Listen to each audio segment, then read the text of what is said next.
While others time travel with overpowered systems to dominate everything, I time traveled with an all-purpose modification system to repair farm machinery. To make the tractor run faster, I installed an aircraft engine in it. To make artificial rainfall more precise, I added a guidance system to it. As a result, the product was sold to the Middle East and became a hot commodity among the wealthy. After being arrested, I thought I'd be sentenced to hard labor, but unexpectedly, military bigwigs lined up to bail me out. When asked, "Can you build an aircraft carrier?" I glanced at the foot-washing brand in my hand. "As long as the money's right, I'll even craft you a Gundam." Chapter 1, Why Arrest Me? Zhanghan City, University of Information Science and Technology. Inside the lecture hall, on the yellowed desks and chairs, a striking figure stood out exceptionally. Her long pink hair cascaded down to her waist, and her blue dress accentuated her perfect curves. Yet, her fair face was filled with nothing but anger. Her rosy lips parted slightly as she muttered, "Darn Yunchen, disappearing again. To avoid me, you'd even skip class. We haven't been together that long and you're already tired of me? Just wait till I catch you, you'll see what's coming." She kept tearing the tissue paper in her hands to vent her anger. The angry woman was none other than Zhao Menglu, the campus belle of the University of Information Technology. Zhao Menglu's behavior was observed by a man not far away. This man, named Cheng Hao, was one of Zhao Menglu's many suitors. Watching her angry appearance, he felt extremely unhappy deep down. He couldn't figure out for the life of him where he fell short compared to Yun Chen. Yun Chen was just a poor, yet he was Zhao Menglu's official boyfriend. From the start of their relationship until now, Yun Chen hadn't even bought Zhao Menglu a single bouquet of flowers. And himself? From the very first day he met Zhao Menglu, he had been smitten with her, religiously sending her a bouquet of roses every single day. But Zhao Menglu didn't even glance at it. Cheng Hao thought Zhao Menglu didn't like flowers? Until one day, Yun Chen casually picked a bunch of wild chrysanthemums by the roadside, and Zhao Menglu happily tucked them into her hair, where they stayed for 3 days. This nearly drove Cheng Hao mad with frustration. He really couldn't figure out what made him inferior to Yun Chen. He had money, looks, and most importantly, he was a top student. But what about Yun Chen? No money, only slightly better looking, and the most crucial point, Yun Chen failed every subject. Cheng Hao couldn't even understand how Yun Chen got into university. Failing courses in college, now that's a special kind of talent. Cheng Hao simply couldn't understand what Zhao Menglu saw in Yun Chen. He stood next to Yun Chen, such a cutie. Everyone knew how to choose. Yet Zhao Menglu had chosen Yun Chen anyway. But Cheng Hao believed this was Zhao Menglu's test for him, and Yun Chen was merely a shield she had put up. After all, being pursued every day could be quite troublesome. Cheng Hao felt that Zhao Menglu was testing how long he could persist. He believed that as long as he persevered, he would definitely win Zhao Menglu's heart.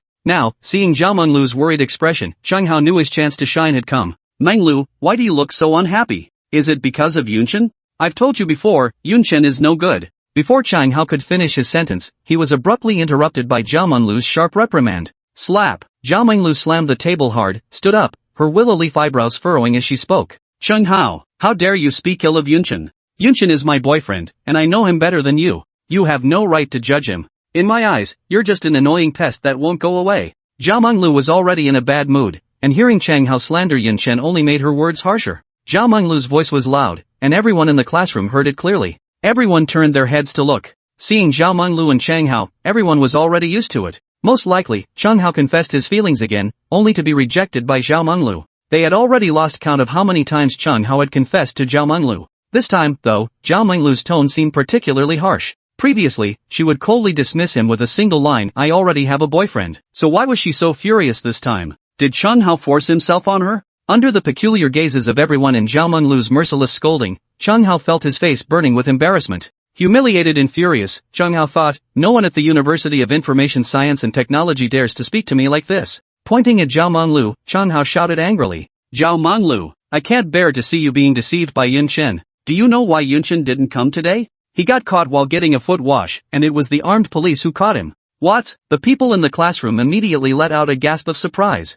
Zhao Menglu's eyes widened even more, looking at Cheng Hao as if he were an adorable little creature, and she spoke up. "You think I'd believe that?" The people in the classroom also started discussing. Cheng Hao is usually quite smart. How come he's turned into such a cutie after getting attached to Zhao Menglu? Wasn't Yun Chen just getting a foot wash? How could he get arrested by armed police? Even if they were arresting him, shouldn't it be the regular police? These days, smart Alex, everyone knows vice raids are handled by the police. Armed police? That's for counter-terrorism, alright. Does he think this way Zhao Menglu would spare him a second glance? He thought Zhao Menglu was a cutie. Really? Looking at Zhao Menglu's disgusted expression and hearing everyone's mocking words, Cheng Hao's face darkened with fury as he roared. "Everything I said is true, I have proof. Cheng Hao immediately pulled out his phone, scrolled to the video he had recorded that morning, and thrust it in front of Zhao Menglu's eyes. Zhao Menglu casually glanced around, then froze completely. She saw Yun Chen being escorted by over a dozen heavily armed SWAT officers onto an assault vehicle. Snapping out of it, Zhao Menglu shook her head frantically and screamed,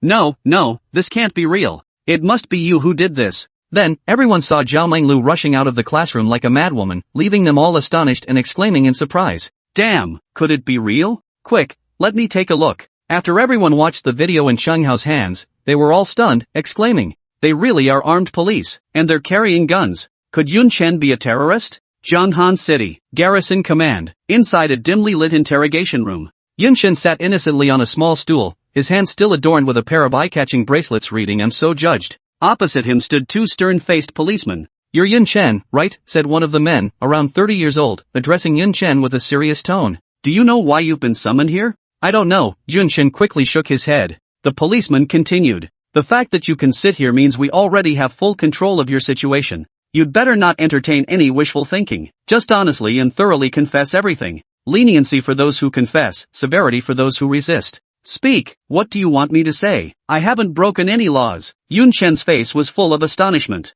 "I just wanted to wash my feet. What's the big deal? Were the armed police deployed? And with guns? You're cracking down so hard on prostitution? Bringing guns to the raid?" The policeman frowned and said sternly, "Don't give me that cheeky grin. That's not what we're here to talk about. We are counter-terrorism armed police. You'd better think hard about what illegal activities you've committed. You actually made us mobilize for this." The police officer was utterly speechless. They were genuine armed police officers, yet this guy had mistaken them for an anti-vice squad. He was a bit stunned when he saw Yun Chen in the foot massage parlor. Wasn't the order from above to arrest the arms dealer? But this kid is clearly just a college student. "Explain what?" Yun Chen shrugged and said. "I was just getting a foot wash and a massage. Do I need to explain that? Washing feet isn't illegal, right? What gives you the right to arrest me? Hurry up and let me go. I need to get back to class. Today's my first day of school." The officer wasn't fazed by Yun Chen's arrogant demeanor. He'd seen people act even more cocky than this. The policeman laughed. "Then let me give you a reminder." He picked up the document bag on the table and began reading.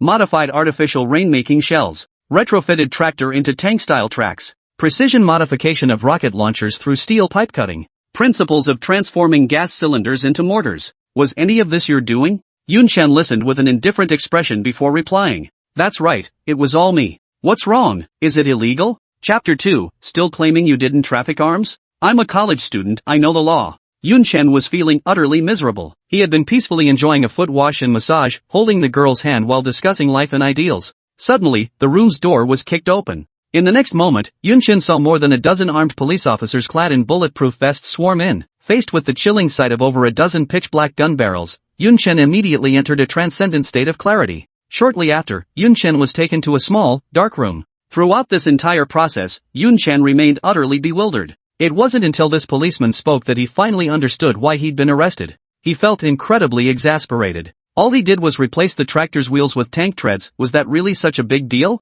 Didn't I just cut a few steel pipes and add some smoothbore inside? Didn't I just adjust a gas cylinder? Based on Yun Chen's understanding of this world, what he's doing doesn't seem illegal, right? Yun Chen wasn't originally from this world. He had crossed over. He was supposed to be getting a bath and massage at the spa, but somehow inexplicably ended up possessing this college sophomore's body. Coincidentally, this youth was also called Yun Chen. After crossing over, Yun Chen, upon inheriting his predecessor's memories, felt a complex mix of emotions. This was a planet similar to Blue Star. No, not just similar, but virtually identical. Yet all the familiar cities from Yun Chen's memories no longer existed. It seemed more like a parallel world resembling Blue Star. In his previous life, Yun Chen was a bona fide rich kid, idling his days away with no purpose, slacking off, and thanks to all that free time, he picked up the nasty habit of being addicted to foot massages. Unlike other spoiled rich kids who enjoy coercing the virtuous into vice, he prefers persuading the fallen to redeem themselves. Yun Chen spent all his time at the bathhouse, bathing and getting massages, which earned him the nickname Emperor of Bathhouses. But in this world, Yun Chen is undoubtedly a broke-ass loser. He couldn't even scrape together $200. How could he afford a foot massage? Would he have to resort to Groupon? He couldn't bear that humiliation. Yun Chen hadn't heard those classic therapist one-liners in quite a while. My younger brother is still in school, and I'm new to this line of work, still getting familiar. Siblings all depend on me, the pressure is so great I cry every day. Business was bad, debts had to be paid, and my ex-husband was abusive with a gambling addiction. Raising the child alone with no income is why I ended up on this path. I can tell you're a good person, brother. I hope you'll take care of me. I just want to earn enough money to pay off my debts, then go home and open a clothing store. The thought of thousands of technicians still suffering in hardship, waiting for him to rescue them, filled Yun Chen's heart with unbearable urgency. So, taking advantage of the summer break, he took a summer job at an agricultural machinery factory. Like many transmigrators, Yun Chen awakened the ultimate modification system. The ultimate modification system was downright simple and brutal. It could modify anything from the heavens to the earth, even the air. There was nothing it couldn't change, limited only by imagination. Freshly awakened to the system, he could only modify simple objects. So during the summer break, Yun Chen chose to take a part-time job at an agricultural machinery factory, first to test the system and second to earn some living expenses. With the help of the system, Yun Chen continuously upgraded and modified agricultural machinery, soon earning a fortune. Just as Yun Chen got his hands on the money, he couldn't wait to book a massage only to not enjoy it for more than a few minutes. He was locked in a dark room. The thought of having just picked a massage therapist and not getting to enjoy the session filled Yun Chen with frustration. Bang! Before Yun Chen could say anything, the middle-aged cop threw the file in his hand onto the table. Cut out the question tone for me. This is illegal. As a college student, don't you know selling firearms is against the law? Yun Chen couldn't help but burst into laughter upon hearing this. Me? Selling arms? Come on, what I sell are agricultural machines, okay? Upon hearing this, the middle-aged policeman immediately laughed and said, agricultural machinery? Do you know that the gas tanks you sell are being used as mortars in the Middle East? Do you know that the smooth steel pipes you modified are being used to make rocket launchers? Do you know that the artificial rain shells you improved are being used as intercontinental missiles? Do you know that the tracks from the tractors you modified are being removed and installed on tanks? Now you're telling me you sell agricultural machinery? Yun Chen shrugged nonchalantly and spoke up. What's that got to do with me? Did I tell him to use a gas cylinder as a mortar? Did I tell him to make a rocket launcher? With just these, how can you accuse me of arms dealing? I know the law, okay. The middle-aged police officer was also left speechless by Yun Chen's retort. What puzzled him was that the person sitting before him was clearly just a college kid still wet behind the ears. Yet somehow, the guy carried himself like a repeat offender, with all the swagger of a street thug. But damn if the kid didn't make some valid points. Come to think of it, Yun Chen's actions didn't actually seem to violate any laws. You say he's dealing in arms trading, but he's actually selling agricultural machinery. You say he's manufacturing weapons, yet all his innovations and productions are agricultural machinery, nothing even remotely related to weaponry. He was somewhat reluctant to just let him go like that. Buzz, just as he was about to give Yun Chen a verbal lecture, the door of the interrogation room suddenly burst open.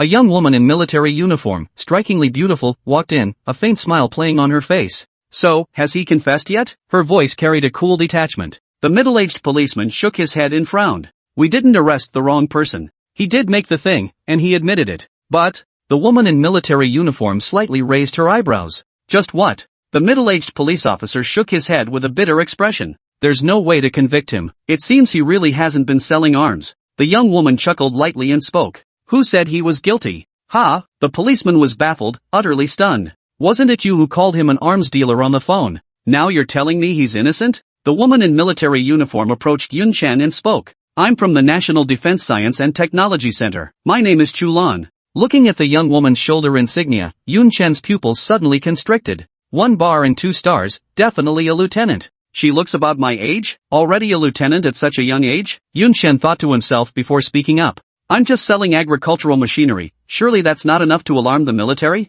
Listening to Yun Chen's pointed remarks, Chu Lan showed no irritation, her face still wearing a smile. These are all misunderstandings. I didn't expect Director Chen would bring you here in such a manner. My mistake. Director Chen, who had just been calling, was shocked once again by Chu Lan's explanation. When had the pride of the National Defense Technology Center ever offered explanations? What kind of guy is this? Chu Lan actually explained it to him? Seeing the anger on Yun Chen's face fade significantly, Chu Lan took out a photo from his pocket and smiled. Did you make this? Looking at the drone in the photo, Yun Chen nodded. I built it. I finally found you. Chu Lan's sudden exclamation startled Yun Chen. He looked at Chu Lan in bewilderment as she excitedly said, You actually managed to increase the drone's speed to Mach 1? How on earth did you do it? This is nothing short of a scientific miracle. I officially invite you, on behalf of Dragon Country, to join the National Defense Research Center. Dragon Country urgently needs geniuses like you. I believe, with your talent. Yun Chen looked at Chu Lan with a furrowed brow. I know you're excited, but could you calm down first?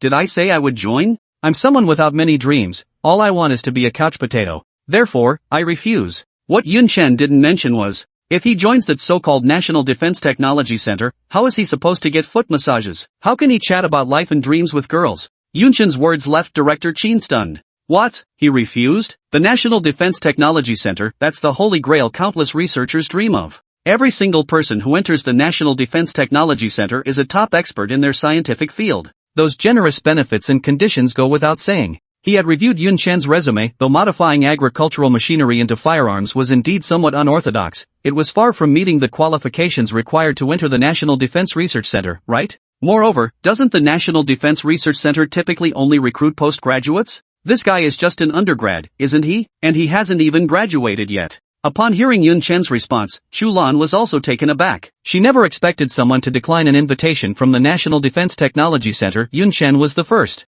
Perhaps this is the unique pride of genius. If Chu Lan and Director Chen were to learn that Yun Chen refused to join the National Defense Research Center simply because he couldn't go for foot massages, they'd probably cough up blood in exasperation. Can I buy the drone design blueprints from you? Chu Lan hesitantly inquired. As soon as the words left his lips, Chu Lan realized how inappropriate they were. Such top-tier scientific achievements would never be for sale. Chapter 3, he's actually selling it? Sure. Yun Chen's decisive reply caught Chu Lan off guard, but her face soon lit up with delight. She hadn't expected Yun Chen to actually sell it. After the initial excitement, Chu Lan resolved to agree to whatever price Yun Chen demanded. 5 million? Chu Lan asked tentatively, eyeing the palm Yun Chen held out. Hearing her offer, Yun Chen was taken aback, inwardly cursing. Holy! Is this thing worth that much? He had intended to ask for 500,000, but never expected Chu Lan to open with 5 million. However, Chu Lan's next words left Yun Chen utterly stunned. 50 million. I'll pay 50 million. Seeing Yun Chen silent, Chu Lan assumed her initial bid was too low and hastily raised the stakes. She too realized that expecting to buy the design blueprints for a Mach speed drone for just 5 million was unrealistic. After all, even the most basic research projects required investments of tens or hundreds of millions, with no guarantee of success. Moreover, a top-tier research project like this, focused on boosting drone speed, required even more staggering investments. And what Yun Chen held in his hands was tangible, concrete results. Offering only 5 million was indeed too low. Seeing Yun Chen still unresponsive after she mentioned 50 million, Chu Lan grew impatient. I know. A mere 50 million is nowhere near enough. 50 million is the maximum amount I can authorize on my own. Anything more would require approval from higher-ups. Yun Chen never imagined these drone blueprints would be so valuable. When Chu Lan had offered 5 million, Yun Chen had been quite satisfied. He never imagined that after just a moment of hesitation, the price would skyrocket tenfold. 50 million. Enough to wash his feet countless times over. And from the sound of it, Chu Lan seemed willing to push the price even higher? It wasn't that he hadn't reacted, he was simply stunned speechless by the staggering sum Chu Lan had offered. Fine, 50 million it is. I'll take the loss, consider it my contribution to the Dragon Nation. Director Chen rolled his eyes inwardly. You really know how to put on a show, kid. If you're doing it for the sake of the Dragon Nation, why do you even need the money? Perfect. Chu Lan jumped up in delight. Seeing Chu Lan jump up but noticing no ripple on his chest, Yun Chen thought to himself. Could it be an ace? Chu Lan had no idea what Yun Chen was thinking. She was overjoyed. 500 million to acquire such cutting-edge research achievements. She was thoroughly satisfied. Little did she know that Yun Chen was even more delighted inside. He hadn't expected this crappy drone to be worth 50 million either. Within the ultimate modification system, this Mach speed drone was indeed the most rudimentary model. Flying aircraft carriers, magnetic cannons, space air fighters, submarine carriers, super starships. His ultimate modification system contained it all. This Mach speed drone was worth 50 million. What about the others? Just how valuable were they? Yun Chen couldn't even begin to imagine. If he'd known these blueprints were worth so much, he'd never have bothered working a damn day. After sealing the deal, Yun Chen improvised right there in the interrogation room, sketching out the blueprints on the spot. The I'll watch the interrogation document in Yun Chen's hand had been opened the moment Chu Lan entered. As Yun Chen bent his head to draw, the interrogation room fell silent. Only the soft rustling of the pen tip gliding across the paper lingered in the air. Soon, the blueprint was complete. Handing it to Chu Lan, Yun Chen stretched lazily with satisfaction. Chu Lan stared at the blueprint in her hands, growing increasingly alarmed and awestruck with every glance. The drone depicted on the blueprint completely shattered her previous understanding. Air resistance seemed utterly non-existent. If built according to these blueprints, the drone wouldn't just reach an astonishing Mach 1 speed, it would also be constructed from remarkably inexpensive materials. The cost of a single drone would not exceed 10,000 yuan. With such speed and low cost, it meant mass production was feasible. If deployed in large numbers to the military, the impact would be unimaginable. And to top it all off, Yun Chen had sold this game-changing technology to her for a mere 50 million yuan. Chu Lan, overcome with excitement, threw her arms around Yun Chen and exclaimed, "Yun Chen, you're a genius." Yun Chen was startled by Chu Lan's sudden gesture, his face frozen in astonishment. Realizing her overreaction, Chu Lan quickly released him. She quickly released him, a faint blush spreading across her usually cool and composed face. "Sorry, I got too excited." Director Chen was utterly stunned to see Chu Lan disregard her composure and embrace Yun Chen so abruptly. Were those blueprints really that extraordinary? That they could make the usually aloof and composed Chu Lan lose her composure like this? Yet Yun Chen's next words sent Director Chen's jaw crashing to the floor. "Ah!" Yun Chen waved his hand dismissively. "What's there to apologize for? If you haven't had enough hugging, feel free to keep hugging for a bit longer. I wouldn't mind at all." Director Chen hadn't expected this college student to be so bold. Daring to flirt with Chu Lan? Chu Lan, who had already been feeling a bit embarrassed, blushed even more after hearing Yun Chen's words. "Ha ha." Yun Chen laughed twice before speaking. Just kidding, just kidding. Can I leave now?" "Of course you can. You're free to leave any time." Chu Lan nodded and replied. "But won't you reconsider joining the National Defense Research Center? We genuinely need a genius like you." Chu Lan genuinely hoped Yun Chen would join the Defense Research Center. Yun Chen shook his head with a smile and replied, "I'm just a college student. I won't be going. See you later, no regrets." Yun Chen waved at Chu Lan. His words were actually directed at Director Chen. He certainly didn't want to be dragged back in the middle of his massage. Just as Yun Chen was about to step out of the interrogation room, he paused, turned back, and spoke up. "Oh, right. Haven't I gotten my money back yet?" Chu Lan thought Yun Chen had changed his mind and was about to join the National Defense Research Center. Instead, he blurted out that question. She rolled her eyes and snapped back. "We have your card number. You'll get it." Good, good." Yun Chen smiled, waved his hand, and started walking away. Chu Lan stared at the blueprints in her hands, then hurried outside and called after Yun Chen's retreating figure. "Yun Chen, if you have any questions, can I come ask you for advice?" Without turning back, Yun Chen replied. "Of course. 50 million, with full after-sales support." Watching Yun Chen's departing figure, Chu Lan let out a satisfied smile. Just as Chu Lan was about to leave, she suddenly remembered why she had invited Yun Chen today. There was an important matter requiring his assistance. In her excitement, she had completely forgotten the most crucial matter. Chu Lan hurriedly chased into the courtyard, searching for Yun Chen's figure. She searched for a long time but couldn't find him. "Gone already?" Chu Lan muttered under her breath before hurrying toward the interrogation room. Inside, Director Chen was organizing documents when he saw the breathless Chu Lan. He froze, but before he could speak, Chu Lan blurted out anxiously. "Quickly! Quickly! Quickly! Bring Yun Chen back!" Director Chen's hand, mid-motion to gather files, froze in midair. "Didn't you tell him to leave? Why bring him back now? Are you kidding me?" Chapter 4, Can the Railgun Be Modified? Director Chen had intended to ask how they should invite him this time. But seeing Chu Lan's anxious expression, he held back. Emergency assembly. The moment Director Chen's words fell, Chu Lan knew he'd misunderstood again. Watching the corridor fill with fully armed personnel sprinting down the hallway, she realized any attempt at explanation now would be too late. Inside JoJo Foot Massage Parlor. At the front desk. The heavily made-up proprietress was murmuring in amazement. She'd run her foot massage parlor for decades. She'd seen all sorts of oddities, but never anyone getting arrested by armed police while getting a foot massage.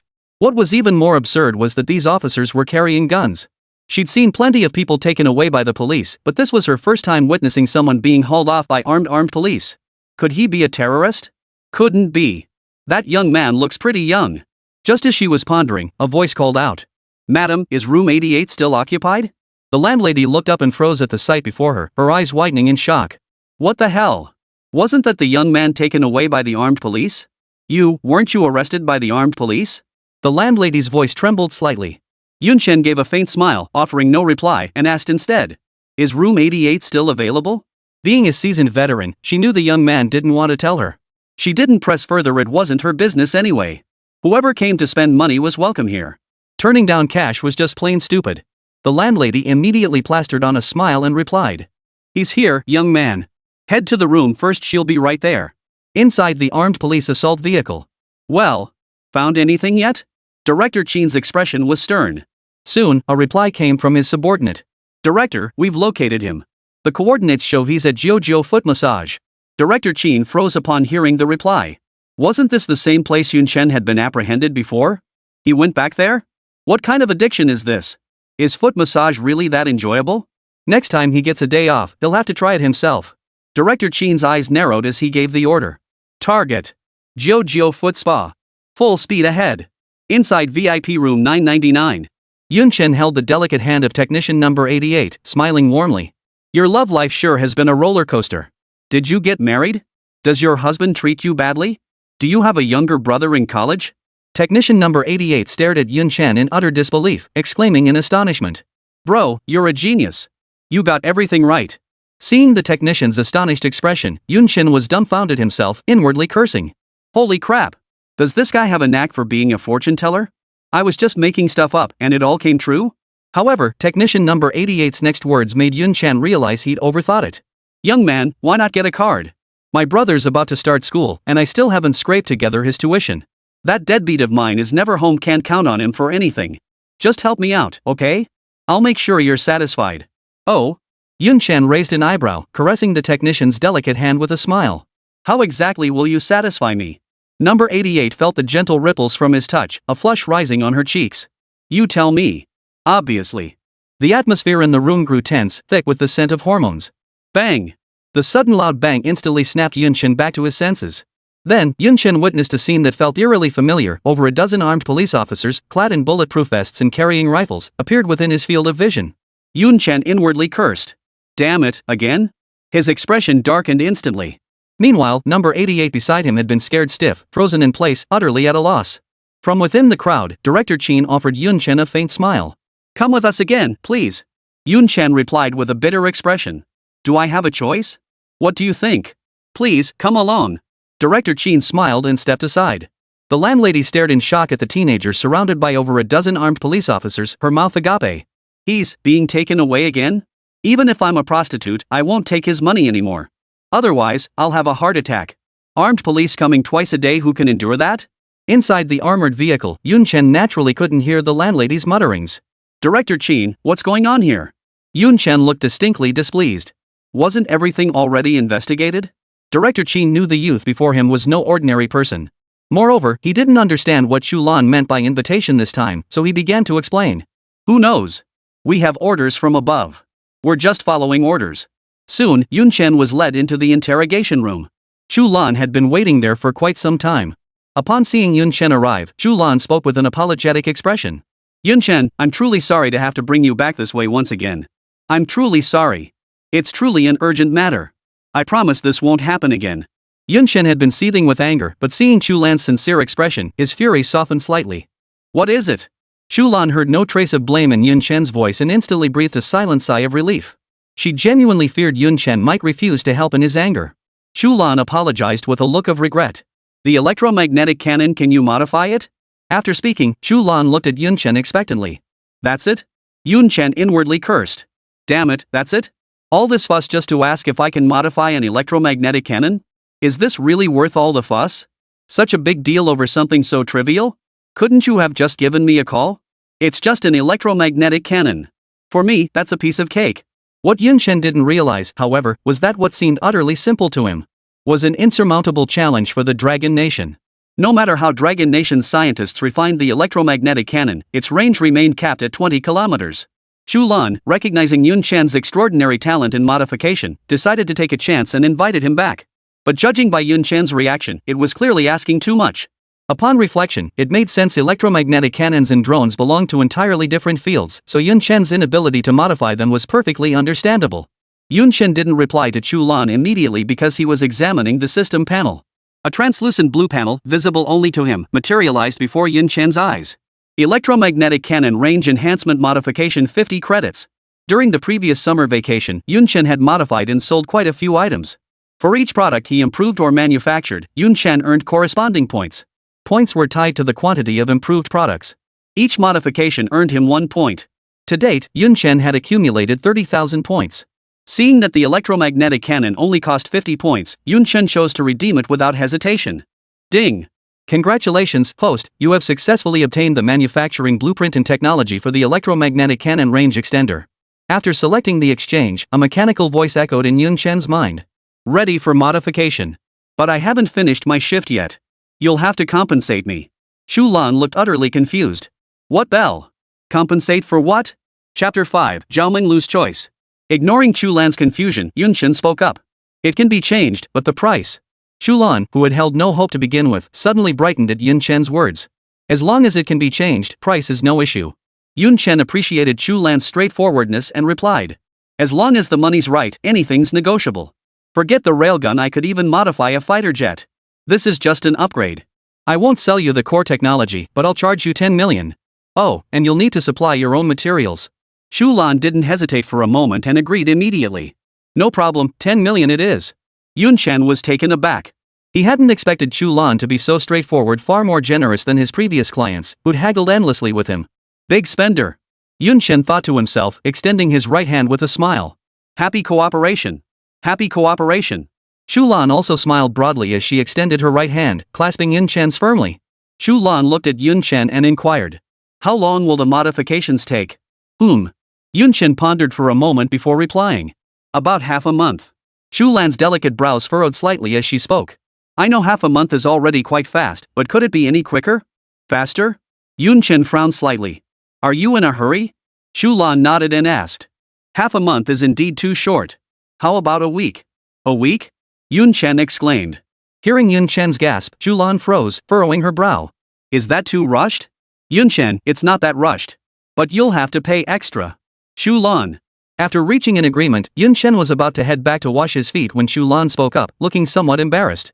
Since this electromagnetic cannon is a classified research project, we might have to inconvenience you by asking you to stay at our place for a while. Ha? Yun Chen froze in surprise. At first, he was reluctant, but who could resist Chu Lan's generous offer? Yun Chen smiled and said. Understood. But could I go back to school first? Today's my first day of classes. Chu Lan readily agreed, though she still had matters to attend to. She arranged for someone to escort Yun Chen back to campus, promising to pick him up herself once her business here was concluded.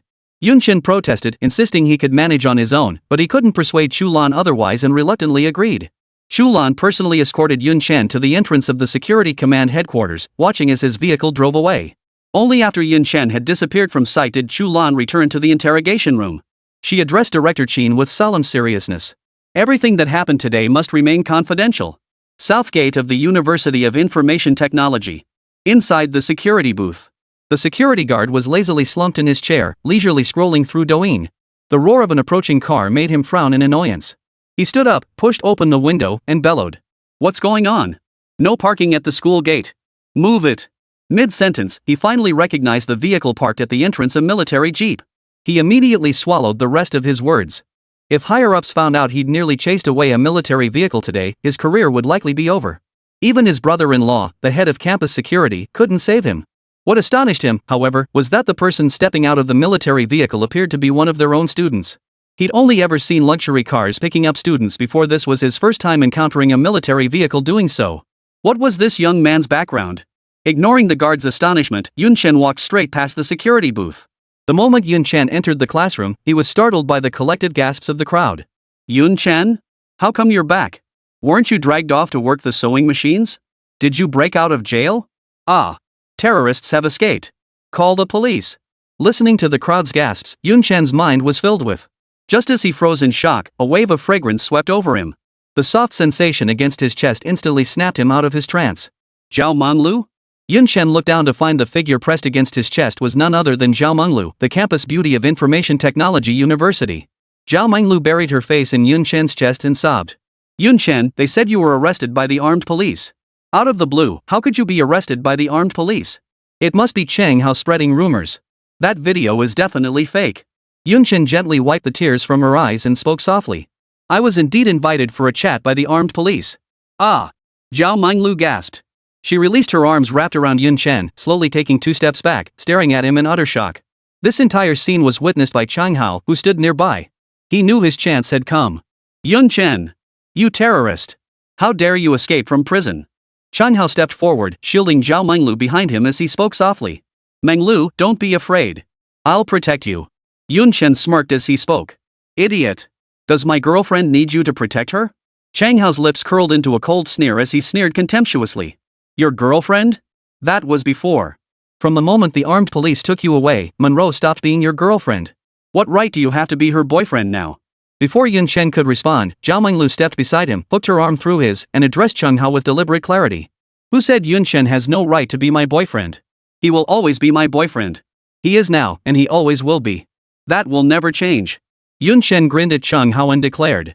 Did you hear that? You pathetic suck-up. You. Cheng Hao was so furious he could only point at Yun Chen, speechless.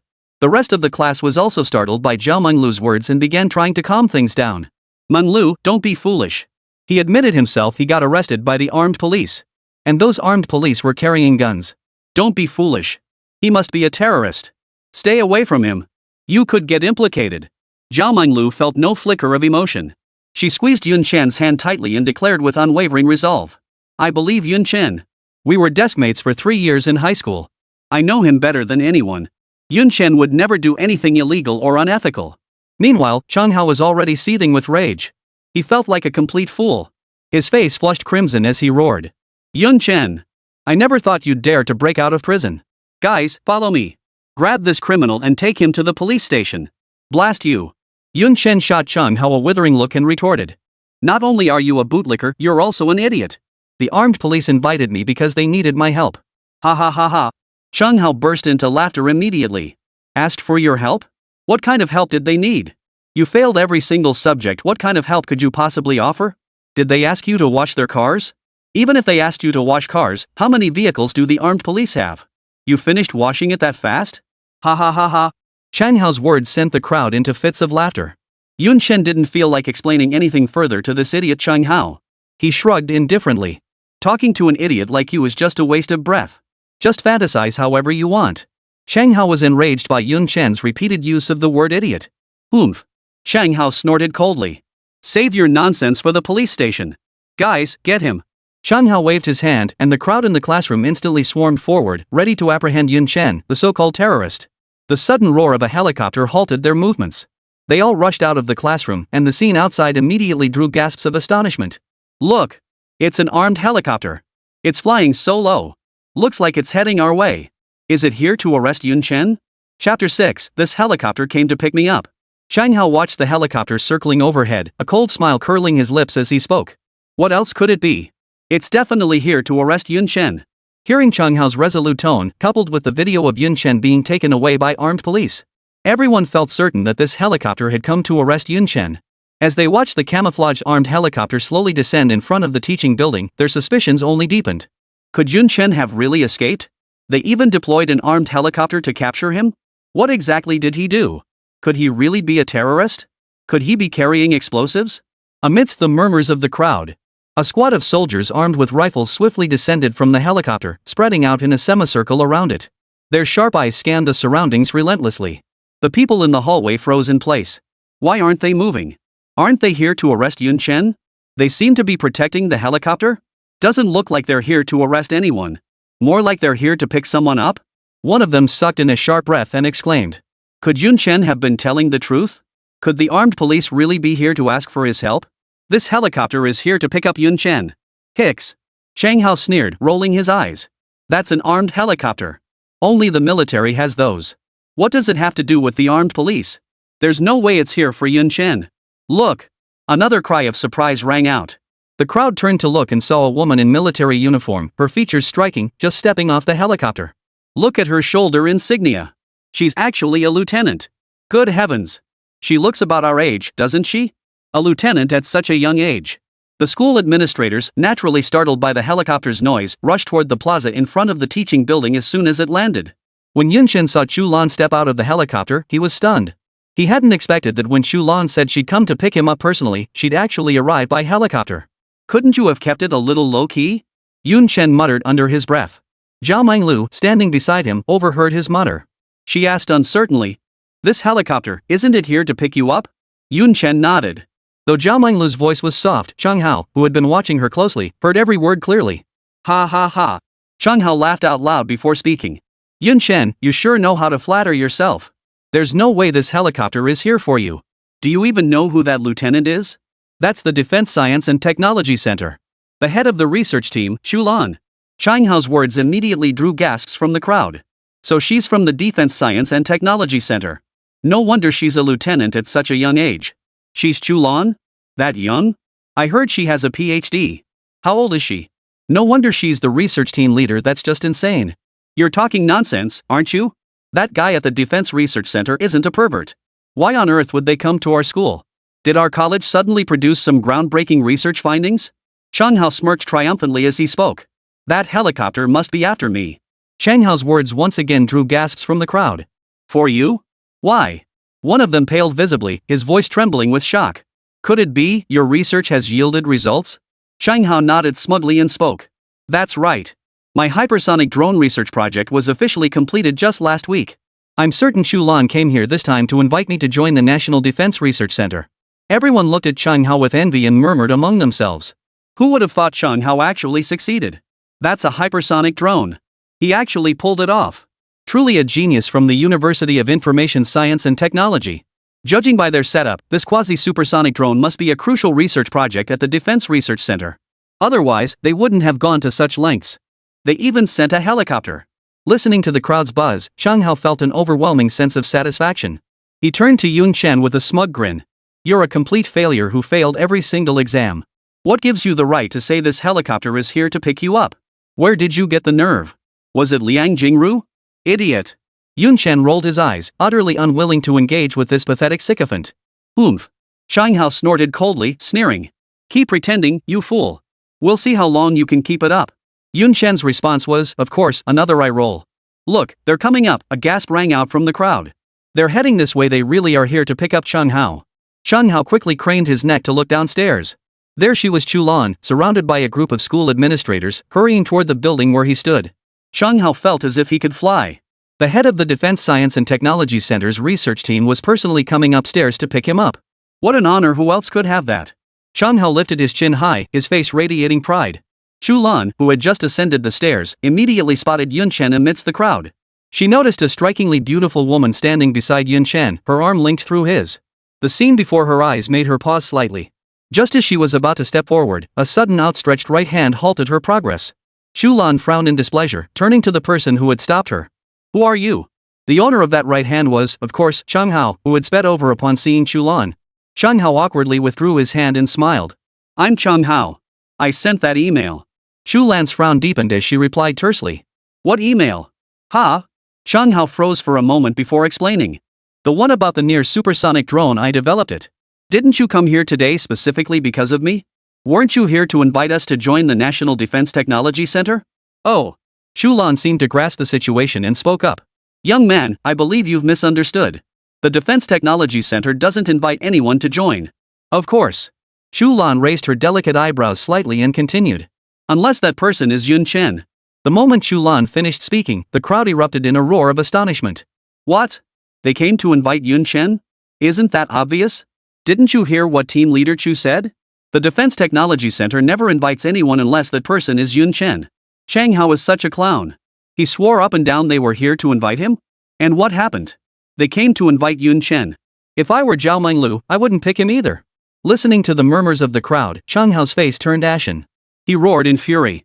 Impossible. Yun Chen is nothing but a good-for-nothing. What gives you the right to invite him and not me? Chapter 7, Even Doctors Gossip? Chu Lan's expression abruptly hardened. She glared coldly at Cheng Hao, her voice icy. Young man, watch your language. If I hear anything like that again, I won't be so polite. Cheng Hao was also startled by Chu Lan's imposing presence, his face turning pale as he dared not utter another word. Move aside. Chu Lan's sharp command made Cheng Hao shudder. The university administrators, seeing Chu Lan's fury, paled visibly and turned to scold Cheng Hao. Cheng Hao, what did your teachers teach you? Is it acceptable to slander your classmates? Your behavior today is utterly disappointing. You can forget about this year's Excellence Awards. Get out of the way. Cheng Hao, scolded and humiliated, reluctantly stepped aside, clearing the path. Chu Lan glanced at Yun Chen standing nearby. A faint smile touched her icy features as she strode swiftly to his side. My apologies for keeping you waiting again. Chu Lan's demeanor left the onlookers utterly stunned. This was the head of the Defense Science and Technology Center's research team, yet she was being so courteous to a sophomore student, even apologizing repeatedly. Yun Chen's casual demeanor left the crowd utterly speechless. He casually waved his hand and replied. You're here too soon. I haven't even taken my leave yet? Also, could you keep a lower profile? I never imagined you'd come pick me up in a helicopter. That's way too flashy. Was he complaining? The head of the Defense Science and Technology Center research team personally flew up in a helicopter to pick him up, an honor most people could only dream of. Yet here he was, complaining it was too flashy. Was I the one who lost my mind, or had the world gone mad? Yet Chu Lan's response left everyone utterly astonished once more. To everyone's surprise, Chu Lan showed no sign of anger whatsoever. Instead, he smiled and explained. It is indeed an urgent matter. I promise to be more discreet next time. There's no time to waste, let's depart immediately. Yun Chen said with a helpless expression. I know you're in a hurry, but could you please not be so impatient? I haven't even had time to write my excuse note yet. Everyone rolled their eyes inwardly at this. With things at this point, you're actually thinking about taking leave? What the hell kind of leave are you talking about? Chen Hao, Dean of the University of Information Technology, immediately stepped forward. Leave the leave of absence to me. Yun Chen shrugged and said. Since the dean has spoken, let's go. Zhao Minglu, hearing Yun Chen was leaving, gently tugged at his sleeve. Yun Chen turned back, gently rubbing her forehead with a hint of affection in his voice. Don't worry, I'll be back soon. Zhao Minglu smiled sweetly and released his sleeve. This entire scene was witnessed by Chu Lan standing nearby. For some reason, a faint pang of unease stirred within her heart. On the helicopter, Yun Chen glanced at Chu Lan's frosty expression and couldn't help but wonder. Could it be that time of the month? What's with the sudden mood swing? After takeoff, Yun Chen gazed out the window for a while before growing bored. Hoping to pass the time, he tried striking up a conversation with Chu Lan. To his surprise, she responded only with curt ahs, her demeanor decidedly cold. Yun Chen couldn't figure out what was wrong with her. She seemed like a completely different person during their first meeting. She had been so warm and welcoming. After a moment of silence, Chu Lan suddenly spoke up. What was that just now? Yun Chen paused before answering. You mean Cheng Hao? He's the top student in our class, always first in every exam, never fails a single subject. He's famous for being a genius. But in my eyes, he's nothing but a pathetic suck-up. He's the one I despise the most. Who asked about him? Chu Lan shot Yun Chen a withering look. I meant the girl standing next to you. Oh. Yun Chen finally caught on. Chu Lan was talking about Zhao Minglu. You mean her? I thought you were talking about Cheng Hao. Can't you tell? My girlfriend. Chu Lan shot Yun Chen another disapproving look, and Yun Chen immediately bristled. WH, what kind of look is that? I'm a sophomore, having a girlfriend is perfectly normal. No. Chu Lan shook her head. I'm just curious, how did you manage to find such a beautiful girlfriend? Tell me your story. What do you mean? Yun Chen instantly grew displeased. That sounds like you're insulting me. Yun Chen's eyes twinkled mischievously. Oh? And why would you want to know? You wouldn't happen to be jealous, would you? Let me tell you this, don't fall for me, bro. I'm just a legend. Chu Lan responded with nothing but a roll of her eyes. Fine, forget it. Chu Lan turned away, gazing out the window. Yun Chen immediately grew anxious and spoke up. Don't just drop it. It's so boring without it. Do you really want to know? Aren't you a PhD? Even PhDs gossip? Yun Chen rattled off a whole bunch of things, but Chu Lan just ignored him, which really got him worked up. With no other choice, he finally shared their story. Her name is Zhao Minglu. Chu Lan turned to face him, a smile playing on her lips as she gestured for him to continue. Yun Chen gave a helpless smile and continued. We were high school classmates, and we sat next to each other for all 3 years. She wasn't nearly as pretty back then as she is now. Back in high school, she was dark-skinned and chubby, with a face full of teenage acne. The other students in our class didn't like her. No one wanted to talk to her, and she was always getting picked on. As her desk partner, I always stood up to protect her whenever she was bullied. When she was about to give up, I'd always encourage her, don't quit. When she struggled with her studies, I tutored her. Gradually, she gained confidence. Her acne cleared up, she lost weight, and she became beautiful. I remember after she got prettier, those same boys who used to look down on her started buzzing around her like flies every day. But what they didn't know was that Zhao Minglu's heart had been captured by me from the very beginning. She was the one who confessed her feelings to me first. With a beauty like Zhao Minglu confessing to me, I certainly had no reason to refuse. So we naturally started dating and even agreed to apply to the same university. From the day she confessed in senior year, it's lasted until now. Chu Lan listened intently, feeling an unexpected pang of envy toward Zhao Minglu. I never knew you had this side to you. You two are practically childhood sweethearts. You must love her so much. Yun Chen didn't respond, instead sinking into deep thought. Love? He wasn't sure. Truthfully, Yun Chen, having traveled through time, felt little for Zhao Minglu. He merely thought her somewhat pretty.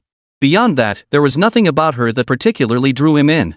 Moreover, in his previous life as a wealthy second-generation heir, Yun Chen had naturally encountered countless women. Thus, Zhao Minglu's sole virtue meant little to him. After his transmigration, Yun Chen had made it clear to Zhao Minglu that he wanted to part ways. But she stubbornly refused to let go. Left with no other option, Yun Chen could only give her the cold shoulder.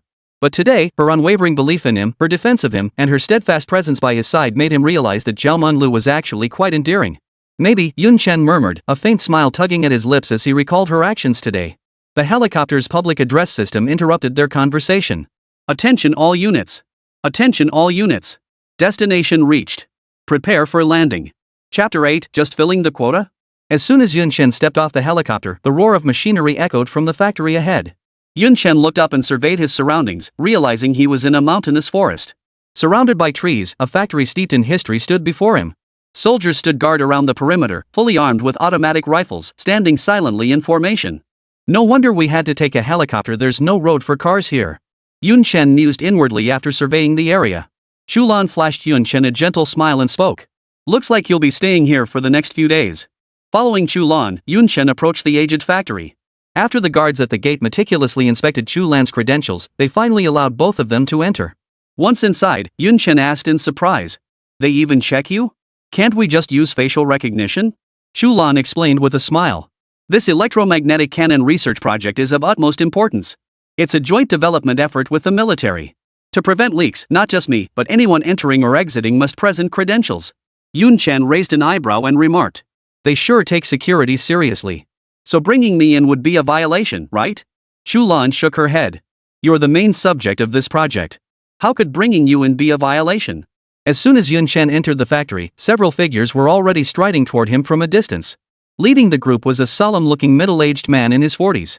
He wore a military uniform, and the 2 bars and 1 star on his shoulders stood out prominently. Yun Chen hadn't expected the middle-aged man before him to be a major. The major immediately broke into a smile as he spoke.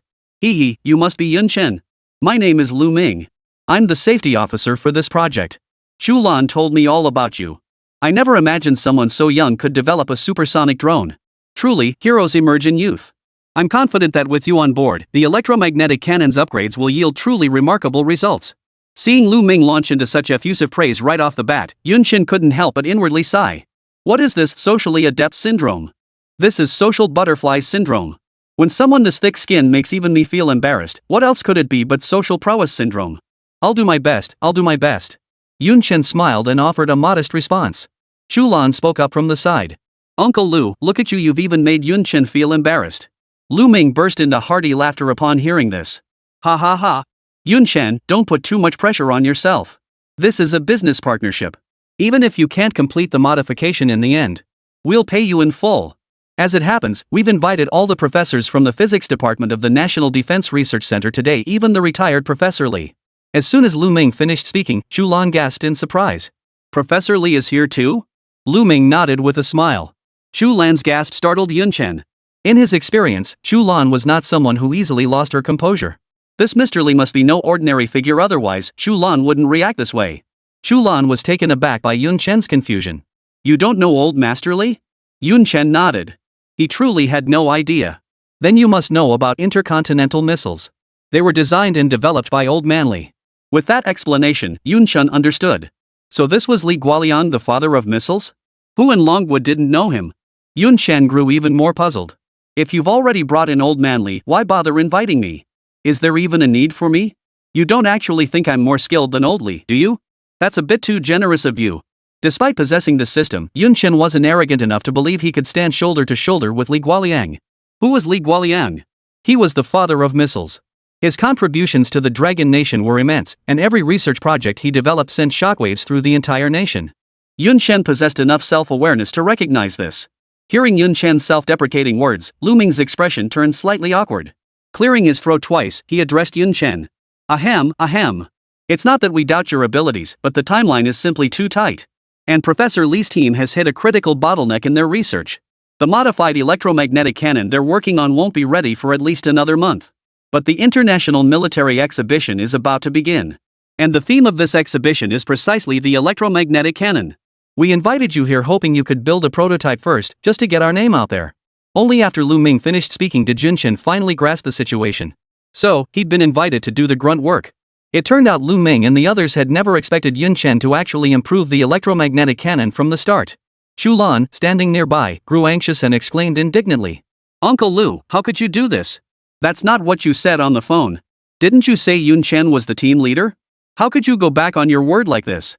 Lu Ming knew he was in the wrong. He gave an awkward smile and didn't try to defend himself. Yun Chen, however, wasn't particularly bothered.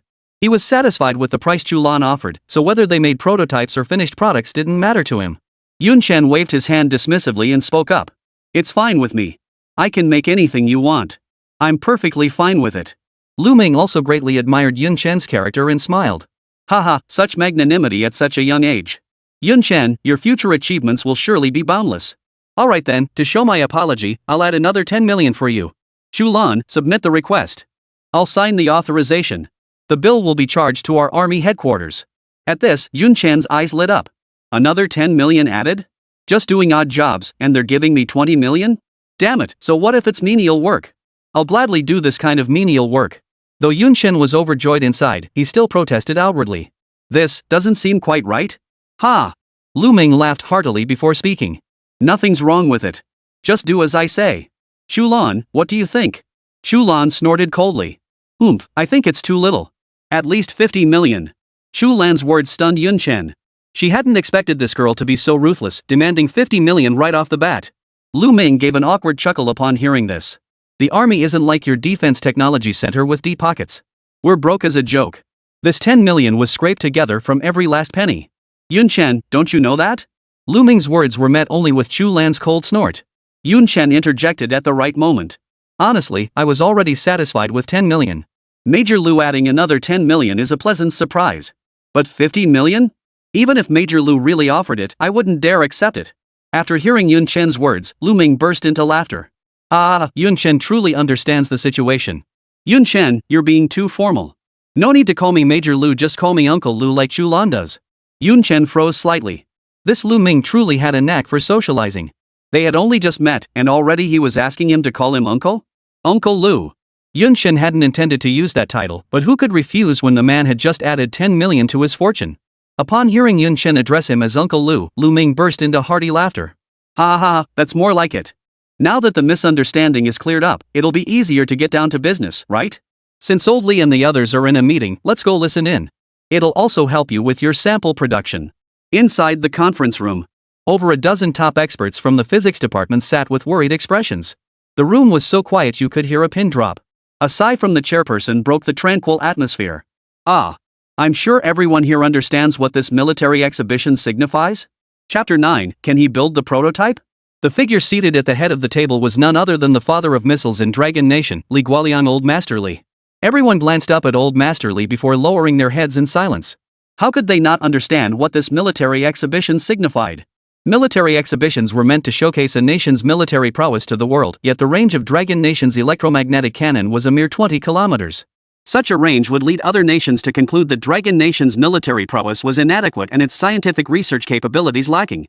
This would be extremely detrimental to Dragon Nation's future development. After all, weak nations have no diplomacy. As early as 30 years ago, the Dragon Nation recognized this truth, which is why it spared no effort in advancing science and technology and strengthening its military. Through the tireless efforts of its entire population, the Dragon Nation successfully developed nuclear weapons a decade ago. This achievement elevated it to the ranks of major powers, granting it the strength and confidence to speak with authority on the international stage. Had the electromagnetic cannon displayed at this military exhibition still possessed only a 20-kilometer range as it did 3 years ago, China's global influence would undoubtedly have diminished significantly. It was precisely this understanding that had them looking so grim-faced. General Li observed everyone's reactions, tapped the table lightly twice, and continued. I've received intelligence that the United States electromagnetic cannon now boasts a range of 100 kilometers. The revelation immediately sparked gasps of astonishment. Impossible. One of them frowned in disbelief. The United States does have a technological edge over us, but they couldn't possibly have developed an electromagnetic cannon with a 100-kilometer range, could they? Mr. Li, is this information reliable? Could this be fake news deliberately leaked by the United States? They've always been known for that sort of thing. Old Li pondered for a moment before speaking. Regardless of whether this information is true or false, our electromagnetic cannon absolutely cannot have a range of only 20 kilometers. Everyone, time is running out. The military exhibition starts next month, and registration begins in a week. We have only 1 month left. Within this month, we must overcome this challenge no matter what. If anyone has any good ideas or suggestions, speak up. Let's discuss it. Pool our collective wisdom and come up with a plan. Just as the group was about to begin their discussion, the conference room door swung open. Everyone present frowned in displeasure. They were discussing highly confidential matters. How could anyone just walk in like that? Old Li looked toward the figure at the doorway and smiled. Ah, it's young Lu. Is there something important? Lu Ming hurried to old Master Li's side, leaned in to whisper a few words, then addressed the doorway. Come in. The others looked at the two figures by the door, their expressions filled with confusion. The first one they recognized immediately, the rising star of the National Defense Science and Technology Center. Who didn't know her? But who was the young man beside Chu Lan? They had never seen him before. Just as the crowd was puzzling over this, old Master Li stood up and spoke. Let me introduce you all. This is our external specialist we've invited to assist us in creating the prototype. Yun Chen. Everyone was taken aback. They knew someone had been hired to create the samples for the application. But they hadn't expected the person they'd found to be so young. This kid probably hasn't even graduated from college yet, right? Could he really handle this? Noticing their confusion, Old Li chuckled. Don't underestimate him just because he's young. You've all heard of supersonic drones, right? He's the one who developed it. The moment Old Li uttered these words, gasps erupted from the crowd. What? He developed that drone? No way. How old is he? He's mastered aerodynamics that thoroughly? Did he start studying aerodynamics before he was even born? Though stunned, everyone remained convinced. After all, if Old Li said it, they had no reason to doubt. Upon learning that this supersonic drone was developed by Yun Chen, the crowd swiftly abandoned their initial dismissiveness. Their gazes toward Yun Chen now carried a hint of admiration. In their eyes, such profound insight into aerodynamics at such a young age meant his future achievements were truly limitless. He was undoubtedly a pillar of the nation's future. Wait a minute, weren't we researching electromagnetic cannons this time? That has nothing to do with aerospace technology. Some even voiced their confusion outright. Mr. Li, I never meant to underestimate Yun Chen. I know he's extraordinary. Developing a supersonic drone at such a young age is truly remarkable, even I feel inadequate compared to him. But our current research is on electromagnetic cannons. It has absolutely nothing to do with aerodynamics. Could it be he's also delved into physics? Even though it's just building a prototype, it's still incredibly difficult for the average person. Even I wouldn't guarantee 100% success. After all, even a prototype has to withstand rigorous testing. If it ends up not even making the final cut, isn't that risk a bit too high? After he finished speaking, everyone nodded in agreement. They too felt that entrusting this to Yun Chen was a bit reckless. After all, he was far too young. I believe in Yun Chen. He will definitely pull it off. Chu Lan declared with unwavering conviction. Everyone stared at Chu Lan, utterly stunned. This girl was usually quite arrogant, relying on her youth and talent to constantly clash with them old-timers. Even projects they had already approved, Chu Lan insisted on personally reviewing them again. If she didn't fully trust them, how could she place such faith in a greenhorn? After a moment's contemplation, Old Li spoke up. We'll discuss that later. The immediate priority is figuring out how to resolve the electromagnetic cannon's range issue. Let's continue. We must come up with a solution today, no matter what. Yun Chen, take a seat and listen in. Old Li flashed Yun Chen a faint smile. Even if you ultimately aren't allowed to build the prototype, you'll still benefit from this. Yun Chen nodded with a polite smile and sat down beside Chu Lan, though his mind was racing with doubts. If they won't even let me build it, why should I listen? They won't let me make money, yet it's still beneficial for me? Chapter 10, This Girl's a Real Tiger. Unaware of Yun Chen's inner thoughts, the others continued their discussion. Over these past 3 years, we've continuously upgraded and modified the electromagnetic cannon, yet the results have been negligible.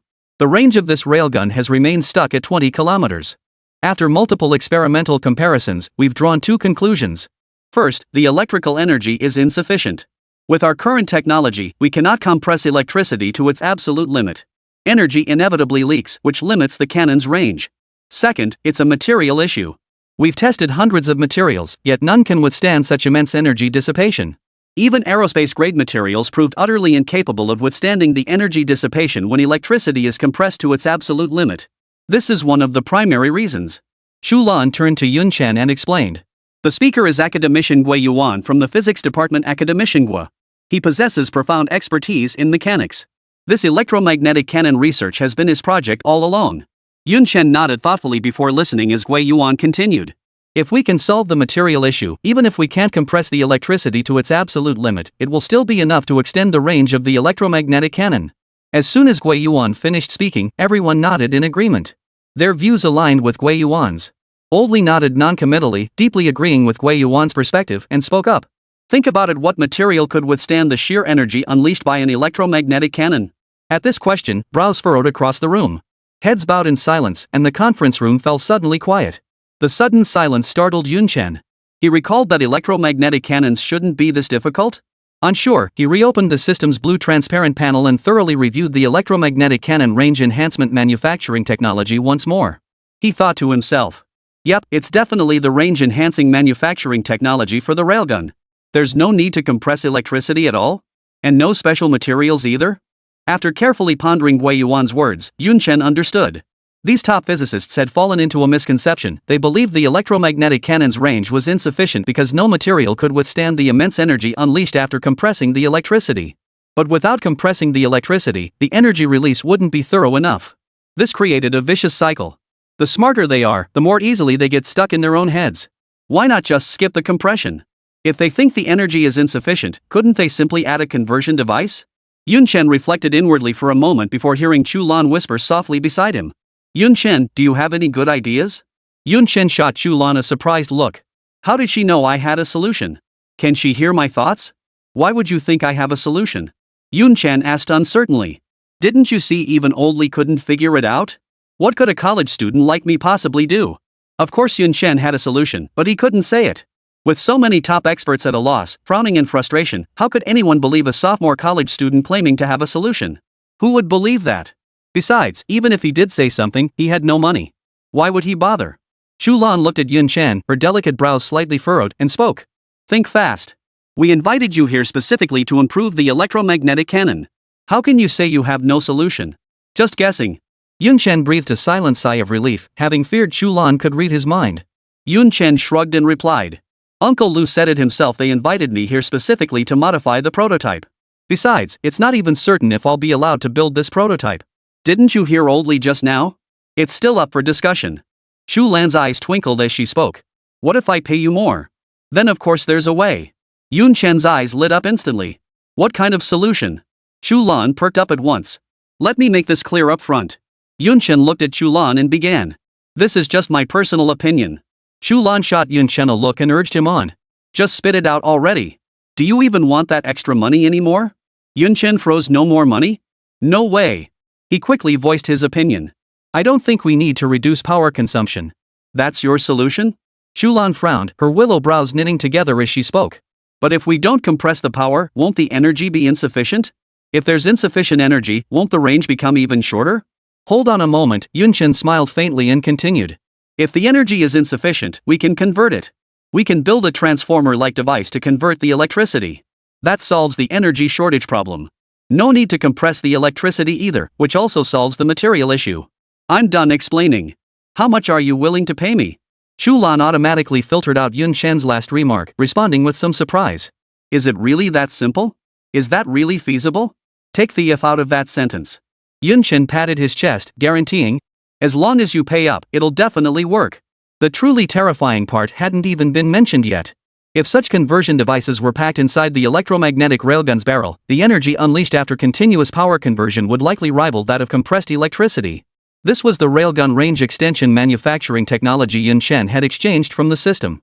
While Yun Chen discussed with Chu Lan, the conference room buzzed with unceasing debate. Yet after hours of deliberation, no solution emerged. Since hearing Yun Chen's perspective, Chu Lan had been deep in thought, her delicate brows tightly furrowed. She found Yun Chen's reasoning compelling, logically sound and practically feasible. Yet she also felt it seemed almost too simple, leaving her momentarily uncertain. Glancing at the gloomy faces and murmurs of the assembled group, Chu Lan took a deep breath, gathered her courage, and stood up, declaring in a firm voice. I have a solution. The meeting room fell silent as Chu Lan's sudden outburst startled everyone. They stopped talking and turned to look at her in confusion. Yun Chen, too, was startled by her sudden outburst. He glanced at her in surprise, thinking to himself. Is she having a midlife crisis? If she's going to act out, just don't sell me out. Chapter 11, Why do you cough so much? Yun Chen hadn't expected Chu Lan to be so bold. She stood up abruptly and bellowed. I have a solution. He'd assumed Chu Lan would privately consult with Old Li or academician Gui to share her thoughts, but instead she'd blurted it out. How did she even get into her PhD program? Yun Chen suddenly realized that the aloof Chu Lan was quite fierce. After standing up, Chu Lan glanced at Yun Chen, seeking an encouraging look from him. To her surprise, Yun Chen pretended not to notice, which infuriated her. Gu Yuan watched Chu Lan rise to her feet and sternly commanded. Chu Lan, sit down immediately. This is no time for nonsense. The others chimed in as well. Yes, Chu Lan. This isn't the time to show off. They knew Chu Lan was exceptional, but they didn't believe he could come up with a viable solution. After all, they'd spent 3 whole years developing this electromagnetic cannon project. There had been no breakthrough progress all this time, and now some girl suddenly jumps up and says, "I have a solution." Wasn't that just nonsense? Ah. Old Li waved his hand to silence the others, smiling. Since none of us have any better ideas, why not hear what Chu Lan has to say? We should give the young generation a chance to speak. With Old Master Li speaking up, the others naturally had no objections. Old Master Li gave Chu Lan a warm smile and spoke. Chu Lan, go ahead. What are your thoughts? How do you think we should resolve this predicament? Actually, it's not me. No sooner had Chu Lan begun speaking than Yun Chen beside him erupted into a violent coughing fit. His coughs were so loud they completely drowned out Chu Lan's voice, leaving the others unable to catch a single word. Cough. Cough. Cough. Chu Lan shot Yun Chen a puzzled glance. Yun Chen offered an apologetic smile before speaking. I'm fine. Go on, go on. Inside, Yun Chen was cursing Chu Lan to high heaven. She really was a tiger. She was trying to sell me off right off the bat. If you sold me off, wouldn't I become a finished product? Finished product versus prototype. Yun Chen wasn't stupid. He knew exactly which choice to make. Chu Lan genuinely thought Yun Chen had an itchy throat and continued. Actually, it's Yun. Cough. Cough. Cough. Chu Lan's words were once again cut off by Yun Chen's violent coughing fit. At this moment, even if Chu Lan were as dense as a post, she'd finally catch on Yun Chen was doing this on purpose. Chu Lan shot Yun Chen a fierce glare.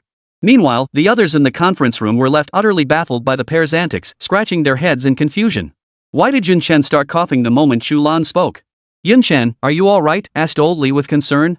Would you like to take a break? Yun Chen smiled apologetically. Mr. Li, I'm fine. Just a sudden tickle in my throat. My apologies for interrupting everyone. Chu Lan, please continue. I promise I won't cough anymore. Chu Lan shot Yun Chen another withering glance and repeated his earlier thoughts word for word. This time, however, she wisely refrained from mentioning that Yun Chen had told her. That's it? Everyone froze in surprise.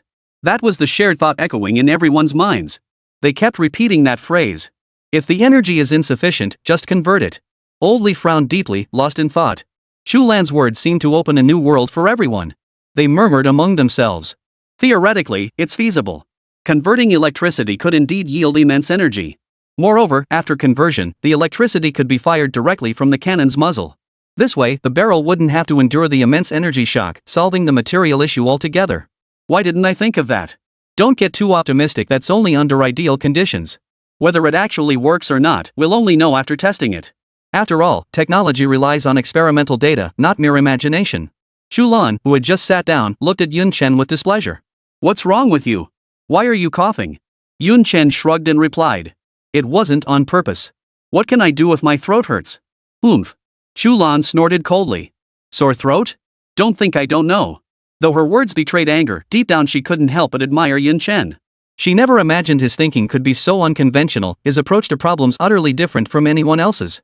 The puzzle that had stumped Dragon Nation's top physics professors for 3 years had been solved by Yun Chen in just a few words, opening the door to a whole new world. Yun Chen's idea sounded deceptively simple, yet without profound expertise in physics, such a solution would be unimaginable. To conceive of transforming electrical power in a way that perfectly resolved both the material constraints and the kinetic energy issues was nothing short of brilliant. Yet, despite its apparent simplicity, not a single person present had considered this solution. Her initial admiration for Yun Chen had now deepened into profound respect. After half an hour of discussion, they unanimously agreed this approach was highly feasible. Ha ha ha ha. The group burst into laughter, their problem finally solved. Who would have thought that a problem that had troubled me for years would be so easily solved by Chu Lan in just a few words?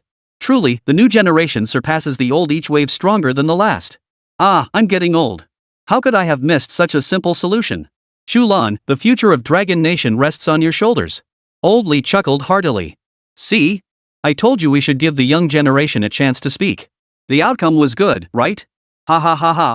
Everyone burst into laughter in unison. Chu Lan listened to the compliments directed at her, feeling her face flush hot with embarrassment. Because that idea had been Yun Chen's suggestion. Just as she was about to say it was all Yun Chen's idea, she heard him coughing incessantly beside her. Cough, cough, cough. What are you coughing for? Chu Lan shot him a displeased glance and snapped. I didn't say anything. Yun Chen merely smiled without responding. Old Li turned to Chu Lan and praised her. If your plan truly proves feasible, you will bear the greatest credit for this achievement. I will report it truthfully and personally request commendation for you. Request recognition for me? Chu Lan froze in surprise. Shouldn't it be Yun who gets the credit? The idea was his. Chu Lan was about to rise and explain to Oldly, but unexpectedly, Yun Chen gripped her hand tightly, leaving her unable to move. Noticing the unease on Chu Lan's face, Oldly smiled. Chu Lan, there's no need to refuse. If this project is completed successfully, your contribution will be the greatest. I believe everyone agrees? The others all chuckled in agreement. Of course not.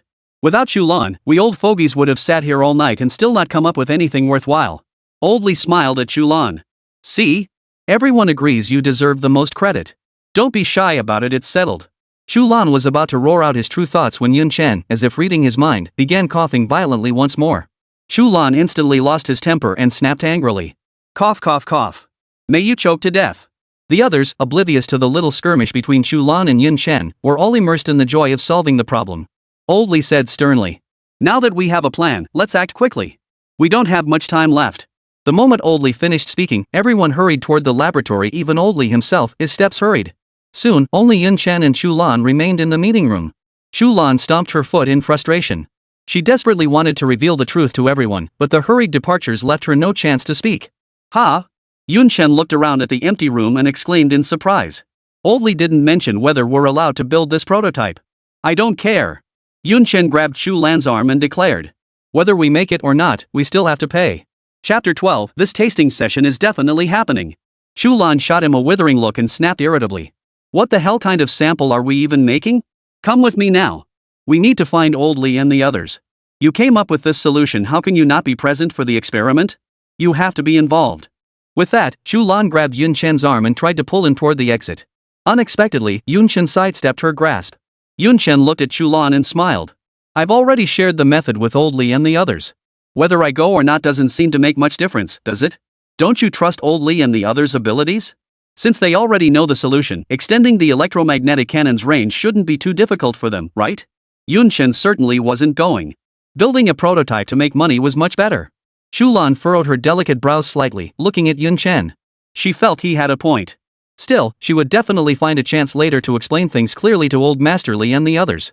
She wouldn't take credit for Yun Chen's work. Truthfully, Yun Chen didn't care about credit, making money was all that mattered. Ha ha ha. The moment the two stepped out of the conference room, Lu Ming's hearty laughter echoed through the air. Since Lu Ming wasn't a researcher, he'd waited outside after bringing Yun Chen and Chu Lan into the meeting room. Seeing them emerge, he stepped forward.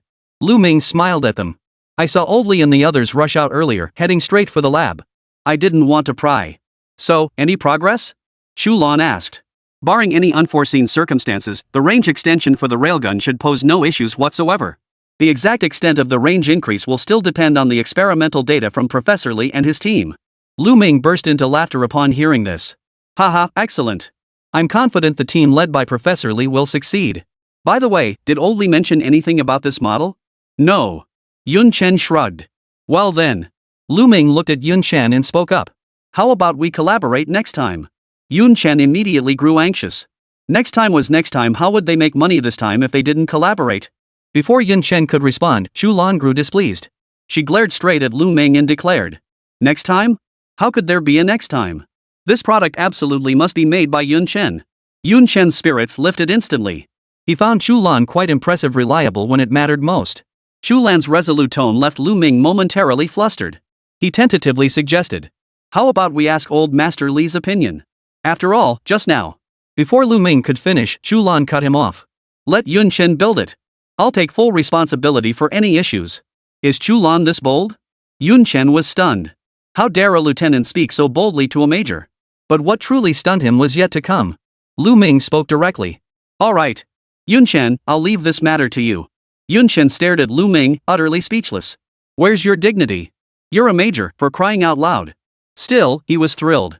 Lu Ming's agreement meant he could make money. Ring ring. A series of urgent ringtones interrupted Yun Chen's thoughts. The moment Chu Lan answered, an excited voice came through the line. Yun Chen, standing nearby, heard it clearly. Chu Lan. This is fantastic. The computer simulation results are feasible. According to the computer data, the electromagnetic cannon's range can reach 50 kilometers.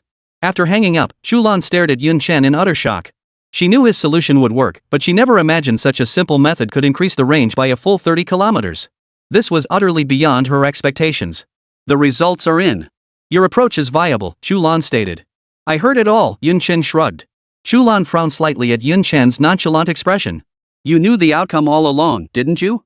Yun Chen gave an ambiguous nod and replied. Didn't I tell you? As long as you increase the budget, it's definitely doable. Chu Lan shot him a look and said. Registration starts in a week. You better hurry up. If you want to increase the budget, let's discuss it when I return. I'll report your contributions accurately. Old Li and the others are preparing to manufacture the finished product. I need to head to the production line. If you need anything, just ask Uncle Lu. After Chu Lan left, Yun Chen suddenly realized he didn't know how to make a prototype.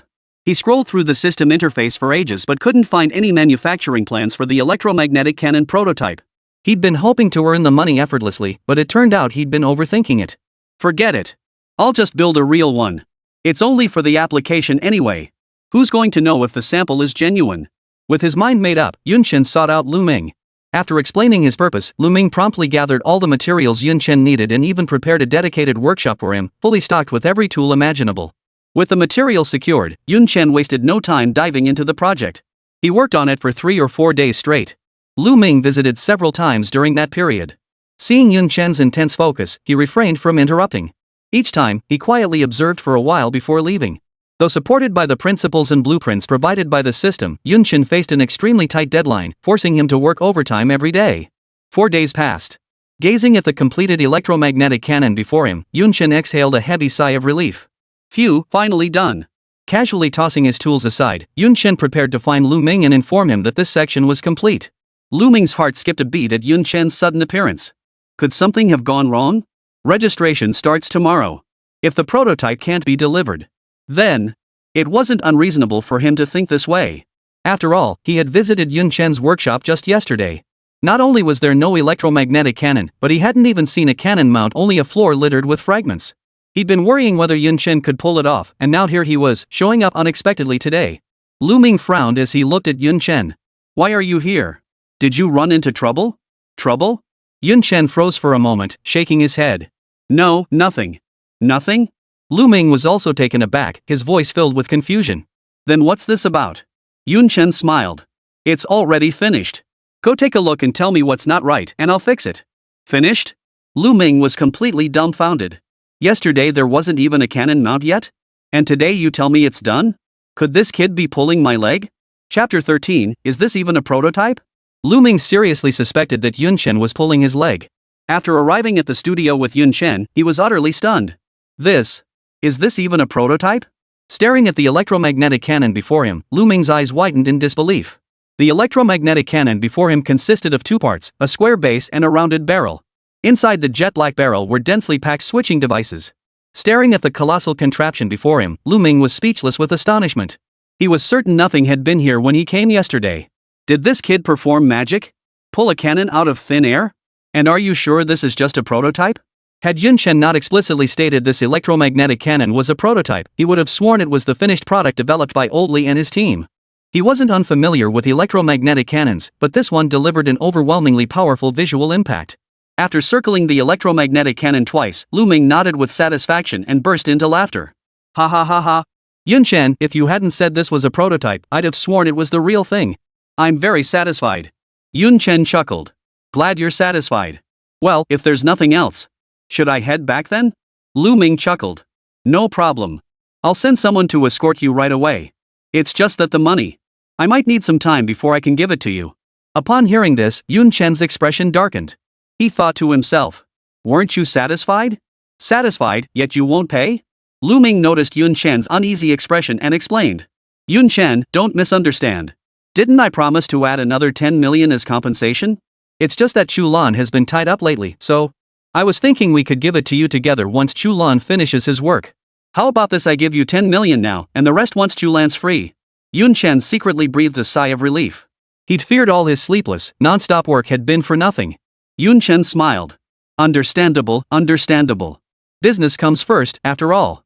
Let's wait until Chu Lan finishes her work. A few extra days won't hurt. I'm not in a rush. In truth, Yun Chen was anxious. He feared that if he accepted Lu Ming's 10 million, the subsequent 10 million might fall through. Besides, Chu Lan had even mentioned increasing the payment. After Lu Ming smiled and saw Yun Chen off, he called the National Defense Technology Center to inform them the samples were ready and to send someone to pick them up. The Defense Science and Technology Center team was eagerly awaiting the samples to submit their application. But no matter how long they waited, there was still no word on the samples. With the application deadline fast approaching, there was still no news. They called Lu Ming repeatedly, only to be told to wait some more. Just as they were about to lose patience and go investigate themselves, Lu Ming's call finally came through. Upon receiving the news, they immediately rushed to the factory without delay. When they arrived at the factory and saw the electromagnetic cannon before them, everyone froze in shock. Eyes wide, they stared fixedly at the colossal machine before them. What the hell? Wasn't the plan to pick up the sample and submit it for registration? Could there be a mistake? Is this a sample? How come it looks more real than the real thing? This must be for the military exhibition, right? Lu Ming glanced at the group standing frozen in place, paused for a moment, then spoke up. What are you all standing around for? Hurry up and move it. Weren't you in such a hurry? You practically called me 10 times a day to rush me. What? Not in a hurry now? One of them turned his head and spoke up. You sure this is the sample? Did you get the wrong one? This is for the military exhibition, right? Lu Ming confirmed. No mistake. This is the sample. Move it. The actual military exhibition model hasn't been built yet. Hearing Lu Ming's confident words, the others were inwardly stunned but sprang into action nonetheless. Inside the laboratory, Chu Lan set down the documents in her hands, rubbed her slightly stiff shoulders, and let out a long sigh. Phew. I wonder how Yun Chen's sample is coming along. Has he run into any difficulties? Should be fine, right? He's so smart, making a sample is a piece of cake for him. Ever since parting ways with Yun Chen, Chu Lan had been shuttling nonstop between the lab and the production line, with no moment to spare. Little did she know, Yun Chen had already completed the prototype. Just as Chu Lan's mind wandered, Wei Yuan's voice cut through the silence. Chu Lan, how's the kinetic energy conversion? Has it met the requirements? I'm looking at it. After responding, Chu Lan hurriedly picked up the documents in front of her and continued flipping through them, immersing herself back into her work. While the lab team was immersed in the electromagnetic cannon research, the sample Yun Chen had crafted was successfully delivered to the registration office. Yun Chen had already returned to campus. The moment he stepped back onto campus, Zhao Menglu latched onto him, bombarding him with questions. Yun Chen brushed her off each time, citing confidentiality. After returning from Lu Ming's place, Yun Chen felt utterly exhausted. To get the prototype finished ahead of schedule, he'd worked day and night without rest for 3 solid days. At that moment, all he wanted was to sleep soundly. Upon returning to his dorm, Yun Chen collapsed onto his bed and fell asleep. News of Yun Chen's return spread rapidly throughout the campus. Yun Chen was now a major celebrity on campus. After all, the scene of him being picked up by helicopter just days ago was still vivid in everyone's memory. Ever since his departure, rumors about him had never ceased circulating on campus. After meals, conversations revolved entirely around Yun Chen. The campus bulletin boards and forums were flooded with news about him. One of the most popular threads asked, "Is the genius who got picked up by helicopter real?" People flooded the comments section. Is the OP an idiot? Isn't it obvious? If he weren't a genius, why would the National Defense Science and Technology Center send a helicopter to pick him up? A sudden comment caught everyone's attention. You guys don't know yet? Yun Chen is already back. The comment instantly sent shockwaves through the crowd. What? He's back? So soon? Didn't they say he was needed for an important research project? Finished already? When did he come back? Why didn't I see the helicopter? The person who just commented replied. What helicopter? He walked back on his own 2 feet. Didn't even get a ride. The remark drew gasps from the crowd. Ah! No way! How could he have walked back? You must be mistaken. Even if there was no helicopter, there should have been at least a car to take him home. The person continued. It's true. I was right at the school gate and saw him walk back on his own. At first, I thought I was seeing things too, but I checked several times. The crowd gasped again. Ha! Soon, the news that Yun Chen had returned on his own spread throughout the school. People were buzzing with all kinds of theories. Some claimed Yun Chen had been expelled. Some say Yun Chen botched the research project. Others claimed Yun Chen had stolen someone else's research secrets, which is why he caught the attention of the Defense Research Center. Now that he's been exposed, he's been kicked out. In any case, rumors swirled wildly, with all manner of claims circulating. Compounding matters, since his return, Yun Chen had holed up in his dorm room, never showing his face. This only fueled the campus rumors, making everyone believe the gossip was true. Deep in slumber, Yun Chen remained utterly oblivious to everything unfolding outside. When Yun Chen finally awoke, 3 days had passed. Hope nothing went wrong. Chapter 14, The Dean's Dilemma. 3 days had passed, and the news of successful enrollment should have arrived by now. Unable to shake his unease, Lu Ming was about to make a call to inquire. Sample passed inspection successfully. Registration confirmed. Seeing the message on his phone, the weight on Lu Ming's heart finally lifted. Information Technology University ranked among the top institutions in Jianghan City, boasting impressive facilities that provided students with private single rooms. Undisturbed, Yun Chen slept soundly.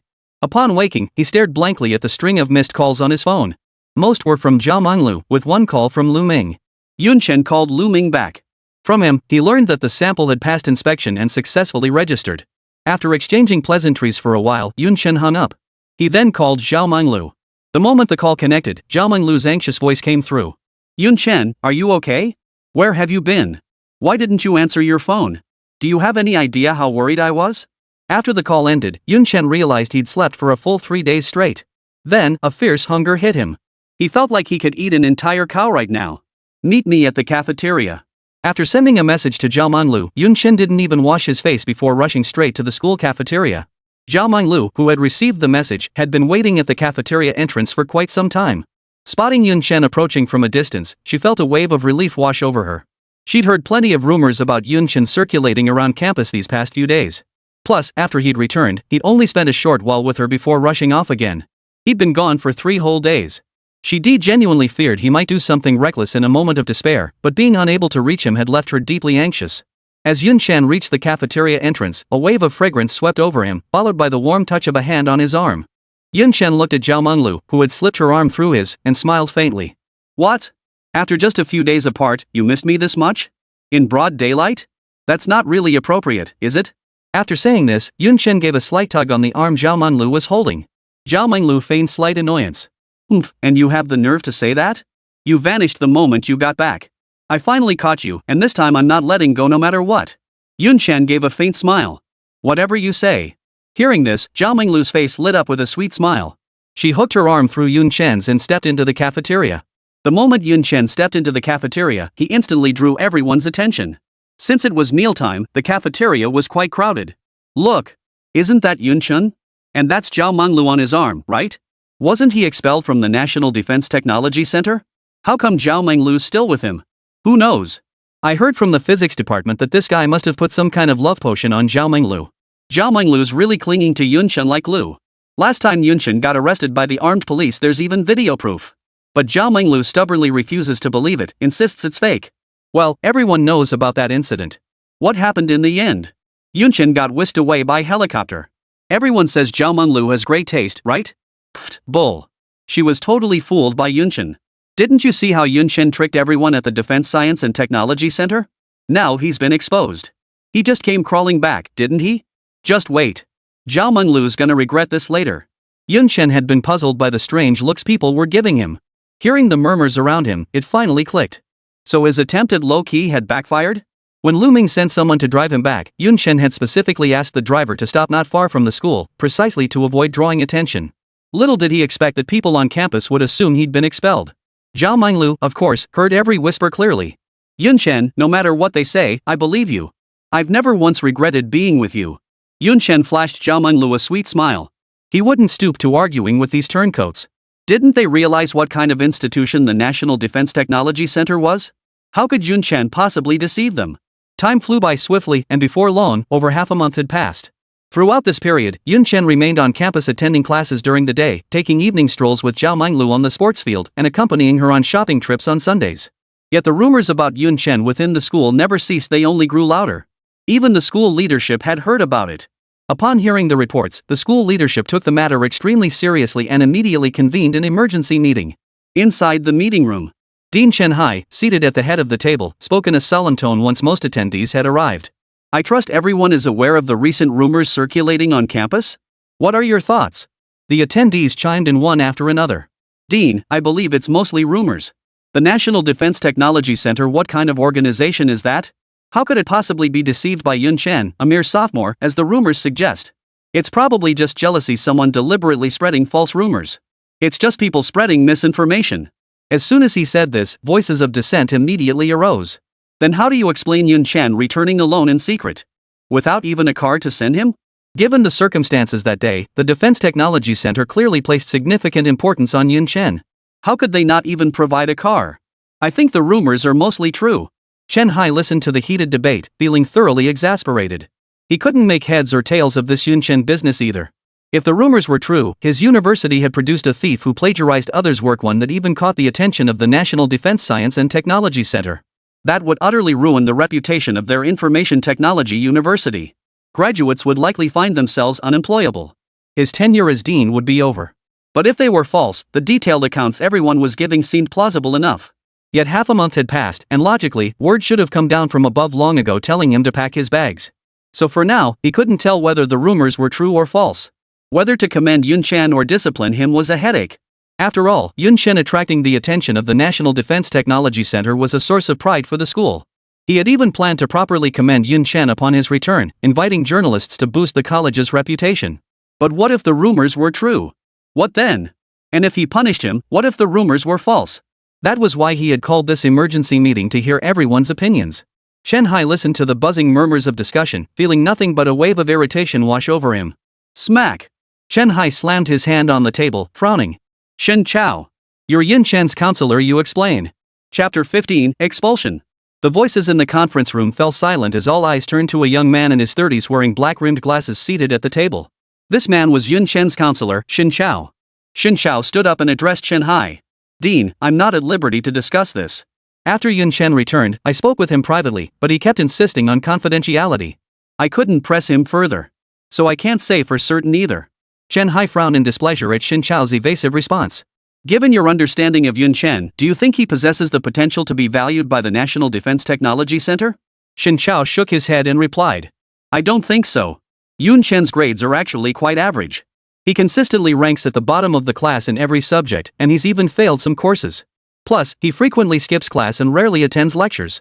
After hearing Shen Chao's words, Chen Hai furrowed his brow deep in thought. So then, this rumor is true? Did Yun Chen really plagiarize someone else's work? Otherwise, how could someone who can't even pass exams possibly attract the attention of the National Defense Technology Center? But all this time has passed and there hasn't been a single word from above? Could it be that the higher-ups are giving me an opportunity? Testing me? To see how I handle this matter? It must be. At this thought, Chen Hai's eyes lit up. He gave Shen Chao a slight nod, motioning for him to sit down, and spoke in a solemn tone. Everyone, do you still think the rumors are false? A student who failed his exams suddenly catches the attention of the National Defense Science and Technology Center, only to return to campus alone afterward. What does all this tell us? Don't you all understand yet? This is nothing short of a tremendous disgrace for our University of Information Science and Technology. Our university has actually produced a black sheep who plagiarizes others' work. This black sheep dared to claim credit for stolen work. Now that they've been exposed, they still walk around campus with impunity. And we've pretended to be completely unaware, turning a blind eye. If word of this spreads, how will others view our University of Information Technology? What will the parents of our students think? How can they trust us with their children anymore? Chen Hai slammed his fists on the conference table, making it thud loudly. Those who had just claimed the rumors were false now dared not even breathe. Publicity Department. Contact the media immediately. Hold a press conference in 3 days. I will expel this scum from our university before the entire city of Jianghan. Outside the conference room. Cheng Hao, who had just arrived to deliver documents, heard Chen Hai's roar loud and clear. When he heard Chen Hai declare that Yun Chen would be expelled before the entire city of Jianghan, he froze in surprise. He hadn't anticipated that the rumors he'd secretly spread would have such a profound effect. Just as Chen Hai was raging, Chu Lan and her team had completed the electromagnetic cannon prototype. Today was the day to test their results. Everyone, after over half a month of hard work, the electromagnetic cannon prototype is complete. Today is the day we test our results. Does everyone have confidence? As soon as Old Li finished speaking, the professors led by Gui Yuan responded in unison with full vigor. Yes. Experimental data indicated that the range enhancement research for this electromagnetic cannon had been highly successful. Conservative estimates placed its minimum effective range at 50 kilometers. Hearing their resounding affirmation, Professor Li let out a hearty laugh. Ha ha ha, excellent. I hereby declare the verification officially begins. As soon as Old Li finished speaking, 2 soldiers who had been standing by swiftly pulled away the red cloth covering the target. Instantly, a massive cannon towering 5 or 6 meters high was exposed to the air. Lu Ming, standing nearby, frowned slightly and murmured under his breath. Somehow, it looks inferior to Yun Chen's prototype. In what way? What are you saying, Uncle Lu? Chu Lan, standing beside Lu Ming, asked in confusion. Lu Ming smiled and replied. Nothing. Congratulations, Chu Lan. I hear you played an indispensable role in this successful research. Just as Chu Lan was about to say that it was actually all Yun Chen's doing, a loud boom echoed as the electromagnetic cannon fired. Shortly after, a voice crackled over the walkie-talkie. Target successfully hit. Repeating, target successfully hit. Old Li exclaimed excitedly. Are the test data in yet? What's the range? How's the accuracy? Chu Lan hurried to the computer and announced in a clear voice. Data analysis complete. Effective range, 52.3 kilometers. Accuracy, 1001000. Her eyes brimmed with joy as she exclaimed. We've succeeded. In an instant, the entire venue erupted in cheers. 52.3 kilometers. We're guaranteed a top 3 finish at this military exhibition. Meanwhile, in Sakura country, deep within an unnamed mountain range, a short, stocky man in military uniform with a small mustache peered intently through military binoculars. This man was none other than Sakura Nation's Army General, Kawanishi Kamichi. A massive pillar of flame erupted into view through the binoculars. Yee-haw! Yee-haw! The technology of the United States is truly remarkable. With this 80-kilometer electromagnetic cannon, we'll definitely give the world a huge surprise at this military exhibition. Kawashima Kumechi lowered his binoculars and spoke with a smile. Watanabe-kun. Yes. Beside Kawanishi Kamichi, a man in his 30s, also dressed in military uniform, snapped to attention and bowed. Kumichi Kawashima smiled. Watanabe, go. Go reclaim the honor and pride that belonged to our land of cherry blossoms. Watanabe, who had just risen, bowed once more. Watanabe will not disappoint you. Kawashima Kamichi, ha ha ha. Meanwhile, nations around the world sprang into action, transporting their military exhibition products to an island in the high seas. Since the military exhibition was always held on this island, it had come to be known as Military Exhibition Island. Chu Lan was appointed as the leader of the exhibition team, tasked with leading the Dragon Nation delegation. Upon receiving the news, she was slightly taken aback. She hadn't expected to be appointed as the head of this exhibition team. After all, both Elder Li and Academician Wu possessed far greater seniority and experience than her. There was simply no way the role should have fallen to her. Her first move upon receiving the news was to seek out Old Man Li, hoping to decline the responsibility. Unexpectedly, Old Li informed her that since she had developed the electromagnetic cannon, this honor naturally belonged to her. He also assured her not to worry, as they would accompany her as deputies. With even Old Li offering to serve as her deputy, it would be unreasonable for her to refuse again. Left with no choice, she reluctantly accepted. But that wasn't my research. I merely presented some ideas, and even those were Yun Chen's. Chu Lan muttered under her breath as she stepped out of Old Li's office. Soon, Chu Lan and her team loaded their equipment and headed straight for Military Exhibition Island. The entire team was brimming with confidence in the electromagnetic cannon they developed. They felt confident they could represent Dragon Country and achieve a respectable ranking. Chapter 16, The Draw. Evening, at the University of Information Technology. Yun Chen held Zhao Menglu's delicate hand as they wandered aimlessly across the sports field. Suddenly, Yun Chen stopped in his tracks, thinking to himself. How long has it been? Chen, why hasn't he given me the money yet? You're not going back on your word, are you? Noticing Yun Chen's change in demeanor, Zhao Menglu asked with concern. Yun Chen? What's wrong? Snapping back to reality, Yun Chen gave Zhao Menglu a faint smile. Nothing. Just spaced out for a moment. As soon as Yun Chen finished speaking, a sharp chirp echoed through the air. The two looked up. Zhao Menglu exclaimed excitedly. Look! Fireworks! Yun Chen smiled at the delighted Zhao Menglu. Do you like them? Zhao Menglu nestled against Yun Chen's shoulder, her face beaming with joy. The two stood quietly on the playground, watching the fireworks burst across the sky. Do you like them? After the fireworks faded, Yun Chen asked with a smile. Zhao Menglu tightened her grip on Yun Chen's arm and shook her head. I don't like them. Ha! Yun Chen froze slightly. Zhao Menglu lifted her head and looked at Yun Chen. No matter how beautiful fireworks are, they only last a moment. They are lovely to look at, but I don't like them. Because what I want is forever, not just a moment. Yun Chen, do you know? Truthfully, I wish what they say were true. Yun Chen froze slightly, furrowing his brow. Why? Zhao Menglu asked with a serious expression. Because then you'd never leave me. We'd never have to part ways. Yun Chen smiled faintly, saying nothing. He lowered his head slightly and leaned forward to kiss the red lips before him. A faint warmth spread from Yun Chen's lips. Yun Chen thought to himself. The books were right, a woman's mouth truly is sweet.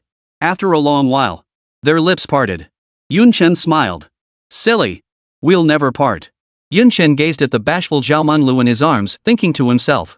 Dating seems pretty nice after all. Not far away, in a corner, Cheng Hao watched Yun Chen and Zhao Menglu kissing passionately on the playground, his fists clenched tightly. Let's see how long you can keep gloating. Soon you'll be ruined. Zhao Menglu, you.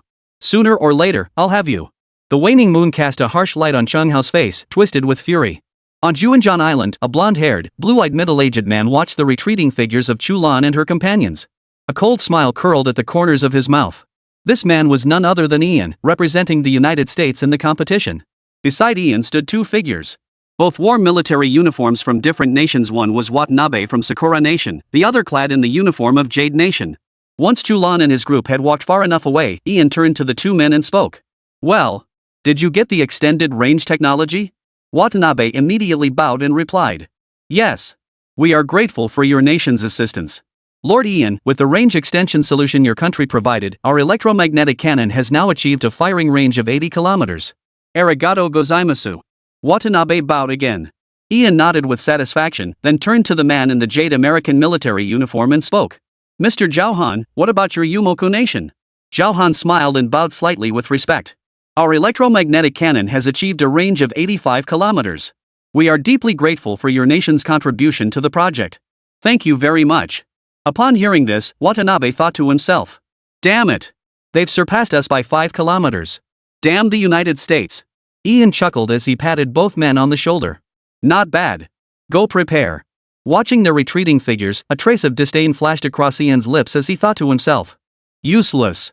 I gave you the range extending technology, and you couldn't even hit 90 kilometers. Even so, it's enough. Dragon Nation, it's time you saw what true superpower strength looks like." In recent years, Dragon Nation's development had accelerated at an alarming pace, reaching a level that even the United States could no longer ignore. As the Dragon Nation's international influence grew ever larger, the United States began to feel uneasy. They planned to use this military exhibition to severely dampen the Dragon Nation's momentum. To achieve this, they spared no expense in freely sharing their core research achievements with allied nations like Sakura Nation and Jade Nation. Their goal was to knock Dragon Nation out of the top 10 at this military exhibition, thereby weakening its international influence. The United States has spent 3 full years meticulously planning for this day, investing substantial financial resources during this period. This culminated in the development of the electromagnetic railgun range extension solution. The very next day after Chu Lan arrived on the military island, the exhibition commenced with 3 booms: bang, bang, bang. The host on stage smiled at the crowd. "Ladies and gentlemen, good morning. Welcome to this military exhibition. The theme of this military exhibition is the electromagnetic cannon. Who will take first place at this military exhibition? Stay tuned to find out. Alright, enough chit-chat. Let's move on to the next segment, the draw. Please welcome our defending champion, the United States. Come up to draw your lot. A warm round of applause, everyone." Blonde-haired, blue-eyed Ian rose from his seat with a smile, nodding slightly to the representatives from various nations. Amidst the applause, he strode confidently onto the stage, reached into the box at the front, and pulled out a small ball, handing it to the host. The host opened the ball to reveal a white slip of paper inside. Unfolding it, the host announced aloud. "Number 15. Hearing the number 15, Ian secretly breathed a sigh of relief. The draw determined the order of presentation, and being too early would be extremely disadvantageous. While he had great confidence in his country's electromagnetic cannon, he didn't know the true capabilities of the other nations. Number 15 was perfect, neither too early nor too late. He was satisfied. After Ian stepped down from the stage, the host spoke again. "Next up, Xiongua." Chu Lan, standing below the stage, addressed the elderly Mr. Li beside her. "Master Li, is this draw order based on last year's rankings?" Master Li nodded non-committally. "Correct. Last year, our Dragon Nation ranked 8th. Our turn should come up soon. You'll go next." "Huh?" Chu Lan froze in surprise. Old Master Li smiled and said, "You're the team leader. If you don't go, who will?" Before Chu Lan could protest further, the host on stage announced. "Next up, Dragon Nation." The eyes of the representatives from all nations turned toward Chu Lan and his group. Dragon Nation had been gaining tremendous momentum in recent years, so it naturally drew significant attention. Everyone was now curious to see what number Dragon Nation would draw. Chapter 17, first to take the stage? Meeting the encouraging gaze of Old Li, Chu Lan took a deep breath. Amidst the applause of the international audience, he strode calmly toward the stage. Ian watched Chu Lan, dressed in military uniform and moving with unhurried composure, his brow furrowing slightly as he murmured. "What? Who is she? Hasn't Gui Yuan always led the team before?" He then glanced at Gui Yuan and the others, only to find them smiling warmly at Chu Lan ahead. Their expressions were filled with admiration. Witnessing this, his frown deepened. Yet, he soon broke into a smile. After Chu Lan took the stage, she followed the same routine, handing the small ball in her hand to the host beside her. The host opened it, gave Chu Lan a slightly surprised look, then announced loudly. "Number 1. The crowd below the stage erupted in gasps. "Oh my gosh, it's actually number 1. Great. Number 1's finally been picked. I don't have to worry anymore. Good. Yay, yay. Chu Lan hadn't expected to draw number 1 herself. She knew exactly what it meant. Without knowing the strengths of the other nations, Dragon Nation would be the first to showcase their abilities. This was extremely disadvantageous for Dragon Nation. Noticing Chu Lan's uneasy expression, Elderly offered reassurance. It's alright, Chu Lan. Going first might not be such a bad thing for us. Ha? Chu Lan looked at Old Master Li with confusion. Old Master Li smiled. By going first, we finish our demonstration early and avoid prolonged pressure. After all, this 52.3 kilometer range is already pushing our limits. Even if I draw the last slot, seeing other countries outperform us, we won't be able to adjust our strategy anyway. Rather than face immense pressure as the last to perform, it's better to go first and shift the pressure onto others. As soon as Old Li finished speaking, everyone nodded in agreement. Exactly, Chu Lan, there's no need to worry too much. First it is, then. It's no big deal. I have faith in our electromagnetic cannon. Let the pressure be on them. Ha ha ha. After speaking, everyone burst into loud laughter. Chu Lan, too, was infected by their laughter.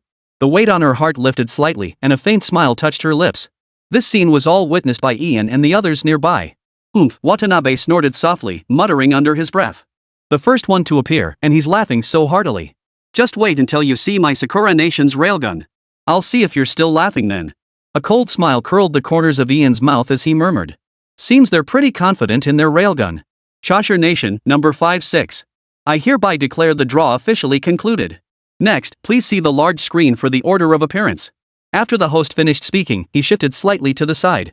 Behind him, the screen displayed the order of appearance for each nation, with the Dragon Nation prominently listed first. After a moment, the large screen behind him went dark, and the host reappeared on stage with a smile. I will now announce the rules for this military exhibition. The rules are simple. Each nation may fire one electromagnetic cannon. Range and accuracy will serve as the basis for evaluation. I declare. The military exhibition is now officially open. Let's welcome our first exhibitor with a round of applause. Dragon Nation. Chu Lan rose calmly from his seat and walked steadily onto the stage amid the applause. This demonstration utilized remote firing systems. The activation switches for each nation's electromagnetic cannons were all controlled by a single computer in the viewing gallery. To prevent malicious launches, each nation had unique firing codes. After inputting the command, Chu Lan took a deep breath and decisively pressed the enter key. Moments later, a massive fireball erupted on the grandstand's large screen, followed by an announcement over the PA system. Target acquired. Range, 52.3, accuracy, 100-1000. Hearing the announcement match the experimental data perfectly, Chu Lan silently exhaled, the weight on her shoulders suddenly lifting. After Chu Lan descended from the platform, the large screen displayed the nation's order of appearance once more. Unlike before, a string of numbers now followed Dragon Nation's entry. 52.3100-1000. Exactly the numbers from the broadcast. Below the stage, the crowd reacted with mixed emotions. Those disheartened knew Dragon Nation's range and accuracy were too exceptional to surpass. Those rejoicing, naturally, were Ian and his team. When Ian saw that the Dragon Nation's electromagnetic cannon had a range of only 52.3 kilometers, he nearly laughed out loud. He realized he had overestimated Dragon Nation. 3 years have passed, and this is all the progress you've made? Shaking his head with a smile, Ian ceased paying attention to Chu Lan and her team. He knew this plan was now foolproof. With a range of just 52.3 kilometers, the Dragon Nation would undoubtedly be knocked out of the top 10. He felt it necessary to report back to higher-ups that there was no need to pay Dragon Nation excessive attention, they were utterly insignificant. Watanabe also smiled. Yes, yes. Meanwhile, Chu Lan and the others remained completely unaware of all this, still basking in the joy of not being overtaken. Over the past period, 5 or 6 nations had already advanced, yet none possessed a range exceeding 30 kilometers, let alone surpassing Dragon Nation. At this rate, our Dragon Nation is guaranteed a top 3 finish, one of them declared confidently. Unexpectedly, Old Li shook his head and spoke up. Don't be so optimistic. There are still so many nations yet to compete. Play it safe. Play it safe. Top 5 should be manageable. The group paused in surprise before bursting into laughter. They hadn't expected the usually stern Old Li to have such a humorous side. Next up, the United States. The moment the hostess' words fell, the crowd instantly dropped their smiles, staring intently at Ian as he rose to his feet. While the pretty country was a pain in the ass, you had to admit their technology was always cutting edge. And relations between the dragon country and the pretty country had always been tense. Naturally, Chu Lan and the others paid close attention to Ian. After stepping onto the stage, Ian didn't rush to press the launch button. Instead, he took the microphone from the host, turned around, and smiled broadly. Radisson, crew, this is Major Ian from the U.S. Research Center. I believe this military exhibition has absolutely no reason to be held in the future. Because, for my beautiful country, this military exhibition holds absolutely no challenge whatsoever. I hereby declare that after this exhibition, the United States will no longer participate. The moment Ian spoke, an uproar erupted among the nations. Angry voices erupted in unison. Arrogant! Arrogant! We haven't even started yet. Do you think we're inferior to you? Upon hearing Ian's arrogant words, Chu Lan and the others frowned deeply. They knew Ian wouldn't make such bold claims without reason. His confidence must stem from absolute faith in his electromagnetic cannon. At this realization, Chu Lan and Oldly exchanged glances, both seeing concern in each other's eyes.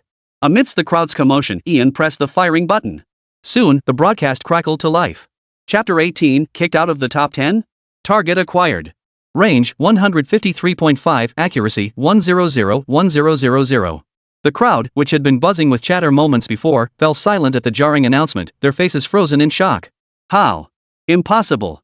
153 kilometers. How did they do it? Unbelievable.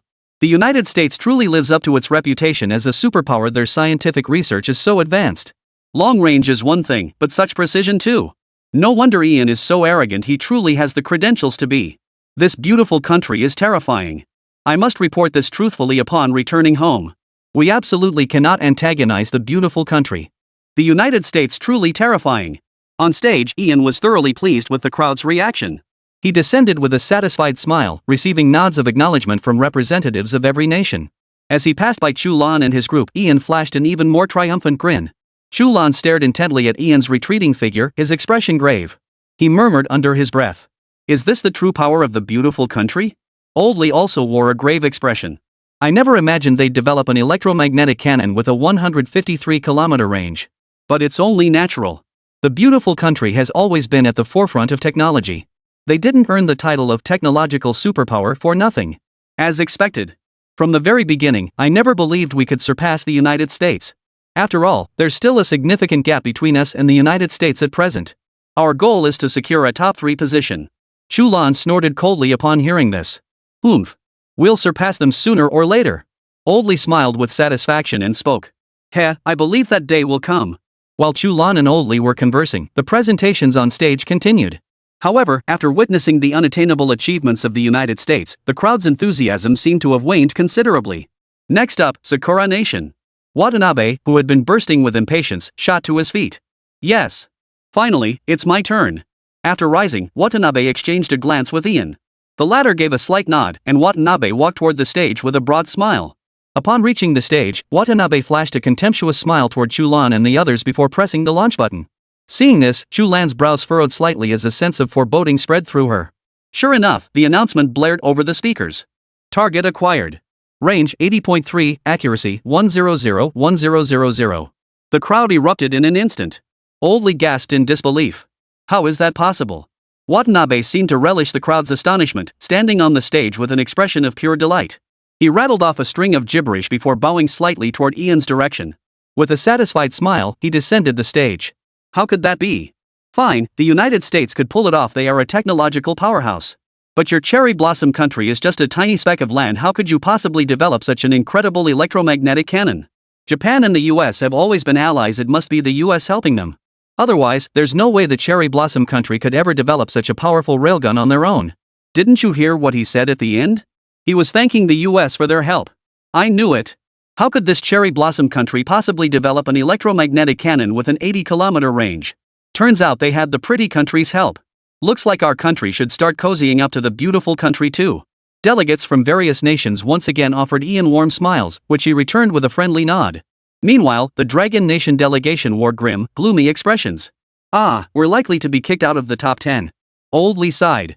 Except for Chu Lan, everyone else kept their heads down, silent. Why? But we're currently ranked 3rd, right? Even though Sakura Nation has been quite unexpected this time, we still have a chance to win. Oldly shook his head with a bitter smile. Chu Lan, don't you understand? The United States hasn't targeted our country for just a day or two.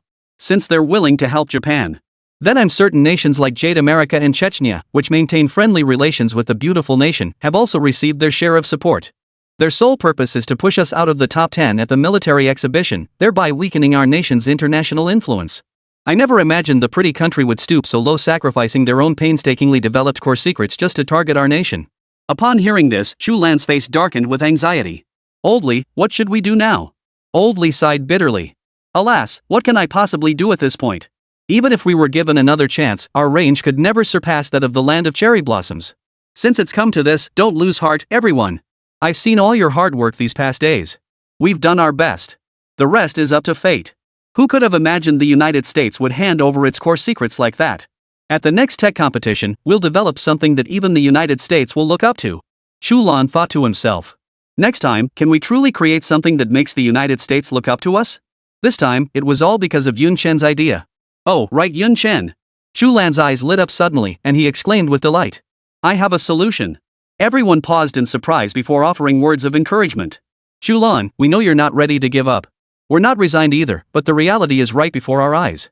Let it go as long as our faith remains. We'll win it back next time.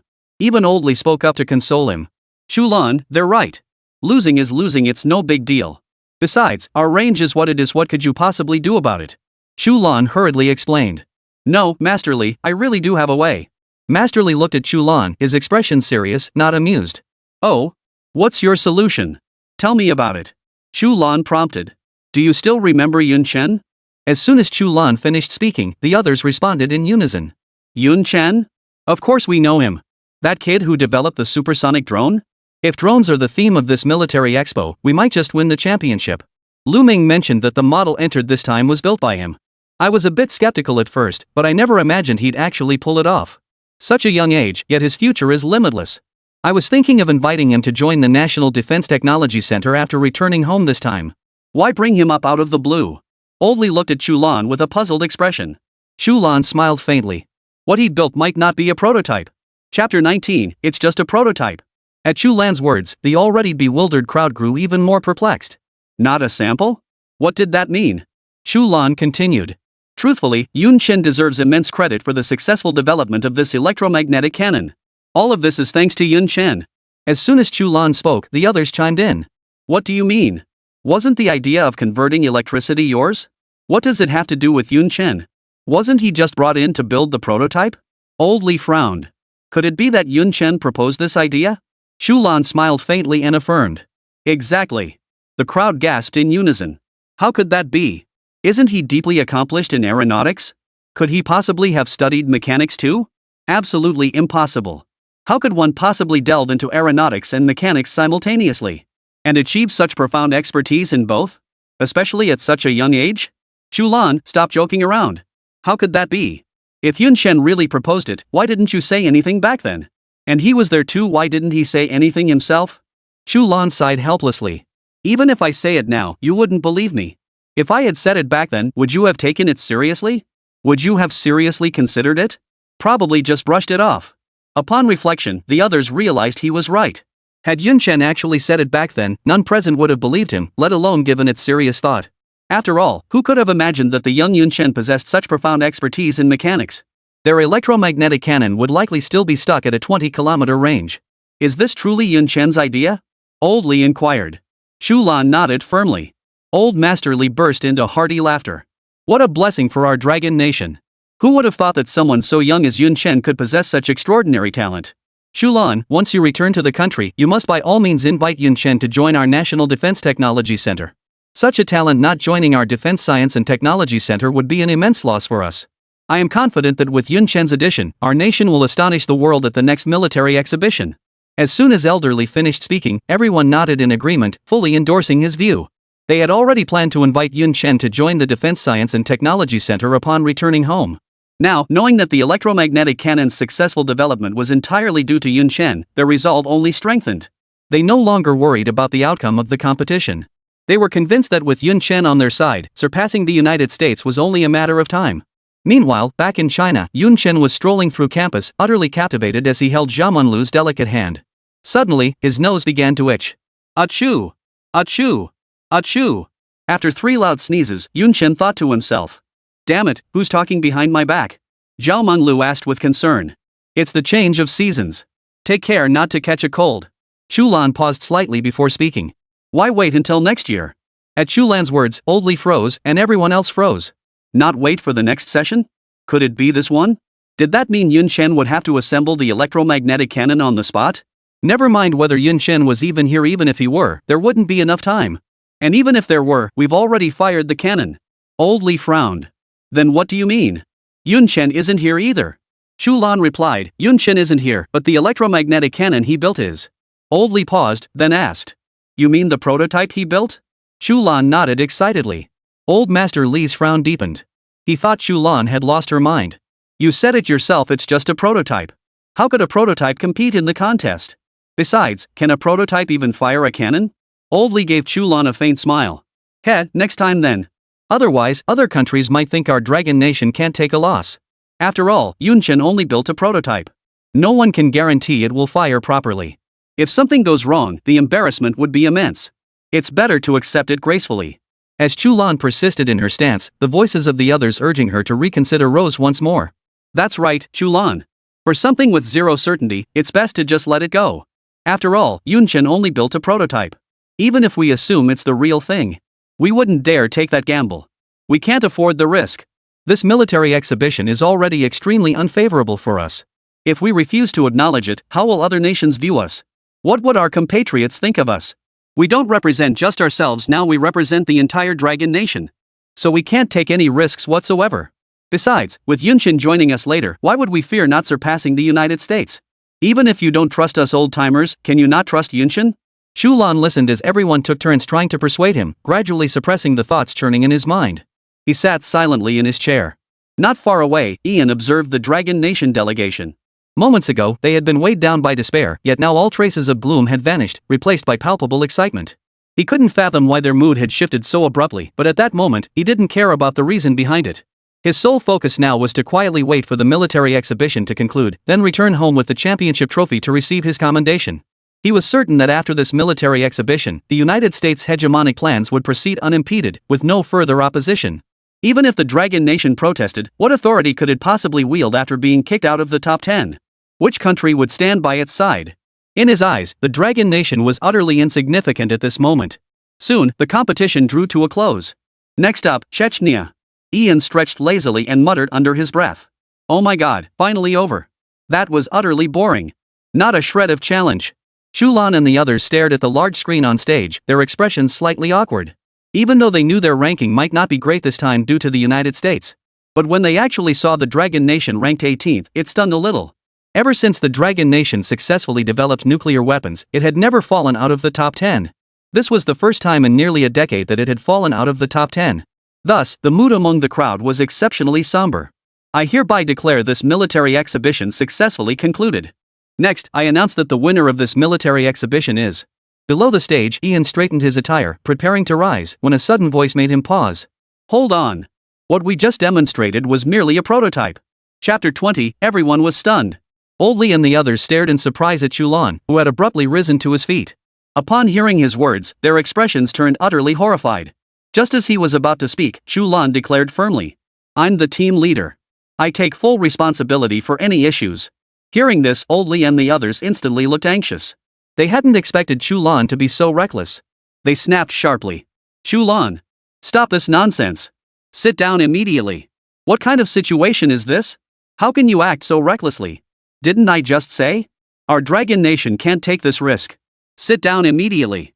Chu Lan paid no heed to the words of Elder Li and the others, standing ramrod straight in place. The host on stage paused slightly, then asked with a smile. Excuse me, ma'am, what did you just say? Chu Lan repeated.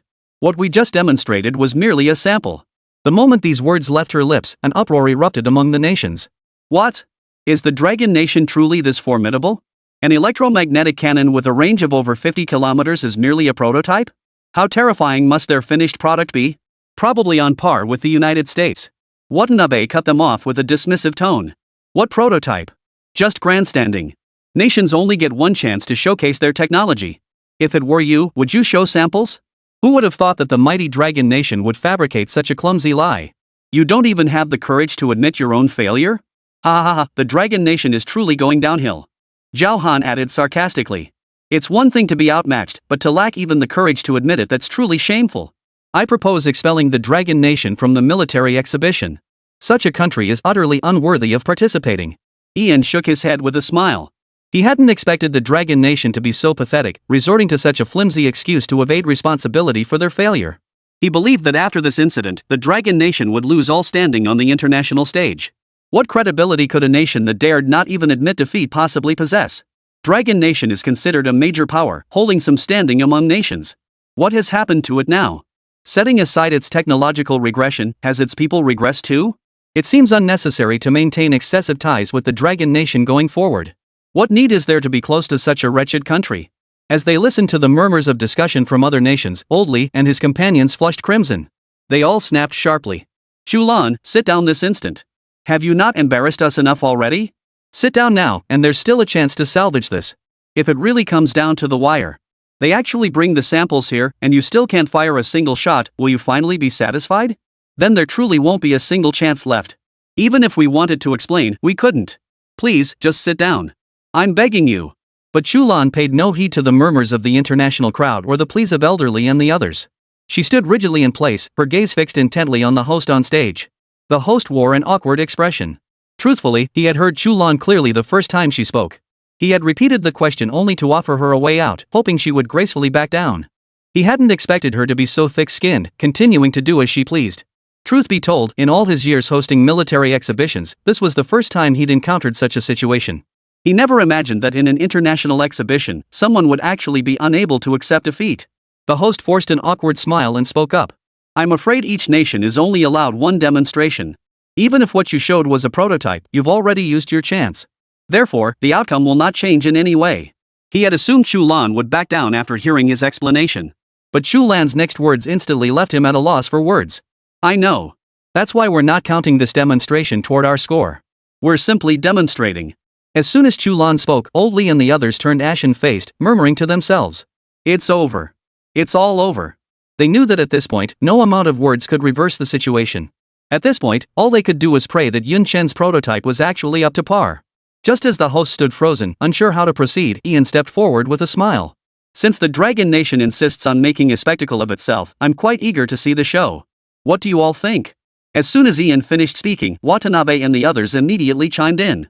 Exactly. We're not in a rush to return home anyway. If there's entertainment to be had, why not? If their finished product turns out worse than that sample we just saw, I'd laugh my teeth out. Ha ha ha. The others nodded in agreement. Let's see what they've got. Give Longwei another chance to show off. They also wanted to see for themselves how much difference there was between the finished product Dragon Country spoke of and the sample they had just seen. Hearing unanimous agreement from all nations, the host saw no reason to refuse. Very well, then. Please demonstrate once more. Where is your finished product? Chu Lan spoke up. The finished product is with you. At this remark, the host was dumbfounded. What do you mean, your finished product is with us? We're just the event organizers, what does this have to do with us? As the host stood there dumbfounded, Chu Lan continued. Our finished product was delivered to you over 2 weeks ago. The host frowned. But what you delivered half a month ago wasn't. The host trailed off mid-sentence before realizing what had happened, his voice filled with shock. What do you mean? What you delivered half a month ago was the finished product. And what you just demonstrated is a prototype. The host's words sent shockwaves through the international audience once more. Watanabe burst into laughter. Yeehaw, yeehaw. Has Dragon Country lost its mind? They actually mixed up the finished product with the sample? Or are they pinning their hopes on the prototype now? Can the prototype even fire? Ian was utterly baffled, unable to fathom what Longwo was trying to achieve with this move. First they claimed what they showed was a prototype, then they said the prototype they delivered was the finished product. Even the sharp-witted Ian was left thoroughly bewildered by Chu Lan's actions. He wasn't the only one. Bewildered representatives from all nations looked utterly perplexed. Was the Dragon Nation simply throwing caution to the wind? That doesn't make sense? The host also sounded uncertain. Are you sure? Chu Lan nodded firmly. Upon receiving Chu Lan's affirmative response, he picked up the walkie-talkie nearby. Bring the sample submitted by Dragon Nation to the launch pad. Soon, a heavy-duty truck towing a massive cannon came into view. Staring at the massive cannon, Chu Lan was stunned. Oldly was stunned. Watanabe was stunned. Ian was stunned too. Everyone from all nations was stunned. Chapter 21, A Real Railgun? After Yun Chen manufactured the prototype, personnel from the Defense Science and Technology Center immediately brought it in for registration. Therefore, Chu Lan and the others had never seen it before. This was their first encounter with it. Upon seeing this massive cannon, their immediate reaction was, "Are you sure this is just a prototype?" At that moment, Chu Lan's confidence in Yun Chen grew even stronger. Representatives from various nations also wore expressions of utter astonishment. What? What? What the hell? This is a sample? How come it's so big? This perfectly round barrel, no welding marks at all? Is the Dragon Nation's industry that advanced? They can actually cut such a massive barrel in one piece? And why are there wires inside the barrel? Where do you load the shells? Could it be this electromagnetic cannon doesn't use shells at all? A real electromagnetic cannon? Powered entirely by electricity? After seeing the so-called prototype from Dragon Nation, Ian was momentarily stunned. He hadn't expected their prototype to be so incredibly realistic. It delivered a powerful visual impact, even more striking than when he first saw his own country's electromagnetic cannon. A sense of unease crept into his mind. Watanabe sneered dismissively. Typical Dragon Nation formalism. It's just a sample, yet they made it look so real. No matter how exquisite it is, a sample remains just a sample. All show and no substance. It doesn't even have a place to store shells. Doubt it would even go off. While the representatives from various nations debated, Chu Lan and her team had already approached the electromagnetic cannon, beginning to calibrate the equipment. The more Chu Lan and her team examined it, the more astonished they became. She exchanged a glance with Oldley, both seeing the shock reflected in each other's eyes. Since the theoretical foundation for their previous electromagnetic cannon had been proposed by Yun Chen, the one before them shared a similar principle. Both involved electrical conversion, but the difference lay in the conversion mechanism. The one before them boasted a full 10 conversion units. What was truly terrifying was this. Yun Chen's electromagnetic cannon sequentially stacked and converted the electricity 10 times. They could scarcely believe the sheer terror of the energy unleashed by such a process. They couldn't fathom how Yun Chen had achieved such terrifying energy conversion, or how he managed to control it. Moreover, Yun Chen's cannon appeared to require no projectiles. The barrel's interior was densely packed with circuits and conversion mechanisms. Even the seasoned veteran, Oldley, was trembling with excitement at that moment. No shells. Powered entirely by electricity, how low the cost of firepower coverage would be. If this electromagnetic cannon could truly be fired successfully, it would be nothing short of a revolutionary achievement. Oldley's anticipation grew by the moment, and his admiration for Yun Chen deepened. He could hardly wait to see the results. He had already made up his mind, regardless of whether the electromagnetic cannon succeeded in firing. Upon returning to the country, he would personally step forward to invite Yun Chen to the National Defense Science and Technology Center. He would also petition the state to grant Yun Chen a fitting reward. If everything is ready, let's begin. The host spoke up once he saw everyone was nearly ready. Oldley nodded to Chu Lan. Chu Lan took a deep breath and decisively pressed the blue launch button on the base. A sudden, loud hum filled the air. It sounded like a car engine roaring to life. The entire colossal cannon shook violently. Buzz! Buzz! The buzz sound echoed continuously as a blue glow coalesced at the muzzle. Boom! A sonic boom echoed. Ha! Chu Lan froze in surprise. Oldley and the others were also momentarily bewildered. Then, with a look of disappointment, he muttered. Did it fail? The crowd from various nations initially wore expressions of shock. The electromagnetic cannon's initial startup produced a buzzing vibration and a blue glow concentrated at the muzzle, which was genuinely intimidating and gave everyone a sci-fi movie vibe. Everyone assumed this electromagnetic cannon from the Dragon Nation must possess some extraordinary feature, as its activation resembled the laser cannons seen in sci-fi films. But what they didn't expect was that after a loud bang, that was it? That's it? Just a loud bang? And the sound wasn't even loud? Watanabe, finally catching on, burst into laughter. Ha ha ha. This is the finished product from your Dragon Nation? Far better than I expected. At least it can still fire. It's actually quite impressive. It can make noise even without shells. It's certainly unique. But it's completely useless. You Dragon Nation folks aren't actually planning to take this thing into battle, are you? Are you planning to fire a couple of shots to scare the enemy away? Ha! Ha ha ha! Watanabe's cutting words left Oldley and the others flushed with embarrassment, while Chu Lan looked utterly flustered. Not far away, Ian secretly breathed a sigh of relief, a smile spreading across his face. He'd initially feared some unexpected turn of events, only to find it was a false alarm. He chuckled. Ah, we've had our fun. Let's get on with announcing the results. I'm eager to get back home. As soon as Ian spoke, Watanabe immediately agreed. Exactly. Dragon Country really is just trying to grab attention. What a waste of my time. The people of my Cherry Blossom Nation are eagerly awaiting my triumphant return. Just as everyone was about to leave, someone suddenly exclaimed. Look! Everyone turned to look as a massive flame erupted on the stadium screen, seemingly about to leap out at any moment, lingering long after it appeared. Even through the screen, everyone felt a wave of heat wash over them. Target acquired. Range. 406 kilometers. Accuracy. 10-100. The surprised broadcast echoed through the stadium. Chu Lan and the others erupted in excitement. Oldley's face flushed with excitement as he exclaimed in astonishment. It actually It really worked. 406 kilometers. Over 400 kilometers. And the accuracy is still 10-100. Most importantly, it doesn't even need shells. Chu Lan's face was also filled with excitement. She never imagined Yun Chen could be so incredibly talented. When asked to build a prototype, he actually built the real thing, and its range and accuracy were terrifying, far surpassing any other country present. Even the technologically advanced United States couldn't compare. Chu Lan exclaimed excitedly. Mr. Li, this is all thanks to Yun. Before Chu Lan could finish, Old Master Li silenced her with a single glance. Chu Lan glanced around. The representatives from other nations present understood Old Master Li's meaning and quickly swallowed the words on their lips.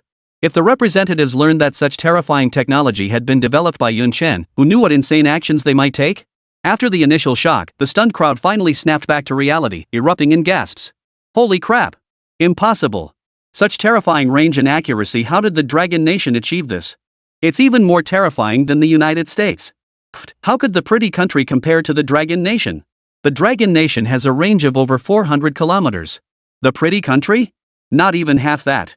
And not only do they shoot farther, they shoot straighter too. At that moment, the gazes of the international crowd toward Chu Lan and his companions held none of the previous disdain.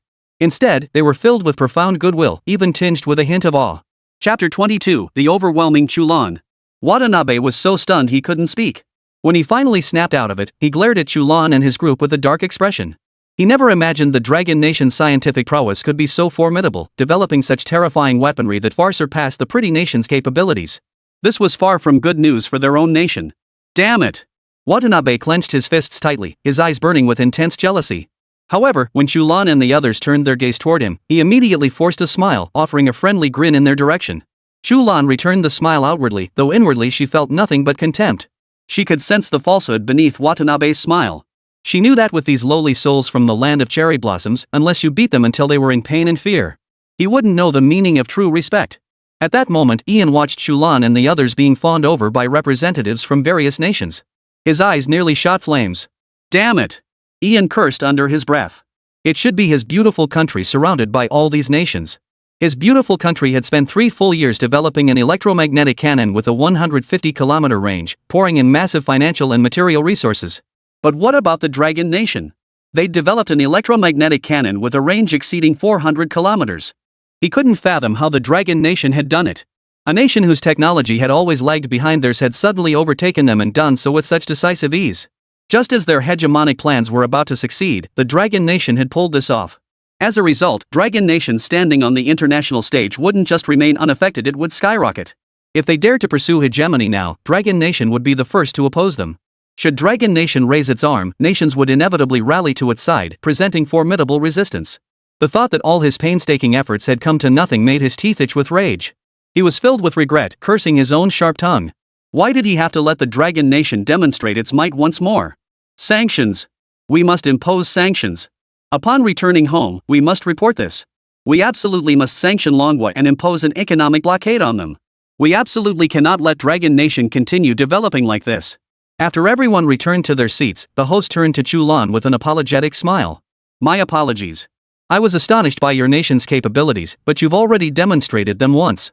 Therefore, the earlier demonstration will not be counted toward the results, and the rankings remain unchanged. Chu Lan smiled faintly. It's fine.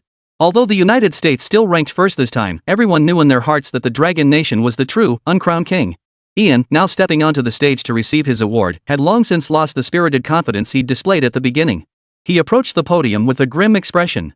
Gazing at the championship trophy in his hands, he felt nothing but profound irony. He had originally planned to deliver a passionate speech after receiving the trophy, boosting the United States' influence.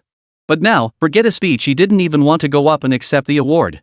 The moment Ian received the trophy, he turned and walked off the stage without a moment's delay. Below, Watanabe watched Ian's hasty exit, utterly bewildered. He had assumed his good brother would at least give a speech. He had even prepared to applaud, only to see his good brother leave the stage without uttering a single word. After Ian descended the stage, the host announced in a resonant voice. I declare. This military exhibition has concluded successfully. Before everyone departs, there is one more announcement. After the host finished speaking, he flashed a smile at Chu Lan and continued. Although Dragon Nation's final demonstration will not be counted toward the final tally. However, the achievements of Dragon Nation are evident to all. Therefore, after deliberation by the organizing committee, it has been decided to award Dragon Nation a special grand prize. Now, let's give a warm round of applause to welcome the representative of Dragon Nation to the stage to receive the award. The moment the host finished speaking, thunderous applause erupted from the audience below the stage. Chu Lan and the others were profoundly stunned. They never imagined they would be awarded the grand prize. This was the highest honor the military exhibition could bestow. It was important to note that since the military exhibition's inception, the grand prize had only been awarded once before. That was 20 years ago, when the United States had just developed its nuclear weapons. For every special award signified the emergence of a major national strategic asset. Strangely, upon hearing that Dragon Nation had received the special award, the international audience not only refrained from protesting but instead applauded with smiles. They believed the electromagnetic cannon developed by the Dragon Nation truly deserved the grand prize. Oldly and the others trembled with excitement. The grand prize. This was the highest honor imaginable. From this moment onward, who would dare to underestimate Dragon Nation? Wei Yuan and the others were so overcome with emotion that tears streamed down their faces. Suppressing his own excitement, Chu Lan stepped onto the stage amid thunderous applause and accepted the award certificate from the host. Share your insights on achieving success. After the host finished speaking, he handed the microphone to Chu Lan. Taking a deep breath, Chu Lan began. First, I'd like to thank the organizers for awarding us the grand prize of Dragon Nation. Truthfully, my deepest gratitude goes to the researchers of our nation. It is their tireless dedication, working day and night, that has made it possible for me to stand here today. This honor does not belong solely to me, but to the thousands of researchers across our nation. It also belongs to our entire Dragon Nation. It is their unsung contributions that have built the strength of our nation today. Finally, what I wish to say is, my Dragon Nation. We develop these weapons not to prove how powerful we are. Nor is it to invade other nations. Our Dragon Nation has always cherished peace and is deeply committed to it. However, this does not mean our nation is weak and easily bullied. Our nation will always uphold the principle of peaceful coexistence in our relations with all countries. But, should any nation provoke us first, the Dragon Nation will make them feel the full sharpness of our blades. Our Dragon Nation's military possesses the overwhelming strength to sweep away all obstacles. The firepower of our Dragon Nation possesses absolute might. Annihilate all invading enemies. Those who dare to invade the Dragon Nation. No matter how far, they shall be annihilated. Excellent. As Elder Li and the others listened to Chu Lan's commanding declaration, their blood boiled with fervor. They leapt to their feet, clapping until their palms turned crimson. The assembled representatives from various nations were profoundly shaken by Chu Lan's commanding words. They never imagined a woman could utter such fierce words. Truly, women are no less than men. Watanabe, in particular, was so shaken by Chu Lan's pointed words that he turned pale. Ian's face darkened with gloom. He understood perfectly well the hidden meaning behind Chu Lan's words. After Chu Lan finished speaking, the applause from the audience below the stage continued unabated. Amidst the awestruck gazes of the crowd, Chu Lan slowly made her way down from the stage. Only one thought occupied Old Li's mind now. He must recruit Yun Chen to the National Defense Technology Center. His gaze had never been so unwavering. Chapter 23, Grinding into a Private. Back to the country. Back to the country. Old Li exclaimed, his face flushed with excitement.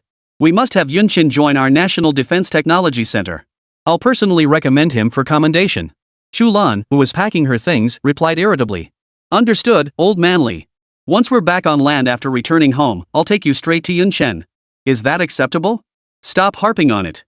You've repeated it 800 times. My ears are practically calloused from listening. At the same time, inside a military tent, Ian looked grave as he addressed someone. Notify Evelyn. Have her investigate whether any of those renowned scientists have recently reappeared in the Dragon Nation. I want all their files. Soon, Chu Lan and the others embarked on their journey back home.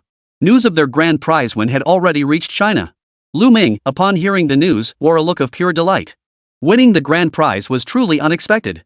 Then he thought to himself, as the project's chief supervisor, he deserved some credit too. It seemed he was bound to receive some commendation. As this thought crossed his mind, Lu Ming glanced at the 2 bars and 1 star on his shoulder, feeling a surge of pride. I've been carrying this star for so many years now. It's about time for a promotion. No sooner had Lu Ming finished muttering to himself than the red desk phone on his office table began ringing insistently. Speak of the devil. Lu Ming chuckled, picking up the receiver. His smile quickly faded, however, as the roar from the other end of the line made his ears ring. Lu Ming. What kind of job are you doing? The electromagnetic cannon has been developed. Why haven't you reported it? Lu Ming asked, utterly bewildered. Didn't report it? I reported it the moment it was developed.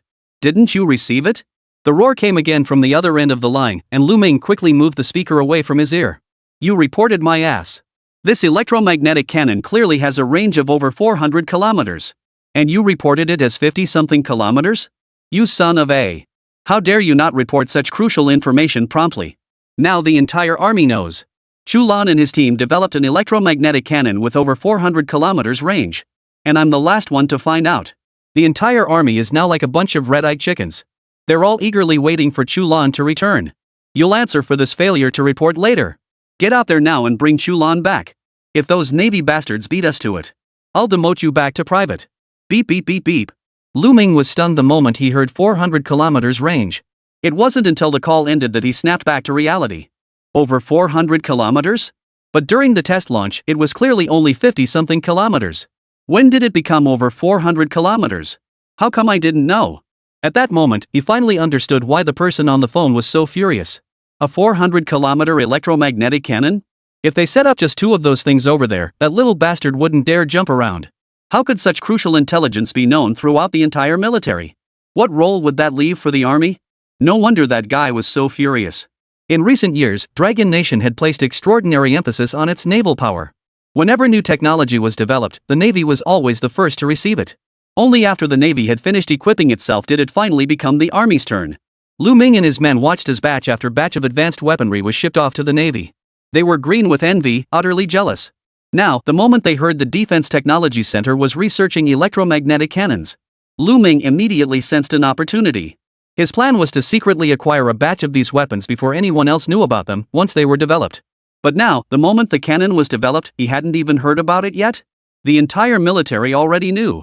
We absolutely cannot let the Navy get there first. Lu Ming growled under his breath before sprinting out of the office. At the same moment, in a lecture hall at the Information Technology University. Thud. Thud. Chen Hao, standing at the lectern, tapped the desk. Everyone, stop what you're doing. I have an announcement to make. The students in the classroom immediately halted their activities, turning to look at Chen Hao with puzzled expressions. Chen Hao shot a meaningful glance at Yun Chen below before speaking. In half an hour, everyone gather at the playground. The dean has an announcement to make. Also, everyone must maintain order. The television station will be sending personnel.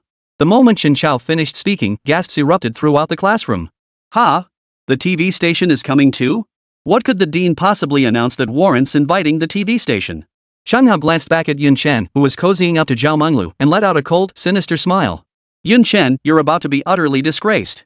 Zhao Menglu also looked puzzled. Yun Chen, why would the TV station suddenly show up out of nowhere? Yun Chen shrugged indifferently. Who knows? If they're here, they're here. It's none of our business. After saying that, Yun Chen gently teased Zhao Menglu's delicate nose. Stop it. Watching Zhao Menglu's face flush bright red, Yun Chen burst into laughter. Chen Hao, watching from the stage, saw every flirty exchange between Yun Chen and Zhao Menglu. He shook his head slightly, thinking to himself. How could someone like this possibly catch the attention of the National Defense Technology Center? It seems the director's decision was correct. Ignoring the gasps from the crowd, Chen Hao announced. Everyone, get ready. Shortly after Chen Hao left, the others in the classroom rose one after another, preparing to head to the playground. Yun Chen and Zhao Menglu were no exception. As they passed by Cheng Hao, his sarcastic remark rang out. Zhao Menglu, you still have time to leave Yun Chen. The pair paused, turning to face Cheng Hao. You're sick. Zhao Menglu retorted. Then, linking her arm through Yun Chen's, she said. Yun Chen, let's go. Ignore him. He's a complete lunatic. Cheng Hao watched their retreating figures, his face twisted into a hideous grimace. Zhao Menglu. You. Just wait until Yun Chen's reputation is ruined, then we'll see what you do. Sooner or later, I'll make you kneel at my feet. When Yun Chen arrived at the sports field, it was packed with people. School administrators sat solemnly in the stands. Below the stands, on the synthetic track, several cameras were positioned. Beside them stood several reporters holding microphones. Behind the reporters stood formation after formation of students. Surveying the scene before him, Yun Chen quipped. This scene. If it weren't for Instructor Shen saying we were here for a meeting, I'd think we were having a sports meet today. Zhao Menglu shot Yun Chen a disapproving look. Hurry up. If the instructor catches us, we're in for a lecture. Just as Yun Chen joined the formation, Dean Chen Hai's voice echoed through the air. I gathered everyone here today to announce something extremely important. Chapter 24, Yun Chen. Come up to the stage. Seeing the camera focused on him, Chen Hai sat up straight and began. I gathered everyone here today to announce something extremely important. Before the formal announcement, please allow me to offer a brief self-reflection. Chen Hai stood up and bowed deeply to the crowd below. I apologize. The crowd from Information Technology University was stunned. They couldn't understand why the dean, who seemed perfectly fine, would apologize and bow. What on earth happened? This was the collective thought on everyone's mind. After a full 30 seconds, Chen Hao slowly rose to his feet, his face etched with sorrow.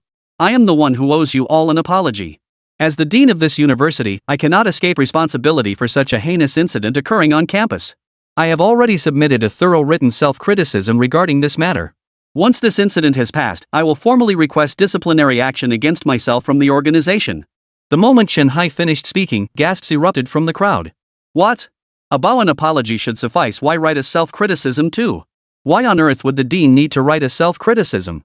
And he's asking the organization to discipline him? What's gotten into the dean? Has our school been downgraded? Has it become a second-tier university? Chen Hao looked down at the camera pointed at him, silently wondering to himself. They should be able to see this, right? Seeing me speak so earnestly, they won't fire me on the spot, right? With these thoughts swirling in his mind, Chen Hao slowly sat down amidst the murmurs of the crowd, giving the microphone in his hand a light tap. Thump! Thump! The crowd below, which had been buzzing with chatter, fell silent as all eyes turned toward Chen Hao. Classmates, you probably don't know yet. Our college has actually produced a parasite who plagiarized others' work. The moment Chen Hao spoke, the crowd understood what was happening and gasped in unison. The rumors are true? Yun Chen really plagiarized someone else's work. Could the dean's written apology be because of Yun Chen? Of course it is. Even the dean said so and wrote a self-criticism. I'd say this is most likely true. Just wait and see. Yun Chen's going to get what's coming to him today. Haven't you noticed the TV crews are already here? This is going to ruin Yun Chen's reputation. Ever since Yun Chen returned, rumors about him never ceased. The most widely circulated one claimed he'd been caught plagiarizing others' work, which is why he was expelled from the National Defense Technology Center. The rumor spread with such vivid detail that within the School of Information Technology, there wasn't a soul who didn't know about it. So when Chen Hao mentioned it, everyone immediately knew who he was talking about. Hearing the murmurs of discussion and the mocking glances, Zhao Minglu looked worried. Yun Chen, what should we do? The dean seems to be talking about you. Yun Chen froze. He'd been wondering what the fuss was about. Turns out it was all about him? After all that gossip, it turned out to be about him? What can we do? Yun shrugged indifferently. What else can they do? Expel me? Yun Chen gently ruffled Zhao Minglu's hair at her forehead, signaling that everything was fine. Zhao Minglu pushed his hand away, her voice tinged with irritation. What time is it now, and you're still joking around? Haven't you seen the TV crew is already here? What if they really do fire you? What then? If the whole city of Jianghan finds out you got expelled, how are you ever going to hold your head up around here? Go talk to the dean right now. Tell him you didn't plagiarize. Explain that you signed a confidentiality agreement, which is why you couldn't say anything. Hurry up. Zhao Minglu's face was etched with anxiety. Yun Chen took Zhao Minglu's hand and smiled.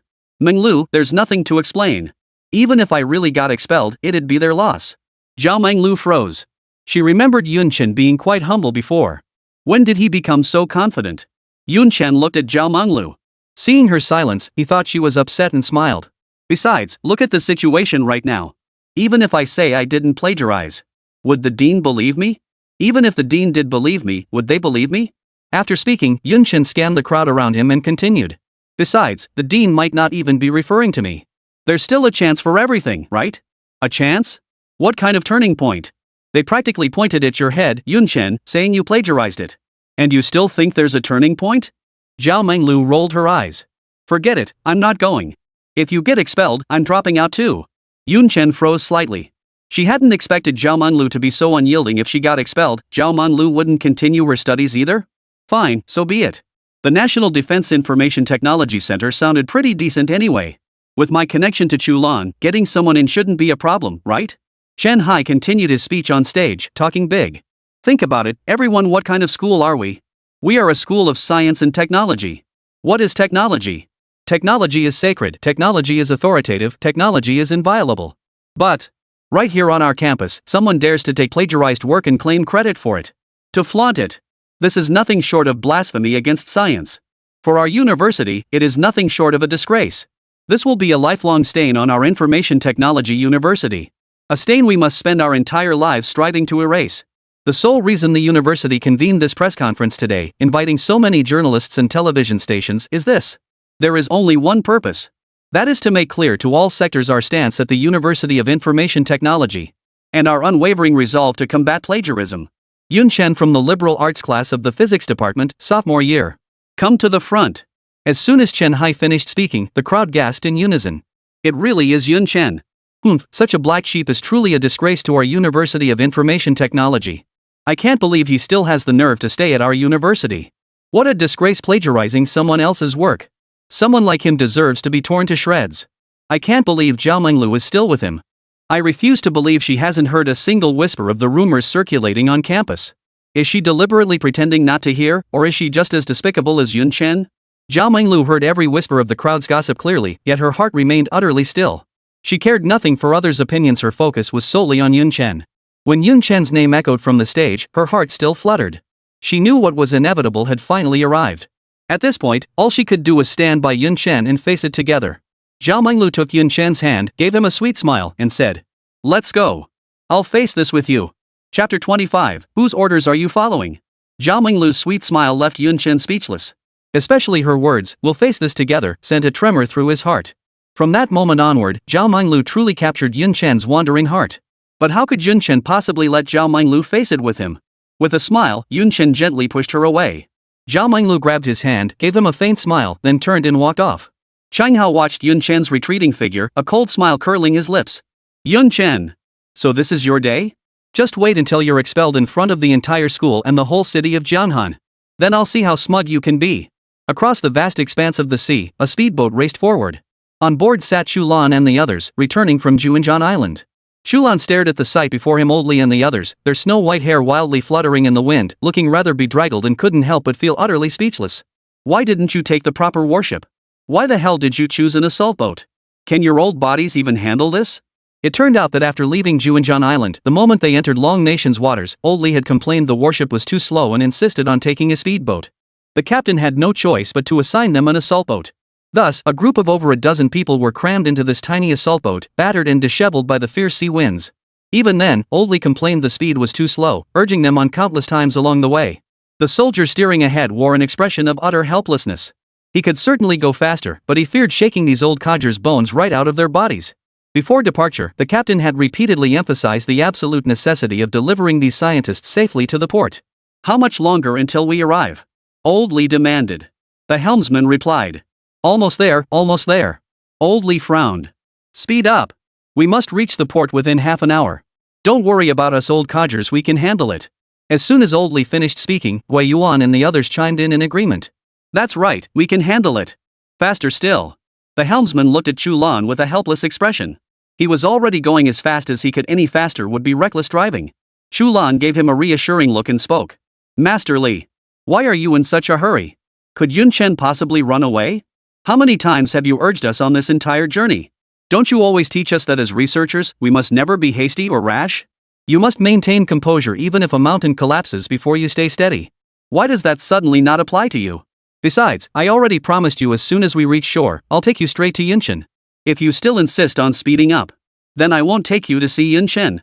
As soon as Chu Lan finished speaking, Oldly and the others anxiously protested. No, we'll listen to you, okay? We won't speed up, we won't speed up. We'll do as you say. Chu Lan smiled faintly. Ah, that's more like it. I promise, as soon as we reach shore, I'll take you straight to Yun Chen. After Chu Lan's persuasion, Oldly and the others finally relented, sitting quietly in the assault boat as they waited to reach shore. Meanwhile, at a dock in Jianghan City, Lu Ming had just pulled up in his car at the dock. Before he could even step out, he spotted a group of people in white naval uniforms standing at the pier, eagerly looking out toward the water. Are these Navy guys rabbits or something? They're here already? Muttering under his breath, Lu Ming hurriedly got out of the car and jogged toward the group ahead. Waiting at the dock was none other than Major Zhao Gang, who had received orders to come and pick someone up. By now, the entire military knew that Chu Lan and her team had developed an electromagnetic cannon with a range exceeding 400 kilometers. Upon receiving the order, Zhao Gang was so excited he could barely contain himself. He immediately brought his men over. This 400-kilometer electromagnetic cannon, if equipped on his 5th fleet, what would that mean? During future patrols, if those little brats from Beiyang dared to cause trouble again, he'd fire a shot at them from afar. He'd be damned if they'd dare to mess around then. The very thought sent shivers of excitement down his spine. Since arriving at the dock, his feet hadn't stopped moving. He paced back and forth incessantly, glancing toward the horizon every so often, hoping Chu Lan and the others would arrive sooner rather than later. Suddenly, footsteps behind him made him pause. Zhao Gang turned around. The moment he recognized the figure approaching, his brow furrowed. A sense of foreboding settled in his chest. What are you doing here? Lu Ming chuckled softly at Zhao Gang's question. I haven't asked you yet. You're asking me first? What are you doing here? Zhao Gang stepped forward, his gaze fixed on Lu Ming. I'm here on orders to pick someone up. Lu Ming stepped forward 2 paces, showing no sign of backing down. What a coincidence. I'm here on orders to pick someone up too. Zhao Gang froze, thinking to himself. Is this kid really here to snatch someone away? He asked aloud. Who sent you? Lu Ming grinned, thinking to himself. This kid's got some nerve. Isn't it obvious he's just a louse on the monk's head? Fine. Since you want to play, I'll play along. He said. Who are you acting on behalf of? Zhao Gang declared haughtily. Of course, we're acting on the orders of our Navy Commander-in-Chief, Commander Chen Shan. Lu Ming retorted without backing down. Naturally, under the orders of our Army Commander-in-Chief, Commander Chu Lan. Zhao Gang's gaze sharpened. Lu Ming. Don't push it too far, we're all brothers in arms. I say one thing, you retort with another, what's your game? Is the Army determined to poach personnel from the Navy? Lu Ming shook his head. No. It should be said that it's your Navy that insists on poaching talent from us Army, right? Zhao Gang grinned.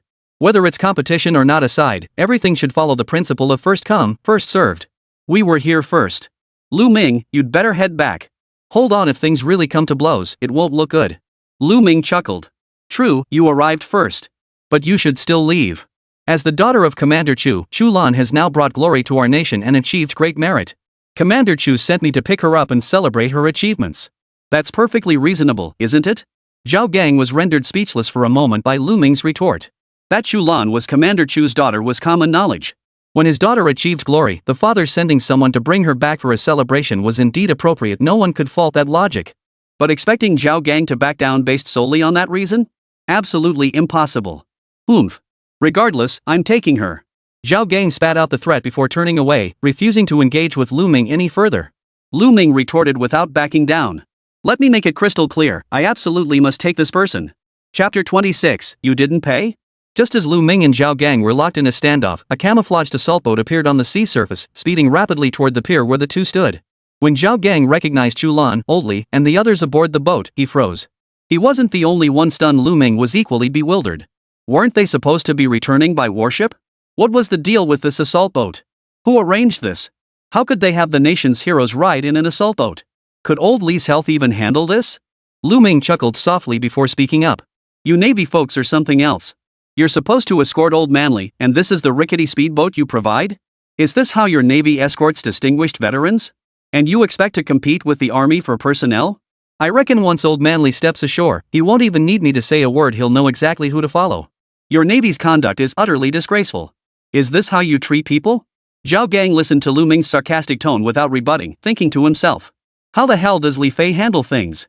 Didn't I explicitly order you to ensure Old Li and his men were returned safely and comfortably? Didn't you promise to guarantee mission completion? Is this how you fulfill your mission? Is this how you gave me your assurance? Damn Li Fei. Just wait till we get back, I'll have you in for it. Lu Ming watched Zhao Gang's face turn ashen, feeling an indescribable sense of satisfaction. Soon, the assault boat docked. Lu Ming and Zhao Gang jostled each other as they made their way toward the pier, both eager to be the first to greet Old Master Li. But when they saw the group disembarking from the assault boat, including Old Master Li, they were both stunned. The old man Li before them was disheveled, his white hair a tangled mess, his face unwashed and his clothes rumpled.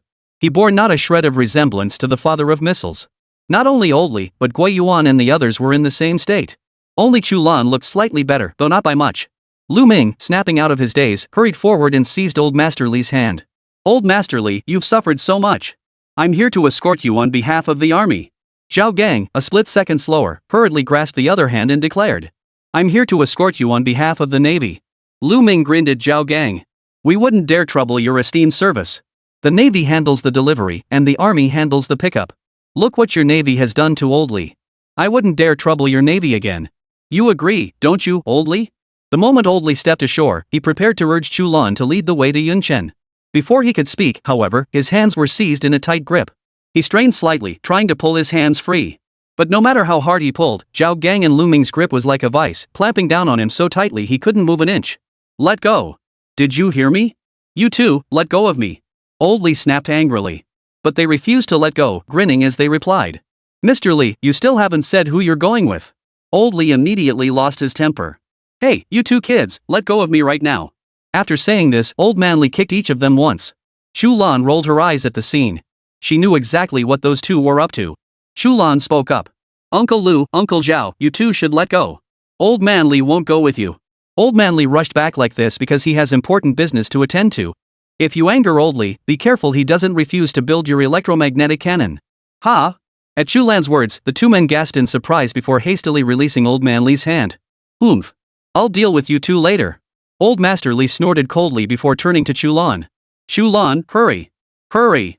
Hurry and take me to find Yun Chen. Lu Ming froze at Old Master Li's words, muttering to himself. Why on earth are we looking for Yun Chen? The mention of Yun Chen jogged Lu Ming's memory, and he blurted out. Chu Lan, did you give Yun Chen his money? Lu Ming's question left Chu Lan bewildered. Didn't you already give it to him? Lu Ming spread his hands helplessly. I'd love to pay him, but I don't have enough money. Chu Lan's eyes widened in disbelief. You didn't pay Yun Chen. He's already made the samples, and you won't pay him? It's been over a month, why are you only telling me now? Do you even realize this electromagnetic cannon was built by Yun Chen? And you didn't pay him. Chu Lan's words left Lu Ming stunned, his voice trembling with shock. Yun Chen built this electromagnetic cannon? Didn't he just build a prototype? After listening for a while, Old Li finally understood and exclaimed indignantly. A prototype, my ass. Does your prototype have a range of over 400 kilometers? Yun Chen finished building the thing, and you didn't even pay him. What will Yun Chen think of us? He'll think we're untrustworthy. How can he ever cooperate with us again? Will he even trust us anymore? If this is why Yun Chen refuses to join the National Defense Technology Center and serve the Dragon Nation. Do you realize what a tremendous loss that would be for our Dragon Nation? Chu Lan exclaimed anxiously. Old Li, why are you still wasting words with him? Hurry up. If we go explain things clearly now, there might still be time. Chu Lan was genuinely panicking now. She hadn't been worried at all before, but when she heard Lu Ming say he hadn't been paid, she truly panicked. Though her interactions with Yun Chen had been limited, her understanding of him told her that if someone played him for a fool, he might not show it outwardly, but he would absolutely refuse to work with them again. Any trust would be irrevocably shattered. Lu Ming, finally grasping the gravity of the situation, spoke up. I'm going too. I'll personally explain this to Yun Chen. If I'd known this cannon was developed by Yun Chen, I wouldn't have hesitated to pay not just 20 million, but even 200 million. Enough, Uncle Lu. Hurry up and go. If we dawdle any longer, it'll truly be too late. Lu Ming urged. Quick, quick. Get in my car, I drove here. Zhao Gang watched the hastily departing figures, his expression deep in thought. After listening for so long, it finally dawned on him. So this electromagnetic cannon wasn't developed by Old Li and his team, but by someone named Yun Chen. When did Dragon Nation produce a scientist named Yun Chen? How come I've never heard a single thing about him? Zhao Gang snapped out of his daze and hurriedly exclaimed. Quick, quick, quick. Follow them. We absolutely cannot let that kid Lu Ming beat us to it. We absolutely must recruit this Yun Chen to our navy. Meanwhile, at the University of Information Technology, Yun Chen stood calmly on the viewing platform, smiling as he addressed the university leaders before him, including Chen Hao. Dean, what brings me up here? Chapter 27, Expulsion. Hearing Yun Chen's words, Chen Hao paused in surprise. What do you mean, what's the matter? You're in big trouble, okay? So all that talk I just gave wasn't directed at you, huh? You think I'm talking nonsense? Chen Hai's eyes narrowed as he snapped. Yun Chen. I always thought you were a model student with excellent character. I never imagined you'd stoop to such despicable deeds. You actually plagiarized. Yun Chen looked utterly bewildered. Plagiarism? I didn't do it. Chen Hao snorted coldly. Don't try to wriggle out of it. We've already investigated it thoroughly. After Chen Hao finished speaking, he waited for a long time but saw no response from Yun Chen. He frowned. Why aren't you saying anything? Yun Chen froze, inwardly thinking. Damn it. Didn't you say everything was already investigated? Didn't you tell me not to make excuses? What do you want me to say? Do you want me to say, oh yeah, you're right, I did plagiarize it? Would that satisfy you? The thing is, I didn't. Yun Chen shrugged helplessly. What did I say? You wouldn't believe me anyway. Since you've all decided I plagiarized, what else is there to say? Then just say I plagiarized it. Chen Hai's eyes suddenly lit up. That's exactly what I wanted to hear. After speaking, Chen Hao ignored Yun Chen and picked up the microphone. Due to the egregious plagiarism committed by Yun Chen, a sophomore in the physics department's liberal arts program, our University of Information Science and Technology firmly condemns such conduct. Following deliberation by our university's party committee, we hereby expel Yun Chen from the university. Furthermore, all records pertaining to his enrollment shall be permanently erased. Just as Chen Hao announced Yun Chen's expulsion, Chu Lan and her group arrived at the entrance of the University of Information Technology. Inside the security booth, The security guard was lazily leaning back in his chair, leisurely scrolling through Douyin. The sudden screech of brakes made him frown in annoyance. But after his experience a month ago, he didn't immediately yell like last time. Having learned his lesson, he rose and stepped outside the booth. Spotting a military jeep parked at the entrance, he felt even more relieved that coming out to investigate first had been the right call. A middle-aged man in military uniform stepped out of the driver's seat, none other than Lu Ming. Spotting the gleaming 2 bars and 1 star on Lu Ming's shoulder, the security guard gasped. Holy! The big boss! He hurriedly pulled out his phone, ready to make a call. But when an elderly man stepped out of the car, his eyes widened in shock and he froze in place. Holy! Isn't that the father of missiles? That big shot who only ever shows up on TV? He's actually at our school? This elderly gentleman was none other than the recently disembarked Mr. Li. In Longhua, there was probably no one who didn't know old Master Li. After Mr. Li and his entourage entered, the security guard slumped back in his chair, murmuring in awe. Who would have thought even the father of missiles would come to our school? Once today is over, word of the father of missiles visiting our school will likely spread throughout Jianghan City, maybe even the entire Ginghan province. Then our information technology university will surely become a double first-class university, and I'll be the security guard at a double first-class university. Damn it, what's wrong with being a security guard? Who says security guards have no future? That's just ordinary security guards. I'll be a security guard at a double first-class university. How could that lack prospects? Just as he was indulging in his fantasies, the screech of brakes echoed again. When he stepped out to investigate, he saw over a dozen men in navy uniforms jogging toward him. And on the shoulder of the man leading them were 2 bars and a star. Another major? And from the Navy? Didn't a major just go in with a group of older people? Before he could recover from the shock of their identities, a rough voice cut through the air. The speaker was none other than Zhao Gang, who had been following Lu Ming. He nodded, his voice trembling slightly. There was also a young female lieutenant. Watching Zhao Gang and the others walk away, it took the security guard a long moment to snap back to reality. What's going on today? First the army, then the navy, and most crucially, even the father of missiles showed up. Judging by how flustered they all looked, something major must have happened. Chen Hai's words sent shockwaves through the crowd.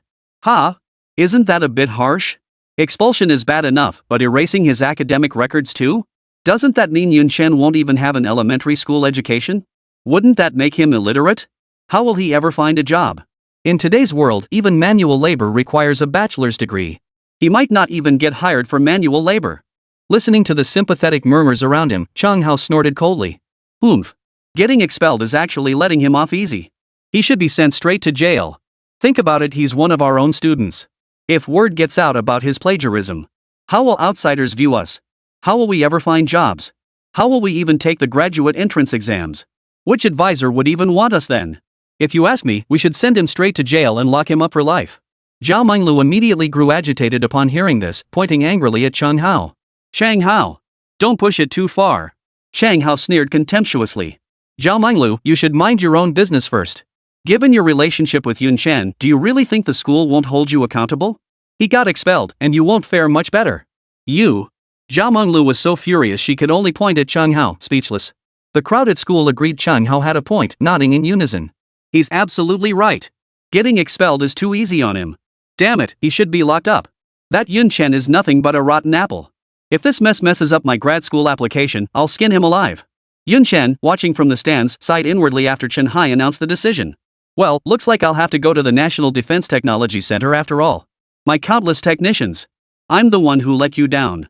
I'll save you in the next life. Yun Chen flashed Chen Hai a wry grin as he spoke. I hope you won't regret this decision. After speaking, Yun Chen walked toward the stage exit. Chen Hai sneered contemptuously. I'd regret it if I didn't expel you. Cheng Hao watched Yun Chen descend from the stands and sneered coldly. You're quite the actor, aren't you? You didn't care, did you? What about now? Why stop pretending now? The crowd within the academy watched Yun Chen's lonely figure, showing no trace of sympathy. Instead, they hurled taunts at him. Serves you right. You're lucky they didn't arrest you. Scum. A rotten apple. Chapter 28, Uncle, please. You really should take this money. Amidst the chorus of curses, Yun Chen felt a wave of fragrance wash over him, accompanied by a faint warmth on his palm. Turning his head, he saw none other than Zhao Minglu. Zhao Minglu flashed Yun Chen a sweet smile. It's okay, Yun Chen. Losing you is their loss.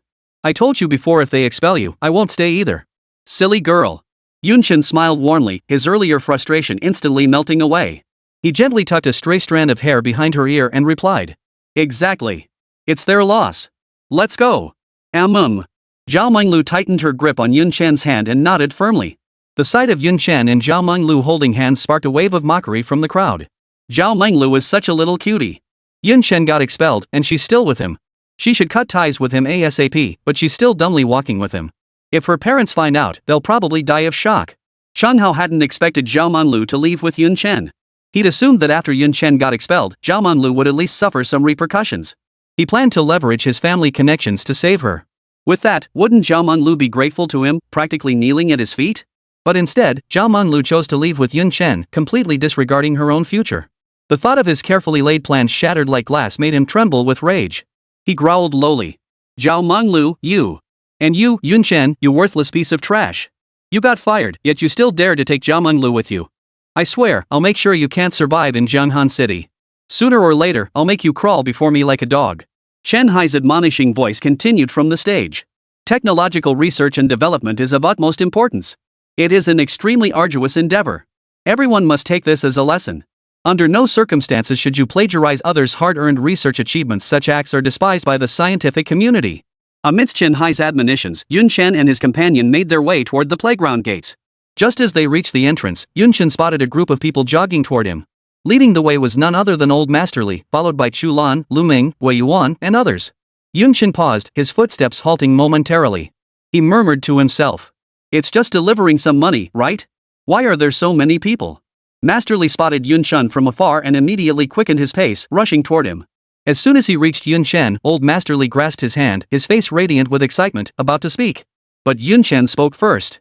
Mr. Li, what brings you here? I was just about to call Uncle Lu. I don't want this money. The moment Yun Chen spoke, Chu Lan, standing behind Old Master Li, felt a sudden pang of dread.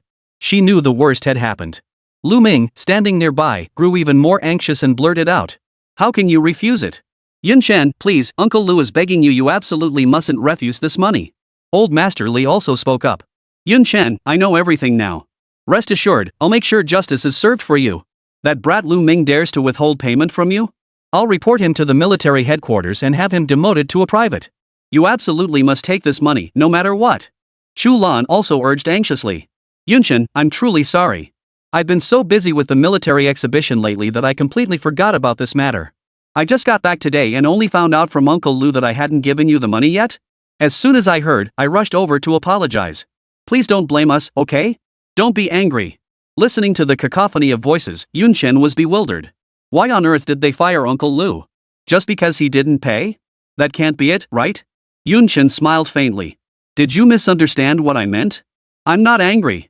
I haven't finished speaking yet. What I meant was, I don't want the money. Could I trade it for a spot at the National Defense Technology Center instead? At Yun Chen's words, Old Li and the others were stunned. Their entire purpose in coming was to invite Yun Chen to join the Defense Science and Technology Center. They'd been dreading that he might refuse to join out of anger over their failure to offer him money. Now, upon hearing Yun Chen refuse the money, they immediately grew anxious.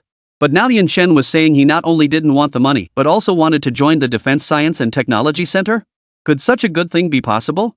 Chu Lan was so delighted she practically jumped up, exclaiming excitedly. This is fantastic. Yun Chen froze, frowning. I got fired, and you seem thrilled about it.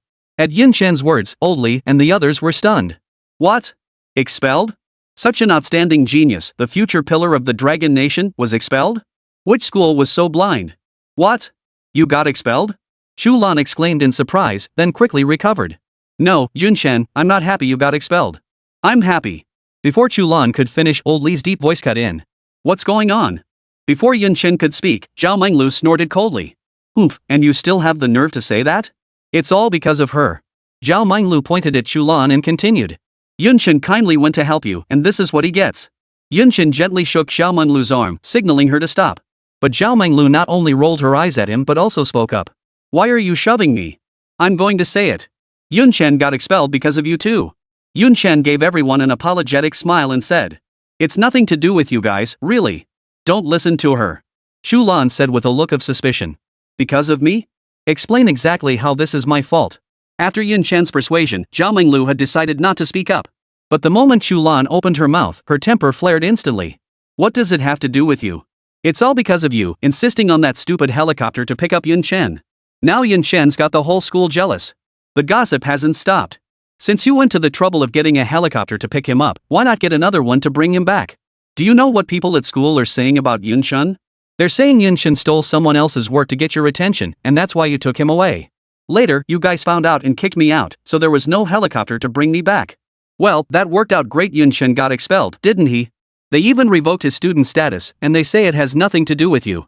Zhao Menglu felt more and more wronged as she spoke and finally burst into tears. Yun Chen embraced Zhao Menglu to comfort her. There. Don't cry. It's not what you think. It's not entirely their fault. I share some responsibility too, Zhao Menglu said through her tears. I just feel so sorry for you. Yun Chen gently stroked her arm. I'm fine. What's there to feel wronged about? After hearing Zhao Menglu's words, Chu Lan's mind exploded. Chapter 29, I really am not upset. She never imagined Yun Chen had endured such profound injustice all this time. Coupled with his indifferent words, it felt like a dagger had been plunged into her heart, causing excruciating pain. Her voice trembled as she stammered. Yun Chen, I'm sorry. I truly had no idea. Lu Ming also looked guilty. It's my fault. I should have personally delivered it to you. I'm sorry for putting you through this. Old Li fumed. What the hell are the administrators at your school doing? Why didn't they stop the rumors? Why didn't they investigate? Based on mere rumors, they dared to expel you? After speaking, Old Li caught sight of the scene on the playground out of the corner of his eye. The playground was packed with people, and there were even several cameras set up. He frowned. What's going on here? Why are there so many people? Cameras? And media? Zhao Menglu choked out. It's all to expel Yun Chen. Once today passes, every major TV station will compete to report it. Yun Chen will never be able to hold his head up again. He'll be branded a plagiarist for life. Old Li laughed bitterly in anger. Good. This is absolutely perfect. To subject a distinguished contributor to our nation to such humiliation based on mere rumors. This is utterly outrageous. They dare accuse Yun Chen of plagiarism? Can a 400-kilometer range electromagnetic cannon even be plagiarized? Go ahead and plagiarize one for me. Yun Chen. Rest assured, with me here today, no one will wrong you. If anyone dares accuse you of plagiarism, I, Li Guoliang, will be the first to object. As soon as Old Li finished speaking, the crowd echoed in agreement. Right. None of us will stand for it. Lu Ming also spoke up. Yun Chen, rest assured. Your uncle will never let you suffer injustice. Yun Chen looked at the indignant crowd and said, I'm fine, really, I'm fine. Chu Lan, didn't you invite me to join the National Defense Technology Center earlier? Does that still stand? Can we add one more person? After speaking, Yun Chen tightened his grip on Zhao Menglu's hand. Chu Lan hurriedly interjected. We came here specifically to invite you to join the National Defense Technology Center. If you join us, we could add not just 1, but 10 more people. After hearing Chu Lan's response, Yun Chen gave Zhao Menglu a knowing smile. There you go, no need to worry anymore. The National Defense Science and Technology Center? That's way more prestigious than our school. Zhao Menglu chimed in. I heard the National Defense Science and Technology Center requires at least a master's degree. But we haven't even graduated yet? Can we even apply? Chu Lan flashed Zhao Menglu a faint smile and nodded firmly. Even if we go, we'll go in style. What kind of statement is it if we only go after getting kicked out? Yun Chen, rest assured this mess started because of us. Today, even if I have to risk my old bones, I'll fight for justice for you. After Old Li finished speaking, the others all agreed in unison. Right. Absolutely. We must seek justice. We absolutely cannot let the meritorious subjects of our dragon nation suffer injustice. Yun Chen gazed at the impassioned crowd, silently thinking to himself. Damn it. I'm really fine. I'm not being wronged. The crowd's voices were loud. Chen Hao, who was speaking on stage, frowned in displeasure upon hearing the murmurs below. Looking up, he saw no one else discussing anything below. His peripheral vision caught Yun Chen near the doorway. His gaze suddenly sharpened. Since Elder Li and the others were standing beside the pillar by the entrance, Chen Hao could only see Yun Chen and Zhao Menglu. Yun Chen. You've been expelled. Get out of the school immediately. Students standing with Yun Chen, return to your seats immediately. Don't bring ruin upon yourselves. Already fuming, Elder Li and the others snorted coldly and stepped forward. Who's bringing ruin upon themselves? You're the one bringing ruin upon yourself. As the school's principal, you show no ambition, merely drifting with the current. You're in that position, so do your job. Don't you understand such a simple principle? Students are tormented by rumors, yet as dean, instead of investigating and quelling them, you expel students because of those rumors? What right do you have to hold the position of dean? Not even the governor of Dinghan province has the authority to judge Yun Chen's right or wrong. You, a mere dean, dare accuse Yun Chen of plagiarism. On what grounds? Chen Hao listened to Old Li's words, each one like a pearl of wisdom. His face flushed alternately pale and crimson. Due to the distance, Chen Hao couldn't make out Old Li and the others clearly. He only saw a group of people suddenly appear from somewhere, unleashing a torrent of abuse at him. Chen Hao roared in fury. Security! Get them all out of here! The crowd within the school grounds turned in astonishment at the audacity of someone berating the dean on campus. When they recognized the military uniforms worn by Lan and Lu Ming and the face of Old Master Li, they gasped in unison. It's Old Master Li! It's actually Old Master Li! My idol! The father of missiles! I never imagined I'd see him in person today. He actually came to our school. And her, the lieutenant who picked up Yun Chen last time. She's here too. And a major too. That looks like academician Gui Yuan. Good heavens, why are so many important figures here? I get it, they must be here for Yun Chen. The moment the reporters spotted Old Li, they pounced like starving wolves sensing blood, shoving their cameras right up to his face. Microphones instantly filled the space before him. Professor Li, how would you assess our nation's performance at this military exhibition? Mr. Li, it's said that China's current scientific research level still needs 20 years, or even longer, to surpass the United States. What are your thoughts on this? Old Li's gaze sharpened as he asked. Has it aired yet? Ha? The journalists looked utterly bewildered, unable to grasp what Old Man Li meant. Has the segment about Yun Chen aired yet? They didn't understand why Old Master Li would ask such a question, but they answered anyway. Not yet. It'll air after editing tonight. Mr. Li, you haven't answered my question yet. That's right, Mr. Li. Please answer my question first. Mr. Li ignored them completely and addressed Lu Ming. Confiscate all their equipment. The moment Old Li finished speaking, the reporters froze in shock. Ha? Why confiscate our things? You have no right to do this. Lu Ming grinned. Why? Because you unscrupulous media dared to report without factual basis. That alone gives me the right to confiscate your camera. And mark my words, from today onward, your newspaper has no reason to exist. Hand it over. But the journalists remained unmoved, refusing to comply. Are you kidding? They'd worked so hard to capture such explosive footage, especially with Old Li appearing on camera. They'd never hand it over, not in a million years. Lu Ming's expression darkened, and he prepared to take action. Just then, Zhao Gang's voice cut through the tension. Leave it to me. Chapter 30, our Navy's budget is more than adequate. With a sweeping gesture, Zhao Gang commanded a group of men in crisp white naval uniforms to instantly surround the journalists. They seized their equipment with an unyielding force. The journalists weren't without resistance, but against these physically formidable naval personnel, any struggle proved futile. Lu Ming watched the scene unfold before him and muttered to himself. I should have brought some backup. Zhao Gang strode quickly to Yun Chen's side, grasping his hand with a smile. You must be Yun Chen. I've long heard of your fame. Meeting you today, you truly live up to the legend. Never imagined someone so young truly a hero in his youth. My name is Zhao Gang. I'm with the Navy. You can call me Uncle Zhou. Faced with Zhao Gang's enthusiastic expression, Yun Chen was dumbfounded. Who wouldn't be? A Navy major, warm and welcoming from the get-go, showering you with praise. And the kicker? He wanted you to call him uncle right off the bat. Yun Chen gave an awkward smile and replied. Uncle Zhao. I. Zhao Gang responded cheerfully, his face beaming as he looked at Yun Chen. The more he looked, the more he liked him, thinking to himself. Who would have thought Yun Chen was so young? At such a young age, he's already developed a 400-kilometer electromagnetic cannon. In another 2 years, this electromagnetic cannon will surely reach 800 kilometers. We absolutely must recruit this kid into the Navy. Yun Chen looked at Zhao Gang, who was holding his hand tightly and staring at him intently, his eyes practically glowing green. A chill ran down Yun Chen's spine as he thought to himself. Does Uncle Zhao have some kind of peculiar obsession? If Zhao Gang ever found out Yun Chen was secretly mocking him like this, even a genius like Yun Chen would get a hard smack on the head. Lu Ming watched as the reporter's equipment was confiscated, then smiled knowingly and said. Zhao Gang, thank goodness you brought people. Otherwise, dealing with them would have taken a lot more effort. After speaking, he didn't hear Zhao Gang's response. Lu Ming froze slightly, then turned to see Zhao Gang smiling warmly as he tried to strike up a conversation with Yun Chen.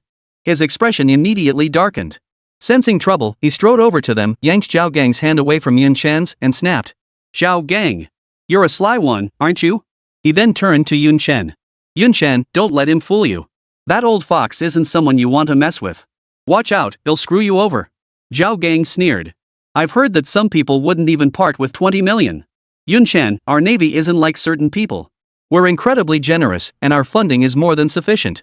Lu Ming flushed crimson with embarrassment at Zhao Gang's words, unable to utter a single syllable.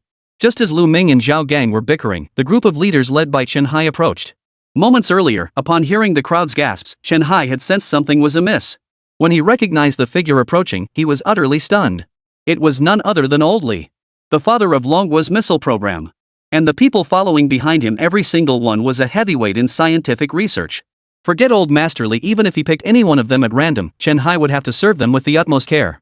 And those two middle-aged men in military uniforms at the rear? The insignia on their shoulders made his eyes hurt. Major. 2 majors. Combined with the stern words Li Lao had just hurled at him, even a fool like him could grasp the situation. Li Lao and his entourage had come to stand up for Yun Chen. The realization sent cold sweat pouring down his back, his legs shaking so violently he couldn't stand. Only with others' support could he steady himself. Chen Hao, who had just managed to straighten up, immediately began running toward the stage. Moving too quickly, he stumbled and fell. But in his panic, he paid no heed to the pain in his body. He scrambled to his feet and hurried toward Old Masterly. As soon as he reached Old Masterly, Chen Hao forced a smile. "I'm truly blind, I didn't recognize you at all." Old Masterly snorted coldly. "Oomph. You truly have blind dog eyes. You couldn't even recognize such an outstanding student as Yun Chen, and you still wanted to expel him. If your eyes aren't blind, what else could they be?" Chen Hao was stunned into silence by Old Master Li's tirade. He never imagined the refined gentleman he saw on TV could utter such crude words. He gave an awkward chuckle, glancing around at the crowd behind the old man. Every face seemed ready to devour him alive. Their intense stares made him squirm uncomfortably. He knew he was finished. As someone who had risen to become dean, he wasn't stupid. How could he not understand what their expressions signified? How could he not understand? The simultaneous appearance of these influential figures signified something monumental. Yun Chen must have developed something extraordinary to draw them all together. And he had fired Yun Chen. Not only that, but he had done it in front of the entire faculty and student body. Worse still, he had invited the television station. The realization overwhelmed Chen Hao. Fear surged through him, and he collapsed to the floor, utterly paralyzed. In that moment, he was consumed by regret. He regretted firing Yun Chen instead of honoring him. If today had been a commendation ceremony, he would be chatting amiably with old Li and the others right now, instead of looking like such a mess. But there was no such thing as a regret pill in this world. Sometimes, a single moment of hesitation could lead to completely different outcomes.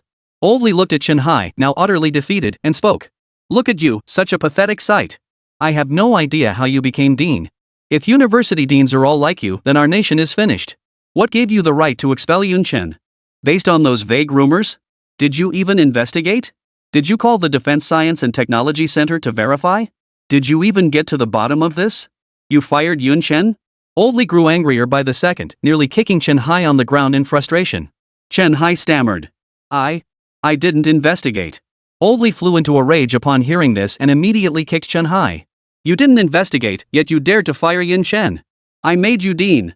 Did I give you permission to abuse your authority?" "Ah." With each word, Old Li delivered another kick to Chen Hao, utterly consumed by rage. Lu Ming and the others were stunned. They hadn't expected Old Li to be so hot-tempered that he'd resort to kicking someone. Lu Ming quickly pulled Old Master Li away, not out of concern for Chen Hao, but fearing the elderly man might overexert himself. After all, he was well over 60. The crowd within the school was even more stunned, their faces frozen in shock, mouths agape. What had they just witnessed? They were witnessing none other than the father of missiles, Old Master Li, brutally beating their own dean. Had they lost their minds, or had the world gone mad? He was the father of missiles. Behaving like some vicious old man. That was their university's lofty dean. And he was getting beaten up. Chapter 31, I'll Never Be a Traitor. Yun Chen was stunned too. He never expected Old Li to have such a temper, just beating the crap out of Chen Hao like that. Seeing Chen Hao covered in shoe marks, Yun Chen's face froze in utter shock. Old Li must be over 70, yet he's this fierce? Oomph. Zhao Menglu snorted coldly. He got off easy. He should have gotten kicked a couple more times. Yun Chen shot her a surprised look. Remembering that Zhao Menglu had always been the most opposed to violence. After kicking Chen Hao a few times, Old Li still felt unsatisfied and shouted angrily at him. "I'd love to fire you as dean, but I'm afraid I don't have the authority. I'm just a retired old man. Besides kicking you a couple of times to vent my anger, there's really nothing else I can do to you. Mark my words, I beat you purely because I felt you deserved it. This is entirely my personal decision, not representing any organization. If you're not satisfied, go ahead and report me." "Sue Old Man Li?" Chen Hao froze for a moment, then scrambled to his feet and laughed. "Don't joke like that. Getting beaten by you is my good fortune. Even if he had 100 guts, he wouldn't dare sue Old Master Li. Not suing was one thing at worst, the dean might lose his position. But if he actually went through with it, he'd likely be unable to survive in Longhua. Who was Old Master Li? A national hero of Dragon Country, revered by all its people. If he dared sue him, regardless of the outcome, the collective scorn of Dragon Country as citizens alone could drown him. But what followed from Old Master Li left Chen Hao and everyone behind him ashen-faced. Tomorrow I'll write to the organization department laying out the entire truth. Whether you keep your position as dean depends entirely on your own fate. And you lot. A bunch of parasites. Old Lee's icy gaze swept over each face in turn. They all hung their heads in shame, unable to meet his stare. They knew they were finished. If Old Lee wrote to the organization department, the department would undoubtedly take this matter extremely seriously and dispatch investigators to conduct a thorough inquiry. What awaited them then would be far more than mere dismissal. They would be thoroughly investigated, turned inside out. After all these years in leadership, who among them didn't have skeletons in their closet? The thought filled them with fury. They cursed themselves inwardly, seething with hatred toward Chen Hai. Why on earth did you fire Yun Chen? It was just some rumors. Could they kill someone? Now look at us, we're all going down with you. At the same time, they were filled with regret. Why hadn't they stopped Chen Hai when he first suggested firing Yun Chen? Chen Hai knew that the only one who could save him now was Yun Chen. He hurried to Yun Chen's side and spoke. I was wrong. I shouldn't have fired you. It's all my fault. I believed the rumors and wronged you. I apologize to you. Please intercede with Old Lee. I truly understand my mistake now. Meanwhile, the other school administrators, witnessing Chen Hai's shameless display, muttered curses under their breath before rushing toward Yun Chen to plead for mercy. Behind them, the students witnessed this scene and gasped in astonishment. Am I seeing things? Did I just see the dean kneeling at Yun Chen's feet? You're not seeing things, it's real. It's not just the dean. Look at the other administrators. They seem to be begging Yun Chen for mercy? Standing far away, they had no idea what was happening. All they knew was that after being beaten, the dean knelt at Yun Chen's feet. Numerous other school leaders stood before him with expressions of utter humility. Not a trace of their former arrogance remained. Yun Chen stared at Chen Hai, who was weeping uncontrollably, his mind going blank. He never imagined the perpetually aloof Chen Hai would shed tears and cry so fiercely at that. Yun Chen helped Chen Hai to his feet and smiled. Dean Chen, you're a grown man crying like this? Quickly, wipe those tears away. Chen Hai froze at Yun Chen's gentle tone, thinking to himself. Is he forgiving me? Before Chen Hai could even feel relieved, Yun Chen continued. You're only begging me now because of old Master Li. If old Master Li weren't here today, how could you possibly be so humble? The Dean Chen I know would never apologize. If it weren't me, Yun Chen, being wrong today, but any one of them. Yun Chen gestured toward the crowd behind him and continued. Would you listen to his explanation? Would you offer him your apologies? Would you think you had wronged him? You certainly wouldn't. Yun Chen smiled faintly and continued. Have you ever considered what would happen to me if I hadn't been fortunate enough to meet Old Li? I'd be ruined, unable to find work, unable to survive in Jianhan City. Have you considered that I'm still just a sophomore? When you made these decisions, did you consider any of this? Since this incident began, have you investigated? Have you asked questions? No, you haven't. You were only worried that these rumors would escalate and spread outside, affecting you. Now you tell me you know you were wrong? Ask me to plead your case? What about me? Did you believe me when I said I didn't plagiarize? Did you even give me a chance to explain? When you expelled me, who spoke up for me then? Who spoke a single word for me? Yun Chen swept his gaze over the crowd behind Chen Hai. They all hung their heads in shame. So when you say you know you were wrong now, I don't believe you. You don't know you're wrong, you just know you can't stand up to Old Li. Actually, Old Li is right, you truly don't deserve to be this dean. Someone like you, if the gates of our dragon nation were ever breached, you'd be the first to defect to the enemy. Therefore, to deny you the chance to become a traitor, I've decided to join the National Defense Technology Center. As long as I'm here, the gates of our dragon nation will never be breached. And you? You'll never get the chance to be a traitor. Tell me, shouldn't you be thanking me? At the end of his speech, Yun Chen flashed a faint smile at Chen Hai. Chen Hai flushed crimson with embarrassment. Yun Chen was right, that had indeed crossed his mind. But Yun Chen was wrong about one thing: he would never betray his country. Chen Hai roared. I'll never be a traitor. Who knows? Yun Chen shrugged indifferently. At that moment, Chen Hai finally understood Yun Chen's feelings. Only those who wrong you truly know how deeply you've been wronged. As for Chu Lan, Old Li, and the others, they were stunned by Yun Chen's words. What a commanding declaration. As long as I stand here, the gates of our dragon nation will never be breached. Chu Lan, who had interacted with Yun Chen the most, knew him best. Even she hadn't expected him to utter such patriotic words. When they first met, she had invited Yun Chen to serve the dragon nation, but he had refused without a second thought. She had assumed his patriotic spirit was rather weak. If Yun Chen ever found out Chu Lan thought this of him, he'd probably give her a good whack on the head. How dare she imply his patriotic spirit was weak? Having lived his past life on Blue Star, how could his patriotic spirit be weak? He simply preferred not to show it. True patriotism wasn't something you could achieve by merely shouting slogans. Enough! Old Li snapped. Chapter 32, coming to clear Yun Chen's name. What are you all crowding around Yun Chen for? You have the nerve to beg Yun Chen? If I were Yun Chen, I'd beat you to death with a stick. Seeing the furious glare in Old Li's eyes, the crowd instantly scattered. They feared that once Old Li recovered, he'd kick them all senseless too. After all, Chen Hai's agonized screams were still fresh in their minds. Oomph.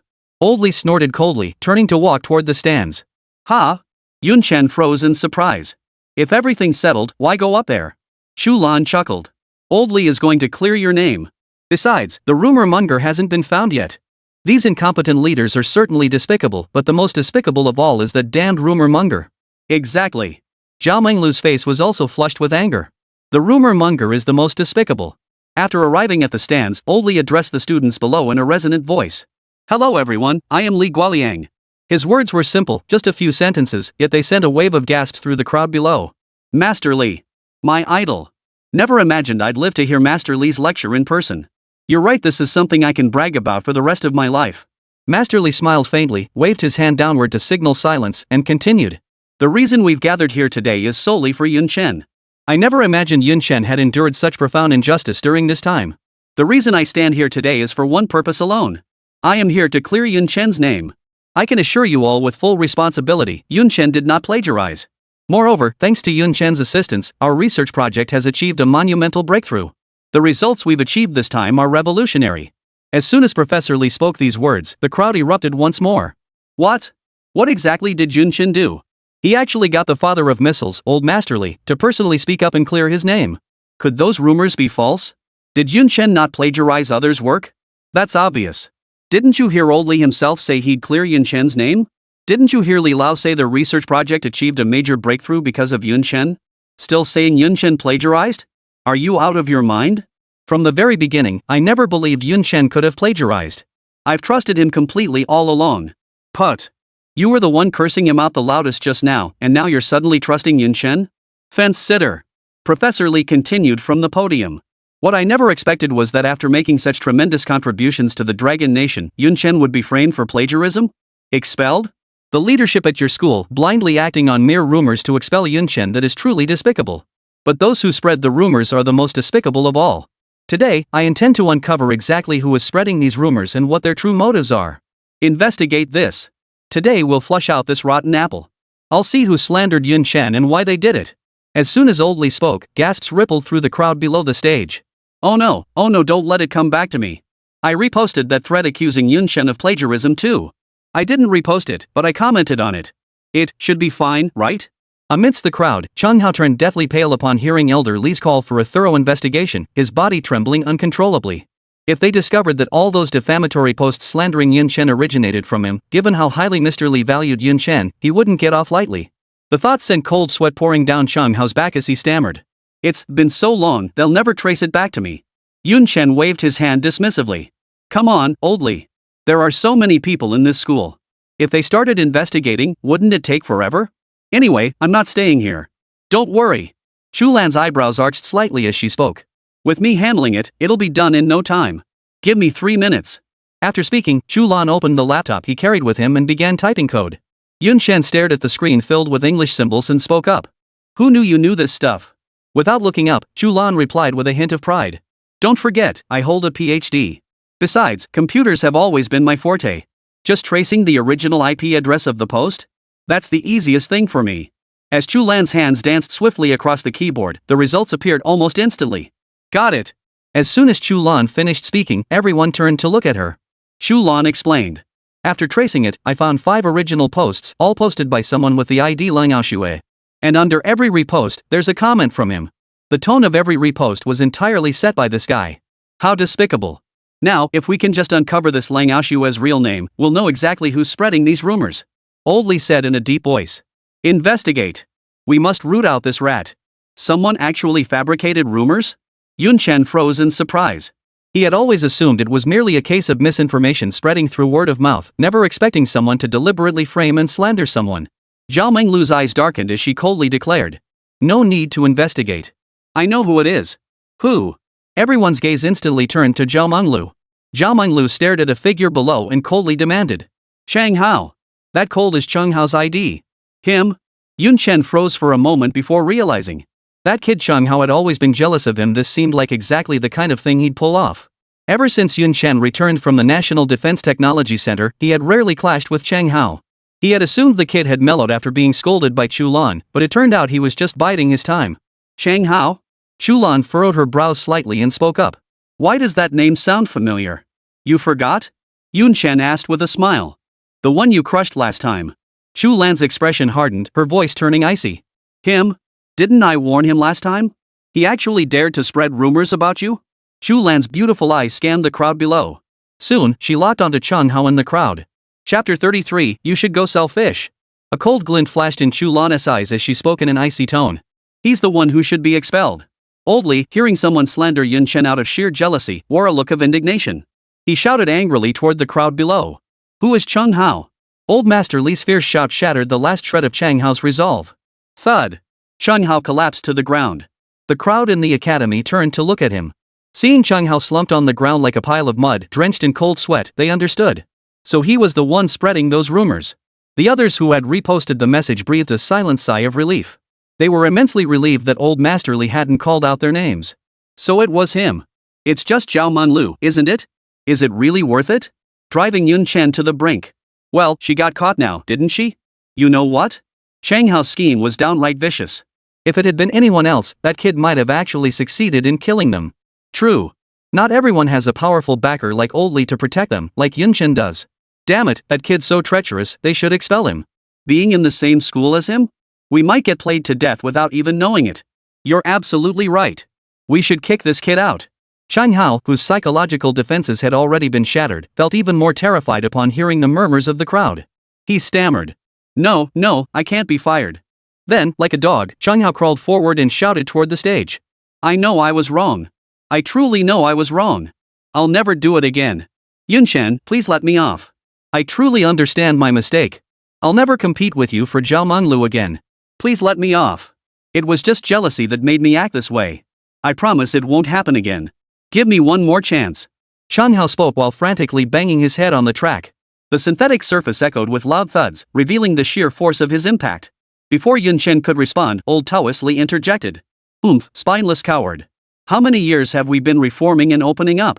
Still bowing like this? Besides, if bowing worked, everyone would be doing it. What would we need the police for?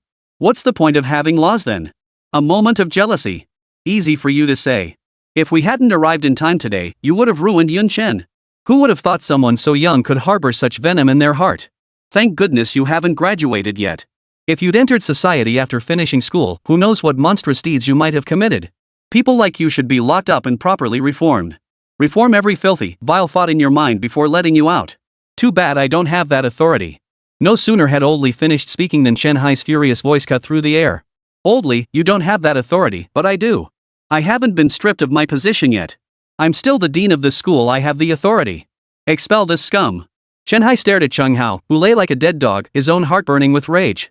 If Cheng Hao hadn't spread those rumors, why would he have made the decision to expel Yun Chen? And if he hadn't expelled Yun Chen, how would he have ended up getting beaten up by Old Li? And how would Yun Chen have called him a traitor? Chen Hai grew angrier with every thought. He took a running start and charged at Cheng Hao. Thud. Chen Hai kicked Cheng Hao hard, sending him crashing to the ground, and shouted furiously. You worthless trash. Yun Chen was your classmate. And you spread rumors to seriously hurt him. Did your conscience get eaten by a dog? What kind of teacher taught you to act like this? Ah. Did you study so hard just to end up like a dog? Expelling you is letting you off easy. You piece of trash. Scum. With each curse, Chen Hai delivered a kick to Cheng Hao's body. Soon, Cheng Hao's form was covered in a dense network of footprints. Whether from exhaustion or having vented his rage sufficiently, Chen Hai paused his assault. Pointing at Cheng Hao, he barked. Cheng Hao. I am formally notifying you, you are expelled. Scum like you have no place at our University of Information Technology. You should go sell fish. You worthless trash. Cheng Hao, whether from the shock of being expelled or the kick from Chen Hai, suddenly spat out a mouthful of blood and collapsed unconscious on the ground. Oomph. Chen Hai snorted coldly. Why didn't that spit kill you? Yun Chen watched the dramatic scene unfold below, finding it quite amusing. Though he'd never taken Cheng Hao seriously, he had to admit the guy had actually used his brain this time. If it weren't for Old Li backing him up this time, he might have been framed to death. Cheng Hao's downfall was entirely his own doing. After Yun Chen and the others descended from the stage, they passed by Chen Hai. Chen Hai still hoped that Old Li might spare him because of his earlier actions. To his surprise, Old Li and the others didn't even glance at him as they walked straight past. Only Yun Chen gave him a smile. The security guard inside the booth, seeing the group of leaders emerge after entering, hurriedly stood up. Just as he was about to open the door, he suddenly froze.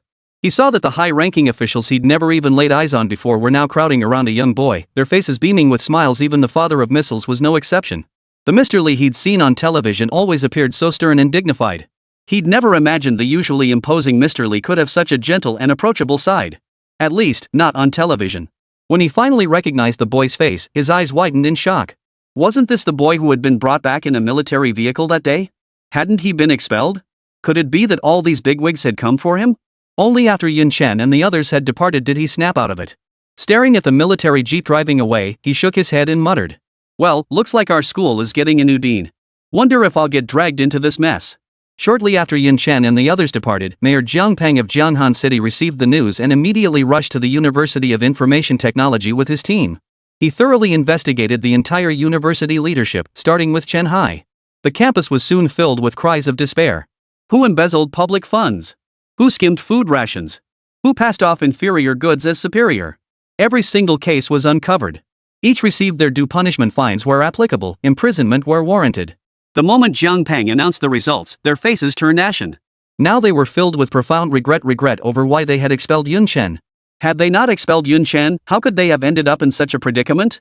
Yet Yun Chen remained utterly unaware of everything unfolding at the University of Information Technology. At that moment, he was lost in melancholy.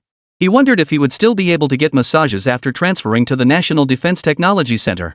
The moment Yun Chen stepped off the vehicle, the scene before him stunned him. Chapter 34, Awarding Medals? More like stealing talent.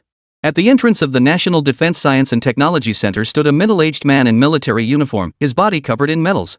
The sheer number of decorations was staggering, but what truly dazzled Yun Chen were the 3 gleaming 5-pointed stars on the man's shoulders, blindingly bright enough to hurt his eyes.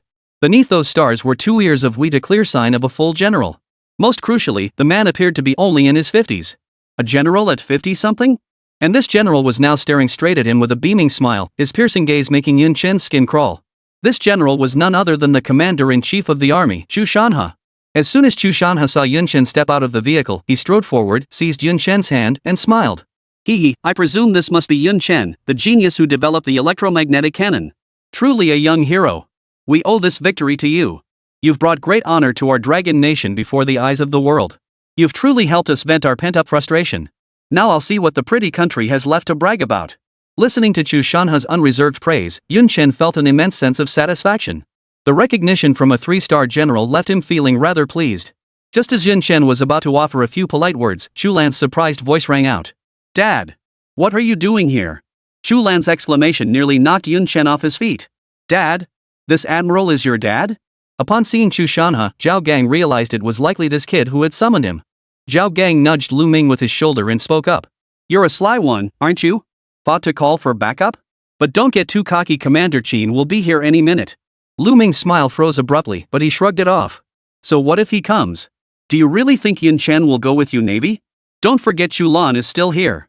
Chu Lan and Yun Chen have a special bond. Zhao Gang chuckled.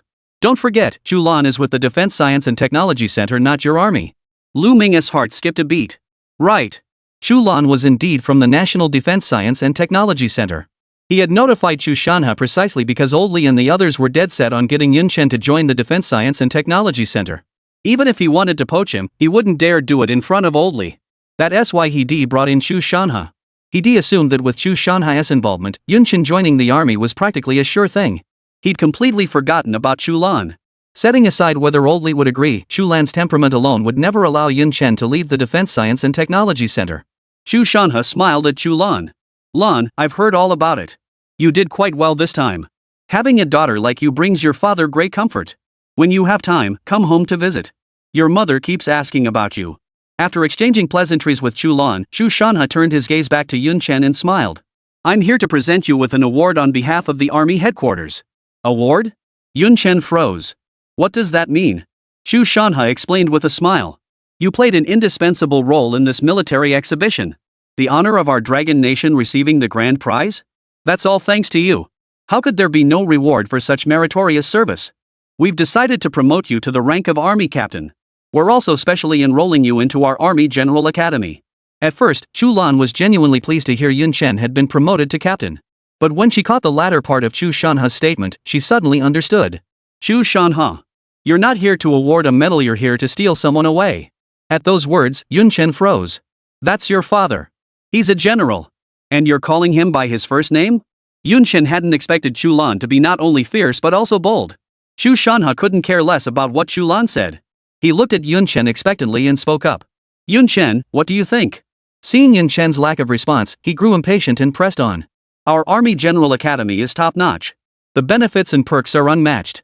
And most importantly, do you know that kid Lu Ming? By the time you graduate, your rank will be higher than his. Chu Shanha's words left Yun Chen stunned, his mind screaming F. Holy! Lu Ming is already a major. Higher than him? That means I'd be a lieutenant colonel right out of graduation? Is this even possible? Chu Shanha was thoroughly pleased with Yun Chen's astonished expression and continued to tempt him. That's just the tip of the iceberg.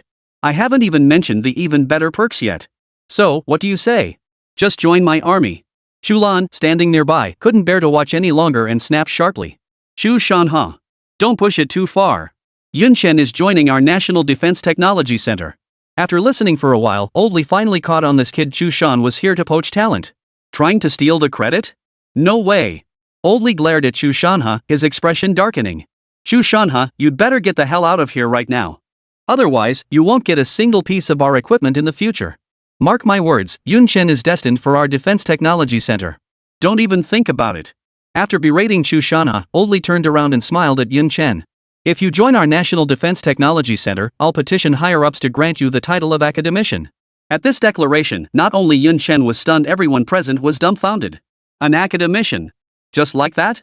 Besides, how old was Yun Chen? He was only a sophomore, not even finished with college yet? An academician? Wei Yuan and the others felt a mix of emotions. They had worked tirelessly for most of their lives just to earn the title of academician. Yet Yun Chen? Barely in his 20s. Truly, comparison is the thief of joy. But upon reflection, Yun Chen had indeed earned the title through his development of a 400+ km electromagnetic cannon. Chu Shanha hadn't expected Li Guoliang to be so ruthless, dropping the ultimate trump card right off the bat by granting Yun Chen the title of academician. His expression darkened, and he was about to raise the stakes when a rough voice cut him off. What's the occasion today? Why all the commotion? Zhao Gang's eyes lit up instantly upon hearing that familiar voice. Finally. The speaker was none other than Qin Shan, Commander-in-Chief of the Navy. Upon receiving Zhao Gang's message, Qin Shan, who had been inspecting a warship, immediately ordered a return to port and rushed here without delay. Little did he expect that upon his arrival, he would witness such an extraordinary scene. He knew he hadn't arrived too late. Chu Shan has spotted Qin Shan in the distance, and his heart skipped a beat. Chapter 35, ready to fight over a single word? He knew this kid was probably here to snatch someone away. A thought flashed through Chu Shanha's mind as he leaned close to Yun Chen's ear and whispered. No matter what that kid says later, don't believe a word of it. That old bird's no good, don't let him fool you. Chu Shanha couldn't care less what Qin Shan was up to, he just wanted to give Yun Chen a heads up first. Yun Chen hadn't expected the Dragon Nation's general to have such a side to him. Truthfully, Chu Shanha had every reason to be wary. Compared to the Navy, the Army was severely underfunded and by a wide margin. After all, the Navy's budget was nothing short of lavish. He genuinely feared Yun Chen might be lured away by the Navy. The moment Qin Shan appeared, Zhao Gang immediately stepped forward. After performing a standard military salute, he quickly gave him a brief overview of the current situation. Zhao Gang nodded slightly, then strode forward, bypassing the others to grasp Yun Chen's hand with a smile. I presume this is the genius who developed the electromagnetic cannon, Yun Chen. Truly a young hero. We owe this victory to you. You've brought great honor to our nation before the world. You've truly helped us vent our pent-up frustration. Now I'll see what the pretty country has left to brag about. If we'd had this cannon 2 years ago, would the pretty country have dared to deploy THAAD?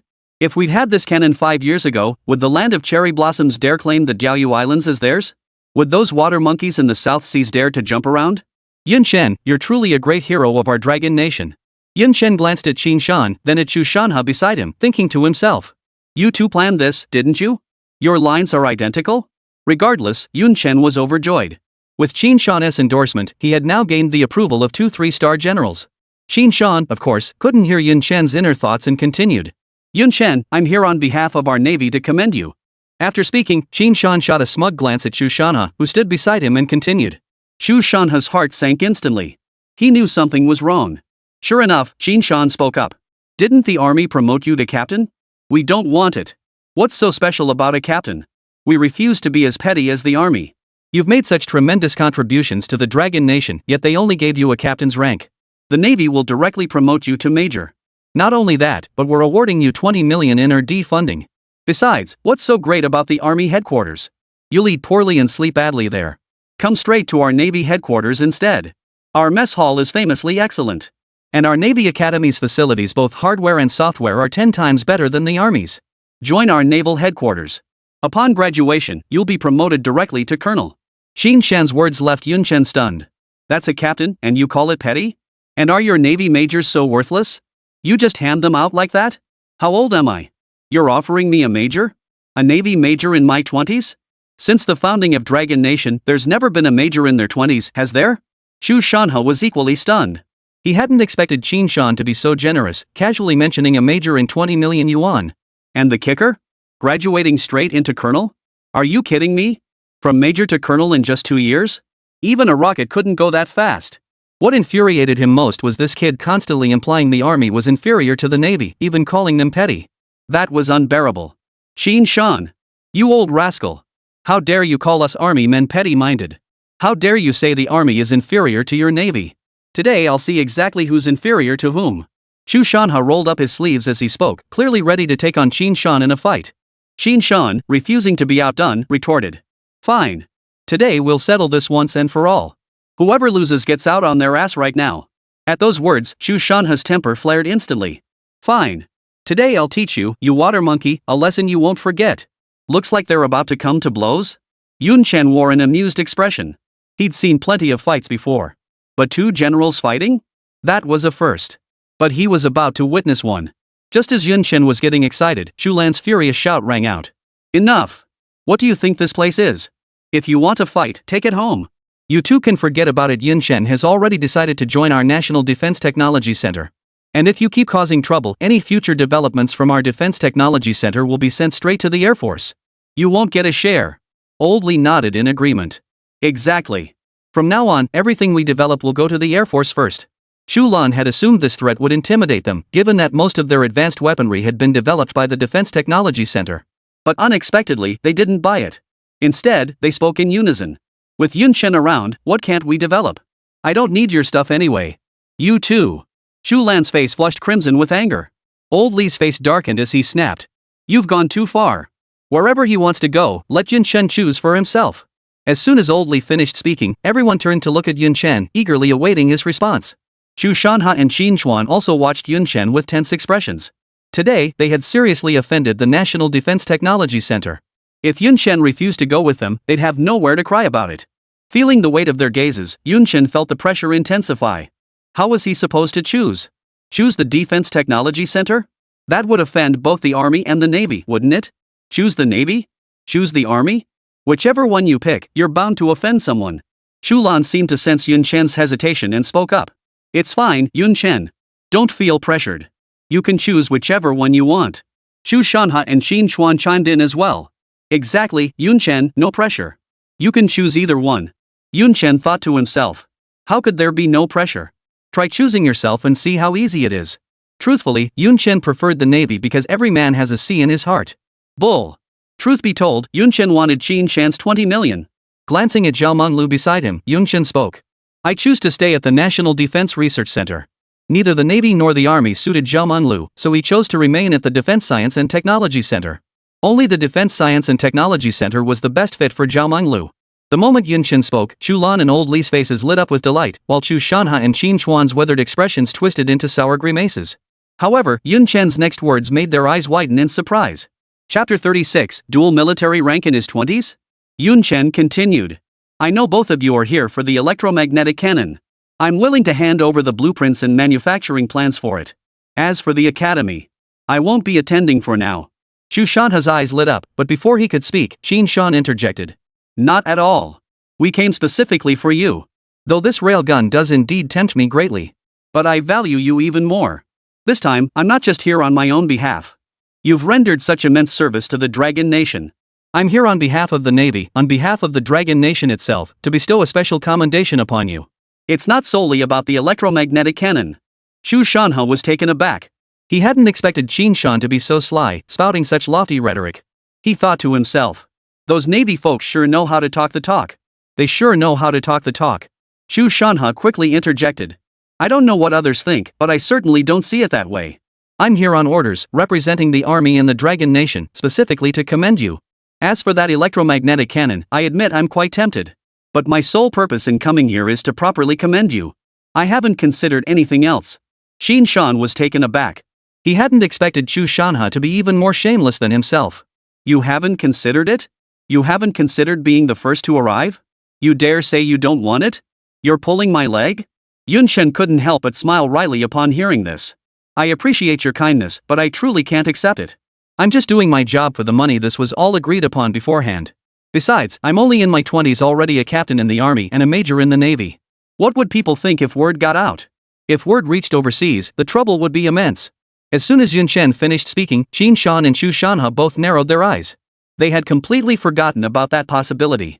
If Yun Chen truly drew the attention of foreign powers, it would undoubtedly be extremely dangerous for him. Chu Lan frowned.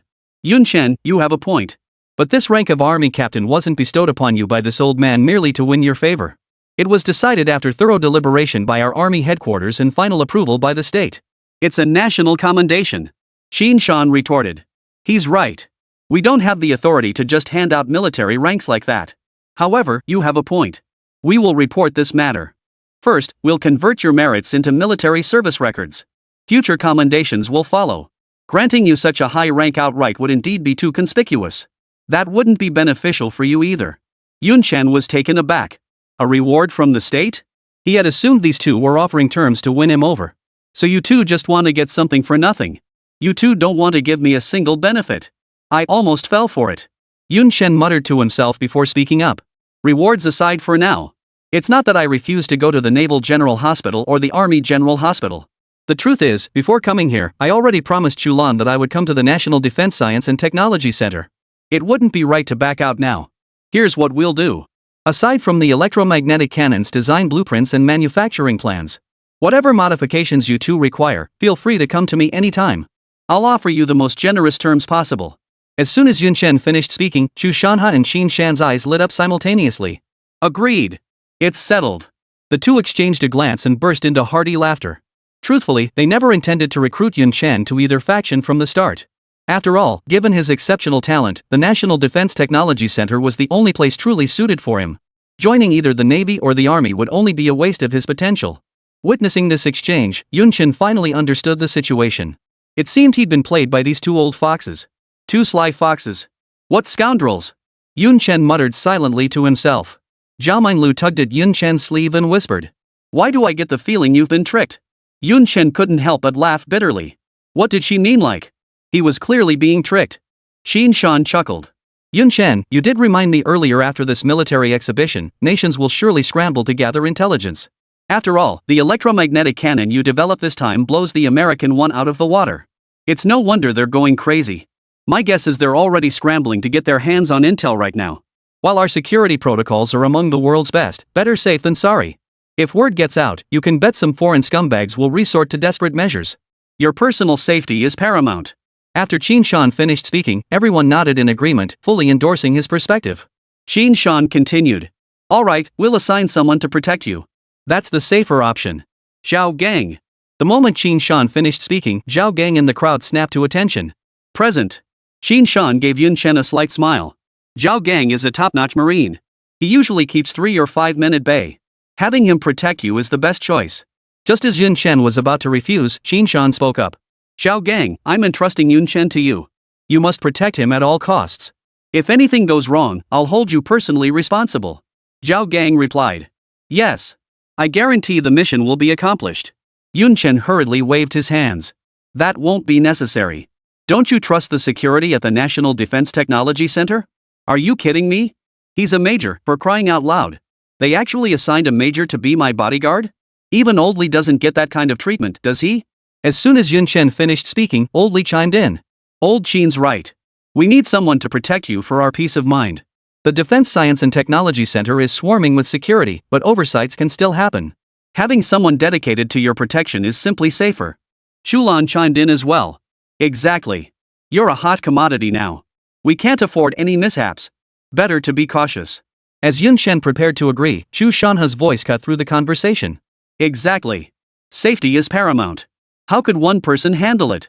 Lu Ming. You go to protect Yun Chen. The moment Chu Shanha finished speaking, Yun Chen froze. Are you kidding me? Having one major protect me was absurd enough, now you're sending two? Two majors protecting just me? That's ridiculous. Lu Ming replied. Yes. We'll complete the mission. Yun Chen said with a helpless expression. Isn't this a bit over the top? Completely unnecessary, right? The others chimed in unison. It's absolutely necessary. Yun Chen replied with a wry smile. All right then. He sighed inwardly. Oh well. Looks like I'll never get that foot washed now.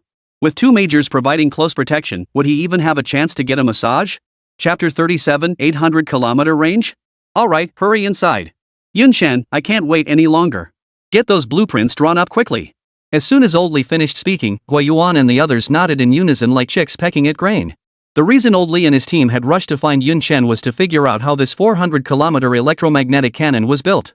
They had examined Yun Chen's prototype, which shared similar manufacturing principles to theirs. Yet why did theirs only achieve a range of 50-odd kilometers? Yet Yun Chen's had a range exceeding 400 kilometers. Moreover, how had Yun Chen achieved such terrifying energy conversion? They had been discussing it non-stop during the car ride. Yun Chen had promised to provide the blueprints and manufacturing plans as soon as they arrived at the National Defense Technology Center. But the moment they stepped off the vehicle, they encountered Chu Shanha and his team. Now that matters were settled, Old Li could no longer contain himself. Elderly personally led the way as the group entered the Defense Science and Technology Center. Xin Shan and Chu Shanha exchanged a glance before striding to follow. Chu Lan frowned, turned around, and addressed the two. What are you two following us for?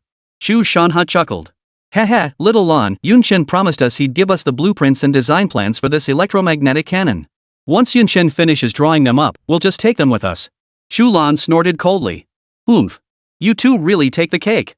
Between the two of you, you must be over 100 years old combined. And you're trying to deceive Yun Chen, a college student. How shameless. You've got some nerve. Chu Shanha and Xin Shan exchanged awkward smiles, not daring to respond. They trailed far behind Chu Lan. Xin Shan glanced at Chu Lan ahead and nudged Chu Shanha, whispering, Hey, old Chu, your daughter sure is fierce. She even dares to scold you, her own father. Chu Shanha pursed his lips. That's because there were people around. I gave her some face. See if she dares act like that at home. Xin Shan shot him a look. Cut it out, you. What are you pretending? Who in the entire army doesn't know you're a total daddy's girl, Chu Shanha? But seriously, why is Chu Lan always sticking up for Yun Chen? You better watch out, or you'll lose your own cabbage without even knowing it. After speaking, Xin Shan patted Chu Shanha on the shoulder and gave him a meaningful look. Chu Shanha froze slightly. Upon hearing Xin Shan's words, he pondered carefully. It seemed he was onto something. Chu Shanha's gaze toward Yun Chen instantly shifted. He abruptly shook off Xin Shan's arm and strode over to Lu Ming's side. He asked in a deep voice. Lu Ming. How did that kid Yun Chen get connected with Xiao Lan? Lu Ming froze. Why bring this up out of the blue? Moreover, Commander Chu's gaze felt off. Why did it feel like his cabbage had been trampled by a pig? Inside the room, Yun Chen sat at the table, completely absorbed in drawing blueprints. Surrounding him were Professor Li and the other professors. They all stared intently at the blueprints in Yun Chen's hands, holding their breath in fear of disturbing him. Zhao Menglu was absent. Due to her status, she was not yet authorized to handle these classified documents and had been escorted away for temporary accommodation. The only sounds in the room were the soft scratching of pencils on paper and the faint rustling of breaths. Chu Shanha and Xin Shan, though unable to decipher Yun Chen's drawings, could easily tell from the expressions of the assembled professors that what he was creating must be truly extraordinary. In truth, the moment Yun Chen began sketching, Old Li and the others had been stunned. Such detailed blueprints, accompanied by such meticulous annotations. Such intricate kinetic energy conversion, no wonder it achieved such range. How on earth did he come up with this? Could a sophomore student truly have conceived these data points? If released publicly, these figures would undoubtedly send shockwaves through the scientific community. What is genius? This is genius. The more everyone looked, the more astonished they became, the more unbelievable it seemed. Judging solely by Yun Chen's current blueprints and annotated data, there was no need for verification calculations at all. They could proceed directly to creating a refined model and manufacturing a prototype. No, not even prototypes, it could go straight into mass production. These specifications appeared even more precise and exquisitely detailed than the prototypes Yun Chen had previously crafted. Amidst the collective astonishment, Yun Chen completed his blueprint. And add a note at the end of the drawing. Note, if all materials meet specifications, estimated range could reach 800 kilometers. Upon reading this, Old Li and the others were stunned. 800 kilometers. Wasn't it supposed to be just over 400 kilometers? How did it suddenly become 800 kilometers? So what you built before was just a prototype? Thud. Yunchen slammed his pen down on the table, stretched lazily, and heard his bones crackle. 5 straight hours of drawing had worn him out. Turning back, Yunchen found everyone staring at him with blank expressions. Yunchen paused for a moment, then smiled. What's up? Why are you all staring at me like that? Got something on my face? After saying this, Yunchen still felt uncertain and touched his face. Nothing at all? Hearing Yunchen's voice, the others finally snapped out of their shock. Oldly, the first to recover, snatched the blueprints from Yunchen's desk. The others, a beat behind, crowded around Elderly. Don't crowd. Don't push. Let me see first. Why should I? I'll look first. You stepped on my foot. Yunchen watched the crowd, who had been quiet moments ago, now scrambling like elderly folks fighting over discounted items at the supermarket. Where had their professorial demeanor gone? He muttered with a bitter smile. Is it really necessary? Absolutely. Chu Lan beamed at Yunchen. Yunchen froze, only to find Chu Lan staring at him with a broad smile. Yunchen, do you know what an 800-kilometer electromagnetic cannon means? Short-range missiles only have a range of 500 kilometers. Your railgun shoots farther than short-range missiles. How could they not be excited? Can this railgun really reach 800 kilometers? Yunchen asked uncertainly. It should be possible, right? Last time we were too rushed. A lot of the materials were just thrown together, so the range naturally suffered. If all materials were perfect, 800 kilometers should be no problem. No sooner had Yunchen finished speaking than Chu Shanha exclaimed in astonishment. What? 800 kilometers. Chu Shanha couldn't make heads or tails of Yunchen's blueprints. After glancing at them twice, he stopped reading, completely missing Yunchen's final annotation. Hearing Yunchen claim this electromagnetic cannon could reach 800 kilometers, he could no longer sit still. With a sudden movement, he leapt to his feet, pushed through the crowd, grabbed the blueprint, and lunged to seize it. A sharp tearing sound echoed through the room, instantly silencing the previously noisy space. Oldly had been studying the blueprints intently when suddenly, the paper in his hands was torn clean in half. Everyone froze for a moment before turning their gaze toward Chu Shanha. Their eyes nearly shot flames. When Oldly saw the other half of the blueprint in Chu Shanha's hand, his face darkened to a terrifying shade of grim. I'll tear you apart. Chu Shanha whispered. I just wanted to take a look. Who told you to hold on so tightly? Everyone. Chapter 38. Is this still Chu Lan? Yunchen's face instantly turned as sour as a dog's face. Redraw it? 5 hours. Damn it. With no other choice, Yunchen sat back down at the desk under Chu Shanha's apologetic gaze. Hua Yuan and the others blocked Chu Shanha outside, their eyes wide as saucers, staring at him intently. Are you kidding me? He actually destroyed such crucial blueprints. The value of this data was at least hundreds of millions. And they were priceless, beyond any market value. If Yunchen hadn't just offered to redraw them, even a general like Chu Shanha would have been torn apart by these professors. Knowing he was in the wrong, Chu Shanha sat quietly by the side, not uttering a word. The room fell silent once more, broken only by the soft scratching of pencils on paper. Time flew by, and before they knew it, it was 10 o'clock at night. By then, half the blueprint was complete when a sudden growl of stomach rumbling echoed through the room. Everyone in the room froze, then exchanged glances, their eyes darting back and forth as if asking, Is that you? Is it you? Old Li's expression darkened as he said, Pathetic. If you're hungry, go eat. Don't delay Yunchen's drawing. Yunchen scratched his nose awkwardly. It's my stomach growling. How could he not be hungry? He'd been drawing for over 7 hours straight without even taking a sip of water.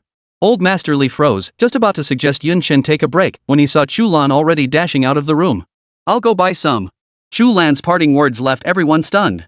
Both Qin Shan and Chu Shanha could see the shock in each other's eyes. That girl Chu Lan. Wasn't she usually so haughty? When did she start lowering herself like this? Running errands? She's actually volunteering for it? The professors, however, seemed to have anticipated this all along and showed little surprise. Before long, Chu Lan returned, carrying a boxed meal. Chu Shanha walked up to her with a smile on his face, his eyes crinkling as he said, Hee, my girl's the best. She knows how to care. As he spoke, Chu Shanha reached out to take the boxed meal from Chu Lan's hands. But Chu Lan sidestepped him, dodging his hand as she declared, This is for Yunchen. If you want to eat, buy your own. As soon as Chu Lan finished speaking, she walked straight past Chu Shanha toward Yunchen. Chu Shanha's outstretched hands froze awkwardly in midair, his weathered face flushing crimson. He thought to himself, I'm your father, you know. Your dad hasn't eaten yet. Girls really do grow up too fast. Qin Shan nearly burst out laughing at the sight. He walked over, patted Chu Shanha on the shoulder, and gave him a meaningful look. Yunchen flashed a faint smile at Chu Lan and spoke. Thanks. I really am starving. After expressing his gratitude, Yun Chen reached out to take the boxed meal from Chu Lan's hands, but Chu Lan's words caught him off guard. Keep drawing. Ha? Yun Chen froze. Keep drawing? But the food's already here? At least let me take a bite before drawing. Are you guys Yang Bailao? Not even letting me take a bite. But what Chu Lan said next left Yun Chen utterly dumbfounded. Everyone else in the room was stunned too. I'll feed you. As soon as Chu Lan finished speaking. Put. The water Chu Shanha had just taken a sip of hadn't even had time to go down before he spit it out in shock at Chu Lan's words. What? You're feeding him? I'm your father, yet I can't even get a meal, and you're feeding him? Is that fair? Hua Yuan and the others were stunned too. They knew Chu Lan always treated Yun Chen differently, always protecting him. So when Yun Chen said he was hungry and she went downstairs to buy food, everyone could understand. But you actually fed him? Wasn't that a bit off? Was this still the Chu Lan they knew? The genius girl from the National Defense Science and Technology Center was actually feeding someone? They were certain they must have misheard. Chu Lan paid no heed to the stunned stares around her. She opened the lunchbox herself, scooped a spoonful of rice, added a piece of braised pork, and held it out before Yun Chen. Open your mouth. Yun Chen swallowed hard. The aroma of that braised pork had stirred his appetite. He desperately wanted to take a big bite and devour it. But reason told him he couldn't do that. Yun Chen gave an awkward smile and spoke up. Isn't that a bit inappropriate? Chu Lan frowned slightly. Hurry up. Don't waste time. Hearing Chu Lan's commanding tone, coupled with the irresistible aroma of the braised pork, his last shred of resistance crumbled. With a satisfying smack, he devoured the food before him and turned back to his painting. Meanwhile, Chu Lan, a smile on her face, prepared for her next bite. Witnessing this eye-watering scene, the onlookers inwardly gasped in disbelief. Chu Lan was actually willingly feeding this kid. Why was she smiling so happily after he ate? Qin Shan was even more stunned, staring blankly. Old Chu, looks like your cabbage has been eaten. After a long pause with no response from Chu Shanha, he turned to look. Chu Shanha's face was dark and terrifying, his eyes glaring at Yun Chen as if they could shoot fire. Don't do anything rash, old Chu. Qin Shan grabbed Chu Shanha, fearing he might lose control and slash Yun Chen. The consequences would be disastrous. Don't act rashly. This is the future of our dragon nation. Think about it, old Chu, that's an 800-kilometer electromagnetic cannon. 800 kilometers. Chu Shanha shook off Qin Shan's grip. What's there to be impulsive about? I'm thrilled beyond words. My little Lan and Yun Chen are such good friends. When something good comes along, wouldn't that kid think of me first?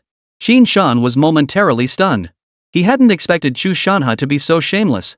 He'd even thrown his own daughter into the mix. He snorted coldly. Oomph. Don't forget, Yun Chen already has a girlfriend. Chu Shanha waved dismissively.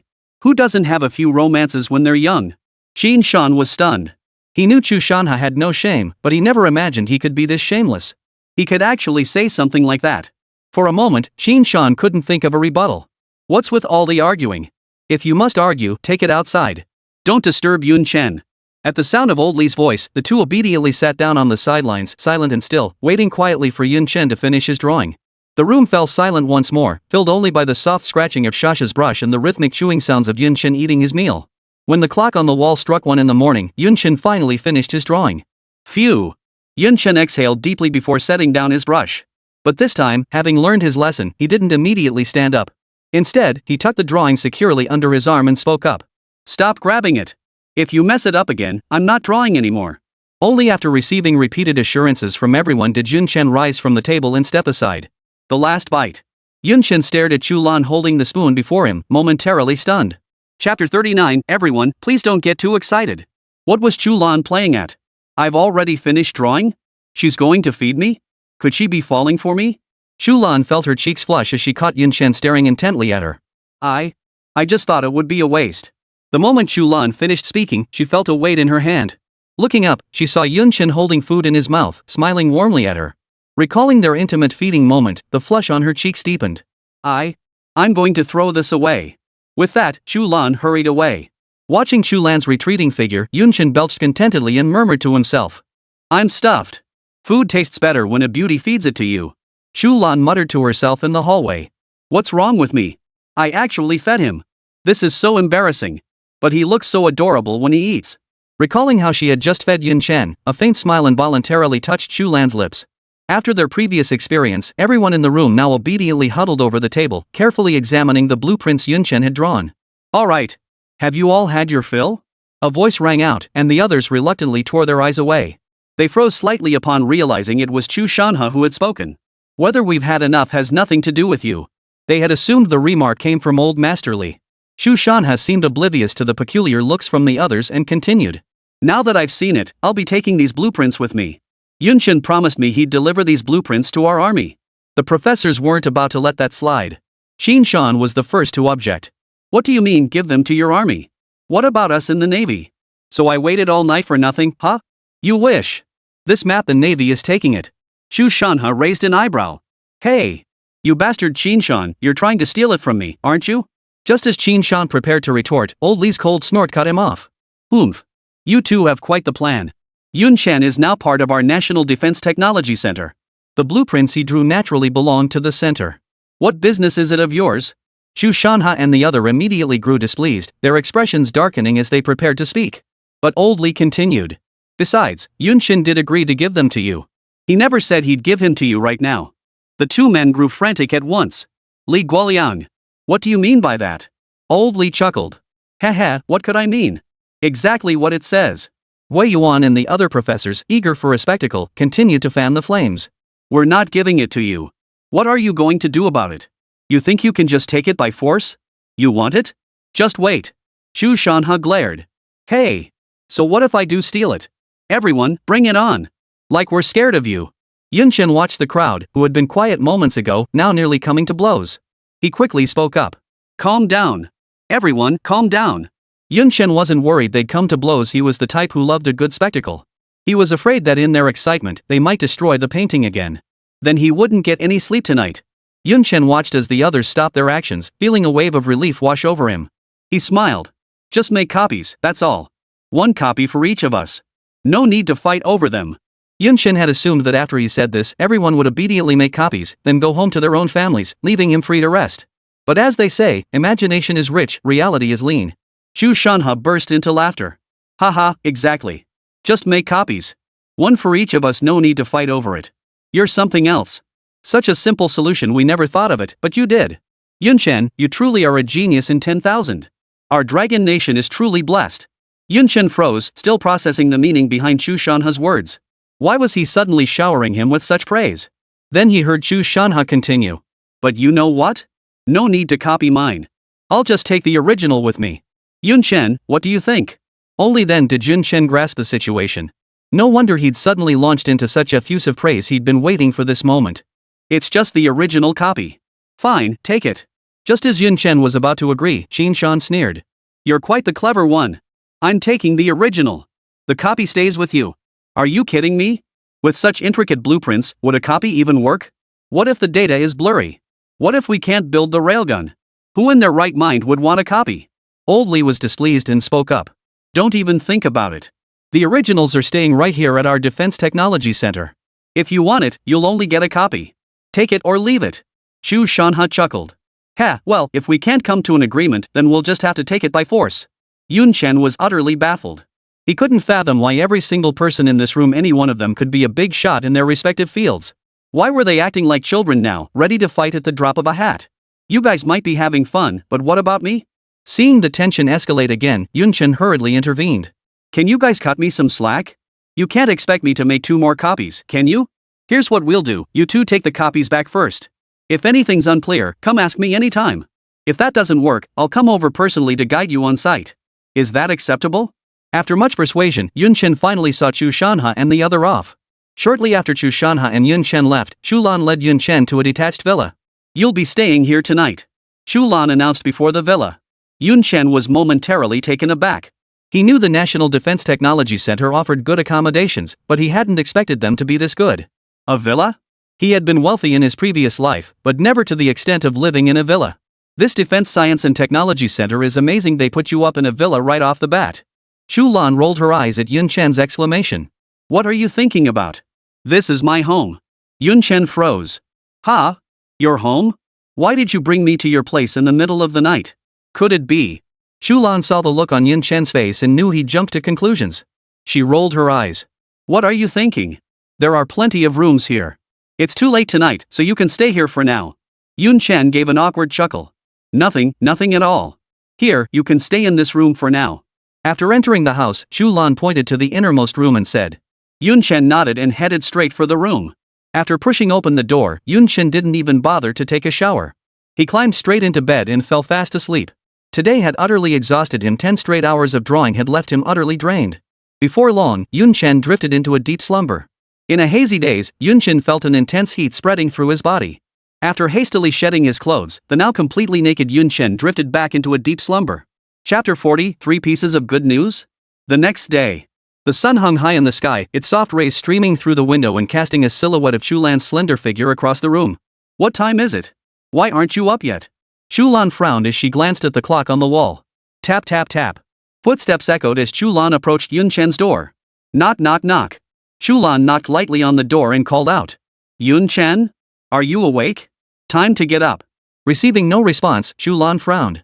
Thump thump thump. She pounded on the door forcefully, raising her voice. Get up. Hearing no movement behind the door, Chu Lan's heart skipped a beat. She hurriedly grabbed the doorknob and pushed the door open. The scene before her eyes instantly made Chu Lan's eyes widen in shock, a flush spreading across her cheeks. There lay Yun Chen, sprawled out comfortably on the bed in a relaxed big shape. And he was completely naked. Ah! A high-pitched scream instantly jolted Yun Chen awake from his slumber. Whoosh! Yun Chen shot upright from the bed, his face frozen in shock. What's wrong? What's wrong? Was that an earthquake? As Yun Chen moved, the area beneath him shook back and forth in sync with his body's movements. All of this was clearly visible to Chu Lan, who stood at the doorway. Coming to his senses, Yun Chen noticed Chu Lan standing at the doorway. He gave a slight smile. Good morning. Having just woken up, Yun Chen was completely unaware that he was currently stark naked. Gradually, Yun Chen sensed something was off. Chu Lan stood frozen at the doorway, her face flushed like a ripe apple. Her eyes were wide as saucers, staring intently at him. Just then, a gentle breeze swept through the room, sending a chill down Yun Chen's spine. Damn it! He scrambled to grab the bedding at his feet, wrapping himself up tightly. My dignity! Why didn't you knock before coming in? Chu Lan looked at Yun Chen's aggrieved expression, feeling both annoyed and amused. It seems like I'm the one who got the short end of the stick here? I'm a girl, for heaven's sake. And you're the one feeling wronged? Didn't I knock? I practically beat the door to pieces, okay? Chu Lan shot Yun Chen a withering look before speaking. Get dressed and come out. I need to talk to you. In the living room, Yun Chen and Chu Lan sat facing each other. Just thinking about the earlier scene made Yun Chen feel a wave of awkwardness wash over him. How could he not feel awkward? He'd been seen completely naked just now. As for Chu Lan, aside from a faint blush on her cheeks, her expression showed no sign of unease. I have 3 pieces of good news, though one might be bad news for you. Which one would you like to hear first? Chu Lan spoke from the sofa. Bad news? Yun Chen froze. Bad news for me? Then let's hear the bad one first. Let's see how bad it can be. After saying that, Yun Chen reached out to grab an orange from the table. Sit still. Chu Lan's sharp command startled Yun Chen, leaving his hand awkwardly suspended in midair. He thought to himself. What's the big deal this early in the morning? You scared me half to death. It's just an orange. Can't I just not eat it? Why are you being so fierce? Yun Chen withdrew his hand, gave Chu Lan an awkward smile, and sat up straight. Sit up straight. Chu Lan barked again. Yun Chen was furious and about to explode. But then Chu Lan continued. From this moment on, you are a member of our National Defense Technology Center. Every move you make now represents the Defense Science and Technology Center. Put away all those bad habits you picked up in college. From now on, stand with military bearing. Sit with military bearing. Act like a soldier. Every member of our Defense Science and Technology Center possesses high military discipline. You must too. Today is forgiven. Starting tomorrow, your formal military training begins. For 1 month. I will personally oversee your training. I will mold you into a true soldier. Yun Chen was stunned upon hearing this. Military training? A whole month of it? He remembered when he first started college, it was only a week, right? He'd nearly lost half his life back then. This was a whole month. And it's being led by Chu Lan, a real-deal military officer. That's going to kill me. No way could he handle it. Can we just skip it? I'm only a sophomore. Missing a month of classes would really mess me up. Chu Lan rolled her eyes. With your abilities, do you even need classes? Besides, our National Defense Research Center doesn't even offer sophomore-level courses. Everyone at our Defense Research Center is at least a graduate degree holder. We don't take classes at all. We only have 1 lecture a week. Besides, who could possibly be your advisor? You're more likely to be someone else's advisor. Ha! Yun Chen was dumbfounded. Does the National Defense Science and Technology Center not hold classes? Chu Lan continued. What? Are you worried we won't give you a diploma from the National Defense Technology Center? Even if you skip every single class, our National Defense Science and Technology Center will still issue you a diploma. I guarantee you, our graduation certificates are the most prestigious in the entire Dragon Nation. Besides, you're about to become an academician. What else is there to worry about? What use is an undergraduate diploma anyway? Academician? Yun Chen was even more bewildered. Chu Lan smiled. Yes, that's the good news I wanted to share with you. Professor Li personally petitioned for your recognition, requesting the state to approve your academician title. The certificate will arrive in a couple of days. Yun Chen was stunned. He had assumed old Master Li had merely spoken impulsively at the time. He never imagined he'd actually be granted the title of academician. An academician? How many academicians are there in the entire Dragon Nation? Probably not more than 1,000, right? And this was an academician of the Chinese Academy of Sciences, truly an academician among academicians. Most crucially, how old was he? An academician in his 20s? Since the founding of the Dragon Nation, there's never been such a young academician. Chu Lan continued. One last piece of good news. The feasibility analysis for your second-generation electromagnetic cannon is complete. Fully feasible. The conservative range is indeed 800 kilometers. Professor Li and his team have already begun manufacturing the prototype. Once Old Li completes the prototype, you will personally name it. I name it? Yun Chen paused, then continued. Isn't that a bit inappropriate? Chu Lan smiled faintly. I knew you'd refuse. This was decided by old Master Li and the others. There's nothing I can do about it. Chu Lan spread her hands helplessly, revealing an expression of powerlessness before slowly rising to her feet. All right. Take today to rest and recover. Starting tomorrow. We'll start your intensive training tomorrow. It'll be good for you. With that, Chu Lan turned and walked away. Yun Chen, who had just snapped out of his daze, realized Chu Lan was already gone from the living room. What kind of hellish training is that? Did I even agree to this? I'm not going. Chapter 41, Departure. What did you not agree to? Yun Chen looked at Chu Lan, who hadn't returned yet, and gave an awkward smile. Nothing. By the way, why did you come back? Chu Lan tapped her forehead lightly. I forgot to tell you earlier, it's for the sake of training you in the future. You'll be staying here for now. Ha? Yun Chen exclaimed. What ha? It's settled. Chu Lan declared firmly. Oh, right. Yun Chen called out to Chu Lan, who was about to leave. Chu Lan paused in her steps. What is it? Yun Chen asked. What about Zhao Menglu? Where is she? Chu Lan shot Yun Chen a sidelong glance, her expression a mix of amusement and mockery. What? You miss her already after just a moment apart? No, Yun Chen chuckled awkwardly. Chu Lan didn't buy his nonsense and spoke up. Don't worry, she's doing just fine. She's right there in the student dorms. Seeing Yun Chen hesitating as if he had something to say, Chu Lan snapped impatiently. Just spit it out. This stammering isn't like you at all. Yun Chen smiled faintly. Could she stay here too? Chu Lan's eyes widened instantly, staring at Yun Chen in utter disbelief. She never imagined Yun Chen would utter such a bold suggestion. Let her stay here too? What are you up to, you little rascal? Seeing Chu Lan's expression, Yun Chen knew she'd misunderstood and hurried to explain. It's not what you think. I was just thinking she's new here, unfamiliar with the place, and might feel lonely. Besides, aren't there enough rooms here for everyone? What are you thinking? I'm pure as the driven snow, okay? Pure my ass. Rolling her eyes at Yun Chen, Chu Lan replied with a troubled expression. The security protocols at our National Defense Technology Center are extremely strict. Given her background, she can't be allowed to operate here. Forget her being your girlfriend. Even if you were married, it wouldn't be allowed. If it weren't for you, she wouldn't even be allowed in the student quarters. But I can try to put in a request for you. I can't guarantee it'll work. Yun Chen frowned and inquired. Is it that strict? Then if I go see her, I won't be restricted, right? Of course not. After receiving Chu Lan's reply, Yun Chen prepared to head to the cadet quarters to find Zhao Menglu. As he stepped out of the compound, 2 sentries standing at the gate rendered him a standard military salute. Yun Chen paused slightly, thinking to himself. Guards? I didn't notice them last night. Yun Chen returned their salute with a polite smile. Just as he turned, he spotted Zhao Gang and Lu Ming standing across the road, chatting and laughing. Uncle Lu, Uncle Zhou. What brings you here? Yun Chen approached them, his voice tinged with puzzlement. Lu Ming chuckled. We were waiting specifically for you. Waiting for me? Yun Chen froze in surprise. Zhao Gang chuckled. Did you forget? Commander Qin specifically ordered us yesterday to protect you. Yun Chen froze. He hadn't taken it seriously at the time, never expecting the two of them to arrive so early in the morning. Just as he was about to refuse, Lu Ming spoke up. Yun Chen, mind your own business and don't worry about us too. Just pretend we don't exist. Zhao Gang agreed. Yeah, just focus on your own business. Treat us like we're invisible. Bro! You two are majors, for crying out loud. You want me to pretend you don't exist? Is that even possible?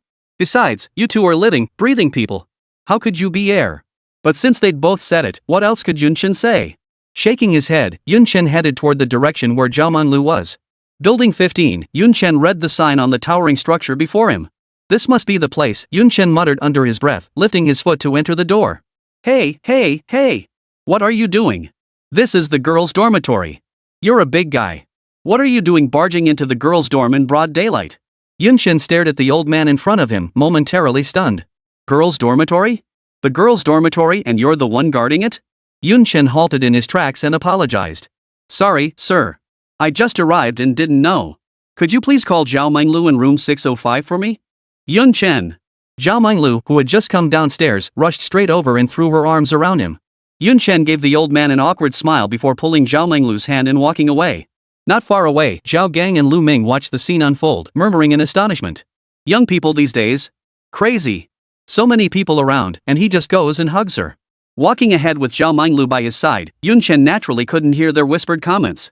Yunchen, you finally came to find me, Zhao Menglu said coquettishly. Yunchen smiled. But we just parted ways last night. Miss me already? Zhao Menglu shot Yunchen a playful glare. Like I would. It's just so boring. I just got here and wanted to go out for a walk, but there are sentries everywhere, and I don't know my way around. I had no choice but to stay in my room. I wanted to come find you, but I was worried you'd be busy. Suddenly, Zhao Menglu stopped in her tracks and looked at Yunchen seriously. Yunchen, I'm going back now. Yunchen froze, furrowing his brow. Go back? Yunchen froze. Where to? Zhao Menglu smiled at Yunchen. Yunchen, seeing you like this now truly makes me happy. Even though you don't say anything, I know everything. You've become truly remarkable. I'm truly happy, yet at the same time, I'm deeply worried. Yunchen froze.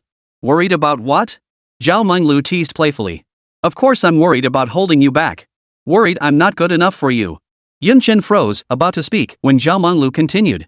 I've made up my mind. I'll work hard on my own to get into the National Defense Science and Technology Center and catch up to you. I'll work hard too. Work hard to become outstanding and catch up to you. Chu Lan already told me everything. There are no sophomore-level courses here. She said that even if I did nothing, I could still graduate smoothly in 2 years. But I don't want that. I don't want to hold you back. I want to help you. So I've decided to go back. That way, maybe one day, I'll actually be able to help you. Yunchen froze for a moment, staring blankly at Zhao Menglu. Menglu, you can still help me by staying by my side. Why must you go back? Besides, where are you going back to? Back to the University of Information Science and Technology? Zhao Menglu nodded. Yeah. Chu Lan told me that if I want to go back, it's absolutely no problem. She'll take care of everything. Yunchen looked at Zhao Menglu, his brows furrowed. Are you really sure about this? MHM. Zhao Menglu nodded firmly. Then let's go back together. Yunchen smiled faintly and spoke. Remember the day we watched the fireworks together? I told you, we'll never part. Zhao Menglu shook her head. No, Yunchen, I'll go back on my own. This place suits you better. Going back will only hold you back. Besides, who said we're parting ways? I'm just not by your side, it's not like we're splitting up. I don't want to be apart from you. I want to stick to you forever. But, before Yunchen could say more, Zhao Menglu cut him off. Alright, Yunchen, it's settled. Before, I always listened to everything you said. This time, listen to me. Walk with me a little longer. Meanwhile, Evelyn, having received her orders, arrived in Jianhan City. Glancing at the intelligence in her hand, she murmured to herself. Information Technology University? Chapter 42, Loli Xiao Chen, Online Massage. Early morning. Yunchen was blissfully sprawled across his bed, deep in a chess match with the Sandman, when a shrill whistle suddenly pierced the air. Beep. Beep. Beep. Yunchen lifted his head slightly, shouting toward the door without opening his eyes. I'm up. Yunchen's head thumped back onto the pillow. He took a deep breath of the shampoo scent lingering there before getting up and dressing. It had been over half a month since Zhao Menglu had left, and during that time, Yunchen had truly come to understand what hellish training meant. Every morning at 5 sharp, he rose for a 10-kilometer cross-country run. If he didn't finish by 7, breakfast was forfeited. After breakfast came 3 hours of military posture drills, followed by 3 hours of physical training. The afternoon involved going through all the movement techniques before another round of physical training. It wasn't until 8 o'clock that evening that Yunchen's agonizing day finally came to an end. Each day ended with Yunchen feeling so sore all over that he couldn't bear to move. Except for the first day when he called Zhao Minglu afterward. For the following days, Yun Chen would collapse onto his bed and fall asleep the moment he returned home. He wasn't without resistance, but ever since that first morning when Chu Lan kicked his door open, his room had been doorless. Watching that thick door panel get kicked off by Chu Lan, he dared not resist anymore. After over half a month of grueling training, Yun Chen had gradually adapted, no longer suffering as intensely as at the beginning. Only his habit of lingering in bed proved stubbornly hard to break. After finishing his morning routine, Yun Chen stepped out of his room and froze upon seeing Chu Lan seated on the sofa. Chu Lan was wearing civilian clothes, not the usual training uniform. Yun Chen asked in confusion. Leaving already? What are you doing sitting there? And why haven't you changed clothes? Chu Lan replied without turning his head. No training today. Yun Chen froze. No training? If we're not training, why did you come knocking on my door so early? No training? You won't let me sleep in? You're deliberately messing with me, aren't you? After spending over half a month together, Yun Chen's perception of Chu Lan had changed dramatically. He had assumed that given their relationship, she might show him a little leniency during training. But he never imagined she'd be this considerate. So much so that it made his teeth itch. He clearly remembered his first day. Failing to complete the 5-kilometer run meant no breakfast, and then he was made to stand under the blazing sun for a full 2 hours at noon. If not for Yun Chen's generally decent physical condition, he would have collapsed long ago. He would never forget how blazing hot the sun had been that day. As if sensing Yun Chen's discontent, Chu Lan turned and smiled. It's just to keep you from slacking off. After all these days of building up this habit, how could we let it go to waste so easily? You need to build muscle memory. Yun Chen stared at Chu Lan in utter disbelief. All because of this? Don't you know how miserable I've been? Everyone else knows, but you don't? Do you even know what I've been through these past half month or so? Now that I finally don't have to train, can't you just let me relax? Just let me rest properly? Chu Lan said calmly. I'm doing this for your own good. Yun Chen laughed bitterly in frustration and turned to leave, intending to go back for a nap. The moment Yun Chen turned away, Chu Lan called after him. Your title as academician has been confirmed. Old Li and the others will be here shortly. You should get ready. So that's why we skipped training today. Yun Chen turned back around. Chu Lan shot Yun Chen a disapproving look, thinking to herself. It's just training.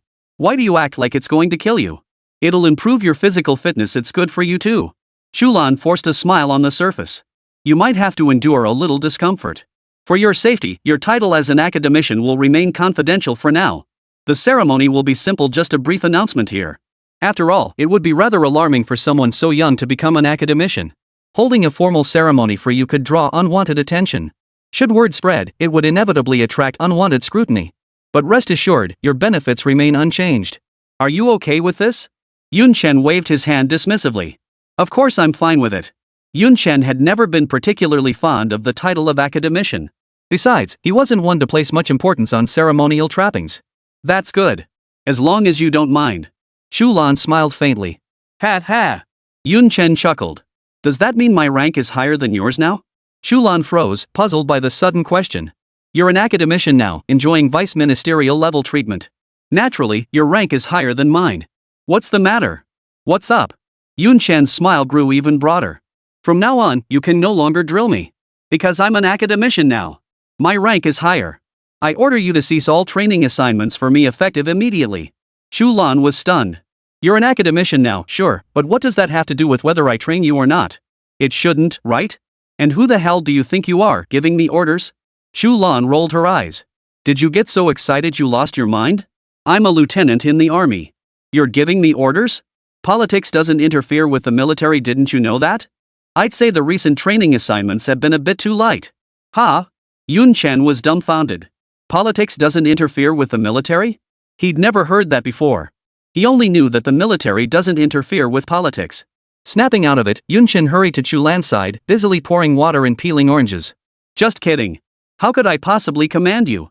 Even if I were an academician or even a national treasure, I wouldn't dare give you orders. Oh? Is that so? Chu Lan said with a smile. You seemed pretty serious just now. Not like you were joking at all. Guess the training mission was too easy, still had time for jokes.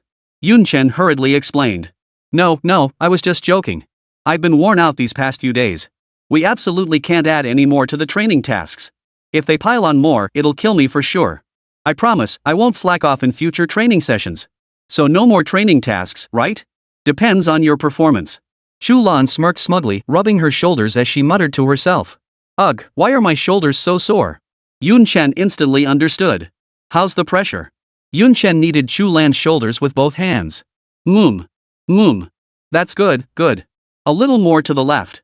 Chu Lan's eyes were half closed, her face radiating pure bliss. Seeing her blissful expression, Yun Chen felt a surge of frustration. He thought to himself, "You little minx, don't fall into my hands." But his face still wore a smile. How about that? Pretty solid punch, huh? Chapter 43, A Boring Game. Li Lao and the others, who had just pushed open the door, stumbled to a halt upon hearing that slightly seductive moan. Then they witnessed a scene that stung their eyes. Yun Chen's body was writhing back and forth, accompanied by faint, intermittent moans. How about it? Pretty good technique, huh? Yun Chen, you're absolutely amazing. Hearing these unspeakable words, Old Li and the others felt their faces flush crimson. From their perspective, they could never have imagined that Yun Chen was giving a massage, but rather. As he massaged, Yun Chen suddenly felt a chill run down his spine. Turning his head, he saw Old Master Li and the others staring straight at him. Slightly startled, his hands paused mid-motion. "Ha? Why did you stop?" Chu Lan murmured discontentedly, her eyes still closed. "Mr. Li, when did you all arrive? How come you walk without making a sound?" Yun Chen asked with a smile. Upon hearing Yun Chen's voice, Chu Lan hurriedly rose from the sofa. "Master Li is here. Why aren't you coming in?" "Ha? Why are your faces red?" Old Li glanced at the two fully clothed individuals and realized he'd jumped to the wrong conclusion. Ahem. He cleared his throat awkwardly twice before stepping forward with a smile. "Nothing, probably just too hot outside." Old Li dismissed it with a casual remark. He couldn't very well admit he'd jumped to conclusions, thinking they were, that's why their faces were flushed. The others chimed in agreement. "Yeah. It really is scorching today. But it's still early morning, how could it be hot already?" Chu Lan looked utterly perplexed. Ignoring Chu Lan's mutterings, Old Li took Yun Chen's hand and smiled. "Yun Chen, congratulations. From today onward, you are an academician in our national defense science and technology field. Congratulations." After speaking, Old Li took a red certificate and a yellow-robed, red-collared academician's gown from behind him and handed them to Yun Chen. As Yun Chen accepted them, the crowd erupted in congratulations. "Congratulations, congratulations. From today onward, you're on equal footing with us old-timers." Gazing at the robe and certificate in his hands, accompanied by the chorus of congratulations, Yun Chen's smile was practically impossible to contain. Old Li chuckled. "We should have held a ceremony for you." Before Old Li could finish, Yun Chen cut him off. "It's fine, elderly Chu Lan already told me everything. I don't care about these things." Old Master Li chuckled. "Heh, that's good, that's good. May you continue to contribute to the technological advancement of the Dragon Nation. That goes without saying." Yun Chen replied with a warm smile. After seeing off Old Li and the others, Yun Chen gazed at his reflection in the mirror, dressed in the academician's robe, and murmured to himself. "This doesn't look like me at all? What does an academician look like?" Yun Chen was simply too young. The oversized robes hung awkwardly on his frame, looking utterly mismatched. If anyone saw him, they'd probably assume he bought it on Taobao for 9.9 yuan with free shipping just to amuse himself. After all, who would believe this young man was an academician? Ah! Now that looks right much better. Yun Chen nodded with satisfaction, admiring his reflection after shedding the robe. After over half a month of training, the contours of Yun Chen's muscles had become distinctly defined. Combined with days of intense sun exposure, his once pale skin had turned a healthy wheat brown, giving him a powerful, athletic look. After admiring himself in the mirror for a moment, Yun Chen threw on a shirt and headed out. He planned to find Zhao Menglu. Today was a rare day off from training, and he didn't want to waste it. As soon as Yun Chen stepped out of the villa, he spotted Zhao Gang and Lu Ming crouched on the curb in the distance. He chuckled helplessly. Rain or shine, whenever he stepped outside, those two were bound to be there. At first, he'd found it a bit jarring, but after over half a month, even the most stubborn habits had worn thin. "Uncle Lu, Uncle Zhao, so who won?" Yun Chen approached, smiling at the two men crouched on the ground. "Yun Chen, you're just in time. You be the judge. I clearly drew a 0, but this kid insists I drew an X. That's just being a jerk." Lu Ming looked utterly indignant. "Bull. You drew an X, and I drew a 0. Don't try to back out now. Loser pays. This month's socks are yours." Zhao Gang retorted just as fiercely. Lu Ming was about to protest when Yun Chen interjected. All right. You two really are something. How old are you, anyway? Playing such childish games. And you play them every day? Don't you ever get tired of it? It's just socks. Leave it to me. From now on, I'll wash both of your socks." As soon as Yun Chen finished speaking, Lu Ming burst out laughing. "Ha ha ha ha. All right. It's settled then." Zhao Gang also stood up, patting Yun Chen's shoulder with a smile. Yun Chen, catching on, rolled his eyes and said, "So you two were waiting for me here? You guys are something else. You two jerks. What a waste calling you guys uncles." Lu Ming shrugged smugly while Zhao Gang spread his hands helplessly. Hey, Junchen, why no training today? Did that girl Chu Lan actually give you the day off? Lu Ming asked in confusion. Yun Chen chuckled. That's right. No training today, I'm going out to relax properly. Want to join me? No sooner had Yun Chen finished speaking than Zhao Gang chimed in. Looks like you won't be relaxing today. You're taking me to the Navy headquarters. Huh? Yun Chen froze. He'd finally gotten a day off and was just about to relax, and now Zhao Gang was telling him he had to go to Navy headquarters? Zhao Gang explained. Here's the thing, Yun Chen. Commander Chen called me a week ago. He asked me to have you come by when you had time. I see you've been busy with training lately, working hard every day. I never mentioned it. Just the other day, Commander Chen asked when you'd be available. I guess they're pretty anxious over there. Why don't we go pay them a visit? Yun Chen said helplessly. Uncle Zhao, since you put it that way, how could I not go? I'll call and arrange a car right now. Zhao Gang's eyes lit up as he walked off to the side. If you ask me, you're just too soft-hearted. If they're in such a hurry, let them rush off. This Navy is shameless. They know you finally got a rare day off, yet they still drag you away. Lu Ming voiced his indignation on Yun Chen's behalf. Yun Chen merely smiled. He was long accustomed to their constant bickering. Whenever one of them was absent, Yun Chen was guaranteed to hear all sorts of embarrassing stories about the absent party. Yun Chen found it rather helpless. After texting Zhao Minglu that he couldn't make it, the car arranged by Zhao Gang arrived. The moment Yun Chen got in, he heard the two start bickering again. Why can't I go? I'm here to protect Yun Chen. How can I not be there? Zhao Gang, move aside. I'm getting in. Just as Zhao Gang opened his mouth to speak, Yun Chen's exasperated voice cut in. Stop this, Uncle Zhao. Let Uncle Lu get in the car. Zhao Gang snorted coldly and muttered under his breath. Oomph. Lu Ming, don't think I didn't hear what you just said. Next time. If I hear you bad-mouthing our Navy in front of Yun Chen again, I'll make you regret it. Lu Ming grinned. Same to you. Chapter 44, Him? A modification specialist? Outside the naval headquarters. Qin Chuan addressed a middle-aged man in a Coast Guard uniform. Hai Long. You owe me big time this time. I specifically brought that person here this time. With him here, nothing will be a problem. The man called Hailong was none other than Wang Hailong, director of the Coast Guard headquarters. Wang Hailong curled his lips. Owe you a favor? If you hand over the Yuzhou warship to me, I wouldn't just owe you one favor, I'd owe you 10. You have no idea how much pressure we Coast Guard face. Relying on those few beat-up ships day in and day out, what good is that? We're always too late to the party. Just hand over the Yuzhou warship. I'll see if those monkeys in East Asia dare to keep jumping around. Qin Shan chuckled. Hai Long, calm down. I know the Coast Guard has it tough. That's why I'm handing over the Lancao ship to you. Wang Hailong rolled his eyes. Put. You've got some nerve saying that. You guys stripped that Lancao ship down to nothing. What good is it to me? It's just a hunk of scrap metal, nothing but a gas guzzler with zero practical use. Qin Shan chuckled. See? You're getting worked up again. Can't you ever slow down? I've already hired someone for you. After he modifies this Lancao warship, I guarantee you'll be amazed. He's one of the most renowned modifiers in our Dragon Nation. Who is it? No sooner had Wang Hailong finished speaking than a camouflaged military jeep came into Qin Shan's view. Here it comes. Qin Shan chuckled before striding toward the jeep. Wang Hailong followed, looking puzzled. As soon as Yun Chen stepped out of the vehicle, he saw Qin Shan approaching him with a warm smile. Qin Shan stepped forward, grasped Yun Chen's hand, and smiled. Long journey, Yun Chen. Welcome to our Navy headquarters. Wang Hailong, standing behind him, froze in surprise, thinking to himself. Who is this young man? Why is Commander Qin greeting him with such a warm smile? Could he be the offspring of some high-ranking official? That doesn't make sense. Even if he is, Commander Qin wouldn't go this far, would he? Just as Wang Hailong was puzzling over this, he heard Qin Shan say. Yun Chen, allow me to introduce you. This is Director Wang of the Coast Guard Administration, Wang Hailong. The reason I invited you here is because of him. Yun Chen smiled as he extended his left hand and spoke. Director Wang, hello. I'm Yun Chen. Though the young man looked quite young, even Commander Qin treated him with such courtesy. He certainly couldn't afford to be disrespectful. He promptly extended his hand. Hello. Yun Chen smiled. I wonder what Director Wang has called me here for today. The moment Yun Chen spoke, Wang Hailong froze. He thought to himself. Invited you? I didn't invite you here? I don't even know who you are.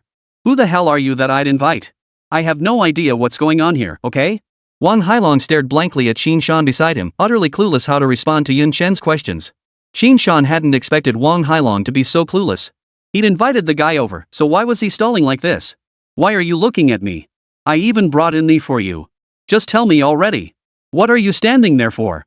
Qin Shan's words left Wang Hailong even more bewildered, his face etched with utter disbelief. Modification expert? Him? The most renowned one in the Dragon Nation?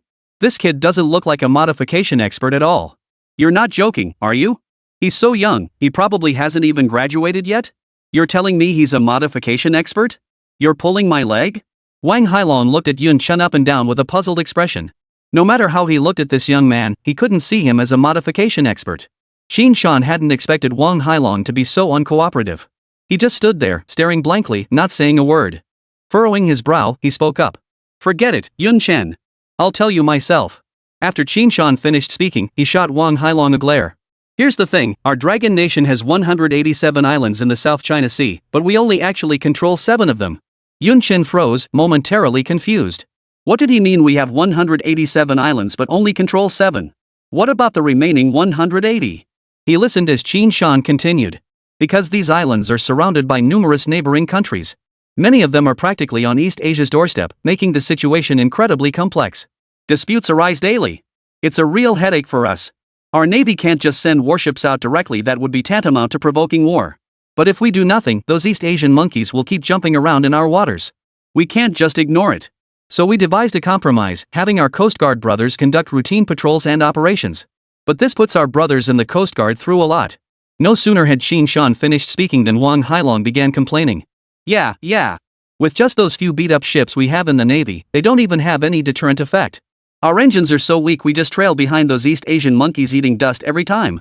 I had no other choice but to come to you, Commander Qin, to borrow a warship. I guarantee it, if the Navy would just lend us one warship, those East Asian monkeys wouldn't dare make a move. Qin Shan shot Wang Hailong a withering look, thinking to himself. Aren't you usually so full of hot air? Why'd you suddenly go mute? Qin Shan ignored Wang Hailong and smiled at Yun Chen. We've already loaned the decommissioned Lanzhou warship to our Coast Guard brothers as a patrol vessel. We invited you here precisely to ask you to retrofit it. Chen Hao froze upon hearing this. Modify the Lanzhou? Are you crazy, or am I? What could he possibly modify? Besides painting it black and white, what else could he possibly do? After listening for a while, Yun Chen finally caught on Commander Qin had invited him here to help the Coast Guard. But Director Wang seems to have no faith in me at all? Yun Chen chuckled. Modifying it is no problem. It's just that converting a warship, well, the cost might be a bit higher. Qin Shan chuckled. As long as it can be done, cost isn't an issue. Right, Director Wang? Ha. Wang Hailong was stunned. You're really letting him do it? And pay him to do it? Are you out of your mind? Qin Shan looked at Wang Hailong's expression and felt like kicking him to death. After all the effort I went through to bring Yun Chen here, you're not playing ball? And even after I laid it all out for you, you still don't get it? Qin Shan said in a deep voice. Director Wang, are you suggesting the Navy should foot this bill? Wang Hailong asked awkwardly. That's not it, it's just... Qin Shan snapped angrily. But what? Wang Hailong, don't you trust me? Do you really think I, Qin Shan, would betray you? Yun Chen laughed as well. Commander Qin, it's not that I refuse to change it, it's that Director Wang doesn't trust me. In that case, I'll be on my way. Qin Shan's blood boiled at the words. He genuinely wanted to kick Wang Hailong to death.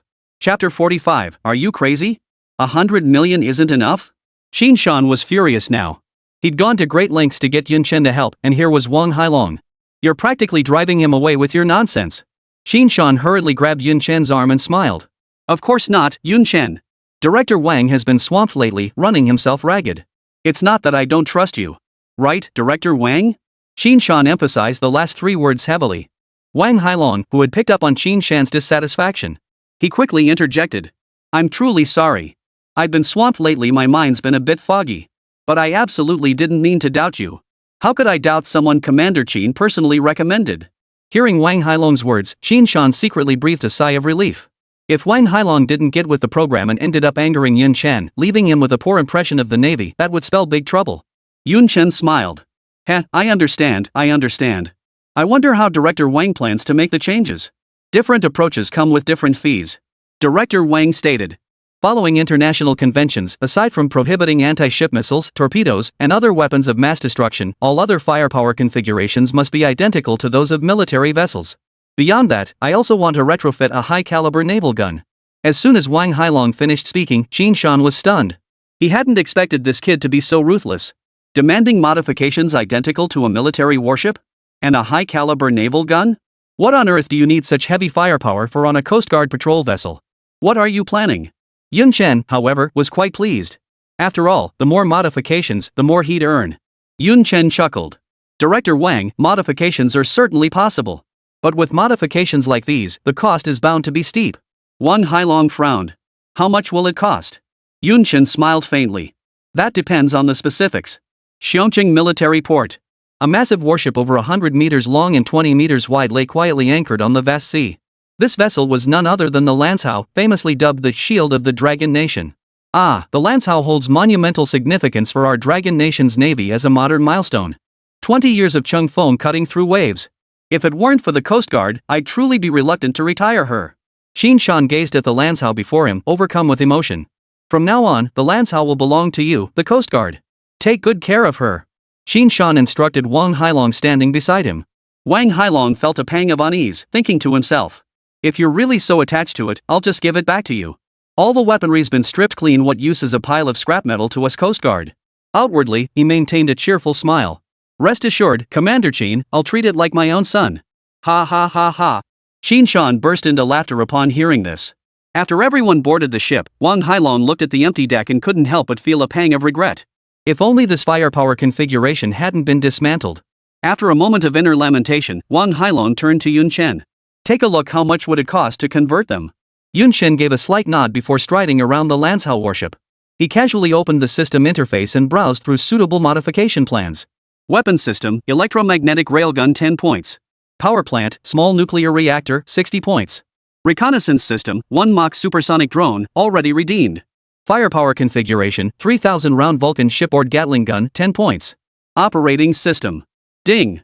Congratulations, host, on successful redemption. Points deducted. Yun Chen had over 300 points deducted in total to complete the exchange for all the modification plans required for this warship.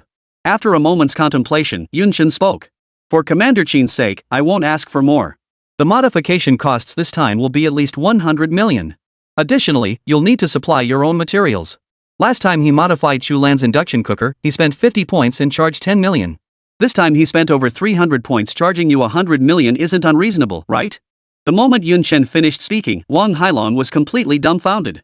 100 million. Our Coast Guard's annual budget is only 100 million. You're asking for a tenth of that right off the bat? And you call that not asking for too much?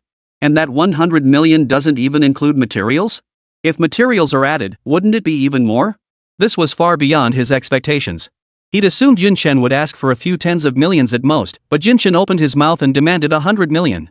But the real shock was yet to come. Qin Shan spoke up. Yun Chen, isn't 100 million a bit too low? Ask for whatever you need. Don't hold back just to save face with me. Wang Hailong shot Qin Shan a stunned glance, inwardly thinking.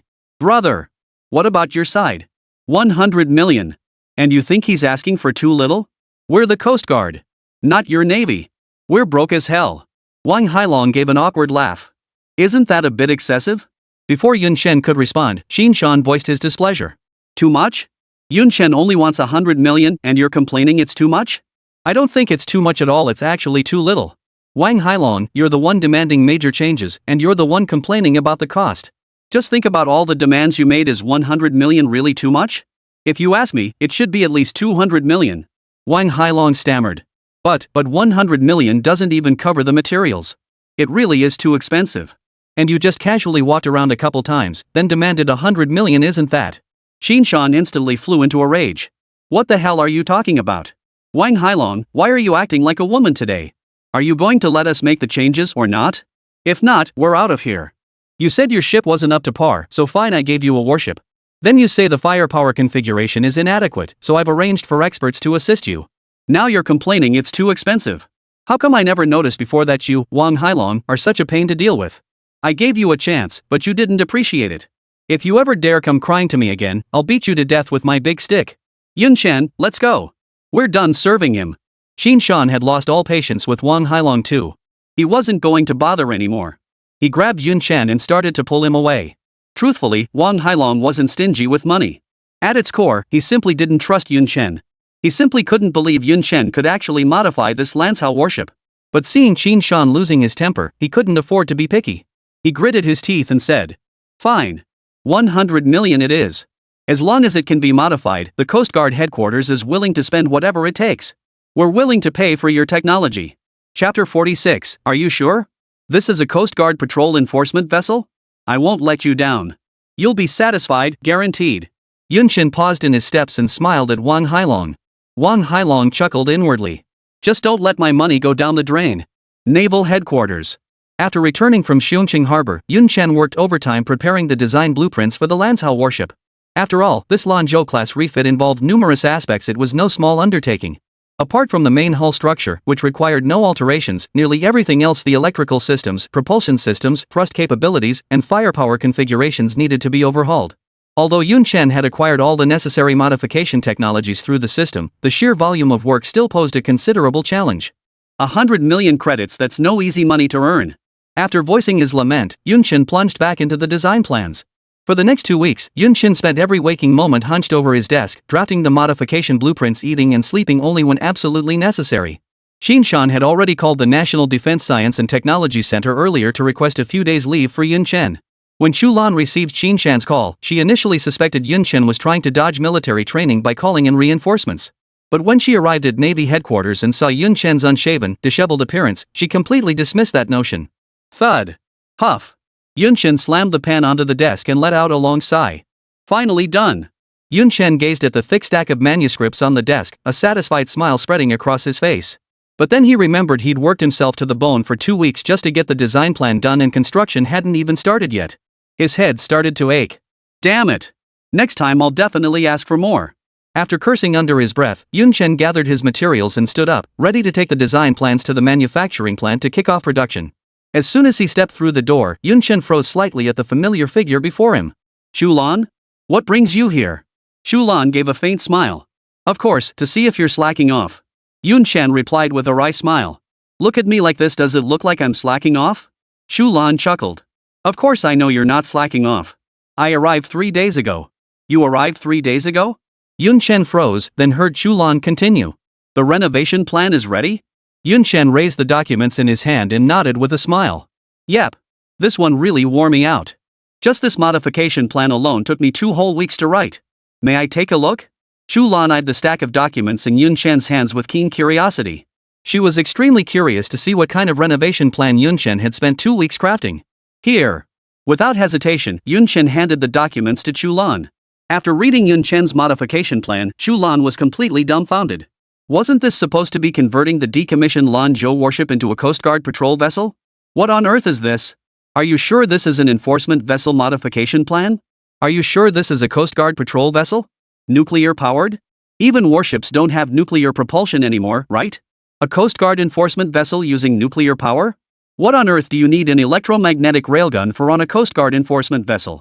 Even the most heavily armed cruisers don't have one. This Coast Guard vessel is just for patrol.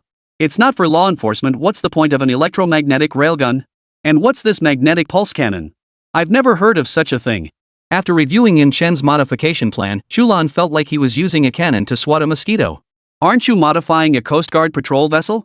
Chu Lan stared at Yun Chen in shock. What do you mean? Yun Chen froze, confused by Chu Lan's reaction.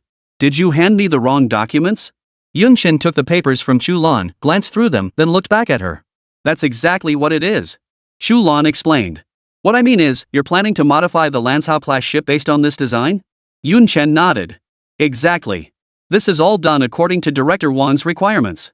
Except for the absence of missiles, torpedoes, and other weapons of mass destruction, the rest of the firepower configuration is identical to that of a warship. Everything is exactly as requested, right? What's the matter? Is there a problem? Chu Lan was utterly speechless at his obedience. You're saying this is just like a warship? This thing is way more advanced than a warship, okay? Do warships have nuclear propulsion? Do warships have electromagnetic railguns? Do warships have magnetic pulse cannons? Chu Lan replied. No problem with that, but if we modify the engine like you suggest, wouldn't that be a bit excessive? And after modifying the Lanzhou warship, wouldn't it be a waste to use it solely for maritime law enforcement? Yun Chen smiled faintly. That's not my concern. I'm just in charge of the modifications. Whether it ends up patrolling or enforcing laws afterward, that's none of my concern. True enough. Chu Lan nodded. After parting ways with Chu Lan, Yun Chen headed straight to the shipyard with the modification plans. At the same time, in the director's office at the Coast Guard headquarters. Thud. After hearing his subordinate's report, Wang Hailong slammed his fist hard onto the desk. Oomph. It's been 2 months already. Why hasn't the manufacturing plant started construction yet? Has the payment been transferred yet? A man wearing black-rimmed glasses and a Coast Guard uniform hurriedly responded.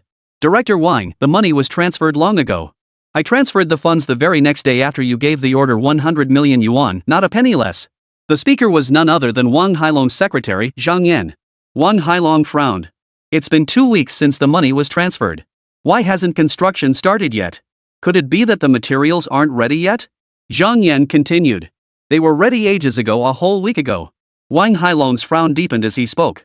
Then why hasn't construction started? Has the Navy pressed us yet? Go ask the Navy. See what they say. Zhang Yan pressed on. Director, I already checked. After the materials were ready, I called them right away. I just asked again this morning. They said the modification plan isn't finalized yet and asked us to wait a bit longer. Wang Hailong paused for a moment before speaking. Then we'll wait a bit longer. After speaking, Wang Hailong glanced sideways at Zhang Yan, who looked as if he wanted to say something but held back. Wang Hailong frowned and said impatiently. If you have something to say, just say it. What kind of behavior is this, all coy and hesitant? Hearing this, Zhang Yan no longer held back. He spoke up. Director, is this really worth it? This renovation cost 100 million yuan. Add in the material costs, and we've spent a full 500 million. With that 500 million, what couldn't we do? Why must we refurbish this decommissioned Lanzhou warship? And what's more, I hear the kid in charge of this Lanzhou refit didn't even graduate from college. Do you think he's up to the task? And he still hasn't produced a single conversion plan after 2 weeks. Can he really refit the Lanzhou? Director, are we throwing our money down the drain? Chapter 47, what? He dismantled the engine? Bang! Wang Hailong slammed his fist on the desk, his voice sharp. Wasted? This guy was personally recommended by Commander Chen. How bad could he be? Since the proposal isn't ready yet, we'll just have to wait a bit longer. After speaking, Wang Hailong waved his hand weakly, signaling Zhang Yan to leave. Truthfully, he had no confidence either. He didn't know if Yun Chen was reliable or if he could actually refit the Lanzhou warship. Seeing this, Zhang Yan felt it best not to press further and turned to leave. Ring ring, ring ring. A cell phone rang. It's the manufacturer. Zhang Yan pulled out his phone, informed Wang Haibing, and pressed the answer button. Hello, this is Zhang Yan. Secretary Zhang. Come to the factory right away. That kid's about to take the engine apart. The voice on the other end of the line was loud and clear to Wang Hailong sitting at his desk. What? Wang Hailong shot up from his chair. The two hurried out of the office and rushed toward the manufacturing plant. How could they not be panicking? The Navy had already dismantled the warship down to its engine. If that engine got dismantled too, what kind of warship would that be? It would likely become nothing more than a pile of scrap metal.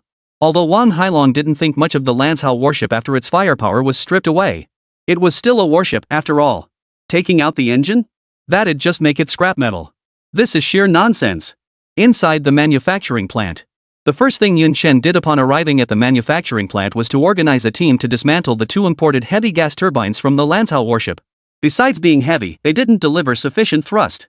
Besides, Yun Chen had exchanged for a nuclear reactor from the system. These things were naturally useless. Though puzzled as to why perfectly good engines were being dismantled, the crew didn't question it further. Earlier, Wang Hailong had declared Yun Chen would have full authority over the refit. This decision had shocked them for days. Wang Hailong seemed utterly mad to entrust such a critical task as the Lanzhou's refit entirely to this young man. Now it seemed Wang Hailong truly was insane. Who starts a warship refit by tearing out the engine? But the real shock was yet to come. Yun Chen continued. Dismantle all these drive shafts and reduction gearboxes. Ha! The crew was dumbfounded. If he kept dismantling like this, wouldn't the Lanzhou warship become scrap metal? What are you all standing around for? Get moving. Seeing the crews in action, Yun Chen urged them on. One of them, plucking up his courage, asked, Shouldn't we wait for Director Wang to arrive before proceeding? If we take it all apart, we won't be able to put it back together. Why bother reassembling it? Yun Chen paused, then continued. Didn't Director Wang say I'm in full charge of this modification? Take it apart. I'll take responsibility if anything goes wrong. Hearing Yun Chen speak so decisively, the others had no further concerns and immediately sprang into action. The entire manufacturing plant soon echoed with the rhythmic clanging of hammers. Meanwhile, Yun Chen stood before the Lanzhou warship, contemplating the layout and installation. Yun Chen! A sudden shout interrupted Yun Chen's thoughts. Turning his head, Yun Chen saw Wang Hailong running toward him, panting heavily and looking extremely anxious. Startled, Yun Chen took 2 steps forward and greeted him with a smile. Director Wang, what brings you here? Wang Hailong gasped. Yun. Yun Chen, I heard that you had them dismantle the engine? Yun Chen nodded with a smile. Yeah, just had them take it apart. Should be done by now. Upon hearing this, Wang Hailong felt blood rush to his head. He urgently exclaimed, Quick! Quickly tell them to stop. No sooner had Wang Hailong finished speaking than a voice came over the radio from the Lanzhou warship. Chief Engineer Yun, the engine has been completely dismantled. Wang Hailong nearly choked on his breath. Despite rushing as fast as he could, he was still a step too late. The engine had been dismantled. Suppressing his rising anger, Wang Hailong addressed Yun Chen. Yun Chen, I told you to modify it. Why did you dismantle the engine? Was that really necessary? This engine was imported from Bear Country. We spent a fortune on it back then. If it's usable, we should put it back in. Put it back? Yun Chen froze. Why put it back? That thing's heavy and slow, and repairs cost a fortune. Besides, if you put that thing in, where am I supposed to put my pressurized water reactor? Besides, I wouldn't know how to install it anyway. Yun Chen smiled at Wang Hailong. Director Wang, there's a reason for dismantling it. If we don't remove it, it'll interfere with my layout. Not just the engine needs to be dismantled, the gears, drive shafts, and everything else must come apart too. Hearing this, Wang Hailong felt his forehead throb. His blood pressure shot up, threatening to boil over. Just then, Yun Chen continued. Rest assured, Director Wang. For Commander Qin's sake, I'll make sure to give you a thorough overhaul. The moment he heard the words Commander Qin, Wang Hailong, who had been on the verge of exploding, instantly fell silent. After all, this kid was Commander Qin's man. And Commander Qin seemed to hold him in high regard. If I humiliate him and anger Commander Qin, that would be disastrous. Noticing Wang Hailong's uneasy expression, Yun Chen pressed on. Besides, Director Wang, you're so generous throwing down 100 million like that. I promise this renovation will exceed your expectations. Just wait and see. Wang Hailong flashed Yun Chen a smile. He thought to himself. You even remember I gave you 100 million?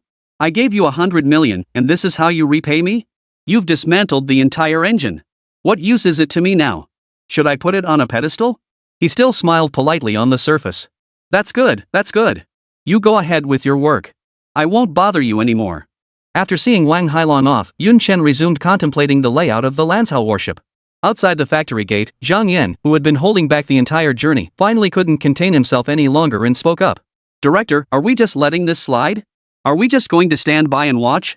Watch this kid mess things up? Even if he's Commander Qin's man, he can't just run wild like this. Is this what he calls modification? He's turned the Lanzhou warship into scrap metal. Wang Longhai snorted coldly. Oomph. We absolutely can't let this slide. Wang Longhai glanced back at the manufacturing plant before continuing. Let's go. We're going to find Qin Shan. Naval Headquarters. Inside the command room, Qin Shan was chatting amiably with Chu Lan about everyday matters. Little Lan, are you settling in well at Naval Headquarters? Chu Lan, it's great. The food's good, and I sleep soundly. How's your father been lately? He never drops by the Navy to visit. Chu Lan, he's too busy. If he ever has time, I'll definitely bring him over. If you ask me, your dad's been pretty petty. Back in the day. Knock, knock, knock. Qin Shan was in the middle of his story when a sudden knock sounded at the door. Come in. The door swung open, and Qin Shan saw Wang Hailong storming in, his face twisted with rage. Before Qin Shan could ask what was wrong, Wang Hailong's furious voice boomed, making Qin Shan's temples throb. Commander Qin. You must give me an explanation today. Chapter 48, Demanding an Explanation? Qin Shan was taken aback. What was wrong with Wang Hailong today? Why was he so furious? Give you an explanation? What kind of explanation? Are you out of your mind? This is the Navy headquarters. You come here demanding an explanation from me? Chu Lan was also stunned. She never imagined anyone would dare demand an explanation from Qin Shan within the Navy headquarters. Qin Shan, seated behind his desk, suppressed his irritation with a faint smile and replied calmly. Ah, it's Hao Long. What's the matter? Why the fire? Take a seat first. Let's talk this through. After speaking, Qin Shan gestured toward the door. Orderly, bring Director Wang a cup of tea. Wang Haolong snapped impatiently. With the fire burning right under my eyebrows, what tea do I have time for? How could I possibly drink now? Qin Xuan asked curiously. What's going on? Why the rush? But over in East Asia. No sooner had Qin Xuan finished speaking than Wang Hailong, who had just sat down, sprang to his feet. No! It's that Yun Chen. Yun Chen? Qin Xuan froze, glancing at Chu Lan. Chu Lan also looked surprised. Could Director Wang's sudden outburst be because of Yun Chen? Qin Xuan continued. Hailong, take your time. What about Yun Chen? Didn't he agree to remodel the Lanzhou warship for you? Ugh. Wang Hailong sighed impatiently. Commander Chen, no offense, but what kind of people are you hiring? They botched the Lanzhou ship's refit completely. I'm not satisfied at all. Not satisfied? Qin Shan froze. Chu Lan also looked astonished. You're not satisfied with this? Chu Lan had seen the modification plans, they were downright insane. It even has nuclear propulsion and you're still not satisfied? Aren't your standards a bit too high? You're only getting a Coast Guard enforcement vessel with specs surpassing military ships and you're still not satisfied? Just as Chu Lan was puzzled, Wang Hailong continued. A modification plan that took 2 weeks to write, I won't even get into that. Today, when we finally started work, the first thing he did was rip out the engine. Not only did he dismantle the engine, but he also tore out all the control levers and gears. Well, that's it. The Lanzhou vessel is completely crippled now, utterly reduced to a pile of scrap metal. Add in the modification costs and materials, I've spent a total of 500 million yuan. That's half a year's budget for our entire Coast Guard headquarters. Great job. 500 million down the drain, turning the Lanzhou into scrap metal. I seriously doubt this kid even knows how to do modifications. You hired this guy, Commander Chen. What do you suggest we do about this? Qin Shan's heart sank when he heard Wang Hailong say Yunshen had dismantled the engine. He had personally procured those engines years ago, they were nowhere near scrapping age. Why on earth would he dismantle them? Could it be that Yunshen truly had no idea how to modify it? That didn't make sense. This kid could even build an electromagnetic cannon. Modifying the Lanzhou warship should be right up his alley. How could he not be capable? Chu Lan, standing nearby, listened to Wang Hailong's words with utter disgust. What do you mean it took 2 weeks to write a modification plan? What are you trying to imply? Are you implying 2 weeks is too long for a modification plan? Do you even know what that modification plan entails? Forget everything else, just that pressurized water reactor alone. Without Yunshen's input, it might have taken others 2 years just to get it done. And you still think it took too long? What's wrong with disassembling the engine? Where else would you put the nuclear power source if not in the engine? It only cost 500 million. With this overhaul, wouldn't it take at least 10 billion? You're complaining about 500 million? When Chu Lan heard Wang Hailong claim Yunshen couldn't possibly handle the modifications, she couldn't hold back any longer. Chu Lan knew that if this modification plan leaked, it would shock the world and spark a mad scramble. You, Wang Hailong, dare say Yunshen can't handle the modifications? Director Wang, is that right? Have you even seen the modification plan? Wang Hailong glanced at Chu Lan. He'd noticed her the moment he entered the room. He hadn't expected this girl to be so tactless. Didn't she see he was discussing serious matters with Commander Chen? Not only did she not step aside, she actually interrupted. What business is it of yours to speak up? Wang Hailong remarked indifferently. There's absolutely no need to look. He dismantled the engine. What kind of proposal could he possibly write? Reading it would be a waste of time. You. Chu Lan was furious. She hadn't expected him to come confront her without even glancing at the modification plan Yunshen had worked so hard to create. Just as she was about to speak, Qin Shan interjected. Heh, look at me, I forgot to introduce you. Hailong, this is Chu Lan from the National Defense Science and Technology Center. Lan, this is Wang Hailong, Director of the Coast Guard Administration. No sooner had Qin Shan finished than Wang Hailong chimed in. No wonder you spoke up for Yunshen, so you're from the National Defense Science and Technology Center. I heard Yunshen is also from the Defense Science and Technology Center, right? At this, Chu Lan could no longer contain her anger. What's wrong with the National Defense Science and Technology Center? Do you have any idea how much effort Yunshen put into modifying the Lanzhou warship? Do you know he hasn't stepped out of his room except to eat while drafting that modification plan? Do you know he only slept 5 hours a night? You know all this? Wang Hailong shrugged. So what? Even if he only slept 2 hours a day, what difference would it make? It wouldn't change the fact that he turned the Lanzhou warship into scrap metal. You. Chu Lan was nearly boiling with rage. She genuinely felt Yunshen was being treated unfairly. Huff, after taking a deep breath, Chu Lan spoke calmly. Do you have any idea just how mind-blowing Yunshen's design proposal really is? You actually say he turned the Lanzhou warship into scrap metal? Do you realize what a terrifying force the Lanzhou would have been if the conversion had succeeded? Wang Hailong chuckled and spoke up. All I know is that the Lanzhou warship can't even move now. If that's not scrap metal, what is it? After Wang Hailong finished speaking, he no longer paid attention to Chu Lan but turned to look at Qin Shan. Commander Chen, we've spent the money, and now the Lanzhou warship has been scrapped. You tell me what to do next. From the very beginning, I was extremely reluctant to let Yunshen remodel the Lanzhou warship. This Yunshen was your strong recommendation. Now that this situation has arisen, you can't just wash your hands of it. You must take responsibility. No matter what, you must give me an explanation today. Qin Shan smiled faintly, about to speak, when Chu Lan interjected. Director Wang, I hope you won't regret today's decision. You came here today demanding an explanation, but it's nothing more than wanting money because you think Yunchen scrapped the Lance Hao warship. It's only 500 million. The Defense Science and Technology Center will cover it. From now on, the Lance Hao warship belongs to our Defense Science and Technology Center. It has absolutely nothing to do with your Coast Guard. If you have no objections, we can sign the agreement right now. Save us the trouble of you reneging later when Yunchen finishes converting the Lance Hao warship. Wang Hailong's eyes lit up at the suggestion. Just as he was about to speak, Qin Shan interjected. How could that be acceptable? Chapter 49, the Lance Hao ship uses nuclear power? Qin Shan frowned. That's out of the question. The Lance Hao warship belongs to our Navy. How could we possibly transfer it to your Defense Science and Technology Center? Besides, what does your Defense Science and Technology Center need the Lance Hao warship for? Chu Lan smiled faintly. Uncle Qin, please don't meddle in this. We have our own purposes. Besides, a mere 500 million yuan is well within the Defense Science and Technology Center's budget. And for 500 million, we get the Lance Hao warship modified by Yunchen. Our Defense Science and Technology Center is more than willing to pay for Yunchen's technology. Qin Shan frowned upon hearing this, thinking to himself. That girl must know something, otherwise she wouldn't be acting this way. 500 million yuan is no small sum for the Defense Technology Center either. Why would she spend 500 million on something they don't even need? No way. This Lance Hao warship must stay with our Navy.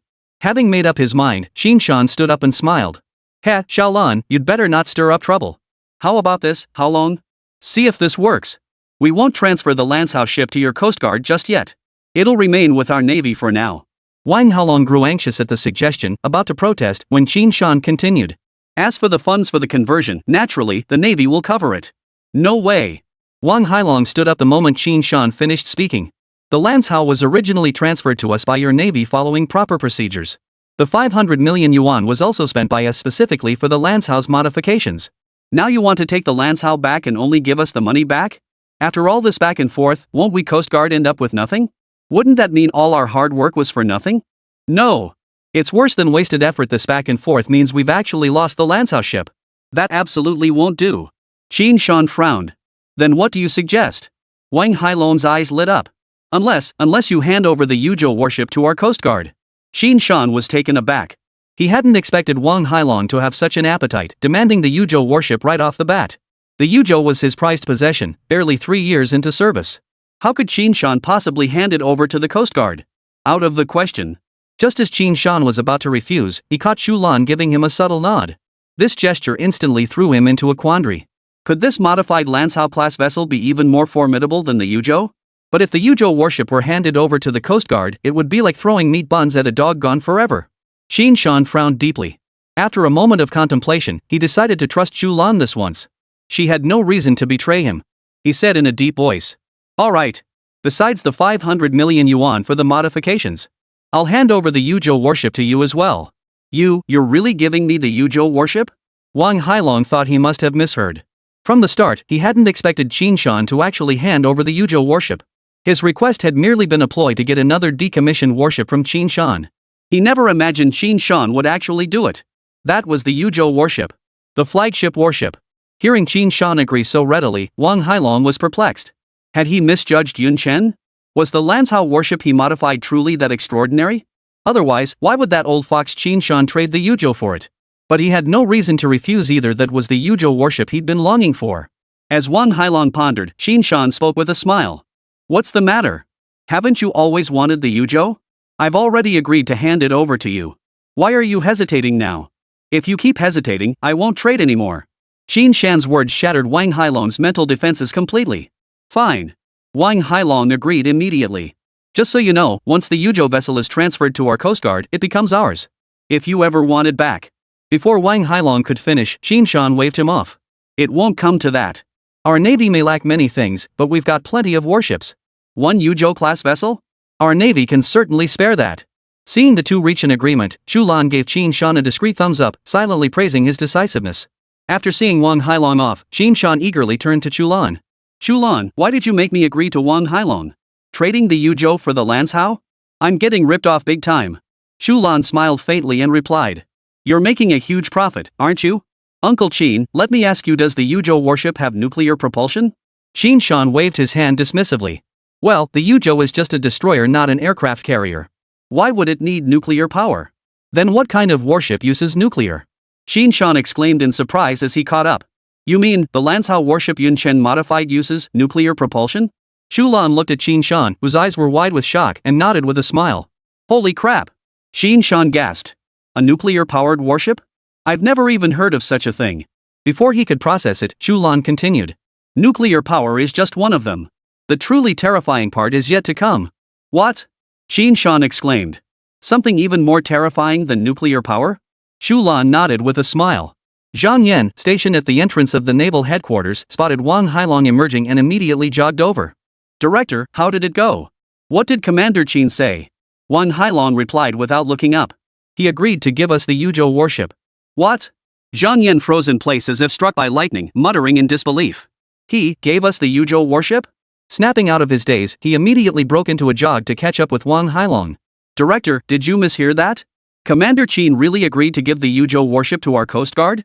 How could that be possible? Wang Hailong chuckled softly. What? You find it hard to believe too? When I first heard it, I didn't believe it either. I thought I must have misheard. But Commander Qin said exactly that.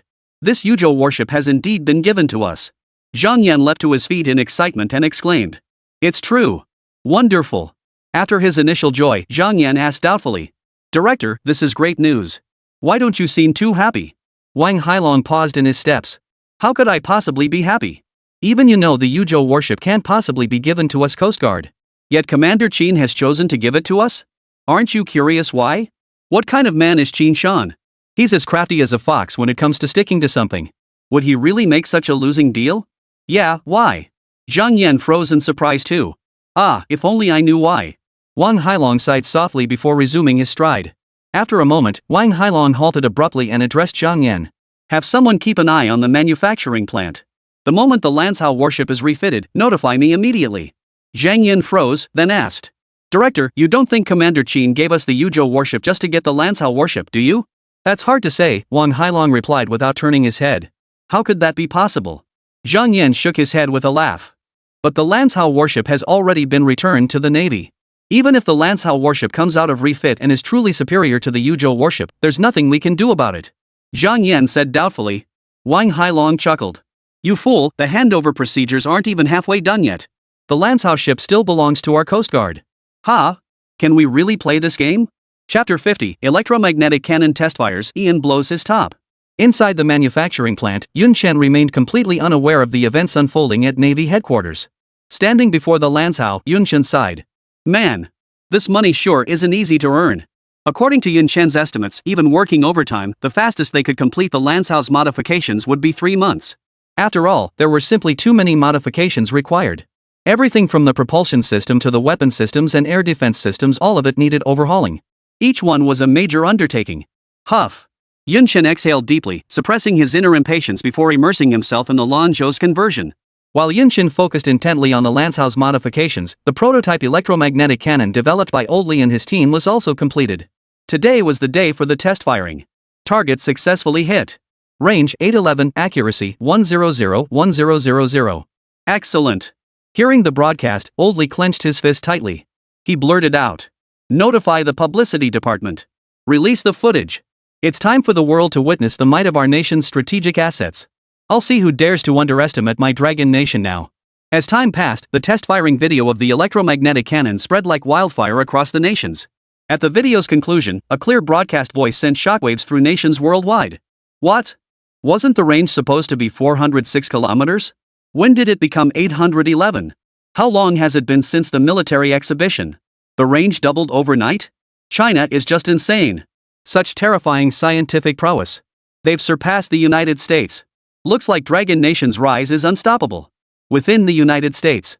In his office, Ian stared grimly at the computer screen before him.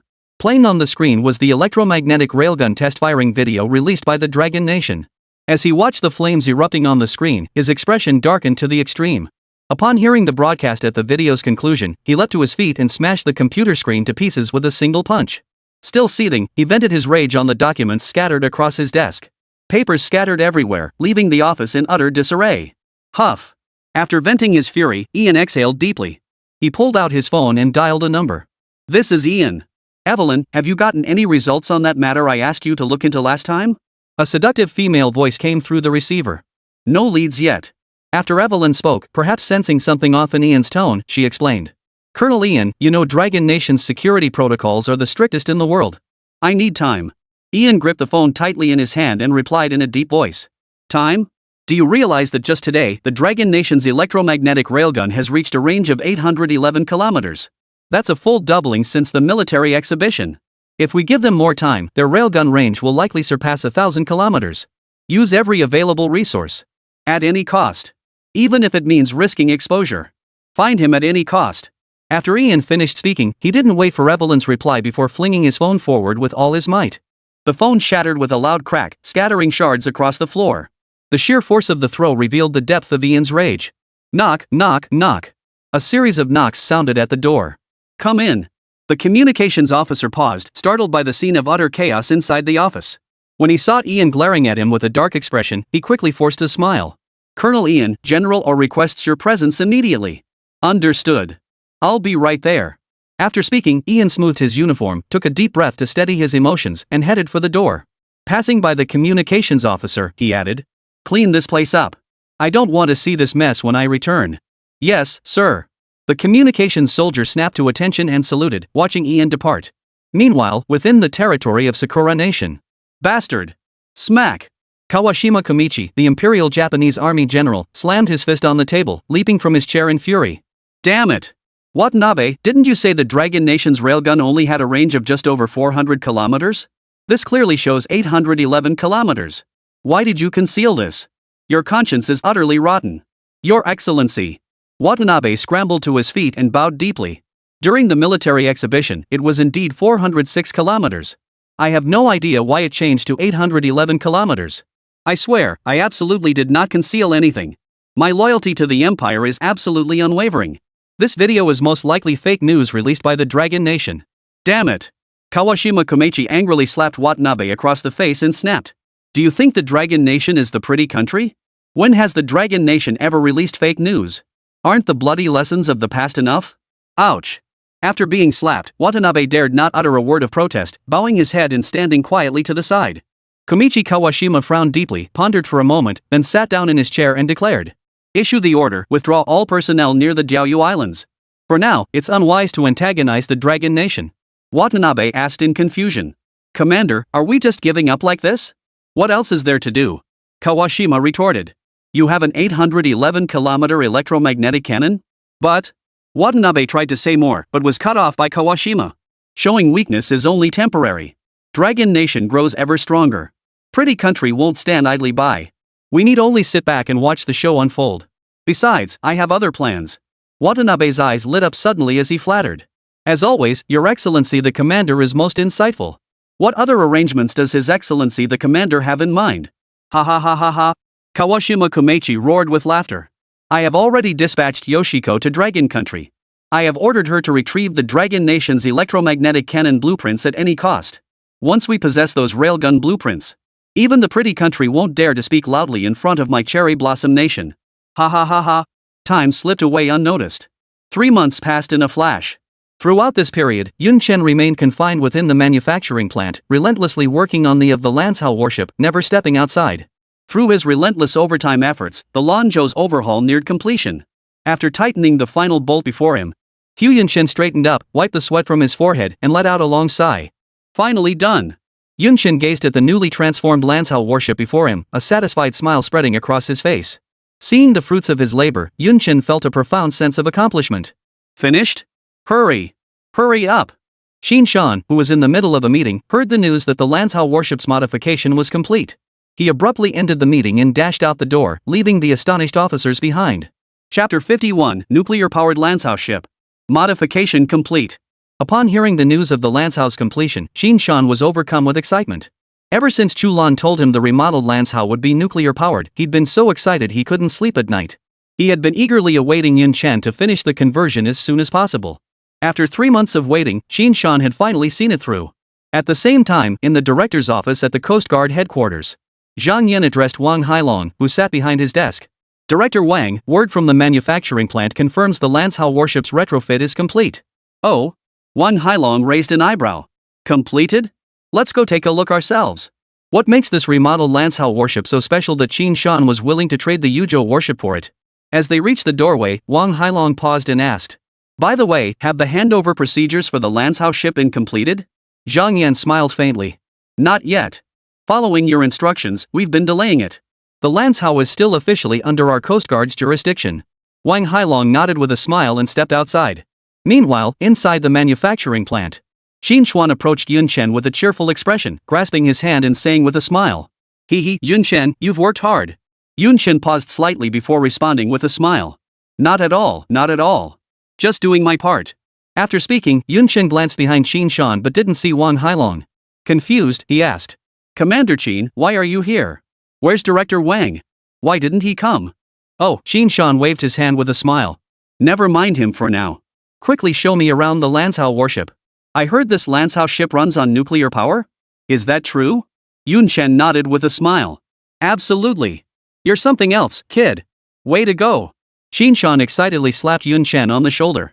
Overwhelmed by excitement, he hadn't controlled his strength, leaving Yun Chen's shoulder tingling and numb. He thought to himself, "You've got some serious strength." Qin Xuan noticed Yun Chen's expression, looked off and asked with concern, "Yun Chen? What's wrong? Are you tired? Maybe I'll reschedule the tour for another day. You should get some rest." Yun Chen gave an awkward smile. It's fine. I couldn't very well say your grip was too tight and it hurt me, that would be too embarrassing." Yun Chen continued.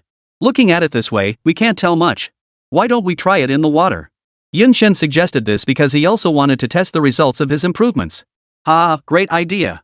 That's exactly what I had in mind. I'll make the arrangements immediately." Qin Xuan readily agreed.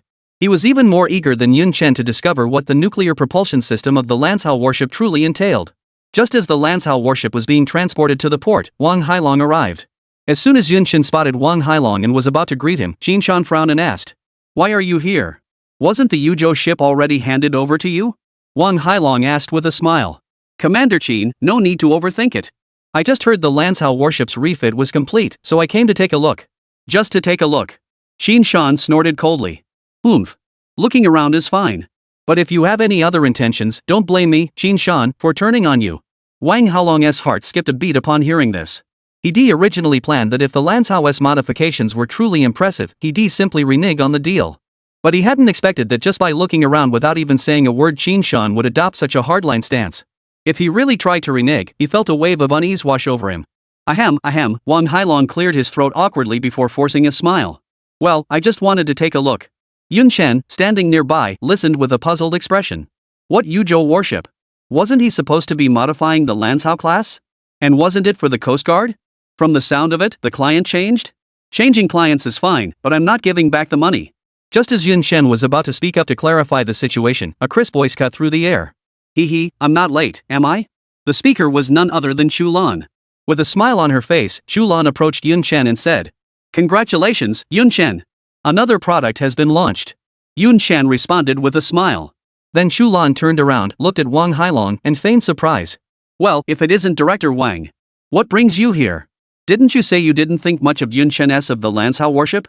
Didn't you call it a pile of scrap metal? What's this? Are you having second thoughts? Changing your mind?" Wang Hailong felt utterly sickened by Chu Lan's constant use of formal you in her speech. This little brat sure knows how to cut someone down to size. "Didn't you just see me? Wasn't it you who just walked past me? Which eye of yours saw me having second thoughts?" Wang Hailong shot Chu Lan a glare and ignored her. Yun Chen nudged Chu Lan and whispered, "What's up? Did Director Wang offend you? Why are you picking on him out of the blue?" Chu Lan shot Yun Chen a look and retorted, "I'm just upset for you." "Me?" Yun Chen was baffled. "You don't know?" Chu Lan asked in surprise. "Know what?" Yun Chen stared blankly at Chu Lan. Without hesitation, Chu Lan recounted the entire incident of Wang Hailong confronting Qin Xuan to demand accountability. Upon hearing this, Yun Chen instantly understood. No wonder Commander Qin looked so annoyed whenever he saw Wang Hailong. So that's why. So that's how it is Director Wang really has some nerve. You're so sarcastic. After speaking, Yun Chen gave Chu Lan a thumbs up. Is that a compliment or an insult? Chu Lan shot Yun Chen a look. Yun Chen chuckled and changed the subject. What do you think? If Director Wang sees the Lanzhou warship uses nuclear power, will he regret it? Chu Lan smiled faintly, about to say he definitely would, when Qin Xuan interjected. Wants to regret it now? Too late. Just you wait. If he dares say no, you'll see how I deal with him. Yun Chen and Chu Lan exchanged glances, both seeing the amusement in each other's eyes. Chu Lan glanced at Wang Haibing, who was inspecting the Lancel worship, and whispered, "Should we set him up a bit, teach him a lesson?" Yun Chen froze. How had he never noticed before that Chu Lan was this sly and cunning? Yun Chen frowned. That doesn't seem right. He's the director of the Coast Guard headquarters, after all. Could you really pull one over on him? Besides, what if he refuses to admit it? Qin Shan patted his chest and chuckled. No worries. With me here, why would he refuse to pay? Xiao Lan's right. He definitely needs a lesson to teach him a lasting lesson. Xiao Lan, go ahead and do it. Uncle's got your back. Chu Lan's eyes lit up. Got it, Uncle Lu. Just watch me. Wang Hailong, who was examining the Lan Zhou worship, suddenly felt an itch in his nose. After sneezing twice, he muttered to himself. Why do I feel like someone's plotting against me? The moment he looked up, he saw Chu Lan approaching him with a smile on her face. Director Wang, what do you think of the Lancel worship? Chapter 52, The Contest. Wang Hailong froze. He hadn't expected Chu Lan to approach him proactively. Wasn't she supposed to dislike me? What's going on? What do I think? I think this Lan Zhou worship isn't all that impressive. It just looks newer, that's all. I say, those 500 million were wasted. The reason Wang Hailong said this was because, ever since he walked in, he'd been scrutinizing the Lancel worship. He had just circled the entire ship and found nothing particularly remarkable. Apart from looking slightly newer, it was identical to when it had first arrived, no differences whatsoever. Chu Lan's eyes suddenly lit up as he thought to himself. That's exactly what I wanted to hear. Oh? Chu Lan chuckled. So Director Wang doesn't think much of the Lancel class ship, huh? Thinking the Lancel worship can't hold a candle to the Yuzhou worship? Chen Hailong burst out laughing upon hearing this. That's just nonsense. How could the Lancel worship possibly compare to the Yuzhou worship?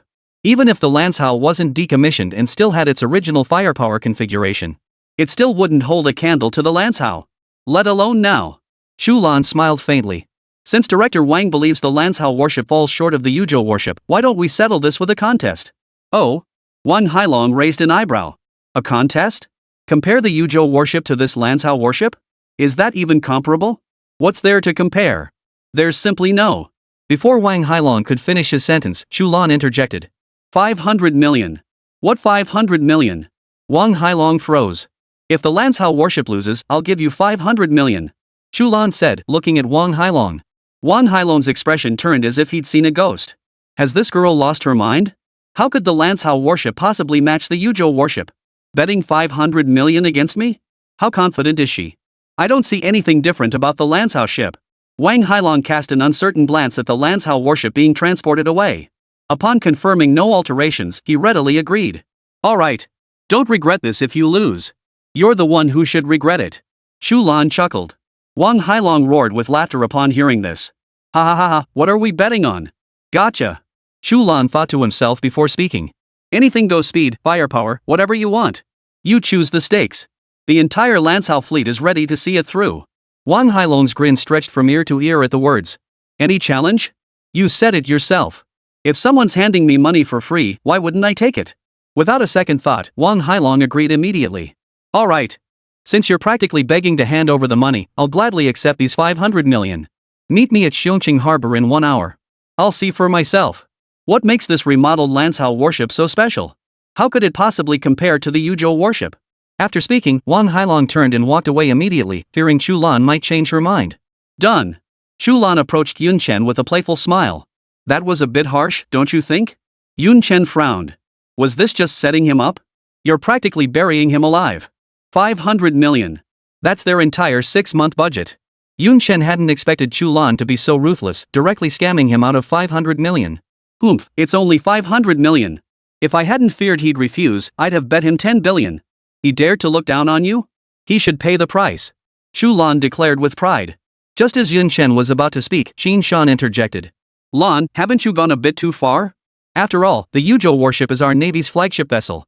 Its firepower configuration is top tier. What's the point of letting him pick? Isn't that a bit reckless? Don't worry, Uncle Qin, Chu Lan smiled. I've reviewed Yun Chen's modification plans. The Lancel is a completely different ship now. Whether it's firepower configuration or propulsion systems, they far surpass the Yuzhou-class ships. Whatever he chooses, we're guaranteed to win. Just wait and see the show unfold. But what? Qin Shan frowned. I just fear he won't admit defeat if he loses, Chu Lan teased. He wouldn't dare. Qin Shan snapped, his eyes widening. Yun Chen watched Chu Lan, whose playful spirit was growing stronger, and couldn't help but smile inwardly. He hadn't expected the usually aloof Chu Lan to have such an adorable side. Xiongqing Harbor. The Yuzhou and Lansao ships stood side by side, forming a striking contrast. The Yuzhou's slender, elongated hull possessed an undeniable beauty. In contrast, the Lansao looked like a hefty, well-fed individual, appearing substantial and somewhat cumbersome. Visually, the Yuzhou clearly outshone its counterpart. As for performance? Being a cruiser, the Yuzhou naturally surpassed the Lansao by a wide margin. Therefore, Wang Hailong never entertained the thought of losing. On board the Yuzhou, Wang Hailong chuckled. Since you've given me the choice of contest, I won't hold back. We're all brothers in arms, so let's skip the firepower contest. We'll race for speed instead. What do you think? No sooner had Wang Hailong finished speaking than Qin Shan retorted. Wang Hailong, you've got some nerve. You want to race the Yuzhou against the Lansao? How could you even think of that? Doesn't everyone know the Yuzhou is a cruiser? It uses a twin-vortex aerodynamic propulsion system, of course it's the fastest. If you're so confident, why don't you compare its defenses to the Lansao? Wang Hailong heard this and laughed without anger. Commander Qin, you can't blame me for this. You're the ones who said it. I get to choose whatever we compare. What? Trying to back out now? You can back out if you want, just admit defeat. We're all brothers in arms anyway, admitting defeat isn't shameful. The Coast Guard and Navy have always been family, after all. Ha ha. You.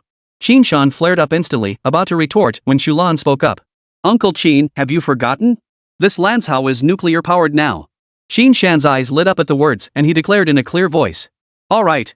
Let's race. Wang Hailong roared with laughter. Ha ha ha, excellent. Knowing it's impossible yet doing it anyway, that's guts. You're truly Commander Qin. We'll depart in 10 minutes. Whoever reaches Cape Hope Island first wins. After speaking, Wang Hailong turned and entered the command room to issue orders. Full speed ahead in 10 minutes. Target. Cape Hope Island. After issuing his orders, Wang Hailong glanced at the Lansao warship beside him and muttered to himself. They're practically begging to lose. They actually dare to race against the Yuzhou warship. Inside the Lansao warship's command center, Qin Shan wore a look of deep concern. Despite his earlier decisive agreement, he now felt utterly uncertain. Good Hope Island is roughly 200 nautical miles from here. At the Yuzhou speed, with a tailwind, it should reach in just over an hour.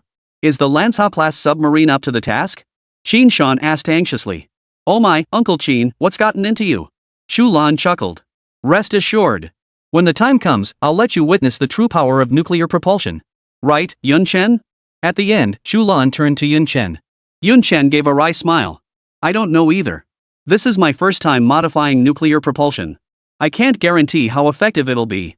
Chapter 53, Does a warship have a pushback sensation? Ha! Chu Lan froze in confusion. Qin Shan, who had already felt uncertain, now felt even more uneasy. He'd already bragged about it. You're telling me you didn't know? Are you kidding me? Money aside, losing face like this would be a huge problem. Just as Qin Shan was panicking, Yun Chen continued. Shouldn't be too much of a problem, right? Don't say should be. It's definitely fine. Chu Lan declared firmly. Soon, 10 minutes passed. Inside the Yuzhou warship, Wang Hailong announced. Time's up. Launch. Destination. Cape of Good Hope. Full speed ahead. The moment Wang Hailong finished speaking, the Yuzhou warship surged forward like a wild horse breaking free from its reins. 10 knots. 20 knots. 40 knots. In mere moments, the Yuzhou had reached a speed of 40 knots. Hearing the speed reported by his subordinate, Wang Hailong frowned in displeasure. He was far from satisfied with the current speed. As a conventionally powered cruiser, the Yuzhou was designed to reach speeds around 50 knots 80 nautical miles per hour. Now it was only at 40 knots. Naturally, he was dissatisfied. Wang Hailong ordered in a deep voice. Maximum power output. Full speed ahead. Someone in the command center attempted to reason with him. Director Wang, we're already going as fast as we can. Any faster would be pushing the limits of maximum speed. We might not have enough fuel to make it back. At 40 knots, we'll easily outpace the Lansao. We've been out here for 10 minutes already. That Lansao warship probably just started moving. Wang Hailong glanced back and saw no trace of the Lansao warship on the vast expanse of sea. Let's leave it at that for now, Wang Hailong said, waving his hand dismissively. Meanwhile, aboard the Lansao warship, Qin Shan watched the Yuzhou warship charging ahead like a sharp sword, pacing anxiously like an ant on a hot pan. Yun Chen, are you ready yet? The Yuzhou warship is already out of sight. Almost, Yun Chen replied apologetically. Just moments ago, the moment the agreed-upon time arrived, Qin Chuan had excitedly given the order to depart. Upon receiving the command, the pilot of the Lansao warship pushed the throttle lever all the way forward. But contrary to expectations, the ship didn't surge forward through the waves. Instead, it remained motionless. Chen Hao froze slightly, staring at the unchanging scenery outside. What's going on? He called out to the pilot. Let's get moving. Are you stupid? The driver said helplessly. Commander, I've already pushed the power to maximum. What? Chen Hao froze in disbelief. This Lanzhao warship hasn't even budged, and you're telling me you've pushed the power to maximum? Just as Chen Hao was reeling, Yunchen spoke up. Sorry, I forgot to disengage the safety lock. The entire crew fell silent. What the hell? The contest has already begun, and you're telling me the safety wasn't even engaged? Why on earth would you add a safety lock? What warship even has insurance?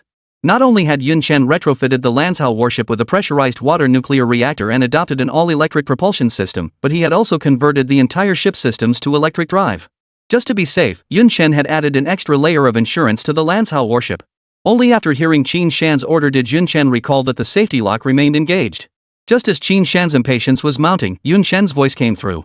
All right, it's ready. Chen Shan responded eagerly. Sail. Depart. Full speed ahead. Catch up to the Yuzhou warship. The pilot from earlier, his heart pounding with anxiety, once again pushed the throttle all the way to the floor. Failed again? Why isn't it moving at all? Just as he thought the launch had failed again, a tremendous thrust hit him. He stumbled, grabbing the handrail in front of him to steady himself. It wasn't just him, everyone aboard the warship stumbled, feeling the immense thrust wash over them. Chen Shan was no exception. Regaining his balance, he spoke up. Hey, kid, what kind of piloting is that? The pilot gave an apologetic smile. He hadn't expected the Lanzhao warship to be this powerful, delivering such an intense sensation of being pushed back. In all his years piloting warships, he'd never heard of one that delivered such a forceful shove. But when he glanced at the instrument panel ahead out of the corner of his eyes widened in shock. He exclaimed in shock. Chapter 4:40. No way. The Lanzhao isn't some cruiser. This is the Lanzhao, a 6,000-ton vessel, and it can actually reach 40 knots? What's truly terrifying is that it's only just accelerating. 40 knots right off the bat? It'll be flying in no time. Is this even the Lanzhao anymore? Chen Shan was also startled by the pilot's voice. He thought he'd misheard. 40 knots right off the bat? You've got to be kidding me. Even if this Lanzhao-class ship is nuclear-powered, it can't be that outrageous.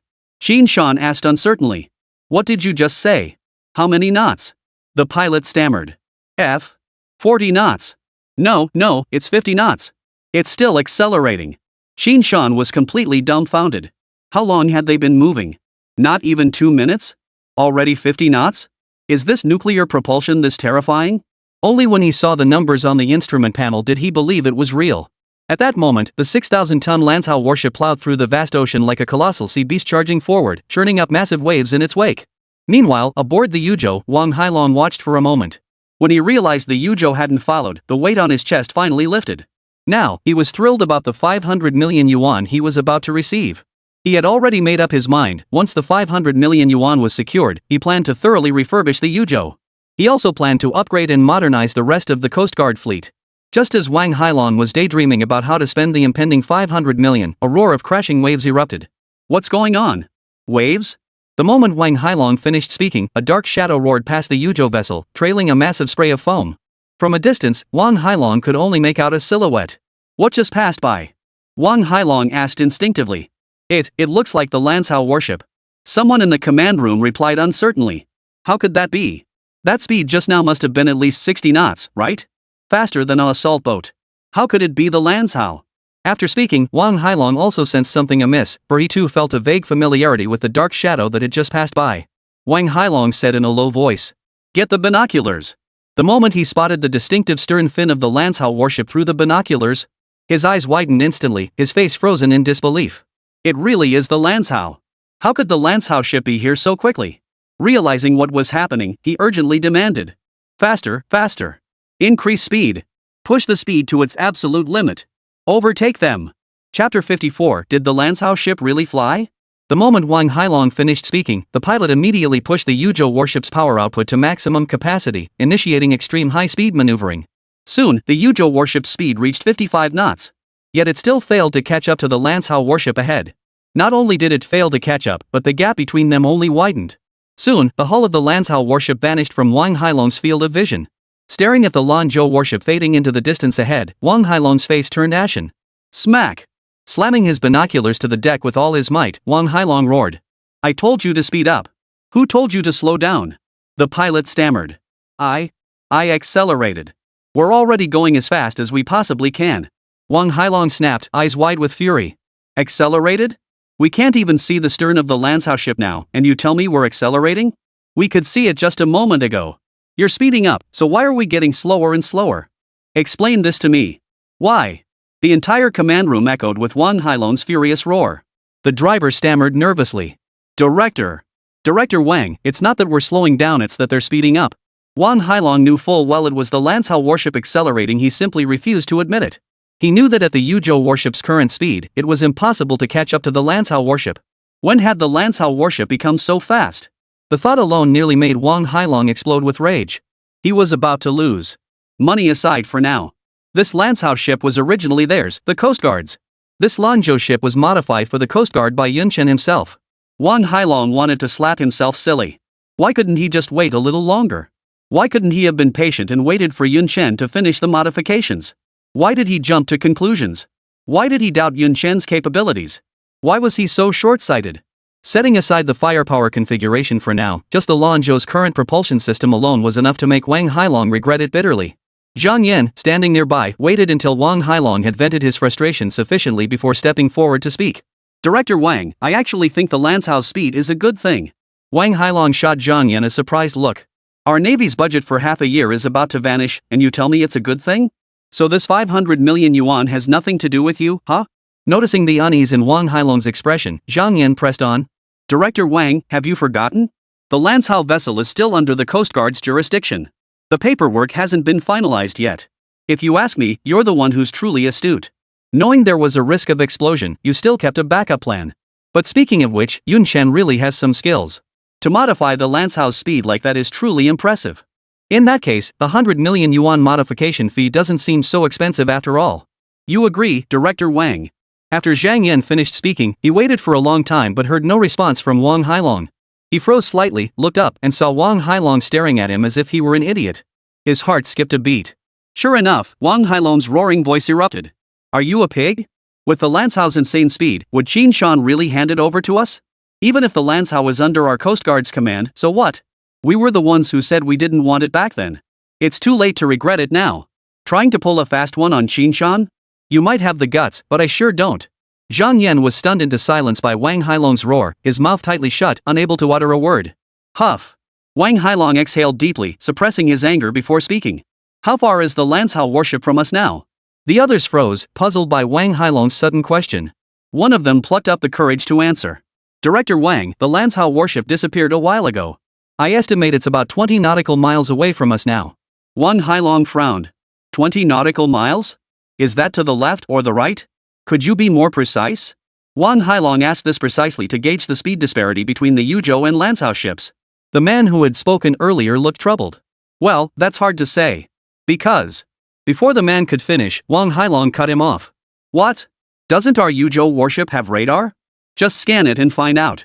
Do I really have to teach you how to use the radar? Hearing this, everyone crowded around the radar and began operating it. A few minutes later, Wang Hailong looked impatient. Does it really take this long just to turn on the radar? Isn't it ready yet? One of them stammered. Director Wang. The radar has been on the entire time. It was never turned off. Wang Hailong's temper flared instantly. It wasn't turned off? It wasn't turned off? And you searched for so long? We couldn't even find a single ship. How the hell are you going to handle missions in the future? The man who had spoken earlier continued. Director Wang, we really couldn't find it. Wang Hailong couldn't help but laugh in exasperation. Can't find it? The Lansao warship is that massive, and you're telling me you couldn't find it? What? So you're saying the Lancao's wings flew off? How long has it been? Not even 20 minutes? The Lansao is already over 100 nautical miles away? Out of our radar detection range? Even fighter jets can't move that fast, can they? Do you think that's possible? The man looked troubled. We find it strange too. But the radar definitely shows no trace of the Lansao warship. Still denying it. Wang Hailong stepped forward, pushing aside the crowd gathered around the radar. He leaned directly over the radar's observation screen and began studying it. After a few more minutes of scrutiny, Wang Hailong straightened up, his voice filled with shock. It really vanished? Because Wang Hailong discovered that within the ship's radar detection range of nearly 100 nautical miles, there were no other vessels besides nearby ships. Impossible. Did the Lanzhou really vanish? How could it have escaped the radar's detection range in just 20 minutes? Absolutely impossible. Wang Hailong stated firmly before issuing his order. Check it. Switch the radar from automatic to manual scan. Scour every inch toward Cape Hope Island. I refuse to believe this Lanzhou warship can fly. Upon receiving the orders, the crew gathered around the radar and began a meticulous search. 20 minutes later, one of them exclaimed, "Found it!" Wang Hailong hurried forward and peered at the radar detection screen. The scene before him made him frown deeply. Are you sure? Is this the Lanzhou? Chapter 55, Radar Stealth Hull. The shipborne radar was indeed tracking a hull traveling at 65 knots. But why was the target marked as unknown? If it truly was the Lanzhou, shouldn't the shipborne radar display its detailed information? After all, both the Yuzhou and Lanzhou are naval vessels. The radar should have their identifiers. Moreover, why did the automatic scan fail to detect it earlier? The Lanzhou is only 30 nautical miles from the Yuzhou, well within the radar's detection range. Why couldn't it be detected? Also, why does the radar cross-section of the massive Lanzhou warship appear so small? It was about the size of a fishing boat. The Lanzhou is a vessel of over 6,000 tons. How could its radar cross-section be so small? But if the radar is truly tracking a fishing boat, how does it account for a speed of 65 knots? What kind of fishing boat can reach 65 knots? Besides, could you even catch fish at that speed? But aside from the speed, what else about it resembled the Lanzhou? Wang Hailong exchanged glances with the others, seeing shock in every pair of eyes. One of them exclaimed in disbelief. Could this be the legendary radar evading vessel? The moment the words left his mouth, they were met with immediate opposition. Impossible. Radar evading ships are just a concept. It's never been proven. Besides, it was caught on radar, wasn't it? The man from earlier continued. Don't forget, we only found it through manual scanning. If this ship belonged to the enemy, would they give you time to search manually? By the time you spotted them, they'd have already fired a shot at you. At this, the group fell silent. Indeed, if this ship belonged to the enemy, would they give you time for a manual search? Even if they did manage to spot it. With such a small radar cross-section, anyone would assume it was a fishing boat. Who could have imagined that a radar echo the size of a fishing boat could actually be a warship weighing over 6,000 tons? The thought sent a chill down everyone's spine. If the Lanzhou had been enemy, they'd likely have been destroyed before even catching a glimpse of the enemy. If the Lanzhou's 65-knot speed had already astonished them, then the Lanzhou's radar invisibility now truly filled them with dread. Wang Hailong felt a surge of blood rush to his head. Had he known the Lanzhou warship would turn out like this, he wouldn't have hesitated to pay not just 100 million yuan for the modifications, but 10 million, even 100 million. Now, he truly had nowhere to cry. Ugh! Wang Hailong let out a heavy sigh, waved his hand helplessly, and addressed Zhang Yan. Return the 500 million the Navy gave us. Consider it a lesson learned. Zhang Yan froze, then stepped forward to speak. Director, why give up? We haven't lost yet. You forgot they never said it was a single match decision. We still have a chance. Next round we'll compare firepower. I refuse to believe their firepower setup is just as insane. Wang Hailong glanced at Zhang Yan. How did I never notice before how incredibly stupid you are? Even if our firepower setup is better than the Lanzhou's, so what? You don't even know where they are. What good is your firepower then? Just admit defeat early and return the money. Besides, just admit defeat now and send the money over. It might help smooth things over. Then pay them a personal apology in a few days. Maybe Yun Chen will let bygones be bygones and help us revamp things. You must have hit your head on a door. Still thinking about competing?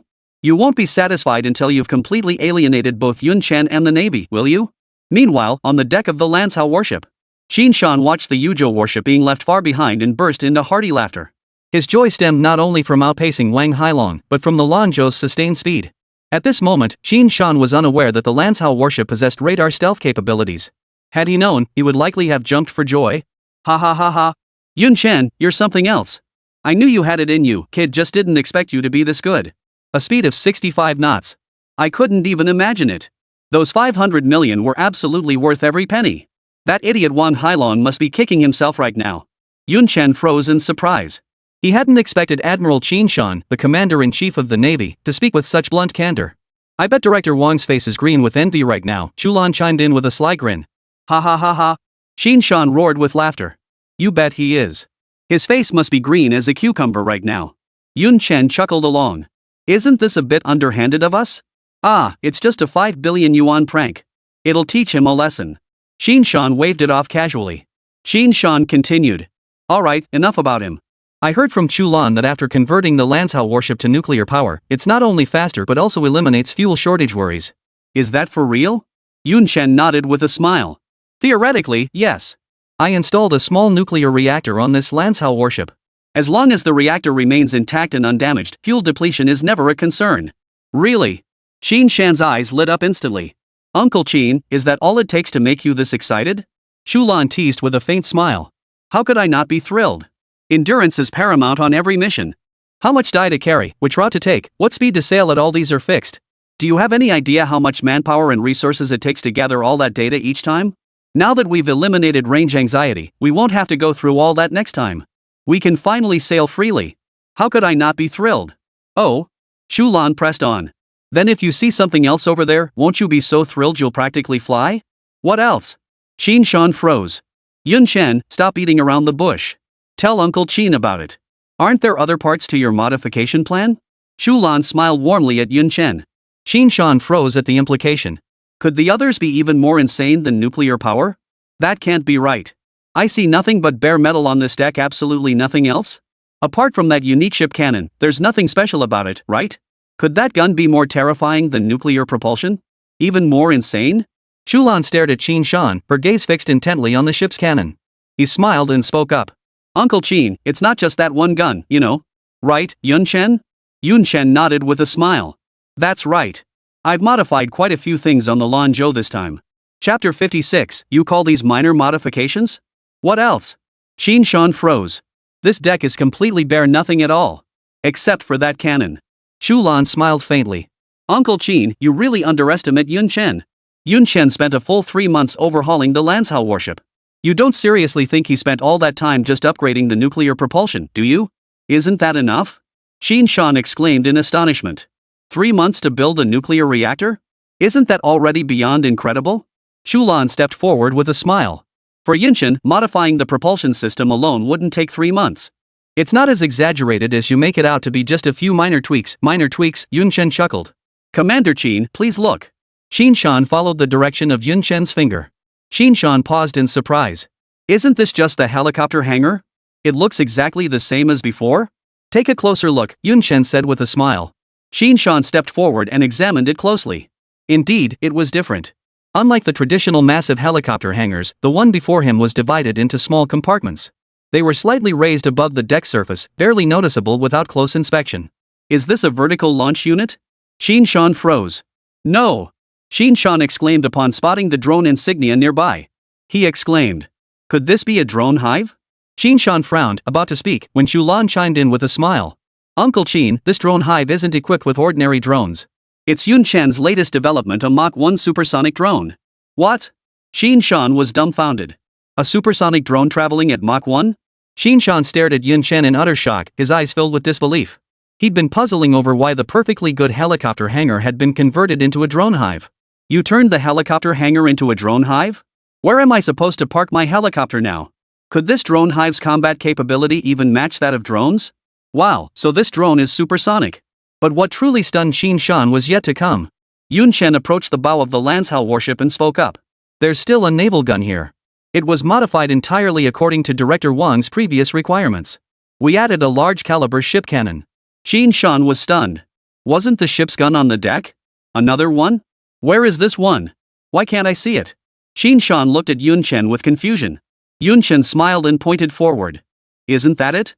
Following Yun Chen's gesture, Xin Shan finally spotted a diamond-shaped turret at the edge of the Lanzhou warship. The turret's gun shield was sharply angled, completely enveloping the main body of the naval gun. Had Yun Chen not mentioned it was a cannon, Xin Shan would have mistaken it for decorative trim on the Lanzhou warship. A stealth turret? That's ridiculous. Even the Yuzhou warship doesn't have a stealth turret. Xin Shan's eyes widened in utter shock. Such a configuration would be at the pinnacle of naval technology worldwide. And this stealth turret, all-electric propulsion, drone hive. Why does this setup feel so familiar? Xin Shan suddenly slapped his forehead and exclaimed. This is exactly the configuration of the US Navy's so-called strongest destroyer, the Borja. It is quite similar, Chu Lan chuckled. I recall each big hill costs around $18 billion to build, right? How much did the Lanzhou cost? Even adding the original cost of the Lanzhou class, it's only $8 billion. And that's in Dragon Nation currency. And the conversion cost is only $5 billion. If we were to retrofit all of Dragon Nation's warships like this, it probably wouldn't even cost 18 billion, right? If all of Dragon Nation's warships were upgraded like this. He couldn't even begin to imagine how formidable Dragon Nation's naval combat power would become. Only now did Qin Shan truly grasp Yun Chen's true value. A technological powerhouse. That was no empty boast. How effective is this naval gun in combat? Qin Shan inquired. After all, the ship had been modified primarily for Coast Guard law enforcement duties. Therefore, Qin Shan was somewhat concerned that the gun's firepower might be insufficient, lacking the capability for maritime combat. If the firepower proved too weak, Qin Shan intended to replace it. He intended to install the electromagnetic railgun previously developed by Yun Chen. The electromagnetic railgun's firepower should be decent, right? Yun Chen asked uncertainly. Electromagnetic railgun? Qin Shan froze. Didn't you develop an electromagnetic cannon? What the heck is this electromagnetic railgun? Yun Chen explained with a smile. This electromagnetic railgun is similar to an electromagnetic cannon, but it's more suited for installation on warships. Oh. Qin Shan murmured thoughtfully. What about its firepower? It should be a bit more powerful than an electromagnetic cannon, Yun Chen replied. What? Qin Shan froze. More powerful than an electromagnetic cannon? The railgun has a range of 800 kilometers. More powerful than the railgun? Open the turret. Qin Shan exclaimed excitedly. Inside the command room, the pilot who received the order immediately pressed the control button, opening the turret cover on the diamond-shaped turret. With the sound of gears turning, the electromagnetic railgun extended from the ship's hull. Elevated at a 45-degree angle, it entered combat readiness. Qin Shan was stunned, and Chu Lan was stunned too. The scene before them felt almost unreal. It felt like they were watching a sci-fi movie. The way this electromagnetic railgun made its entrance was unlike anything they had ever seen. Qin Shan had long since forgotten about the competition with the Coast Guard. He was on the verge of being stunned. No, he was already stunned. First, the ultra-powerful nuclear propulsion. Then, the supersonic drone swarm. And now, this utterly sci-fi electromagnetic railgun. Who wouldn't be stunned by this? Return to base. Target, South China Sea Test Reef. Qin Shan ordered. Ha? Yun Chen froze. Weren't we in the middle of a contest? Why the sudden turn back? You're giving up on that 500 million? Uncle Qin, what's going on? Chu Lan asked in confusion. At this moment, Qin Shan couldn't care less about the competition. He was itching to test the power of that electromagnetic railgun. Haha, this electromagnetic railgun has me itching to try it out. I want to fire a test shot, Qin Shan chuckled. But we're in the middle of a competition with Director Wang. We're almost at Good Hope Island. Can't we wait? Chu Lan asked, puzzled. Qin Shan waved it off casually. Compete about what? What's there to compare? Just as the Lanzhou warship was en route to the target reef, Qin Shan suddenly slapped his forehead. Right. Yun Chen, what's that cannon up front on the deck? Qin Shan suddenly remembered there was another cannon aboard the Lanzhou. That's the magnetic pulse cannon, Yun Chen replied with a smile. Magnetic pulse cannon? What kind of cannon is that? Qin Shan asked doubtfully. Chu Lan also approached with curiosity, eager to learn what this magnetic pulse cannon was. Chapter 57, Magnetic Pulse Cannon? Yun Chen explained.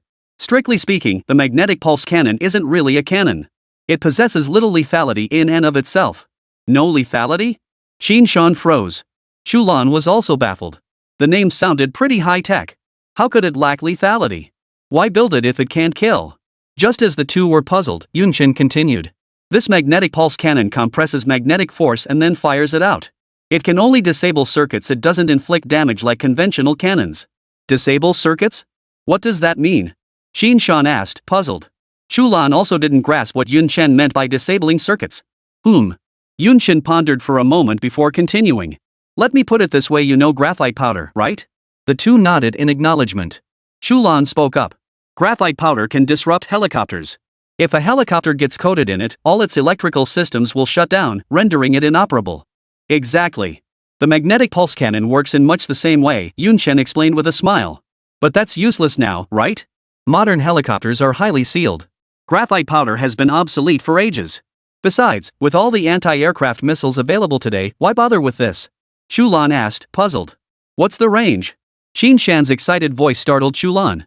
This is useless. Why get so worked up? Chu Lan glanced at Qin Shan, his face flushed with excitement, and thought to herself. Around 2,000 kilometers, Yun Chen replied uncertainly. The system's proposal listed 2,000 kilometers, but Yun Chen wasn't entirely sure if it actually reached that distance. What? 2,000 kilometers? Qin Shan exclaimed.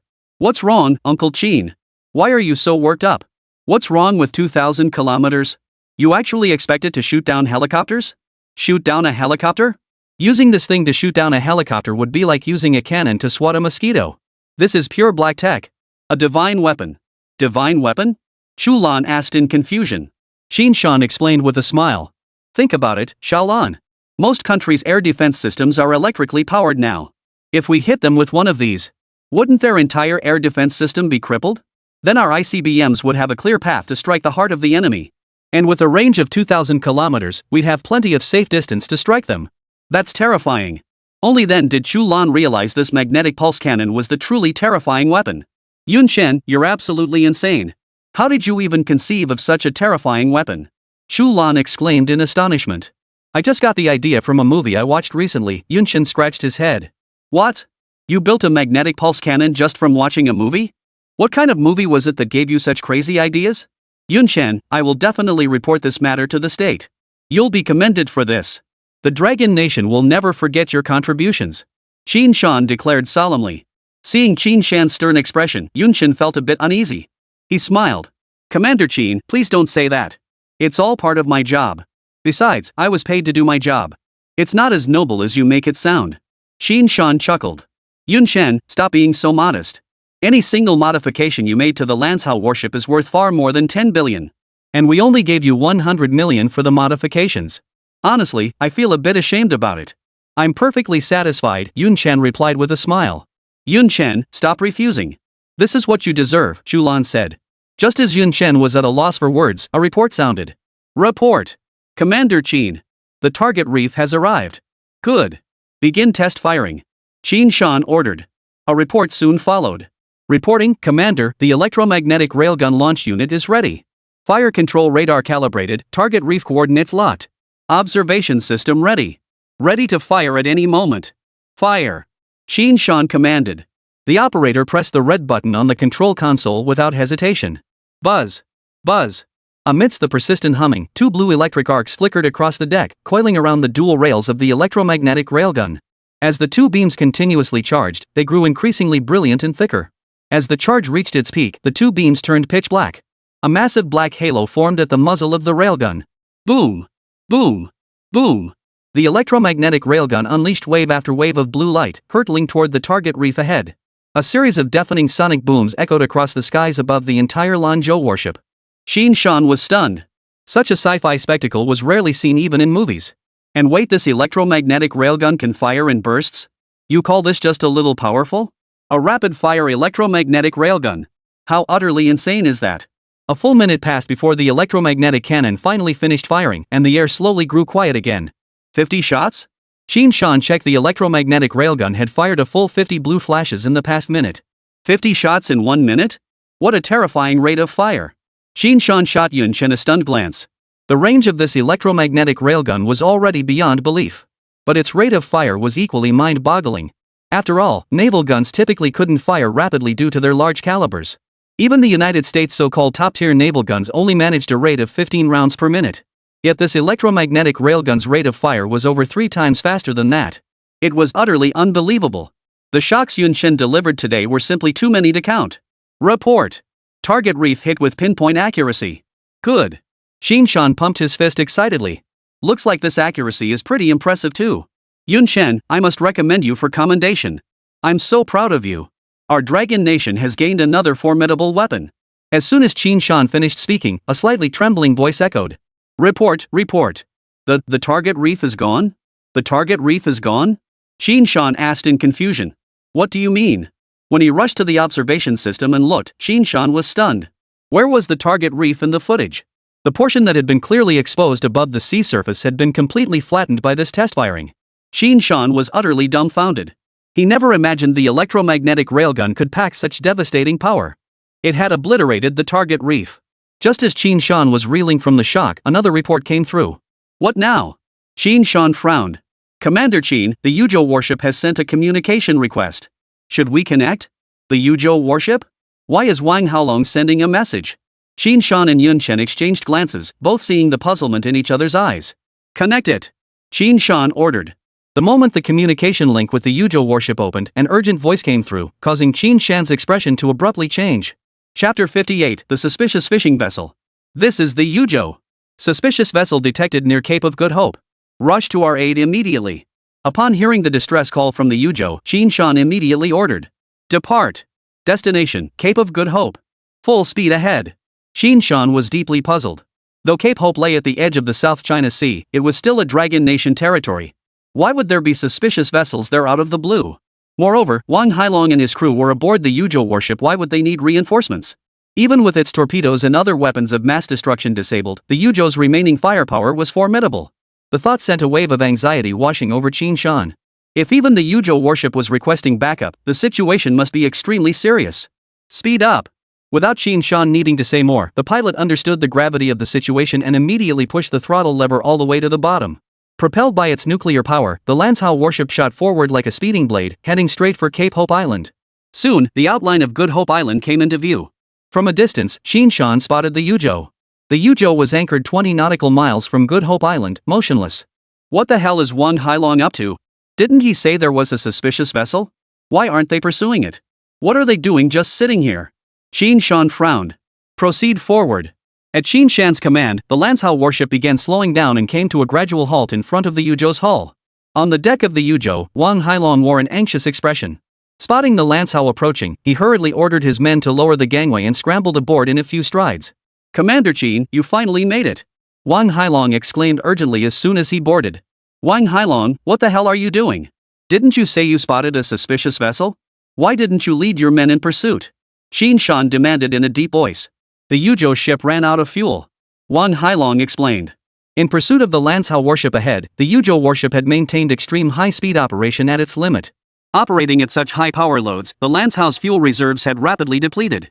Out of fuel? Chen Hao froze for a moment before immediately barking out a reprimand. Why didn't you check the supplies beforehand? And you call yourself the director of the Coast Guard headquarters. Don't you know the basic principle of checking equipment before departure? Chen Hao was about to continue berating Wang Hailong when he heard the urgent reply. Commander Chen, there's no time for explanations. Several large fishing vessels have appeared near Cape of Good Hope. They look highly suspicious. I suspect they're disguised South African vessels. These vessels are anchored near Cape Hope Island, with speedboats constantly darting in and out around them. Highly suspicious. Where? Chen Hao's expression darkened as he demanded in a deep voice. These South African monkeys are getting more and more brazen, daring to stir up trouble in our waters. They left half an hour ago. At their speed, they should be nearing the edge of our territorial waters by now. Get moving. The Lanzhou should still make it in time. Wang Hailong said anxiously. Chu Lan had intended to mock Wang Hailong with a few sarcastic remarks, but she knew the situation was urgent and remained silent. Depart. Full speed ahead. We must intercept those South African monkeys. Chen Hao barked the order. The Lanzhou warship instantly accelerated, a violent thrust surging through the ship. Having been aboard the Lanzhou for some time, everyone had grown accustomed to the motion and didn't stumble like they had initially. But Wang Hailong was different. This was his first time aboard the Lanzhou. He stumbled, crashing straight into Chen Hao. Wang Hailong was stunned. Was this even a warship? Such a violent start? What are you doing? Stand up. Chen Hao snapped irritably. Only then did Wang Hailong snap out of it. He scrambled off Chen Hao, offering an awkward smile. When his gaze fell on Yun Chen standing behind Chen Hao, he immediately plastered on a flattering smile. Yun Chen returned the smile with equal warmth. Wang Hailong knew this wasn't the time for conversation, otherwise, he would have approached Yun Chen to explain and apologize properly. With the Yuzhou warship running at full throttle, it took about 20 minutes of high-speed travel. Several massive fishing vessels, each displacing around 50 tons, appeared on the horizon ahead, racing toward the waters off South Africa. Halt! Tell them to stop. Chen Hao commanded in a deep voice. The operator immediately activated the broadcast system. Attention fishing vessels ahead. Attention to our fishing vessels ahead. This is the Dragon Nation Navy. Stop your vessel immediately. Stop the vessel immediately. Stop the vessel immediately. Prepare for inspection. The crew on the fishing boat ahead gasped in alarm. They cried out in alarm. It's the Dragon Nation's Navy. What do we do? Should we stop? Idiot. A man with dark skin, thick eyebrows, and large eyes cursed. This man was their leader, Tofs. Tofs was a senior officer in the South African Coast Guard. The men aboard this fishing vessel were all South African Coast Guard officers. They disguised themselves as fishermen specifically to cut down trees within islands belonging to the Dragon Nation, transporting the timber back to their homeland to use as construction materials. Although these islands belonged to the Dragon Nation, they lay right under their noses. In their minds, they had long claimed these islands as their own. They had carried out this operation multiple times before, each time escaping unscathed. Even on the rare occasions they were intercepted by Chinese maritime police, they always managed to escape unscathed. After all, with just a few dilapidated vessels, the Coast Guard could do little even if they were spotted. This time, however, they had ventured slightly deeper into the waters. Unexpectedly, they encountered the Dragon Nation's navy. That's why panic swept through the group after all, they'd never encountered the Dragon Nation's navy before. What's the panic? Toph growled. This isn't our first time being caught by them. Haven't we always gotten away unscathed? This time will be no different. They won't dare do anything to us. But this is the Chinese Navy. They're sailing military vessels, not Coast Guard patrol boats. And look how fast that warship is moving, it'll catch up to us in no time. What's the panic about? What's the panic about? Toph shouted. We're almost in our territorial waters. What's the panic? Even if they catch up, what's there to fear? As long as we don't stop, they can't do a thing to us. Follow my orders. Speed up and shake them off. The moment Tophis finished speaking, several modified fishing boats instantly accelerated, heading toward South African waters. Commander Chen. They haven't stopped. They're accelerating, the observer reported. Chen Shan snorted coldly. Something fishy is definitely going on. Speed up. Catch them. Soon, the Lanzhou warship caught up with the fishing boats ahead, sailing alongside them. Broadcast a warning. Order them to stop immediately or we'll open fire. Chen Shan ordered in a deep voice. Chapter 59, Under no circumstances open fire. The operator immediately activated the broadcast system. Vessel ahead. Stop your vessel immediately. Stop the ship immediately. Submit to inspection. If you do not stop now, we will open fire. Stop the vessel immediately. First warning. Second warning. The crew aboard the South African fishing vessel listened to the urgent warnings blaring from the Lanzhou warship, their faces frozen in terror. What should we do? They're going to open fire. Maybe we should stop the boat. Toph said in a low voice. You fool. If we stop now, we'll expose ourselves completely. We're South African Coast Guard personnel. If the Dragon Nation discovers our identities, what do you think will happen to us? I'll say it again, as long as we don't stop, they can't touch us. I refuse to believe their Dragon Nation Navy would dare open fire. Ignore them. Keep moving at full speed. Meanwhile, aboard the Lanzhou warship, the operator observed that after 3 warning shots, the fishing vessel ahead showed no signs of stopping. They immediately sought instructions from Chen Shan. Report. The 3 warnings have expired. The suspicious vessel shows no signs of stopping. Should we open fire? Upon hearing the operator's request, Chen Shan's brows furrowed deeply as he remained silent for a long moment. Whether to fire or not, he now found himself in a dilemma. The situation remained unclear. Opening fire rashly could plunge the Dragon Nation into a whirlwind of international criticism. But if they didn't fire, the fishing vessel would soon sail out of Dragon Nation's territorial waters, and then it would be too late. Meanwhile, aboard the South African vessel, the crew breathed sighs of relief after 3 warning shots, seeing no sign of the Dragon Nation warship opening fire. Toph gloated triumphantly. Ha! I told you so. That Dragon Nation warship wouldn't dare fire. Relax, ignore them. Keep moving forward. The observer aboard the Lanzhou warship watched as the fishing vessel ahead neared the edge of Dragon Nation's territorial waters. He continued to request. Report. The suspicious fishing vessel is about to exit our national waters. May I open fire? May we open fire? Chen Shan's brow furrowed as he prepared to order the firing. Wang Hailong, noticing Chen Shan's troubled expression, quickly interjected. Commander Chen. Do not fire. Under no circumstances fire. The situation is unclear, we absolutely cannot fire. If those on the fishing boat are indeed fishermen, and we fire recklessly, we'd be in big trouble. Smack! Chen Shan slammed his fist on the railing in fury. He knew full well they couldn't fire recklessly. Then what do you suggest? Are we just supposed to stand by and watch them slip away right under our noses? Fishermen. What fisherman would dare ignore the Navy's warnings? Even so, we can't just fire indiscriminately. Wang Hailong's face was equally bitter. He knew full well how suspicious that fishing boat looked. He wanted nothing more than to blast it to smithereens with a single shot. But reason told him that if he truly did that, it would inevitably put the Dragon Kingdom in a difficult position. Just as the two were at a loss for what to do, Yun Shen's voice came through. Commander Chen, we have our drone swarms, don't we? Send them out for reconnaissance, and we'll have clarity. Chen Shan's eyes lit up. Right. The Lanzhou warship was equipped with a drone swarm. Activate the drone swarm. Target. Fishing vessel ahead. Begin reconnaissance. Drone swarms? Wang Hailong was stunned. The Lanzhou warship is equipped with a drone swarm? The moment Qin Shang issued the command, Wang Hailong watched as countless drones slowly rose from the deck, then sped toward the nearby fishing boat at incredible velocity. Blazing fast. Wang Hailong watched the drones vanish in an instant, murmuring to himself in awe. Then he was completely dumbfounded. The display screen ahead had already transmitted the drone's live feed.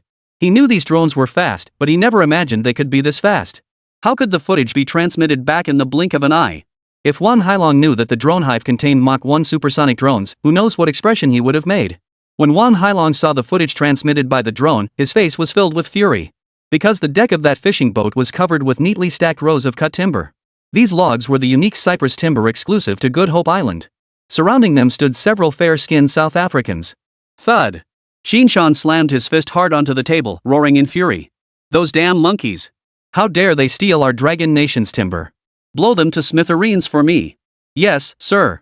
The operator responded before immediately opening the turret hatch, ready to press the firing button. Wang Hailong, too preoccupied to marvel at the stealth turret aboard the Lanzhou warship, urgently intervened. Don't fire. Under no circumstances fire. These South Africans are the most cunning. One shot like that, and the fishing boats ahead will be blown to smithereens. Then they'll turn around and accuse us saying the Dragon Nation indiscriminately slaughtered foreign fishermen. We won't be able to defend ourselves. Evidence? Qin Shang frowned. Aren't these videos proof enough? No one will believe the videos, Wang Hailong said with a bitter smile. Then what do you suggest we do? Are we just going to stand by and watch these South African monkeys haul away our Dragon Nation's treasures? And we can't do a damn thing about it? Qin Shang's roar filled the entire command room. Unless we can force them to stop. We must preserve the evidence. Otherwise, it will be detrimental to my Dragon Nation. Wang Hailong stated his opinion firmly. Force them to stop? Qin Chuan frowned. You make it sound so simple. This is a warship, not a speedboat. With a hull this massive, even turning is a struggle. How exactly do we force them to stop? And besides, they have so many ships. Which one should we stop? The crew aboard the South African fishing vessel cheered excitedly as they gazed upon the South African waters just a stone's throw away. They knew that once they reached their own country's waters, the Dragon Nation's warships would be powerless to touch them. For if Dragon Nation warships entered South African waters without cause, it would be tantamount to a declaration of war. The Dragon Nation, which prided itself on being a nation of etiquette, would never do such a thing. The scene of the South African crew cheering was being transmitted live to the command center of the Lanzhou warship. Qin Shang watched the jubilant scene, grinding his molars to dust. He genuinely wanted to blast them to smithereens. Everyone in the command center felt the same. Yun Chen roared with fury. Fire the magnetic pulse cannon. Give each of them a shot. Chapter 60, Fire the Cannon. Upon hearing this, Qin Shang's eyes lit up. Right. Use the magnetic pulse cannon. Destroy their propulsion systems outright. Magnetic pulse cannon? Wang Hailong froze in confusion. What was a magnetic pulse cannon? How come he'd never heard of it before? As he snapped out of it, he exclaimed. Don't do anything rash. Whatever kind of cannon it is, we absolutely cannot fire it. Just as everyone debated whether to fire. The broadcasts from the Lanzhou warship never ceased. It persistently demanded the vessel ahead halt for inspection, threatening to open fire otherwise. The crew aboard the South African fishing vessel whether convinced the Lanzhou would not fire or simply growing closer to their home waters. Instead of stopping, they turned on their own radio to respond. Fluent Afrikaans poured from the fishing vessel. Listen up, Dragon Nation Navy. Stop shouting. We won't stop. You guys are something else, don't you ever get tired of shouting? If you want to fire, come on then. We're not afraid. I don't believe you'd dare fire. Come on then. Fire away. Wang Hailong, who frequently dealt with South Africans, naturally understood what they were saying. As Commander-in-Chief of the Navy, Qin Shang couldn't grasp every word, but he understood the gist. What are they saying? Yun Chen hadn't understood a single word. However, judging from the footage transmitted by the drone, Yun Chen knew they weren't saying anything good. As a postdoctoral researcher, Chu Lan was fluent in various languages and translated their words verbatim for Yun Chen. Puzzled, Yun Chen spoke up. Isn't South Africa just a small banana-selling country? How dare they? Who gave them the nerve? Not only did they steal our goods, they're acting so brazenly? Qin Shang exclaimed angrily. It's all those bastards from the United States causing trouble. Without them, this tiny South Africa alone. Even if he had 10 times the courage, he wouldn't dare stir up trouble within the borders of my Dragon Nation. Yun Chen, you're okay with this? At last, Qin Shang addressed Yun Chen. What's okay? Yun Chen froze, then snapped to attention, pounding his chest in assurance. This magnetic pulse cannon? Absolutely no problem. I guarantee it'll stop them in their tracks. And it won't cause them a single scratch. Wang Hailong was completely dumbfounded. What kind of cannon was this? How awesome is that? Just blast them to a halt without causing any damage? Good. Chen Hao responded, immediately preparing to order the firing. Just then, the observer reported. Report. South African warship spotted 10 nautical miles ahead. Chen Hao's eyes narrowed sharply as he spotted a South African warship drifting on the sea ahead. His voice turned grave. Oomph. They dare to openly sail their warship into our territorial waters. This act is tantamount to a declaration of war. Prepare the electromagnetic railgun. No warning needed. Fire immediately. Just as the operator prepared to fire, he noticed something amiss and halted the action, reporting urgently. Report. Chen Hao's brow furrowed. Just as he was about to demand why the shot hadn't been fired, he heard the operator continue. The South African warship is not in our territorial waters. What? Chen Hao froze, then strode quickly to the operator's side. The operator pointed at the radar screen ahead and explained. Commander Chen, although this South African warship appears to be within our territorial waters, it is not. It's anchored right at the edge of the borderline. It hasn't crossed the boundary. Should we fire? Oomph. Chen Hao snorted coldly. Those South African monkeys are truly cunning. Ignore them. Activate the magnetic pulse cannon. Blow these fishing boats to a halt. Meanwhile, the crew aboard the South African fishing boats grew excited upon spotting the approaching South African warship. It's our country's warship. General Tom is here to rescue us. Oh. Tofs also let out a faint smile. Glancing sideways at the Dragon Nation's warship, his eyes brimmed with utter contempt. Oomph. Our warships have arrived. I don't believe you'd dare fire a shot. Just as the South African crew basked in the joy of nearing their home waters, a deep, muffled cannon blast echoed, sending a sudden chill through their hearts. Then they felt their ship rock violently. Thomas aboard the South African warship was also startled by the cannon blast. This Thomas was none other than the South African naval admiral who had come to rendezvous with them upon receiving the news. He thought the Dragon Nation's navy had fired upon him. He urgently commanded. Hail them. Tell them not to fire. No sooner had Thomas spoken than a broadcast sounded over the South African warship's loudspeaker. Dragon Nation Navy, we are the South African Navy. We have not crossed the border. Please do not fire. Do not fire. We are here to rescue our country's fishermen. The fishing vessel ahead is our lost fisherman. Please do not fire. Let them return home. Otherwise we will report this matter to the allied nations. Then all nations will unite to condemn you. Navy of the Dragon Nation, do not bring ruin upon yourselves. Do not let your actions plunge your own nation into peril. Chen Hao snorted coldly. Oomph. Tell them we are conducting official duties within our national waters. Warn them that if they dare cross the borderline, our warships will open fire immediately. There will be no warning. Soon, the announcer aboard the Lanzhou warship relayed Chen Hao's message verbatim over the broadcast. Official duties? Thomas muttered. Bang! Bang! Bang! Then he heard the continuous thuds of cannon fire, causing his heart to tighten. Thomas quickly grabbed his binoculars. When he saw the fishing boats approaching him still intact, his face was filled with confusion. What the hell is the Dragon Nation's navy playing at? Were their guns firing blanks? Why did they have no impact whatsoever? Just trying to scare people? The crew aboard the South African fishing boat were startled at first by the cannon fire. But as time passed, they realized what was going on. The Dragon Nation's navy was just trying to intimidate them. After all, the cannon fire had ceased some time ago, yet their vessel remained completely intact, not even a scratch on it. Wan Hailong aboard the Yuzhou warship was baffled too. He had seen the magnetic pulse cannon hit the fishing boat with his own eyes. Yet the fishing boat seemed completely unscathed. It was still charging straight ahead. It was about to sail out of Dragon Nation's territorial waters. What good was firing that cannon? Useless. Their ship hasn't stopped. We're about to leave Dragon Nation's waters. Wang Hailong exclaimed anxiously. Didn't hit? Chen Hao frowned. Chapter 61, let the shell react for a moment? Impossible. They absolutely hit it. How could it miss at such close range? I saw it with my own eyes. Wang Hailong declared firmly. Then what is this? Chen Hao looked at Yun Chen with confusion. Don't worry, Commander Chen. Give the electromagnetic cannon a moment to react, Yun Chen said with a smile. Give it a moment? Chen Hao froze. Isn't it just letting the shells fly for a while? True, at such close range, there's no need for it to fly for a while. Tofs aboard the South African fishing vessel, seeing they were just 2 nautical miles away from entering South African waters, couldn't help but burst into laughter, unleashing a torrent of mockery over the radio. Ha ha ha, the Dragon Nation's navy. Thanks for sending warships to escort us home. We'll be there soon. Go back. We'll be back again next time. Ha ha ha. Suddenly, he couldn't laugh anymore, for he felt the ship rock violently. A strong sense of obstruction. It felt like shifting from second gear to fourth gear in a manual transmission car. The hull lurched violently, and then he saw the scenery around him stop whizzing past. The boat had come to a complete halt. What the hell? Tophys growled. This was ridiculous, they were almost home. Stopping now was practically suicide. Soon, someone came to report. Report! The engines won't start. Tophs turned green as a cucumber upon hearing this. We're almost home, and you tell me the engines won't start?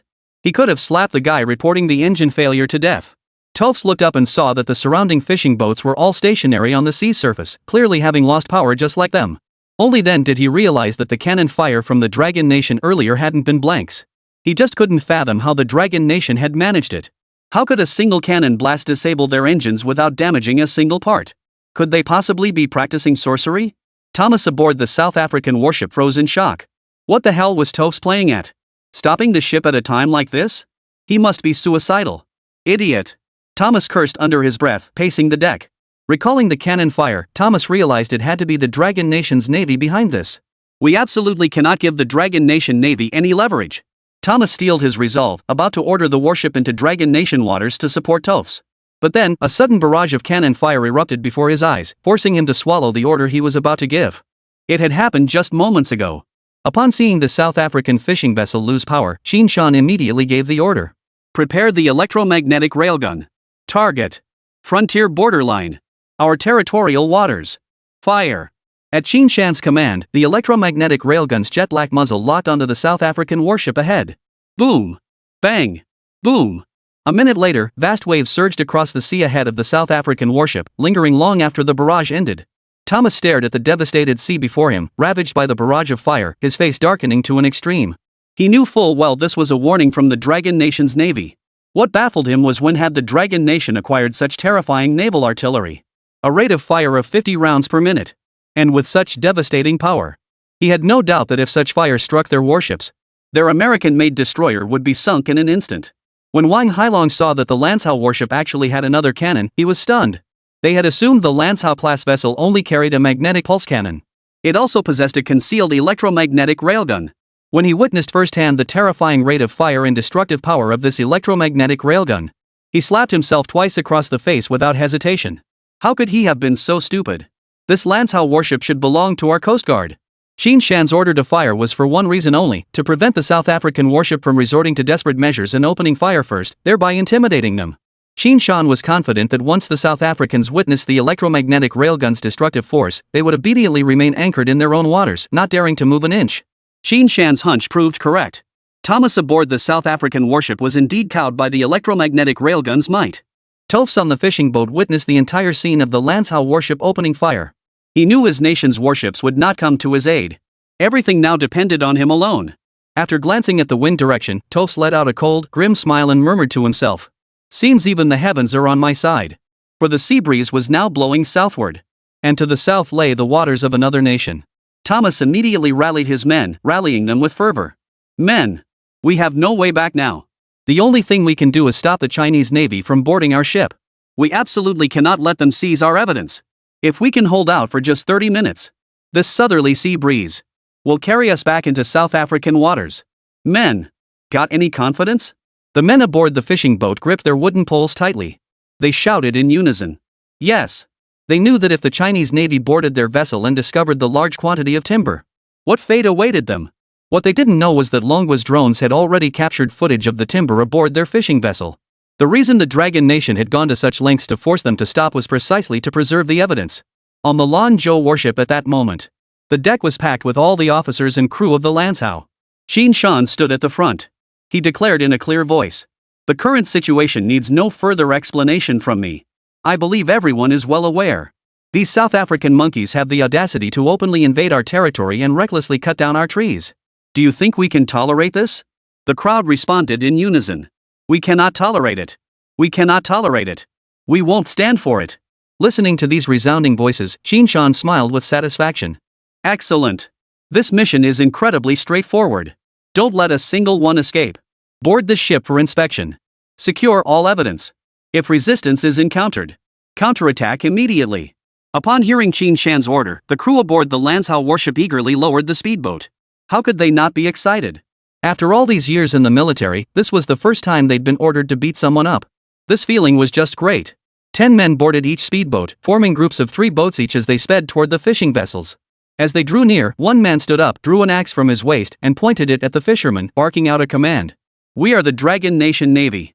Lower your gangplanks immediately and submit to inspection." Chapter 62, The No First Shot Principle. Chen stared at the footage transmitted by the drone, momentarily stunned. He asked in confusion, "Why aren't they carrying guns? Isn't that dangerous?" "Ha ha." Shan chuckled. "No need for guns. As a nation of etiquette, Dragon Nation would never fire the first shot. What if they fire first?" Chen frowned. "Ha ha ha ha." Shan roared with laughter. "I'd love for them to fire the first shot." Chen froze, then heard Shan continue. "They wouldn't dare. While our Dragon Nation won't fire the first shot if they dare to fire first. They'll be met with the sharpest artillery fire our Dragon Nation has to offer. I recall that 10 years ago, it was northern Burma that fired the first shot. Do you know how our soldiers reacted? Their eyes were filled with excitement. Cries to join the fight echoed throughout the entire Dragon Nation. In that battle, all 4 major clans of northern Burma were annihilated. And our Dragon Nation gained a young lieutenant general. After this campaign, every nation now abides by the principle of not firing the first shot in the presence of our Dragon Nation. 3 years ago, when the Indian nation dared to cross our border, we nearly beat them to death. They didn't fire a single shot. This South African force is nowhere near as formidable as the Indian one. If they dare fire a shot today, I'll personally sail my warship right to their capital and fire a cannonball. I'd welcome it if they fired. That'd boost my military record nicely." Hearing Shan's fierce words, Chen was taken aback. He hadn't expected Shan to be this bold. He actually wanted to fire a direct shot at their capital. Chen had heard about the conflict with the Tianzhu kingdom that Shan mentioned. Though the Dragon Nation emerged victorious in the end, the battle had been brutal, claiming the life of a young soldier. That soldier was only a few years older than Chen. Hero. Those 2 words came to Chen's mind. At the same time, Chen realized that if the Dragon Nation were truly powerful, how could those Tianzhu people dare to cross the borderline without permission? How could those monkeys in South Africa dare to stir up trouble in the Dragon Nation's waters? Chen knew the shadow of the United States loomed behind all this. But Chen believed that one day, sooner or later, the Dragon Nation would grow so powerful that even the United States would tremble in fear. And he was certain that day would not be long in coming. "What are you thinking about?" Chu Lan asked, noticing Chen's dazed expression. "I'm thinking that our Dragon Nation will one day grow so powerful that every nation will tremble before us," Chen declared with unwavering conviction. Shan's eyes lit up. "Well said. Sooner or later, our Dragon Nation will make every nation tremble. It all depends on you, Chen." After speaking, Shan gave Chen a hearty pat on the shoulder. He believed Chen could make it happen. Chu Lan smiled at Chen. "That day will come sooner or later. With you here, I believe that day won't be too far off." Wang Hailong nodded in agreement, fully sharing Chu Lan's perspective. "No. They're destroying evidence." A cry of alarm rang out. Everyone hurriedly looked at the real-time footage transmitted by the drone. They saw Nan Fei and the others on the fishing boat shoving the cedar logs into the sea. "What the hell is Moji doing? Didn't I say to board the ship and inspect it directly? What the hell are you negotiating with them for?" After speaking, Shan's expression darkened as he issued the order. "Pass the order. Launch a direct assault. We absolutely cannot let them destroy the evidence." The sailors on the assault boats roared with excitement upon receiving the order. Like ravenous wolves, they pounced toward the fishing boat. At first, the South Africans fiercely resisted, relying on the fishing boat's height advantage. But under the relentless assault of the Dragon Nation Navy, they soon crumbled, gradually collapsing. As more and more Dragon Nation sailors boarded the vessel, the battle became one-sided. Inside the fishing boat's engine room, a brown-haired, blue-eyed South African saw the situation outside was about to collapse. He grabbed his gun, ready to charge out. "Halt!" Tofs barked sharply. The South African halted, looking at Tofs with confusion. "What are you doing?" Tofs demanded, his eyes fixed on him. "You're insane. How dare you fire on the Dragon Nation's navy? Have you forgotten the rule about not firing the first shot? Idiot!" Tofs kicked him hard, sending him sprawling to the ground. He snatched the gun from his hand and flung it aside. To prevent similar incidents, Tofs ordered, "Throw away all your guns. Under no circumstances fire first." He commanded in a deep voice. "Everyone, move out." Once everyone had rushed onto the deck, Tofs glanced at the chaos outside and opened the hidden passageway in the ship's hold. He had assumed that with his numbers and the fishing boat's advantage, they could hold out for at least half an hour. But he hadn't expected the Dragon Nation's navy to be so fierce. It had only been 10 minutes, and they had already stormed aboard. And from the moment the attack began, he hadn't heard a single gunshot. The Indians were right. Dragon Nation soldiers fight like they're not afraid to die. Toph muttered under his breath before crawling into the secret passage. This spot was only 2 nautical miles from South African waters. He was confident he could slip back into his homeland undetected by the Dragon Nation's navy. What he hadn't anticipated was that the moment he entered the water, 2 Dragon Nation sailors were already watching him with smirks on their faces. What he didn't know was that his every move had been captured in crystal clear detail by drones. Escape was impossible. 10 minutes later, the battle concluded, and Yun Chen, Qin Shan, and the others boarded the fishing vessel. Surveying the bloodstained deck and the agonized cries of the South Africans, Yun Chen finally grasped the sheer brutality of the battle that had just unfolded. Unlike the South Africans, though the naval personnel bore their own bloodstains and wounds, their faces were etched with exhilaration. Their eyes burned with excitement.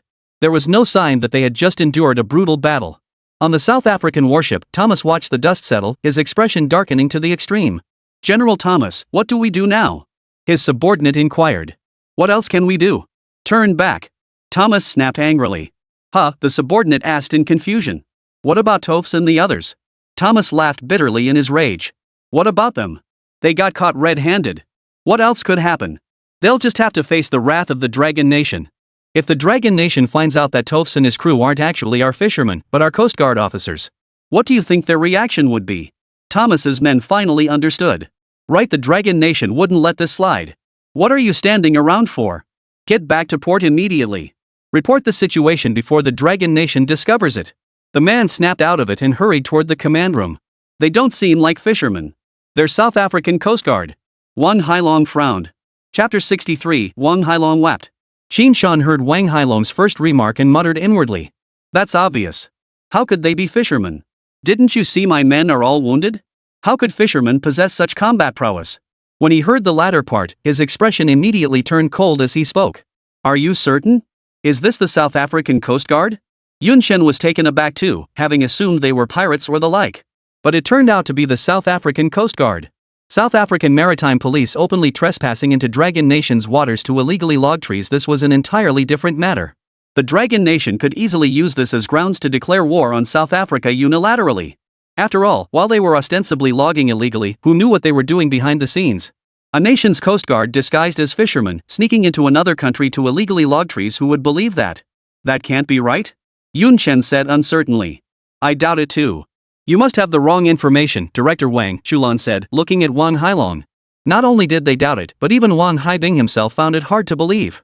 He wondered if he had misread the situation. Yet the figures crouched ahead looked strangely familiar. Just as he was about to speak, a voice rang out. "Report! Commander Qin, we've caught a big fish." "Oh?" Qin Shan spoke up. "Bring him in." Soon, Tophs, his hands bound behind his back, was brought in. Wang Hailong's eyes widened instantly upon seeing Tophs. He exclaimed. "Tophs! It really is the South African Coast Guard." Wang Hailong might mistake anyone else, but he would never mistake Tophs. He was the chief of the South African Naval Headquarters. How could he not recognize him? Wang Hailong might not recognize their bureau chief, but he absolutely knew this Tophs. After all, he'd dealt with Tophs more than once or twice. Upon seeing Wang Hailong, Tophs's expression abruptly changed, though he quickly masked it. But that fleeting shift in expression couldn't escape Qin Shan's sharp eyes. "Heh, quite the big fish," Qin Shan chuckled. "Let me go!" Tophs shouted angrily. "Under international law, you should return us to our home country. Our country's laws will determine our fate. You have no right to imprison us." Qin Shan burst out laughing upon hearing this. "We haven't imprisoned you. We've merely apprehended you. You're right, we should send you back to South Africa. But that applies to ordinary fishermen. You? A fisherman? As a Coast Guard officer, disguising yourself as a fisherman and infiltrating our territorial waters, what kind of behavior is that? Spying?" Tophs turned his head away and snorted coldly. I don't know what you're talking about. Get me back to my country immediately." Qin Shan remained unperturbed, replying with a smile. "Haha, rest assured. My country has its ways with spies." Thomas heard the last 2 words in Qin Shan's sentence and felt a chill run straight up his spine. Thud! Thomas collapsed to the ground. Qin Shan's expression turned cold as he ordered in a deep voice. "Take him away." "Are they really South African Coast Guard? What exactly are their intentions?" Yun Chen asked in confusion. "I'd like to know too." Qin Shan replied in a deep voice. Then, upon seeing Wang Hailong standing nearby, his anger flared up again. "Is this how your Coast Guard patrols? These South Africans have made it all the way to Cape Point. A little further, and they'll be at our Dragon Nation's doorstep. The South China Sea is leaking like a sieve. Wang Hailong replied with a bitter expression. Commander Chen, you can't blame us entirely for this. You saw it yourself. What can our Coast Guard do with just those few rickety boats? Qin Shan considered this. Setting aside other factors, just take today's fishing boats. Even if the Coast Guard patrol boats manage to catch up, they might not be able to stop them. Sigh. Qin Shan sighed, about to say that the Yuzhou warship had already been assigned to them, when Wang Hailong continued. If you could hand over the Lanzhou warship to me, I guarantee those South African monkeys won't dare set foot in our Dragon Nation's waters again. Qin Shan's eyes widened, ready to explode. But Wang Hailong added in a low voice. Besides, the Lanzhou was originally built for our navy. It's still under our Coast Guard's command. Qin Shan could no longer contain his rage. Wang Hailong. What did you say? You've no shame left, do you? Having the Lanzhou ship is enough. What need is there for dignity? Facing Qin Shan's fury, Wang Hailong ultimately lacked the courage to voice his true thoughts. Yun Chen watched the two men on the verge of coming to blows and felt utterly speechless. At a time like this, they're still squabbling internally? He immediately spoke up. Alright, Commander Chen, Director Wang really has had it rough. How about this? I'll have the Yuzhou warship retrofitted as well. Otherwise, relying solely on the Coast Guard's few speedboats won't solve any fundamental problems. Really? Wang Hailong's eyes lit up as he exclaimed excitedly. Thank you so much, Yun Chen. I extend my gratitude on behalf of the entire Coast Guard. After speaking, Wang Hailong bowed deeply to Yun Chen. Yun Chen hurriedly stepped back. Director Wang, what are you doing? I can't accept that. After Wang Hailong rose, Yun Chen was stunned. For he saw tears welling up in Wang Hailong's eyes. Yun Chen, I've been looking down on you. How could I have looked down on you? Thinking a greenhorn like you could possibly redesign the Lanzhou warship. And I even mocked you. I never imagined you'd overlook my past mistakes and still be willing to help the Coast Guard. Wah! I'm so touched. Yun Chen, rest assured whatever price you name this time, I won't bat an eye. We'll discuss the price later. Yun Chen stared dumbfounded at Wang Hailong, who was now sniffling and teary-eyed. Bro, how old are you? Over 40, right? And you're crying? Chu Lan couldn't help but find Wang Hailong's appearance secretly amusing. Get a grip. Qin Shan shot Wang Hailong a disapproving look. Wang Hailong couldn't care less what others thought. As long as Yun Chen agreed to help with the modifications, crying was the least of his worries. Even if Yun Chen asked him to strip naked and swim laps right now, he wouldn't hesitate for a second. Can we add the magnetic pulse cannon? Wang Hailong asked, wiping away his tears. Yun Chen smiled and nodded, indicating it was no problem. What about the drone swarms and the electromagnetic railgun? Wang Hailong asked excitedly. Before Yun Chen could answer, Qin Shan spoke up, clearly displeased. Hey! Wang Hailong! Were you putting on a show just now? All that crying. So it was for this? What do you need a swarm of drones for on a patrol boat? What do you need an electromagnetic railgun for? What are you trying to pull? Wang Hailong ignored Qin Shan, instead looking at Yun Chen with eager anticipation. Only after Yun Chen gave a nod with a smile did Wang Hailong shoot Qin Shan a smug look, his expression clearly saying, mind your own business. Who knew Director Wang had such a tsundere side? Chu Lan murmured with a smile. Tsundere? Yun Chen studied Wang Hailong's slightly rotund figure, lost in thought. Return to base. Once we're back in the country, we absolutely must demand an explanation from South Africa. If they fail to satisfy our Dragon Nation, I'll make them feel the consequences. Just how sharp is the firepower of our Dragon Nation? Chapter 64, What Happened Last Night? During the Lanzhou warship's return voyage, Qin Shan, still uneasy, deliberately detoured back to Cape of Good Hope Island. He ordered a reconnaissance team ashore, but aside from the devastation left by felled trees, they found nothing. Upon hearing the report, Qin Shan wore a look of utter bewilderment. Could it be they were really just here to steal timber? It's entirely possible. Wang Hailong responded to Qin Shan's question. Oh? Qin Shan froze, turning to Wang Hailong. Tell me more. Yun Chen and Chu Lan also looked curious. What made Wang Hailong think they were here to illegally log trees? Wang Hailong explained with a smile. It's only natural you wouldn't know. After all, you don't deal much with South Africans. I deal with South Africans every day, so naturally I know a bit more than you do. Enough. Enough. Director Wang, we know you're well connected. Cut the showboating and get to the point. Qin Shan interjected impatiently. Wang Hailong gave an awkward chuckle and continued. This cypress wood, it's not worth much in our dragon country, but in South Africa, it's a different story. It's incredibly valuable. A mature cypress tree can fetch a 5-figure sum in South Africa. That much? Yun Chen was startled. He hadn't imagined that cypress trees, so common in dragon country, could fetch 5 figures. Chu Lan nodded and spoke up. Director Wang is correct. Cypress wood is indeed quite popular in South Africa. Most of their buildings there are wooden, and this cypress is the finest building material. It's perfectly normal for it to fetch such a price. Though their reasoning made sense, Yun Chen remained unconvinced. Yun Chen furrowed his brow slightly and spoke up. Even if this cedar is valuable, it shouldn't warrant having their armed police disguise themselves as fishermen to illegally log it, right? South Africa may be a small country, but it's still a nation. Don't they care about their reputation at all? Wang Hailong explained with a smile. I suspect South Africa was driven to desperation. That's why they had armed police disguise themselves as fishermen to illegally log the cypress. Oh? Yun Chen looked at Wang Hailong with curiosity. Wang Hailong chuckled. A year ago, didn't South Africa make that bold declaration? Refusing to recognize the exchange rate of our Dragon Nation currency, insisting all transactions must be settled in the currency of the pretty country. We weren't happy about that at all. You don't recognize our Dragon Nation currency, do you? Fine, then we won't import your bananas. South Africa is a major banana exporter, and our Dragon Nation is its biggest buyer. When we stopped importing, their bananas rotted in the fields unsellable. I hear South Africa's political situation is precarious. Without American aid, I suspect even their government functions would falter.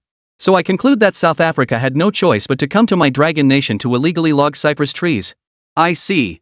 Yun Chen nodded. Looking at it this way, that does seem possible. Oomph. Qin Shan snorted coldly. Regardless of their motives, daring to send Coast Guard vessels into our territorial waters is an act of provocation. Exactly. Wang Hailong nodded angrily. Upon the Lanzhou's arrival at port, the State Security Bureau already briefed on the situation awaited them at the dock. The Navy's job was to apprehend the suspects. The investigation would naturally be handled by specialized personnel. Qin Shan was overjoyed at capturing this bunch of South African monkeys. Patting Yun Chen on the shoulder, he declared loudly, We only managed to catch these monkeys thanks to the Lance Hao worship you modified. I'll personally recommend you for commendation. Ha? Yun Chen was dumbfounded. You're the ones who captured them and fought the battle, why should I get the credit? That doesn't seem quite right, does it? Exactly. Wang Hailong chimed in before Yun Chen could respond. We owe it all to you this time, Yun Chen. If it weren't for the Lanzhou worship you modified, those South African monkeys would have gotten away long ago. And without that magnetic pulse cannon, we wouldn't have been able to intercept them so smoothly. If it weren't for that electromagnetic railgun. Enough. Enough. Qin Shan rolled his eyes, cutting Wang Hailong off. Don't we know that? Do I need to tell you? Remember how you looked down on Yun Chen before? Or how you stormed into my office, roaring for an explanation? Now you realize Yun Chen's worth? Wang Hailong was about to protest in frustration when Yun Chen smiled. All right, Commander Qin. What's done is done. Let's not dwell on it. Exactly. Wang Hailong stepped forward, shooting Qin Shan a glance. Yun Chen naturally couldn't accept undeserved credit. He addressed Qin Shan. How could this possibly be my credit? I'm just doing my job for pay. The credit, of course, belongs to your Navy. After all, you guys put in the most effort. Ha, Qin Shan chuckled. That's different, each thing belongs to its own category. There is theirs, yours is yours. But, seeing Yun Chen about to speak again, Qin Shan waved his hand dismissively. Stop making excuses. I'll report this accurately. Same as always, I'll convert it into military merit points first. Tonight I'll host a banquet to properly reward you, our great hero. Can I come? Wang Hailong asked cautiously. Ha ha ha ha. Seeing Wang Hailong's expression, everyone burst into laughter. The next day, Yun Chen woke up with a pounding headache, his mind replaying last night's events. Yun Chen silently vowed never to drink again. He never imagined Qin Shan and Wang Hailong could drink so much, relentlessly forcing him to drink. He had no memory of how he'd gotten home. SSHHH. As he pondered, a sharp tingling sensation shot through his arm, making him suck in a sharp breath. Turning his head, Yun Chen froze in shock. He discovered Chu Lan was crawling along the edge of the bed, her head resting on his arm. Perhaps startled by Yun Chen's gasp, Chu Lan slowly lifted her head, her sleepy eyes meeting his as she murmured. You're awake. What are you doing here? Yun Chen was bewildered. Did you bring me back last night? You're kidding? Chu Lan sat up, stretching lazily. If you can't handle it, drink less. You nearly wore me out last night. Chu Lan spoke as she stood up. Thirsty, huh? Yun Chen was about to refuse when his throat involuntarily rolled. After drinking so much yesterday, how could he not be thirsty? Just wait. Chu Lan smiled faintly and went to pour some water. Yun Chen strained to recall what had happened last night. Why was Chu Lan here? No matter how hard he tried, yesterday's memories seemed to have vanished into thin air. He couldn't recall a single thing. Chu Lan returned shortly. Seeing the glass of water in her hand, Yun Chen thanked her and reached out to take it. But the lingering tingling sensation hadn't fully faded yet, and his arm wouldn't lift. Let me feed you, Chu Lan offered, noticing Yun Chen's awkwardness. Though Yun Chen secretly wished Chu Lan would feed him, he politely declined. That might be a bit awkward. I'll manage on my own. Yun Chen pretended to lift his arm a few times before speaking. No, please feed me. Chu Lan shot Yun Chen a disapproving look. Why didn't you just say so earlier? I wasn't embarrassed at all, but you're the one blushing now. Open wide. Yun Chen smiled as he opened his mouth. A mouthful of sweet, clear water slid down his throat, easing his headache considerably. He hadn't expected Chu Lan to be so thoughtful she'd even added honey. Gulp. Gulp. Yun Chen took several gulps before the thirst in his heart was finally quenched. What happened last night? Having drunk too hastily, Yun Chen's breathing was now ragged, his words coming out in gasps. How did you end up bringing me home? Seeing the look in Chu Lan's eyes, Yun Chen's heart skipped a beat. Why did he feel like his persona had completely collapsed? Chapter 65, Mistaking Chu Lan for a Technician? Indeed, Yun Chen's persona in Chu Lan's mind had completely collapsed. After drinking too much last night, Yun Chen's old habit resurfaced. He mistook Chu Lan for a technician. Last night. After returning to the room, the moment Chu Lan set Yun Chen down, he grabbed her delicate hand with a lecherous look on his face. Hey, what's your number? New here, huh?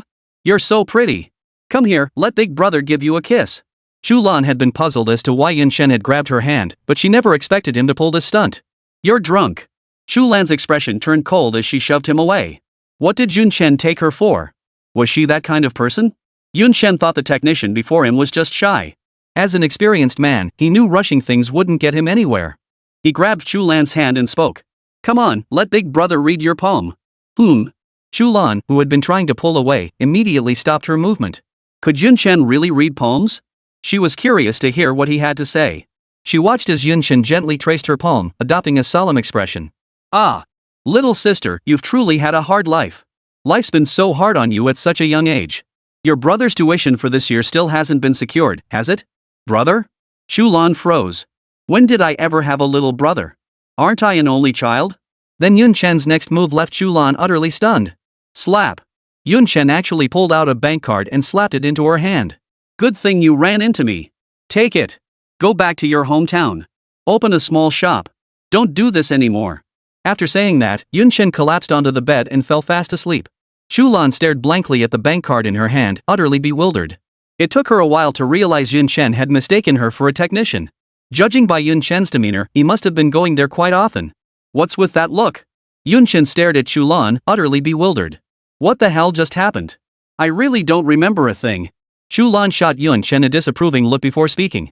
Stay away from places like that in the future. Huh? Yun Chen's heart tightened. Places like that? Chu Lan pursed her lips and said. Still pretending? Chu Lan pulled a card from her pocket, flung it at Yun Chen's face, and turned to leave. Yun Chen quickly caught it, stared at it, and cursed under his breath. Holy! Isn't this my bank card? How did it end up with you? Suddenly, a flood of buried memories began to overwhelm Yun Chen. Staring at the bank card in his hand, scenes from last night flashed through his mind. Holy! What the hell is social death? This is ing social death. Thankfully, he hadn't done anything too outrageous last night. Otherwise, with Chu Lan's temper, he'd be finished for sure. Absolutely no more drinking. After a quick wash, Yun Chen felt much more alert. The moment he stepped out of his room, Yun Chen froze. There stood Wang Hailong in the open space before his door. Judging by his appearance, he must have been waiting for a while. You didn't exactly hold back last night, so how come you're so alert? Before Yun Chen could speak, Wang Hailong approached with a smile. Wang Hailong said cheerfully. Awake, Yun Chen? How do you feel? I'm never drinking again. It's too miserable, Yun Chen said with a wry smile. You'll get used to it, Wang Hailong chuckled. Who knew? Not only are you skilled at modifications, but you're also pretty good at picking up girls, huh? Pick up girls? Yun Chen froze, confused by Wang Hailong's meaning. Don't play dumb. I saw everything. Who knew you could even handle Chu Lan? I've heard about her. Chu Lan is the belle of the Defense Science and Technology Center. Who'd have thought you'd actually land her? After saying that, Wang Hailong gave Yun Chen a thumbs up. Wang Hailong had been waiting outside Yun Chen's door for quite some time. When he saw Chu Lan emerge from the room, he was taken aback. A man and a woman alone together in a room, it was hard not to jump to conclusions, especially since Yun Chen had been drinking. Yun Chen was speechless and hurriedly explained. Director Wang, you've got the wrong idea. I drank too much last night, and Chu Lan was worried about me, so she stayed to look after me. I get it. Taking care of you, I never said it wasn't that. Wang Hailong finished, shooting Yun Chen a knowing look. Like hell you understand.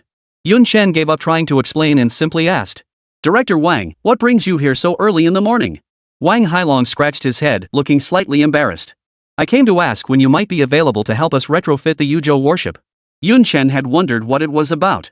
Director Wang, I've already handed over the blueprints and design plans to Commander Chen. With these blueprints and plans, I'm confident our designers can handle the task. After all, my capabilities alone are limited. Turns out, during yesterday's drinking session, Qin Shan had actually asked Yun Chen to help retrofit the entire fleet. Yun Chen had refused outright. What a joke, it had taken him 3 months just to complete the Yuzhou-class ship. Modifying every single warship? Might as well spend the rest of my life stuck here. Instead, Yun Chen simply handed over all the design plans to Qin Shan in one go. With these blueprints, they could complete the modifications even without Yun Chen. Qin Shan immediately promised to acknowledge Yun Chen's contribution, adding another entry to his military record. Yun Chen didn't care either way. Let them record it.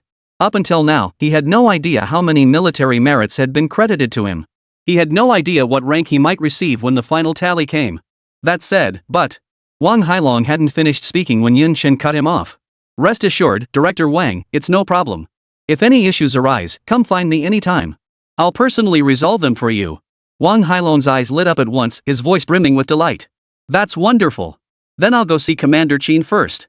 Yun Chen nodded with a smile. No sooner had Wang Hailong left than Chu Lan arrived, holding a tablet in her hand. Take a look at this, Chu Lan handed the tablet to Yun Chen. Yun Chen took the tablet and saw it was the official account of the Dragon Nation's Ministry of Foreign Affairs on Douyin. Recently, our navy intercepted 5 fishing vessels near the South China Sea. Large quantities of cypress wood were seized aboard these vessels, along with 54 South African nationals. These 54 South African nationals had infiltrated our waters to illegally log cypress timber, intending to transport it back to South Africa. They were caught red-handed by our navy. Investigation confirmed these South Africans were active duty members of the South African Coast Guard. China expects South Africa to provide a reasonable explanation for this incident. At the end of the video, a photo was still attached showing a Dragon Nation Navy officer pointing an axe at the fishing boat. It was identical to the one Yun Chen had seen that day, though slightly blurred. Yun Chen clicked on the comments section. The most liked comment read, "Our Dragon Nation's navy is truly formidable. Holding an axe like that is so badass." Below, someone immediately responded, "What nonsense! As a nation of etiquette, how could we ever point axes at people? That's clearly a selfie stick, okay?" Exactly. It's a selfie stick. What's the word from South Africa? Yun Chen handed the tablet back to Chu Lan. Chapter 66, A Banquet? Chu Lan took the tablet with a faint smile, scrolled through it briefly, then handed it back to Yun Chen. They responded immediately after our video was posted. Clearly they had their countermeasures prepared long ago. Oh? Yun Chen took the tablet with curiosity, watching a white-haired South African man speaking on the screen. His fluent South African accent made Yun Chen frown. Fortunately, the subtitles allowed him to grasp the gist. This is South Africa's Foreign Minister Romana. Oh. Yun Chen nodded thoughtfully and continued watching. On behalf of South Africa, I extend our deepest apologies to the Dragon Nation. This conflict was caused by negligence on the part of South Africa. We are willing to take full responsibility. The individuals led by Tophs were not regular members of our maritime police force, they were merely temporary contract workers. They have been dismissed, and their actions represent solely their personal views, bearing no relation to South Africa. Furthermore, South Africa will take this as a lesson, strengthen our management protocols, and ensure such incidents never occur again. To demonstrate South Africa's sincerity, we are willing to compensate 10 million yuan to make up for the losses incurred by the Dragon Nation. We hope you will accept this offer. After speaking, Romano stood up and bowed deeply toward the camera. They're pretty smart. Yun Chen handed the tablet to Chu Lan.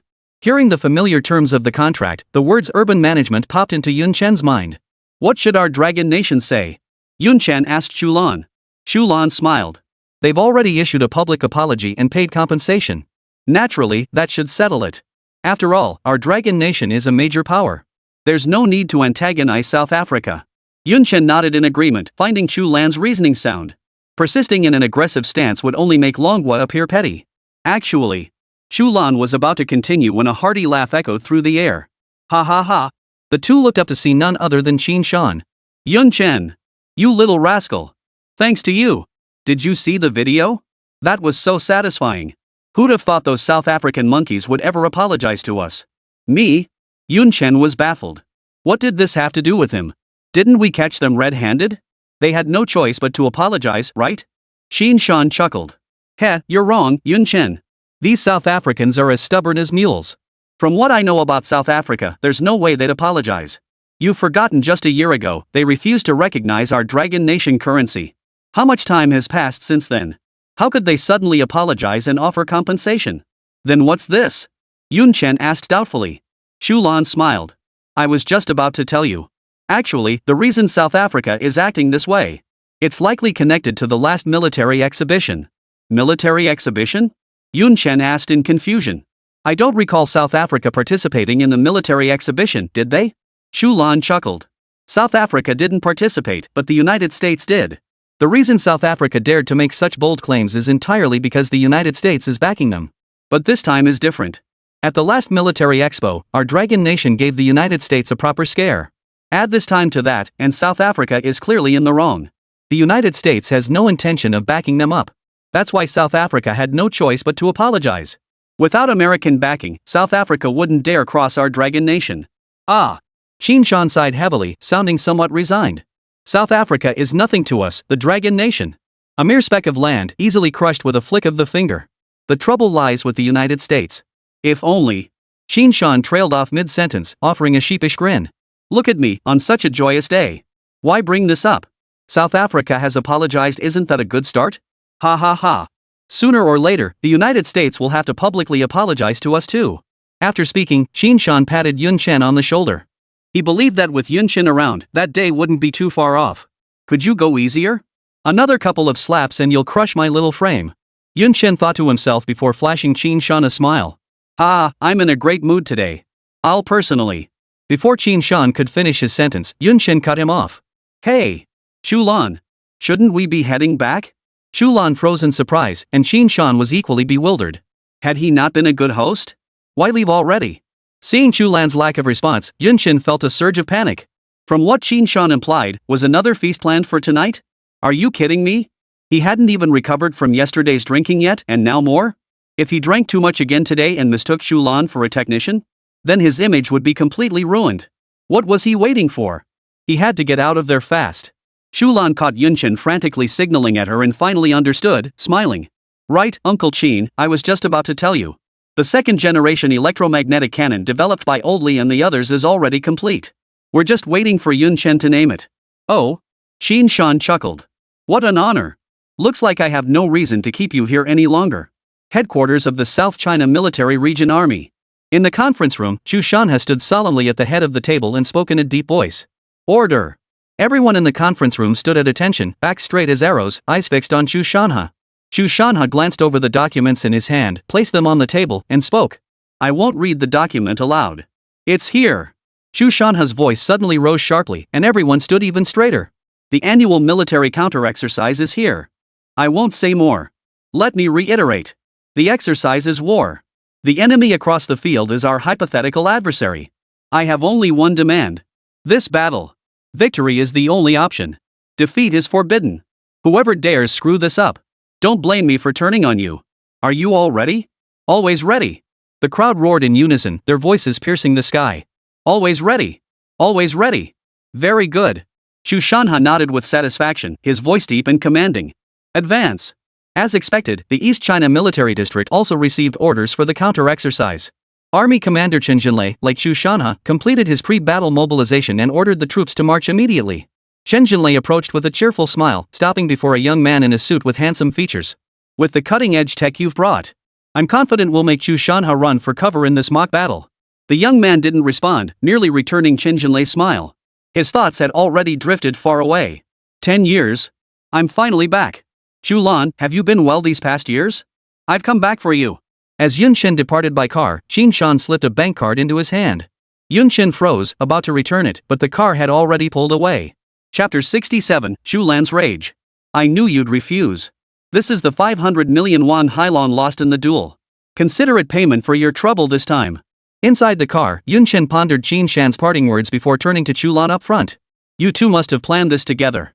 Chu Lan chuckled. This is what you deserve. But this is way too much. Yun Chen protested. Chu Lan chuckled and changed the subject. Have you decided on a name yet?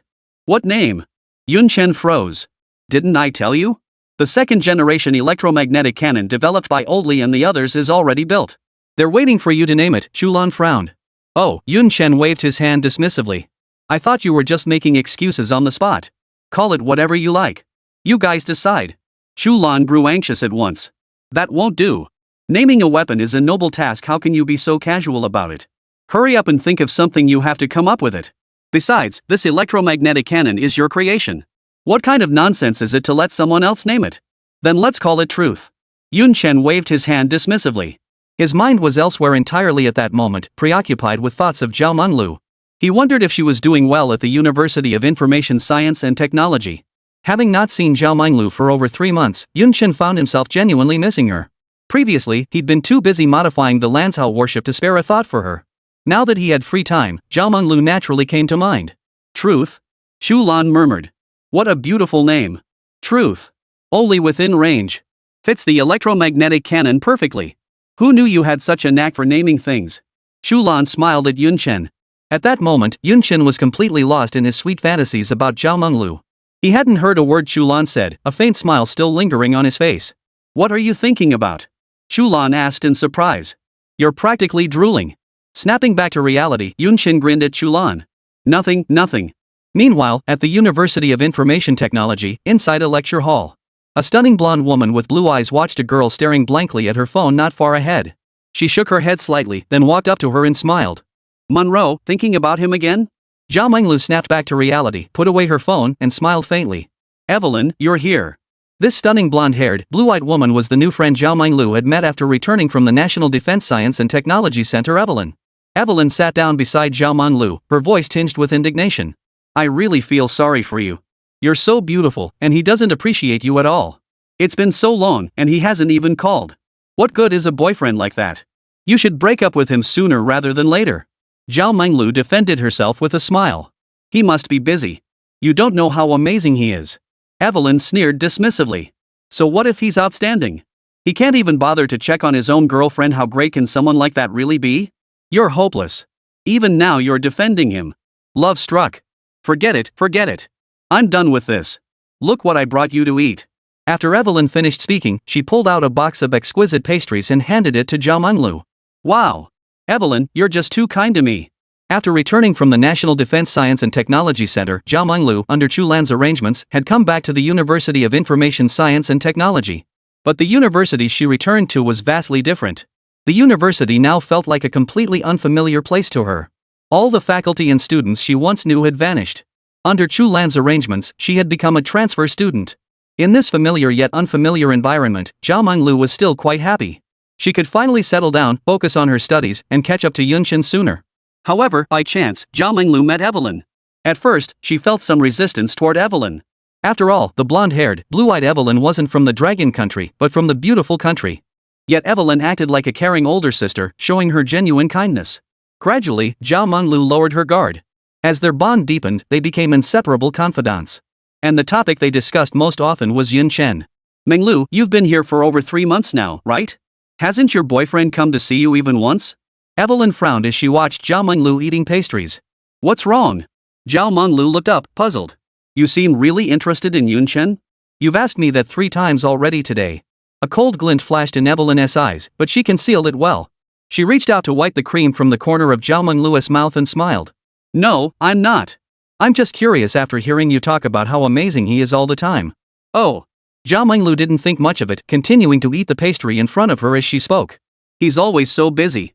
Sometimes he doesn't even have time to make a phone call. I don't know when he'll have time either. When he does have time, he'll definitely come see me. Zhao Menglu smiled faintly, her tone unwavering. Evelyn asked in confusion. Isn't he in college like us? How come he doesn't even have time to call? You haven't been fooled, have you? Zhao Menglu just smiled, offering no reply. I'm full. Thanks for the snacks. I need to study now. Evelyn had no choice but to give up, for Zhao Menglu disliked being disturbed while studying more than anything. Evelyn flashed Zhao Menglu a faint smile, and her thoughts drifted far away. Yun Chen? Is it really you? Yun Chen stared at the scenery rushing past the window and suddenly spoke up. I need to get off. What for? Chu Lan froze. Why get off all of a sudden? After pondering for a while, Yun Chen simply couldn't suppress the longing in his heart. He felt he should go see Zhao Menglu. But Chu Lan didn't know Yun Chen intended to see Zhao Menglu. Coupled with his actions last night, she assumed he was heading to see the technician. Chu Lan's expression immediately darkened and she snapped sharply. Get off what? Don't think I don't know what you're thinking. Let me tell you. Don't even think about it. Chu Lan's inexplicable outburst also stirred some anger in Yun Chen. I've been working non-stop for 3 months. What's wrong with relaxing a bit? The mere mention of relaxation only fueled Chu Lan's anger further. She'd made her position perfectly clear, yet Yun Chen still dared to think about unwinding. Chu Lan's face flushed with slight anger. What you were like before is none of my business. But now you're part of the Defense Technology Center. So rein in those old bad habits of yours. Let me tell you, Yun Chen, you can forget about it. Don't even think about it. Yun Chen immediately flew into a rage. He was just going to see his girlfriend. What right did Chu Lan have to stop him? Yun Chen snapped, his face flushed with anger. What? Did I sell myself to your Defense Technology Center? You're even interfering with my freedom? I'm going today no matter what. What are you going to do about it? Stop the car.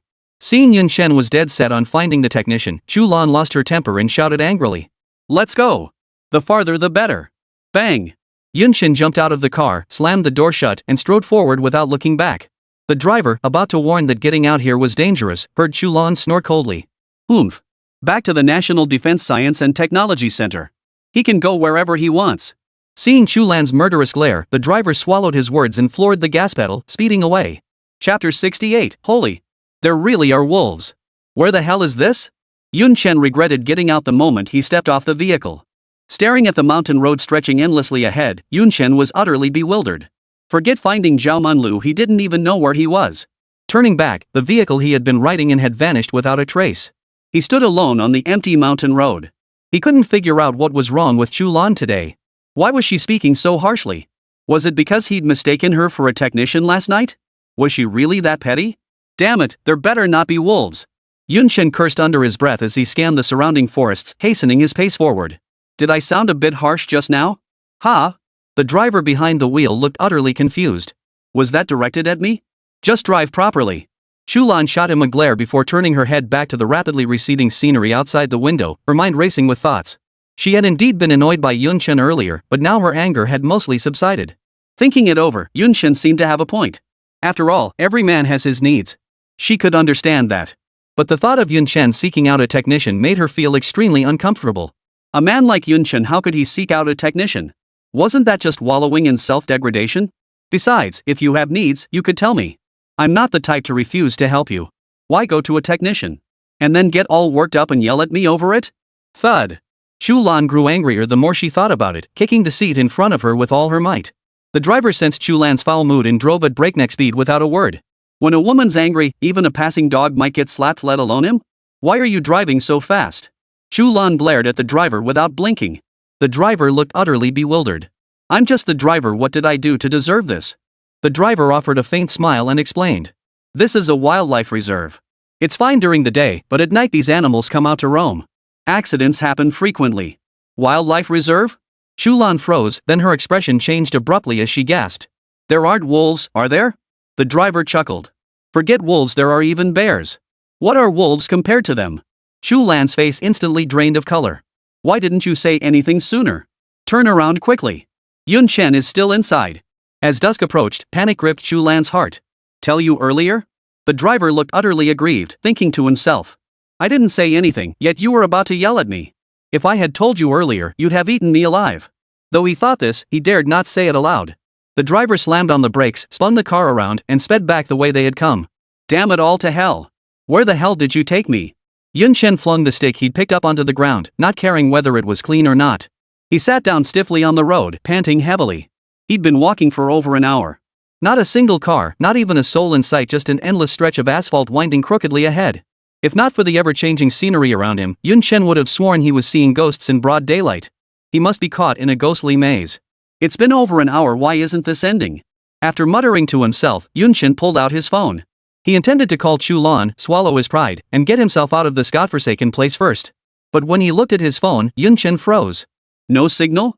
At that moment, Yun Chen wanted to slap himself silly. Why on earth was he picking a fight with Chu Lan in the first place? Ugh!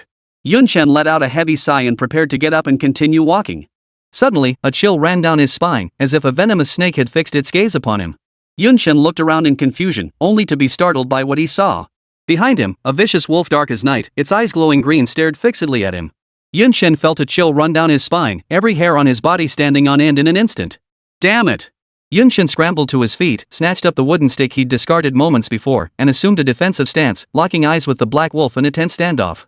Damn it! There really is a wolf. Yun Chen cursed under his breath, a pair of eyes glowing green staring at him, sending shivers down his spine. Chu Lan, I hope your conscience kicks in and you come save me. Yun Chen prayed silently. Soon, 10 minutes passed and the sky grew darker, yet he heard no sound of approaching cars. Yun Chen knew he couldn't pin his hopes on Chu Lan anymore. He slowly took a step back. Seeing the wolf hadn't moved, still standing in place, Yun Chen's heart leapt with joy. He cautiously took 2 more steps back. Just as Yun Chen was relieved that he hadn't been targeted, the wolf slowly took 2 steps forward. Yun Chen's face instantly turned green. It turned out the wolf had remained motionless earlier because the sun had not yet fully set. The spot where the wolf now stood had just been bathed in sunlight. Now, it was plunged into complete darkness. Wolves fear sunlight? Yun Chen muttered to himself. At this moment, he couldn't care less about why wolves feared sunlight. All he knew was that once night fell completely, this black wolf would pounce without hesitation. Glancing at the last vestiges of sunlight behind him, Yun Chen knew this was his final chance. Huff! Staring at the black wolf fixated on him, Yun Chen took a deep breath. He spun around and took off running. At first, he glanced nervously over his shoulder. When he saw the wolf hadn't started chasing him, Yun Chen secretly breathed a sigh of relief. He genuinely feared that the moment he turned, the wolf would have lunged at him. That would have been a real mess. Shaking his head to clear his thoughts, Yun Chen pushed himself forward with all his might. At this moment, Yun Chen found himself genuinely grateful to Chu Lan. If it weren't for the intense military training she'd put him through for over half a month recently, he probably wouldn't have been able to run today. Given his previous physical condition, he likely would have collapsed from exhaustion after just a few steps. But even with that training, human endurance has its limits. After such an intense sprint, after 10 minutes, Yun Chen felt his calves grow heavy as if filled with lead. He had reached his limit, and by now, the sky had completely darkened. Yun Chen halted his steps. He simply couldn't run any further. He crouched by the roadside, gasping for breath. He should have shaken it off by now. He glanced back. The asphalt road, bathed in moonlight, appeared eerily quiet. There was no sign of the black wolf. Woo woo! A wolf's howl pierced the air, instantly turning Yun Chen's relieved expression grim. Chapter 69, Yun Chen? You're not dead? At the same time, Chu Lan inside the car stared at the completely darkened sky, her worry reaching its peak. Yun Chen, please don't be in danger. After silently praying, Chu Lan urged. Faster. We're already going as fast as we can, the driver replied helplessly. Going any faster is dangerous. On their way back, Chu Lan had urged the driver to speed up more than once. But as dusk deepened, wildlife on the road grew increasingly frequent. This undoubtedly made driving more difficult, and he had already pushed the speed to its absolute limit. Even so, some small animals inevitably met their end beneath the tires. Squeal! The sharp screech of brakes pierced the silent night air. Seeing Yun Chen nowhere nearby, Chu Lan hurriedly jumped out of the car, his face etched with panic as he shouted. Yun Chen! Yun Chen! Yun Chen! Where are you? Her cries echoed through the empty mountain forest, lingering long after she stopped shouting. The only responses were her own echoes and the occasional chirping of birds. Are you sure he got off the bus right here? Chu Lan asked, her face etched with anxiety. Absolutely. Right here, the driver affirmed firmly. But there's only one road here. I didn't see anyone coming either. At that moment, Chu Lan's heart sank. A sense of foreboding settled over her. Could he have already left in another car? The driver asked uncertainly. Absolutely impossible. We didn't see a single car on our way back. Hurry up and look. Chu Lan was right, Yun Chen hadn't left. At this very moment, he was facing a life or death crisis. Ever since Yun Chen heard the wolf howls earlier, his nerves had instantly snapped to the breaking point. His hands gripped the wooden staff tightly as he stood frozen in place, not daring to move an inch. 10 minutes passed quickly. Yun Chen's physical strength had recovered slightly, but his spirit felt utterly exhausted. During this time, aside from that initial wolf howl, not a single sound had broken the surrounding silence. Just as Yun Chen's guard slipped, a sudden rustle erupted from the grass behind him. Yun Chen spun around to see a green glow hurtling straight toward him. Damn it! Yun Chen swiftly raised the wooden stick in his hands to block the attack. Thud! A tremendous force slammed into him, sending his body tumbling backward uncontrollably. That green light was none other than the pupil of the black wolf he had just encountered. Now pinned beneath the black wolf, its razor-sharp claws tore through Yun Chen's chest, leaving one gash after another. Blood instantly stained his shirt crimson. Had it not been for the wooden stick in his hand, the black wolf would likely have torn through his throat. The wolf's savage fangs drew ever closer to Yun Chen's face. He could smell the foul stench emanating from its mouth as disgusting mucus dripped relentlessly onto his face. Yun Chen pressed the wooden stick firmly against the wolf's Adam's apple, barely halting its attack. But how could human strength compare to that of a wolf? Moreover, after the intense sprint, Yun Chen had little strength left. How much longer could he hold out? Gradually, Yun Chen felt his strength waning again, struggling to hold on. The black wolf's sharp fangs crept closer to his throat. Is this the end? Yun Chen gave a bitter laugh. If he could do it all over again, he would never have let Chu Lan get to him like that. But then he remembered all the money he hadn't spent yet. He hadn't even met Zhao Menglu, the woman he'd been longing for. Dragon Nation hadn't surpassed the beautiful country yet. So many things still awaited him. Most importantly, he'd only washed his feet once. And that was interrupted by the armed police. How could he just die like this? At this thought, Yun Chen felt a deep sense of resentment. No! I can't die! Yun Chen roared, and a surge of strength from somewhere pushed the black wolf back a few feet. Yun Chen! Did you hear that? It's Yun Chen's voice. Chu Lan exclaimed, her face etched with anxiety. No way, the driver looked skeptical. Did you hear wrong? There's no sound? Chu Lan declared firmly. It was definitely Yun Chen's voice. Hurry! It's right ahead. Watching the fangs grow farther and farther away, Yun Chen felt a surge of secret delight.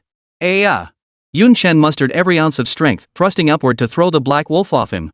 But a sudden sound sent his spirits plummeting. Snap! Snap! The wooden stick in Yun Chen's hands was reaching its limit. Hearing the continuous cracking sounds emanating from the stick, Yun Chen thought to himself. It's over. I'm done for. Finally, the wooden stick fulfilled its purpose, snapping clean in two with a loud crack. The massive wolf had plummeted straight toward Yun Chen. Is this really the end? Countless images flashed through Yun Chen's mind in an instant. Bang! Just as the black wolf's ferocious fangs were about to touch Yun Chen's Adam's apple, a gunshot rang out. The black wolf's massive head fell limply onto Yun Chen's neck. He felt a trickle of warmth, likely the wolf's blood trickling down his throat. Huff, huff, huff. Yun Chen gasped heavily, his tightly closed eyes snapping open. He knew he was saved. Yun Chen! Yun Chen! Are you okay? That gunshot moments ago came from Chu Lan, who, upon seeing Yun Chen pinned beneath the black wolf, decisively drew her service weapon and ended the beast with a single shot. Hearing Chu Lan's voice trembling with tears, a plan flashed through Yun Chen's mind. As the footsteps grew closer, Yun Chen quickly closed his eyes. Receiving no response, Chu Lan's heart sank. Frantically pulling the black wolf off Yun Chen, Chu Lan's mind went blank. Chu Lan stared at the dozen or so vicious wounds on Yun Chen's chest and the blood-soaked front of his shirt. Her face instantly turned deathly pale. When she saw the crimson pool pooling at Yun Chen's throat, dizziness overwhelmed her. She couldn't believe this was real. Yun Chen! Chu Lan clutched Yun Chen tightly. Wah! She burst into tears. Yun Chen, it's all my fault. I'm the one who ruined you. I shouldn't have argued with you. Yun Chen, answer me. I know I was wrong. Don't leave me. Please. There's something I haven't said yet. Wah. After a bout of sobbing, Chu Lan simply couldn't make sense of it all. Yun Chen. Snap out of it. Tell me what to do. So you won't leave me. Wake up for me. Chu Lan screamed frantically while violently shaking Yun Chen's body. This was torture for Yun Chen. He hadn't expected Chu Lan to be so strong. He felt like he was being shaken to pieces. He'd only intended to play dead, teasing Chu Lan to see how she'd react upon discovering his death. At first, hearing Chu Lan's heart-wrenching sobs had given him a sick sense of satisfaction. That'll teach you for stopping me from finding Zhao Menglu. Serves you right. But soon, he couldn't laugh anymore, because Chu Lan was shaking him so hard he felt like he was about to fall apart. He knew he couldn't keep this up any longer otherwise. Even if he was fine now, Chu Lan would shake him into trouble. Ahem, Yun Chen cleared his throat twice, pretending to be ill. Chu Lan froze, then hurriedly set Yun Chen down flat, her voice filled with surprise. Yun Chen? You're not dead? I suppose not? Yun Chen smiled sweetly from Chu Lan's embrace. Seeing Yun Chen's expression, Chu Lan knew instantly that this guy was faking it.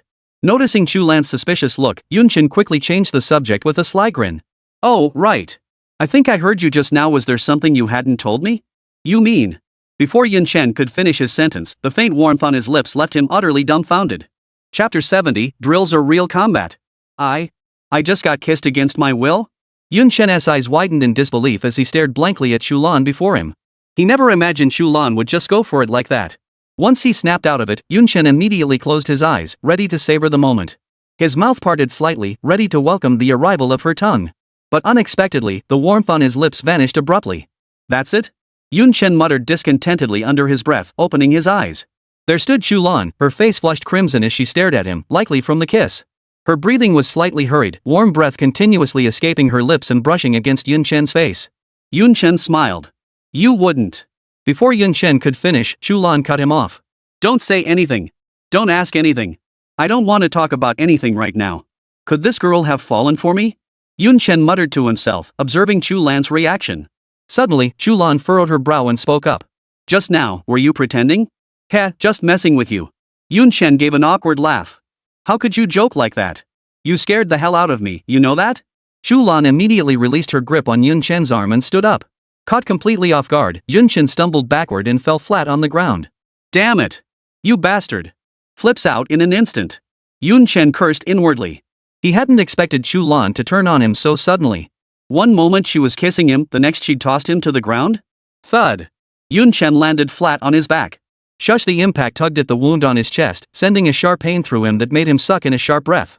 Oomph, keep pretending. Chu Lan shot Yun Chen a withering look. Noticing Yun Chen's expression didn't seem feigned, she hurriedly crouched down, asking with concern. Are you okay? Where does it hurt? My chest hurts. The intense pain made his eyes narrow slightly, his expression turning grim. At first, Yun Chen hadn't felt any pain at all.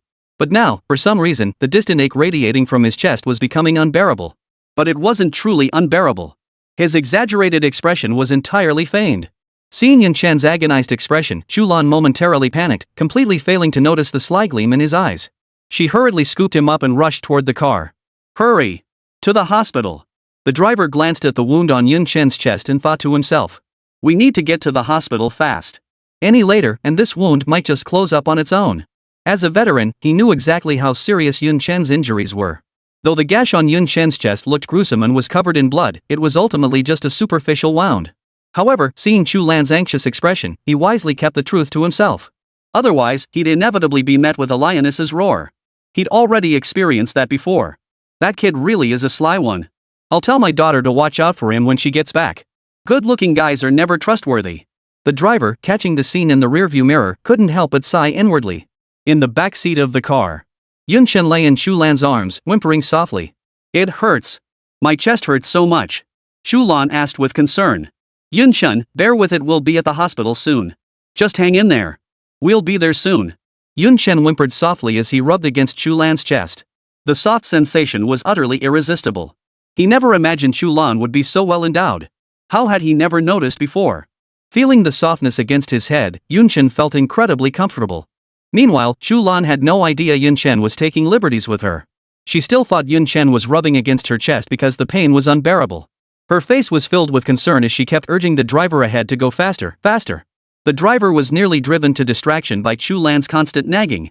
This kid is perfectly fine. He nearly shouted it out loud, but managed to hold back. Because if he did, Chu Lan probably wouldn't believe him? At the same time, inside a military tent. Bang! Chu Shanha's face twisted with fury as he slammed his fist hard onto the table in front of him. Everyone in the tent ducked their heads, not daring to breathe a word. Moments earlier, the exercise command center had notified them that the drill was over. The Red Army had won. And Chu Shanha's unit was part of the Blue Army. The more Chu Shanha thought about it, the angrier he became. Bang! Another fist slammed onto the table as he roared in fury. The annual group military exercises. We've been preparing for half a year. And it's only been a few days. Not even a fortnight? The entire tent reverberated with Chu Shanha's furious roar. Everyone ducked their heads even lower, breathing cautiously, afraid to provoke this raging tiger. Are you all deaf? Answer me? Do you have half a month? One of them stammered. Are reporting to the commander. No. Crash. Chu Shanha kicked the table in front of him, sending it crashing to the floor. Damn it. Not even for half a month? Does that mean our entire South China Army group is wiped out? Commander. Commander Chu, it's just a drill. We're all still alive and well, the man who had spoken earlier cautiously interjected. Chu Shanha exploded at the sound, glaring at the young man before sweeping his gaze across the room. He asked in a deep voice. Is that what you all think? Chu Shanhai was right, that was exactly what they were thinking. Though the military often said exercises are real combat, they still believed exercises were exercises fundamentally different from the real thing. Moreover, they had given their all in this exercise. Though none spoke, Chu Shanha saw the answer in their expressions. Chu Shanha laughed bitterly in anger. Good. Good. Good. Have any of you considered what would have happened if this had been real combat instead of an exercise? Our South China Army group, a full 100,000 men, would be wiped out in less than half a month. The three successive exclamations of good were enough to show just how furious Chu Shanha was at that moment. Damn it! I'll say it again today. Exercises are real combat. Everyone better remember that. If I ever hear anyone say it's just an exercise again, no matter who it is, get the hell out of here immediately. Everyone immediately stood up and shouted in unison. Yes, sir. Chu Shanha ignored the group and shouted toward the door. Has Pan Guodong arrived yet? Tell him to get his ass in here. Chapter 71, Unless Physics Ceases to Exist. Pan Guodong, who had been waiting by the entrance for quite some time, heard the roaring coming from inside the tent. His heart trembled with each beat. The thought of facing a tiger on the brink of fury sent cold sweat pouring down his back. It really isn't my fault. We just couldn't get past it. Just as Pan Guodong murmured these words to himself, Chu Shanha's voice barked at him to get inside. His legs instantly went weak beneath him. Huff. Pan Guodong took a deep breath, wiped the cold sweat from his forehead, and with a look of determination, lifted the tent flap and stepped inside. Commander Chu. Pan Guodong saluted with a standard military salute the moment he entered. Chu Shanha looked at Pan Guodong before him, narrowing his eyes slightly as he fell into deep thought. This Pan Guodong was a man he had personally promoted. Who would have thought that at this critical moment this kid would let him down? The reason their Blue Force had been defeated so swiftly in just half a month was that the production team had declared them combat ineffective and ruled them defeated. That was because all their aircraft had been written off. No wonder. Their airfield had been bombed to smithereens. They'd lost air superiority. What's the point of playing anymore? The Red Army somehow got their hands on the Blue Army's airfield coordinates and secretly moved an artillery battalion into position near the Blue Army's lines, preparing to bombard their airfield. Fortunately, Chu Shanha had equipped Yun Chen's previously developed supersonic drones, which uncovered the Red Army's intentions. Chu Shanha immediately ordered Pan Guodong to lead the mechanized tank regiment to intercept them, demanding the complete annihilation of the Red Army's artillery battalion. Upon receiving the order, Pan Guodong solemnly vowed to accomplish the mission. Chu Shanha never imagined that his entire mechanized tank regiment would be no match for the enemy's artillery battalion. The Blue Army's airfield was bombed. Upon hearing the news, Chu Shanha nearly choked on his own breath. What the hell is Pan Guodong doing? He racked his brain but couldn't fathom why Pan Guodong's mechanized tank regiment had failed. When he heard Pan Guodong hadn't fired a single shot, he wanted to execute him on the spot. Damn it! I gave you a mechanized tank regiment. And you didn't fire a single shot? He felt compelled to confront Pan Guodong and demand an explanation. Why hadn't a single shot been fired? Ask him if he's a spy sent by the Red Army. When Pan Guodong entered and saw Chu Shanha staring at him with narrowed eyes, a wave of unease washed over him. His legs began shaking uncontrollably. He knew that the more Chu Shanha acted like this, the angrier he was. His hunch proved spot on. At that moment, Chu Shanha was like a powder keg ready to explode at the slightest spark. Gulp. Pan Guodong nervously swallowed and spoke up. Commander Chu? What might you need me for? Oh. Chu Shanha snapped back to attention, his eyes crinkling into a smile. Instructions? How could I dare to give you any instructions? Seeing Chu Shanha's expression, Pan Guodong felt like crying. He hurriedly replied. Commander Chu. It really isn't my fault. The moment I received the order, I didn't dare delay for a single moment. I led the team out immediately. But no matter how fast we rushed, we still arrived too late. Bull. Chu Shanha exploded at the words. You still dare to make excuses?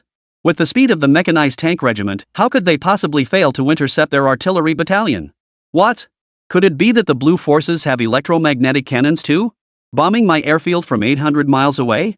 Don't tell me they don't have them. They've got them. But they'd have to penetrate 800 miles into our Blue Army's positions. At the speed of a mechanized tank regiment, they'd definitely run into them. And now you tell me you were a step too slow? What the hell were you doing?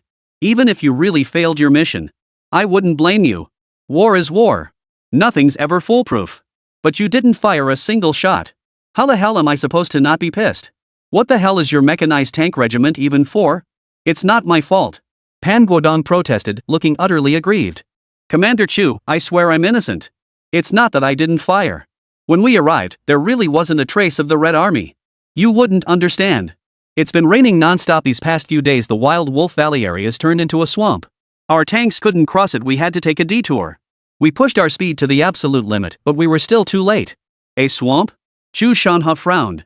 With the heavy rains these past days in Wild Wolf Valley's low-lying terrain, it was entirely possible it had turned into a swamp. Ugh. Chu Shanha sighed heavily. It seemed he had missed Pan Guodong. It was his own misjudgment. Pan Guodong truly bore no responsibility. Chu Shanha waved his hand weakly, signaling Pan Guodong to leave. He turned back to stare at the map before him, silent for a long while. Commander Chu. If our tanks could ignore the swamp, I could absolutely blast the Red Army's artillery battalion to smithereens.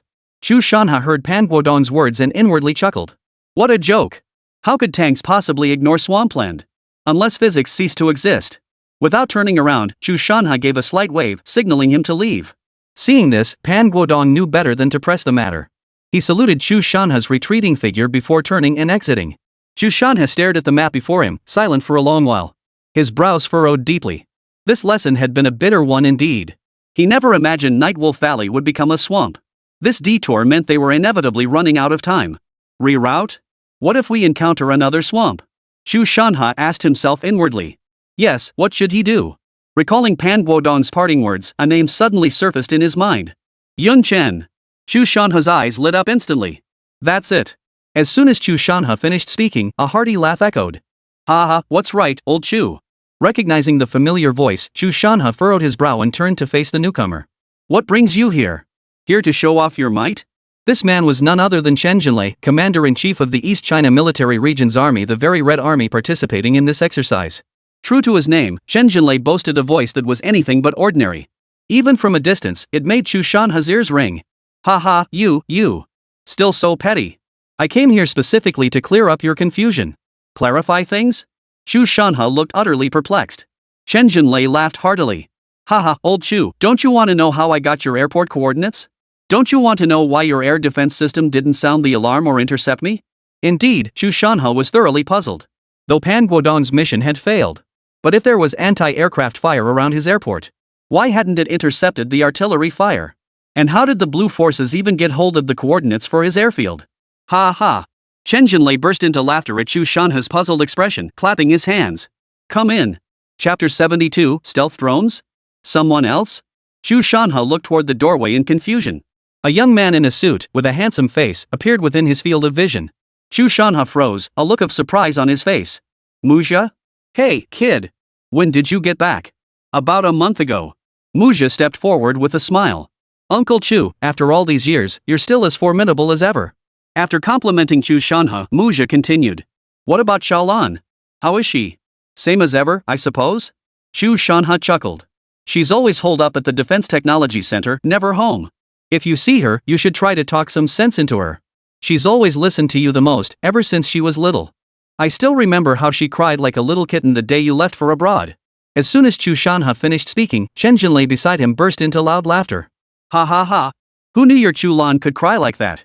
I've seen this Chu Lan in action. She's every bit as capable as any man. Who would have thought? Everyone has a childhood. Chu Lan shot Chen Jinlei a look. Muzha naturally nodded in agreement. He'd come back specifically for Chu Lan this time. By the way, how long are you staying this time? Chu Lan asked Muzha. I'm not leaving. I plan to stay in the country. Muzha replied with a smile. Good decision. I should have stayed back then. Chu Lan patted Muzha on the shoulder. Uncle Chu, my choice back then was the right one. These years abroad have been incredibly rewarding. I've gained so much. Although our dragon nation is growing stronger by the day, there's still a significant gap compared to the Western powers. Especially in scientific research, our gap is no small matter. I've returned this time to change all that. I will dedicate my lifetime of knowledge to serve the dragon nation and elevate it to the pinnacle of the world. Chu Lan frowned slightly, a hint of displeasure visible. He acknowledged that Muzha was speaking the truth. He acknowledged that the current dragon nation did indeed lag behind the Western powers. But there was one point he couldn't accept. How could the dragon nation possibly lag behind others in scientific research? There had indeed been a gap before. But what about now? With Yun Chen's dragon nation, could it still be inferior to others? The electromagnetic cannon developed by Yun Chen boasts a range of 800 kilometers. What about other nations? Not even half that, right? Glad you're back. Chu Lan merely smiled without saying more. Ha, old Chu, cut the small talk. Chen Jinlei chuckled. Don't you want to know why you lost this battle? Right. Chu Lan froze. Seeing Muzha so happy had made him forget all about that. How did you get the coordinates for my airfield? My helicopters are all grounded in the mountain valleys. And you still found it? Ha ha ha. Chen Jinlei roared with laughter. All thanks to Muzha. Muzha? Chu Lan looked at Muzha with confusion. Hey, kid, I haven't asked you yet. How did you end up hanging out with this guy? Chen Jinlei immediately grew displeased. Old Chu. What's your problem? What do you mean hanging out with? What? Aren't I Muzha's uncle? Chu Lan ignored Chen Jinlei and turned to Muzha with a puzzled look. Kid. How did you pull this off? Muzha smiled faintly. I developed a stealth drone overseas. A stealth drone? Chu Lan exclaimed in shock. Radar evading too? Muzha explained with a smile. It's fundamentally a radar stealth drone. This drone isn't a conventional one. It flies at extremely high altitudes. It's invisible to the naked eye, and due to the special properties of its materials, radar can't detect it either. That's why it's called a stealth drone. With Muja's explanation, Chu Lan finally understood. Stealth drones, huh? The US released a similar video a year ago. Who would have thought Muja managed to build one too? As Chu Lan pondered this, Muja continued. As for why the air defense system malfunctioned, that was actually thanks to this stealth drone too. Oh? Chu Lan looked at Muja with keen interest. He was eager to hear how his air defense system could have failed. I equipped the stealth drone with a jamming device capable of temporarily disabling the air defense system. Chu Lan exclaimed. That powerful? It can temporarily disable the air defense system? This was no joke.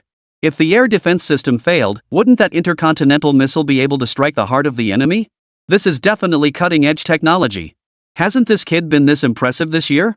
If Chu Lan heard that Yun Chen's magnetic pulse cannon could destroy an air defense system from 2,000 kilometers away with a single shot, who knows if he'd jump for joy. This technology isn't fully mature yet, it's still being refined, Muja chuckled.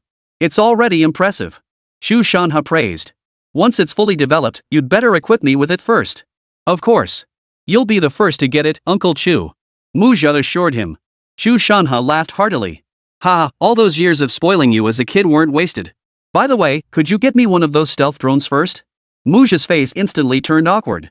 Just as he was about to politely decline, Shen Jinlei spoke up first, clearly displeased. Old Chu. What are you thinking? This stealth drone cost us a year's worth of military funding to develop. You just open your mouth and expect to get one. You're being way too greedy. That expensive? Chu Lan was stunned. If he remembered correctly, the East China Military Region's annual military budget was 8 billion yuan, right? 80 billion. For building just one drone? What did you expect? Chen Dali shot Chu Lan a smug glance as he spoke. Research and development, that's a money pit. Muja chimed in. Yes, Uncle Chu, the RD funding for the stealth drone has always come from Uncle Chen. I can't really. Muja glanced at Chu Lan and continued. Besides, these stealth drones are incredibly expensive to build, each one costs at least 2 billion yuan. Holy crap! Chu Lan was utterly stunned. A single drone costing 2 billion yuan. Come to think of it, a stealth drone was indeed insane. If it were cheap to build, that wouldn't be insane, it would be terrifying. Speaking of drones, Chu Lan couldn't help but think of Yun Chen. The supersonic drone he developed was pretty insane too. Why was its cost so low? Chu Lan chuckled awkwardly. Good lad. You've really made something of yourself developing such an insane contraption. When Uncle has the money someday, I'll definitely have you build one for me. Muja nodded with a smile. Chen Jinlei glanced outside at the sky. Old Chu. What time is it now? Aren't you going to prepare dinner? There's plenty of food, but none for you. Chu Lan shot him a glare before turning to Muja with a smile. Let's go. Let's have a proper drink, just us two uncles. At the same time, Chu Lan stared at the brightly lit scene before him, his face filled with suspicion. Chapter 73, You're actually making a move on me. National Defense Technology Center? Chu Lan froze. As dusk fell and worried about Yun Chen's injuries, Chu Lan hadn't paid attention to her surroundings. Only when the driver pulled over did she realize. They had arrived at the National Defense Technology Center. Didn't I tell you? It's my hospital. Who told you to come to the National Defense Technology Center? Yun Chen, who had been lying in Chu Lan's arms, opened his eyes wide upon hearing they'd arrived at the Defense Science and Technology Center. He rubbed against her chest once more before suddenly sitting up. Chu Lan stared at Yun Chen's sudden movement, utterly stunned. Yun Chen, your injuries. Before she could finish her sentence, Yun Chen swiftly opened the car door and strode toward the compound. His stride was so swift and steady, how could he possibly be injured? Even if Chu Lan were the most naive person alive, she would have realized by now that Yun Chen was perfectly fine. He had been faking it all along. Recalling Yun Chen's actions in the car, Chu Lan's face flushed crimson with embarrassment. Glancing at the driver up front, who was smiling at her, she wished she could sink into the ground right then and there. How utterly mortifying. Yun Chen. Chu Lan scrambled out of the car and shouted angrily at his retreating figure ahead. How dare you make a pass at me? Chu Lan's furious shouts echoed outside the National Defense Science and Technology Center. Yun Chen, who had been striding quickly, stumbled to a halt, inwardly cursing like mad. Damn it! Is that something you should be saying? And so loudly? Yun Chen hadn't expected Chu Lan to be so bold, shouting like that in public without a shred of restraint. The security guard at the National Defense Technology Center was startled. He had been sleeping soundly when a piercing voice jolted him awake. He grabbed the baton from the desk, pushed open the door, and shouted angrily. In the middle of the night. His words trailed off mid-sentence as Chu Lan glared at him with fury. The guard gave an awkward chuckle and watched Chu Lan walk away. What's going on? Did she really get groped? The security guard stared at Chu Lan's retreating figure, his face frozen in shock. The renowned genius girl of the National Defense Science and Technology Center, had someone actually made a pass at her? Judging by her furious expression, it was most likely true. Hearing hurried footsteps behind him, Yunchen instinctively quickened his pace. Midway through his walk, Yunchen suddenly remembered, wasn't he staying in Chu Lan's place?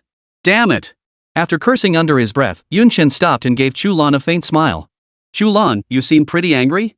The moment the words left his mouth, Yunchen wanted to slap himself. Well, duh. Wouldn't you be furious if someone tried to take advantage of you? Wouldn't you be furious if you were deceived? Running? Why aren't you running anymore? Chu Lan looked at Yunchen, a smile playing on her lips. Though Chu Lan's face bore a smile, Yunchen couldn't shake the feeling that this smile held a chilling edge. Yunchen shivered, forcing a smile. Actually. Before Chu Lan could finish, Yunchen cut him off. Why did you lie to me? And why did you try to take advantage of me? Absolutely not admitting it. Yunchen made up his mind internally in feigned ignorance. Lie to you? Make a pass at you? What the heck are you talking about? Cut it out, Chu Lan. We've been exhausted all day, I nearly lost my life. Go home and rest early. I really can't take it anymore. After saying that, Yunchen even feigned a yawn. Put. Chu Lan shot him a disbelieving look. Keep pretending if you want. Let's see how long you can keep it up. Seeing Chu Lan's attitude, Yunchen realized she was dead set on going head to head with him. Yunchen retorted. I haven't asked you yet. Why did you force a kiss on me? At Yunchen's words, Chu Lan was momentarily speechless, unsure how to respond. She couldn't very well admit that she'd always harbored feelings for him. In that life or death moment, she'd lost control of her emotions and kissed him. Chu Lan's expression caught Yunchen's eye, prompting a smug smile from him. Got nothing to say now, huh? You forced a kiss on me, so I'm taking advantage of you. That's only fair, right? The moment Yunchen uttered these words, he realized his mistake. Out of the corner of his eye, he caught a glimpse of her. Chu Lan's face was dark with fury, her eyes practically shooting flames. Oh no!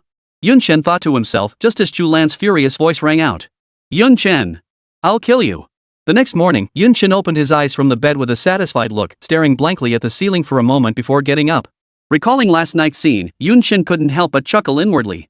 Last night, Chu Lan had chased him around the Defense Science and Technology Center for most of the night. It had worn Yunchen out. Their howling and wailing along the way had alarmed quite a few people.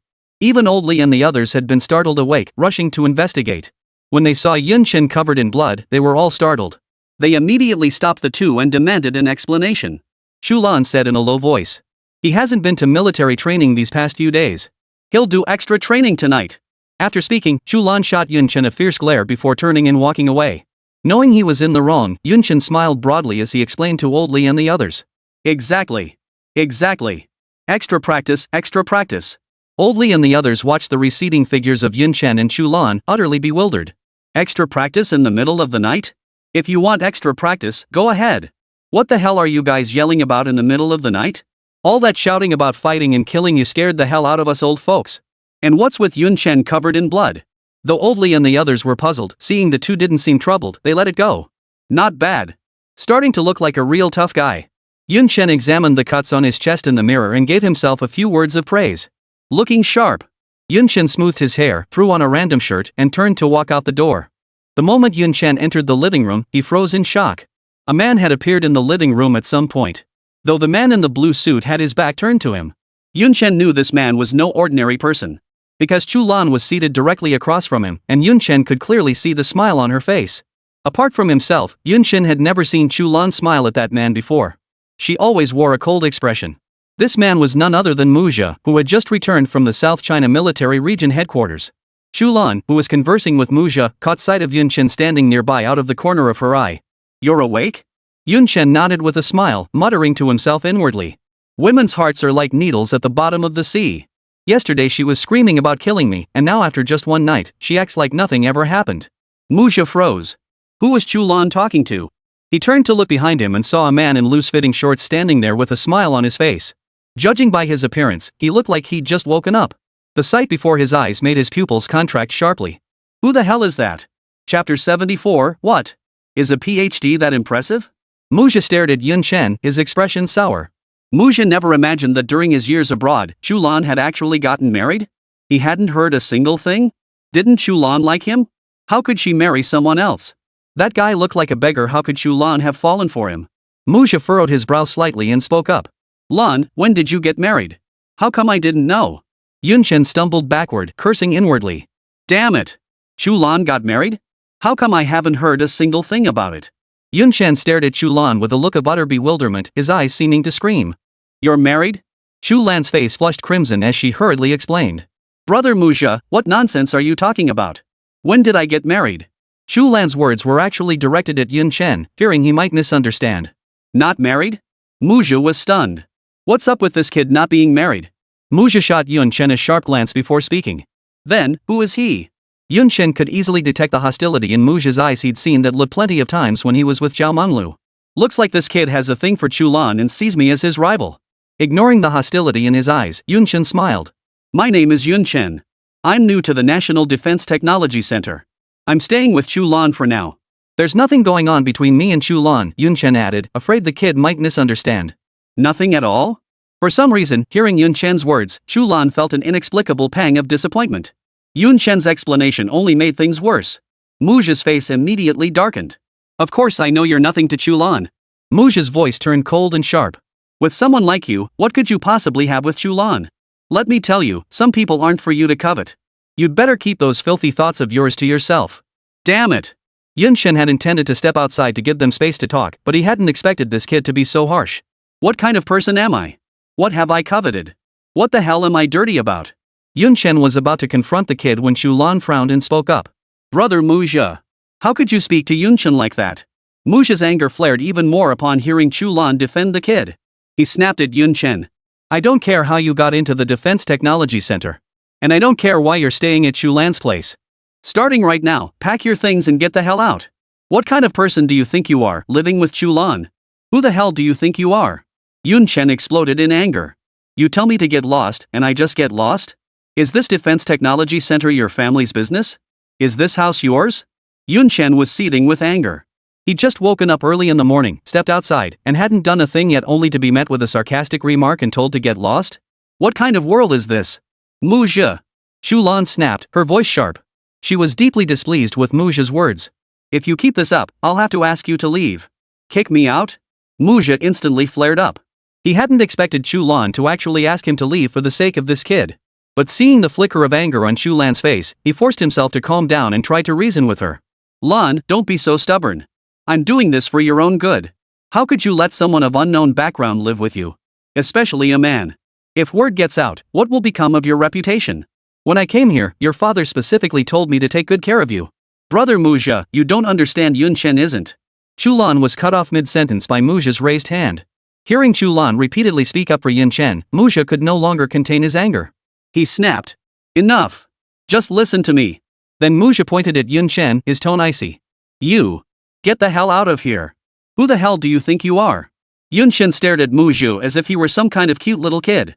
What gives you the right to tell me to get lost? Because I'm Chu Lan's older brother. Muzha roared at Yun Chen. Then Muzha realized he'd overreacted. Yelling at a beggar like Yun Chen was beneath his dignity. He calmed his anger and spoke. Yun Chen, is it? Let me introduce myself. I'm Muzha. I grew up with Chu Lan since childhood. I'm half a year older than Chu Lan, so I'm his older brother. I'd been abroad until recently, but now I'm returning to China to pursue opportunities. What happened before doesn't matter. Now that I'm back, you can get lost. So what? Yun Chen narrowed his eyes slightly, staring at Muzha. What's wrong with you being abroad? So what if you're back in the country? So what if you studied abroad? Is that so impressive? Should we give you an award? Listening to Yun Chen's barbed remarks, Muzha didn't get angry. He just laughed. Young man, don't be so cocky. At your age, joining the National Defense Technology Center is truly remarkable. Among your peers, you're certainly one of the top talents. But you must understand there's always someone better out there, and the sky's the limit. When I was your age, I already had my doctorate. You're not qualified to show off in front of me. You'd better pack your things and get out of here. Wait until I call someone to throw you out, then it won't be pretty. Come. Come. Come. Yun Chen, his face flushed with anger, plopped down on the sofa with a thud and roared. I'm staying right here today. Wait for you to call people to kick me out. If you don't kick me out today, you'll be my grandson. You. Muzha stared at Yun Chen's shameless demeanor, suddenly overcome with rage. She pointed at him, unable to speak for a long moment. Chu Lan hadn't expected Muzha to speak so harshly, constantly telling Yun Chen to get lost. This wasn't the Muzha she knew. Out of respect for their past relationship, she'd been giving him face. But now he was getting worse and worse. Chu Lan couldn't take it anymore. Muzha. Chu Lan snapped sharply. If you keep this up, I'll have to ask you to leave. Yun Chen was someone we worked incredibly hard to bring to the National Defense Technology Center. How could you ask him to leave? Yun Chen is far more outstanding than you. More talented than me? Muzha was both amused and exasperated by Chu Lan's repeated defense of Yun Chen. Look at him. How is he even remotely comparable to me? I'm a postdoctoral researcher now. Yun Chen couldn't help but laugh upon hearing this. Chapter 75, He's actually an academician? I'm currently a postdoctoral researcher at the University of Cambridge in the UK. With him? Could he possibly be better than me? He'll never reach my current level in his entire life. Yun Chen wore a look of utter disdain. Your level? So what if he's a postdoc? What's so great about being a postdoc at the University of Cambridge? Is that so impressive? I'm an academician at the National Defense Science and Technology Center, you know? How high can you possibly be compared to me? Am I just like you, showing off everywhere? Oomph. Yun Chen snorted coldly before speaking. What good does all this talk do? I'm waiting for you to call someone to throw me out. Mark my words, you won't get rid of me. You're nothing but my grandson. How vulgar. Muzha shot Yun Chen a dismissive glance, his eyes brimming with contempt. Muzha addressed Chu Lan. Look at him. What a sight. Spewing nothing but filth, he's nothing but a thug. How could I possibly feel at ease having such a person living with you? Better to have him. Muzha's words were cut short by Chu Lan's sharp command. Get out. Right now. Muzha froze for a moment before turning to Yun Chen with a smug look. Did you hear that? I told you to get out. Get the hell out of here. However, Chu Lan's next words caused Muzha's expression to change drastically. I said, get out. Chu Lan glared coldly at Muzha as she spoke. I told you, if you keep this up, I'll have to ask you to leave. Leave now. Chu Lan. Muzha was suddenly overcome with rage. He hadn't expected Chu Lan to actually kick him out. His face flushed crimson. Son traitor. Yun Chen looked at Muzha with a mocking tone. Did you hear me? I said get out. Get the hell out of here. His own words were thrown back at him verbatim, leaving Muzha feeling his face burn with embarrassment. However, Yun Chen's next words made Muzha so embarrassed he wished he could crawl into a hole. Yun Chen teased. You know how I got into the Defense Science and Technology Center? I was specially recruited. I'm currently a sophomore this year, still haven't graduated with my bachelor's degree, and they recruited me into the National Defense Science and Technology Center. And to get me in, they even gave me the title of academician. Academician? Muzha's eyes widened instantly, his face filled with utter disbelief. He never imagined that Yun Chen, who looked like a beggar, was actually an academician. A sophomore academician? Absolutely terrifying. Had he really been spouting nonsense in front of an academician? And he'd even claimed Yun Chen could never reach his level no matter how hard he worked? It should be him who, even after a lifetime of effort, couldn't reach Yun Chen's level. Muzha's face was flushed crimson with shame. He wanted nothing more than to find a crack in the ground to crawl into. Yun Chen stared at the crimson-faced Muzha. He wouldn't pass up the chance to kick a man when he was down. Yun Chen continued his taunting. You don't seriously think the National Defense Technology Center would kick me out just because of you, some postdoc from a diploma mill, do you? You don't seriously believe Chu Lan would kick me out just for your sake, do you? Actually, you're right about one thing. People just can't get too cocky. Remember, there's always someone better out there, and skies beyond skies. Son, you bastard, keep your tail tucked between your legs from now on. Listening to Yun Chen's mocking words, his face turned ashen. Rage filled his heart, yet he couldn't utter a single word. Because Yun Chen was right, the National Defense Technology Center wouldn't expel Yun Chen just for his sake. Even as a postdoctoral researcher, he lacked the qualifications for special recruitment. He had to apply to join the Defense Science and Technology Center. And even then, admission wasn't guaranteed. What infuriated him most, however, was Chu Lan's attitude. He never imagined Chu Lan would actually drive him away. That was what truly infuriated him. Muzha knew he had no face to stay any longer. Today, he had lost all dignity. And it happened right in front of Chu Lan. But he would never let this go. The humiliation he suffered today, he would reclaim it sooner or later. What's so special about being an academician? Once my stealth drone is ready, I'll become an academician too. Oomph. Muzha snorted coldly and turned to leave. Yun Chen, however, sneered mockingly. Son the traitor. Take care on your way. Remember to keep your tail tucked between your legs from now on. Embarrassing stuff like that once is enough. Next time, you'd better learn your lesson. Yun Chen's words made Muzha quicken his pace. All he wanted now was to escape this place as fast as possible.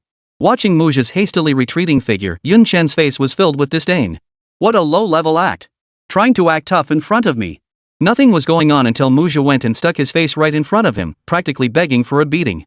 How could Yun Chen not oblige? Watching Muzha's hurried retreat, Chu Lan felt a pang of unease. Enough already. Chu Lan shot Yun Chen a withering glance, snapping irritably. He's gone now, so cut it out. How come I never noticed before? You're pretty mean. Me, mean? Yunchen froze in surprise. Originally, seeing Muzha slink away had left Yunchen feeling rather satisfied. But Chu Lan's words instantly soured his mood. Yunchen looked at Chu Lan and spoke up. Didn't you see? He was the one who started it. Didn't you hear how he insulted me? Calling me a jerk? So according to you, I deserve to be insulted? That's not what I meant, Chu Lan frowned and replied. Brother Muzha, he was in the wrong. But no matter what, he's still my brother. Couldn't you at least spare him for my sake? Look what you've done to him. Didn't you see his face turn red with anger? Yunchen hadn't expected Chu Lan to turn around and blame him. Fuming inside, Yunchen retorted. His face is red with anger? What about me? I got cursed at, don't you think I'm angry? Let me tell you something, Chu Lan.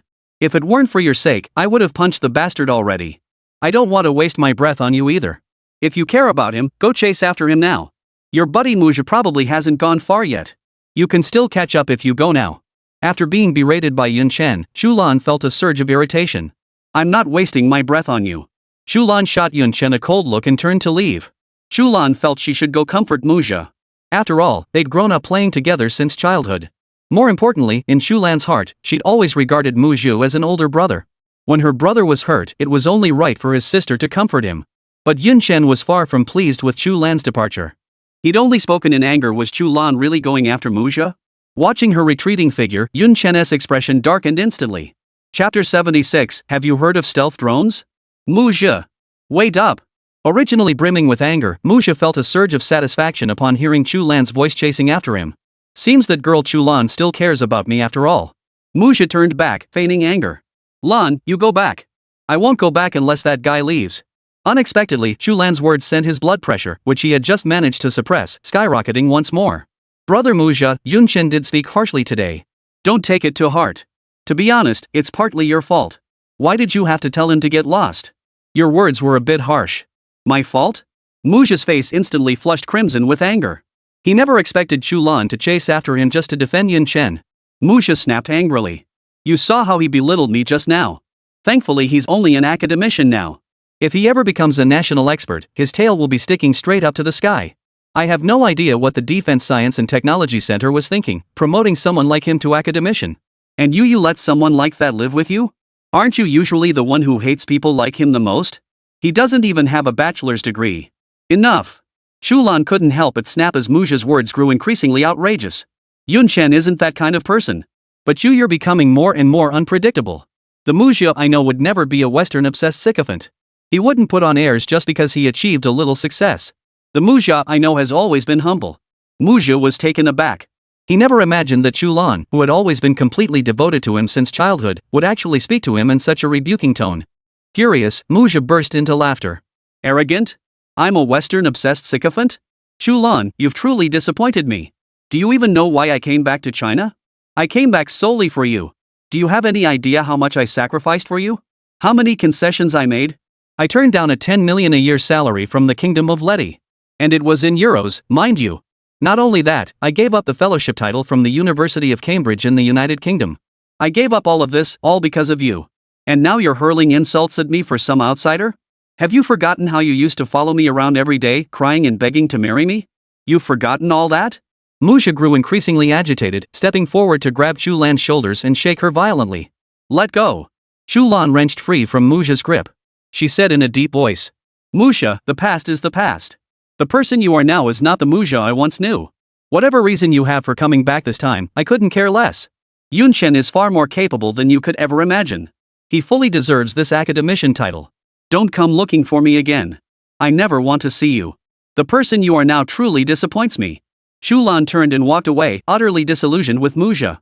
She had originally intended to chase after him to offer comfort. But Muzha hadn't changed a bit. He was still criticizing Yunchen. The Muzha she once knew had changed beyond recognition, becoming utterly alien to her. Muzha watched Chu Lan's retreating figure, his eyes bloodshot, fists clenched tightly. Yunchen, huh?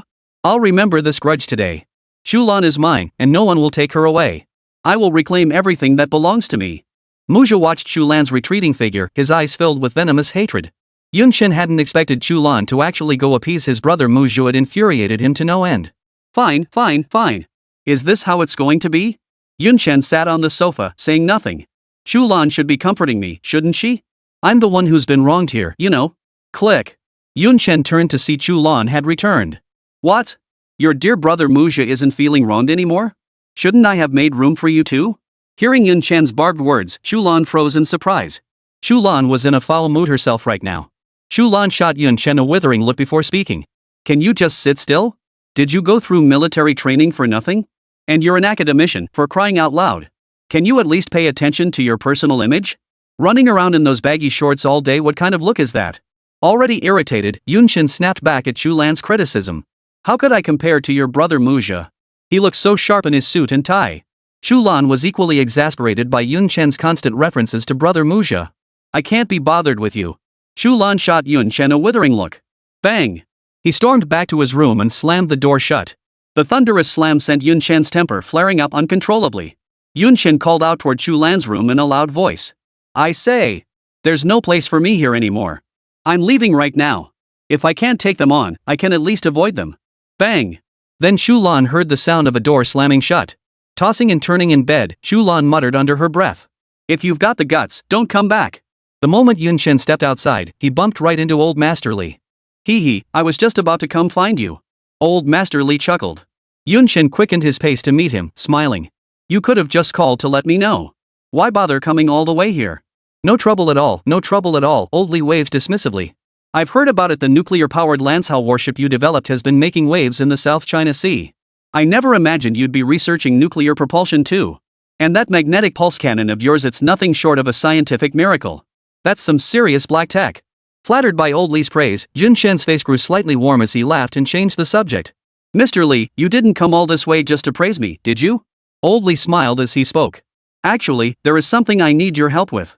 I'd like your input on something. Oh? Yun Chen looked at Old Master Li in surprise. Mr. Li was a national treasure. What could possibly require his advice? Noticing the surprise in Yun Chen's eyes, Old Li smiled and explained. Here's the situation. Someone sent a research report to our National Defense Technology Center. The title was Stealth Drones. We've reviewed this report, and theoretically, it's feasible. But there's a vague sense that something isn't quite right, though I can't quite put my finger on what it is. I thought of you, as you possess considerable expertise in drone technology. I came specifically to seek your insights and see if you have a different perspective. With that, Yun Chen understood. Though a national treasure, Old Li's expertise in aviation was actually limited. Yun Chen smiled as he spoke. I wouldn't dare claim to be an expert, but I can certainly take a look and offer some advice. On their way to the lab, Yun Chen frowned at Old Master Li. The National Defense Technology Center doesn't have much involvement in the aviation field. Isn't that common knowledge throughout the Dragon Nation? How did this report end up here? Old Li began to explain. The sender is Muzha, a returnee from overseas. He might not be familiar with some of Longhua's research institutions yet. Muzha? Yun Chen froze in surprise. It was him? Chapter 77, is this even a stealth drone? You know him? Old Li looked surprised. Of course I know him. I know him all too well. Yun Chen hadn't expected to hear news about Muzha again just as he was about to step out for some fresh air. This kid really is like a ghost that won't go away. What nonsense about not knowing China's research institutions. Yun Chen could tell with his but that the kid was probably after Chu Lan, which is why he submitted the report to the National Defense Research Center. After all, Muzha and he had never crossed paths before. But who asked him to go looking for trouble? He already got his first taste earlier. Now, Yun Chen didn't mind giving him another round. Don't recognize him. The name's pretty unique, though. It certainly leaves an impression. Yun Chen replied to Old Li before turning to open the system panel. A blue transparent panel, visible only to him, appeared before Yun Chen's eyes. Stealth Drone Modification Plan, 80 points. Staring at the system panel, Yun Chen froze, thinking to himself. Just a stealth drone, and it costs 80 points? That's not cheap. After all, the electromagnetic cannon range extension modification he'd exchanged for earlier had only cost 50 points. Could this stealth drone be even more overpowered than the electromagnetic cannon? Determined to get one more shot at Muzha, Yun Chen selected the exchange without hesitation. Ding! Congratulations, host, you have successfully obtained the blueprint and manufacturing plan for the stealth drone. After reviewing the blueprints exchanged from the system, Yun Chen arrived at the lab. As soon as Yun Chen and Old Li reached the lab entrance, they spotted Gui Yuan approaching from a short distance away, carrying a stack of documents. Gui Yuan nodded toward Yun Chen in greeting. Yun Chen smiled and nodded back in response. Gui Yuan then announced. Professor Li, the supercomputer's verification results are in. Completely feasible. A hint of excitement flickered across his face. How could he not be excited? Stealth drones had always been a source of pride for the United States in scientific research. Ever since the United States announced this astonishing scientific breakthrough a year ago, countries worldwide marveled and rushed to develop their own versions. Yet in just a single year, the Dragon Nation had managed to develop one too. Oh? Oldly murmured skeptically. And the result? Wei Yuan promptly handed a document to Oldly. After flipping through it for a moment, Oldly's face lit up with excitement. It seems to be true. Data doesn't lie. Yun Chen, what do you think? Old Masterly passed the documents to Yun Chen. Yun Chen casually skimmed through it, finding the initial verification calculations difficult to comprehend. But when he saw the final bolded words, his pupils dilated sharply. At the very end of the document, several bold black characters stood out. 98% feasibility. That high? Yun Chen exclaimed. He recalled that his own electromagnetic cannon range extension proposal had only achieved 90%. This guy's design had 98%? Better than the system? Yun Chen's first thought was that the kid had fabricated the data in his report. Yun Chen refused to believe that Muzha, that big dummy, could be more impressive than his own system. Hearing Yun Chen's exclamation, Oldly froze, furrowing his brow. Is there a problem? Drop the right part, okay? There's definitely something wrong here. Though Yun Chen knew something was off, he couldn't say it outright.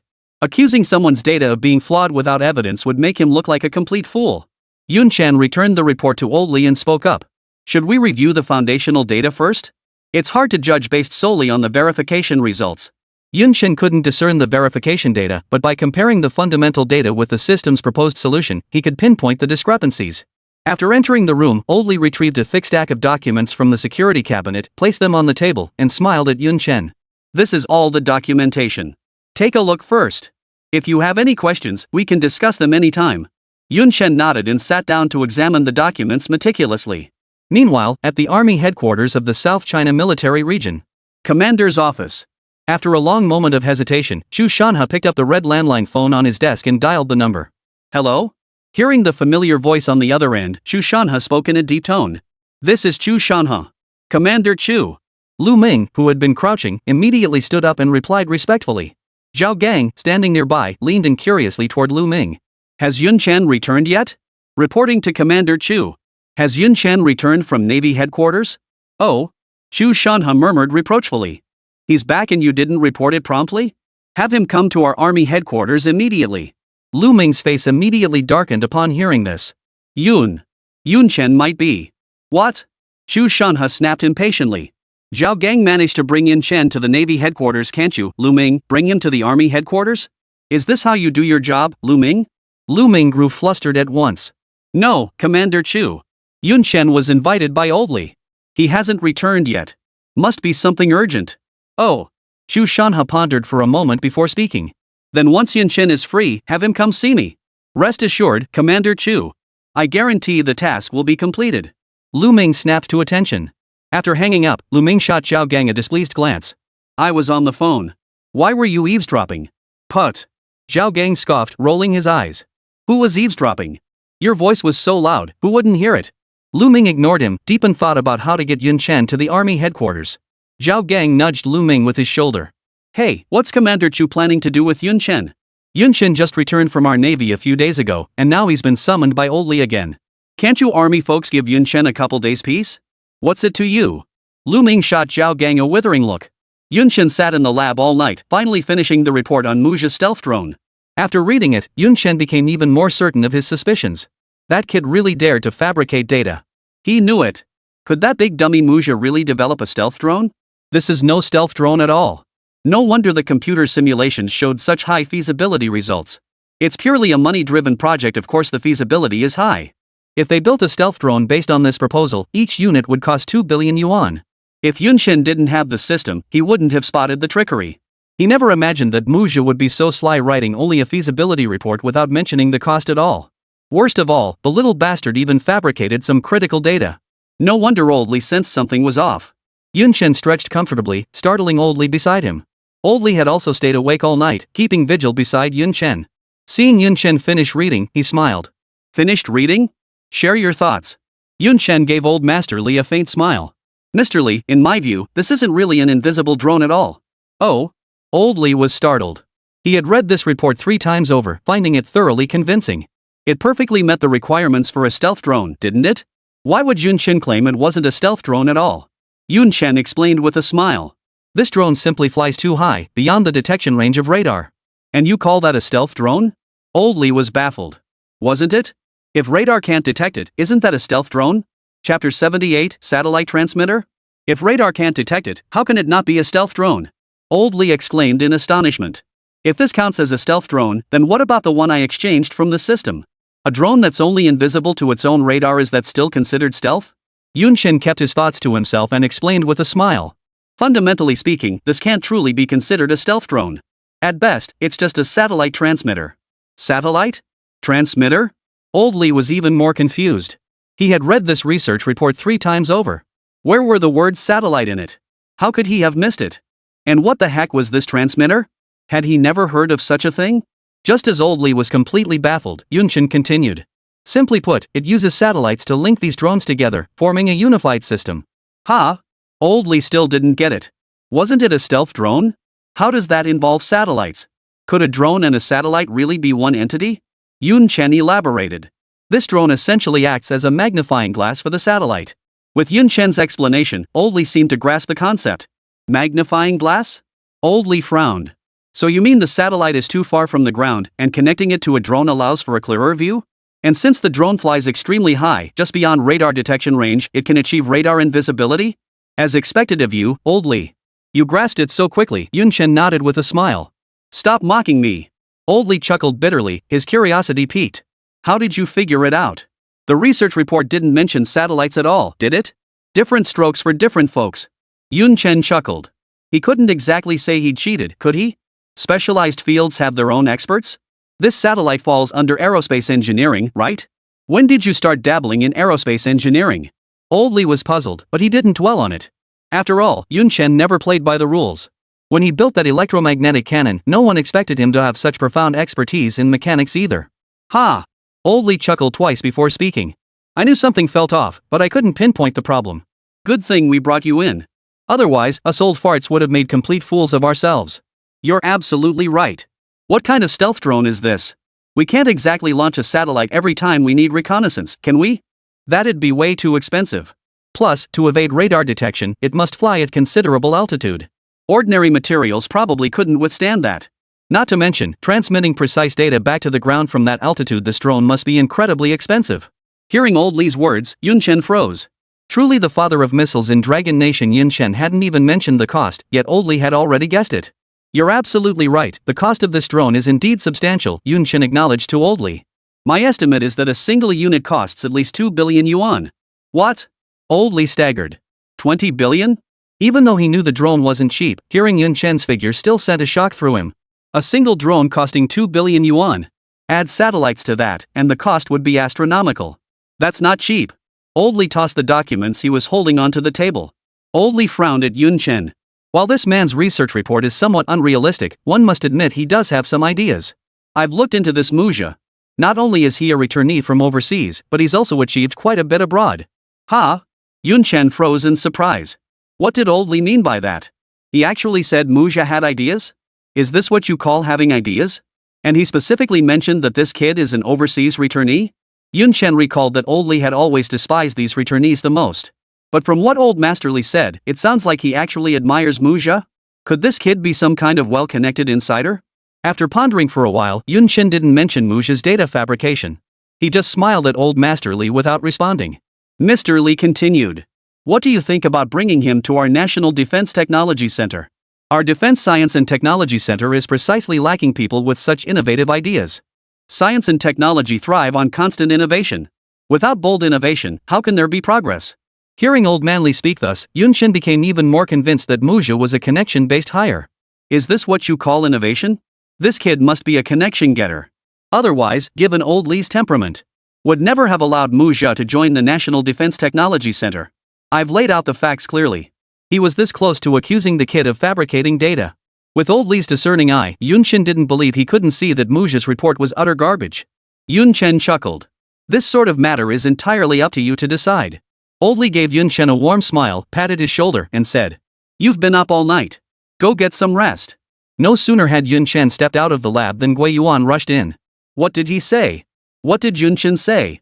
Seeing his agitated expression, Old Lee shook his head slightly and sighed softly. Ah. We can't deny our age. We really are getting old. Hearing old Li's lament, Wei Yuan's heart sank. Was the result unfavorable? After Yun Chen left, old Li reviewed the documents on the table once more. Had it not been for Yun Chen's words, he truly wouldn't have spotted the trickery hidden within. Mr. Li repeated Yun Chen's words verbatim, and Wei Yuan was instantly stunned. How could that be? Refusing to believe it, he picked up the documents on the table to verify them. But verifying them only confirmed what Yun Chen had said. The results matched exactly. How did he spot it? Even a supercomputer couldn't verify it, yet Yun Chen spotted the discrepancy just from one report? That's terrifying. Wei Yuan's face was etched with utter disbelief.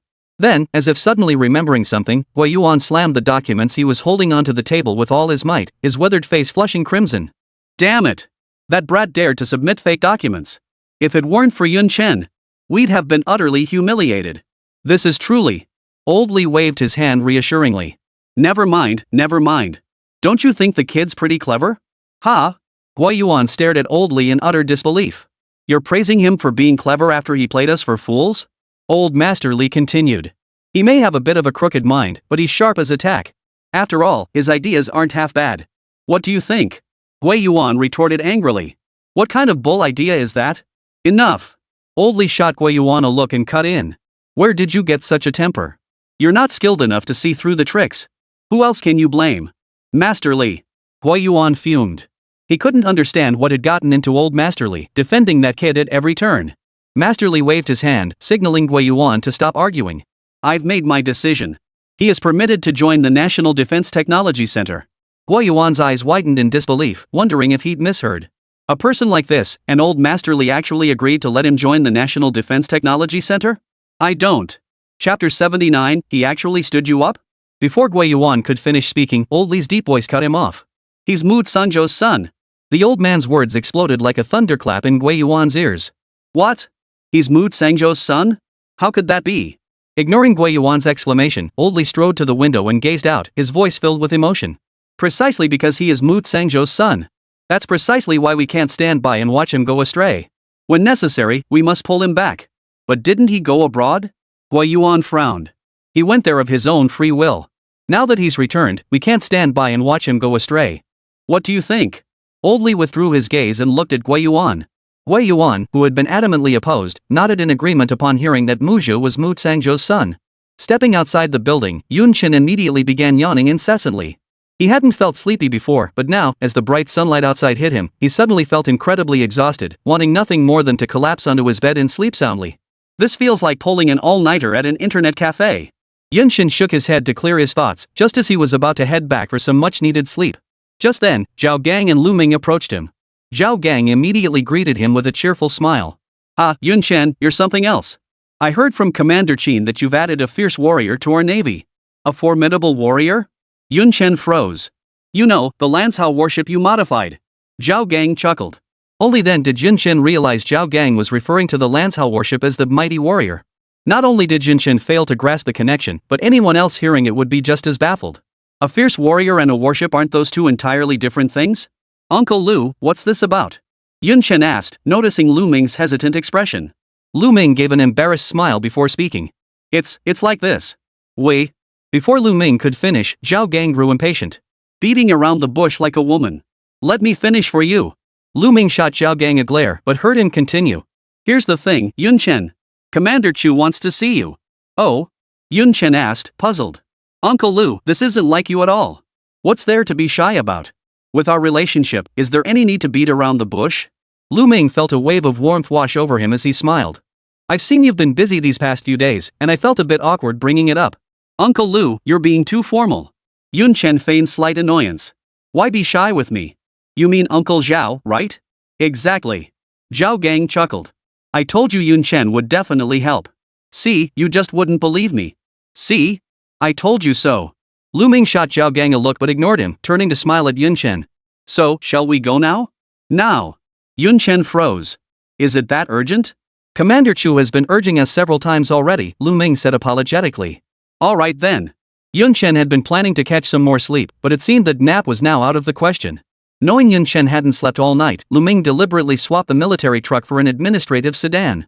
He hoped Yun Chen could rest properly on the way. Perhaps because Zhao Gang had spoken up for him earlier, Lu Ming didn't block Zhao Gang from getting in the car like he had last time. Lu Ming, who'd have thought a big guy like you could be so considerate? Zhao Gang teased Lu Ming from the front seat. Lu Ming ignored him and smiled at Yun Chen in the back seat. Yun Chen, get some shut-eye first. We won't arrive until after dark.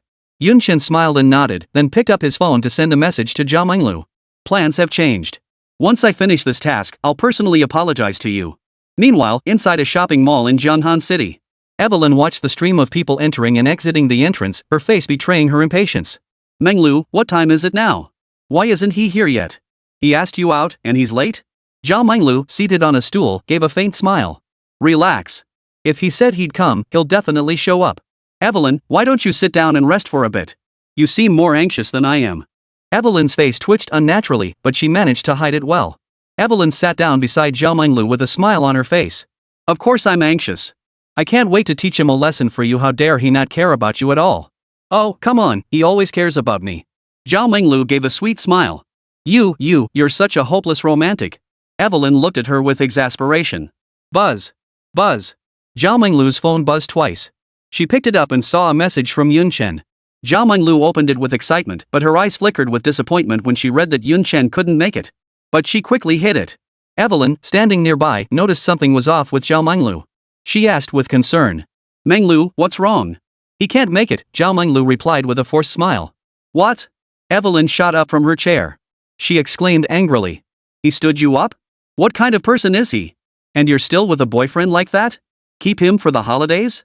Evelyn's outburst drew stares from those around them. All right. Zhao Minglu hurriedly pulled Evelyn down to sit, smiling. Why are you reacting more dramatically than I am? I'm not even angry, but you're so worked up. You're acting like you're the one who got stood up. And I'm still upset on your behalf. Evelyn glared, eyes wide. Zhao Minglu chuckled. It's okay. He had something important to attend to. I totally get it. Besides, he said he'd make it up to me next time. You're hopeless. Evelyn sighed, looking at Zhao Minglu's smiling face. You actually believe him? What if he stands you up again next time? Oh, he won't. Zhao Minglu clung to Evelyn's arm. He must have had something urgent come up. I believe him. Then let's give him another chance. Evelyn said firmly, looking at Zhao Minglu. While Zhao Minglu was in the restroom, Evelyn stared at the buttons on her dress and murmured in fluent, elegant Mandarin. Plan change. Target has not appeared. All personnel, withdraw. Take care of yourself, okay? Rabbit love bean emoji. Reading the message from Zhao Minglu on his phone, Yun Chen smiled knowingly. He tossed the phone aside casually, curled up, and drifted off to sleep. In the front seat of the car, Zhao Gang glanced at Yun Chen sleeping soundly in the back and whispered. Did you tell Chu Lan? Chapter 80, why would you refuse? Ha? Lu Ming, who was driving, froze in surprise. What do you mean? Tell Chu Lan what? Zhao Gang shot Lu Ming a look before speaking. Of course I told Chu Lan that Yun Chen came with us to army headquarters. Lu Ming slapped his forehead hard, staring at Zhao Gang in utter bewilderment. Right. How could I have forgotten that part? That girl Chu Lan won't be able to find Yun Chen. She'll go crazy again. Hey, watch the road. Zhao Gang quickly tightened his seatbelt. Just focus on driving. Zhao Gang glanced back at Yun Chen in the rear seat, only to find him fast asleep. He whispered to Lu Ming. We'll talk about it when we get there. Just focus on driving. I'll catch a few winks too. Ever since Yun Chen left, she had been waiting on the sofa for him to return. After tossing and turning in bed for ages, she finally realized Yun Chen was the one who deserved sympathy most. Not only had she failed to comfort him, but she'd even blamed him. No wonder Yun Chen had been acting so moody. No wonder he slammed the door so hard when he left. Chu Lan felt Yun Chen must be deeply hurt. She felt it necessary to apologize properly once he returned, and so she waited until late into the night. Why isn't he back yet? Glancing at the clock on the wall, Chu Lan frowned and rose from the sofa. She decided to go look for Yun Chen. Chu Lan searched the entire Defense Science and Technology Center but couldn't find Yun Chen anywhere. Where could he have gone? Could he be in danger? The thought sent a chill through her heart. No, there can't be any danger inside the Defense Science and Technology Center. Though Chu Lan kept reassuring herself this way, her face was etched with anxiety. Lu Ming, who was preparing to take over the shift, froze upon seeing Chu Lan rushing over. He exclaimed in surprise. Chu Lan? Why are you wandering around in the middle of the night instead of sleeping? The moment Chu Lan saw Lu Ming, her eyes instantly reddened. Lu? Uncle Lu. Yun Chen might be in danger. What? Lu Ming jolted upright, immediately striding toward the lab. Chu Lan froze in surprise. She hadn't even finished speaking. Why was he rushing off? Confused, Chu Lan hurried after him. Zhao Gang, who was keeping watch downstairs, teased Lu Ming as he approached. Well, the sun must be rising in the west today? So punctual? Where's Yun Chen? Lu Ming asked sternly, having no interest in joking with Zhao Gang. He hasn't come down yet? Zhao Gang was taken aback by Lu Ming's stern expression. What's wrong? Did something happen? No danger? Lu Ming frowned at Zhao Gang. What? Zhao Gang chuckled. Don't you trust me? No. Before Lu Ming could finish, Chu Lan's anxious voice cut in. Uncle Lu, why are you running? Hurry up and come find Yun Chen with me. Find Yun Chen? Zhao Gang froze, glancing up at the lit room upstairs. Wasn't Yun Chen upstairs? Could there be another door in this building?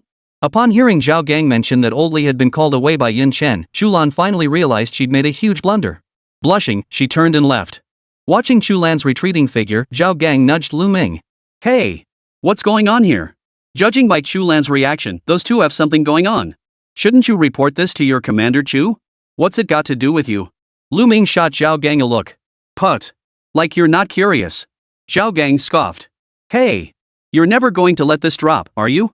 Lu Ming glared at him. Are you leaving or not? If not, I'm outta here. Then you can stay here and guard it. The next day. Chu Lan slowly opened her eyes on the sofa and glanced at the sky outside the window. It's already daylight. It's time to go back, right?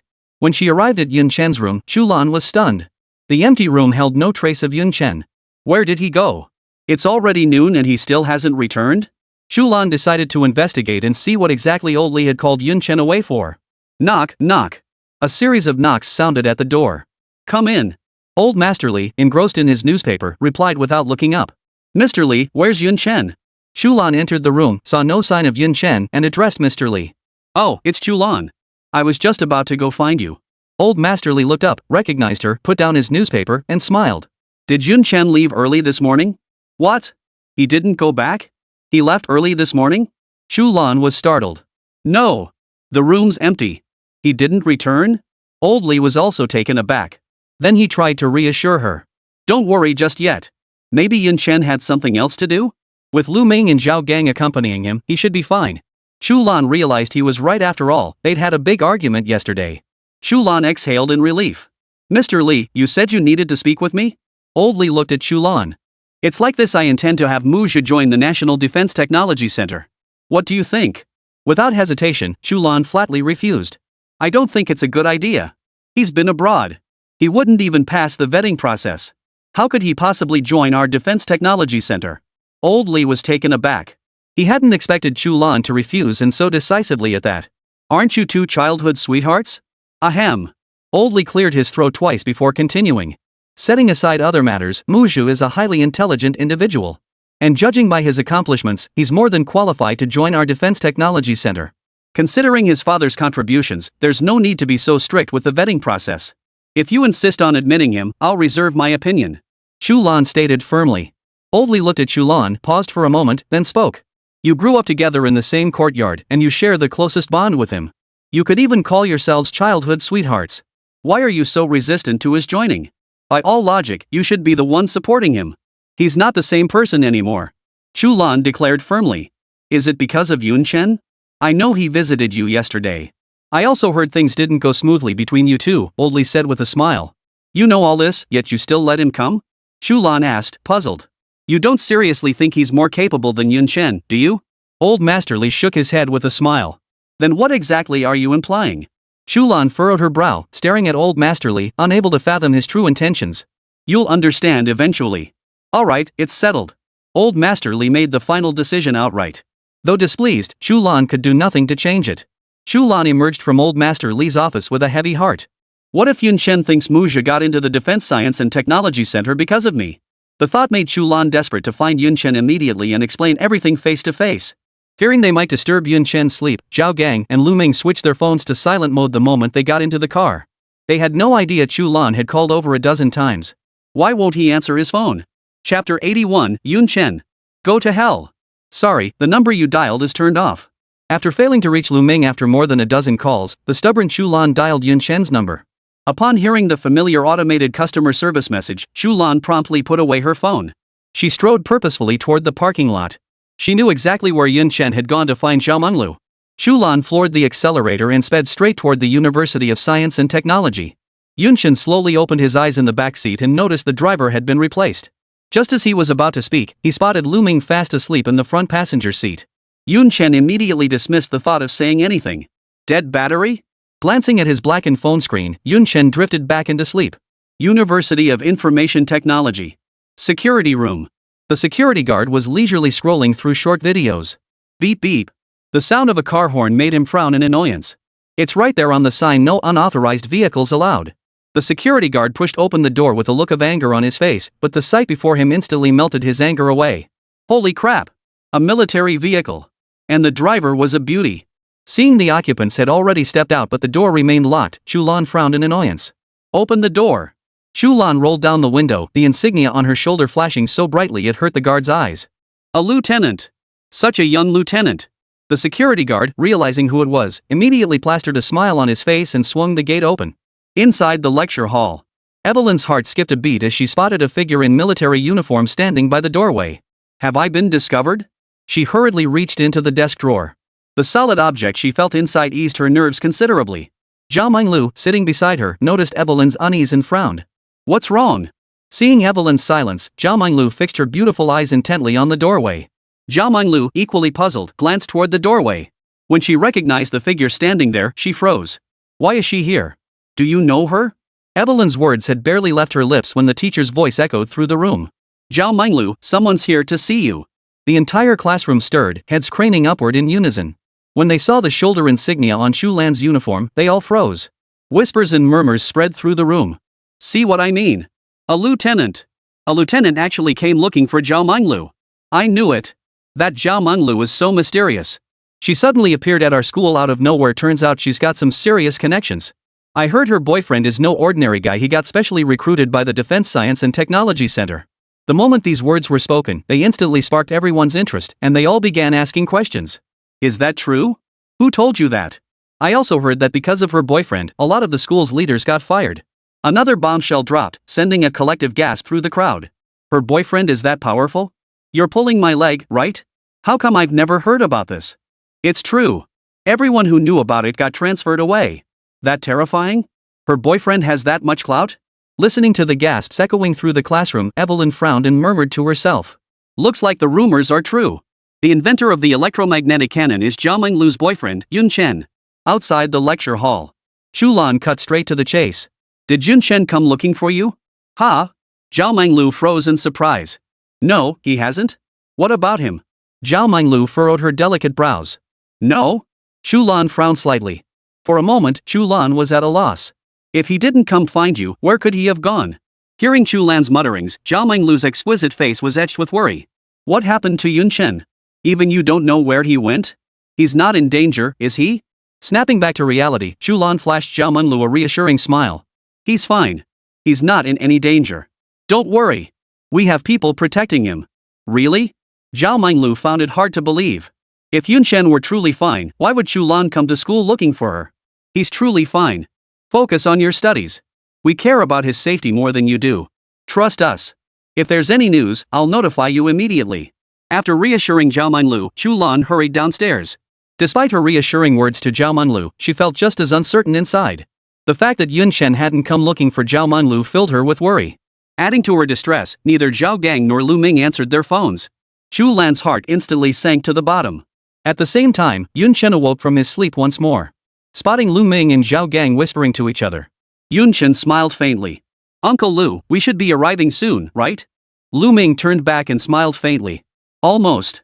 We'll be there in about 2 hours. Hearing there were still 2 hours left, Chen sat up and stretched comfortably. Though his sleep hadn't been particularly restful, it had at least restored some of his energy. Uncle Lu, do you have a charger? Chen asked with a smile. What?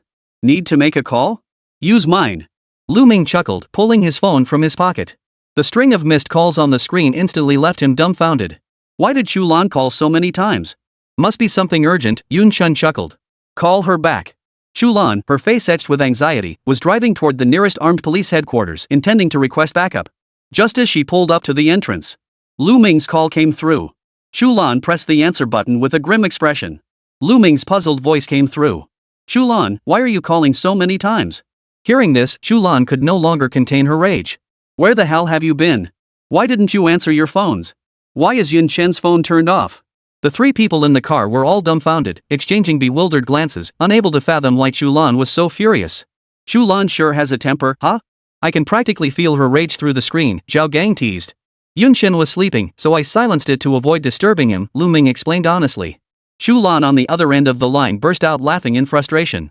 Sleeping? Guess where I am right now. Where? Lu Ming asked, puzzled.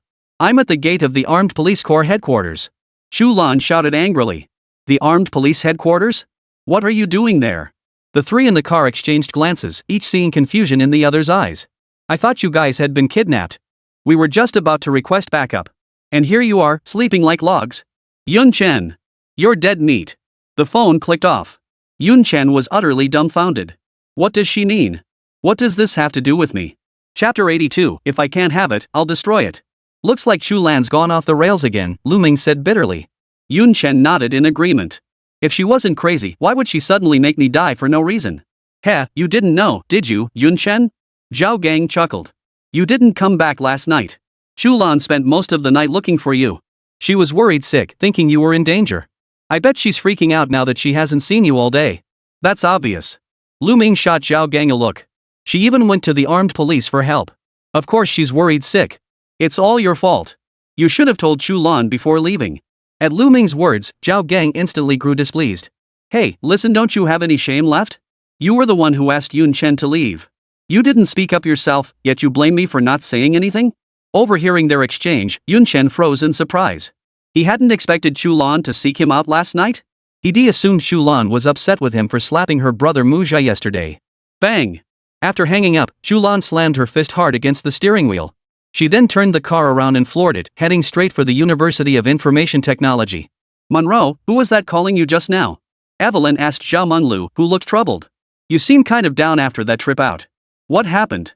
Zhao Menglu seemed oblivious to Evelyn's words, her eyes vacant as she stared straight ahead. Monroe? Monroe? Evelyn frowned slightly, calling her name softly twice. Huh? Snapping back to reality, Zhao Menglu saw Evelyn looking at her with concern and gave a faint smile. I'm fine. Are you sure you're okay? Evelyn frowned again, for Zhao Menglu's smile looked far too forced. Really, I'm fine. I'm just a little tired. I want to rest for a bit. After saying this, Zhao Menglu gave her a faint smile before slumping face down on the desk. Evelyn's brows knitted tightly as she watched Zhao Menglu slumped over the desk. She knew something was definitely wrong. Her intuition told her Zhao Menglu's unusual behavior must be connected to Yun Chen. As she pondered this, the figure in military uniform outside the corridor returned. Evelyn reflexively gripped the pistol in her desk drawer. Her other hand nudged Zhao Menglu beside her.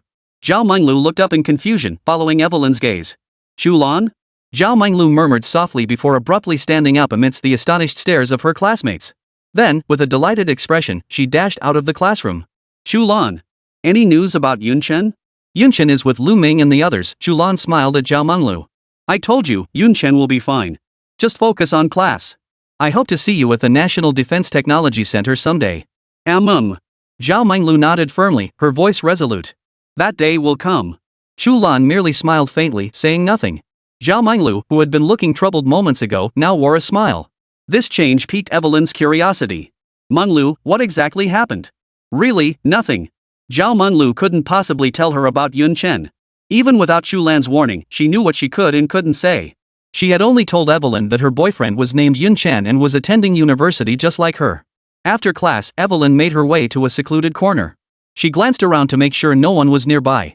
Evelyn dialed the number on her phone. This is Ian. A voice came through the receiver almost immediately. Major Ian. We have news about the matter you requested us to investigate. Oh? Ian sat up straight in his chair. We can now confirm that the guy named Yun Chen is the one who invented the electromagnetic cannon in Dragon Nation. Excellent. Ian praised, but before he could speak, Evelyn continued. The problem is, this guy hasn't shown his face yet. Should we capture his girlfriend to lure him out? You idiot. Ian cursed angrily. A talent like this, we absolutely must find a way to recruit him to the United States. Evelyn frowned. What if he refuses to cooperate and won't serve our beautiful country? Without hesitation, Ian declared. Impossible. As long as we offer a high enough price, he will definitely serve my beautiful country. Have you forgotten that many scientists in our beautiful country are actually from the Dragon Nation? Do whatever it takes to recruit him for us. Yes, sir. Evelyn was about to hang up when Ian's voice continued. If he truly refuses to serve my beautiful country, then make him vanish from this world entirely. What we can't have, the Dragon Nation won't get either. Meanwhile, at the entrance of the army headquarters, Chu Shanha and Pan Guodong waited at the entrance. Chu Shanha wore a look of anxiety, while Pan Guodong looked utterly bewildered. He couldn't fathom why Commander Chu had summoned him in the dead of night. And judging by Chu Shanha's demeanor, they were clearly waiting for someone. Who could it be? Who could possibly warrant Commander Chu waiting personally? And wait for an entire hour? Could it be someone from above? That can't be. If someone from above were coming, they'd definitely give advance notice, right? How come I haven't heard a whisper about it? Besides, if someone from headquarters were coming, it wouldn't be my turn to host them, would it? Could it be that Commander Chu intends to promote me? Did he specifically want me to see the world? At this thought, Pan Guodong shrugged his shoulders and his back instantly straightened. He resolved to greet the leadership inspection with the utmost vigor and alertness. When they arrive, repeat what you suggested last time. Hearing Chu Shanha's words, Pan Guodong paused in surprise. What ideas? What was he supposed to say? Just as Pan Guodong was about to ask Chu Shanha what he meant, an official vehicle slowly approached from the distance. The darkness made it impossible to see the occupants clearly, as the headlights remained on. But judging by Chu Shanha's expression, it was clear the visitor must be someone of immense importance. Who could be so important that even Commander Chen greeted them with a smile, stepping forward to welcome them? It seemed Commander Chu held me in high regard, bringing me along to such an important occasion. I must perform well and not disgrace Commander Chen. Zhao Gang, who was in the car, spotted Chu Shanha at the entrance and quipped. Hey! Why, isn't that your Commander Chu himself? He came to wait in person? That's some dedication. Cut the chatter and drive over already. Lu Ming shot him a glare. The car had barely come to a stop, its engine still running. Pan Guodong jogged up to the front, yanking open the door. Chu Shanha froze in surprise. When did this kid become so accommodating? But Pan Guodong's next move instantly turned Chu Shanha's face as red as a pig's liver. Chapter 83, As if physics doesn't exist. After opening the door, Pan Guodong stood at attention and performed a textbook military salute. Reporting for duty, sir. I am Colonel Pan Guodong, commander of the Mechanized Tank Regiment, South China Military District. I am here to welcome you by order. Welcome, Commander, to the inspection. After Pan Guodong finished speaking, he waited for a long time but received no praise from the commander. His gaze swept downward, and the scene before him left him momentarily stunned. What was going on? Where was the commander? Who was this young man? He wasn't the only one confused. All three people in the car were stunned. Just as they were about to get out, the door suddenly swung open. Yun Chen was about to thank him when a loud reporting to the commander echoed, making his ears ring. Commander? Do I look like a commander to you? Zhao Gang and Lu Ming exchanged bewildered glances. Zhao Gang asked in surprise. This guy's rank is higher than ours, right? He saluted us first? Lu Ming ignored him, hurriedly got out of the car, and saluted Pan Guodong. Colonel Pan. Lu Ming? Pan Guodong was even more bewildered. Wasn't this supposed to be a commander's inspection? For a moment, Pan Guodong felt utterly awkward, unsure whether to lower his saluting hand or keep it raised. Get out of the way. How could I have a soldier like you? Chu Shanha's words gave Pan Guodong an escape route. He quickly lowered his salute and stepped aside. Zhao Gang spotted Chu Shanha approaching and quickly stepped out of the vehicle to salute. Commander Chu. Chu Shanha nodded impassively. But when he spotted Yun Chen stepping out of the vehicle, his face instantly broke into a broad smile. He quickened his pace, stepping forward to greet Yun Chen with a warm smile. Hee, Yun Chen, you must be exhausted from the journey. I've heard all about it. You didn't sleep a wink last night. My deepest apologies for summoning you so urgently. Yun Chen seemed still reeling from the shock, staring blankly at Pan Guodong not far away. I'm afraid I've made a spectacle of myself. Let me introduce you. After saying this, Chu Shanha addressed Pan Guodong, who stood a short distance away. Come over here. Pan Guodong immediately approached with a cheerful smile. Yun Chen chuckled. No need for introductions. Didn't Colonel Pan just introduce us? Right, Colonel Pan? Yun Chen smiled and extended his hand toward Pan Guodong. After Pan Guodong grasped Yun Chen's hand, Yun Chen smiled. Hello, Colonel Pan. I'm Yun Chen. Though Pan Guodong didn't know who this young man was, judging by Commander Chu's attitude. This man was no ordinary person. Pan Guodong smiled back. Just call me Xiao Pan. Colonel Pan is too formal. The moment the words left his mouth, Pan Guodong realized his mistake. Sure enough, out of the corner of his eye, he caught Chu Shanha glaring at him with anger. Chu Shanha was genuinely stunned to hear Pan Guodong actually tell Yun Chen to call him Little Pan. Ask Yun Chen to call you Little Pan? Don't you know how old you are? Are you trying to drive me to my grave? He genuinely wanted to kick Pan Guodong to death. This is nothing but a complete embarrassment. How had he never noticed before that Pan Guodong was such a walking eyesore? Zhao Gang and Lu Ming had the same reaction upon hearing this. We've had professional training, we absolutely won't laugh unless we can't help it. Yun Chen was also stunned. Seeing Pan Guodong's awkward expression, he gave a slight smile and said, "I'll still call you Uncle Pan." Pan Guodong shot Yun Chen a grateful glance before releasing his grip. Chu Shanha shot Pan Guodong a glare, then heard Yun Chen speak up. "Commander Chu, you summoned me so urgently, is there something important?" "Ah." Chu Shanha sighed heavily. "I've already had dinner prepared. It should be ready by now. Let's talk over a meal." "You know what? I'm actually starving." Yun Chen chuckled. Let's go. Let's eat." Chu Shanha waved his hand, and the group headed toward the army headquarters. After 3 rounds of wine. Chu Shanha sighed as he saw Yun Chen nearly finished eating. "You wouldn't believe it, Yun Chen, I've made a complete fool of myself this time." "Oh?"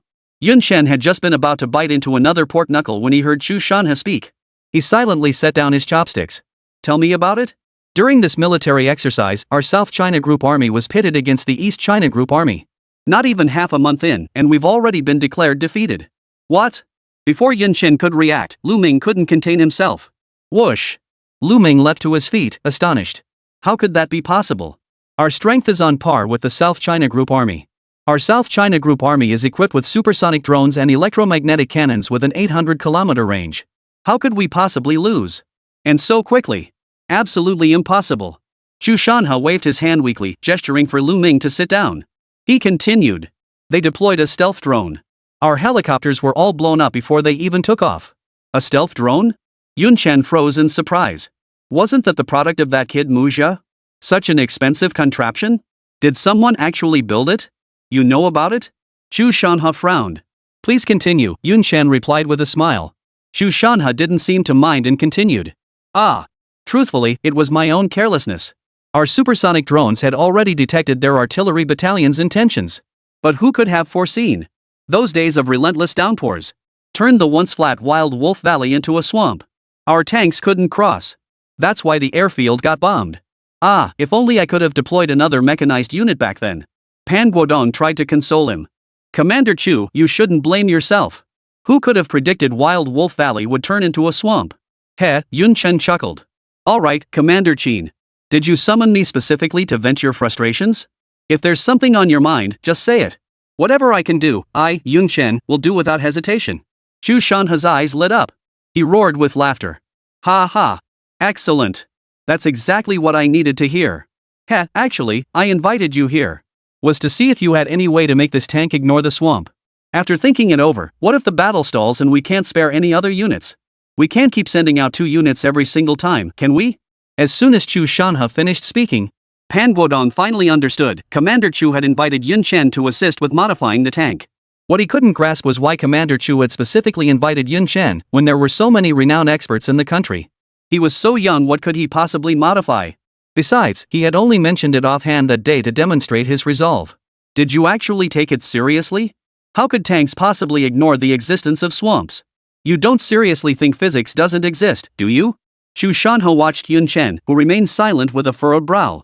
He gave an awkward chuckle. "I know this is asking a lot. But Before Chu Shanha could finish, Yun Chen interrupted. "There's a way." Chapter 84, Can Tanks Even Levitate Now? At Yun Chen's words, everyone in the room froze in shock. Pan Guodong's eyes widened in disbelief. "A solution? What possible solution could you have? That's a swamp, not mud. Did you even hear me clearly before claiming you have a solution?" Zhao Gang and Lu Ming were both taken aback. Even though they knew Yun Chen was extraordinary, possessing exceptional talent in modification, could a tank truly ignore the swamp? Was that even humanly possible? Did he think gravity didn't exist on Earth? Did he think physics didn't exist? Did he think the grave had no lid? Chu Shanha also froze. He'd only suggested it on a whim, hoping Yun Chen might have another solution. But before he could finish his sentence, Yun Chen cut him off with a resounding yes. This sent excitement surging through Chu Shanha, his eyes sparkling with fervor. He exclaimed excitedly. "You really have a solution?" Yun Chen nodded with a smile. At first, Yun Chen had been genuinely startled by Chu Shanha's words. "Are you kidding me? Tanks ignoring swamps? Think I don't exist, huh?" But then Yun Chen thought about it, he was the one with the system. He couldn't judge things by ordinary standards. Adopting a let's give it a shot attitude, Yun Chen scrolled through the system interface for quite some time. And wouldn't you know it, he actually found something. A blue transparent panel, visible only to him, materialized before Yun Chen's eyes. Maglev tank 100 points. Staring at the system interface, Yun Chen fell deep in thought. Physics no longer existed. Tanks can levitate now? Redeem. Ding. Congratulations, host, you have successfully obtained the blueprint and manufacturing technology for the magnetic levitation tank.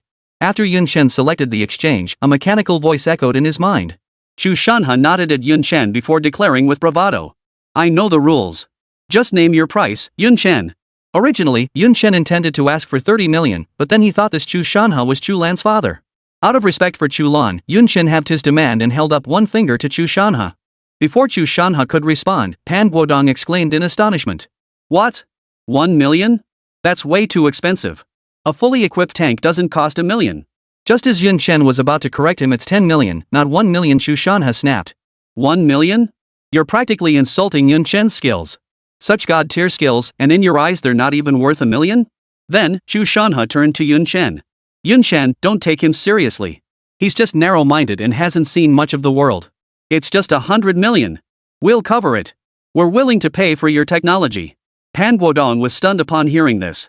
100 million yuan. They're just handing over 100 million like that? He'd only mentioned having a solution, he hadn't even explained what it was yet. It wasn't even certain if it would work. And they're handing him 100 million? That's 100 million Longhua currency. Not 100 million happy beans. Isn't that a bit too casual? Just as Pan Guodong opened his mouth to speak, Chu Lan shot him a fierce glare that silenced him instantly. Yun Chen froze upon hearing Chu Lan demand 100 million outright. Wasn't the army always short on funds? When did they become so flush with cash? Throwing around 100 million so casually? Yun Chen found himself quite tempted by Chu Lan's offer. He had originally planned to ask for just 10 million, but never expected Chu Lan to offer him 100 million. Who would turn down such a sum? Especially when it's practically handed to you on a silver platter. But then Yun Chen thought if Chu Lan found out he'd accepted 100 million from her father, she might just lose her mind. Yun Chen smiled as he spoke. Commander Chu, I don't need that much. 10 million will do. Pan Guodong breathed a sigh of relief upon hearing this. 10 million wasn't exactly chump change, but compared to 100 million, he was far more willing to accept 10 million. Now he finally understood why Commander Chu had summoned him today. Turns out all this fuss was just to get him to cough up the cash. This tank modification was for their mechanized tank regiment. Naturally, the funds would come from their own mechanized tank regiment. Yet Commander Chu's next words sent his newly settled nerves tumbling back into the depths of despair. So cheap? Chu Lan frowned upon hearing Yun Chen's quote. How about a little more? I heard you charged 100 million just a few days ago for modifying naval warships. You don't need to give me a discount just because of our relationship. Just name your price. Pan Guodong watched Chu Lan's puzzled expression. Brother! What the hell are you talking about? 10 million is cheap? So you don't have to pay a dime, huh? Don't you dare forget. You're the commander-in-chief of the South China Group Army. 10 million is more than enough, Yun Chen chuckled. Chu Lan waved his hand dismissively, fuming. Pan Guodong. Transfer the funds. Pan Guodong. After settling Yun Chen, Chu Lan returned home. He opened the door. Seeing the table laden with dishes, Chu Lan froze in surprise. Whoa! What's the occasion today? What's with all this food? After his initial surprise, Chu Lan sighed regretfully. Ah, what a waste. I've already eaten. Then go back to your room and sleep, a voice called from the kitchen. This isn't for you anyway. A beautiful woman in an apron emerged from the kitchen. She carried a steaming plate of greens in her hands. Passing by Chu Lan, she shot him a disapproving glance and scolded. Drinking again? Don't you know your own limits? Go ahead and drink yourself silly. This beautiful woman was none other than his wife Chu Lan's mother, Zhang Qianling. Hearing Zhang Qianling's reproach, Chu Lan smiled and said, I'm just in a good mood today. This is a one-time thing. Just this once. Oomph. Zhang Qianling snorted coldly. When are you ever not happy? Chu Lan chuckled, changing the subject. This whole table of food, wasn't it made for me? Then who else could they be for? Besides me, who else could be so lucky? Getting to eat meals cooked by my own wife? Zhang Qianling felt a warm glow inside at Chu Lan's compliment, her voice softening considerably. Xiao Lan just called. She said she'll be here soon. This is for her. Xiao Lan is coming back? Chu Lan was taken aback. He glanced at the time on his watch and asked in confusion. It's already past 10. Why did she decide to come back now? What? Zhang Qianling immediately grew displeased. Isn't this Xiao Lan's home? Does Xiao Lan need to pick a specific time to come home? That's not what I meant. Chu Lan couldn't help but think of Mu Jia. Seems that Muzha really has some skills. Just the other day, he mentioned trying to persuade Chu Lan to come home more often when things settled down. Little did he expect that just days later, Chu Lan had actually returned. Xiao Lan's back, this won't be enough food, Chu Shanha said, taking off his coat and rolling up his sleeves. Xianling, take a break for now. I'll get Lan a couple more dishes. Chapter 85, not because of Muzha? Watching the bustling figure in the kitchen, Zhang Qianling's face was filled with smiles. Qianling, you haven't heard yet. Chu Shanha called out while slicing vegetables. Muzha is back in the country. Really? Zhang Qianling froze. When did he come back? He's been back for a few days now. Chu Shanha tossed the chopped vegetables into the pot and continued. Chu Lan can come back today. It was probably that kid who spilled the beans. Is that so? Zhang Qianling didn't seem convinced. Maybe Xiao Lan just missed me and wanted to come back for a visit. Ha! Chu Shanha chuckled as he flipped the wok. Miss you? Don't you think about it? Chu Lan only comes back a few times a year. That time he came back in the morning and left in the afternoon. When has she ever stayed overnight at home? Zhang Qianling nodded in agreement. Ever since Chu Lan joined the Defense Science and Technology Center, he really had been coming home very rarely. You're right. After all, Chu Lan has always been glued to Muzha's side since childhood. Chu Lan has always listened to Muzha. Maybe it really is because of Muzha. Zhang Qianling grew more animated as she spoke, leaning into the kitchen doorway to address Chu Shanha, who was plating dishes. Hey, old Chu. Xiao Lan isn't exactly young anymore. It's not good for her to be alone all the time.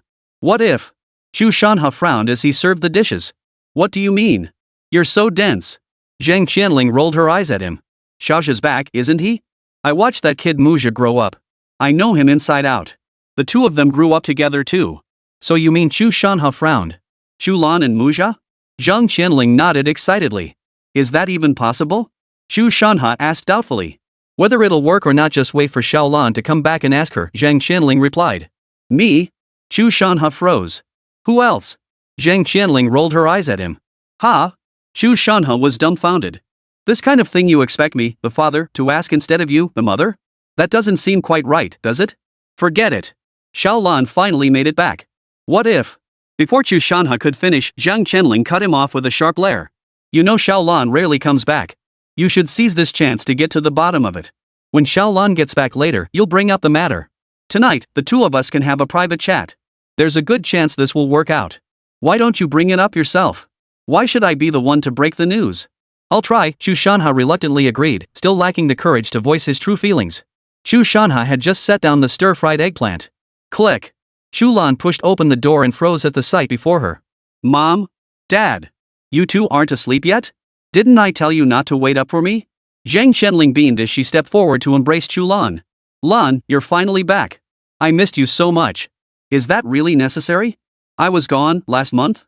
The month before that? Alright, it had been a while since I'd been back. So what if it's exaggerated? Alright, I'm back to see you now, Chu Lan laughed. Come on, come see what yummy treats Mom made for you. Zhang Qianling took Chu Lan's hand and led her to the dining table. This much?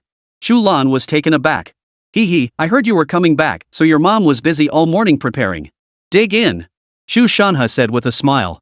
Just a light bite will do. So many dishes would be such a waste, Chu Lan remarked after sitting down. Then, naturally, her thoughts turned to Yun Chen. Dad, is Yun Chen here? How did you know? Chu Shanha froze. Why bring up Yun Chen out of the blue? He's part of our National Defense Technology Center. How could I not know where he is? There's so much food, I can't finish it all. Why don't we call him over to join us? Chu Shanha froze. Could it be that Chu Lan came back today because of Yun Chen? Not because of Muzha? Otherwise, how could Yun Chen have just arrived and Chu Lan followed so soon after? That doesn't make sense. Perhaps it was just a coincidence. He's already eaten. You should eat quickly, Chu Shanha said with a smile, not giving it much thought. Upon hearing Yun Chen had already eaten, Chu Lan said no more and picked up her chopsticks.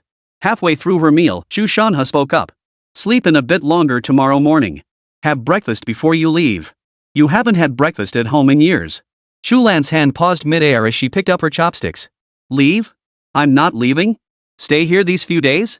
Stay and keep my mom company, Chu Lan said with a smile to Zhang Qianling beside her. Great. Stay home a few more days. Mom will cook you delicious meals every day. Zhang Qianling was overjoyed upon hearing Chu Lan wouldn't be leaving.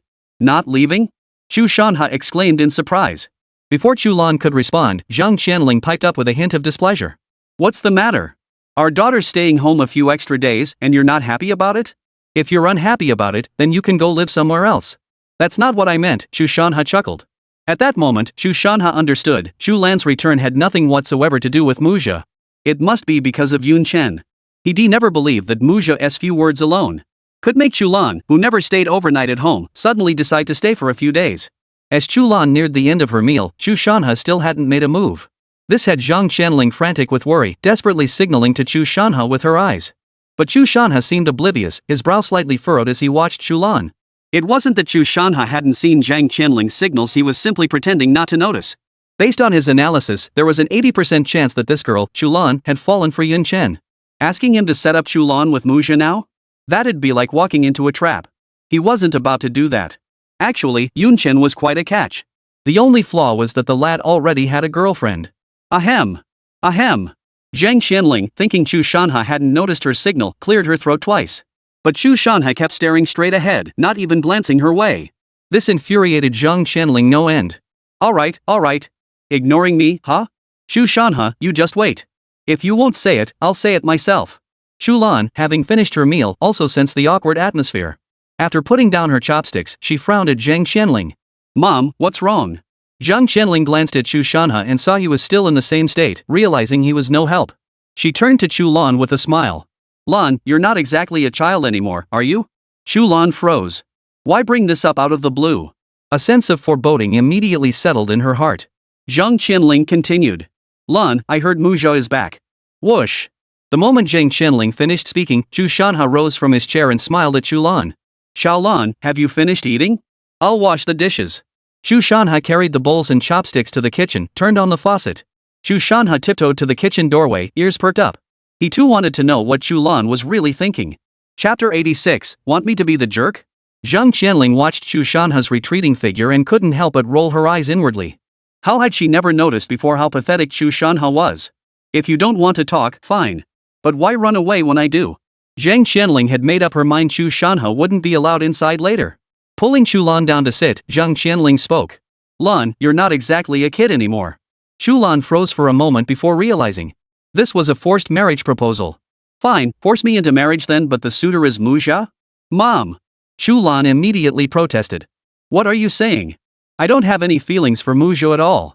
Upon hearing this, Chu Shanha knew his guess was spot on. This girl Chu Lan truly liked Yun Chen. Ah. Chu Shanha sighed softly before turning to wash the dishes. As her father, he had no interest in the ensuing conversation. He knew his daughter's stubborn nature well. Once she set her mind against something, no amount of persuasion would sway her. Hearing Chu Lan say she felt nothing for Muzha, Zhang Qianling was taken aback. No feelings? How could that be? When you were little, you listened to him more than anyone. Didn't you used to say you wanted to marry him? Enough, Mom. Chu Lan snapped impatiently. That was years ago. Zhang Qianling seemed to ignore Chu Lan's interruption and continued. Could it be that Muzha has a girlfriend now that he's been abroad for years? So? Mom. Chu Wei snapped angrily. You're getting more and more ridiculous. I'm tired. I'm going to rest now. Chu Lan started to rise, but Zhang Qianling grabbed her arm. Your father mentioned it today too. He said you only came back because of Muzha.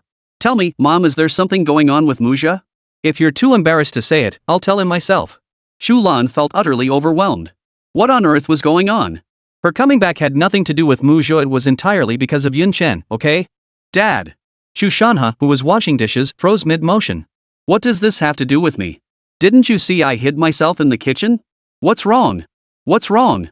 Chu Shanha emerged from the kitchen with a smile, feigning complete ignorance. Did you tell Mom? Chu Lan glared at Chu Shanha. I came back today because of Muzha. Ha?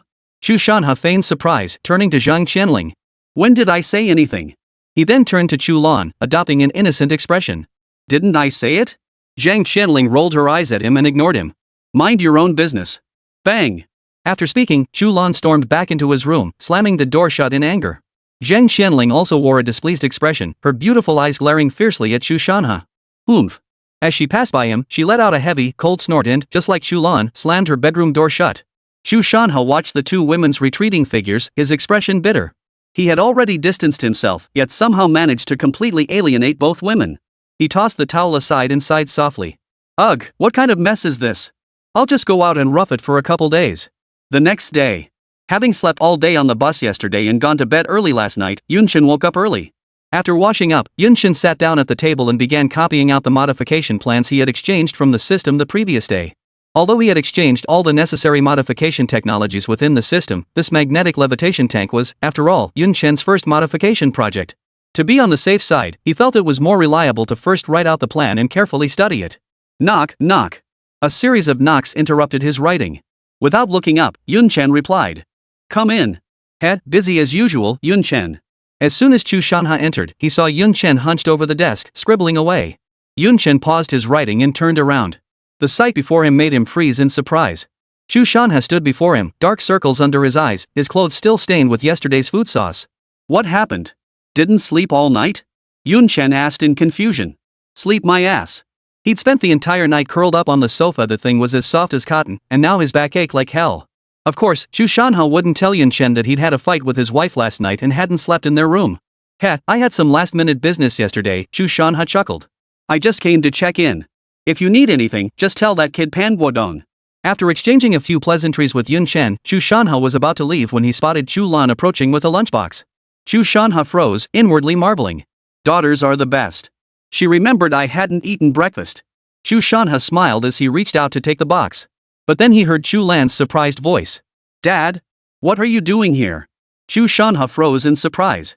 What do you mean, why am I here? Aren't you here to bring me breakfast? Isn't this breakfast for me? Chu Lan walked straight past Chu Shanha, placed the lunchbox on the table, and addressed Yunchen. Haven't eaten yet? Here, my mom made it herself. She made it especially for you. Chu Shanha heard this and felt utterly frustrated. Your dad hasn't eaten either. So you came over this morning just to bring Yunchen breakfast? Seeing Chu Lan suddenly appear, bearing breakfast, Yunchen was utterly astonished. When did you get here? Aren't you supposed to be at the Defense Technology Center? Chu Lan asked as she opened the lunchbox. I arrived last night. Eat while it's hot. Seeing the steaming soy milk and fried dough sticks before him, Yunchen felt his appetite stir. He no longer wondered why Chu Lan had suddenly appeared. Then I won't stand on ceremony. Yunchen flashed Chu Lan a smile and prepared to pick up his chopsticks. Out of the corner of his eye, he noticed Chu Shanha staring intently at the breakfast before him. Yunchen politely offered. Commander Chu, would you like some too? Chu Shanha's face lit up with delight, about to accept, when Chu Lan interjected. Don't mind him. He's already eaten. What do you mean, don't mind me? I'm your father.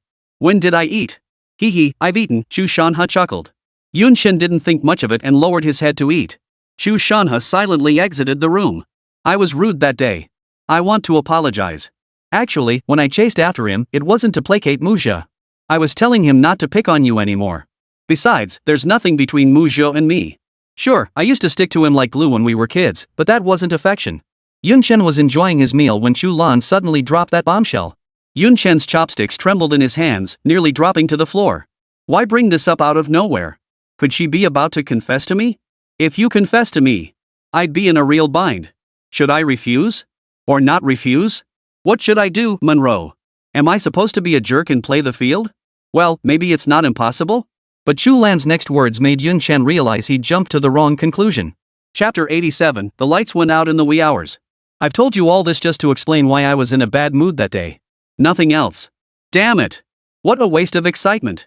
Yunchen had assumed Chu Lan had laid all this groundwork to confess her feelings to him. Seeing that she'd come all this way to explain, yet Yunchen still wore that lukewarm expression, Chu Lan felt a bit annoyed too. Anyway, I've already apologized. Take it or leave it. Ha? Yunchen turned his head, giving Chu Lan a surprised look. You call that an apology? From the way you're talking, I think I was the one at fault? This woman is like an eel. One moment she's apologizing in a soft voice, and the next, she's acting like she's done nothing wrong. Now she's acting like I'm the one at fault? Yunchen chuckled, changing the subject. Your mom's cooking isn't half bad. Pretty tasty. But Chu Lan wasn't about to let it go. She looked at Yunchen and said in a low voice. Are you accepting it or not? Are you trying to eat me alive? How could I refuse? Accept it, of course I accept it. Yunchen hurriedly agreed with a laugh. Oomph. Chu Lan snorted lightly before speaking. So you truly believe I'm the one at fault? Don't you have any fault at all? Ha? Yunchen froze in surprise. What did Chu Lan mean by that? Was she expecting him to apologize too? I already swallowed my pride to accept your apology. That was pretty much groveling enough, right? If I apologize to you too, won't I really become a bootlicker? To end the conversation, Yunchen quickly handed over the half-written proposal on the table. What? Chu Lan froze upon seeing the proposal Yunchen handed over. Her eyes locked onto the title, instantly captivated. Maglev tank. Chu Lan gasped, snatching the proposal from Yun Chen's hands and diving into it. Why is it incomplete? Chu Lan frowned at Yun Chen. Just started writing it. Not finished yet, Yun Chen replied with a smile. Hurry up and write it. Chu Lan returned the proposal to Yun Chen. I'll watch you write it. Ha? Yun Chen froze. I should have known better than to show off. Hurry up. Chu Lan urged. She couldn't wait any longer. If Yun Chen's proposal truly worked, for the scientific community, it would be nothing short of an earthquake. Tanks levitating on magnetic fields? Does physics even exist anymore? At that moment, Chu Lan desperately wanted to cut open Yun Chen's skull. She wanted to see what exactly was inside his mind that could conceive of such mind-bending ideas. How on earth did he come up with this? Sitting at his desk, Yun Chen suddenly felt like a child being watched over while doing homework. Stealing his resolve, Yun Chen leaned over the desk and resumed writing. With Chu Lan watching him closely, Yun Chen didn't pause for a single moment. After lunch, he didn't even take a sip of water. Under Chu Lan's watchful gaze, he diligently kept writing. Finally, just as the sun was about to set, Yun Chen set down his pen.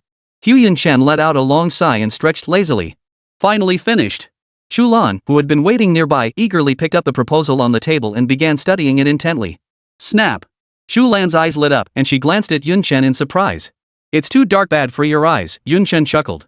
Chu Lan ignored Yun Chen and continued to study the blueprint in her hands. As she examined the intricate blueprints and meticulous design data, Chu Lan was profoundly shaken. She knew this data didn't even need verification, it was entirely feasible. Even if verified 100 times using a supercomputer, such detailed precision would be impossible to achieve. Then there were the intricate blueprints. Though she saw only paper, her mind had already envisioned the outline of the magnetic levitation tank. Though she held merely a proposal in her hands, it felt as heavy as 1,000 pounds. Her hands trembled uncontrollably. It took her a long while to snap out of her shock. When will construction begin? Hearing Chu Lan's question, Yun Chen froze in surprise. What do you mean? You wouldn't expect me to start construction right now, would you? Tomorrow. Yun Chen ventured cautiously. Chu Lan had originally intended for Yun Chen to start immediately, but she glanced at the sky outside the window. Plus, Yun Chen hadn't been idle all day, so she dismissed the idea. The plan was already finalized anyway. If the finished product was delayed by a couple of days, so be it. Tomorrow it is then. Chu Lan nodded. Yun Chen instantly breathed a sigh of relief.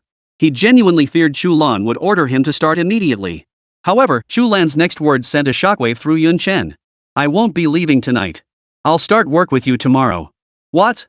Yun Chen was genuinely taken aback, glancing at the single bed in the room. You're staying here? Where am I supposed to sleep? This is Army headquarters. If your dad finds out we spent the night in the same room, do you think he'd just shoot me on the spot? But Chu Lan didn't give him a chance to speak. She simply took off her shoes and crawled under the covers. Truthfully, Chu Lan felt staying here was a bit awkward, but she'd already spoken her mind. Backing out now would be downright embarrassing. So she just took off her shoes and got into bed. As long as I'm the one feeling awkward, the embarrassment falls on others. After lying there for a while, Chu Lan noticed Yun Chen still sitting dumbly on the stool. She snapped irritably. Are you planning to sit there all night? Yun Chen froze. What do you mean? If I don't sit all night, am I supposed to do it all night? A fierce internal battle raged within Yun Chen for a long moment before he gritted his teeth. Damn it! If I have to die, so be it. Just as Yun Chen was about to rise, Chu Lan spoke up. Just make a bed on the floor and tough it out for the night. Yun Chen instantly deflated. So he'd misread the situation after all. The next morning, Chu Shanha, who had slept in the office all night, woke up and splashed water on his face. Gazing at his haggard reflection in the mirror, Chu Shanha sighed inwardly. Ah! This office just isn't as comfortable as home. Should I go apologize? The thought barely formed before Chu Shanha stifled it in its infancy. The mere memory of Zhang Qianling's fierce glare sent a shiver down his spine. Suddenly, he decided the office could hold out for another couple of days. Opening the door, Chu Shanha froze mid-step as he prepared to head to the cafeteria for a quick bite. Lu Ming was standing right at his doorway. Judging by his expression, Lu Ming had been waiting for quite some time. This surprised Chu Shanha greatly. To avoid being discovered living in the office, he'd been getting up early these past 2 days, taking a stroll outside before returning. Could Lu Ming really be up earlier than him? Lu Ming stared at the door before him. Suddenly, it swung open from the inside, catching him off guard. Commander Chu. Lu Ming snapped to attention and saluted. Lu Ming coming to see him this early meant something must have happened. And Lu Ming was under orders to protect Yun Chen. Could something have happened to Yun Chen? Had the kid run off? Chu Shanha never even considered the possibility that Yun Chen was in danger. What a joke. This was the army headquarters. If Yun Chen could be in danger here, that would be truly bizarre. What happened? Chu Shanha asked in a deep voice. Lu Ming glanced at Chu Shanha, torn between speaking up and keeping silent. He was deeply conflicted. Seeing Lu Ming's hesitant expression, Chu Shanha grew impatient. Hey! You kid, spit it out. Commander Chu, I'll tell you, but please don't get angry. Lu Ming decided he should inform Chu Shanha after all. Hurry up and speak. Chu Shanha's eyebrows shot straight up. Chu Lan stayed in Yun Chen's room all night. And she turned off the lights in the middle of the night. Chapter 88, I'll skin you alive. What? The moment Chu Shanha heard this, he exploded. How could he not? His daughter had spent the entire night in Yun Chen's room. And they turned off the lights in the middle of the night? What did that mean? His daughter had been taken advantage of. Chu Shanha wanted to kick Lu Ming to death right then and there. Why didn't you say anything before Chu Lan came out? Why didn't you say anything when the lights went out in the middle of the night? Now that dawn has broken and everything's already happened, you finally speak up? Are you dead? Chu Shanha grabbed Lu Ming by the collar, eyes bulging with rage as he roared. Commander Chu, please don't be angry. Lu Ming trembled uncontrollably before the furious Chu Shanha. Maybe they discussed it all night? Are you a pig? Chu Shanha shoved Lu Ming away. Do they need to turn off the lights to discuss things? After shoving Lu Ming aside, Chu Shanha stormed toward Yun Chen's quarters, his face twisted with fury. He demanded Yun Chen give him an explanation. Lu Ming hurried to follow. Commander Chu, please calm down. Things might not be as bad as we think. Chu Shanha ignored Lu Ming completely, continuing his stride forward. They were in the same room together, the damn lights were out, how could it not be bad? Did it have to wait until Chu Lan stood before him, her belly showing, to say, Dad, you're going to be a grandfather? Is that what it takes to be bad? Commander Chu. Seeing he couldn't dissuade Chu Shanha, Lu Ming grew desperate. He genuinely feared that once Chu Shanha's stubborn streak kicked in, he might just shoot Yun Chen dead on the spot. The consequences would be catastrophic. It's definitely nothing, Commander Chu. They've been living together for over a month. The moment Lu Ming spoke, he instantly realized something was off. Sure enough, Chu Shanha halted abruptly and roared in anger. What? No, what I meant was, they were living together while they were at the Defense Technology Center. Lu Ming hurriedly explained. Lu Ming's explanation only made things worse. The more he explained, the angrier Commander Chu grew. At that moment, Chu Shanha felt like he was about to explode. No wonder Yun Chen had just arrived the day before yesterday, and Chu Lan followed right behind him. No wonder Chu Lan brought Yun Chen breakfast so early in the morning. So they were living together. Whatever was bound to happen had already happened. And here he was, the father, only finding out now. But didn't Yun Chen have a girlfriend? What on earth is going on here? Lu Ming stared blankly at Chu Shanha's retreating figure. Why does it feel like Commander Chen got even angrier after I spoke? Before he could dwell on it, Chu Shanha was about to vanish from sight. Lu Ming hurried after him.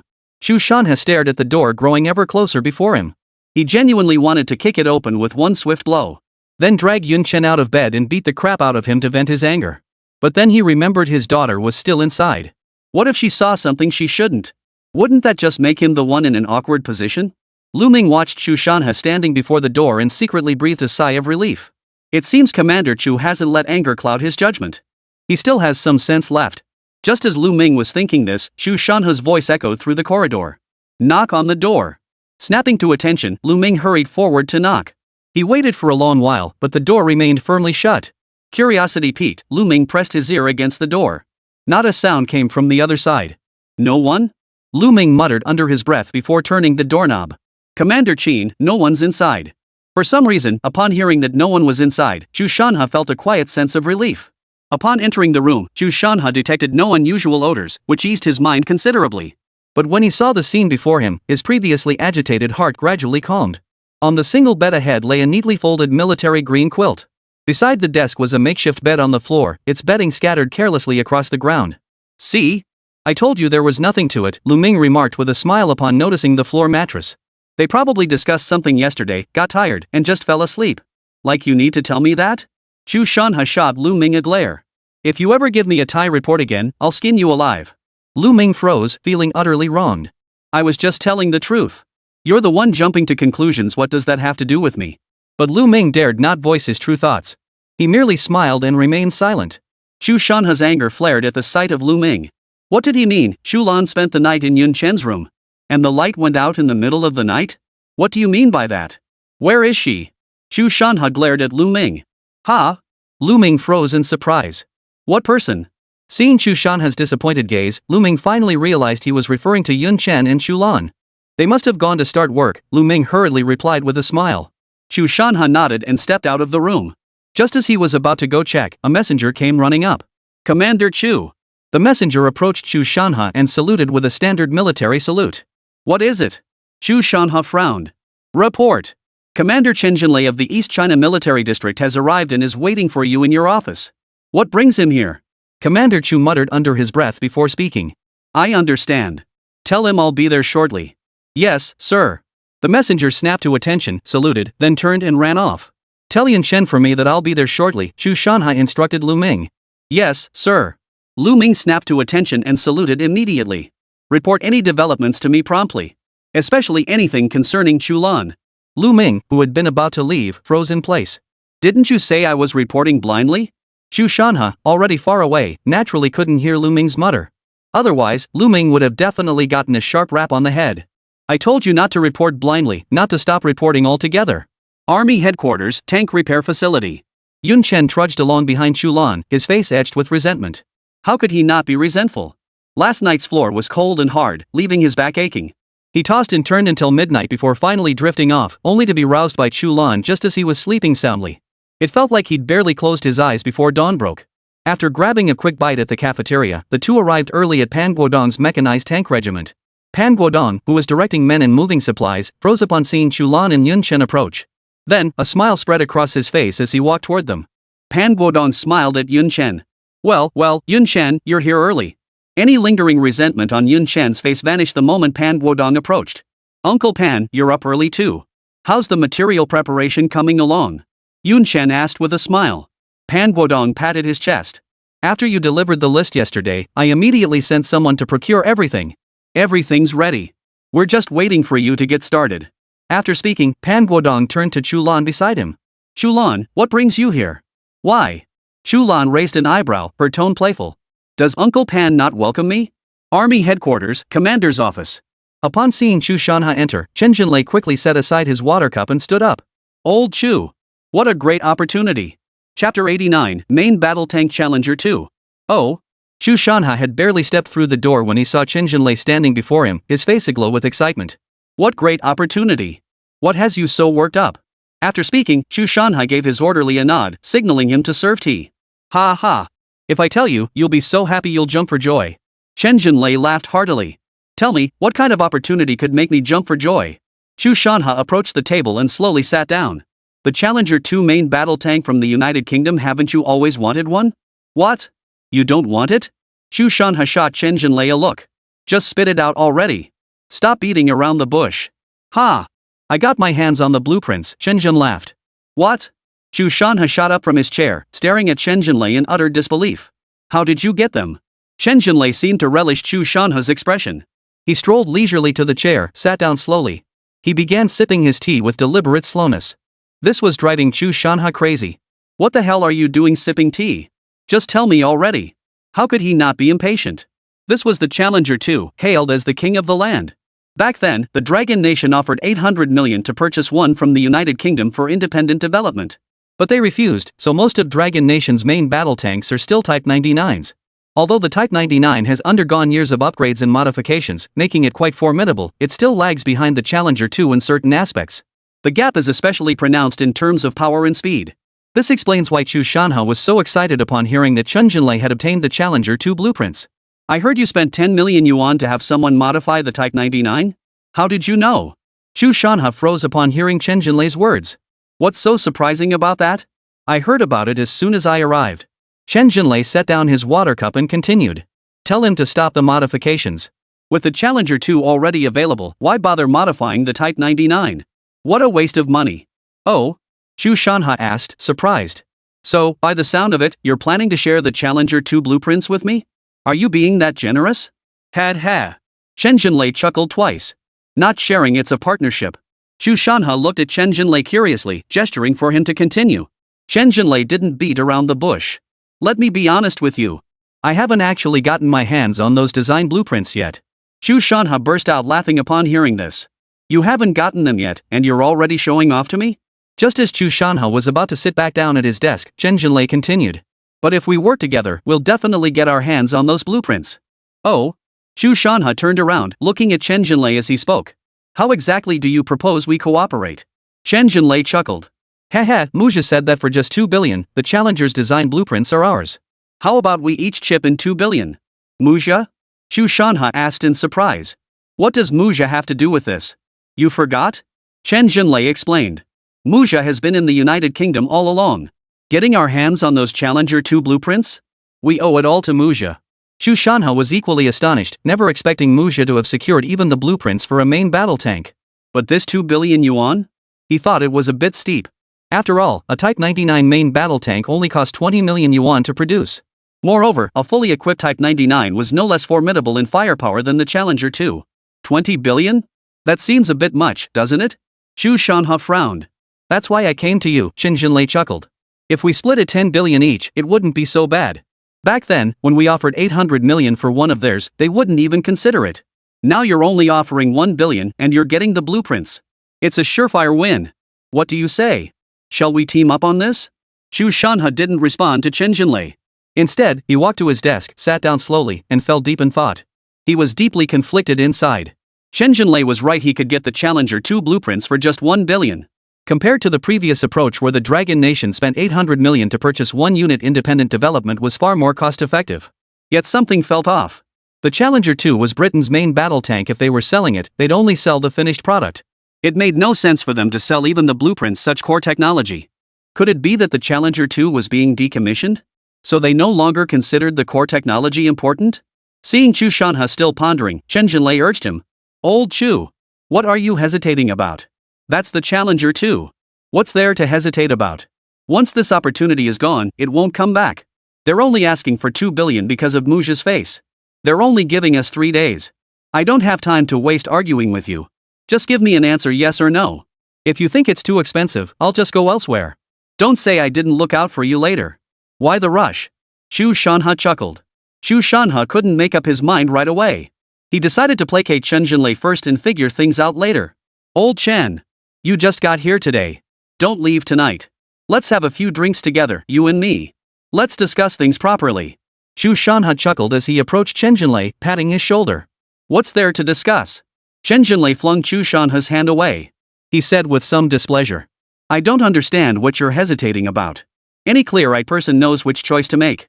Just think about it, you're willing to spend 10 million to have someone modify the Type 99. Those are Challenger 2 blueprints. We could mass-produce them immediately after purchase. It's only 10 billion yuan. What's there to hesitate about? Chen Jinlei grew increasingly impatient as he spoke, waving his hand dismissively. Forget it, forget it. I won't waste any more time on you. Don't come crying to me when you see it. With that, Chen Jinlei turned and walked away. As Chen Jinlei was about to exit the room, Chu Lan merely raised his hand. In the end, he didn't speak up to ask him to stay. Chen Jinlei was puzzled. He was practically out the door. Why hadn't Chu Lan called him back? He didn't bother to dwell on it and simply walked out. If Chu Lan didn't want it, someone else would. He refused to believe that the commander of another military region wouldn't be tempted by this challenger. Inside the helicopter, Muzha smiled at Chen Jinlei. So? Did Uncle Chu agree? In truth, Muzha had come with Chen Jinlei. He feared Chu Lan might ask him if he'd visited Chu Lan recently. He couldn't very well say he'd gone, since things hadn't ended on the best of terms between them. So he just waited in the helicopter. Oomph. Chen Jinlei snorted coldly. Your Uncle Chu really is getting old. His mind isn't what it used to be. He'd rather spend 10 million modifying the Type 99 than pay for the Challenger 2 blueprints. Modify the Type 99? Muzha froze. Who did Uncle Chu hire to modify the Type 99? I heard it's someone from the Defense Science and Technology Center named Yun Chen. Chapter 90, is this the modified Type 99? Muzha's smile froze instantly, his expression turning grim. He had originally thought that since he couldn't handle Chu Lan, he'd deal with her parents first. He knew what Chu Lan desired most, the United Kingdom's main battle tank, the Challenger 2. To curry favor, he'd gone to great lengths to persuade Britain's high command to agree to sell the Challenger 2's design blueprints.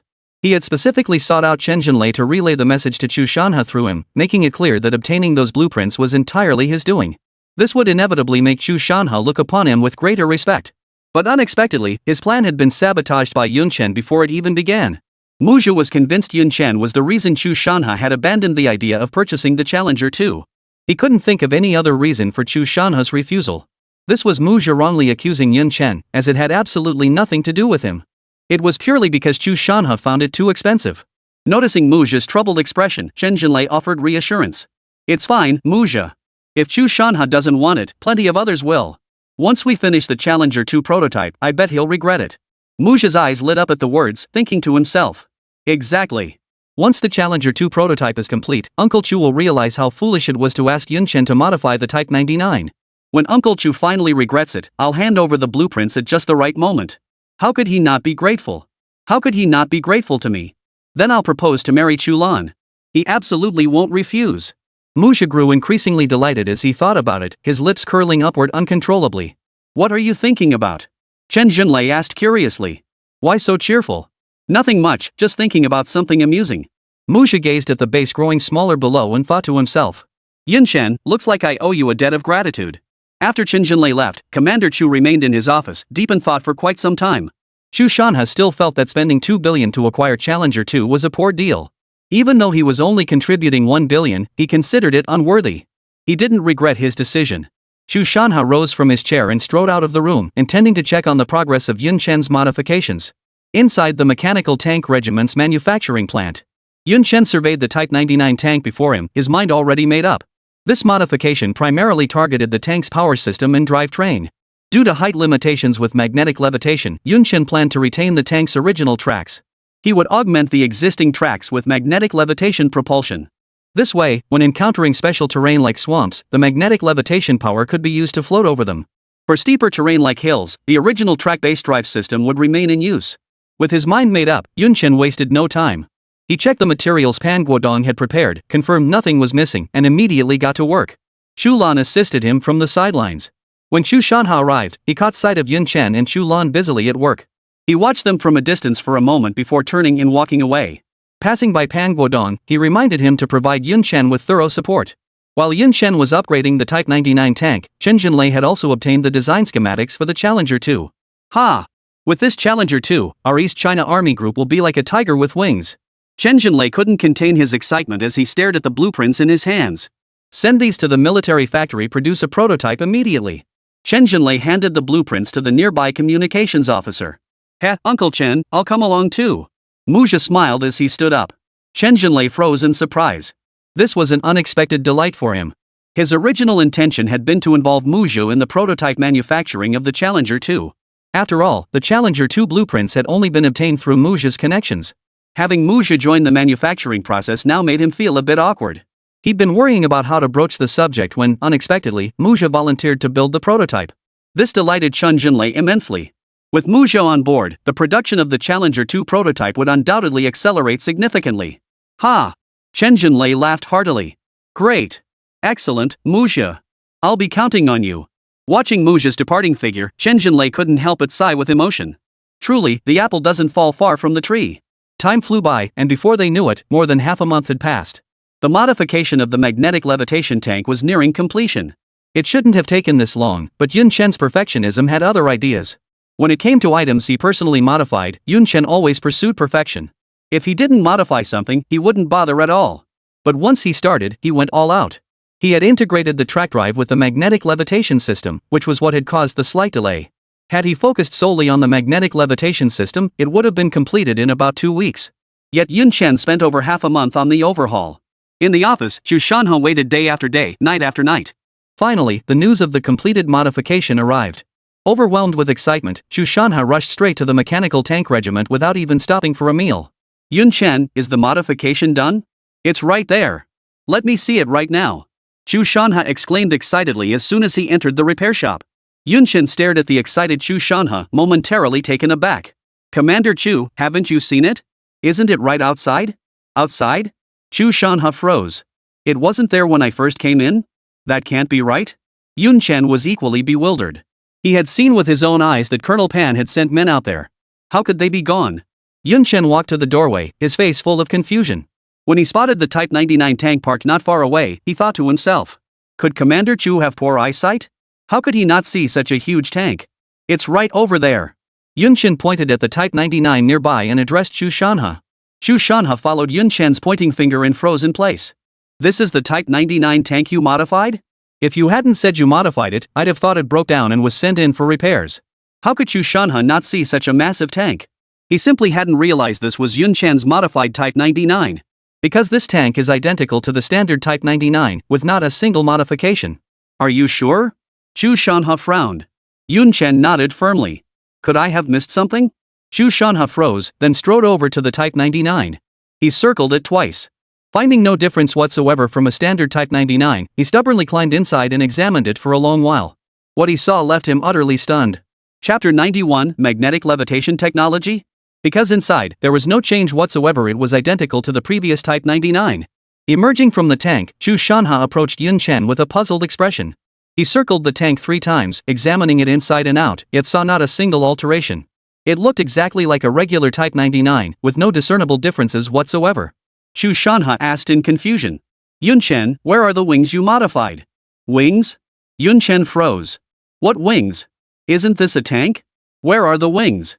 Without wings, how could this tank traverse the swamp? Chu Lan asked, puzzled. Hearing Chu Lan's words, Yun Chen felt utterly speechless. So you think I've been working all this time just to attach wings to a tank? A tank with wings? Would it even be a tank anymore?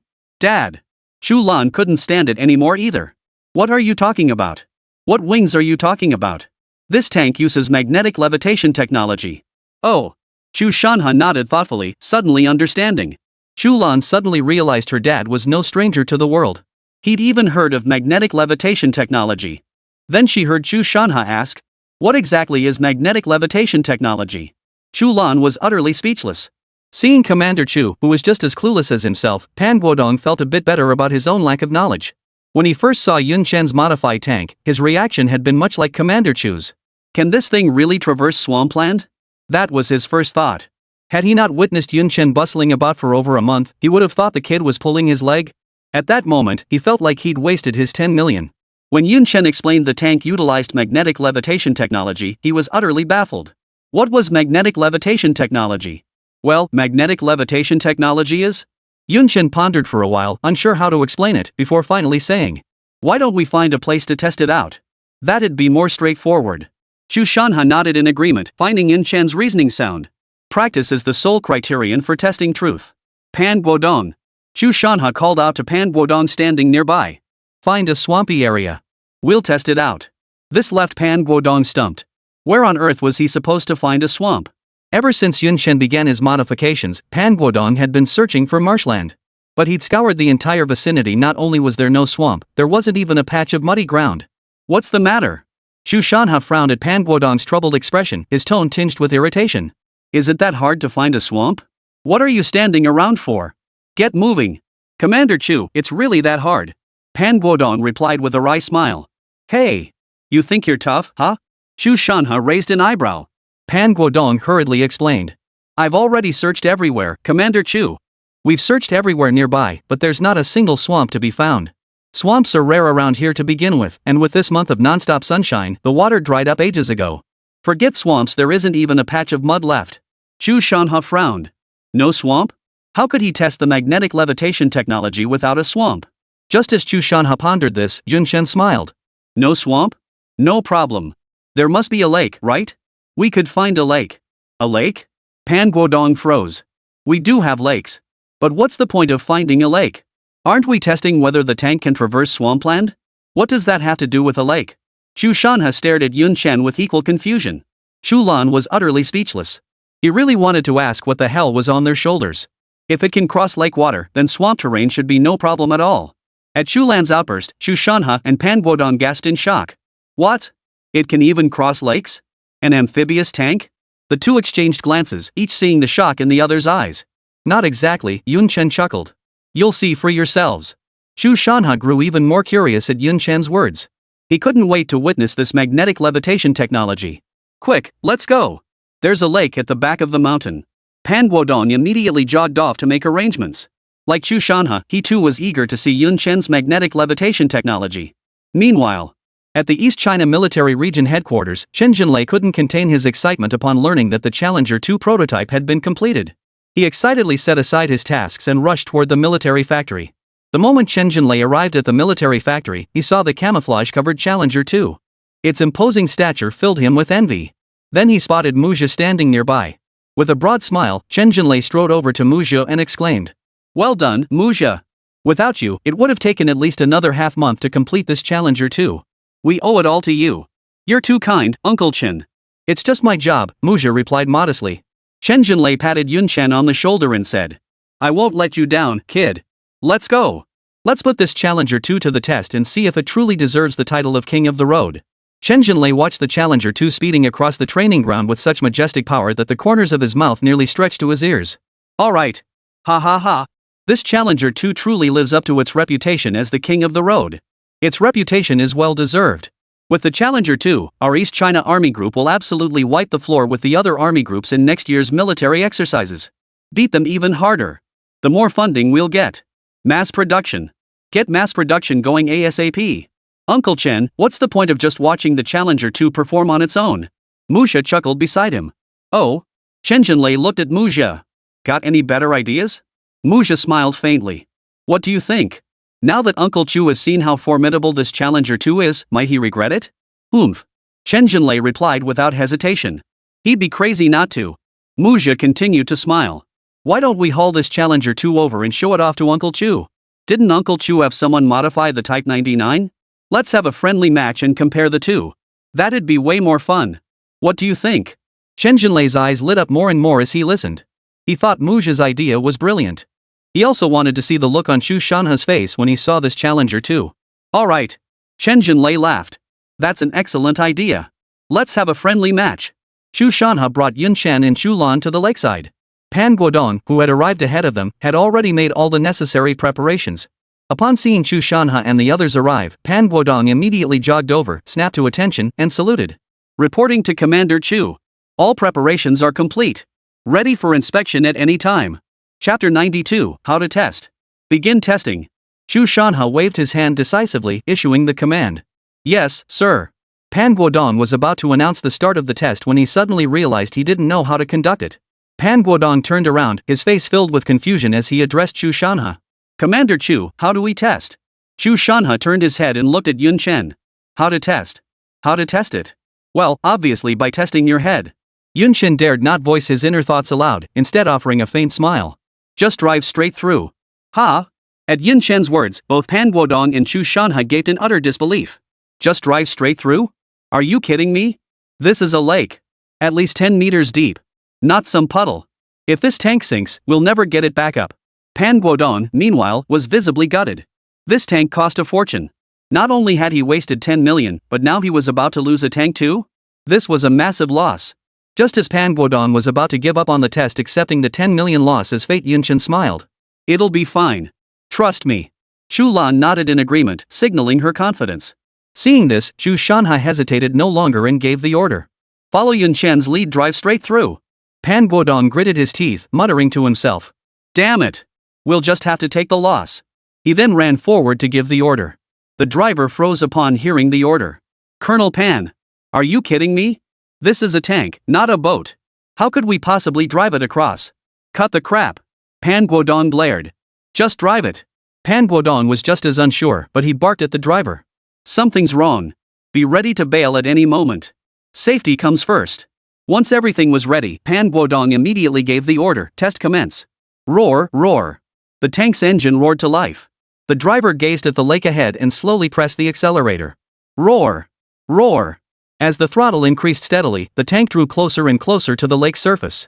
The driver stared at the lake's surface, now mere inches away, feeling his heart pound violently. He nervously swallowed, closed his eyes, and slammed his foot down hard on the accelerator. Rumble. Roar. Black smoke billowed from the tank's rear as it roared toward the lake. The onlookers watched the scene with bated breath. When the tank finally made contact with the water, they held their breath in sheer terror. Just as everyone thought the tank would sink to the bottom of the lake. The scene before them made everyone's eyes widen in disbelief, their faces frozen in shock. After the initial shock, whispers began to circulate among the crowd. Am I seeing things? Why do I see the tank floating on the lake surface? You really are seeing things. The tank isn't floating on the lake. It's hovering above the lake. Physics doesn't exist anymore. Chu Shanha stared in shock at the scene before him. The Type 99 tank was hovering above the lake's surface, not sinking into the water, but moving forward slowly across it. Its tracks pressed flat against the water's surface, yet not a single droplet splashed up. It seemed as though the lake beneath it wasn't water at all, but a vast sheet of transparent glass. Even though Chu Lan had seen the modification plans before, she was utterly stunned by the sight before her. She shot Yun Chen a complex look. Could this truly be something humans had researched? The spectacle before her left her profoundly shaken. A miracle. It's nothing short of a miracle, exclaimed Chu Shanha, overcome with emotion. Then Yun Chen felt a pair of broad hands press down on his shoulders. He looked up to see Chu Shanha's face flush with excitement. Yun Chen! I knew I hadn't misjudged you. Ha ha ha. This is the true king of the land. A true tank that defies any terrain. I know you're excited, but could you please calm down? If you keep squeezing me like this, you'll crush me to death. Yun Chen's shoulders ached from Chu Shanha's grip. What's wrong? Did I hurt you? Chu Shanha noticed Yun Chen's expression had turned slightly off and quickly released his grip, asking with concern. What the hell are you talking about? Are you kidding me? I'm incredibly strong, how could you possibly hurt me? How could I admit weakness in front of Chu Lan? No, I'm just a bit tired lately, Yun Chen said, putting on a brave face. Chu Shanha smiled and patted Yun Chen's shoulder. You've worked hard, Yun Chen. Uncle Chu will remember your contributions to the army. Cough, cough, Yun Chen coughed twice, nearly gasping for breath from that hard pat. You have no idea how hard you hit, do you? Thank goodness you only gave me 2 pats. If you'd given me 2 more, you'd have knocked my spine out of whack. Chu Lan is still here, think about my reputation. Yun Chen inwardly cursed Chu Shanha, but outwardly remained humble. It's what I should do. After saying this, Yun Chen discreetly shifted 2 steps to the side. He genuinely feared Chu Shanha might suddenly give him another couple of slaps. The driver kept his eyes closed for a long while, but felt no lake water seeping in. Ha! The driver exclaimed in surprise, opening his eyes. The scene before him instantly stunned him. For all he could see through the periscope was lake surface, nothing but lake surface. Could we be stuck near the shore? The driver wondered silently, rising from the driver's seat. He intended to open the hatch to investigate. The moment he opened the hatch, he froze in shock. How the hell am I in the middle of the lake? He realized the tank wasn't stuck near the shore at all. The reason the periscope showed nothing but lake surface. Because at that moment, the tank was floating motionless in the middle of the lake. His brain instantly froze solid. What the hell was going on? Only when the voice in his headset ordered him to return did he snap back to reality. After bringing the tank to a steady halt, he felt as if he'd just woken from a dream.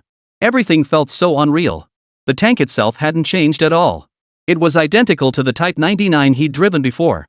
Why was it hovering in the middle of the lake? And it felt significantly faster than before. How does it feel? The driver looked up at the voice and saw Pan Guodong standing before him with a smile on his face. Colonel Pan. The driver snapped to attention and saluted. It feels pretty surreal, the pilot chuckled, scratching his head. That's a no-brainer. Pan Guodong chuckled back. Or hovering over the middle of the lake, how could it not be surreal?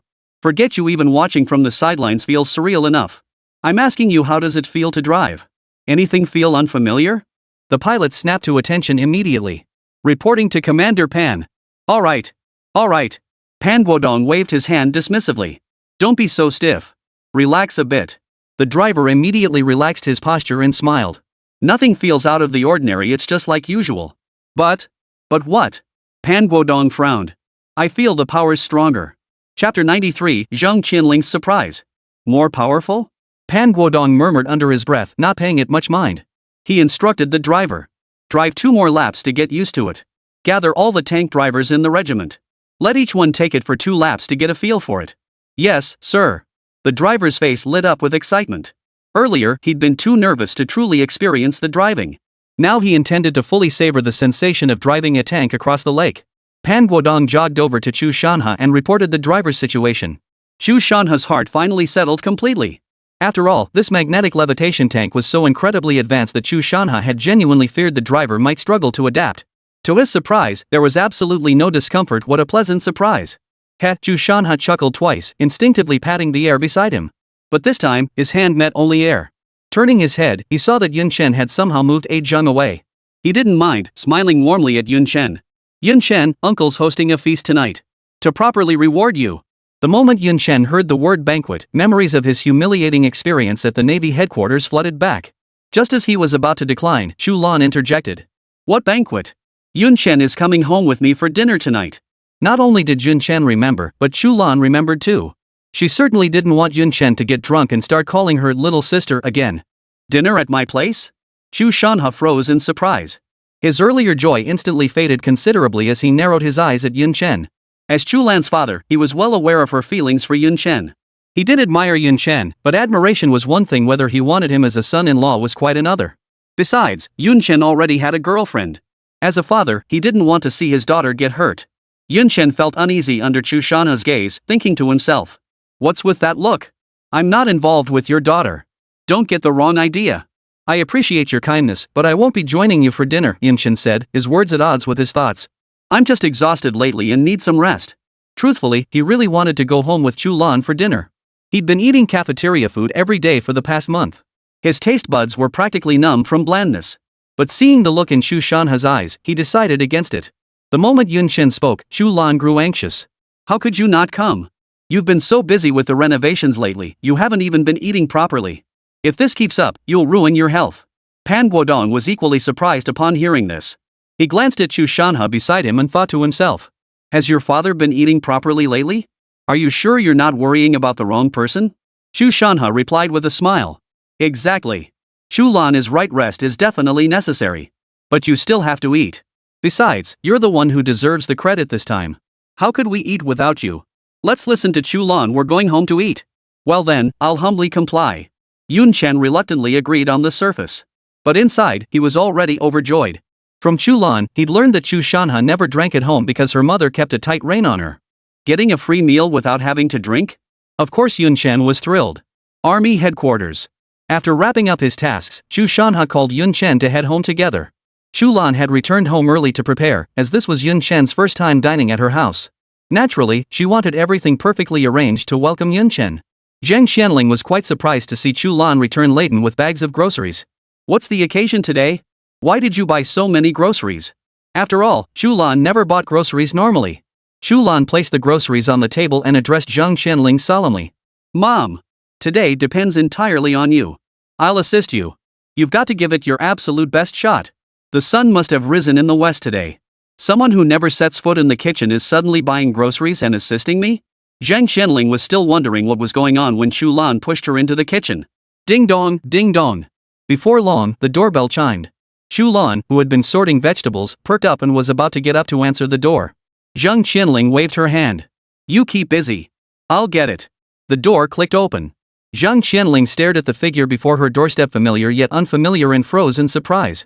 There stood a man in a white suit, his features handsome, holding several large and small bags. Zhang Qianling asked in confusion. Who are you? Auntie Zhang, it's Muzha. The man at the door, laden with bags, was none other than Muzha, who had just returned from the East China military region. Muzha! Zhang Qianling exclaimed joyfully. You've grown so much, Auntie didn't even recognize you. In the kitchen, Chu Lan had no idea it was Muzha who had arrived. She had thought it was Yun Chen arriving. Chu Lan heard the door open a while ago, yet no sound of anyone entering the room reached her ears. Chu Lan murmured with slight annoyance. Mom! What are you chatting about at the door? Hurry up and invite them in. Zhang Qianling finally snapped out of it and hurriedly said. Right. Look at Auntie, she was so excited she forgot to invite you inside. Come in. Muzha smiled as he entered the room. Chu Lan is home too. Muzha had naturally heard the voices earlier. Yes. Zhang Qianling laughed. Knowing you were coming, Chu Lan specially bought a lot of dishes. Have a seat for a moment. Dinner will be ready soon. Knew I was coming? Muzha was quite surprised. How did Chu Lan know he was coming? But he didn't dwell on it. When he heard Zhang Qianling say Chu Lan had bought all those dishes especially for him, he felt genuinely delighted inside. It seemed Chu Lan still cared about him after all. Do you need help? Muzha asked with a smile.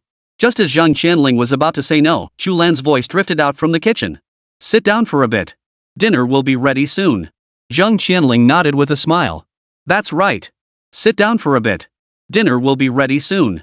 In the kitchen, Zhang Qianling watched her daughter sorting vegetables with a smile on her face. She finally understood why Chu Lan had been buying groceries and helping out today. And why he'd insisted she give it her all. So it was because Muzha was coming over. You little minx, claiming you don't feel anything for Muzha, still putting on a brave face in front of your mother. What's there to be shy about? Zhang Qianling thought to herself before smiling at Chu Lan. Chu Lan, don't worry. Mom will definitely give it her all today. I'll make sure he's satisfied. Chu Lan didn't realize that the him Zhang Qianling referred to as Muzha. Chu Lan gave Zhang Qianling a grateful smile. Mom's getting to work. The kitchen soon filled with enticing aromas. Before long, the doorbell chimed again. Ding dong, ding dong. Just as Chu Lan wondered who it could be, Zhang Qianling called out. Probably your dad's back. Ha! Chu Lan froze. Didn't my dad come with Yun Chen earlier? Chapter 94, The Grand Victory. Who's Yun Chen? Zhang Qianling asked, clearly surprised. Besides Muzha, someone else is coming? Muzha? Chu Lan gasped, startling Muzha in the living room. Need some help? Muzha stood at the kitchen doorway, flashing what he thought was a handsome smile. Why are you here? Chu Lan's expression darkened instantly. Is no one home? After ringing the doorbell, Chu Shanha waited at the entrance for a long while with no response. Muttering under his breath, he pulled out his keys. Seeing Chu Shanha pull out his keys, Yun Chen looked utterly bewildered. Why ring the bell if you have a key? Little did Yun Chen know that Chu Shanha was inwardly panicking, his mind racing with desperate pleas. Please don't change the locks. If I can't even get into my own home in front of a stranger, that would be a real mess. As the key slid smoothly into the lock, Chu Shanha breathed a silent sigh of relief. Thank goodness they hadn't changed the lock, otherwise he'd have been in for a world of embarrassment. Click. The door in front of them swung open. Come on in, Chu Shanha said, turning to smile at Yun Chen. As soon as Yun Chen stepped inside, he was about to ask if he should change his shoes when he saw the cabinet piled high with large and small gift packages. Yun Chen froze in surprise. There were guests here. Had he come at an inopportune time? Who would come this late at night? Chu Shanha looked equally puzzled. It's fine. Chu Shanha smiled at Yun Chen. Let's just eat. No need to change your shoes. Yun Chen tried to refuse, but Chu Shanha pulled him into the living room. As soon as they entered, Yun Chen spotted Muzha on the sofa, while Chu Lan sat sulkily nearby. So that's who it was. Muzha, welcome. Chu Shanha smiled at Muzha on the sofa. Uncle Chu, Muzha hurriedly stood up and smiled. When Muzha spotted Yun Chen standing behind Chu Shanha, a fleeting shadow of gloom crossed his eyes. Though he concealed it well, Yun Chen caught the shift. What kind of look is that? Didn't I beat you enough last time? Sit down, sit down. Chu Shanha said cheerfully. Once you're here, don't leave. Stay for dinner tonight. After speaking, Chu Shanha turned to Yun Chen behind him. Yun Chen, take a seat too. Yun Chen smiled and nodded, plopping down beside Chu Lan. Chu Lan, who had been sullen moments before, now wore a faint smile between her brows upon seeing Yun Chen arrive. All of this was observed by Muzha, who stood nearby. Meanwhile, Chu Shanha headed to the kitchen to lend a hand.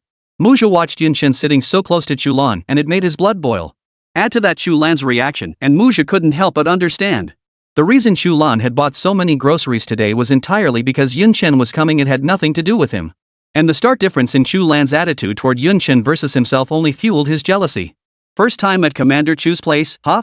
Muzha grinned at Yun Chen. Though Muzha inwardly wished Yun Chen would drop dead right then, outwardly he maintained the appearance of a friendly older neighbor, wearing a harmless smile. Yun Chen glanced at Muzha. He knew full well this big dummy was up to no good.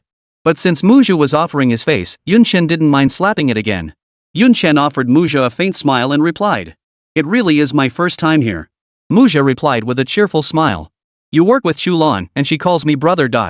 You wouldn't want me to call you brother, would you? Yun Chen raised an eyebrow. Why? A hint of smugness flashed in Muzha's eyes as he spoke. Is it really that hard to call me brother? It really is difficult, Yun Chen shrugged, replying. What level are you at? You want me to call you brother? Have you forgotten my status as an academician? Yun Chen thought this Muzha truly lived up to his reputation as a big dummy. Last time, he'd been soundly beaten by him. How long had it been since then, and now he wanted to be called brother? You? Muzha was instantly furious. He assumed that for Chu Lan's sake, Yun Chen would at least address him as brother. But not only did Yun Chen refuse, he actually looked down on him for being beneath his standards? Yun Chen's arrogant expression practically screamed at him. You think I'll call you brother? You're not worthy. But then Chu Lan's words beside him sent Muzha's blood pressure skyrocketing. Muzha, what did I tell you that day? From that day on, you're no longer my brother. Fine. Fine. Fine. Muzha burst into a furious laugh. Yun Chen was one thing, but he never expected Chu Lan to say the same. Muzha felt utterly disillusioned with Chu Lan. With the mask torn off, Muzha saw no need to pretend any longer. Muzha addressed Yun Chen.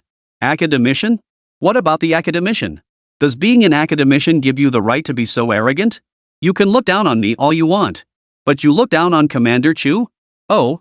Yun Chen couldn't help but laugh. It's true I look down on you. But when did I ever look down on Commander Chu? Yun Chen looked at Muzha with a smile, gesturing for him to continue. He was eager to hear the details. Oomph. Muzha snorted coldly before continuing. Commander Chu is, after all, an elder. How could he show up empty-handed on his first visit? He showed no awareness of his junior status whatsoever. Yun Chen froze in surprise. You pin such a huge label on me, only to spit out a fart? I think you've misunderstood, Yun Chen said with a faint smile. Misunderstanding? Muzha froze. Yun Chen continued. Commander Chu invited me here. Leaning back slightly, Yun Chen smiled at Chu Lan. Commander Chu invited me here to treat me. I suppose I don't need to bring a gift, right? Chu Lan nodded in agreement. Then Yun Chen turned to Muzha, his face breaking into a smile. Only those who show up uninvited need to bring gifts. Right? Yun Chen's final remark was directed at Chu Lan. Chu Lan looked at Muzha and nodded firmly. Yes. Muzha's face instantly flushed crimson. The uninvited guest, wasn't that exactly him? What infuriated him most was that Chu Lan was actually siding with him. And the look in Chu Lan's eyes made it clear that he was the one who was out of place. Just as he was about to explode, Yun Chen continued. I think some people still lack self-awareness. Oh? Chu Lan looked at Yun Chen with curiosity. What kind of awareness? Yun Chen smiled. The host hasn't said anything yet. An outsider shouldn't be gossiping. I think you're right. Chu Lan nodded with a smile. Muzha watched the two of them in perfect harmony and nearly exploded with rage. How dare Yun Chen call him an outsider? He'd grown up here, often crashing meals at Chu Shanha's house. Even Chu Shanha wouldn't dare call him an outsider, yet this greenhorn, visiting for the first time, had the nerve to label him as one. And Chu Lan, who always stood by his side, actually thought Yun Chen had a point. How could Muzha not be furious? Oomph. Muzha snorted coldly. Invited you here? To reward you? You should take a good look at yourself before acting so arrogant. What gives Uncle Chu the right to invite you? Yun Chen's face instantly darkened. What class am I? Come on, I'll tell you right now what my status is. Just as Yun Chen was about to explode, Chu Lan abruptly leapt up from the sofa and snapped. Muzha! Watch your language. It was my father who invited Yun Chen here today. You can stay for dinner thanks to Yun Chen. Because this meal was prepared especially for Yun Chen. If you don't want to eat, you can leave right now. No one will stop you. Yun Chen shot Muzha a smug glance, picked up the teacup before him, took a sip, and a profound truth flashed through his mind. Proud as you are, no words are needed, your Range Rover will speak for you. Right now, Chu Lan was Yun Chen's Range Rover. Muzha watched as Chu Lan abruptly stood up, pointed a finger at his nose, hurled insults, and even tried to kick him out. His face flushed alternately crimson and ashen. He was furious. When had Muzha ever been cursed at? Especially by the very person he cherished most, who now pointed a finger right at his nose? The fury boiling within him was beyond measure. Unable to vent his fury on Chu Lan, Muzha could only glare viciously at Yun Chen. Damn it! Chapter 95, A Huge Misunderstanding. You little punk, you're not taking this lying down, are you? Not satisfied with the slap in the face, huh? I'll just add a little something extra for you. Yun Chen stared into Muzha's fierce eyes, already resolved to give him a proper beating. Otherwise, this kid kept sticking his face out for a beating. He might not feel the pain, but Yun Chen was getting tired of it. Yun Chen smiled sweetly at Muzha. Do you know why Commander Chu invited me here today? Oomph. Muzha scoffed. It's probably just about the Type 99 modification being finished. Yun Chen froze in surprise. How did this kid know? He shot a surprised glance at Chu Lan, who shook her head slightly, signaling she hadn't said a word. Muzha continued. I wonder what Uncle Chu was thinking, spending 10 million to have you modify the Type 99. What a waste of money. Yun Chen instantly understood. So this kid only knew Commander Chu hired me to modify the Type 99. He had no clue about the Type 99's magnetic levitation system. Otherwise, he wouldn't have said such a thing. Spending only 10 million to acquire magnetic levitation technology, how could that be a waste of money? Yun Chen smiled faintly, feigning solemnity. That's only one aspect, but not the most important one. Muzha frowned. Chu Lan also froze, unsure what Yun Chen was getting at.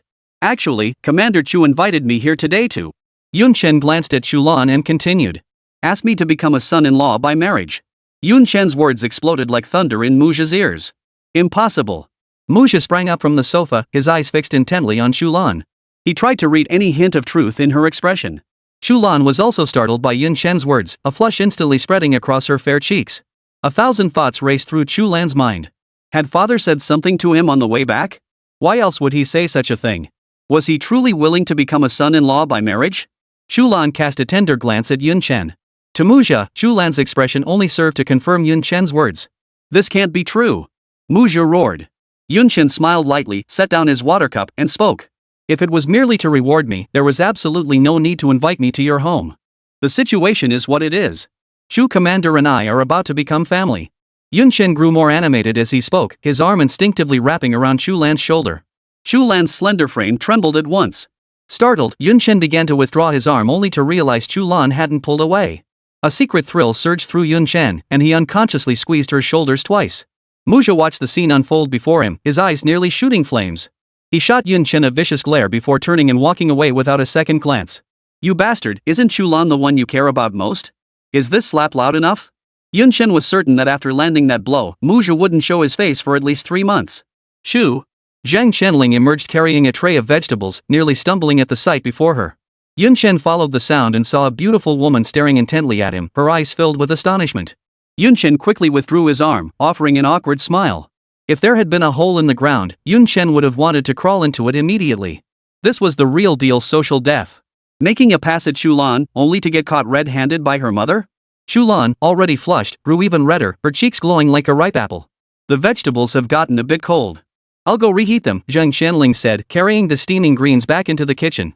Chu Shanhao watched Zhang Qianling come and go, his mind filled with question marks. Once he grasped the full story, he grabbed the table knife and lunged toward the culprit, only to be held back by Zhang Qianling's firm grip. In the living room, Yun Chen and Chu Lan exchanged a glance. Yun Chen cleared his throat awkwardly twice before nonchalantly picking up the water glass in front of him. Chu Lan turned her head away, her face flushed with coyness. Seeing this, Yun Chen inwardly cursed. Holy! What the hell is going on? You didn't actually believe that, did you? I was just making that up to get rid of Muzha. I'm not marrying into that family. Just as Yun Chen was about to explain, Chu Lan spoke up. I'll go check on the dinner preparations. Hearing Chu Lan's gentle voice, Yun Chen knew she'd probably taken it seriously. Her tone had never been this gentle before. The thought of the consequences if Chu Lan realized she'd been deceived sent a shiver down Yun Chen's spine. No. He had to get out of there fast. At the same time, Muzha sat in the car, his face twisted with venomous hatred. Yun Chen! I'll make sure you die. Muzha vented his fury at the sense of direction, then dialed the number breathlessly. Mu-san. The hauntingly sweet voice sent a chill down Muzha's spine. Muzha's face darkened. I'm absolutely furious right now. Mu-san, let me help you cool down, okay? The intoxicating voice from the phone made every bone in Muzha's body go limp except for one spot that remained rock hard. Yun Chen felt like he was sitting on pins and needles throughout the entire meal. Zhang Qianling scrutinized Yun Chen with keen curiosity, her enthusiasm palpable. She kept piling food onto his plate, transforming its originally flat surface into a towering mountain.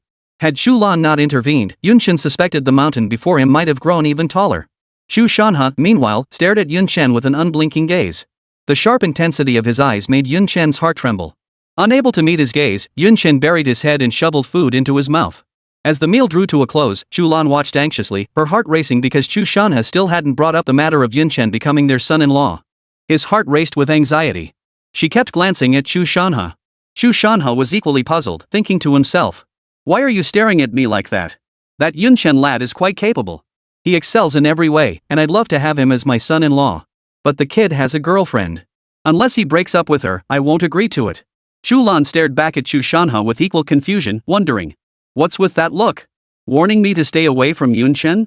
Aren't you the one who wanted to recruit him as a son-in-law? Just say it already. Why are you staring at me like that?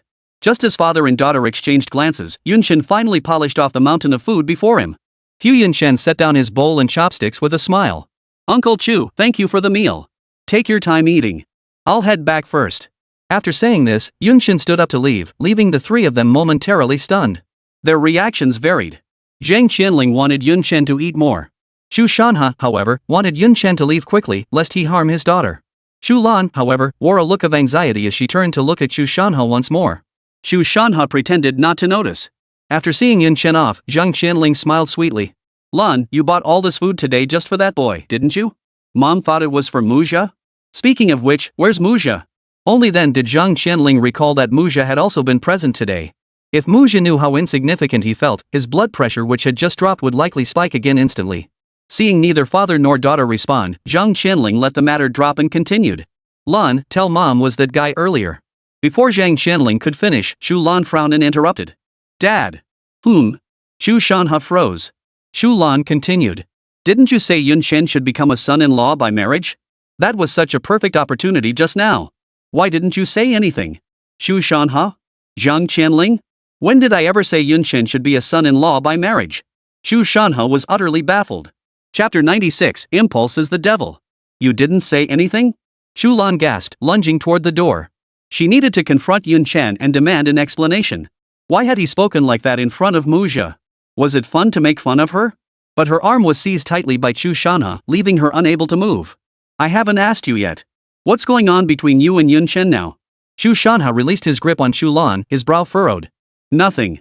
Chu Lan glanced at him, then lowered her head in silence. Nothing at all? Chu Shanha's voice rose slightly. Then how dare he put his arm around you? Dad! A blush spread across Chu Lan's face as she stamped her foot in annoyance. What's there to be shy about? Mom saw it with her own eyes.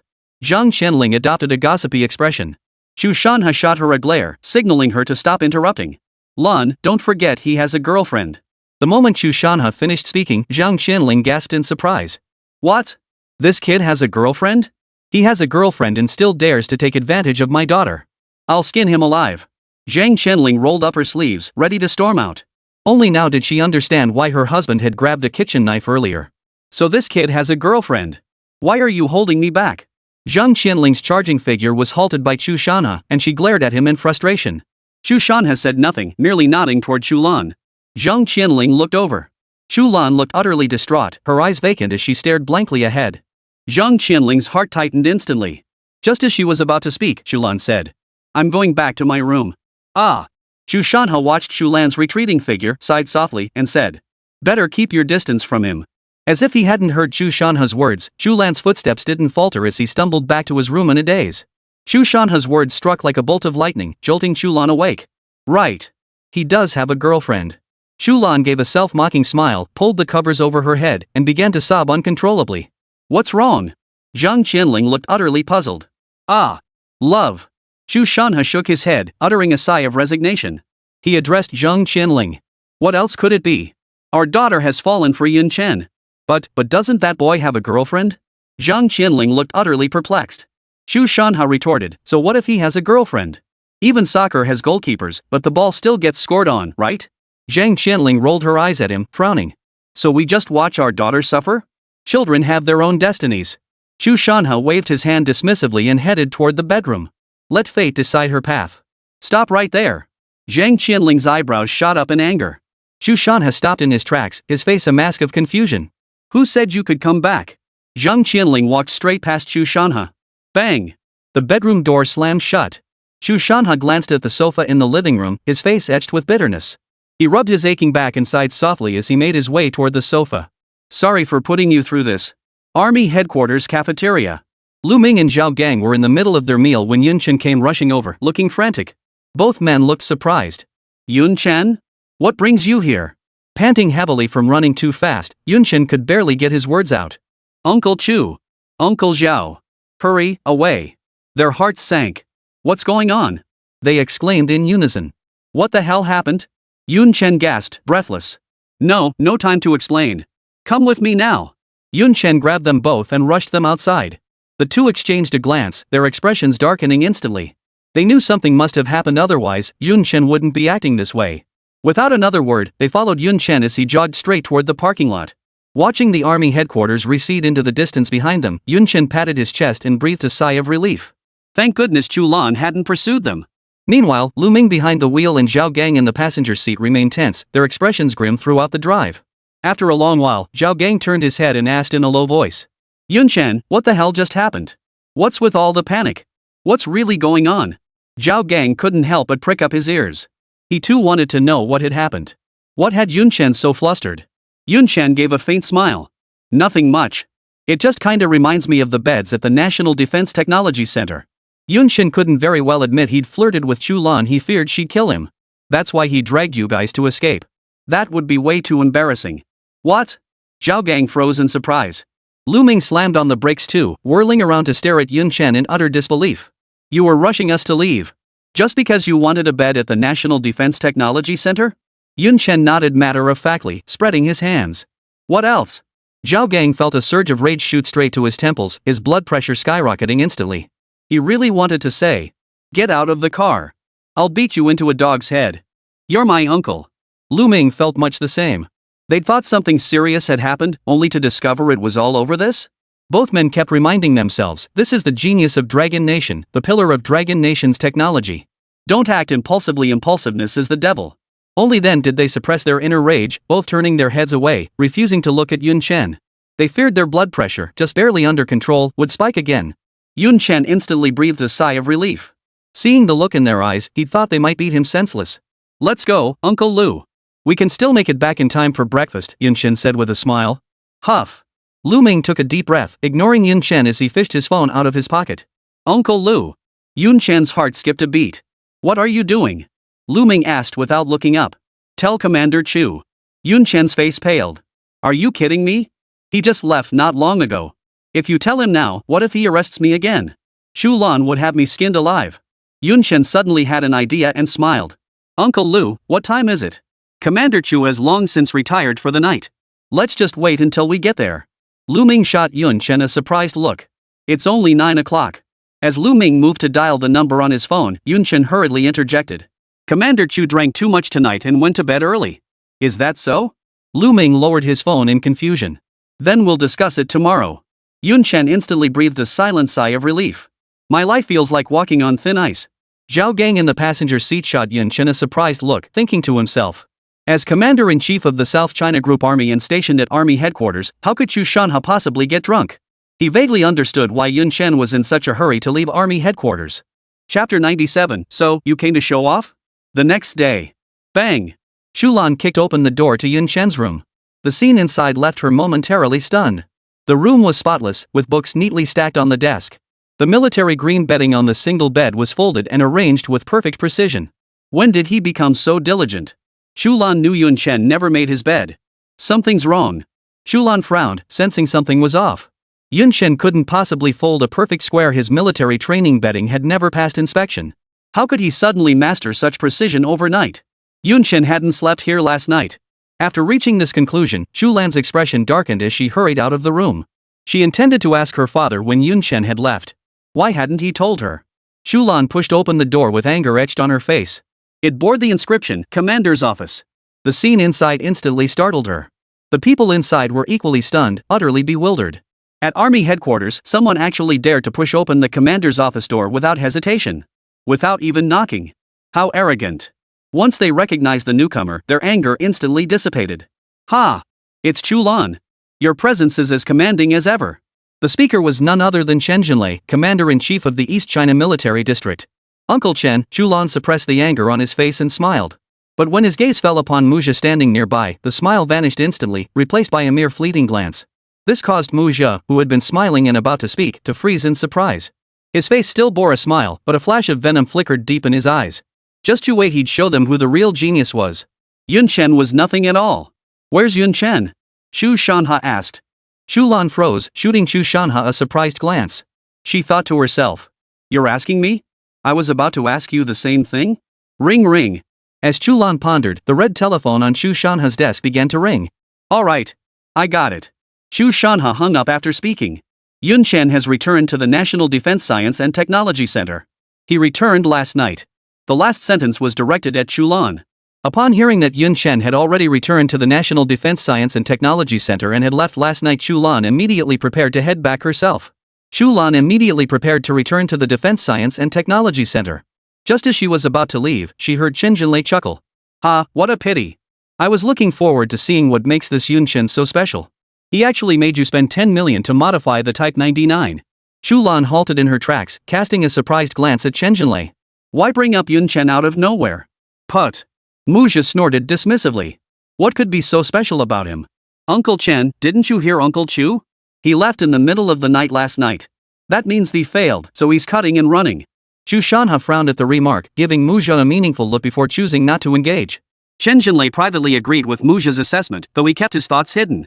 Chu Lan's expression immediately darkened, ready to erupt, when Chen Jinlei interjected with a laugh.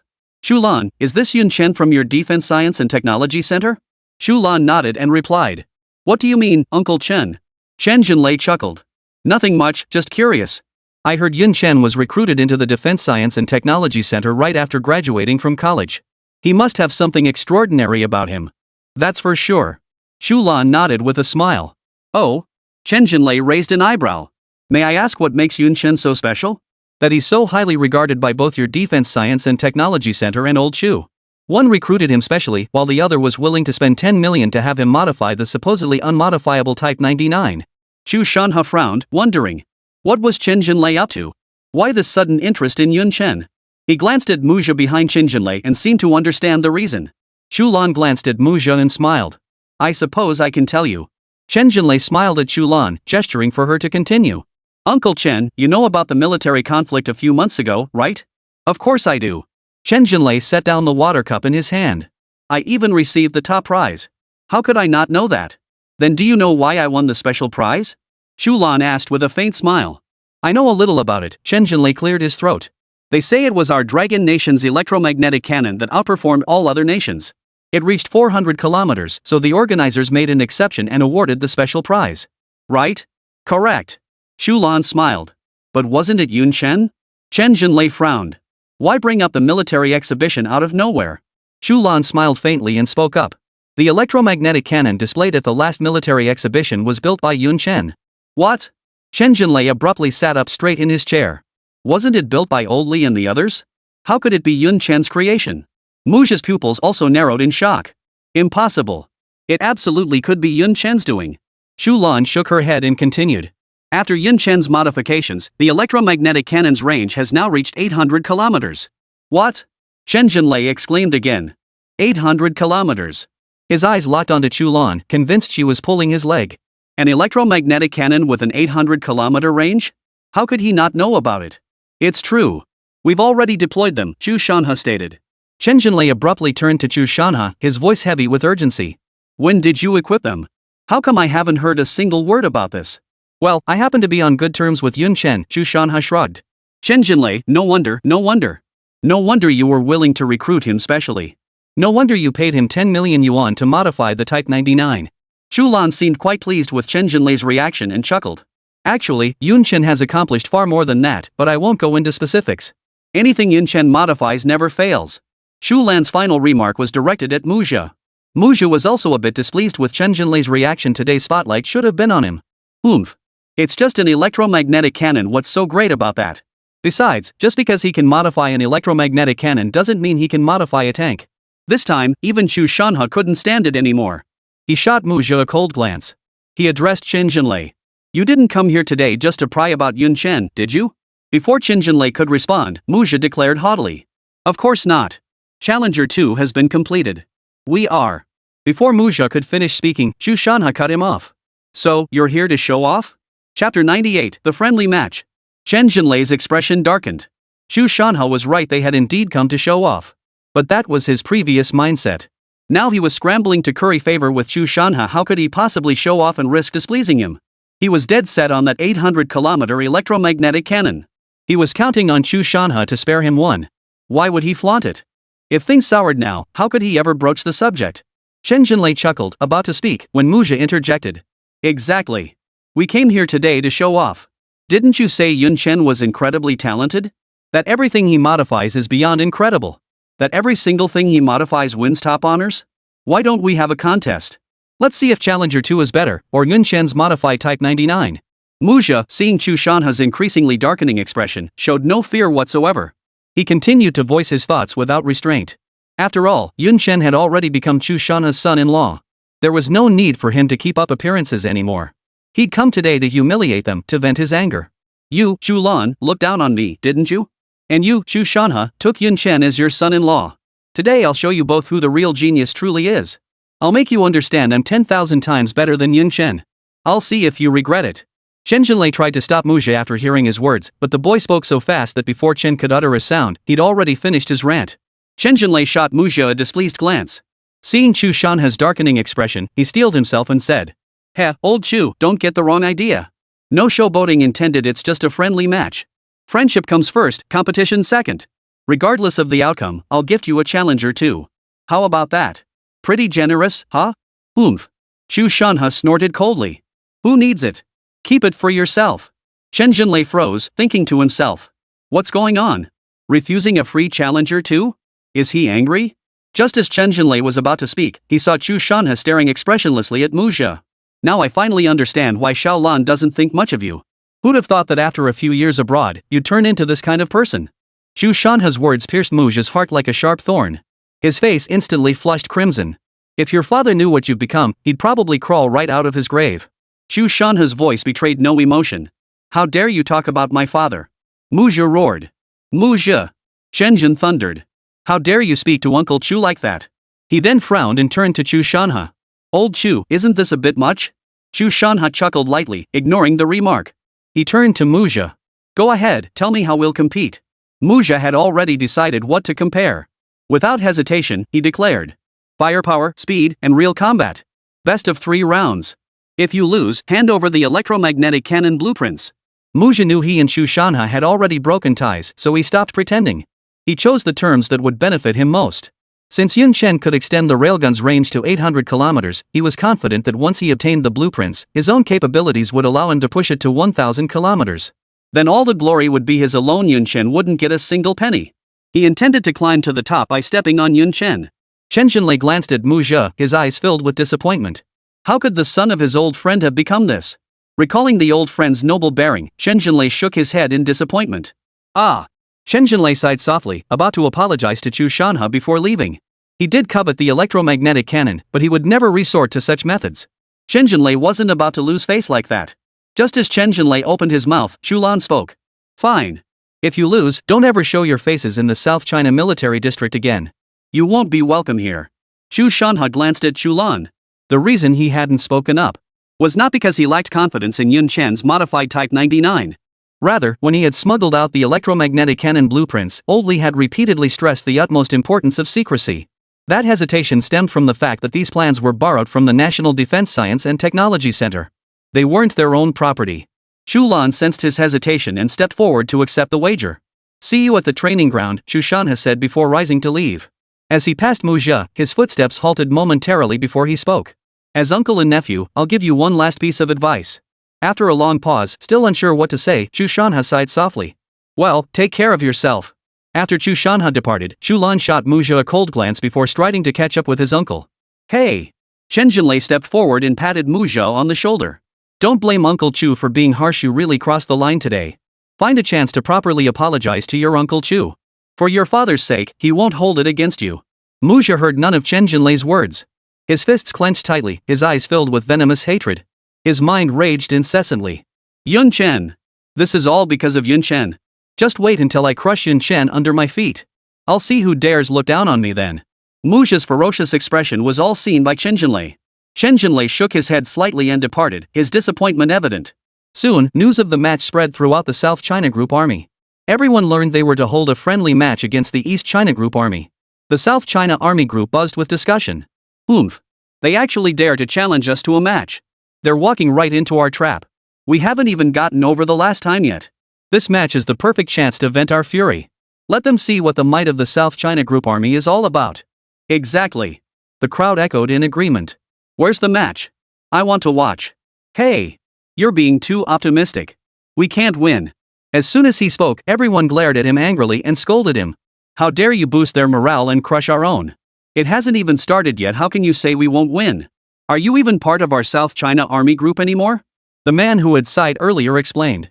I'm not boosting the enemy's morale or crushing our own. Do you know what tanks the East China Group Army is using to compete against us? The others scoffed dismissively. The Type 99, of course. What else could it be? The man continued. They're using the Challenger too. At this revelation, the group fell instantly silent. Chapter 99, Thick-Skinned. Inside the training ground. The two tanks stood in stark contrast. The one covered in camouflage paint, gleaming brand new, was the Challenger 2 recently manufactured by the East China Group Army.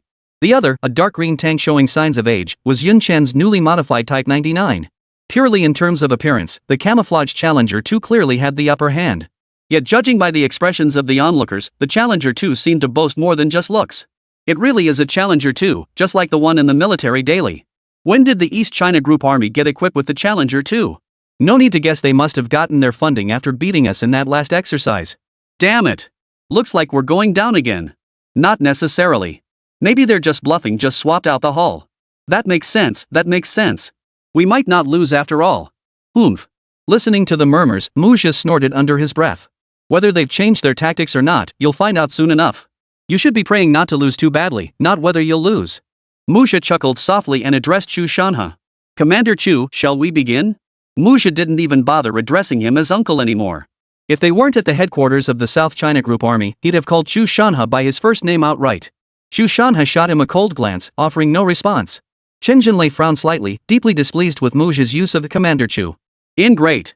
Chu Lan muttered under her breath before rising to stand beside Pan Guodong, signaling him to begin. Pan Guodong announced in a clear voice. The contest begins. First event, Firepower Showdown. As soon as Pan Guodong finished speaking, the onlookers collectively prayed that the Type 99 wouldn't suffer too much bad luck. The firepower contest was straightforward, whoever shot farther and more accurately would win. Everyone knew the Type 99 and the Challenger 2 were equipped with nearly identical firepower. Both were equipped with 120mm 55 caliber smoothbore tank guns, with comparable ranges. Thus, this contest was purely a matter of luck. The one who shot more accurately would win. Bang! Bang! 2 cannon blasts echoed. 2 plumes of dust instantly billowed from the open ground ahead. The onlookers all wore tense expressions, waiting for the results from the target. The results came back over the walkie-talkie shortly. East China Group Army, target hit. Range, 5.1 kilometers. Accuracy, 110. The announcement sent a wave of astonishment through the crowd. 5.1 kilometers. We've hit the jackpot. It was no wonder they reacted this way, for everyone knew the maximum range of this 120mm 55 caliber tank smoothbore gun was 5 kilometers. No one expected the Challenger 2 to be so fortunate. Not only did it exceed its maximum range and hit the target, but its accuracy was remarkably high. The crowd continued to murmur. What's there to fear? We haven't even reported the target yet. Maybe we'll have even better luck than them. The group nodded in agreement, all eyes fixed expectantly on the walkie-talkie in Pan Guodong's hands. South China Army Group, target acquired. Upon hearing the hit confirmation, the tension in the group didn't ease, it only grew tighter. They all knew precision and range were what truly mattered. Amidst the expectant gazes, the voice from the walkie-talkie spoke again. Range, 5.09 kilometers. Accuracy, 110. The group froze upon hearing the transmission. Then, their faces were filled with deep frustration. So close. Just a hair's breadth away, and we would have won. Yes, just 0.01 kilometers more, and the South China Group Army would have tied with them. Ha ha ha ha. Upon hearing the voice over the walkie-talkie, Muzha burst into unrestrained laughter. All the frustration of the past 2 days vanished instantly. Commander Chu, I won. Muzha declared triumphantly. As agreed, you should hand over the electromagnetic cannon blueprints to me now. Chen Jinlei frowned slightly, seemingly displeased with Muzha's tone. Just as he was about to reprimand him, Chu Lan spoke up. We agreed on best of 3. This is only the first match. What's the rush? Chu Shanha also gave Muzha a casual glance, his indifferent gaze suggesting he was the one who had just won. Combined with Chu Lan's detached tone, Muzha felt not a shred of the satisfaction a victor should have. His expression darkened instantly. Muzha said in a deep voice. Is there even a need for the rest of the match? The second round is about speed. You've already lost with identical firepower configurations. Let alone speed. Sweetheart. Everyone knows the Challenger 2 is universally recognized as the fastest tank on Blue Star. You think the title King of Tanks was given for nothing? Competing with the Challenger 2 for speed is pure humiliation. How would we know without trying? Chu Lan said calmly. Muzha was momentarily speechless by Chu Lan's nonchalant tone, his anger turning to forced laughter. Fine. Fine. Fine. Since you insist on humiliating yourselves, I'll see it through to the end. Chen Jinlei watched Muzha's frenzied state and shook his head slightly. He thought Muzha had probably lost his mind. He'd already lost everything. What good would winning now even do? Old Chu, maybe you were right. This Muzha has truly changed. How did he become such a mess? If his father saw him like this, wouldn't he crawl out of his grave just to slap him a couple of times? Chu Shanha chuckled and nodded in agreement with Chen Jinlei's assessment. Chu Lan ignored Muzha and was about to rise to inform Pan Guodong that the second match should begin. But Muzha spoke up. This isn't fair to us. Chu Lan halted in her tracks, turning to look at Muzha in surprise. Chen Jinlei also frowned, wondering what kind of trouble Muzha was stirring up now. At this moment, Muzha cared about nothing else. His mind held only one thought: he must win. He would crush Yun Chen's modified Type 99 underfoot. Muzha continued. You know the terrain of the training ground. We know nothing about it. That's unfair to us. So what do you propose? Chu Shanha frowned. Simple, Muzha chuckled softly. Whoever gets there first wins. What? Scared? Seeing Chu Shanha's silence, Muzha assumed he didn't dare compete and taunted him. Chu Shanha wasn't afraid, of course. He just hadn't expected that after all these years abroad, Muzha had grown so thick-skinned. Comparing the Challenger 2 to the Type 99 tank and then demanding route selection, it was truly shameless. It's not fear, Chu Shanha replied calmly. It's just that your shamelessness has left me speechless. Ha! Chu Lan couldn't hold back and burst out laughing. Are we racing or not? Muzha roared. You choose. Chu Shanha flung the map on the table toward Muzha. This one. Muzha pointed to a specific route on the map. After seeing the route Muzha selected, Chu Shanha and Chu Lan exchanged a glance and spoke in unison. Are you sure? Chapter 100, we're winning for sure. Of course I'm sure. Muzha affirmed. This route was entirely flat, with no hills, though it did feature a lake in the middle that would require a detour. But at the Challenger 2's speed, even detouring around the lake wouldn't cost much time. Muzha wasn't just aiming to win, he wanted a decisive victory. He intended to show everyone the true gap between the Type 99 and the Challenger 2. When Chu Shanha saw the lake on Muzha's chosen route, his mouth stretched wide in a grin. He hadn't been entirely confident about this matchup. He'd only heard from Pan Guodong that the Type 99 had gained more powerful engines after Yun Chen's modifications. He wasn't entirely sure how much more powerful it was, nor did he have confidence that it could surpass the Challenger 2. But when he saw Muzha's chosen course, Chu Shanha knew. This was a sure win. You guys made me choose it. What's the problem? Muzha, seeing Chu Lan and the others silent, assumed they were scared and sneered. Changing your mind? Put. Chu Lan sneered dismissively. Just don't regret it later. Chu Lan's disdain ignited Muzha's fury, and he growled. Then let's get started. He couldn't wait any longer, he was itching to crush the Type 99 underfoot. He wanted to see if Chu Lan and Chu Shanha could still remain so calm and composed after Challenger 2 utterly defeated the Type 99. Chen Jinlei frowned and spoke up. Muzha, isn't this a bit unfair? Chen Jinlei's words caught Muzha off guard. He thought to himself. What are you talking about? No one said it was unfair. What the hell are you talking about? Muzha mentally noted Chen Jinlei's remark before smiling. Uncle Chen, Commander Chu hasn't said anything. Don't stir up trouble. Chen Jinlei fixed Muzha with an unwavering stare and said in a deep voice.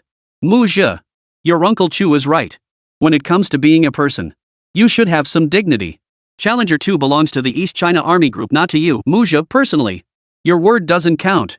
Chen Jinlei's words darkened Muzha's expression. He hadn't expected Uncle Chen, who had always looked out for him, to speak to him like this. If it weren't for me, would you even have the Challenger 2 blueprints? If not for me, how could the finished Challenger 2 be built so quickly? Though Muzha was seething inside, he still needed Chen Jinlei's help. It wasn't wise to burn bridges just yet, so he swallowed his anger. Then what do you suggest we do?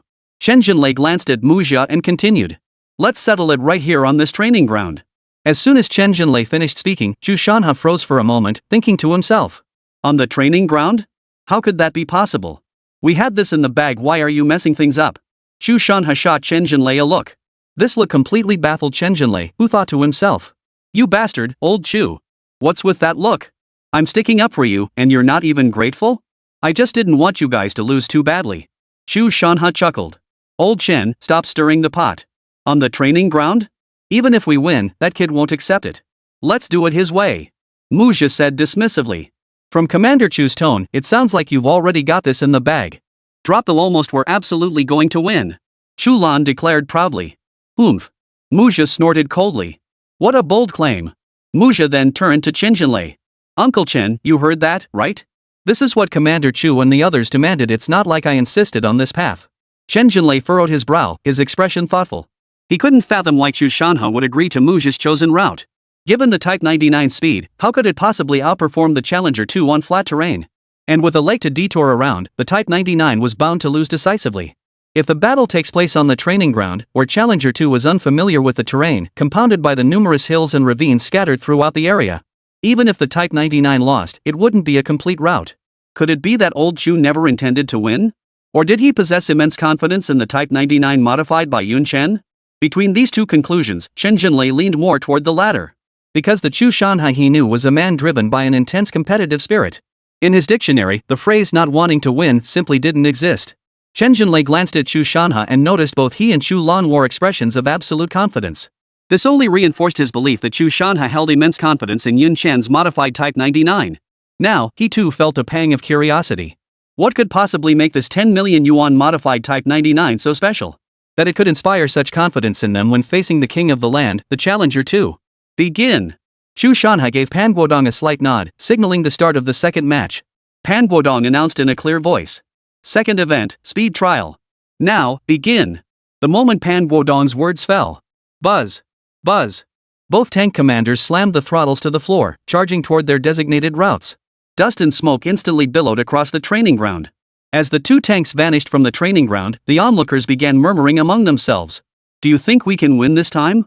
We lost last time. If we lose again this time, then we'll have no chance at all. Ugh, one person sighed. We're probably doomed. Challenger 2's speed is widely recognized as the fastest on the entire blue star. 57 kilometers per hour. Our Type 99 only does 48 kilometers per hour. That's no small gap. At this remark, the crowd sighed in unison. It seemed all hope was lost. Not necessarily. A sudden voice startled everyone. They all turned to look at the speaker, who continued. Actually, we still have a chance. This training ground is crisscrossed with ravines and dotted with hills. Even if they're driving the Challenger 2, they're unfamiliar with the terrain. That's our chance. So we still have a fighting chance. At these words, the group that had been hanging their heads in defeat suddenly surged with fighting spirit and hope. However, the newly kindled hope was swiftly extinguished by a single voice. The competition venue isn't on the training grounds. The words sent shockwaves through the crowd. What? Not on the training grounds? Yes. The speaker nodded. The location has been changed. It's at the back mountain. The back mountain? The crowd gasped again. The back mountain is a huge open field. Our only advantage is gone. How are we supposed to win now? We're done for, completely finished. The crowd sighed in despair. One person's eyes suddenly lit up upon hearing the competition site was the back mountain. He exclaimed excitedly. We're guaranteed to win. Everyone? Chapter 101, the Type 99 is right in front of us. Everyone looked utterly baffled. In a situation that seemed certain to end in defeat, why declare victory? The one declaring victory was none other than Zhang Yan, a tank gunner under Pan Guodong's command. The reason Zhang Yan dared to declare victory was simple. Because he had been present during the Type 99's test run. He had witnessed Yun Chan's modified Type 99 hovering over the lake surface. Not only had he seen it, but he had also driven the Type 99 around the lake twice. And since there happened to be a lake on the other side of the mountain, the Type 99 wouldn't even need to detour, it could simply drive straight through. That was a sure win. Zhang Yan's lips curved into a faint smile as he chuckled. Just you wait. This victory belongs to us. Though the others didn't know why Zhang Yan declared victory assured.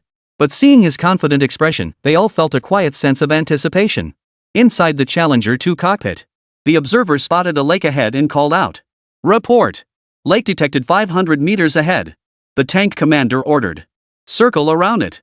The tank driver immediately turned left. Where are the tanks of the South China Group Army? How far are they from us? The tank commander demanded of the radar observer. Reporting. The radar operator, eyes fixed on the radar display screen ahead, replied. Behind us to the left.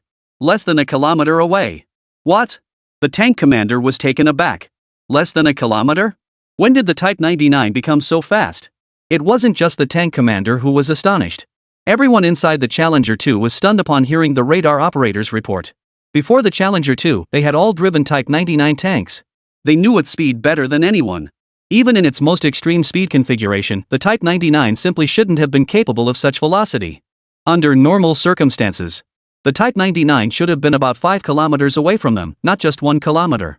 After pondering for a long time, the tank commander still couldn't figure out why this Type 99 had such incredible speed. The tank gunner spoke up. Even if this Type 99 has gotten faster, it still can't match our Challenger 2. Victory is still ours.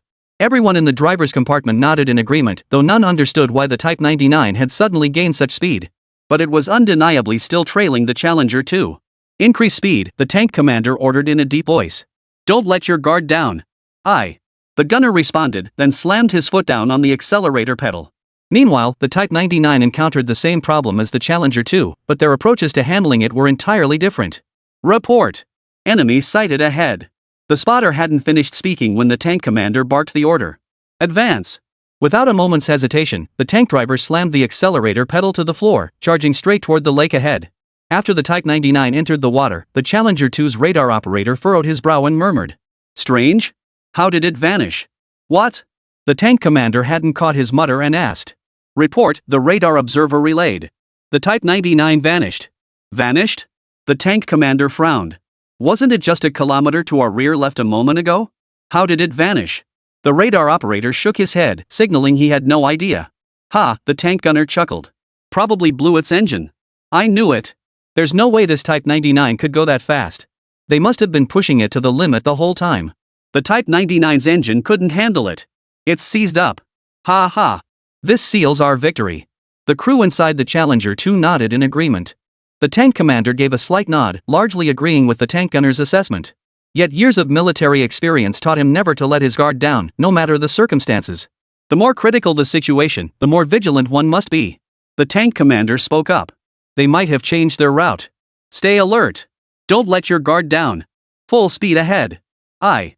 The crew inside Challenger 2 responded in unison. Inside the training ground, the onlookers waited for a long time, but no tanks appeared, and they couldn't help but feel anxious. Why haven't they come yet? How much time has passed already? Zhang Yan chuckled softly. What's the rush? The back mountain is over 20 kilometers from here. That's over 40 kilometers round trip. It's only been half an hour. Just wait a bit longer. They'll be here soon. The moment Zhang Yan finished speaking, a massive cloud of dust erupted from the open area of the training ground. The onlookers gasped in unison. It's here. Is that our Type 99? The smoke's too thick to see clearly. Muzha gazed at the billowing dust ahead, a flash of delight spreading across his face. He laughed heartily. Ha ha. My Challenger 2 is back. We've won. Commander Chu, please honor your promise. Chu Shanha glanced at him but said nothing, turning his gaze back to the thick dust cloud billowing over the training ground. Muzha observed Chu Shanha's indifferent expression without anger, thinking to himself. Keep pretending. Just wait until you see the formidable form of my Challenger 2. I'll see if you can remain so calm then. Chen Jinlei stared at the thick dust cloud in the training ground, startled. He thought to himself. If I recall correctly, the race route should be around 40 kilometers, right? Even at full speed, the Challenger 2 would take about an hour to cover that distance, right? How long has it been? Just over half an hour. Chen Jinlei was utterly stunned. He never imagined the Challenger 2 would perform this exceptionally well. He hadn't even considered that the vehicle kicking up a huge cloud of dust was the Type 99. In his estimation, the Type 99 was probably still circling around the lake. As the dust cloud drew nearer, the silhouette shrouded within it gradually came into view. Report, stammered the Challenger 2's radar operator. What is it? The tank commander detected the unusual tone in his voice and frowned. 9. The radar operator swallowed nervously before speaking. Type 99, 5 kilometers directly ahead. The words sent shockwaves through the group. What? Impossible. Their first reaction was that the radar operator was lying. The Type 99 had been left far behind them, and there had been no sign of it along the entire route. How could it suddenly appear ahead of them, just 5 kilometers away? It was simply impossible. It's real, the radar operator exclaimed urgently. The tank commander leaned forward to look and froze in place for a moment. It's really right ahead of us. A Type 99? Does it fly or something? As the dust settled, everyone on the training ground except for Chu Lan and Chu Shanha. Everyone's pupils dilated in shock, their faces frozen in disbelief. Chapter 102, Navigating the Drainage Channel? The smoke cleared, revealing the silhouette of the Type 99. Impossible. Muzha stared at the tank that had just come to a halt on the training ground, his voice a cry of shock. Scrape. Chen Jinlei leapt from his chair, staring intently ahead, utterly stunned. After the initial shock, the onlookers erupted into joyful cheers and wild celebrations. It's the Type 99. We won. We won. Their faces were filled with joy. You must have cheated. Muzha roared. Muzha glared at Chu Shanha with a dark expression. He simply couldn't believe that Challenger 2, renowned across the entire Blue Star for its speed, could possibly lose to the Type 99. Not only did he refuse to believe it, but even Chen Jinlei wore a look of utter bewilderment. As Commander-in-Chief of the East China Military District, he knew the Type 99's capabilities inside out. How could the Type 99 possibly achieve such speed, covering over 40 kilometers in just over half an hour? Especially considering there was a lake to detour around along the route. It was simply impossible. Chen Jinlei stared at Chu Shanha, demanding an explanation. Chu Shanha chuckled. Nothing is impossible. If the Type 99 hadn't been modified, we would have lost this match for sure. But then again, with Yun Chen's modifications, it's no surprise the Type 99 can reach such speeds. Exactly as expected. The moment Chu Shanha finished speaking, Chen Jinlei's pupils suddenly contracted. His mind was in turmoil. He had spent 2 billion purchasing the Challenger 2 blueprints precisely because of its insane speed. He never imagined that the Type 99, after Yun Chen's modifications, would surpass even the Challenger 2 in terrifying speed. What gnawed at him was the stark disparity in cost. Chu Shanha had paid a mere 10 million, while he himself had shelled out a full 20 billion. Now he finally understood why Chu Shanha had refused to sell him the Challenger 2 blueprints back then. 10 million versus 10 billion? Come on, sweetheart. Anyone would know which to choose. He knew Chu Shanha never made empty promises. The reason he dared to make such a claim? He must have tested the Type 99's performance. As for Muzha accusing Chu Shanha of cheating, that was even less plausible. Someone of Chu Shanha's stature wouldn't stoop to cheating for a mere contest. He wouldn't stoop that low. The thought that his Challenger 2, which had cost him 2 billion, was outperformed by Chu Shanha's Type 99 modified for a mere 10 million. It felt like a stab in the chest, making his forehead throb. Chen Jinlei shot Muzha a cold, dismissive glance. If it weren't for him, Chen wouldn't have spent 2 billion on the Challenger 2 in the first place. Right now, Chen Jinlei felt an overwhelming urge to beat the crap out of Muzha. Ha ha ha. Muzha laughed bitterly in rage. You must be cheating. What nonsense about Yun Chen modifying the Type 99 to achieve this speed? It's all just excuses. All just excuses for your cheating. Unless you can produce proof. Otherwise, this match is invalid. I refuse to accept it. Chen Jinlei frowned, his face darkening with displeasure. He deeply disliked Muzha's sore loser attitude. Losing was just losing, no big deal. But refusing to admit defeat? That smacked of character flaws. Chen Jinlei already harbored little regard for Muzha due to the Challenger 2 blueprint incident. Now, seeing him act like this, his anger boiled over.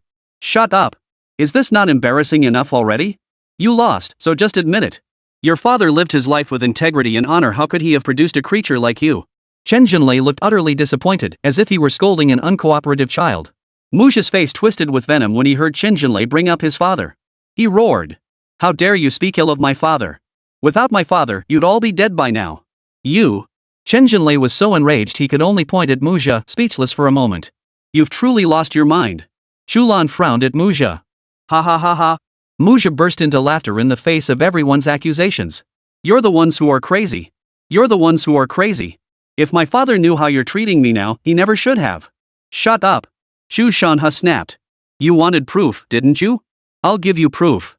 After speaking, Chu Shanha signaled Chu Lan to activate the display. Chu Lan pressed the button, and the monitor displayed the live footage from the drones covering the competition. At the start of the match, the two tanks advanced side by side, evenly matched. As time passed, the Challenger 2 accelerated, leaving the Type 99 behind. The gap between them widened to about 1 kilometer. Oomph. Muzha snorted coldly. And they claim there's no cheating? The Type 99 is clearly outdated. How could it possibly outpace the Challenger 2? Chen Jinlei shot Chu Shanha a surprised glance, thinking to himself. Could they really have cheated? While the Type 99 speed has indeed improved significantly, its inferiority to the Challenger 2 remains an undeniable fact. How could it possibly return before the Challenger 2? Chu Shanha smiled faintly. Why the rush? Keep watching. Keep watching? Chen Jinlei froze in surprise. Could it be that the Type 99 wasn't going full throttle? Was it about to accelerate? Chen Jinlei stared intently at the display screen ahead. Soon, a lake appeared ahead. Challenger 2 smoothly decelerated and executed a left turn, its hull tracing a graceful arc before accelerating again and charging forward. Watching the Challenger 2's skilled maneuvering, Chen Jinlei nodded in satisfaction. His gaze drifted to the Type 99 behind him, curious to see how it would handle the turn. The lake ahead grew closer and closer to the Type 99, yet it showed no sign of slowing down. Instead, it accelerated further, as evidenced by the thickening black smoke trailing behind it. This momentarily stunned him, leaving him baffled by the Type 99 driver's intentions. The turn was imminent, yet instead of slowing down, it accelerated. Was it planning to take the turn through the drainage ditch? Then he witnessed a scene he would never forget. The Type 99 charged straight toward the lake ahead. Due to its excessive speed, the Type 99's hull lifted off the ground, tracing an arc through the air before plunging headfirst into the lake. But then something bizarre happened. Instead of sinking, the Type 99 hovered on the lake's surface, maintaining its speed as it drove forward. Chen Jinlei stared wide-eyed at the astonishing spectacle before him. What was he seeing? He saw the Type 99 cruising across the lake's surface. Smack! Chen Jinlei slapped himself across the face, finally realizing he wasn't dreaming. This is the Type 99 you spent 10 million yuan to have Yun Chen modify? Chen Jinlei's voice trembled slightly. Chu Shanha nodded with a smile. Chen Jinlei nearly spat out a mouthful of blood. The tank he spent 10 million to modify can fly over lakes, but what about me? I spent 2 billion on a piece of junk? If you compare the current Type 99 to the Challenger 2, then the Challenger 2 is nothing but complete junk. Impossible, impossible. Muzha instantly collapsed to the ground. How can a tank fly over a lake? Chapter 103. Did Liang Jingru give you courage? The scene before him delivered a massive shock to Muzha. This shocking spectacle left him momentarily speechless. What was most unbearable to accept was, this god-defying technology had actually been developed by Yun Chen. Nothing is impossible. Chu Lan gazed at Muzha, who sat slumped on the ground, her eyes devoid of pity, her expression as calm as ever. Technology transforms the impossible into the possible. This is the power of technology. After today, the Muzha in her heart will cease to exist. After the initial shock, Chen Jinlei grinned. Old Chu, you're not being fair. Why didn't you introduce someone like this to me? Keeping it all to yourself isn't very nice, is it? We're in the middle of a match, cut the small talk. Chu Shanha said sternly. What competition? Chen Jinlei waved dismissively. Compared to the Type 99, this Challenger 2 is absolute junk. They're completely incomparable. Chen Zhenlei's words stung Muzha once more. What Chen Zhenlei meant was that compared to Yun Chen, he himself was trash. Crash. Muzha abruptly sprang to his feet, his voice sharp. I haven't lost yet. It's only a draw for now. So what if you can float on water? Useless. What matters most is real combat. Chen Zhenlei frowned, glancing at Muzha before ignoring him. Little cutie. Well, isn't this just? How could floating on water be useless? How could he say it's useless? Only someone with a decade-old brain clot could spout such nonsense. A tank like this truly defies terrain. Chen Zhenlei was utterly disappointed in Muzha. Now, just like Chu Shanha, he didn't want to exchange another word with him. Chen Zhenlei turned to Chu Shanha with a smile. Old Chu. The East China Group Army concedes defeat. You win this friendly match. Just as Chu Lan was about to say, according to the wager, you should leave now, before he could finish. Muzha suddenly charged forward like a madman, roaring at them. No. I didn't lose. Then he burst into laughter. Ha ha ha ha. You must be scared. Too scared to keep fighting. Chen Zhenlei's brow instantly furrowed into a tight knot. If not for his father's sake, he'd have had him thrown out. Enough. Chen Zhenlei barked sharply. What's the point of competing anymore? So what if you win? Can this Challenger 2 float on water? Do you have any idea what a terrain-ignoring tank means to the army? Muzha seemed oblivious to Chen Zhenlei's outburst and pressed on. If I win, it proves Yun Chen is no match for me. It proves his modifications are all junk. The moment Muzha spoke, everyone frowned instantly. Chu Lan stared at Muzha with a deadpan expression. Not as good as you? What makes you think you can compare yourself to Yun Chen? Did Liang Jingru give you the courage? Just get it over with and get lost. Chu Shanha was furious too. He couldn't bear to look at Muzha for another moment. The third match commenced shortly thereafter. At this moment, Chen Zhenlei couldn't care less about the outcome. Whether they won or lost, he couldn't care less. His entire focus was now on Yun Chen. Old Chu. Introduce me to that Yun Chen fellow. Chu Shanha had no intention of engaging with him. But Chen Zhenlei's next words suddenly caught Chu Shanha's attention. If you introduce him to me, whether it works out or not, I'll give you 2 bottles of Mao Tai. The 82 vintage? Chu Shanha raised an eyebrow, clearly intrigued. Chen Zhenlei nodded with a smile. Chu Shanha feigned deep thought. I'll think about it. We'll talk later. Chen Zhenlei immediately grew anxious upon hearing this and blurted out. 5 bottles. I'll give you all 5 bottles. I won't keep a single one. Deal. Chu Shanha's smile stretched almost to his ears. 5 bottles of 1982 Mao Tai. This deal was worth it. Chu Lan rolled her eyes at Chu Shanha, thinking he de-sold Yun Chen out for 5 bottles of Mao Tai. She thought to herself. I'm telling Mom the moment we get home. Let's see if you dare to drink it. Muzha watched the others looking completely relaxed, not taking the upcoming contest seriously at all. To him, this was nothing short of utter humiliation. His face darkened to the extreme as his fists clenched tightly. Just wait until I get my hands on those railgun blueprints. Once I develop a range that outshines Yun Chen's, I'll make every one of you beg me on your knees. As the third contest commenced, the onlookers murmured among themselves. Do we stand a chance this time? We definitely have a chance. We're definitely winning this match. Others shook their heads. Hard to say. We might just lose. Oh? The crowd turned to the speaker with puzzled looks. The speaker continued. Besides its speed, Challenger 2 has another rather insane feature. That's its defense. A regular tank would be taken out with a single shot. But the Challenger 2 is different. To destroy a Challenger 2, you need at least 2 shots. Maybe even more. At this revelation, the crowd gasped in unison. Ah! Does that mean we have to avoid getting hit while landing 2 shots on Challenger 2? That's impossible. We have 0 chance of winning. Not necessarily, one of them chuckled. Pan Guozhang has personally stepped in. With him here, we might just turn the tide. What? The crowd gasped again. Commander Pan is personally stepping in. This is great.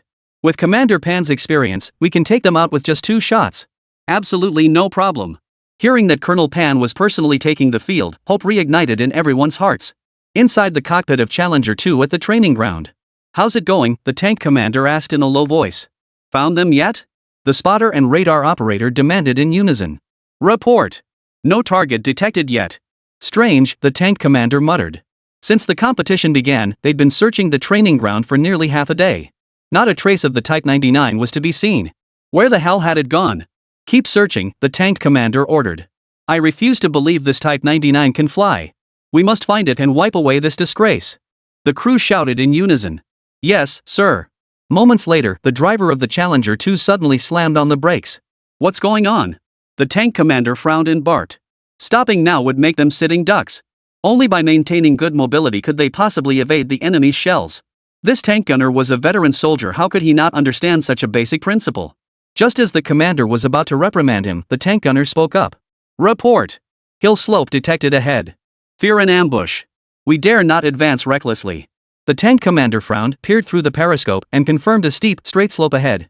It was indeed an ideal spot for an ambush. However, the slope was extremely steep, nearly 90 degrees. He could guarantee that no tank in the world could ambush from such a steep slope. Advance, the tank commander ordered directly. The Challenger 2 had barely reached the base of the slope when the radar operator's expression suddenly changed. Chapter 104, Challenger 2? Just a chick. Report, the radar operator exclaimed. Tank detected at 12 o'clock, left front. What? Everyone inside Challenger 2 was startled. The tank commander's expression abruptly darkened. Wasn't the 12 o'clock direction precisely that steep hillside? At this moment, he had no time to ponder how the Type 99 had managed to climb that slope. He knew only one thing: they were ambushed. Quick, the tank commander barked the order. Back up. The tank crew recognized the gravity of the situation and swiftly maneuvered the Challenger 2 into reverse. Inside the Type 99, the observer spotted the retreating Challenger 2 through the periscope and immediately reported. Report. Target is retreating. Upon hearing this, Pan Guodong's lips curled into a cold smile. Trying to escape? He immediately gave the order. Fire. The operator swiftly aimed the turret at Challenger 2 retreating below. Boom. The shell struck with pinpoint accuracy. Challenger 2's chassis shook violently. Though this was merely a training blank round, the impact force was considerable. Those inside Challenger 2 felt the world spin violently. They've fired. We can't get out. Panic swept through the crew. Hold steady, the tank commander barked. Hold steady. Don't panic. Once the crew inside Challenger 2 had regained their composure, the tank commander gave the order. Counterattack. Counterattack. Observer, report coordinates. Gunner, adjust the turret. Initiate counterattack. Tank crew, continue retreating. The Challenger 2 tank commander was a seasoned veteran who had seen combat. After a moment of panic, he methodically issued one combat order after another. The crew inside the Challenger hurriedly followed the commander's orders, retreating while returning fire. Report. The turret's elevation is maxed out. Can't reach them. Upon receiving the observer's coordinates, the gunner immediately adjusted the turret angle to return fire. But even with the turret tilted to its absolute limit, the muzzle still couldn't align with the Type 99. The Type 99's position was simply too elevated. What? The tank commander exclaimed in shock. A wave of helplessness washed over him. How could they possibly fight like this? His gun couldn't even reach the enemy. They were practically sitting ducks. Even with all his combat experience, what could he possibly do? It was hopeless. Inside the Type 99, the spotter relayed the situation below to Pan Guodong with complete accuracy. Report. They're preparing to return fire. Oh? Pan Guodong raised an eyebrow and sneered coldly. They dare to fire back? Fire the cannons. Blast them hard. Keep pounding them until they surrender. Yes, sir. The operator immediately obeyed, readjusting the turret. He aimed the black muzzle at Challenger 2 below and slammed the firing button, unleashing one shell after another. Boom! Bang! Boom! Ferocious shells erupted relentlessly from the barrel of the Type 99 tank, pounding down upon the Challenger 2 below. The crew inside the Challenger 2 felt the earth shake violently. Commander, they cried out in alarm. What should we do? The tank commander's face twisted in bitterness. How the hell should I know? What else can we do but admit defeat? Sigh. The tank commander let out a soft sigh before speaking. Admit defeat.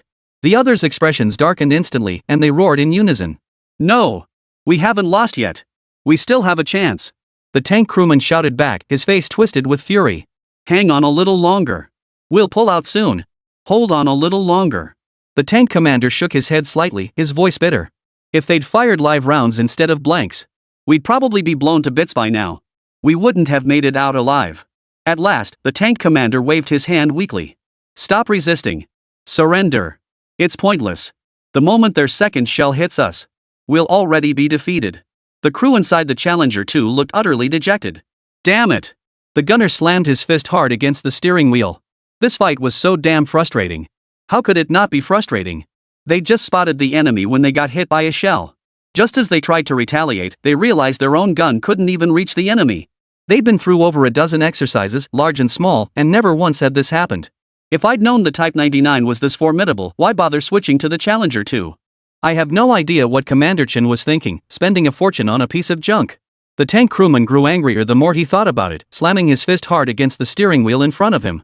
Inside the Challenger 2, everyone nodded in agreement. As they calmed down, another thought struck them. Why didn't their Type 99 tanks possess such terrifying speed and astonishing climbing ability? Could it be that the Type 99 tanks of the South China Army Group were different from those of the East China Army Group? The crew exchanged puzzled glances at their tank commander. As if reading their minds, the tank commander replied with a bitter expression. How should I know? Inside the Type 99. Report. They've surrendered, the observer reported. The gunner muttered discontentedly. They surrendered so quickly. I haven't had enough of blasting them yet. The moment the operator finished speaking, he noticed everyone staring at him in astonishment. Bro! How come none of us knew you were this violent? You've blasted the barrel red hot and you say you haven't had enough? Want to fire a few more rounds? Pan Guodong glanced at him but gave no response. Because this battle had been incredibly satisfying. How could it not be satisfying? That so-called king of the land, when faced with the modified Type 99, was as helpless as a little chick, completely at his mercy. The thought that he'd acquired such an unparalleled tank for just 10 million yuan. He felt utterly elated. Pan Guodong truly admired Chu Shanha's ruthless foresight. If someone had asked him to spend 10 million on modifying a Type 99, he'd have refused flat out. But now? He felt every penny of that 10 million was worth every dime. If admiration was his feeling toward Chu Shanha, then Pan Guodong was downright in awe of Yun Chen. Had he known Yun Chen's modified Type 99 would be this monstrously powerful, he wouldn't have hesitated for a second, not even if Yun Chen had demanded 100 million. He wouldn't have batted an eye. Hesitating for even a second would be disrespectful to Yun Chen. Fall back. As the Challenger 2 and Type 99 gradually came into view on the training ground, Muzha's lips curled into a cold smile. Ha! Looks like we've won this match. Muzha said this because the Challenger 2 was leading the way. The Type 99 lagged far behind the Challenger 2. Chen Jinlei noticed this too and chuckled. No worries, old Chu. Losing is no big deal. The Challenger 2 has thick armor and it's a battle-hardened veteran tank. Losing isn't surprising. The onlookers felt a pang of unease upon seeing the Challenger 2 leading the way. Chapter 105, 1982 Mutai, a rare treasure. We lost? Ah! A collective sigh escaped the crowd. Looks like we're probably screwed. Chu Shanha ignored Mu Zhu and Chen Jinlei, narrowing his eyes as he fixed his gaze on the two figures rapidly approaching within the training grounds. Chen Jinlei didn't seem to care, continuing his speech. I've got the Challenger 2 blueprints now, right? Let's boost the Challenger 2's defense to match the Type 99. Before Chen Jinlei could finish his sentence, Chu Shanha raised an eyebrow and chuckled lightly. Who said we lost? Ha! Chen Jinlei froze, following Chu Shanha's gaze. What he saw left him speechless. What? Chen Jinlei leapt straight up from his chair. Yes. That's right. The commander-in-chief of the East China Army Group had literally jumped out of his seat. Chen Jinlei thought he must have seen wrong. Unsure, he rubbed his eyes and stared intently. He was utterly stunned, his mouth forming a perfect O as he stood frozen in place. Look, someone in the crowd exclaimed. They've already lost. What's there to see? The others looked utterly baffled. Nevertheless, they turned their gaze toward the training ground. The scene before them instantly stunned everyone, leaving them utterly speechless. Two tanks stood side by side on the training ground. One was dark green, its exterior unchanged, the Type 99 tank of the South China Group Army. The other vehicle was a Challenger 2 in camouflage, though its camouflage was barely visible anymore. Its body was covered in dense clusters of white bullet marks. The original camouflage had been completely obscured by the white powder from the blank cartridges. Seeing the scene before them, everyone knew instantly they had won. And they had won without a scratch. Woo! The group erupted in a wolf-like howl. We won! We won! Watching the dejected figures of the East China Army Group and others disembarking from the Challenger 2, the crowd felt an indescribable sense of satisfaction. After all, when they had lost the previous military exercise, they had looked just as dejected. Today, they had finally gotten their revenge. Chen Jinlei stared at the Challenger 2's state of defeat, utterly stunned. He had anticipated Challenger 2's defeat, but never imagined it would be so utterly crushing. The Type 99 was unscathed, while his Challenger 2 was nearly blown to smithereens. Gulp! Chen Jinlei swallowed hard, trembling as he raised his hand. He pointed at Chu Shanha. 5 bottles. 1982 Maotai, I'll add 5 more bottles. Upon seeing Challenger 2's pitiful state, Muzha's first thought was that they must be cheating. Otherwise, how could the Type 99 hit Challenger 2 so many times without leaving a scratch, given its speed and defense? That was simply impossible. In Muzha's mind, he refused to acknowledge that the Type 99's newfound prowess was entirely due to Yun Chen's modifications. He was convinced Chu Shanha and his team were cheating. Chu Lan watched Muzha's expression darken and chuckled softly. What's wrong? You think we're cheating again? Chu Lan was still pondering the rare item Chen had mentioned. A bottle of 1982 Mutai? That was a rare treasure, no doubt about it. He'd just gotten 10 bottles, and he was feeling pretty pleased with himself. Hearing Chu Lan speak, he suddenly remembered that Toad Muzha was still here. Chu Lan turned his head, his brow furrowing. What are you still doing here? Did you want me to send someone to escort you out? Chu Lan emphasized the word send with deliberate emphasis. Muzha shot him a venomous glare before turning and walking away. He couldn't bear to stay any longer. Before Muzha had taken 2 steps, Chen Jinlei's calm voice rang out. From now on, you are no longer welcome in the East China military region. I've been as kind and fair to you as I possibly could. What becomes of you from now on is entirely up to your own fate. Muzha stiffened at the words, but did not turn around. The humiliation I suffered today, I will repay tenfold. With those parting words, Muzha strode away, his steps even longer than before. Chu Lan and Chen Jinlei both shook their heads in disappointment. No one had humiliated him, he had brought it all upon himself. It's all Yun Chan's fault. It's all Yun Chan's fault. Damn Yun Chen. Soon enough, I'll have you under my feet. Back in the car, Muzha's eyes were bloodshot as he vented his fury on the steering wheel. Chu Lan's impatient tone and Chen Jinlei's final words kept echoing relentlessly in his mind. The more Muzha thought about it, the more agitated he became. He felt like he was about to explode, his entire body consumed by rage. He desperately needed an outlet for his pent-up fury. Mu sang, the sweet, tingling voice on the other end of the line melted away most of Muzha's fury. Where are you? What's wrong, Mu sang? You sound pretty fired up. Chen Jinlei and Chu Lan kicked us out. Muzha snapped. This is infuriating. Where are you? Before Muzha could finish his sentence, the tingly voice on the other end vanished instantly. Kicked out? The icy tone made Muzha frown. He heard the voice on the other end continue. Useless. What good are you? Don't ever contact me again. Before Muzha could react, the phone emitted the beeps of a disconnected call. Ah! Muzha roared in fury. ING. You son of a. Muzha slammed his fist against the windshield in front of him. The pain radiating through his knuckles only fueled his rage. His blood pressure shot up instantly, his face flushing crimson. Muzha was absolutely furious. It was bad enough that Chu Lan looked down on him, but now some Japanese bastard dared to treat him this way too. Muzha felt like he was about to lose his mind. Inside a hotel in Jianghan City, Kawashima Yoshiko stared at the phone on the bed and muttered under her breath, useless. Kawashima Yoshiko was none other than the owner of that seductive voice. She had been in Longwei for several months, relentlessly probing for information about the railgun. By chance, she had met Muzha. When she learned his uncles were high-ranking military figures, she knew her chance had come. Without hesitation, Kawashima Yoshiko offered her body. Using her unique skills, she sent Muzha into ecstasy each time, leaving him utterly addicted. To secure Muzha's help in obtaining the railgun's blueprints, Kawashima Yoshiko not only satisfied his animalistic desires, she complied with every perverse fantasy he desired. She never imagined that after sacrificing so much, this would be the outcome. How could she not be furious? The more Kawashima Yoshiko thought about it, the angrier she became, venting her fury fiercely into her phone. Once she had vented sufficiently, she rose to report the situation. Ring ring, ring ring. Muzha, already irritated, grew even more agitated by the incessant ringing of his phone. Who is it?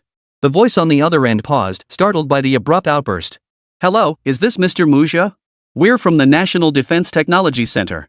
Chapter 106, What a Cheapskate. National Defense Technology Center? Muzha froze, his tone softening considerably. This is Muzha. The voice on the other end continued. Mr. Muzha, regarding the stealth drone research report you sent us. We've thoroughly reviewed it. In your report, you expressed interest in pursuing advanced studies at our institute. Following deliberation by our institute's leadership, we have approved your request to pursue advanced studies here. When would be a convenient time for you? Muzha was stunned for a long moment upon hearing the news. He had sent the report to the National Defense Science and Technology Center some time ago but had received no response. He had given up hope entirely, especially since his relationship with Chu Lan had been strained for some time. Today, they finally fell out completely. He had long since put the Defense Technology Center matter out of his mind, so he never expected to receive a reply today. This was nothing short of a pleasant surprise for him. A cold smile curled at the corner of Muzha's lips. You all looked down on me, didn't you? Think I'm not as good as Yun Chen? Whatever Yun Chen can do, I can do too. It's just an electromagnetic cannon. It's just a magnetic levitation tank. They're nothing compared to my stealth drones. Hello? Hello? Mr. Muzha, are you there? The voice on the other end asked after Muzha remained silent for a while. Snapping back to reality, Muzha said he could report for duty anytime and hung up. Ha ha ha.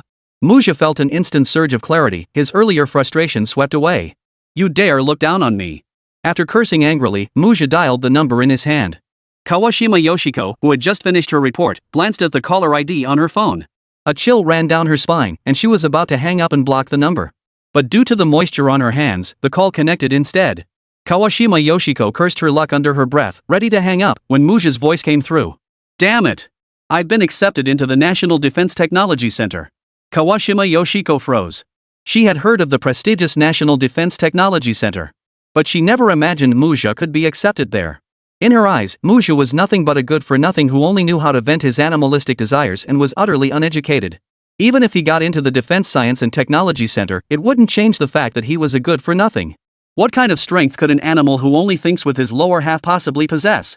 Kawashima Yoshiko didn't even want to waste another word on him and was about to hang up the phone. Muzha waited for what felt like an eternity, but no soothing voice came from the other end. His expression darkened instantly. He had assumed that once he told Kawashima Yoshiko he'd been accepted into the Defense Science and Technology Center, she would come crawling back like A to lick his boots. But she showed no reaction whatsoever, not even a single word. Muzha instantly lost his temper. Damn it! You wanted the electromagnetic cannon blueprints, didn't you? The electromagnetic cannon blueprints are at the Defense Science and Technology Center. Kawashima Yoshiko's hand froze mid-motion as she hung up the phone, her attitude undergoing an abrupt 180-degree shift. Mu-san. You called me, and I absolutely love it. Ha ha ha. Hearing the tingly voice on the other end, Muzha burst into laughter.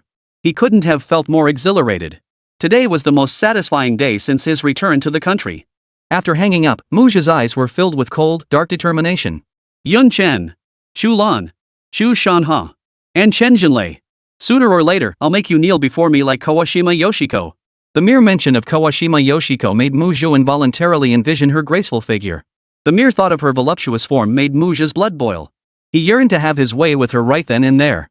Inside the hotel, Kawashima Yoshiko sighed silently. She knew that if she didn't satisfy Muzha today, Muzha wouldn't wholeheartedly search for the blueprints. Kawashima Yoshiko glanced up at the two red ropes hanging above the bed and thought to herself, I wonder if the flying trapeze act will satisfy him. Ding dong. Ding dong. Ding dong. Before long, an impatient ringing of the doorbell sounded. Kawashima Yoshiko hurriedly stood up, tugging down the collar of her dress to reveal a generous expanse of snow-white skin. Smack! A sharp slap echoed through the room. Damn it! The moment the door opened, Muzha immediately slapped Kawashima Yoshiko hard across the face. The blow was hard, leaving 5 distinct finger marks on her cheek. As if she had anticipated it, Kawashima Yoshiko remained silent. Mu-san. Don't be angry, I'm just helping you cool off. Ha ha ha. Kawanishi Yoshiko's demeanor made Muzha laugh heartily. Is this how all you cherry blossom country folk are so cheap? Mum. Kawashima Yoshiko let out a soft sigh, tossing her long hair back as she slowly crouched before Muzha. Slut. At the same time, inside the National Defense Technology Center, Yun Chen woke up bleary-eyed from his bed, glancing out the window at the darkening sky. He estimated that Chu Lan would surely come after him the moment she realized he was gone. Calculating the time, she should have already exited the highway by now. A sudden chill ran through Yun Chen, and he scrambled out of bed. Yun Chen's guess was correct. After discovering he was gone, Chu Lan had indeed prepared to pursue him. However, due to Muzha's delay, Chu Lan was still halfway there and wouldn't arrive until the late night. Unaware of this delay, Yun Chen hurriedly washed up and rushed out the door. He planned to go into hiding for a while. After stepping outside, Yun Chen saw no sign of Zhao Gang or Lu Ming. They assumed Yun Chen would sleep straight through until morning. Besides, they had been protecting Yun Chen for some time now without encountering any real danger. Moreover, patrol soldiers were stationed throughout the National Defense Technology Center, ensuring fairly solid security. The two of them were fast asleep. A surge of joy filled Yun Chen's heart. This was the perfect chance to see Monroe. He missed Jia Munlu's alluring red lips terribly. Halt! A sharp command from the doorway made Yun Chen freeze in surprise.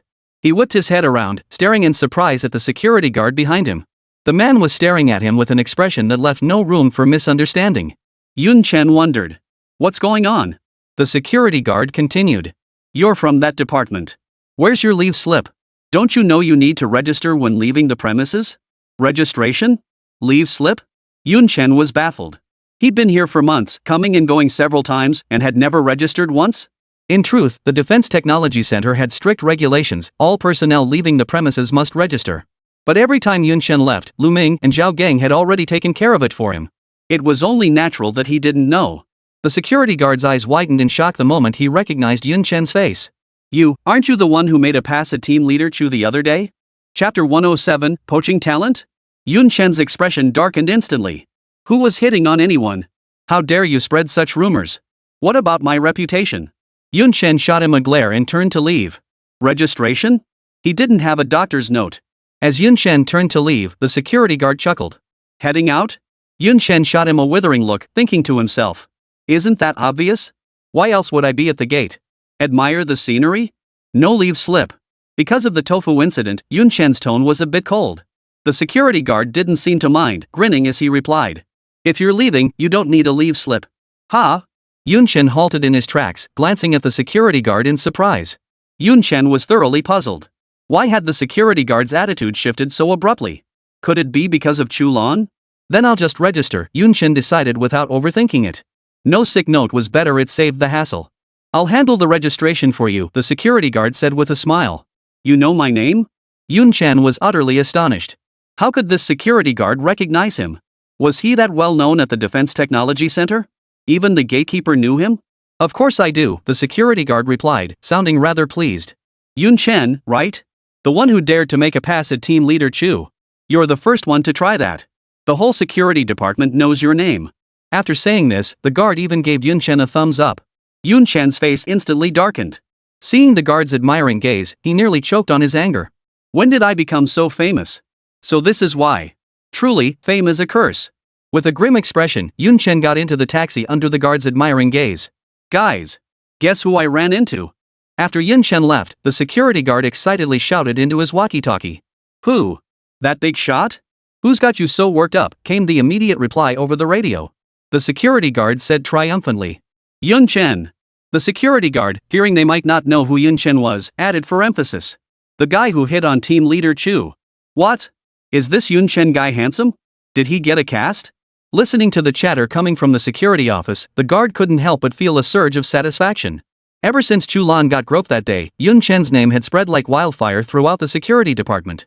Everyone was eager to meet this trailblazing hero who'd been the first to take the plunge. Never did he expect to encounter him today. He'd already planned how he'd brag to his colleagues after his shift ended. With such rich conversation fodder, he was certain he'd be the first to dig in at every meal for days to come. The thought of his imminent moment in the spotlight made him tremble with excitement. Little did Yun Chen know that the security department was already buzzing with excitement over his appearance. Right now, his mind was filled with thoughts of Zhao Menglu. Just imagining her alluring red lips made Yun Chen feel a sweetness spread across his own lips. University of Information Technology. Evening study had just ended, and Zhao Menglu and Evelyn had just stepped downstairs. They saw the sports field packed with people. Zhao Menglu gave it a casual glance and was about to head back to the dormitory. But Evelyn suddenly grabbed her arm, her face alight with excitement. Menglu, look over there, there's a huge crowd. Let's go check it out. Hey! Before Zhao Menglu could refuse, Evelyn had already pulled her over. When Zhao Menglu arrived at the playground, she saw a dense crowd surrounding the area. They formed a circle, faces plastered with curious expressions, peering intently inward. Evelyn pushed through the crowd, dragging Zhao Menglu right to the center. This is a confession. Evelyn exclaimed excitedly. Zhao Menglu looked at the scene before her, utterly uninterested. The grassy area ahead was covered in red candles. They formed a heart shape, with a boy standing in the center. He was holding a large bouquet of roses. Zhao Menglu knew instantly this was a confession. Such things were nothing new on campus. She witnessed at least 3 such scenes every day. On the sports field. In front of the academic building. Below the dormitory building. What's so interesting about this? Zhao Menglu turned to walk away. But Evelyn grabbed her arm. You're already here, stay and watch. Seeing Zhao Menglu's furrowed brow, Evelyn resorted to her secret weapon. She wrapped her arms around Zhao Menglu's arm and cooed sweetly. Please, just stay and watch it with me. Fine. Zhao Menglu reluctantly agreed. Once she was sure Zhao Menglu wasn't leaving, Evelyn shot a subtle glance toward the boy in the middle of the candles, signaling him to begin. The boy understood immediately, smiled faintly, and launched into his impassioned speech. Classmates. As you can see, I'm here to confess my feelings today. Woo! The crowd erupted in excited howls. College students just love witnessing such romantic scenes. The guy continued his heartfelt confession. I don't know when it started, but I fell for a girl. By the time I realized it, it was already too late. I was already hopelessly lost in it. Amidst the crowd's cheers and the boy's heartfelt confession, Zhao Menglu didn't hear a single word. She found it all tedious. Gazing at the surrounding grass and the star-filled sky, Zhao Menglu recalled the night she and Yun Chen watched fireworks together. As the memory surfaced, a faint smile involuntarily touched her lips. Evelyn watched as a smile touched Zhao Menglu's lips, assuming she'd been moved by the boy's words. She couldn't help but feel a little pleased with herself. Seems like my choice of candidate wasn't so bad after all. The boy before her was indeed the one Evelyn had arranged. She had waited for months, and Yun Chen hadn't missed a single meeting. With Ian constantly urging her on, she couldn't help but feel a bit anxious. That's why she'd orchestrated this confession, hoping to draw Yun Chen out. Her own girlfriend was about to be stolen away. She didn't believe Yun Chen could possibly stay calm. How could he possibly stay calm and not show up? The crowd listened as the guy rambled on for ages, yet the main character never showed up. They were growing slightly impatient. They hadn't gathered here to listen to a confession. They were here to witness happiness. Beyond witnessing happiness, what they craved most was seeing the girl smash the flowers right into the guy's face. Pointing her finger right at his nose, she'd say, "You think a toad like you can get a swan?" That kind of entertainment was exactly what they wanted to see. Is this ever going to end? Enough already. Where's the one you're so obsessed with? The boy who confessed didn't get angry, he just smiled faintly. He knelt on one knee in Zhao Menglu's direction, gently raising the bouquet in his hand. Wow! The breathtaking scene before them sent the crowd into a frenzy of cheers. He's proposing. They'd seen plenty of confessions before, but this was the first time they'd witnessed someone kneel on one knee. The young man continued. Zhao Menglu, will you be my girlfriend? Yun Chen, who had arrived at the National Defense Technology Center early, naturally witnessed the scene. When Yun Chen realized the girl being confessed to was Zhao Menglu, he froze in surprise. He silently cursed his bad luck. Why did he always end up in the middle of these situations? He wanted to see if Zhao Menglu would accept. Chapter 108, this script's off, right? Oh. The crowd erupted again when the main character finally appeared. The crowd around Zhao Menglu immediately parted, making space for her. Zhao Menglu, lost in thought, was jolted back to reality by the crowd's clamor. Surveying the empty space around her and the young man kneeling before her with flowers in hand, Zhao Menglu felt a bit dazed. What was going on? Zhao Menglu glanced at Evelyn in confusion, completely unaware of what was happening. Evelyn grinned. The girl he's been thinking about all this time, it's you, Menglu. Are you so happy you're speechless? Just say yes already. Ha! Zhao Menglu was completely dumbfounded. Say yes to him. Say yes. Say yes. Already feeling a bit dazed, Zhao Menglu became utterly flustered upon hearing the crowd's clamor. She stood frozen in place, unsure of what to do. How could Zhao Menglu possibly accept his confession and be with him? But being naturally socially anxious, she didn't know how to refuse him in front of everyone. Amidst the crowd's cheers, the boy lifted the bouquet of flowers in front of him once more. Now completely at a loss, Zhao Menglu could only turn to Evelyn for help. To her surprise, Evelyn joined the crowd, shouting, "Say yes! Say yes!" Zhao Menglu turned her head, feeling a bit annoyed. What was she supposed to agree to? She didn't know. Don't you know I have a boyfriend? Zhao Menglu composed herself, about to refuse, when a figure caught the corner of her eye, instantly startling her. Then, a radiant smile instantly spread across her stunning face. This left the boy holding the flowers completely dumbfounded. He couldn't fathom why such a stunning girl, literally campus queen material. Why would someone pay him to ask her out? Wow! Amidst the crowd's gasps, Zhao Menglu sprinted forward. Her path led straight toward the boy kneeling on one knee with flowers in hand. Everyone assumed Zhao Menglu had accepted, and cheers erupted. Evelyn looked utterly astonished. She hadn't expected Zhao Menglu to agree so quickly? Wasn't that a bit too easy? A bouquet of flowers, candles scattered on the ground, and a guy down on one knee and she said yes? Weren't girls from the Dragon Kingdom supposed to be so practical? Seeing Zhao Menglu running toward him, the guy couldn't have been more pleased with himself. Not only did he land a gorgeous girl without spending a dime, but he actually made a profit. What a steal! As Zhao Menglu drew nearer, the smile on his face grew wider. But soon, that smile froze on his face. Because Zhao Menglu's running speed hadn't slowed at all, if anything, it was accelerating. He felt only a whiff of perfume brush past him as Zhao Menglu shot straight past his side. Ha! The onlookers froze in surprise, then broke into expressions of pure amazement. Some eager onlookers immediately pulled out their phones to start recording. Tomorrow's confession wall at Information Technology University would surely be the headline. So-and-so kneels on one knee, confession rejected, cruelly abandoned by so-and-so.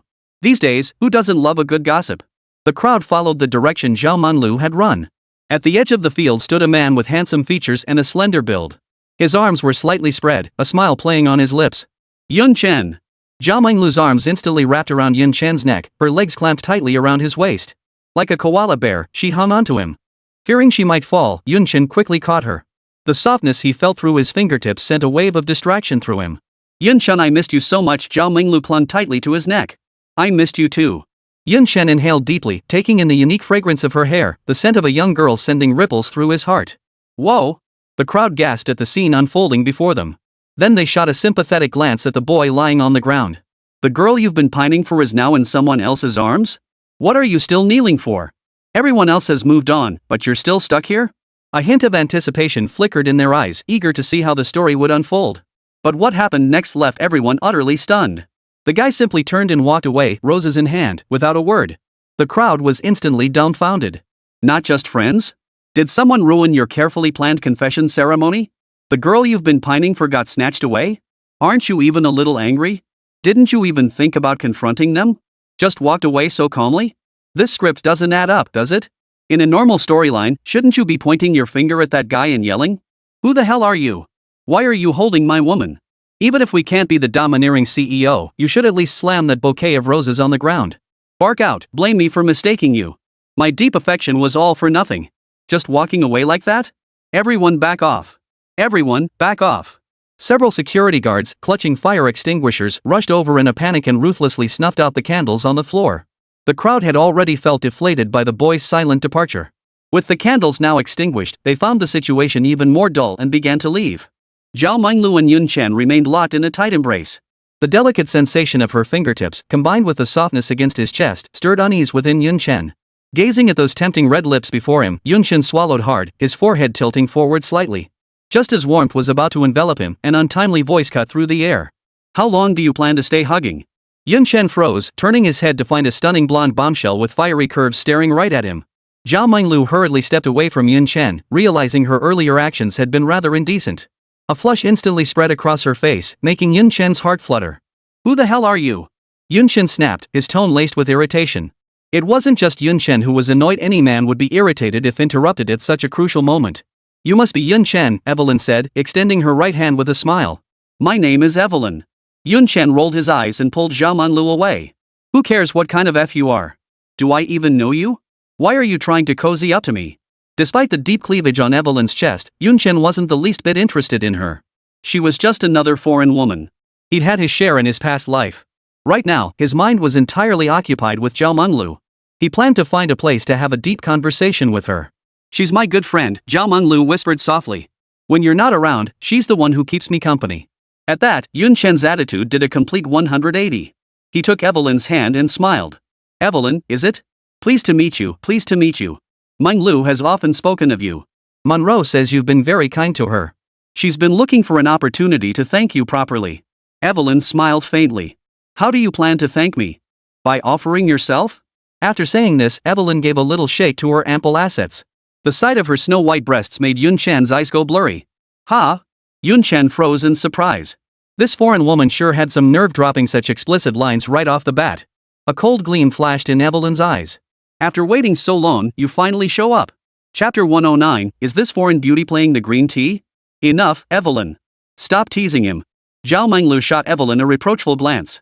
Evelyn watched Yun Chen's dazed, foolish expression and burst into laughter. Her laughter shook her body violently, causing her ample assets to bounce wildly. A dazzling expanse of white left Yun Chen utterly mesmerized. Yun Chen quickly averted his gaze, fearing he might faint if he looked any longer. All right, Minglu, Evelyn chuckled. Your mysterious boyfriend finally makes an appearance. I was just teasing him to make a lasting impression. Evelyn finished, then flashed Yun Chen a flirtatious glance. Yun Chen ignored Evelyn's final glance. He couldn't shake the feeling that the way she looked at him was somehow off. Though she concealed it well, Yun Chen caught the excitement flickering deep in her eyes. He couldn't quite figure it out. They were meeting for the first time. Why would Evelyn be excited to see him? He didn't dwell on it, however, and turned to Zhao Minglu with a smile. Haven't eaten yet, have you? Zhao Minglu was about to say she had already eaten when Yun Chen continued. Let me take you out for something special. Sure. Zhao Minglu agreed with a smile. Want to come along? Yun Chen asked, just for form's sake. Little did he expect that Evelyn's words would leave him completely dumbfounded. Sure. Yun Chen shot Evelyn a surprised glance, not expecting her to agree. Any observant person could tell that Yun Chen's invitation was merely a polite gesture. You're actually jumping at the chance? Besides, even if you couldn't tell from the tone, couldn't you tell from the meaning? Haven't you heard the saying, absence makes the heart grow fonder? Do you have any idea how long it's been since we last saw each other? We finally get together, and before our alone time even begins, you show up like a third wheel? That's what Yun Chen thought, but Zhao Minglu had other ideas. Let you bask in my boyfriend's glory. Zhao Minglu lifted her nose, looking rather smug. Since Zhao Menglu had put it that way, what else could Yun Chen say? Alright, let's go. Yun Chen knew that with Evelyn tagging along as the third wheel, his hopes for a deeper conversation were dashed. Evelyn stared at Yun Chen's retreating figure, her eyes brimming with excitement. She never imagined her plan would unfold so smoothly. She had just arranged for someone to poach him when Yun Chen appeared. Once he was here, she had a way to lure him to the United States. After their brief interaction, Evelyn had already figured out that Yun Chen was actually a lecher. During their earlier conversation, his eyes hadn't left her chest for a moment. Although Ian had instructed her to recruit Yun Chen to the United States at any cost, she wasn't ready to resort to seduction just yet. Observing Yun Chen's entire outfit barely worth 200 yuan in cheap market goods, she had already formulated a plan. She knew young men like Yun Chen were incredibly vain. They were extremely concerned about saving face, especially in front of the women they loved. They would definitely buy things beyond their means just for that so-called face. Though Evelyn hadn't been in Long, she'd witnessed such scenarios far too often. She'd witnessed girls getting into older men's cars just to feed their vanity. Some even willingly became kept women, all for the sake of buying designer handbags. She believed Yun Chen was no exception. For the sake of that so-called face, he would surely plunge into the abyss. All she needs to do is stand by, fanning the flames, accelerating his descent into the abyss. Then, when the time came, she'd pull him back up and he'd be at her beck and call. With her mind made up, Evelyn quickened her pace to catch up with the flirtatious pair. Evelyn said with a playful smile. Yun Chen, weren't we supposed to go eat? Why are we heading toward the cafeteria? You're not planning to take us to the cafeteria, are you? Yun Chen halted abruptly, looking surprised. Didn't you know the south gate is the closest exit? Ha! Evelyn froze for a moment. She exclaimed in surprise. South gate? I don't think you can park there, right? You don't know how? You don't have a car yet? Ha! Yun Chen froze. These familiar words, why did they carry such a hint of green tea? Before Yun Chen could respond, Zhao Menglu piped up with a hint of displeasure. Yun Chen's still in college. Then how could he afford a car? Oh. Evelyn nodded thoughtfully before continuing. But Zhang Yang is also in college, and he has a car. And it's a luxury car. Evelyn hurried over to Yun Chen and whispered mysteriously. The guy kneeling with flowers earlier? That was Zhang Yang. Yun Chen, you'd better work hard. Monroe turned down a luxury car for you, you know? Zhao Menglu shot Evelyn a displeased glance, puzzled why she'd bring this up out of the blue. What she valued wasn't these things. Yun Chen, you know I. Before Zhao Menglu could finish, Yun Chen smiled. She's got a point. If I had a car, I could visit you more often. It's just a fancy car. We should buy one too. Yun Chen hadn't bothered washing his feet lately. With all the money he was making, he was actually worried about where to spend it. Buying a car was nothing. With his net worth in the hundreds of millions, it was indeed time to upgrade his status with a vehicle. But why did Evelyn's words sound so much like those of the vicious girlfriends he'd seen in his past life? Yun Chen glanced at Evelyn, thinking to himself. He'd better find a chance to warn Monroe to stay away from this Evelyn. Better not let her corrupt Monroe. When Evelyn heard Yun Chen was buying one himself, her eyes lit up. She thought she'd have to work harder to convince him, but Yun Chen took the bait so quickly. You, with your cheap knockoff clothes that cost less than 200 bucks total, and you want to buy a car? Evelyn muttered under her breath before grabbing Zhao Menglu's arm and pouting. Menglu, don't blame me for speaking up. I'm only doing this for your own good. Alright. Zhao Menglu couldn't resist this tactic of hers. She sighed helplessly. Don't say things like that again. I love Yun Chen as a person, not because he has fancy cars or mansions. Yun Chen beamed at her words, gently rubbing her forehead with affection. A girl like Zhao Menglu would be impossible to find even with a lantern in Yun Chen's previous world. In his past life, Yun Chen was a rich kid, yet he was still looked down upon. You dare act like a big shot driving a crappy A6? In the comments section of a viral video where everyone drives Ferraris, Yun Chen had merely shared a photo of his beloved car only to be instantly bombarded with scathing criticism. Got it, Evelyn teased with a playful wink. I promise it won't happen again. After saying that, Evelyn turned to Yun Chen. Yun Chen, you don't blame me for speaking out of turn, do you? Yun Chen observed Evelyn's expression and thought to himself. Are you really from the United States? Are all the green teas from the beautiful country this green? He replied with a forced smile. Of course not. I should thank you for reminding me. Evelyn couldn't care less about Yun Chen's pretentious act. Like you could afford a car just because I reminded you? A luxury car? What are you planning to treat us to? You wouldn't be suggesting street food, would you? Chapter 110, 70 Ways to Make It Up to a Woman. Of course Yun Chen wouldn't take Zhao Menglu to a street stall, not that street stalls are bad. It was just that after so long apart, he absolutely had to treat her to a nice meal to make it up to her. Plus, he de-stood her up last time because of that Chu Lan business. Though Zhao Menglu hadn't said anything, Yun Chen remembered it all. Now that he was here, he was determined to make it up to her properly.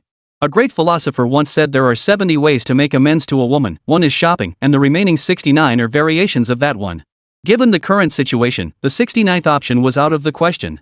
All he could do was take Zhao Minglu out for a meal and some shopping as compensation. That was Yun Chen's thinking, but when Evelyn said it, why did it sound so suggestive? Yun Chen glanced at Zhao Minglu and thought to himself. What kind of best friend did you find? If you're going to be a green tea, why be so blatant about it? If this were a romance novel, Yun Chen figured a green tea like Evelyn wouldn't even make it past the 3rd episode.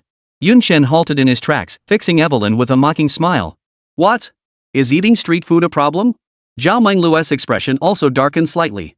She just said she wouldn't do this anymore, yet here she was, starting it all over again. At that moment, Zhao Minglu regretted bringing Evelyn along. If she'd known she'd be like this, she wouldn't have brought her along.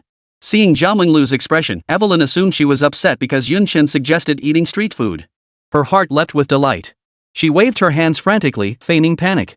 No, that's not it. I just think, since you've come all this way, if we just eat at a street stall, wouldn't that be a bit inappropriate? Besides, both Monroe and I are sick of street food. Zhao Minglu frowned, about to speak, when Yun Chen tugged her arm. Zhao Minglu turned back in confusion, only to see Yun Chen shake his head slightly, signaling her to stay quiet. Evelyn, of course, missed their little exchange. She was still scheming to make Yun Chen pay through the nose. Oh? Yun Chen feigned surprise. Tired of eating the same old stuff? Then what do you suggest we eat? Evelyn's eyes lit up. She hadn't expected things to go so smoothly. She thought she'd have to persuade him further. Evelyn said with a smile. I know a place. Monroe's been wanting to try it. Zhao Minglu shot Evelyn a surprised look. When did I say I wanted to eat there? Oh my.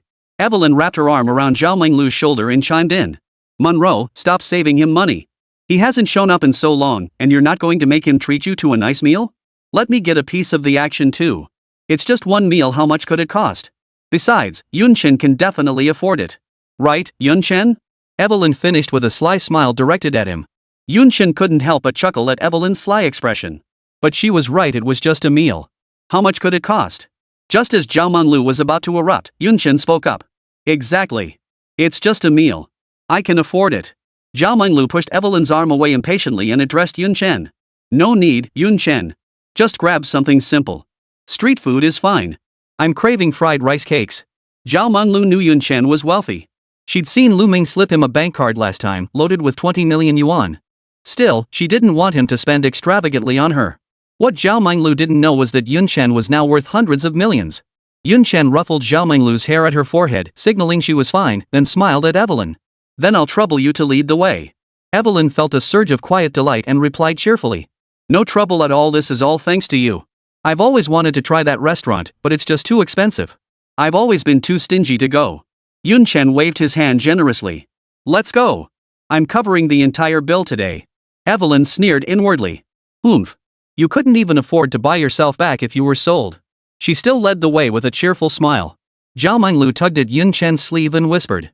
Yun Chen, I'm so sorry. She's not usually like this.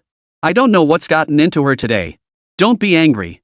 Yun Chen shook his head with a smile, signaling it was fine, he didn't mind at all. Yun Chen gazed ahead at Evelyn's alluring silhouette, his eyes narrowing slightly. Yun Chen was wealthy, yes, but he wasn't a sucker. He couldn't understand why someone like Zhao Minglu would choose a manipulative woman as her best friend. Did that mean all female best friends were schemers? But Evelyn's string of manipulative antics had him thoroughly annoyed. He resolved to teach her a lesson. Zhao Minglu suddenly felt a gentle sensation tickling her ear, pleasantly ticklish. Just as she turned her head, Yun Chen's soft voice reached her ears. Zhao Minglu's eyes widened instantly. She stared at Yun Chen in astonishment, then glanced at Evelyn ahead of them before whispering. This isn't really appropriate, is it? Yun Chen shrugged. If you think it's not right, then I'll do it. Then she should do it. Zhao Minglu pointed furtively toward Evelyn ahead. What are you two underestimating? Evelyn turned her head to glance at the pair lurking behind her. She urged them on. Hurry up. Yun Chen and Zhao Minglu exchanged a knowing smile, then held hands and hurried to catch up. Once they reached the roadside, Evelyn spoke up. It's tough to hail a cab at this hour. Should we order a ride-hailing service?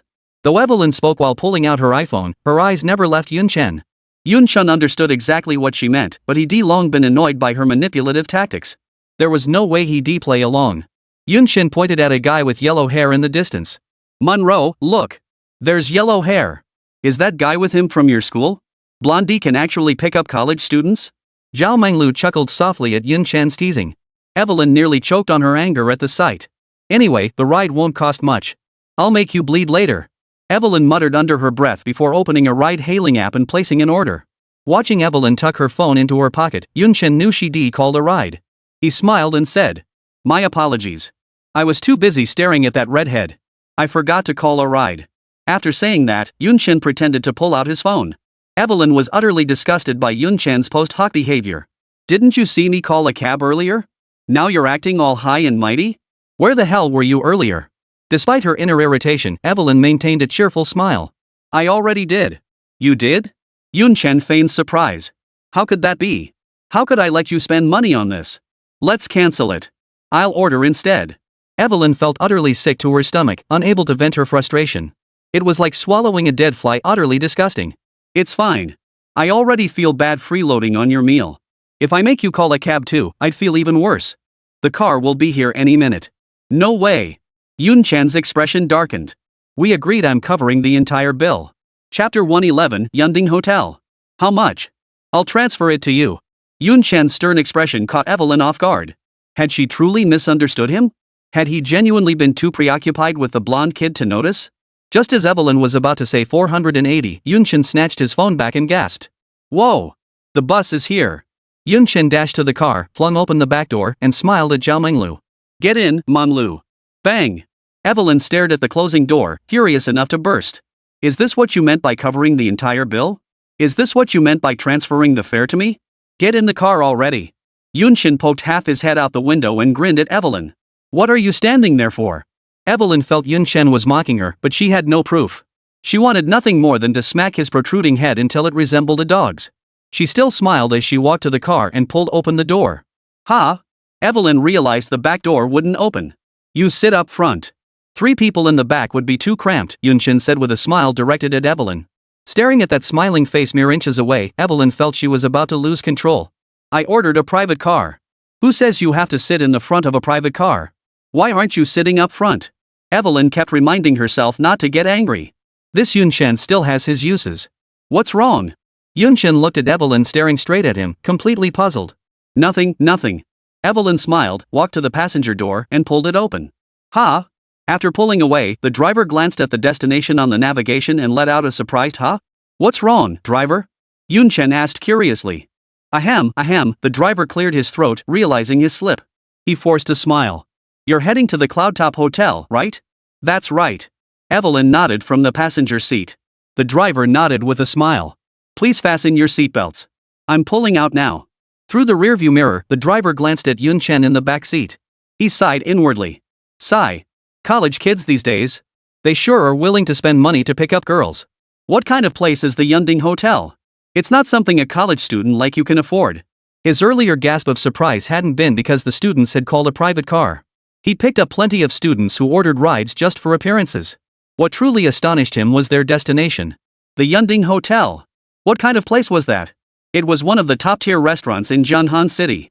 He'd heard that just ordering a hotpot base there cost 18,888 yuan. Just ordering a soup base costs 18,888 yuan. Add in the ingredients.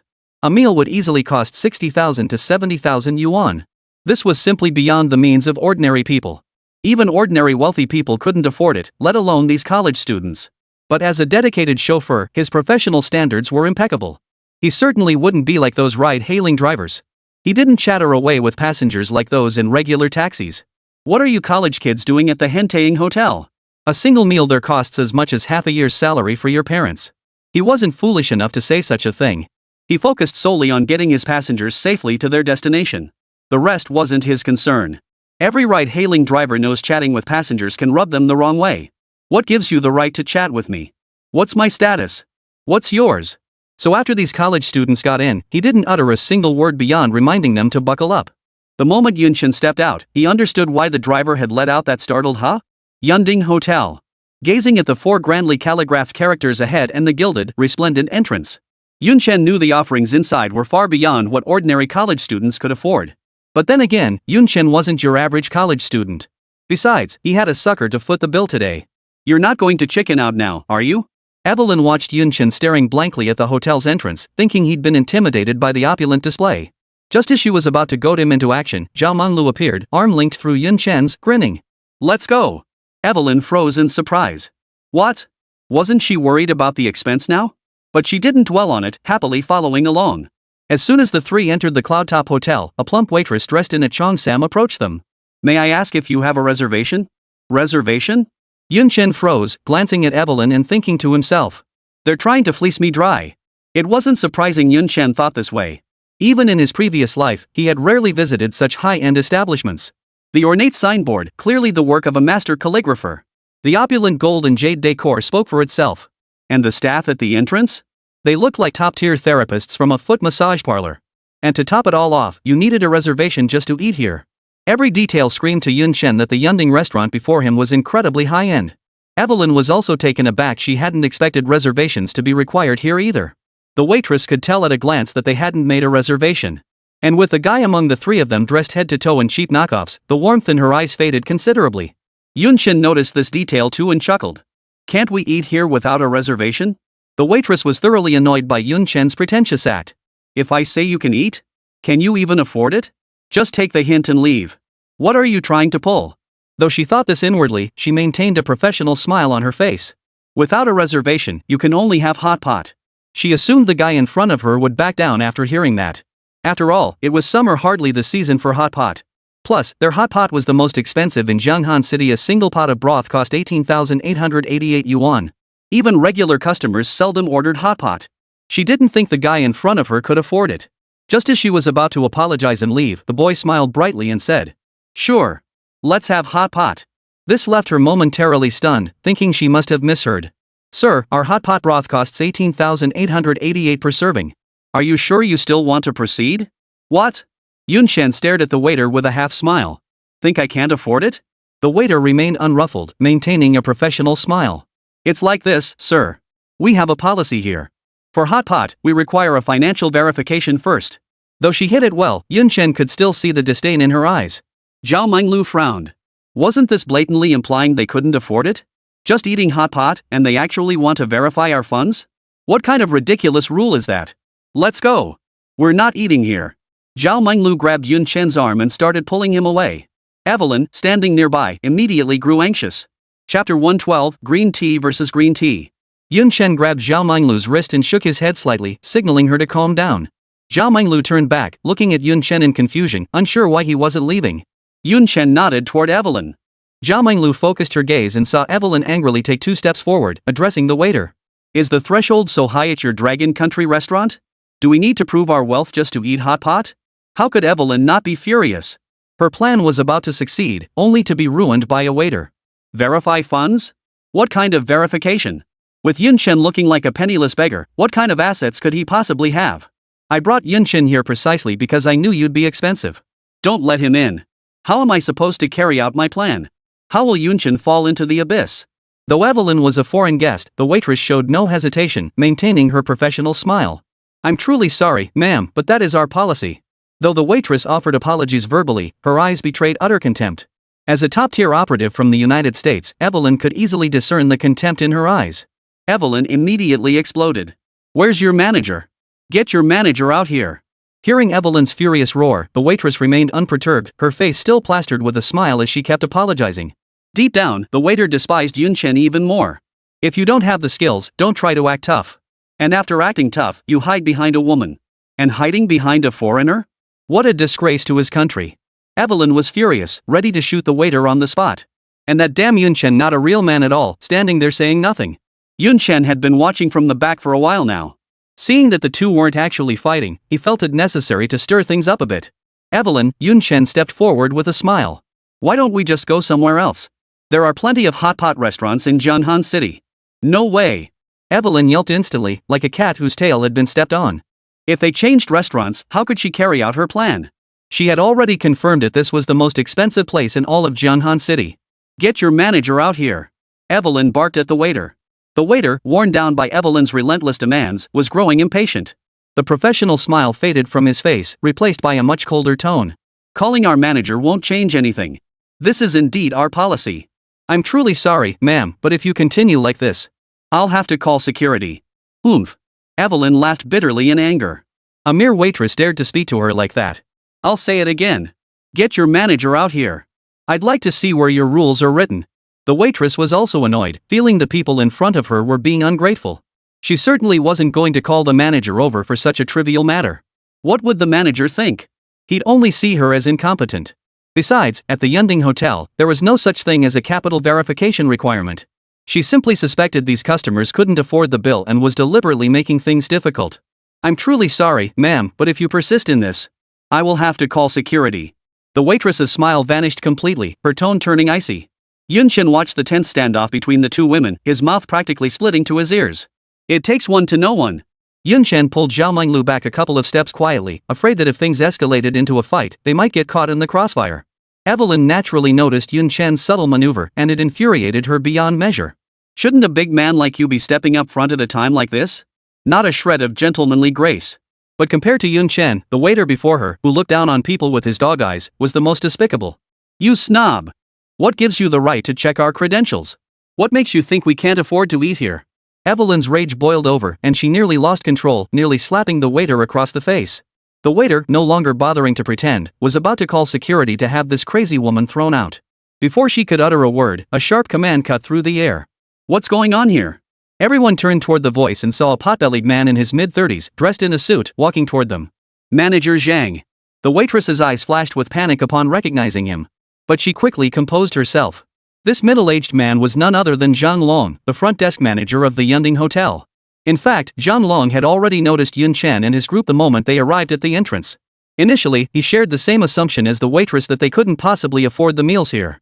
He trusted the front desk staff to handle the situation, but when he caught sight of Evelyn's stunning figure, he changed his mind.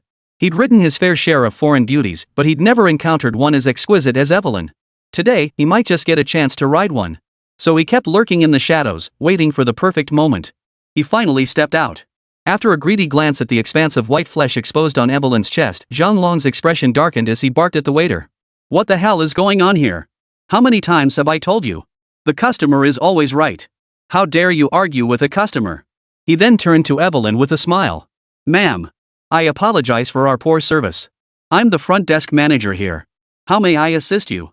Zhang Long's obsequious demeanor left Chen thoroughly impressed. No wonder this guy could become a lobby manager. Evelyn was well aware that Zhang Long had been staring at her chest the entire time, sending a wave of disgust through her. But she couldn't make a scene, because Evelyn knew that whether they could get in today. Hello, Manager Zhang. Evelyn smiled and extended her right hand. Hello, Manager Zhang, Evelyn said with a smile, extending her right hand. Zhang Long hastily grasped it, the smooth texture sending a wave of distraction through him. Unfortunately, he didn't get to savor it for long before Evelyn withdrew her hand. It's like this, Manager Zhang. My friends and I. Evelyn gestured toward Chen and Zhao Minglu standing beside her. Zhang Long flashed a brief smile at the pair, and Chen nodded slightly in return. Evelyn continued. We wanted to dine here, but your waitstaff refused us. They said we couldn't afford to eat here. Hearing this, Chen silently gave Evelyn a mental thumbs up. Green tea is something else. No need for embellishment, just two sentences cut straight to the heart of the matter. Manager Zhang, that's not how it happened, the waitress hurriedly protested. Still trying to wriggle out of it? Chapter 113, Who pairs hot pot with white wine? Zhang Long's expression darkened as he barked at the waitress. Would a customer slander you like that? Is this how I've trained you? Did I ever tell you that customers come here to spend money? They're doing us the honor of spending here, and you actually think they can't afford it. Looks like you don't want this job anymore. The waiter shuddered and stammered. I'm sorry. I won't do it again. The waiter was utterly baffled by Zhang Long's outburst, unable to fathom what had gotten into him today. Zhang Long was usually the master of reading people and adjusting his attitude accordingly. These college students clearly couldn't afford to pay, and by Zhang Long's usual standards, they should have been even more despicable than her. Why was he speaking up for them? She simply couldn't figure it out. Of course she couldn't understand Zhang Long's thinking. What kind of person was he? Having worked as a restaurant manager for so many years, he knew exactly who had money and who didn't. He could tell at a glance. He knew perfectly well that the college students in front of him couldn't afford it. But he had his own agenda. Zhang Long wasn't afraid they couldn't afford it, he was afraid they wouldn't spend. The more they spent, the happier Zhang Long was. Two fresh-faced college students, one of them of foreign beauty. If they were to go for a threesome, wouldn't that be absolutely mind-blowing? As for that guy in the cheap knockoff clothes? Zhang Long automatically ignored him. Evelyn watched the waitress getting yelled at and couldn't have felt more satisfied. What good does apologizing to me do? Zhang Long shot the waiter a displeased glance and gave Evelyn a knowing look. The waitress immediately caught the hint and bowed deeply toward Evelyn. I'm truly sorry. I was the one who judged you unfairly. Please don't take it personally. Oomph. Evelyn snorted lightly, looking supremely smug. She addressed the waiter haughtily. Take a lesson from your manager Zhang. Look at him, then look at you. No wonder he made it to manager. You're still just a waiter. The assets on Evelyn's chest jiggled with each word she spoke, leaving Zhang Long feeling parched. He desperately wanted to reach out and squeeze them. Please don't be angry, Zhang Long said with a smile. We'll discipline her. Please come in. After speaking, Zhang Long shifted slightly to the side, gesturing for them to enter. Oomph. Evelyn snorted smugly, motioning for Yun Chen and the others to follow as she strode inside. Once Yun Chen and the others had walked far enough away, Zhang Long turned to the waiter with a warm smile. Sweetheart. Sorry for putting you through that earlier. The waitress visibly relaxed at his words, having feared she'd lost her bonus for the month. She playfully punched Zhang Long's chest and pouted. You're so annoying. You scared the life out of me just now. I thought you were going to fire me. Zhang Long was already feeling a tingle of desire from Evelyn's allure. Seeing the waitress like this, a surge of inexplicable heat flared up in his lower abdomen. Zhang Long grabbed the waitress's slender little hand and said with a lecherous grin, You're my little darling. I'm the one who should be cherishing you. The waitress swatted away Zhang Long's wandering hands from her back. Stop it, you jerk. There are cameras. Ha ha ha. Zhang Long roared with laughter. Baby, let's find a place without cameras. With that, Zhang Long pulled the waitress toward the storage room. In the hallway, Evelyn turned to Yun Chen with a pout. Yun Chen, I was so wrong just now. You'd better. Yun Chen chuckled. I know. Thanks to you earlier, if I hadn't argued with that waiter, we wouldn't have gotten this meal today. Don't hold back with me later. Eat your fill. Order whatever you want. Don't try to save money on me. Evelyn's eyes lit up as she thought to herself. That's exactly what I wanted to hear. Zhao Munlu and Yun Chen exchanged a glance. Seeing Evelyn's excited expression, both their eyes sparkled with amusement. After the three casually found seats by the window, a well-dressed waiter approached. Good evening. What would you like to order? Ladies first, Yun Chen gestured toward Evelyn seated across from him. The waiter understood immediately and handed the menu to Evelyn. Evelyn took the menu and, without hesitation, began flipping through it. Well then, I won't hesitate, Yun Chen, Evelyn said, looking up at him with a smile. Yun Chen gave a slight smile, signaling that it was fine. Evelyn snapped the menu shut and addressed the waiter. Australian lobster. California geoduck. Red hair crab. Tuna. Crystal shrimp. Evelyn ordered over a dozen dishes in one breath, all of them premium seafood. Even the waitstaff was stunned into silence. Must be loaded. At this rate, even if they did have a mind, they couldn't afford to eat like this. But the real shock was yet to come. Evelyn continued. We'll have all of these raw. Bring us the absolute best hot pot you've got here. Today we're having a seafood hot pot. After Evelyn finished speaking, she still feared Yun Chen might refuse. She deliberately added one more sentence. Let that waiter dare to look down on us. Today we'll eat right in front of her. Let her see if we can afford it or not. Right, Yun Chen? Yun Chen smiled and nodded at her. Evelyn finally relaxed, but saw the waitress still standing there. She felt a hint of annoyance. What are you standing there for? Hurry up. The waiter finally snapped out of it, gave an apologetic smile, and started to leave. Oh, wait. Evelyn called after him. Bring us a bottle of 1982 white wine. The waiter nodded with a smile and turned to leave. You finally showed up today. Ordering a bottle to celebrate isn't too much, is it? Evelyn said to Yun Chen. Yun Chen felt utterly sick of it. You've already ordered it. Did you suddenly decide it was excessive just because I said so? But Yun Chen didn't care either way. He wasn't picking up the tab anyway. Yun Chen smiled at Evelyn. You really think of everything. Bringing you here today was definitely the right choice. Behind them, Zhang Long intercepted the waiter who had just passed by. What did they order? The waiter handed the menu to Zhang Long. Holy! Zhang Long's eyes nearly popped out of his head. He never imagined these provincial college kids would be so bold. Ordering the most expensive items. Hot pot is one thing. But you're actually dipping seafood? Simmering seafood is one thing. But you're drinking white wine. I wouldn't even splurge on white wine myself. He figured these college kids would max out at spending 10 or 20,000. Then he'd secretly manipulate things to bump up their bill. Once they couldn't afford to pay, he'd step in to settle things. These foreign girls would be his playthings. He never expected these students to be so reckless, racking up 70 or 80,000 yuan in food charges. Add in the drinks, and the total easily surpassed 100,000. This wasn't something he could just manipulate his way out of. Chapter 114, is this even enough for anyone? This was bleeding him dry. A single meal costing over 100,000 yuan, even Xianzi couldn't handle that. Let alone a lowly front-of-house manager like him. The waiter noticed Zhang Long's grim expression. Manager Zhang, should we continue serving the dishes? Zhang Long shot him a displeased look. Are you kidding me? The guests have already ordered. How could we not serve the dishes? I'm afraid. The waiter was cut off before he could finish. What the hell are you afraid of? That's your problem to worry about. Get the food out here. The waiter immediately grabbed the menu and dashed off. Zhang Long now regretted letting Yun Chen and his crew in. If he hadn't let them in, how could they have ordered so many dishes? But it was too late for regrets now. The dishes had already been ordered.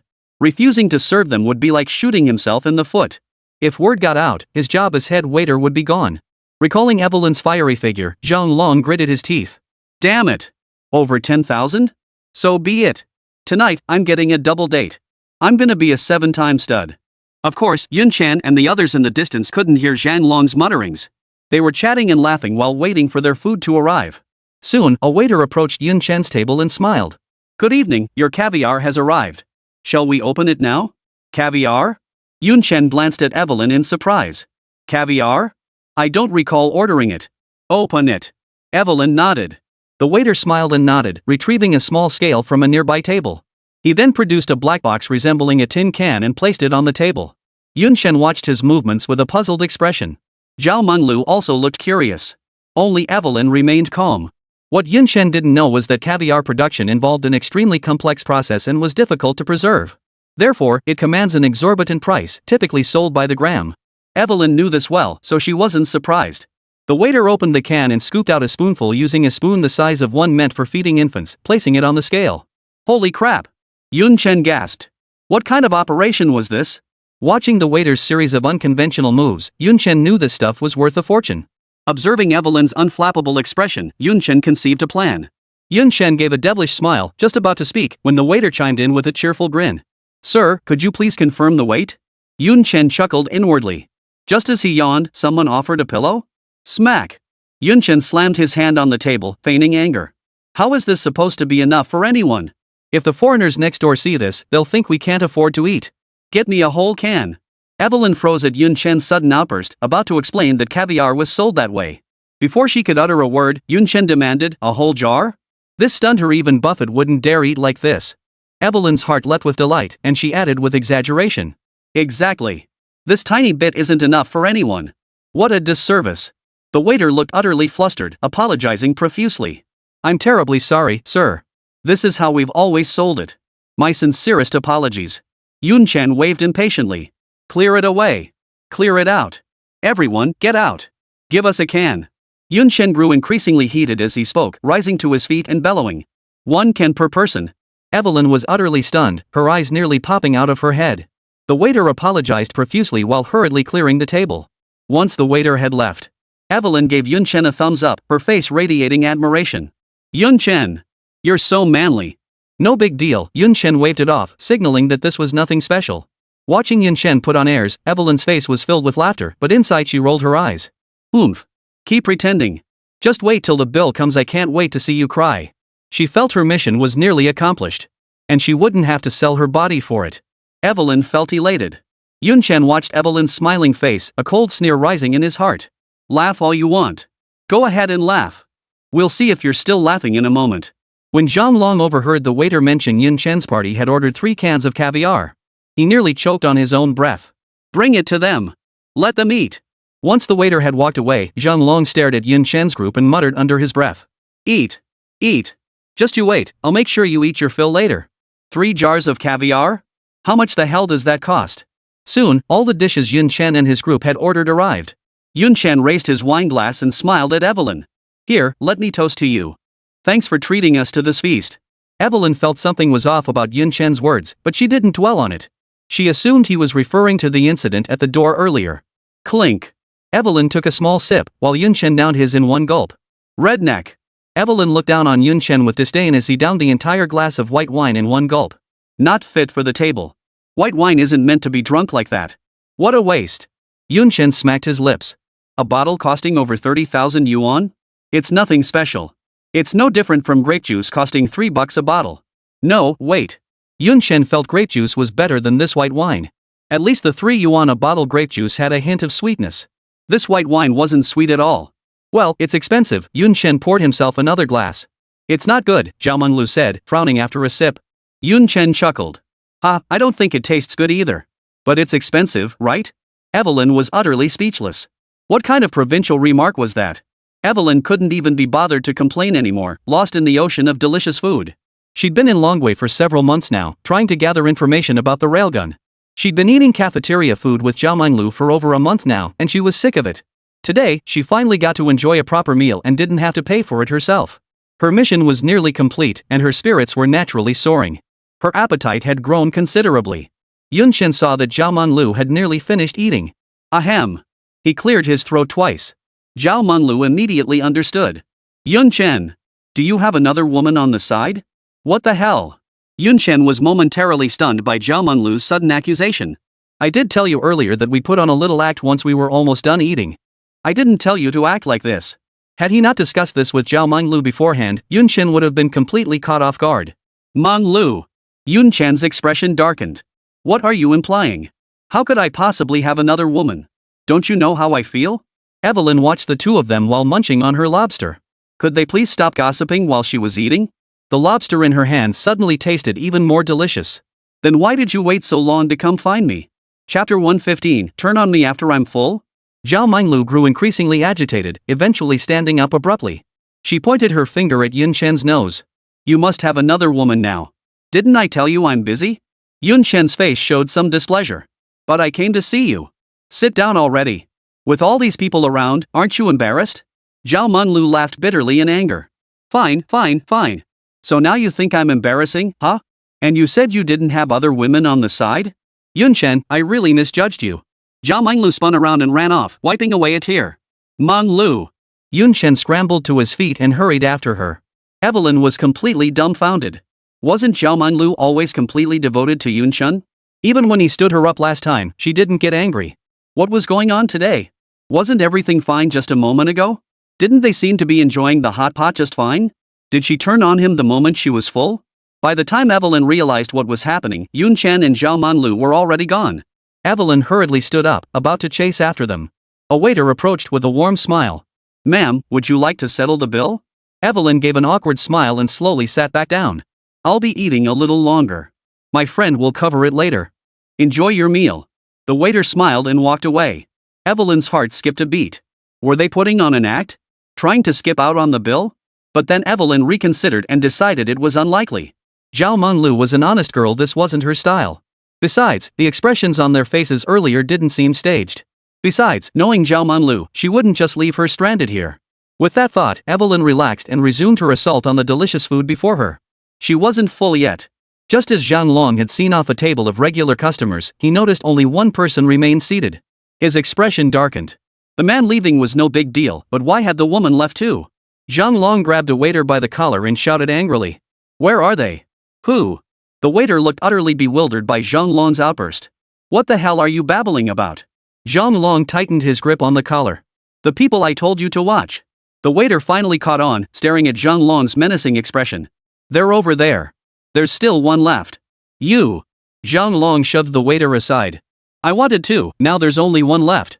With one of his targets slipping away, Zhang Long felt like kicking the waiter to death. Thankfully, the foreign beauty he'd been eyeing hadn't left. Otherwise, he'd have swallowed the waiter whole. Can't even keep track of people. I'll deal with you later. Zhang Long yelled at the waiter, then switched his expression and walked over to Evelyn. Hello, how's the meal? He asked with a smile when he reached her. Did it suit your taste?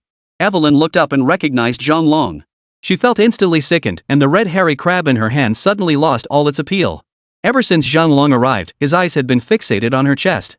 Now that Evelyn was here, Zhang Long had no further use to her. Naturally, she showed him no kindness. Evelyn gave him a cold, dismissive glance. Mr. Zhang. It's okay, nothing special. Not as good as I expected. Zhang Long didn't care.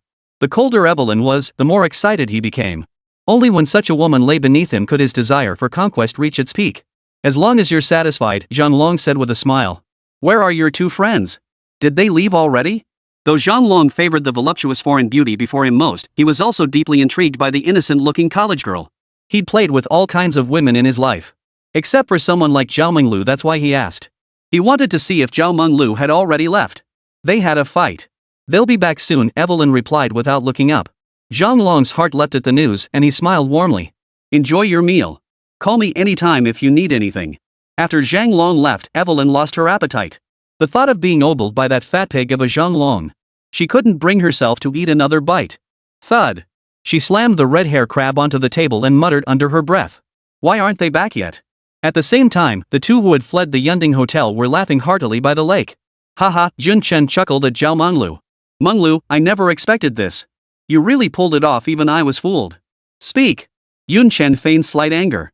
Did you keep all that bottled up inside for so long? Not at all, Zhao Menglu shot him a look. I was just improvising. Ha ha. Chen swept Zhao Menglu into his arms. You're amazing. The sudden loss of balance startled Zhao Menglu and she clung tightly to Chen's neck. What are you doing? Put me down. A flush instantly spread across Zhao Menglu's face. After spinning her around a few times, Chen noticed her silence and thought she might actually be upset. He hurriedly set her down. Menglu, what's wrong? Are you upset? No. Zhao Menglu smoothed her disheveled hair. Then why do you look not very happy? Chen frowned slightly. Zhao Menglu shook her head, gazing out at the lake ahead. I just feel a little guilty toward Evelyn. She's my best friend from ITU. Aren't we being a bit too much? Chen had wondered what was wrong with Zhao Menglu, only to realize it was all about Evelyn. If you feel bad about it. Chen clasped Zhao Menglu's delicate hand, his brow slightly furrowed. I'll go pay the bill right now. As Chen turned to leave, Zhao Menglu pulled him back. No, never mind. A resolute glint flashed in Zhao Menglu's eyes. She did go a bit too far today. It'll teach her a lesson. She certainly deserves a lesson. Chen nodded, about to suggest Menglu stay away from her in the future. But Zhao Menglu continued. Chen, don't blame Evelyn. She was just speaking up for me. Chen merely smiled, offering no response to her words. Was it truly just about standing up for you? Chen felt they'd barely managed to meet, and he didn't want to waste time on Evelyn. Remember what I said earlier? What? Zhao Menglu froze, staring straight at Chen. We'll never part. Chen smiled. Zhao Menglu's face flushed instantly at Chen's direct words. Chen watched her, his mouth going dry, and slowly lowered his gaze. The number you have dialed is temporarily unavailable. Hearing the automated message, Evelyn finally realized something was wrong. Chapter 116, Why are there only 8s? As time ticked by, Zhao Menglu and Chen still hadn't returned. Evelyn began to panic. She hurriedly pulled out her phone and called Zhao Menglu. Hearing the unanswered call tone, Evelyn's heart instantly sank to the bottom. At that moment, she finally realized she'd been played. No wonder Chen, who always defended Zhao Menglu, had been silent since arriving at the Yunding Hotel and had even pulled Chen inside. No wonder no one had objected when she ordered so much seafood. No wonder when she asked for white wine, Chen not only didn't object but readily agreed. No wonder Chen had ordered 3 whole tins of caviar. No wonder Chen had been watching the whole scene unfold from behind when they entered earlier. Evelyn finally understood. The clown turned out to be herself. Evelyn felt utterly foolish. Played like a puppet, yet completely unaware. And she'd actually been feeling smug about it? How could she have failed to see through Chen's clumsy tricks, letting him lead her around by the nose? Evelyn felt her chest was about to explode. After the anger subsided, Evelyn was overcome with dread. She wondered if she had given herself away. But then she dismissed the thought as unlikely. If she had been exposed, she'd be sipping tea at the State Security Bureau right now, not enjoying hot pot and white wine. Bang! Evelyn slammed her fist on the table in fury. Damn Zhao Menglu. And after all I've done for you. Now she's teaming up with Chen to put on a show. Evelyn knew Zhao Menglu must have been in on it. The thought of how she'd been made to look like a fool in front of them both filled her with rage. Just as she was wondering where to vent it, a waiter approached her with a cheerful smile. This waiter was none other than the one sent by Zhang Long. Zhang Long had waited in the back for ages, but the innocent-looking college girl hadn't returned. He knew it that innocent-looking college girl had probably run off. He couldn't let this foreign beauty slip away again. Besides, he couldn't wait any longer. He wanted to ride the foreign beauty. That's why he sent the waiter over too. The waiter approached Evelyn's table with a smile. Hello, ma'am. Have you finished your meal? We'd like. Before the waiter could finish, Evelyn unleashed a torrent of abuse. What's the rush? Can't you see we're eating hot pot? How are we supposed to eat this without letting it cool down? What? You think I can't pay the bill? Faced with Evelyn's barrage of complaints, the waiter could only apologize profusely. The server was feeling pretty frustrated inside. Who rushes customers to pay? That's just asking for trouble. But since Xiang Long was his boss, he had no choice. Truthfully, the waiter knew he'd get yelled at and was mentally prepared for it. Even so, Evelyn's tirade left him reeling. Whether Evelyn had scolded herself into exhaustion or was moved by the waiter's repeated apologies, she finally stopped her tirade. Evelyn scanned the dishes on the table and said in a low voice, "Give me the bill." The waiter hurriedly handed her the bill. Evelyn flipped it open and nearly choked on her own blood. 1982 white wine bottle, 38,888. Nourishing hot pot broth base, 18,888. 300g caviar, 28,888. Evelyn stared at the list of prices all in the tens of thousands and sucked in a sharp breath. Are you guys obsessed with the number 8? Why is everything 8? Facing Evelyn's complaint, the waiter responded with an apologetic smile. Evelyn's gaze drifted downward to the total at the bottom. Her expression changed abruptly, and she gasped. 280,000? How is that possible?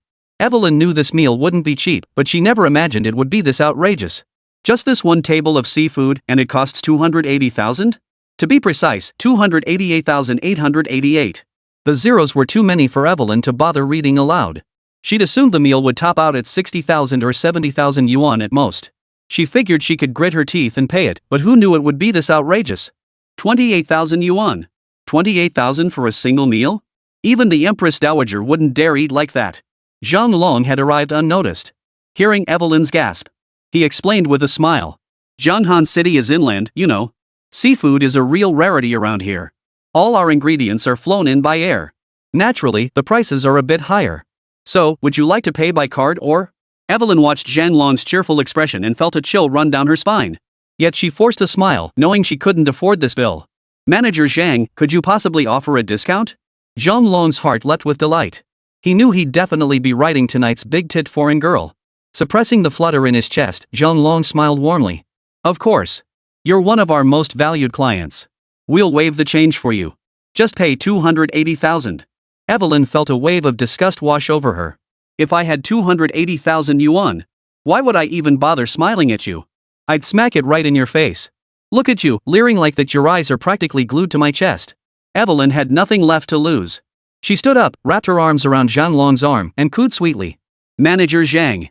I'm still a college student, you know. I can't come up with that much money right now. Could we make it a payment plan? Evelyn's intoxicating voice and the softness against his arm. Zhang Long felt completely melted, nearly losing control and surrendering completely. Though secretly thrilled, Zhang Long feigned a look of deep reluctance. Payment plan? Zhang Long pondered for a moment before continuing. We've never had such a precedent before. This might be. Manager Zhang, seeing an opening, Evelyn wrapped her arms around his and pouted. Just think of a way, okay? I'll be forever grateful. Zhang Long beamed at the thought. Could this really be happening? Thank me? How would she thank me? With her body? How could Zhang Long not be thrilled? He'd been planning to use threats and bribes, dig deep into his own pockets, and grit his teeth to win over this foreign beauty. But who knew Evelyn would be so cooperative, offering her thanks on her own? And she even suggested paying in installments? Didn't that mean he could get laid for free? Ahem. Zhang Long suppressed the flutter in his heart and spoke. It's not that I won't help you, but the amount is simply too large. It's beyond my authority to decide. How about this? Why don't you come with me to ask for approval? Evelyn perked up at the prospect and eagerly agreed. She followed Zhang Long out. As they walked, Evelyn sensed something was off. Weren't they going to consult the boss? Why were they heading deeper into the wilderness? Frowning, Evelyn spoke up. Manager Zhang, weren't we going to see the boss? Zhang Long, who was leading the way ahead, halted his steps and turned around. He grinned lecherously. I am the boss. Seeing Zhang Long's blatant, unabashed gaze. How could Evelyn not understand what he meant?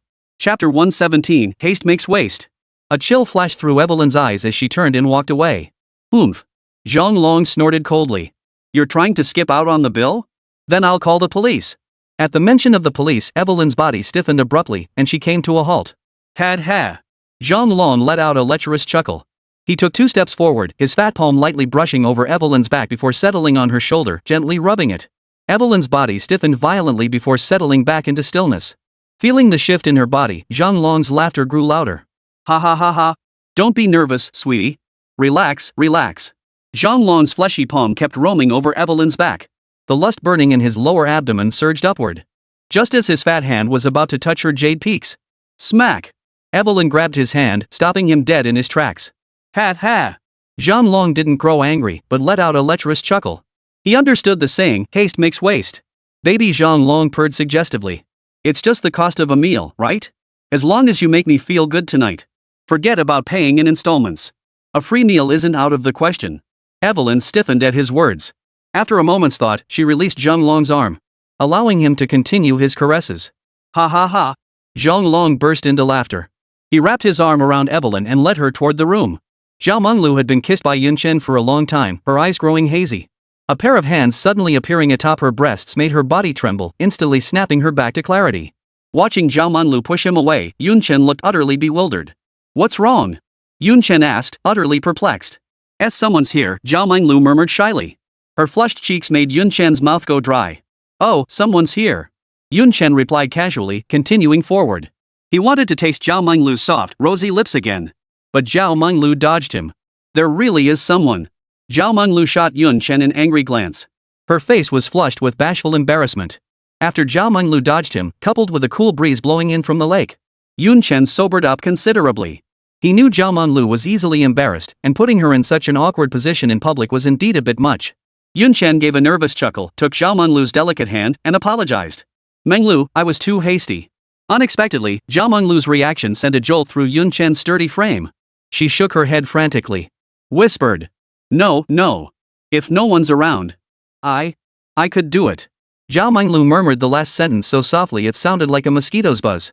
Had it not been for the complete silence around them, Yun Chen might not have caught a single word. After speaking, Zhao Menglu glanced at Yun Chen, her cheeks flushing even deeper. Ha ha. Yun Chen laughed heartily, pulling her close to him.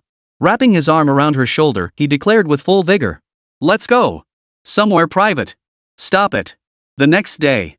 Yun Chen woke up feeling refreshed, but the emptiness on his shoulder made him pause. He sat up in bed, but Zhao Menglu was nowhere to be seen. This made him frown. Glancing around, a note on the bedside table caught his attention. Zhao Menglu, Yun Chen, I'm heading back to school first. Breakfast is on the table, don't forget to eat. Love you. A heart-shaped symbol adorned the bottom of the note. A faint smile involuntarily touched Yun Chen's lips. After tossing and turning all night, Yun Chen was genuinely hungry now. As Yun Chen rose, a crimson stain instantly appeared on the sheets. This made Yun Chen feel a pang of guilt. Had he been too rough last night? Evelyn stood under the shower, her snow-white skin scrubbed crimson red. She felt as though every inch of her body was coated in Zhang Long's saliva. The thought sent a wave of revulsion through her, making her gag involuntarily. Evelyn had washed herself countless times, yet she still felt utterly filthy. Every inch of her seemed to carry Zhang Long's scent. The moment Zhang Long had climbed onto her last night, she'd nearly lost control and shot him dead. Killing Zhang Long would be easy, but what then? Wouldn't all her efforts over such a long time be wasted? For the greater good of the United States. Evelyn could only let Zhang Long crawl all over her all night. Huff. Evelyn took a deep breath, turned off the water, and wrapped herself in a towel as she stepped out of the bathroom. Zhang Long, lying on the bed, gazed at Evelyn's snow-white body, faintly visible through the towel, his heart fluttering. Even after feasting on seafood all night, the sight of Evelyn's alluring form made him crave another taste of the United States delicacies. Evelyn suppressed the chill in her heart, her voice icy as she said, "We're even now." Even? Zhang Long chuckled. You don't seriously think one night with me covers 280,000 yuan, do you? What do you mean? Evelyn spun around, her eyes locked on Zhang Long. Her eyes burned with murderous intent. Zhang Long showed no fear, slowly extinguishing the cigarette in his hand. He sneered coldly. I only agreed to let you pay in installments. If you want it for free. Spending one night with me won't be enough. For someone like you, $1,000 is the absolute maximum for one night. Do the math how many nights you'd have to spend with me? Ha ha ha ha. Watching Evelyn's face grow increasingly dark, Zhang Long burst into loud laughter. Evelyn laughed too. She laughed at her own naivety, at her own foolishness. If she'd known this would happen, she should have slaughtered this pig last night. Evelyn's gaze grew icy. Zhang Long was startled by Evelyn's gaze, his tone tinged with panic. What are you laughing at? I'm laughing because you're about to die and you don't even realize it. Ah! With Zhang Long's agonized scream, the pristine white sheets were instantly drenched in blood. Evelyn, her face smeared with blood, revealed a sinister grin. You're next, Yun Chen. Evelyn knew her cover wouldn't last much longer. So she had already decided to eliminate Yun Chen outright. For Colonel Ian had once said that if Yun Chen couldn't be used by their beautiful country, then destroy him. If it weren't for Yun Chen, she wouldn't have been defiled by that pig. She would destroy Yun Chen. After Evelyn turned on the shower to wash the blood from her body, she would head straight for the University of Information Technology. On her way to campus, Evelyn pulled out her phone. Gather the team. Await my orders. Upon arriving at the classroom, Evelyn spotted Zhao Menglu and felt a silent sigh of relief. As long as Zhao Menglu was present, Yunchen couldn't escape. But time was running out. Menglu, where's Yunchen? Evelyn approached Zhao Menglu and asked. Zhao Menglu looked utterly surprised. She had expected Evelyn, upon seeing her, would first question why she had left yesterday. She hadn't expected Evelyn to ask about Yunchen first. He's already gone back, Zhao Menglu replied honestly, though her heart was filled with confusion. Evelyn, don't blame Yunchen. Truthfully, you were the one who went too far yesterday. Please don't act like that again. Evelyn hadn't heard a word of Zhao Menglu's explanation. The moment she heard Yunchen had returned, her heart skipped a beat. Go straight to the Defense Science and Technology Center to take Yunchen out? That was utterly impossible. Evelyn shot Zhao Menglu a glance, her eyes flashing with a cold glint. Chapter 118. Don't blame me. Zhao Menglu, don't blame me. Who told you to be Yunchen's girlfriend? Blame Yunchen instead. Evelyn had actually been reluctant to take action against Zhao Menglu. After spending over a month with her, Evelyn had grown quite fond of this innocent girl. But for the sake of the United States' hegemonic ambitions, and with Zhang Long already dead, she had no time left. If she didn't take care of Yunchen today, she'd never get another chance. The Dragon Nation's security agency would soon pinpoint her. She must kidnap Zhao Menglu to lure Yunchen out. With her resolve set, Evelyn addressed Zhao Menglu. Menglu, I'm feeling a bit unwell. Zhao Menglu was startled to see Evelyn's face as pale as a sheet. Zhao Menglu's face was filled with concern, her voice slightly urgent. Evelyn, what's wrong? Although Evelyn's actions toward Yunchen yesterday had left her somewhat displeased, in Zhao Menglu's heart, Evelyn remained her trusted older sister. Seeing the pain etched across Evelyn's face, Zhao Menglu's own expression turned anxious. I'm fine, Evelyn waved weakly. Probably just an upset stomach from yesterday. I'll be fine after resting for a bit. After speaking, Evelyn slumped weakly onto the desk, her pale face covered in cold sweat. How can that be acceptable? Zhao Menglu's face was etched with urgency. You're sweating from the pain. Let me take you to the hospital. Zhao Menglu scrambled to her feet, grabbing Evelyn's arm and pulling her toward the door. Unexpectedly, Evelyn pulled away. Menglu, I'm fine. I'll be fine after resting a bit. I can't let you miss your studies. Oh, for heaven's sake. Zhao Menglu stamped her foot in frustration. Then she yanked Evelyn up and took her arm. Who cares about studying now? I'll take you to the hospital. After saying this, Zhao Menglu supported Evelyn and walked her toward the exit. Watching Zhao Menglu struggle, Evelyn's eyes flashed with a hint of reluctance. Menglu, I'm sorry, Evelyn's voice trembled slightly. Zhao Menglu didn't think much of it, assuming Evelyn was apologizing for yesterday's incident. Don't talk. Save your strength. Zhao Menglu helped Evelyn to the school gate, hailed a taxi, and rushed toward the nearest hospital. Yunchen stuffed the last steamed bun into his mouth with a satisfied look. Today's breakfast tasted especially delicious. After a satisfied burp, Yunchen dressed and headed for the door. After all, someone had gone out of their way to bring him breakfast. How could he not show his appreciation? Yunchen planned to buy Zhao Menglu a gift, then wait for her after class. Then take her out for a proper splurge. He intended to try all 70 ways of charming a woman. Yesterday he'd already tried 69 of them, with surprisingly good results. Today he planned to try the final one. As the saying goes, good news lifts one's spirits. Yunchen felt exceptionally cheerful today. Yunchen was happy, but someone else was not.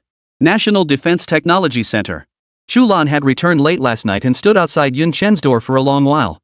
She couldn't muster the courage to knock on Yunchen's door. First, she didn't know how to face him. Second, it was too late, and she feared disturbing Yunchen's sleep. Chu Lan tossed and turned in bed until dawn before finally drifting off. Naturally, she woke up a bit late today. Knock, knock. After a quick wash, Chu Lan knocked on Yunchen's door. She waited for a long time, but heard no sound from behind the door. This made her frown. Chu Lan turned the handle and opened the door. The scene inside made her frown. The blue bedding lay neatly folded. Exactly as it had been when Yunchen left. Haven't he come back yet? Chu Lan murmured to herself before turning to walk outside. Two figures chatting and laughing by the roadside made her heart skip a beat. Those two figures were none other than Lu Ming and Zhao Gang. Lu Ming and Zhao Gang were still puzzled. Why hadn't Yunchen come out yet? Could he really sleep that long? As soon as Chu Lan appeared, they were about to ask about Yunchen. Chu Lan's face darkened as she asked. Where's Yunchen? He didn't come back with you? This left them both momentarily stunned. They exchanged glances, each seeing confusion in the other's eyes. He came back yesterday? Lu Ming asked, puzzled. He's not in his room? No. Chu Lan shot them a glare and turned to leave. Zhao Gang and Lu Ming immediately followed. Don't worry, Zhao Gang said with a smile. We've been protecting Yun Chen for so long. We've never encountered any danger. This time. Before Lu Ming could finish, Chu Lan halted abruptly, turned around, and fixed Zhao Gang with a piercing stare. Yun Chen's importance needs no explanation from me, you all know it. We can't take any risks. Inside the taxi. Zhao Minglu watched the increasingly desolate scenery along the roadside, feeling a surge of anxiety. She recalled the news reports she'd seen about taxi murders. Zhao Minglu's face paled slightly. Glancing at Evelyn's pain-stricken face, Zhao Minglu swallowed hard and forced herself to sound calm. Driver, we're going to the hospital. What are you? Before Zhao Minglu could finish her sentence, her mouth and nose were covered. Zhao Minglu instinctively glanced down and recognized Evelyn. Her pupils instantly dilated. Just as she tried to speak, she lost consciousness and went limp in Evelyn's arms. At that moment, Evelyn's face showed not a trace of illness. How's the preparation coming along? The taxi driver ahead abruptly tore off the human skin mask covering his face, revealing his true appearance. Blonde hair, blue eyes. This taxi driver was also from the United States. Everything's ready. Evelyn nodded in satisfaction and ordered. Speed up. We must eliminate Yun Chen before the security bureau discovers him. After Evelyn spoke, she searched Zhao Minglu's body. She found her phone. Inside the mall, Yun Chen was happily selecting gifts for Zhao Minglu. Buzz. Buzz. Buzz. The sound of the phone vibrating echoed. After seeing the caller ID, Yun Chen chuckled twice and pressed the answer button. Monroe, missing me already? Wait for me. Before Yun Chen could finish, the voice on the other end made him frown. Yun Chen. You little bastard. Evelyn? Yun Chen asked in confusion. Ha ha. Evelyn laughed twice. You're not entirely stupid after all. Hearing Evelyn's tone, Yun Chen sensed trouble brewing. A sense of foreboding settled in his heart. There's an abandoned chemical plant on the outskirts of town. Half an hour from now. I want to see where you show up. Otherwise, you'll never see Zhao Minglu again. Before Evelyn could finish her sentence, Yun Chen's heart had already sunk to the bottom. Who the hell are you? What the hell do you want? Chapter 119. Did I tell you to nod? Oomph. Evelyn sneered contemptuously. She naturally wouldn't waste her breath on Yun Chen. You're a smart one too. If you don't want Zhao Minglu to come to harm, you'd better come alone. Evelyn hung up the phone immediately after speaking. Listening to the persistent dial tone, Yun Chen's expression darkened to the extreme. He had always thought Evelyn was just a bit of a tease, but now he understood. Evelyn was targeting him. Yun Chen cursed his own stupidity for not seeing it sooner. If only he had realized earlier, Zhao Minglu might not be in danger now. A wave of deep self-reproach surged through Yun Chen's heart. If he hadn't shown up, Evelyn wouldn't have rushed to target Minglu. Buzz. Buzz. Buzz. The vibration of his phone sounded again. Thinking it was Evelyn calling, Yun Chen hurriedly picked up his phone. But it was Chu Lan calling. Just as Yun Chen was about to answer. But then he remembered Evelyn's final words. If you don't want anything to happen to Zhao Minglu, you'd better come alone. Yun Chen pressed the lock button and dashed toward the exit under the sales clerk's stunned gaze. Yun Chen could have explained the situation to Chu Lan, but he dared not take the risk. He didn't want Zhao Minglu to suffer even the slightest harm. But he believed Chu Lan would find him. Just like the last time he was in danger, Chu Lan would appear at the critical moment. He trusted she would this time too. All he could do now was stall Evelyn and prevent Zhao Minglu from being harmed. On the other end of the line. After hearing the unanswered call tone, Chu Lan's expression darkened considerably. Ever since she learned Yun Chen wasn't with Lu Ming and Zhao Gang, she felt an overwhelming sense of unease. She had a premonition that something terrible must have happened to Yun Chen. Inside the abandoned chemical plant. Zhao Minglu awoke groggily and spotted Evelyn nearby. She tried to rush forward to confront her, only to discover she was bound to a pillar, unable to move. Zhao Minglu struggled fiercely, but her hands were bound even tighter. Her movements naturally caught Evelyn's attention. Awake? Evelyn turned her head, her expression amused as she regarded Zhao Minglu. The black pistol in her hand made Zhao Minglu's pupils contract sharply. A gun? How did she get a gun? Who exactly was she? Evelyn, of course, saw the look of shock on Zhao Minglu's face. Evelyn slowly took 2 steps forward and smiled. Minglu, I'm sorry for the trouble. If Yun Chen knows what's good for him, I guarantee you'll leave here unharmed. The moment Zhao Minglu heard Yun Chen's name, she instantly understood. You approached me just for Yun Chen? Ha ha ha ha. Evelyn burst into laughter at the accusation. Realizing it now is a bit too late, isn't it? Evelyn's eyes narrowed sharply as she glared at Zhao Minglu. I didn't want to do this. You forced my hand. But since we were sisters once, after I kill Yun Chen, I'll let you go. Upon hearing Evelyn's threat to kill Yun Chen, a flicker of panic crossed Zhao Minglu's eyes. But that flicker of panic was quickly suppressed.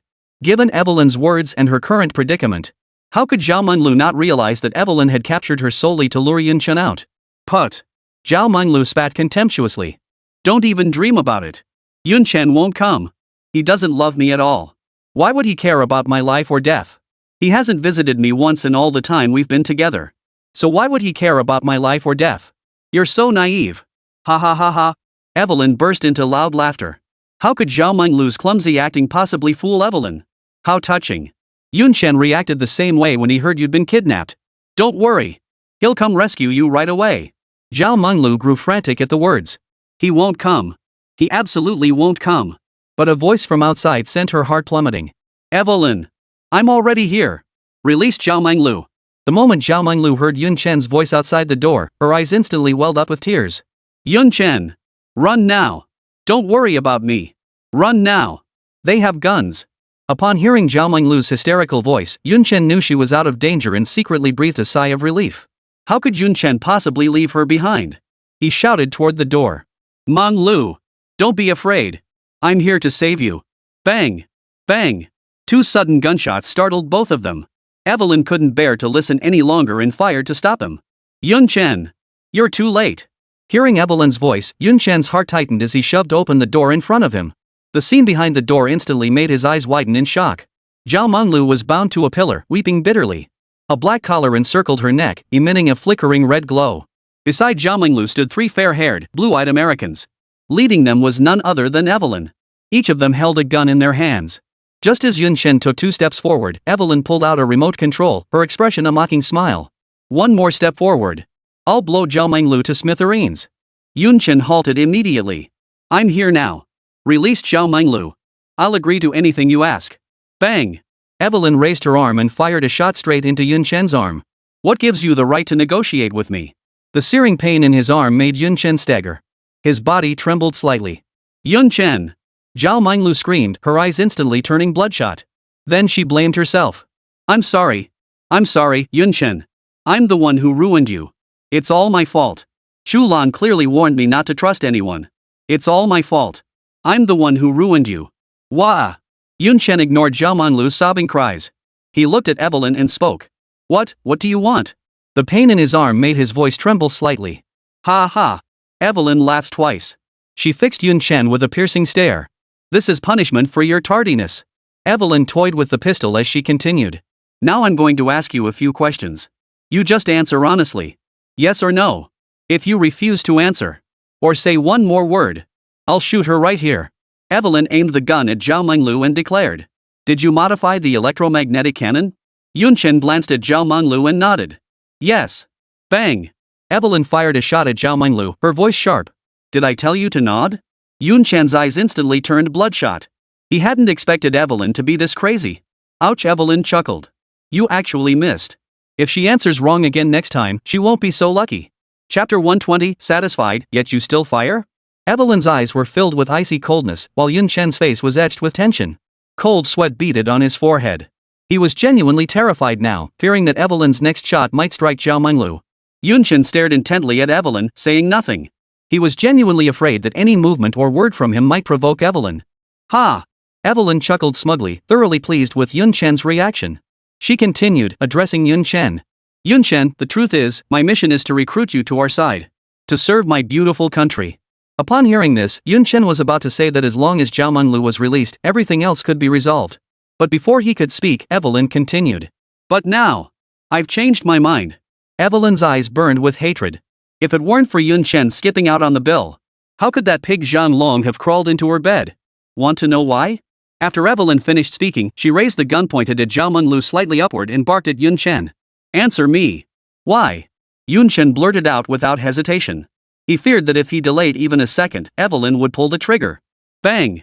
The gunshot echoed, sending a jolt through Yun Chen's heart. He immediately turned to look at Zhao Menglu behind Evelyn. The sight before him made him silently breathe a sigh of relief. No bloodstains appeared on Zhao Menglu's body. Ha ha ha ha! Evelyn burst into laughter. For some reason, seeing Yun Chen's tense expression gave her an inexplicable sense of satisfaction. I'm very satisfied with your answer. Yun Chen glared at Evelyn with a dark expression. If looks could kill. By now, Evelyn had been pierced through by Yun Chen's gaze countless times over. Are you trying to ask why I fired the gun? Evelyn's face was all smiles. She said with a playful expression. I just love seeing you like this, desperate to kill me, yet powerless to do anything about it. I'm quite satisfied with your answer, so this time it was just an accidental discharge. Next time, who knows? Gazing at Evelyn's insolent expression, Yun Chen's eyes nearly shot flames. Evelyn was right.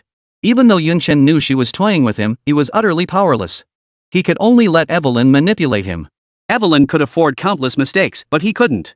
Because if he made a single mistake, Zhao Menglu would lose her life. Pale as a ghost from blood loss, Yun Chen's face turned deathly white, his body swaying slightly. Evelyn couldn't care less about Yun Chen's well-being as she continued. If you hadn't skipped out on the bill last night, Zhao Menglu wouldn't have been kidnapped today. You'd be our honored guest in the United States. And Menglu and I would have been best friends forever. But who told you to skip out on the bill? Ha ha ha ha. Evelyn grew more and more excited as she spoke, laughing maniacally. Bang! Bang! Bang! 3 shots rang out toward Zhao Menglu.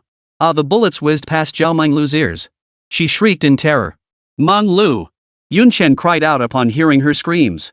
But it turned out to be a false alarm. Evelyn abruptly pointed the gun barrel at Yun Chen and shouted harshly. You're the one responsible for all this. You're the one who deserves to die.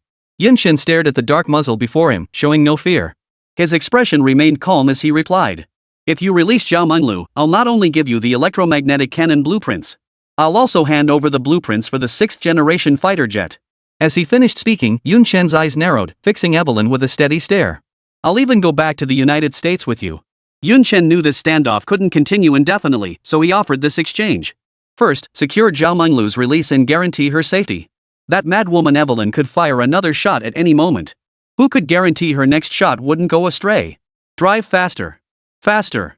Chu Lan, sitting in the back seat, looked frantic. She kept urging Lu Ming to drive faster. Lu Ming understood the gravity of the situation. His expression stern, he floored the accelerator. It all happened just moments ago. After Chu Lan realized she couldn't reach Yun Chen, she suddenly remembered that after Yun Chen had abruptly gone to the army headquarters last time, Chu Lan had installed a tracking chip in Yun Chen's phone. When Chu Lan checked it, she saw Yun Chen's location displayed as being behind the mall. She instantly breathed a silent sigh of relief. Lu Ming chuckled. Heh, I knew it. Yun Chen's just fine, isn't he? He's probably just shopping with his girlfriend. Zhao Gang nudged Lu Ming and nodded toward Chu Lan's direction. The implication being, are you out of your mind? Bringing up Yun Chen's girlfriend in front of Chu Lan? Don't you know that girl Chu Lan has feelings for Yun Chen? Ahem, ahem. Lu Ming immediately caught on, clearing his throat awkwardly before speaking. Lan, you're absolutely right. Yun Chen is crucial to our dragon nation. We'll go now and ensure Yun Chen's safety. After speaking, Lu Ming grabbed Zhao Gang and started walking. I'm coming with you, Chu Lan declared, turning to follow without waiting for their consent.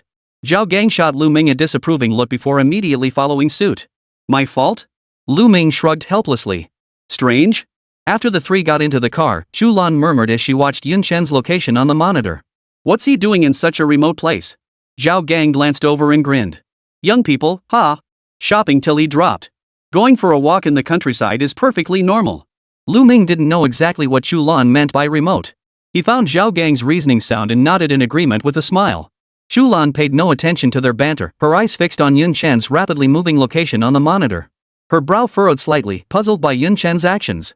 Then, Chu Lan's expression suddenly changed, and her heart sank to the bottom. Because on the monitor, Yun Chen's location had vanished. What? Upon hearing Yun Chen's location had vanished, Zhao Gang and Lu Ming both paled, exclaiming in shock. Their expressions turned grave, and they fell silent. Lu Ming's right foot slammed down hard, flooring the accelerator. They knew exactly what Yun Chen's vanished location signified. Anxiousness etched itself onto Chu Lan's face. She knew that the more critical the situation, the more she had to stay calm. Yet, as the seconds ticked by, Yun Chen's location had been lost for 10 whole minutes. Chu Lan could no longer contain herself, repeatedly urging Lu Ming to hurry. That was how the opening scene unfolded. 3 sudden gunshots echoed, causing all 3 faces to pale. Lu Ming slammed on the brakes, leaving deep tire marks on the ground. Didn't you hear the gunshots? Chu Lan's face was etched with anxiety. Why did you stop? Ignoring Chu Lan's angry shout, Lu Ming drew his service pistol from his waist and instructed Chu Lan. Lan, stay here and call for backup. Without waiting for Chu Lan's response, Lu Ming cocked the pistol and opened the car door. Zhao Gang followed suit. After exiting the vehicle, the 2 exchanged a glance and sprinted toward the abandoned factory ahead. Lu Ming had chosen to park and proceed on foot because the enemy situation remained unclear. Rushing in recklessly with only 3 of them would not only increase casualties but also put Yun Chen at a disadvantage. Chapter 121, In the next life, I will definitely marry you. Upon hearing the gunshot, Chu Lan had indeed panicked. Once she regained her composure, she finally understood Lu Ming's reasoning for stopping the car. Chu Lan didn't act impulsively, she obediently pulled out her phone to call for backup. After placing the phone down, a resolute gleam flashed in Chu Lan's eyes. She drew the service pistol from her waistband and opened the car door. Inside the factory. Put. Evelyn sneered contemptuously at Yun Chen's terms. She was beyond reason now. Forget giving her the blueprints for a 6th-generation fighter jet. Even if Yun Chen offered her an 8th-generation or 10th-generation model, she wouldn't spare him. For even now, Zhang Long's obese form and lecherous expression remained etched in her mind, refusing to fade. All of this was thanks to Yun Chen.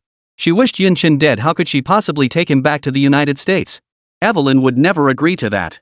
Yun Chen stared at Evelyn's amused expression, gritted his teeth, and stepped forward. His forehead pressed directly against the muzzle of her gun as he said coldly, "Why don't you just kill me now?" Ha! Evelyn laughed twice. Then her eyes narrowed as she pressed the gun firmly against Yun Chen's forehead. Threatening me? You think I won't do it? No!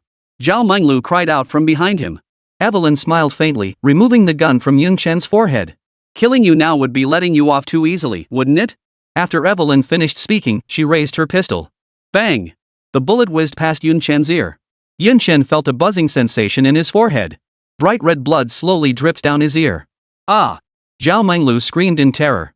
Thinking Yun Chen was dead, she struggled desperately. Evelyn turned back and gave Zhao Menglu a faint smile. Don't worry. I won't let him die just yet. I'm not done playing with him yet. Ha ha ha ha. Seeing Yun Chen's face contorted in agony, Evelyn burst into laughter. Is this what pain feels like? Physical pain is only temporary. What about the mental torment? Yun Chen's expression darkened abruptly as he demanded in a low voice. What do you mean? What are you trying to do? Zhao Menglu stared at Yun Chen, covered in blood, already weeping uncontrollably. She kept blaming herself. You shouldn't have come. You shouldn't have come. I'm the one who ruined you. Why? Naturally, no one paid heed to Zhao Menglu's whispers. Ha ha ha. Evelyn laughed twice, her voice cold and menacing. What the hell? Tell me, she continued, what does it feel like to watch the one you love die before your very eyes?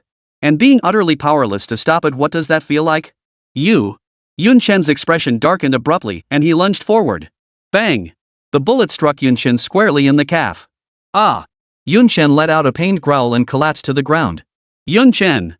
Zhao Menglu cried out in alarm. Ha ha ha ha! Evelyn cackled maniacally. Yun Chen lifted his head, his gaze fixed intently on Evelyn. Evelyn met his gaze without flinching, shooting her a defiant look. She slowly raised the barrel of her gun, aiming it at Zhao Menglu nearby. Just as Yun Chen tried to rise, the pain in his calf prevented him from moving an inch. No, don't, Yun Chen's voice trembled slightly. His tone carried a hint of pleading. Ha ha ha ha. Evelyn's laughter grew louder and more triumphant. Slowly, her index finger crept toward the trigger. No, don't. Yun Chen forced himself to endure the excruciating pain in his calf and struggled to his feet. Zhao Menglu stared at the gun barrel pointed at her, feeling not a shred of fear. Her face was filled with nothing but a smile. Yun Chen. Next lifetime. I will marry you. Zhao Menglu closed her eyes, a smile still on her face. A cold smile curled at the corner of Evelyn's lips. Thud. No. Yun Chen roared, his eyes instantly turning bloodshot. He leapt forward with all his might, pinning Evelyn beneath him. Thud. Thud. Bang. The sound of gunfire echoed relentlessly. Yun Chen. You dare call for backup? Evelyn's expression twisted into a savage grimace. She had never intended to kill Zhao Menglu. That shot hadn't even come from her gun. Watching her comrades fall one by one, Evelyn had no time for hesitation. She reached for the button on the remote control, ready to press it.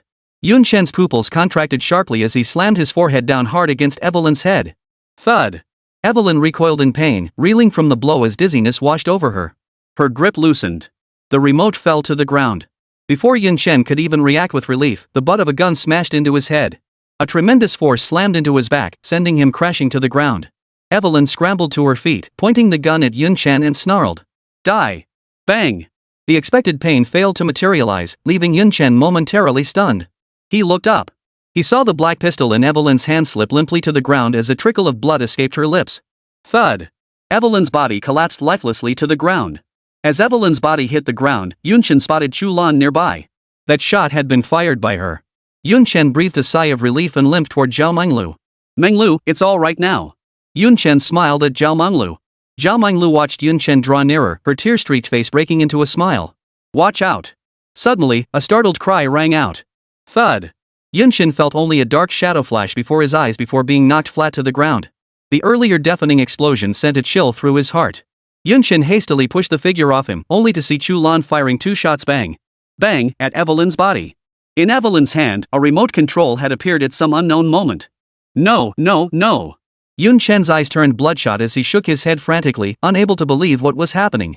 Yunchen turned his head, trembling. Zhao Menglu was nowhere to be seen behind him. Even the pillar was now only half intact, hanging forlornly from the ceiling. The scene before him struck him like a thunderbolt. Menglu! Yunchen roared. The sight before him instantly filled his eyes with bloodshot fury. The violent emotional turmoil caused darkness to engulf his vision, and he lost consciousness. In the boundless darkness, Yunchen saw Zhao Menglu smiling. She kept smiling. Yunchen desperately tried to grasp Zhao Menglu, but he could never quite reach her. Yunchen! Chu Lan cried out in alarm as Yunchen collapsed suddenly. Yunchen! Chu Lan rushed forward, cradling Yunchen in her arms and shaking him frantically. Upon discovering his heart still beat, she silently exhaled in relief. Just as Chu Lan prepared to lift Yunchen, a figure lay beside Yunchen. As she focused her gaze, her eyes went blank. Uncle Lu! Chu Lan cried out in shock.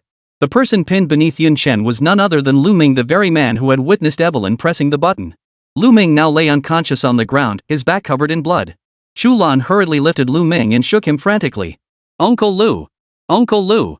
Wake up! Cough! Cough! Lu Ming coughed twice, regaining consciousness from his unconscious state. A trickle of blood seeped from the corner of his mouth. Chu Lan's eyes instantly reddened. She knew Lu Ming must have suffered internal injuries from the explosion just now. Uncle Lu! Wah! Chu Lan clung to Lu Ming, sobbing uncontrollably. Cough! Little Lan, don't cry. Lu Ming's voice was weak. Yun! Is Yunchen okay? Chapter 122, I'll take you home. Wah! Chu Lan's sobs grew louder. He's fine. He's fine. Uncle Lu, hang in there. Hang on a little longer, the ambulance will be here any minute. Put. Upon hearing Yunchen was unharmed, Lu Ming's guard dropped and a mouthful of blood spurted from his lips. Uncle Lu! Chu Lan cried out in alarm. Lu Ming weakly waved his hand, a faint smile appearing on his pale face. Cough. Cough. Cough. Little Lan, don't cry. Uncle. Uncle is fine. Lu Ming's voice was faint and weak. Chu Lan held Lu Ming tightly in her arms, tears streaming uncontrollably down her cheeks. How could he possibly be fine? She had clearly seen fragments of his internal organs mixed in with the blood he coughed up. Lu Ming smiled faintly and continued. Cough, cough. Tell Yunchen I'm sorry. It's my fault for failing to protect him. No. No.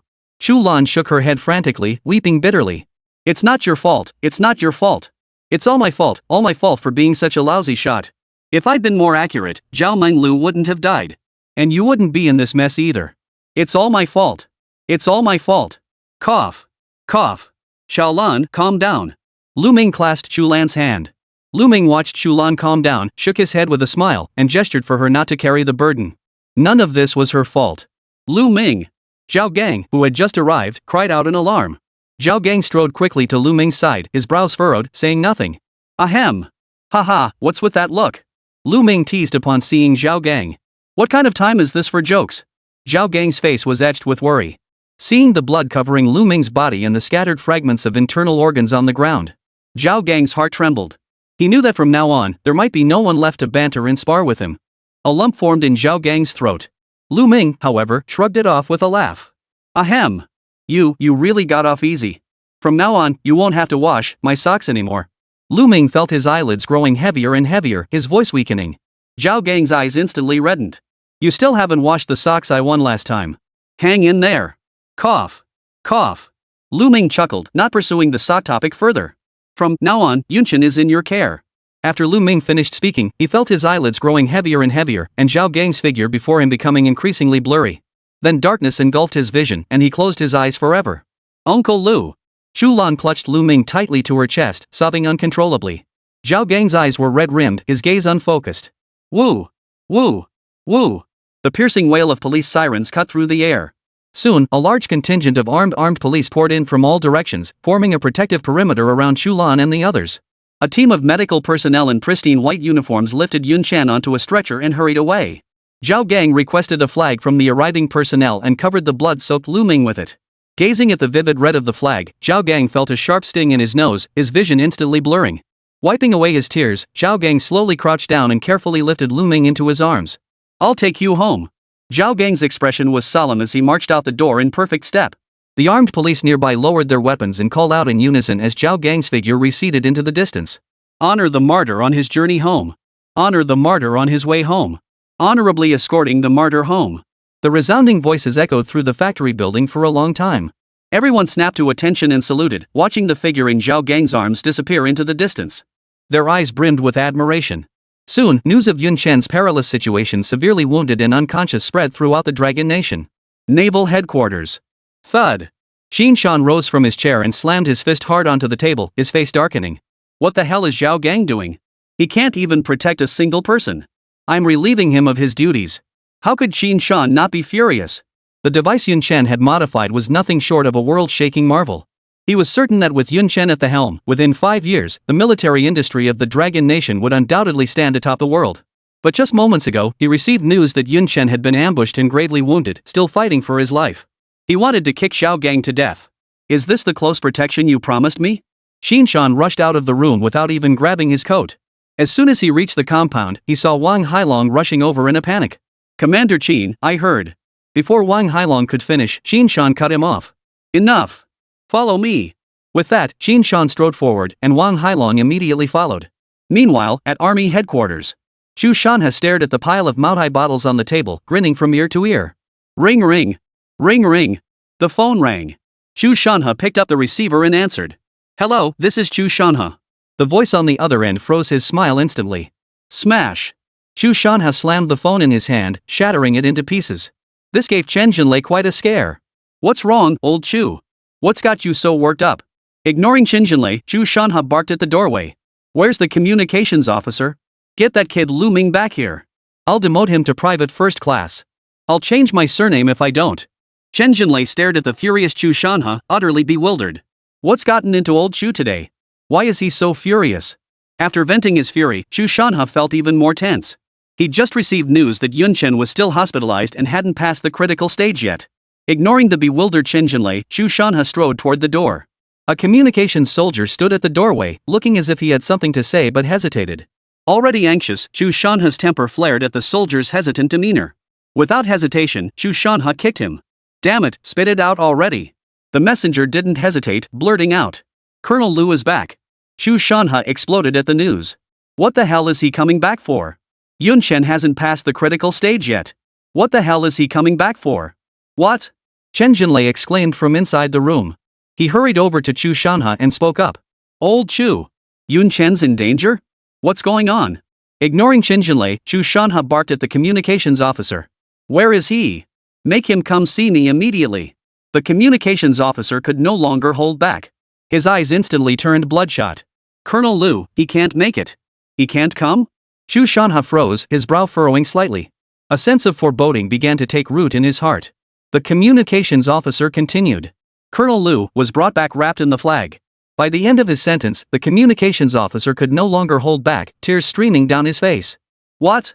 Chu Shanha gasped, feeling darkness cloud his vision. He knew all too well what it meant to be wrapped in a flag and brought back. Old Chu. Commander Chu. Chapter 123, is Muzha famous? Chu Shanha stumbled slightly, his body swaying. Despite his fierce curses toward Lu Ming, news of him now brought a wave of sorrow. Lu Ming had fought alongside him through mountains of corpses and seas of blood. Lu Ming's rank of colonel had been earned through every bullet and blade he'd fought for. Chu Shanha had always been acutely aware of Lu Ming's capabilities. He had always held Lu Ming in high regard, a fact well known throughout the army headquarters. Truthfully, given Lu Ming's capabilities, the medals on his shoulders should have been elevated long ago. But Chu Shanha felt his temperament wasn't quite there yet, he needed more tempering. Otherwise, with Lu Ming's military achievements and capabilities, he would have been promoted to Major General long ago. Leaning against the doorframe, Chu Shanha waved his hand weakly. I'm fine. Chu Shanha's voice sounded somewhat feeble. Let's go. Take me to see him. Chen Jinlei grabbed Chu Shanha's arm. Old Chu, I'll go with you. The communications soldier immediately turned and led the way. Chu Shanha and the other followed. The communications officer led Chu Shanha to a room Lu Ming's former office. All the office equipment had been removed. The empty room contained only a wooden bed, upon which a figure lay. Above that figure lay a red G flag. Chu Shanha's hands trembled slightly as he lifted the flag, revealing Lu Ming's resolute face. I know you did your best. Chu Shanha's eyes were slightly reddened, but no tears fell. His gaze then sharpened as he spoke in a deep voice. Whoever did this, I will make them pay with blood. Blood debt must be repaid in blood. As soon as Chu Shanha finished speaking, the crowd outside the room erupted in a chorus of shouts. Blood debt must be repaid with blood.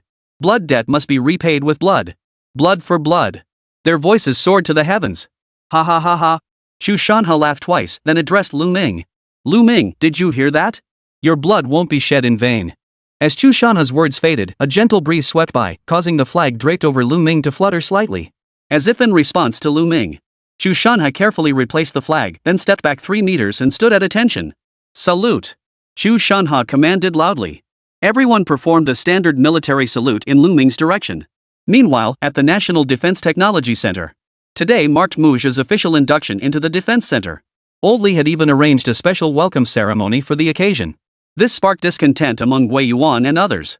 After all, there had been no welcome ceremony when Yun Chen arrived. What qualifications did Muzha possess to warrant a dedicated welcome ceremony?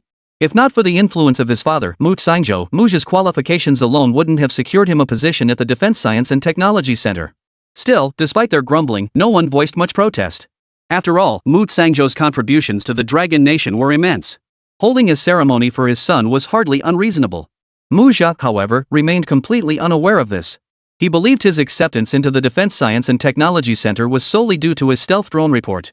When he saw the Defense Science and Technology Center had even held a special welcome ceremony for him, he felt quite pleased with himself. He was ready to ask for a hefty sum. Since the Defense Technology Center valued him so highly, it only made sense for him to ask for a larger research budget. Muzha said with a sly grin. Mr. Li, you're too kind. You even arranged a special welcome ceremony for me. I'm truly flattered. Though Muzha felt immensely pleased inside, he maintained an outwardly humble demeanor. But to the seasoned veterans at the Defense Science and Technology Center, his humility looked like pure hypocrisy. They were seasoned veterans, how could they fail to notice the hint of smugness in his eyes? Muzha naturally caught the disdain in Wei Yuan and the others' eyes, but he paid it no mind. He held none of these old codgers in high regard except for Old Li, that is. The rest were trash in his eyes. Muzha believed they'd held their positions long enough and should step aside. If Wei Yuan and the others ever found out what Muzha truly thought of them, they'd slap him silly even if he was Mu Tsangzhou's son. Old Master Li naturally caught the hint of smugness in Muzha's eyes, but he gave no sign of it. Old Master Li chuckled. Welcome. Welcome to join us. Before Old Master Li could finish his sentence, a voice rang out beside him. The smile froze on Old Master Li's face as he gasped in shock. What? Yun Chen is in the hospital? The moment Old Li uttered those words, a commotion erupted. People immediately surrounded Old Man Li, chattering excitedly. Why is Yun Chen in the hospital? What happened? Which hospital is he in? How serious is it? Everyone wore anxious expressions. No one understood Yun Chen's importance better than they did. If anything happened to Yun Chen, it would be nothing short of a devastating blow to the Dragon Nation. Muzha, who had been closest to Elder Li moments ago, was now pushed aside by the crowd. His shoes were covered in footprints. Muzha glared at the noisy crowd with a dark expression. Yun Chen! Yun Chen! Yun Chen again, a furious scream echoed in Muzha's heart. Gazing at the welcome banner behind him, the characters on it seemed to stab him in the eyes. He felt a profound sense of irony. Was this really his welcome ceremony? Then he saw Old Li and the others scrambling away in a panic. Muzha was left standing alone, not even a word spoken to him. Soon, only Muzha remained, utterly alone before the gates of the National Defense Science and Technology Center. Staring at the empty entrance, his face darkened so much it seemed like water could drip from it. A perfectly good welcome ceremony, ruined by Yun Chen. In his mind, Muzha cursed Yun Chen to die quickly. With a grim expression, Muzha walked toward the entrance. But just as he was about to enter, a sharp command rang out from the security booth at the entrance. Halt! Muzha halted abruptly, watching as a security guard emerged from the booth. The guard approached Muzha, pointed at the sign above the door, and spoke. Do you know where this is? Who the hell are you? How dare you barge in like this? Muzha was furious. How dare a security guard bark orders at him? Muzha pointed at the welcome banner and roared at the guard. See that? I am Muzha. Oh, the security guard nodded thoughtfully. Oomph. Muzha snorted coldly, refusing to acknowledge the guard any further as he prepared to enter. But the guard continued. And then? Is Muzha famous or something? You. Muzha's face flushed crimson with anger. He pointed at the guard, unable to utter a word. What do you mean, you? The guard snapped impatiently. Get lost. Go play somewhere else. You think a measly banner gets you into the Defense Technology Center? You're dreaming. Muzha suddenly flew into a rage, his fury turning to laughter. Fine. Fine. Very well. What if I insist on getting in? Chapter 124, How much guts do you have? Ha! The security guard chuckled darkly. He drew his baton from his waist and tapped it twice in his hand. He grinned at Muja. Well, that depends on whether my baton agrees. Muja's pupils contracted sharply at the sight of the black baton in the security guard's hand. He shot him a cold, piercing glance. I'll remember you. Muja left with a parting threat before turning to walk away. Put. The security guard spat at Muja's retreating back. Coward. His eyes were filled with contempt.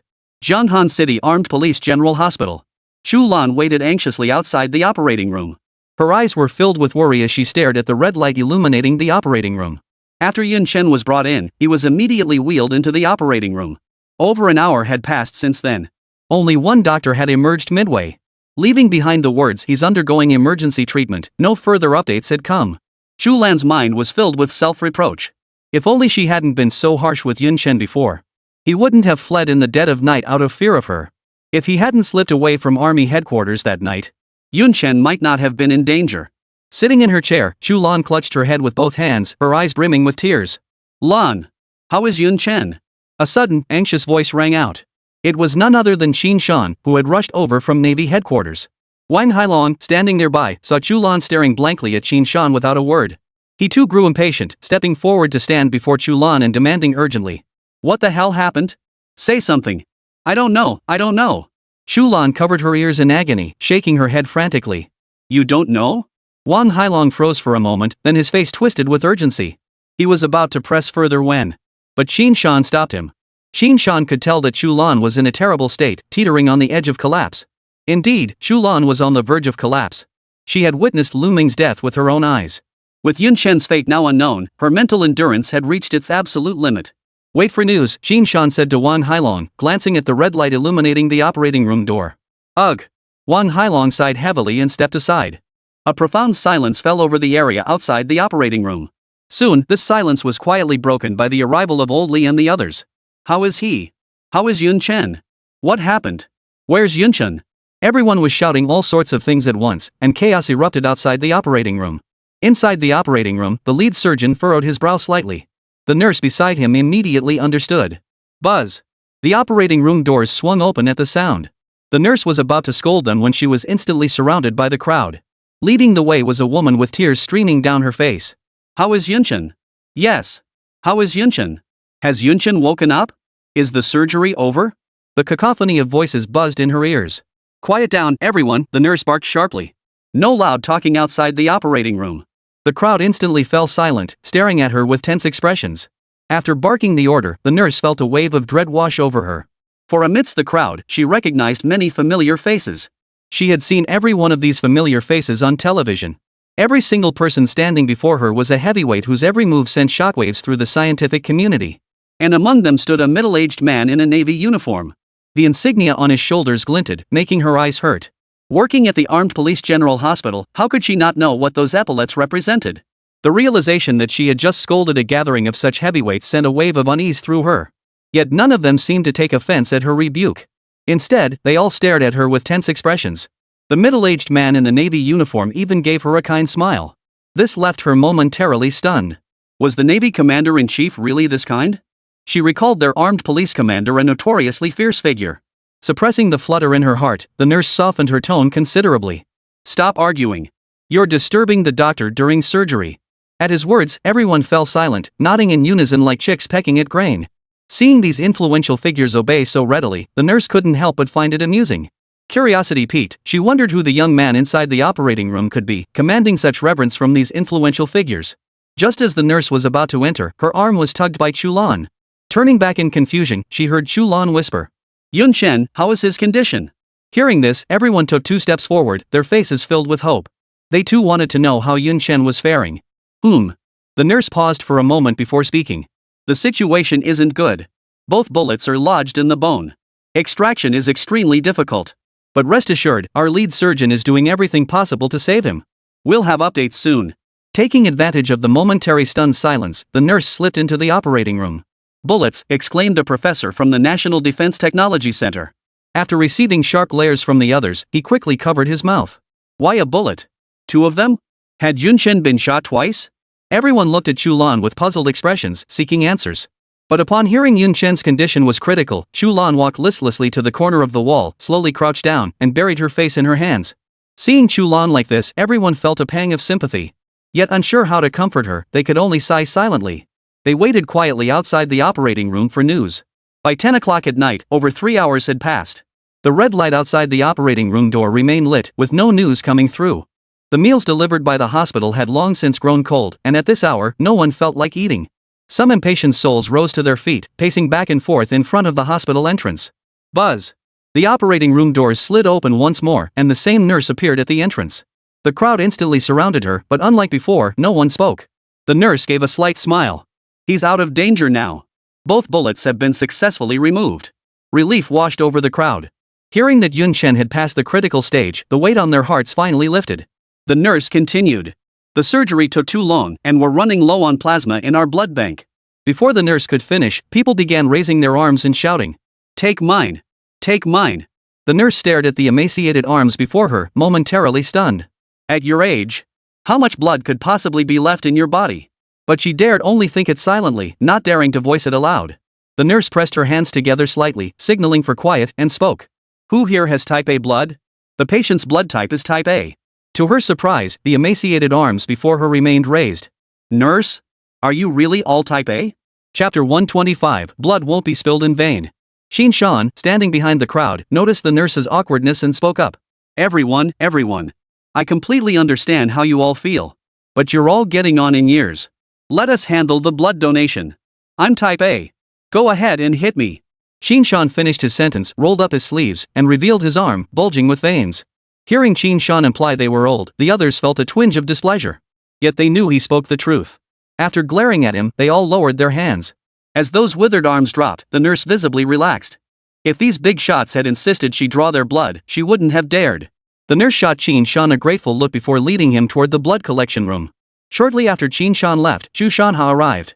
Observing the crowd outside the operating room, Chu Shanha frowned slightly and asked, "How is Yun Chen?" "Dad." The moment Chu Lan saw Chu Shanha, she could no longer contain her emotions. She rushed forward, throwing herself into her father's arms and sobbing uncontrollably. Yun Chen has passed the critical stage. But, Uncle Lu, he... Before Chu Lan could finish her sentence, her voice broke into sobs. "Ah, I know everything." Chu Shanha sighed softly, patting Chu Lan's back to comfort her. Once Chu Lan's emotions had settled somewhat, Chu Shanha spoke. "Lan, what exactly happened? Out of the blue, how did Yun Chen end up in danger?"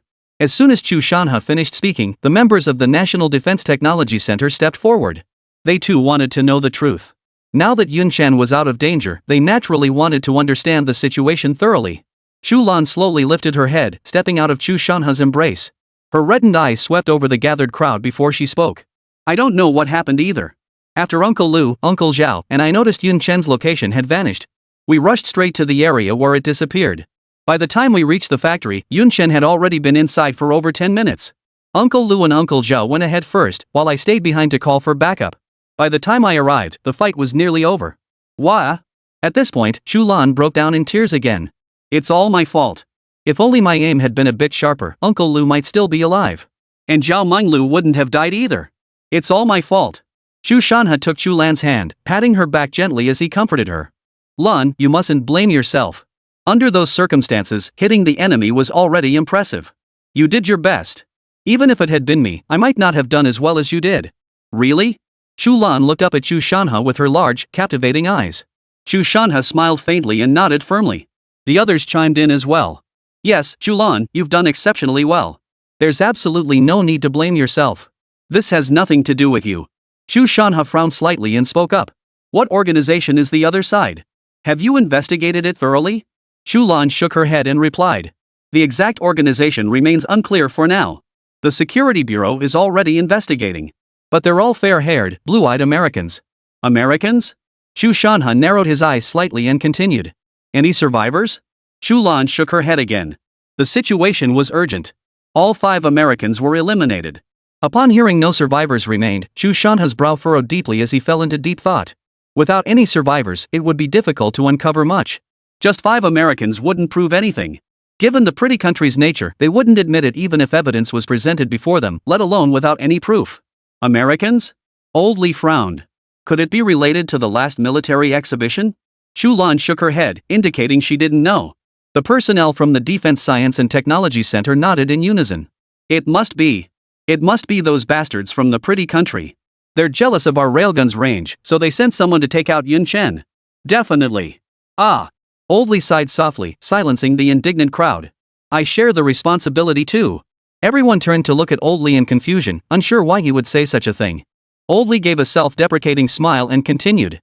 It's all my fault. I got carried away in the moment and released the video of the electromagnetic cannon.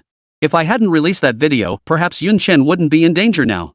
As soon as Oldly finished speaking, the others rushed to console him. Oldly, how could this be your fault? Who could have foreseen the United States harboring such malicious intent? Oldly waved his hand to silence them and continued. It was my oversight. An electromagnetic cannon with a 400-kilometer range would certainly make the United States envious. Then an electromagnetic cannon with an 800-kilometer range would drive them to desperate measures. Ah! Oldly sighed softly and continued. I should have seen this coming. As soon as Oldly finished speaking, Chu Shanha interjected. It's alright, Oldly. There's no need for you to blame yourself. If blame is to be placed, blame it on the wolfish ambitions of the pretty country. I will make them pay. As he finished speaking, a cold glint flashed in Chu Shanha's eyes. You're absolutely right, a sharp voice cut through the air. The group turned to see Qin Shan, who had just returned from drawing blood. Qin Shan stepped forward and addressed the group. The blood of our warriors will never be shed in vain. His voice was not loud, yet it carried a powerful resonance, stirring a surge of fervor within everyone present. Qin Shan had already learned from Zhao Gang about Lu Ming's sacrifice. Qin Shan and Chu Shanha exchanged glances, both eyes blazing with battle intent. Buzz! The operating room doors swung open. A doctor clad in deep blue surgical scrubs stood at the threshold. The crowd immediately gathered around. This doctor seemed quite experienced. Before anyone could speak, the patient's vital signs are completely stable. The patient's vital signs are now completely stable. However, due to excessive blood loss, he remains unconscious for now. Relief washed over the crowd, and just as they were about to ask when Yun Chen would wake up, the doctor smiled and added, the patient's physical condition is quite good. He should wake up tomorrow. After saying this, the doctor promptly excused himself to report the situation to the hospital director. Before the surgery began, the director had repeatedly stressed to him the utmost importance of ensuring this patient's safety. He was to notify him immediately upon any developments. At first, he was curious why the director was so concerned about this patient. To him, the young man seemed perfectly ordinary. It wasn't until he saw the group of influential figures gathered outside the operating room that he finally understood. The young man lying in the operating room was no ordinary person. Only when they heard that Yun Chen's vital signs had stabilized did the collective tension finally ease. Soon, Yun Chen was wheeled out of the operating room. Just as the crowd moved forward, they were stopped by a nurse. The patient is still very weak and needs rest.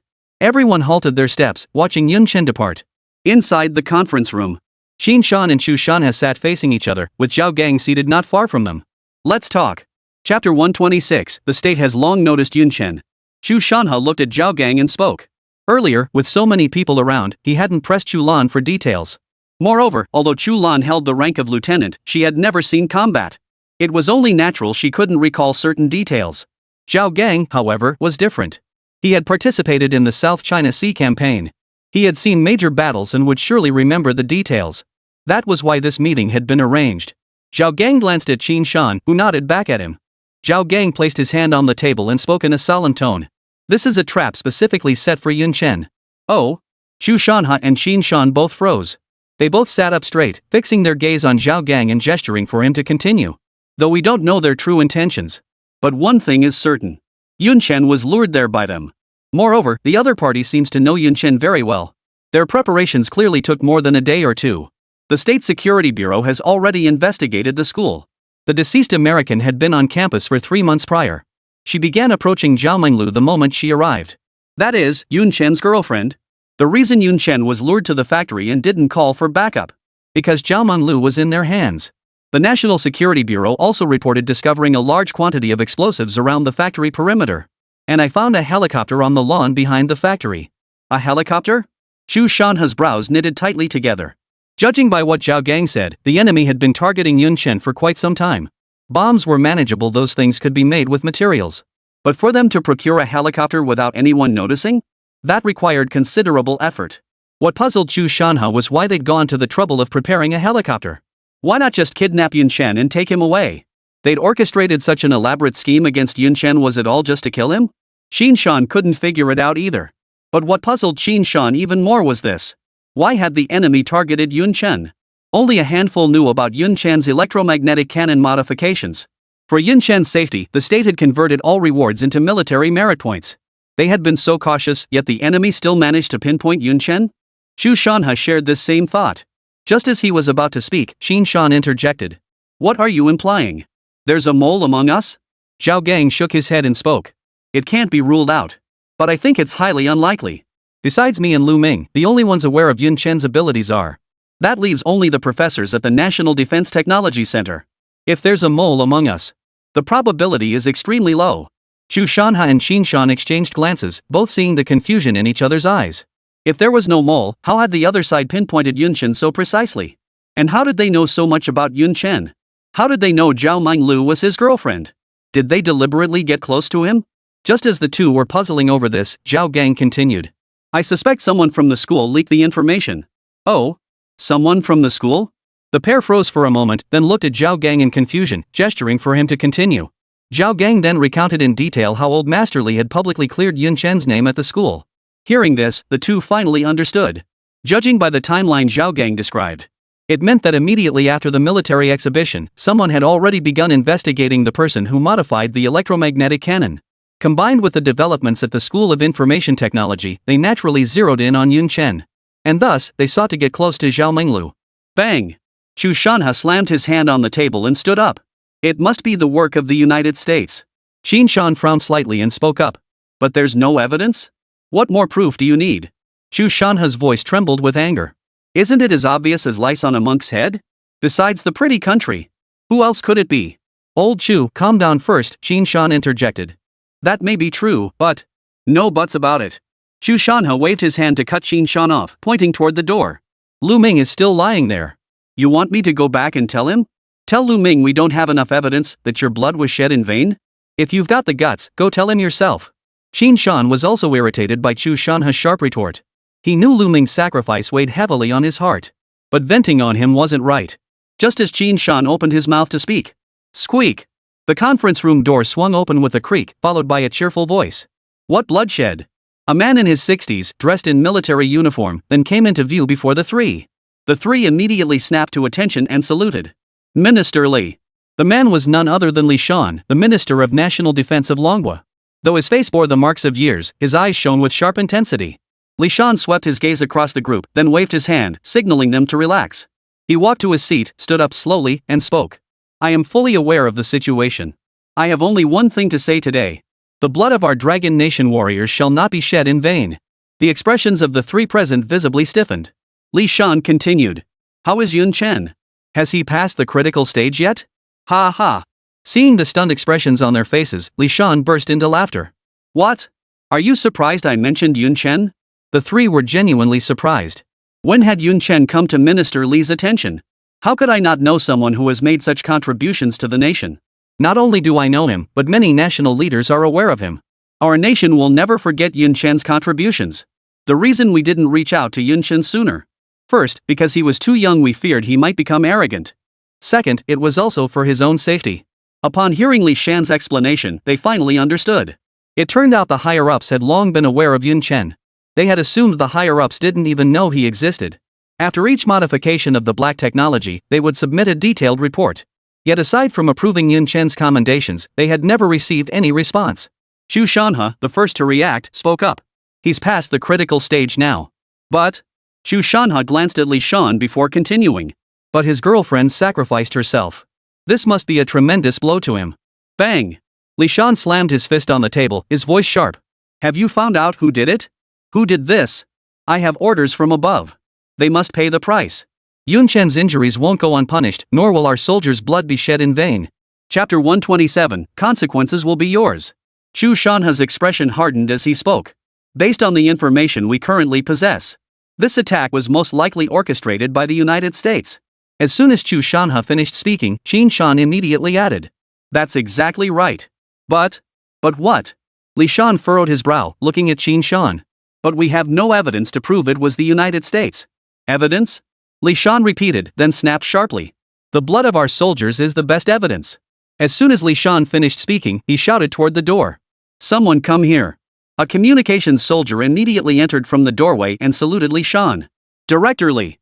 Li Shan's expression darkened as he spoke sternly. Orders. The messenger immediately pulled out a notebook and began taking notes. Notify the Ministry of Foreign Affairs to release an accurate account of the situation. Strongly condemn the United States' infiltration activities. Additionally, have them inform the United States that they must respond to this matter within 1 hour. Should the United States refuse to respond, or if their response is unsatisfactory to us, they will bear the consequences. Yes, sir. The communications officer tucked away his notebook and dashed off. Chu Shanha and Qin Shan were stunned by Li Shan's sharp words. Was he declaring war on the United States? Li Shan swept his gaze across the group and declared. At this point, I might as well tell you all. Upon my arrival, I've already ordered the troops to prepare for Level 1 combat readiness. All units currently conducting field exercises and training drills are to switch to live ammunition. If the United States fails to provide us with a satisfactory response. Bang! Li Shan slammed his fist on the table and barked. Then we fight. Li Shan's piercing eyes swept across the room as he spoke in a deep, commanding voice. Are you all ready? The three men immediately saluted. Always ready. Very good. Li Shan nodded with satisfaction and spoke. Now we just wait for the news. Inside the hospital room. Monroe. Yun Chen gasped, his eyes snapping open. The intense pain coursing through his body only made him frown slightly. Compared to the anguish in his heart, this physical pain was nothing. Recalling Zhao Menglu's final smile, Yun Chen felt as though a knife had been plunged into his heart. He knew he would never see that innocent smile again. Evelyn was right, physical wounds healed quickly. But what about the pain in his heart? That would take a lifetime to heal. Zhao Menglu's death would become a lifelong pain for Yun Chen. Squeak! The hospital door creaked open. Yun Chen instinctively raised his right hand to wipe away the tears streaking his face. The pain in his arm made him frown slightly. It was none other than Chu Lan who had opened the door. Yun Chen, you're awake. Chu Lan's voice held a hint of joy. Then she noticed the tear stains at the corners of Yun Chen's eyes, and a wave of emotion welled up in her throat. Yun Chen, I'm sorry. It's all my fault. Before Chu Lan could finish, Yun Chen shook his head at her. It's not your fault. After being unconscious for so long, Yun Chen's voice was hoarse. How could Yun Chen possibly blame Chu Lan? He only blamed himself for not noticing Evelyn's unusual behavior sooner. He blamed himself for insisting on punishing Evelyn. If he hadn't insisted on dragging Zhao Menglu away to skip the bill, perhaps Evelyn wouldn't have been driven to desperation. He would have had enough time to notice Evelyn's unusual behavior. Zhao Menglu wouldn't have been in danger. Chu Lan watched Yun Chen's vacant expression and felt a pang of sorrow. Just as she was about to offer comfort, Yun Chen smiled at her. Where's Uncle Lu? Yun Chen vaguely recalled that the person pinning him down seemed to be Lu Ming. At the time, he'd been focused solely on Zhao Menglu and hadn't looked closely, but he vaguely felt that the final voice sounded somewhat like Lu Ming's. Seeing Chu Lan hesitating to speak, Yun Chen's brow furrowed slightly. A sense of foreboding settled in his chest. What happened to him? Yun Chen tried to sit up, but the pain in his legs made him grimace. Don't move. Chu Lan immediately pressed down on Yun Chen and spoke. Uncle Lu, he's fine. Yun Chen's face darkened instantly as he spoke in a low voice. What exactly happened to Uncle Lu? Tell me the truth. You can't fool me. With no other choice, Chu Lan revealed the truth to Yun Chen. Upon hearing of Lu Ming's sacrifice, Yun Chen was struck as if by lightning. It's all my fault. Yun Chen closed his eyes in anguish. If only he hadn't tried to save me. Uncle Lu wouldn't have been in danger. Just as Chu Lan was about to offer comfort, Yun Chen smiled at him. Chu Lan, I need some time alone. Chu Lan watched Yun Chen's forced smile, a pang of sadness stirring in her heart. She understood exactly how Yun Chen felt right now. His beloved girlfriend was gone forever. The uncle he respected had sacrificed his life to save him. He must be in agony right now. Chu Lan nodded. Then get some rest. After saying this, Chu Lan left the hospital room. In the vast, empty room, only Yun Chen remained. Aside from the steady beep of the machines, the only sound was the faint rhythm of his breathing. Yun Chen buried his face in the blankets, silently suffering. His Zhao Menglu had left him forever. Then, his eyes instantly hardened with resolve. He would make the United States pay. He would make the United States suffer more than he had. Outside. After witnessing the Dragon Nation's foreign ministry's uncompromising statement, nations erupted in chaos. What's gotten into Dragon Nation? Aren't their statements usually quite diplomatic? Why are they being so aggressive this time? They're actually calling out the United States by name and demanding an explanation? Pfft, they're just inviting humiliation. I'll be damned if I don't see what happens when the United States doesn't respond. How exactly will the Dragon Nation clean up this mess? What does consequences are their own responsibility mean? Are we going to war? Reactions to Dragon Nation's statement varied among nations. Yet all were intensely curious about what had transpired between the United States and Dragon Nation. What could have caused the typically diplomatic Dragon Nation to suddenly adopt such a hardline stance? Such sharp rhetoric was utterly unlike the Dragon Nation's usual style. Upon receiving the news, the United States leadership immediately convened an emergency meeting. The reactions among the United States top officials varied. Some believed the United States should indeed step forward to clarify with the Dragon Nation that those individuals had long since renounced their American citizenship. They had no connection to the United States. They claimed complete ignorance of the matter. Others, however, saw China's actions as a provocation and demanded that China provide an explanation. They demanded to know what exactly China meant by consequences will be borne by those responsible. As a nuclear superpower, is this move intended to provoke war? After all, given the United States' current standing, no country has ever dared to call them out by name and demand an explanation.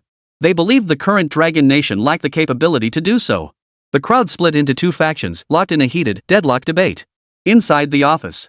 After viewing the video released by the Dragon Nation, Ian's face darkened so much it seemed like water could drip from it. For at the end of the footage, he saw Evelyn's photograph. Fuck. Chapter 128, Appeasing the Dragon Nation's Wrath. Useless. Ian cursed furiously. Judging by the video released by the Dragon Nation, their operation must have been discovered.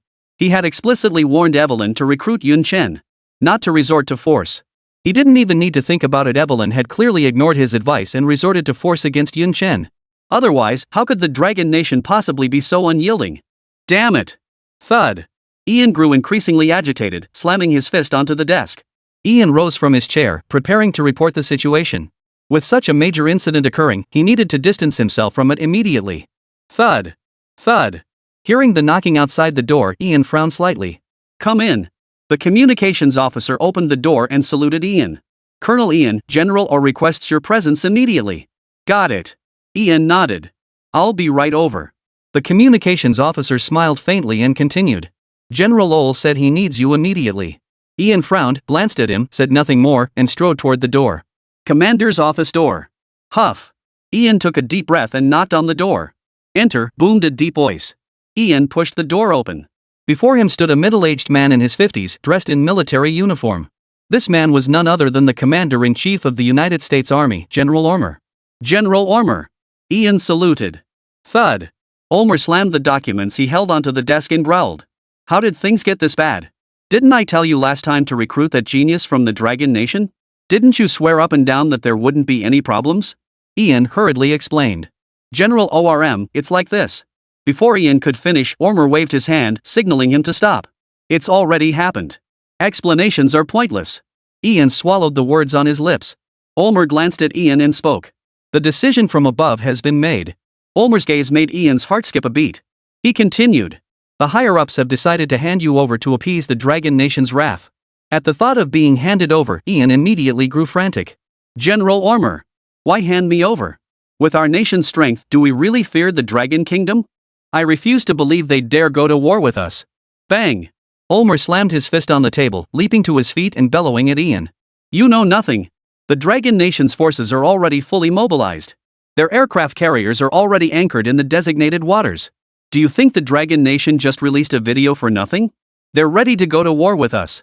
Ian looked at the flushed Ormer and spoke. Then let's fight. Are we afraid of Dragon Nation? Ormer shook his head and declared. You're right, we don't fear the Dragon Nation. But if we go to war with the Dragon Kingdom now, the cost would inevitably be enormous. Moreover, our economic blockade against the Dragon Kingdom is nearly complete. Within 5 years, chaos will naturally erupt within the Dragon Nation. But, Ian looked anxious, about to speak, when Ormer cut him off. You're the one who started this mess. You must take responsibility. The higher-ups have made their decision. Carry it out. Go prepare yourself. The foreign ministry officials will arrive in 10 minutes. Ian's heart instantly sank to the bottom. How could he not understand what Ormer meant by prepare? In his position, he knew more than a little about what the United States was aware of. How could the United States possibly trust handing him over to the Dragon Nation?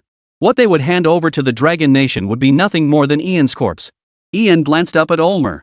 The expression on his face made it clear. There was no room for maneuvering in this matter. Ian gave a bitter, self-mocking laugh. He had sacrificed so much for the United States, yet this was the fate that awaited him. He walked toward the door in a daze. As he passed through the doorway, Ormer's voice echoed behind him. We will remember your contributions. Ian paused, but didn't turn back. He walked straight out of the room. Would they truly remember his contributions? Ian remembered that when his predecessor left, Ulmer had said the exact same thing. But what was the result? After Ian took over, who even remembered the name of his predecessor? He believed he would meet the same fate. Dragon Nation. All forces were fully prepared and ready to go, awaiting only Li Shan's command. Naval, ground, and air forces would launch precision strikes against the homeland of the United States. Inside the conference room, Li Shan and the others remained silent, quietly watching the minutes tick by. Over 40 minutes had passed since the video's release. With no response whatsoever from the United States, nations that had never held high hopes for Dragon Nation began gloating. Ha! Dragon Nation is really bringing shame upon itself. They stormed over to the United States demanding an explanation. And what happened? They didn't even bother to respond. China's made a complete fool of itself. Some countries supporting the Dragon Nation also voiced their opinions. It's a bit premature to start gloating just yet. The time hasn't come yet. Besides, didn't Dragon Nation say that once the time comes, the consequences are on you? The Dragon Nation never acts without purpose. Just as nations were locked in heated debate, a video released by the US State Department sent shockwaves through the international community. In the footage, a stunning blonde-haired, blue-eyed woman stood before the camera, delivering a response to the Dragon Nation's video in fluent, impeccable Mandarin. Not only did the nations gloating over Dragon Nation's predicament fail to anticipate this, but even those supporting Dragon Nation were stunned. Despite Dragon Nation naming names and delivering such a sharp rebuke, the United States had actually responded. Was the United States backing down to the Dragon Nation? I speak on behalf of the United States in response to China's recent actions. First, I condemn the Dragon Nation for making such inflammatory remarks as a nuclear power. Is this conducive to peace? After the woman finished speaking, she withdrew her gaze from the camera and continued. Following the incident, our nation's leadership has attached great importance to it. A dedicated investigation team was formed to swiftly examine the incident. Our investigation confirmed that all 5 individuals in the Dragon Nation video are fugitive high-value targets wanted by our beautiful nation. In the lower left corner of the video, their criminal records were displayed. They renounced their US citizenship over a year ago. The attacks they carried out within Longwas territory have no connection to our country. We had no prior knowledge and did not authorize these actions. Bang! Upon reading this, Chu Lan slammed his fist on the table, stood up abruptly, and pointed at the screen, shouting angrily. Disgraceful! Absolutely shameless! Trying to shift the blame onto a dead man with a few words. What fugitive criminal? It's obviously fake. Li Shan's face darkened, deeply dissatisfied with the response from the United States. However, the words that followed in the video caused the expressions of everyone in the conference room to change. Chapter 129, Scapegoat? All eyes focused intently as the woman in the video continued. Our investigation reveals that these 5 fugitive criminals carried out attacks in the Dragon Nation. All were directed by a colonel from our country's research center. According to the colonel's confession, he was dissatisfied with the range of Longwas electromagnetic cannon, which is why he sent men to retaliate. This is entirely his personal decision and has nothing to do with our country. Our nation has always approached the scientific research of other countries with admiration and a spirit of humble learning, and we would never engage in retaliatory actions. Currently, this major has been apprehended by our forces and is ready for immediate extradition to the Dragon Nation. Below the video, a clip of Ian's capture was also attached. The woman continued. My beautiful country has always adhered to the principles of peaceful development and shared prosperity. We once again caution the Dragon Nation. Please refrain from making any statements detrimental to peace in the future. The video ended there, leaving Chu Lan with a grim expression. He hadn't expected the United States to send out a scapegoat. With this development, war seemed unlikely to erupt. Chu Lan glanced at Li Shan, noticing his furrowed brow in deep contemplation.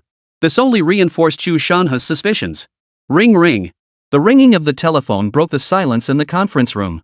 Old Li picked up the receiver, listened to the voice on the other end, paused for a moment, then spoke. All right, I understand. After hanging up, Li Shan glanced at everyone present and announced. New orders have come down. Everyone rose to their feet, standing at attention. Cancel all combat deployments. In truth, Li Shan wasn't surprised by this order.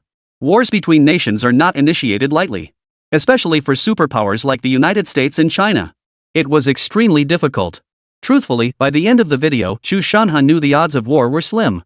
Yet when he heard Li Shan voice it aloud, a pang of disappointment inevitably stirred within him. Noticing Chu Lan's disappointment, Li Shan stepped forward and declared.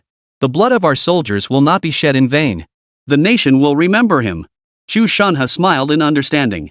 Truthfully, Chu Lan knew that using this justification to confront the United States would be rather far-fetched.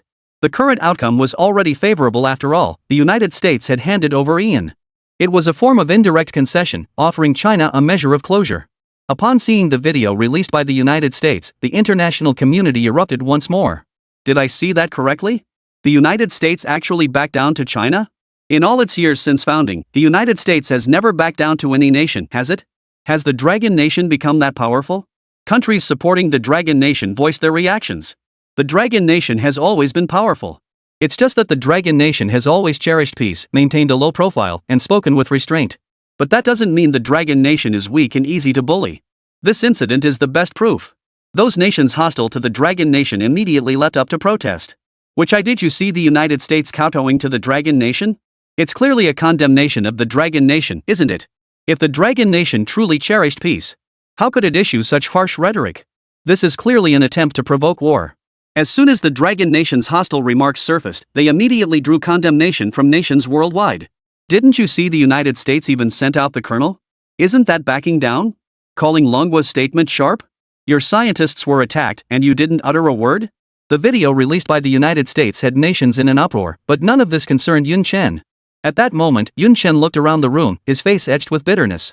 Just moments ago, upon hearing Yun Chen had regained consciousness, the Defense Science and Technology Center delegation led by Elder Li. Ignoring Chu Lan's pleas, they all rushed into the hospital room to shower him with concern and inquiries. Seeing the concern on their faces, Yun Chen felt a warmth in his heart. Old Li and the others knew Yun Chen was feeling low, especially since he had just undergone surgery and was still weak. Elder Li urged Yun Chen not to dwell on his sorrow and to focus on resting. After offering a few words of advice, he led the group out. In the conference room. Ha ha. Li Shan laughed heartily, changing the subject.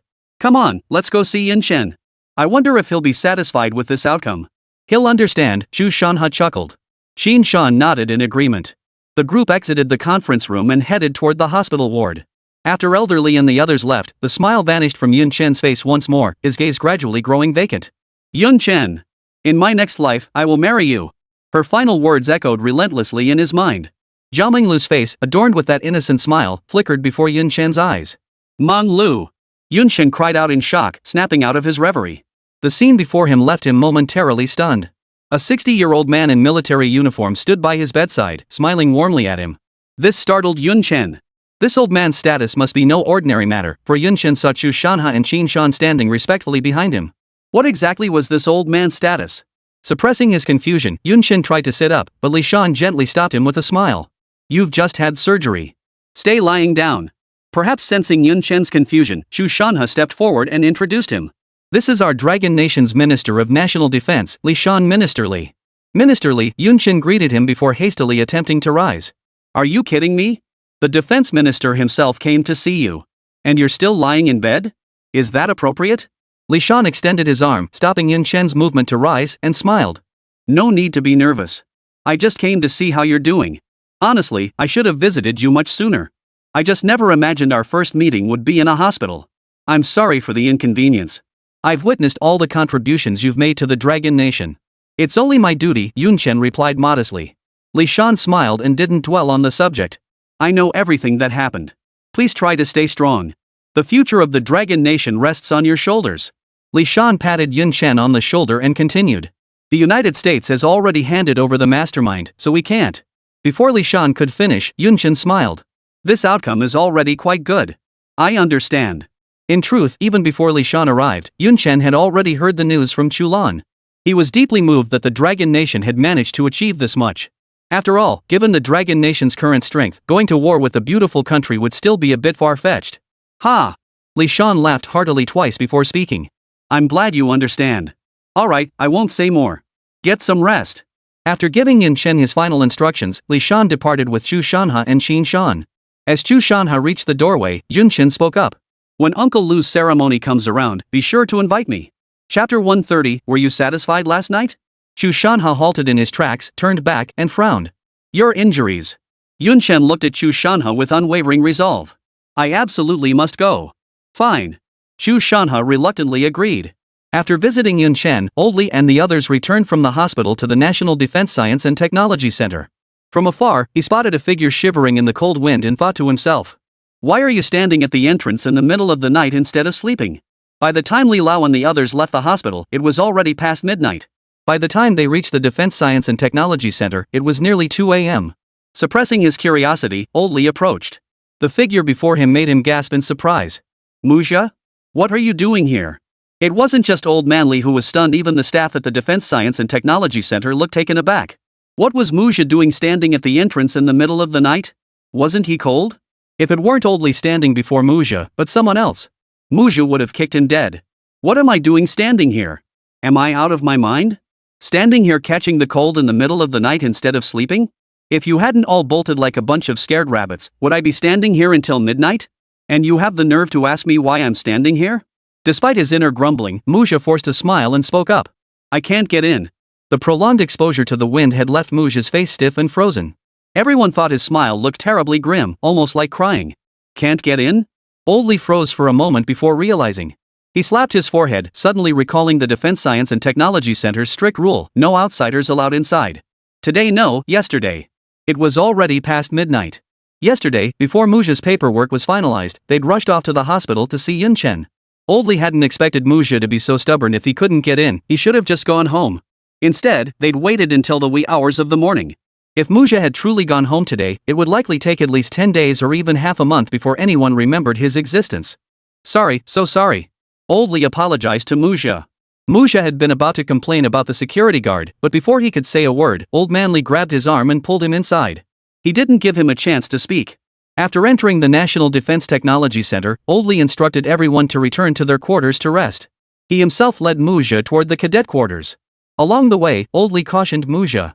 Muzha, now that you've joined the National Defense Science and Technology Center, focus your mind and dedicate yourself to serving the Dragon Nation. Rest assured, Senior Li, Muzha replied with a warm smile.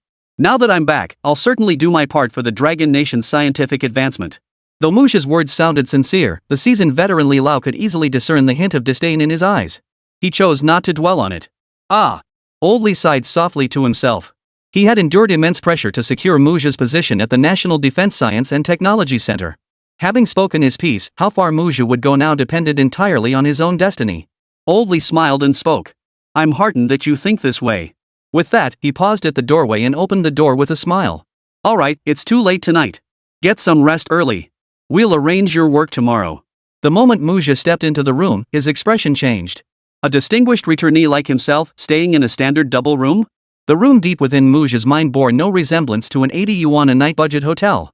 Suppressing his anger, Muzha walked into the bathroom and pulled out his phone. I'm already inside the Defense Technology Center. I'll get what you want soon. The tingling voice on the other end of the line sent a jolt of excitement through Muzha. Mu-san. Our offer will definitely satisfy you. Ha ha. Muzha chuckled lewdly before speaking. Did I satisfy you last night? You're so annoying. Muzha put down his phone, his eyes turning cold as he muttered. Yun Chen, this time I'll see how you die. An evil plan began to take root in his heart. The next day, Yun Chen awoke in the hospital bed, the pain in his arm causing him to frown slightly. Compared to yesterday, the pain throughout his body had eased considerably. It wasn't unbearable. Staring at his calf encased in white plaster, Yun Chen wondered if he was crippled. He couldn't feel his toes anymore. He wasn't worried about his arm, though, since he could still move his fingers with effort.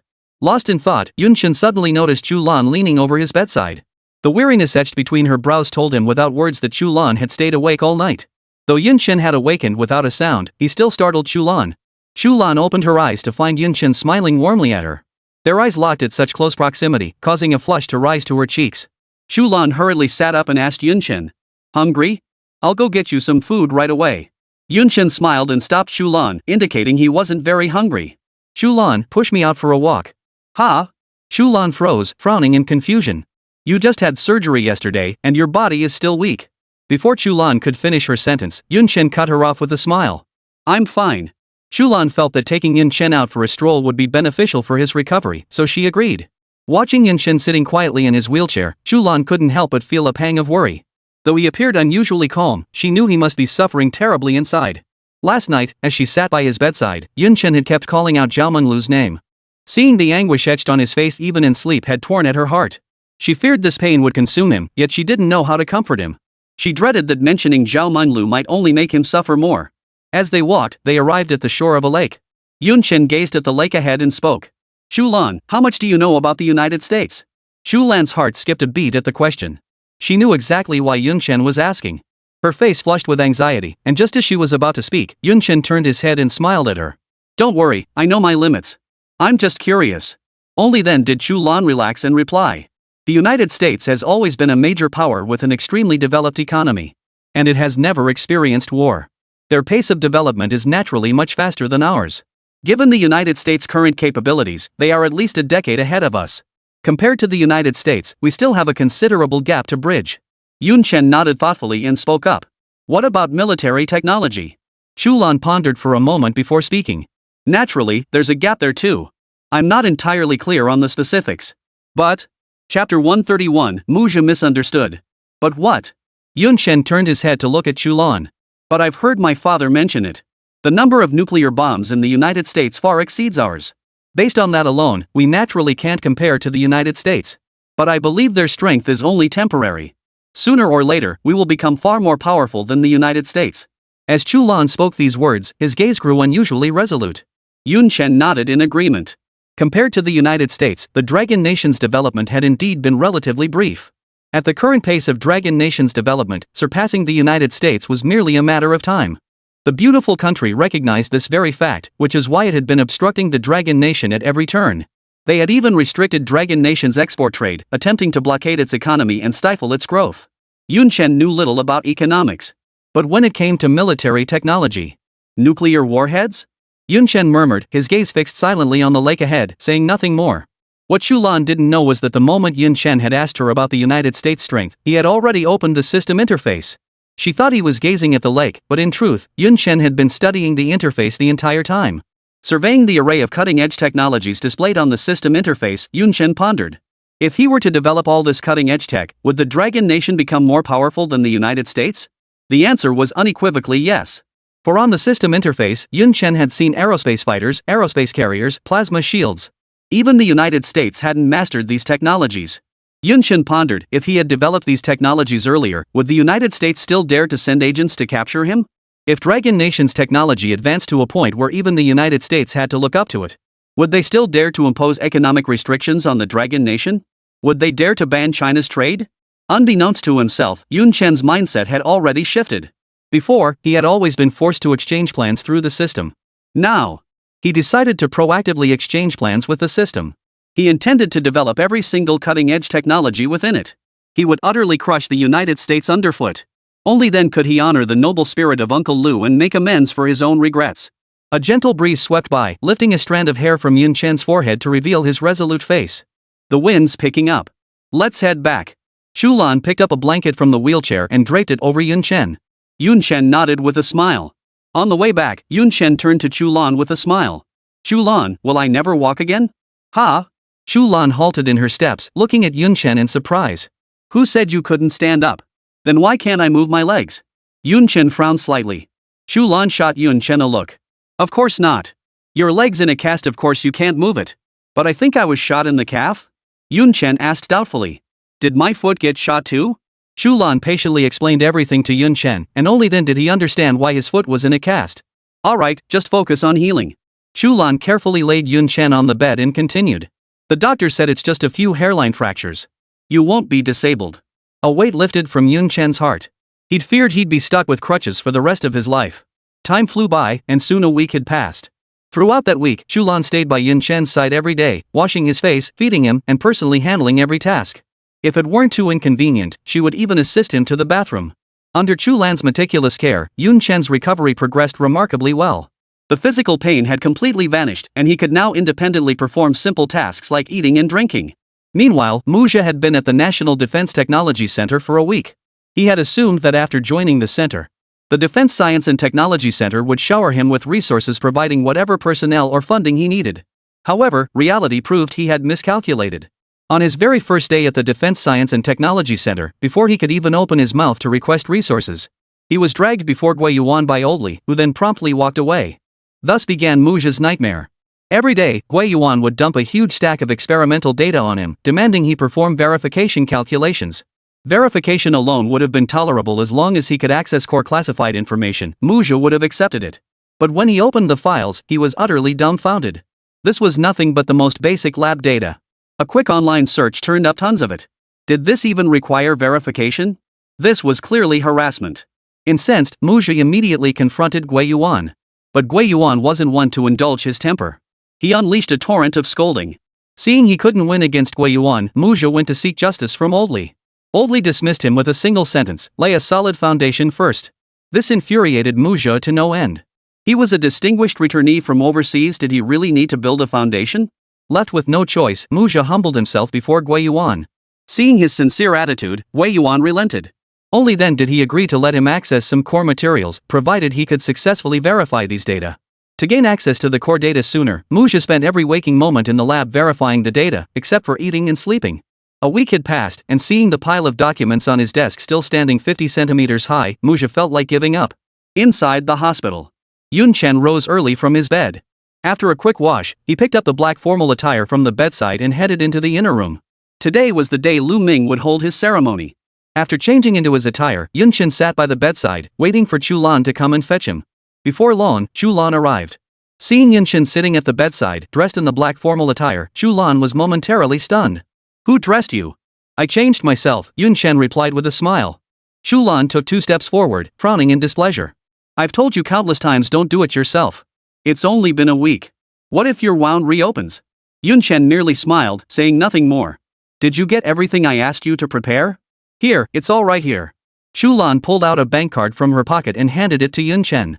I didn't expect you to be so well off. Chen took the card with a smile and said, everything's ready. Let's go. As Chen rose to leave, Chu Lan stopped him. Hold on. Just as Chen was puzzled, Chu Lan leaned in slightly and whispered close to his ear. Your buttons are crooked. As she spoke, Chu Lan undid the buttons on Chen's chest. Gazing at the tan skin before her, Chu Lan felt her cheeks grow warm. After fastening the buttons, Chu Lan noticed Chen smiling warmly at her. Why are you looking at me like that? Chapter 132, Heroes Live Forever. Chu Lan, you look truly beautiful today. Chen spoke the truth. Today, Chu Lan truly looked stunning. Dressed in a military green uniform, her jet black hair styled in a high bun, and adorned with subtle makeup, she was a sight to behold. Hearing Chen's straightforward words, the flush on Chu Lan's cheeks deepened.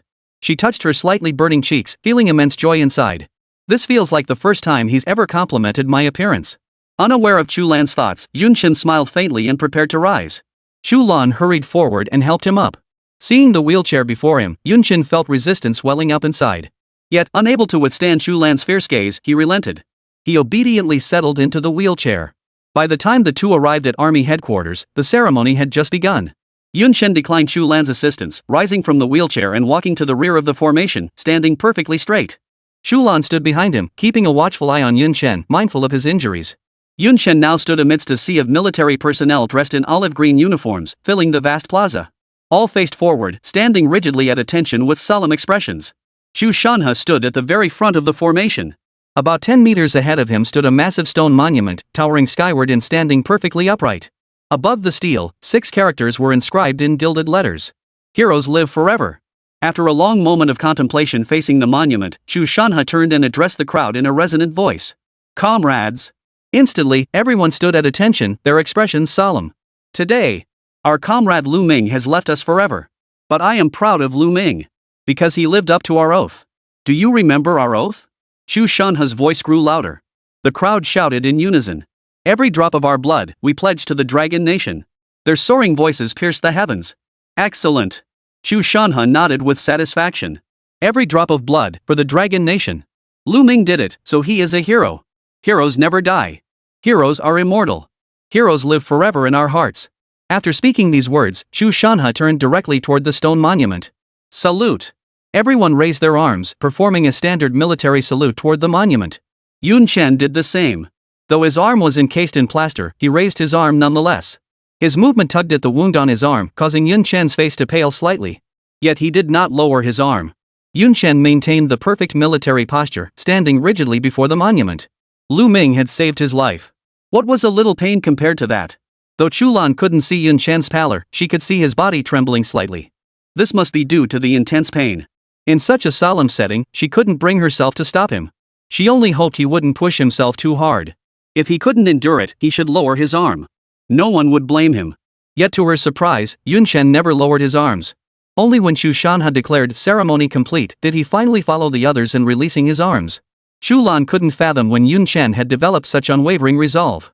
During his military training, Chen had constantly whined and complained. Where had this resolve come from?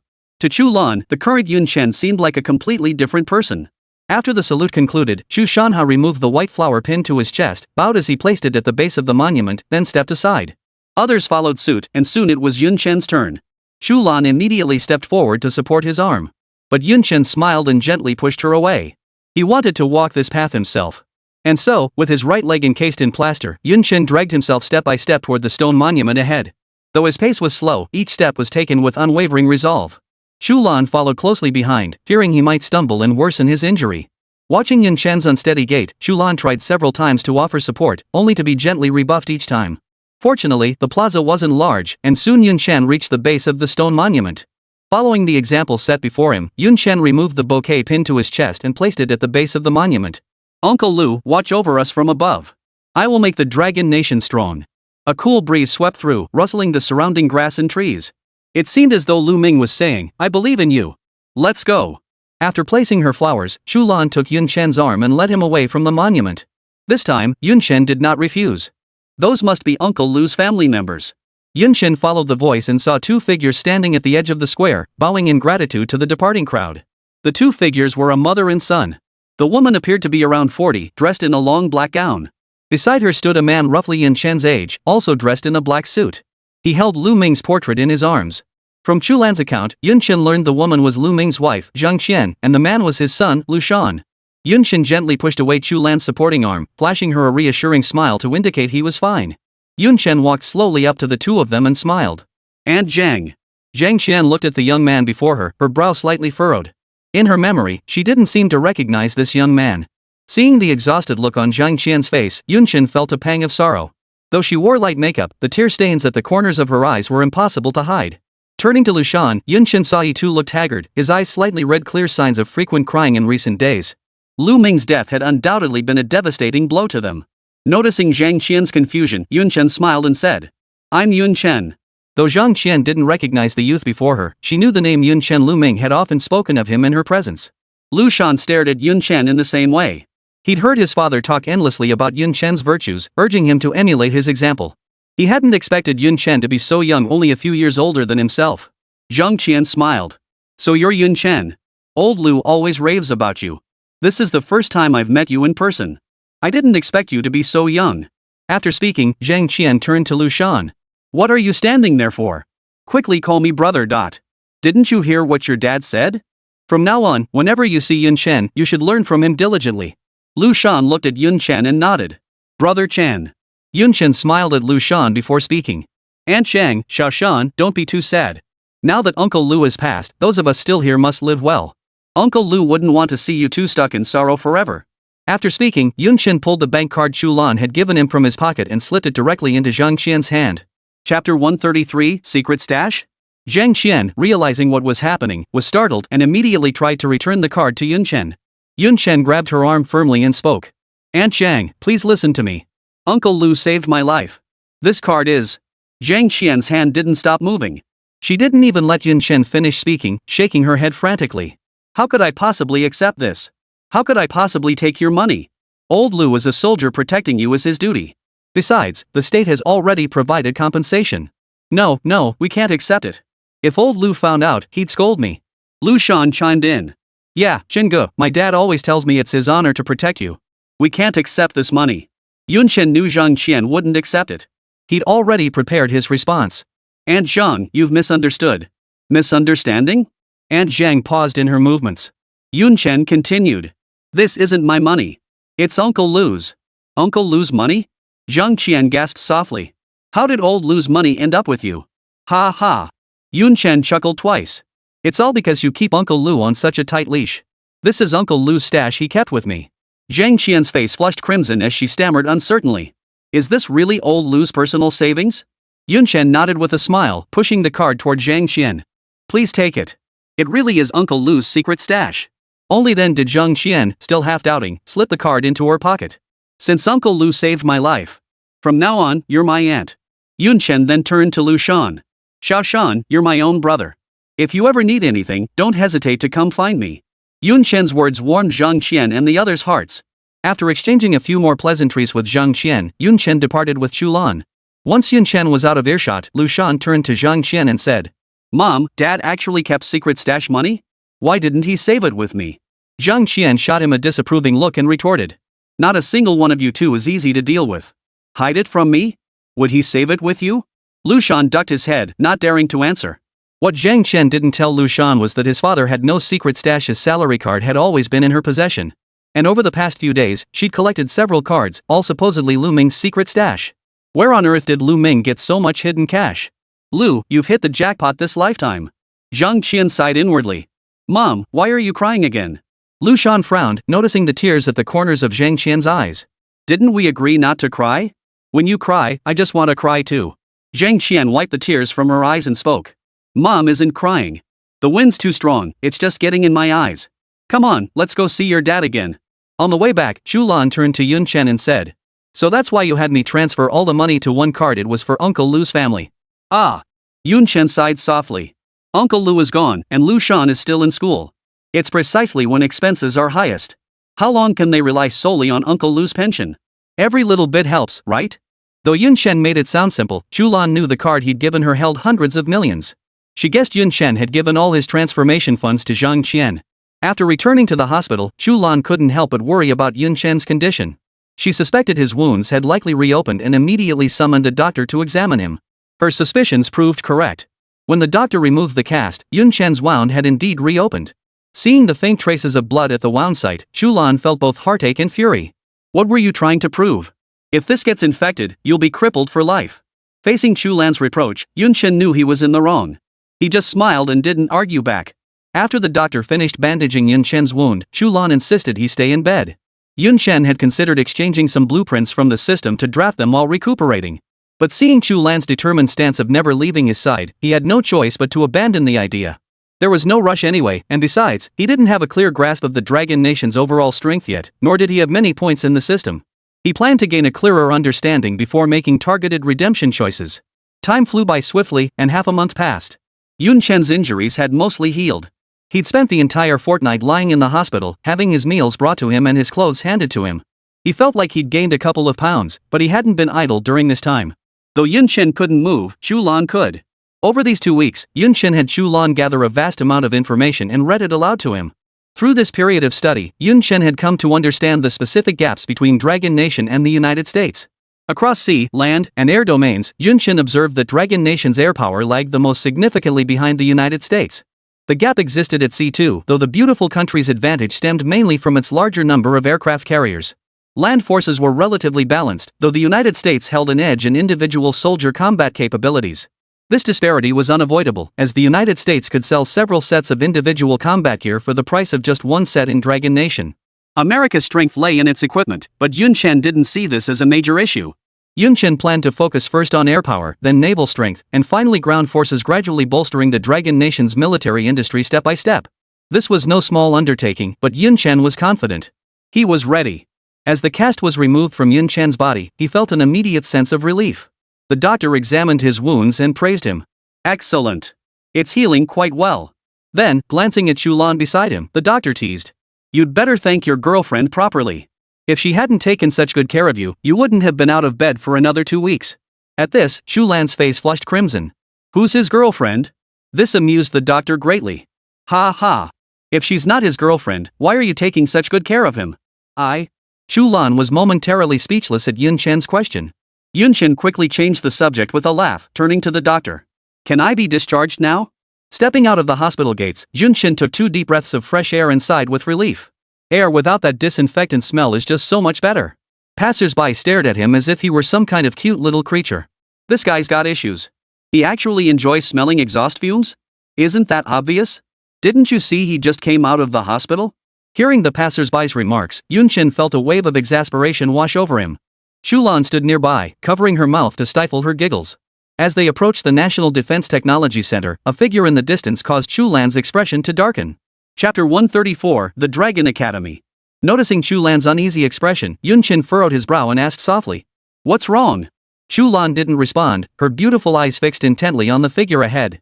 Her gaze was filled with utter disgust. Following Chu Lan's gaze, Yun Chen spotted a figure ahead smiling warmly at them. This figure was none other than Mu Zhe, who had joined the National Defense Technology Center. During Yun Chen's recovery period, Muzha had remained at the Defense Science and Technology Center. Most of his time was spent in the laboratory, verifying the experimental data Gui Yuan had entrusted to him. After nearly a month of relentless, sleepless effort, he finally met Gui Yuan's standards. Gui Yuan also felt that Muzha's attitude had improved significantly, the trace of arrogance in his eyes having completely faded. Only then did he agree to let Muzha access some core data. Upon hearing the news, Muzha was overjoyed, feeling he had finally made it through the toughest part. But his joy was short-lived. Before long, he saw Chu Lan storming toward him. Muzha! Chu Lan's sharp command instantly darkened Muzha's expression. Yun Chen was also wondering why this persistent nuisance was here when he saw Chu Lan suddenly appear before Muzha. Yun Chen immediately stepped forward, just as Chu Lan unleashed a torrent of abuse at Muzha. Have you no shame? Wasn't the lesson from last time enough for you? What were you doing sneaking into the Defense Science and Technology Center again? Have you forgotten our bet from last time? Get out of here. The Defense Science and Technology Center doesn't want you either. At the mention of the wager, Yun Chen froze. Judging by Muzha's expression, he'd clearly missed quite the spectacle. Muzha was already bitter about losing last time, and then Chu Lan came in and started berating him from the get-go. Fuzhu was seething with anger, his words dripping with contempt. Oomph. Muzha snorted coldly, curling his lips in disdain. Who do you think you are? You decide who's welcome and who isn't. Muzha's voice suddenly rose sharply. This is the National Defense Technology Center. Not just any army headquarters, it's Chu Shanha's. Chu Lan, if you want to flex your authority, go home and flex it there. No one here is going to indulge you. Let me tell you, I didn't come to the National Defense Science and Technology Center of my own volition. Old Li invited me. After Muzha finished speaking, he snorted coldly once more and turned to leave. Watching Muzha's retreating figure, Chu Lan's face flushed crimson with anger. She had heard from Old Li that he did indeed want Muzha to join the Defense Science and Technology Center.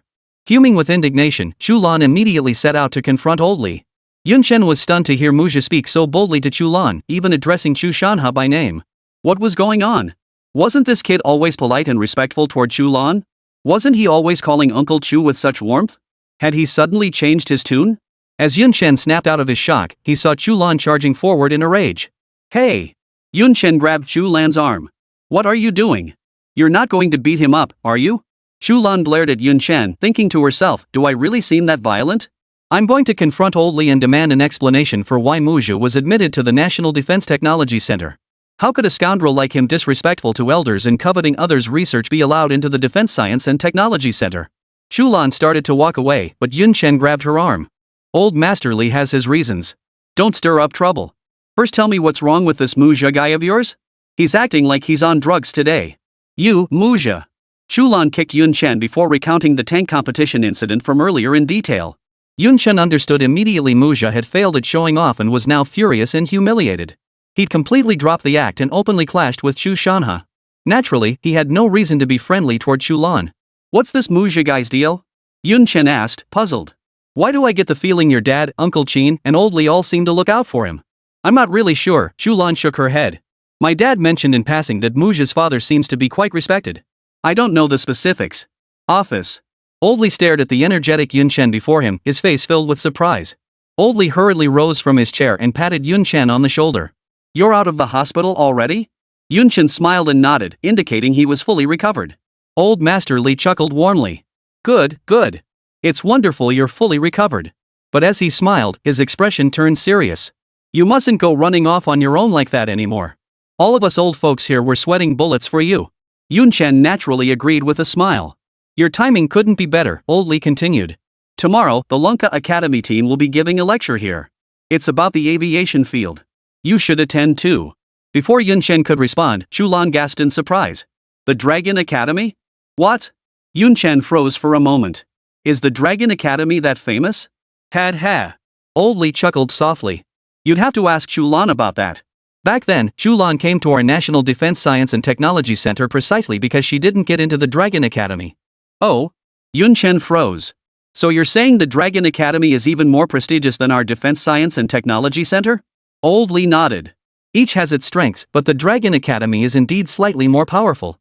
On the way back, Yun Chen noticed Chu Lan looking deep in thought and teased her. What's up? Got a crush on someone at the Dragon Academy? What are you talking about? Chu Lan shot Yun Chen a disapproving look. Just thinking of an old acquaintance. An old acquaintance? Yun Chen froze. Is he or she also at the Dragon Academy? MHM. Chu Lan nodded. We applied to the Dragon Academy together back then. Oh. Yun Chen nodded thoughtfully. What's that look on your face? Chu Lan shot Yun Chen a glare. Let me tell you, don't underestimate the Dragon Academy. The Dragon Academy is incredibly prestigious. The Dragon Academy is directly under the jurisdiction of the Dragon Nation. Every instructor there is at the level of elderly. Plus, only the absolute brightest minds get into the Dragon Academy. That impressive?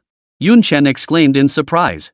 Yun Chen knew the Dragon Academy was no ordinary place, but he hadn't imagined it was this extraordinary. The lecturers there were all at the level of elderly. Didn't that mean every instructor at the Dragon Academy was a national treasure? As Yun Chen was still reeling from the shock, Chu Lan continued. Muj's father is at the Dragon Academy, and his rank isn't low either. Then why didn't he join the academy? Yun Chen asked in confusion. Why did he come to our Defense Science and Technology Center instead? Do you think the Dragon Academy is that easy to get into? Chu Lan retorted impatiently. The requirements to join the Dragon Academy are extremely stringent. Chapter 135, The Dragon Science Academy That Defies Heaven. Oh? Yun Chen looked at Chu Lan, gesturing for her to continue.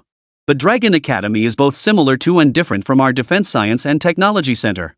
Most of what the Dragon Academy researches is conceptual in nature. And it covers a comprehensive range sea, land, and air domains. Whereas our Defense Technology Center focuses on research grounded in established theories. Does that make sense? Chu Lan looked at Yun Chen. Yun Chen shook his head, indicating he didn't grasp the meaning of conceptual. Chu Lan pondered for a moment before continuing. Take the electromagnetic cannon you modified, for instance. That's based on established theories. That's precisely the research direction of our National Defense Science and Technology Center. Yun Chen nodded, indicating he understood. Chu Lan continued. The Dragon Academy focuses on exploring immature theories, conducting research based on conceptual frameworks. That's their primary research focus. Take your controllable nuclear fusion and magnetic pulse cannons, for instance, these fall under the category of immature theories. That's precisely the Dragon Academy's primary research focus. With that explanation, Yun Chen understood. So the Dragon Academy's research is all pretty cutting edge, pretty mind-blowing stuff, huh? Chu Lan nodded. That's pretty much the gist of it. The primary requirement for entering the Dragon Science Academy is turning concepts into reality. That strict? Yun Chen froze. After all, Yun Chen's creations were all exchanged from the system. Didn't that mean those who could enter the Dragon Academy were practically on par with the system itself? That's downright godlike, isn't it? Chu Lan observed Yun Chen's astonished expression and spoke up. You don't actually think everyone at the Dragon Academy is as overpowered as you, do you? Yun Chen hastily waved his hands, replying modestly. How could I compare to them? I'm nowhere near their level. Chu Lan shot Yun Chen a disapproving look. Stop being so modest. They're nowhere near as good as you. They're just doing theoretical research based on concepts. They're still miles away from reality. Unlike you, you freak, you've actually built the physical thing. Yun Chen was utterly baffled. Wasn't she the one who said concepts become reality? Chu Lan seemed to sense Yun Chen's thoughts and explained with a smile. As technology advances, some concepts become increasingly difficult to prove. The Dragon Academy's requirements have naturally become much more lenient. But even so, getting into the Dragon Science Academy remains incredibly difficult. Anyway, I'm not getting in. If I can't get in, then I won't, Yun Chen said indifferently. I think the National Defense Technology Center is pretty good. Chu Lan shot Yun Chen a withering look. Only a weirdo like Yun Chen could spout such pretentious nonsense. Though Yun Chen acted nonchalant, he was actually looking forward to tomorrow's lecture at the Dragon Academy. It just so happened to be about aerospace, giving Yun Chen a chance to learn more about aviation. The next day, news of the Dragon Academy's lecture spread rapidly throughout the National Defense Science and Technology Center. Excited staff members streamed toward the auditorium. Anticipating a large turnout, the Defense Science and Technology Center had deliberately chosen the auditorium as the venue. After all, the Lonka Institute carried considerable prestige. Others might be unaware, but the staff at the Defense Science and Technology Center certainly knew the value of the Dragon Academy. As researchers in the Dragon Nation, who wouldn't aspire to join the Dragon Academy? As Yun Chen stepped out of his room, he froze at the sight of the crowd streaming past in orderly rows. He'd been at the Defense Science and Technology Center for so long, yet rarely saw a soul around. Why were there so many people today? Chu Lan observed Yun Chan's stunned expression and remarked smugly. I told you yesterday that the Dragon Academy is no ordinary place, but you didn't believe me. Now you believe me, don't you? Yun Chen watched the crowd streaming toward the auditorium and nodded blankly. As he reached the roadside, a figure under the streetlight caught Yun Chen's eye, filling him with sudden joy. He hurried over and exclaimed joyfully. Uncle Zhao! Where have you been all this time? The figure was none other than Zhao Gang. Since Yun Chen had encountered danger, he hadn't seen Zhao Gang again. He had feared Zhao Gang might have perished like Lu Ming. Chu Lan had said Zhao Gang was fine, though she didn't know where he'd gone either. He never expected to see Zhao Gang again today. Yun Chen was overjoyed. Zhao Gang patted Yun Chen on the shoulder and chuckled. Just handling some personal matters. Seeing you're okay, old Lu can finally rest easy. The moment the words left his mouth, Zhao Gang realized he'd said the wrong thing. Sure enough, he caught Chu Lan glaring at him with a look that spoke volumes. Chu Lan shot Zhao Gang a glare before turning to Yun Chen. Let's go, Yun Chen. The lecture is about to start. Zhao Gang snapped out of it and smiled at Yun Chen. You go ahead with your work. We'll talk later. Watching Yun Chen's retreating figure, Zhao Gang murmured to himself.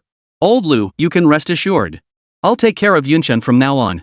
I guarantee not a hair on his head will be harmed. After the incident with Yun Chen last time, Li Shan placed extreme importance on Yun Chen's future safety. He specifically instructed Chu Shanha and Qin Shan to each select 5 men, forming a 10-person squad dedicated solely to Yun Chen's protection. Truthfully, even without Li Shan's orders, they knew exactly what needed to be done. Zhao Gang's recent absence had been spent recruiting and training these men. Now, besides Zhao Gang, who was openly assigned to protect Yun Chen, 9 others remained hidden in the shadows, stationed around the National Defense Technology Center. They remained vigilant, constantly monitoring Yun Chen's safety. Upon entering the auditorium, Yun Chen was instantly stunned by the scene before him. The place was packed to the rafters, every seat in the auditorium filled. Those who hadn't managed to secure seats stood in the aisles. Wasn't it said that only graduate students, at the very least, could enter the National Defense Science and Technology Center? Wasn't this room packed with a bit too many graduate students? As Chu Lan and Yun Chen entered the auditorium, several boys seated in the front rows stood up and called out to Chu Lan. Team Leader Chu. Team Leader Chu. Sit here. I'll give you my seat. Seeing the delighted expressions on everyone's faces, Yun Chen teased. Who knew you were so popular? Let's hurry up and go. I'll ride your coattails and snag a seat. Ignoring the loud shouts of the crowd, Chu Lan grabbed Yun Chen's arm and pulled him toward the front row. The crowd watched as their goddess ignored them and walked off with a man.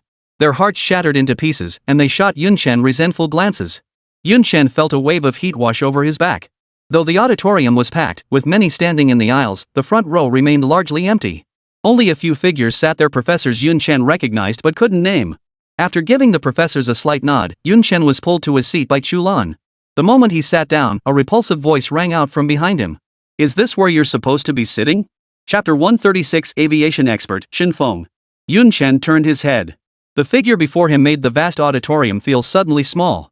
Behind Yun Chen sat none other than Mu Zhu, and by sheer coincidence, Yun Chen had ended up seated directly in front of him. When Mu Zhu arrived, he saw numerous empty seats in the front row with ample space and sat down without a second thought. Little did he expect that the moment he sat down, he was reprimanded by the approaching professor. Is this seat for you? These are reserved for the Dragon Academy and the professors. Go sit in the back. Though extremely reluctant, Mu Zhu slunk to the back under the professor's stern reprimand. Had he not arrived early enough, this commotion would likely have left him scrambling for a seat altogether. Now he watched as Yun Chen arrived and sat directly in the front row.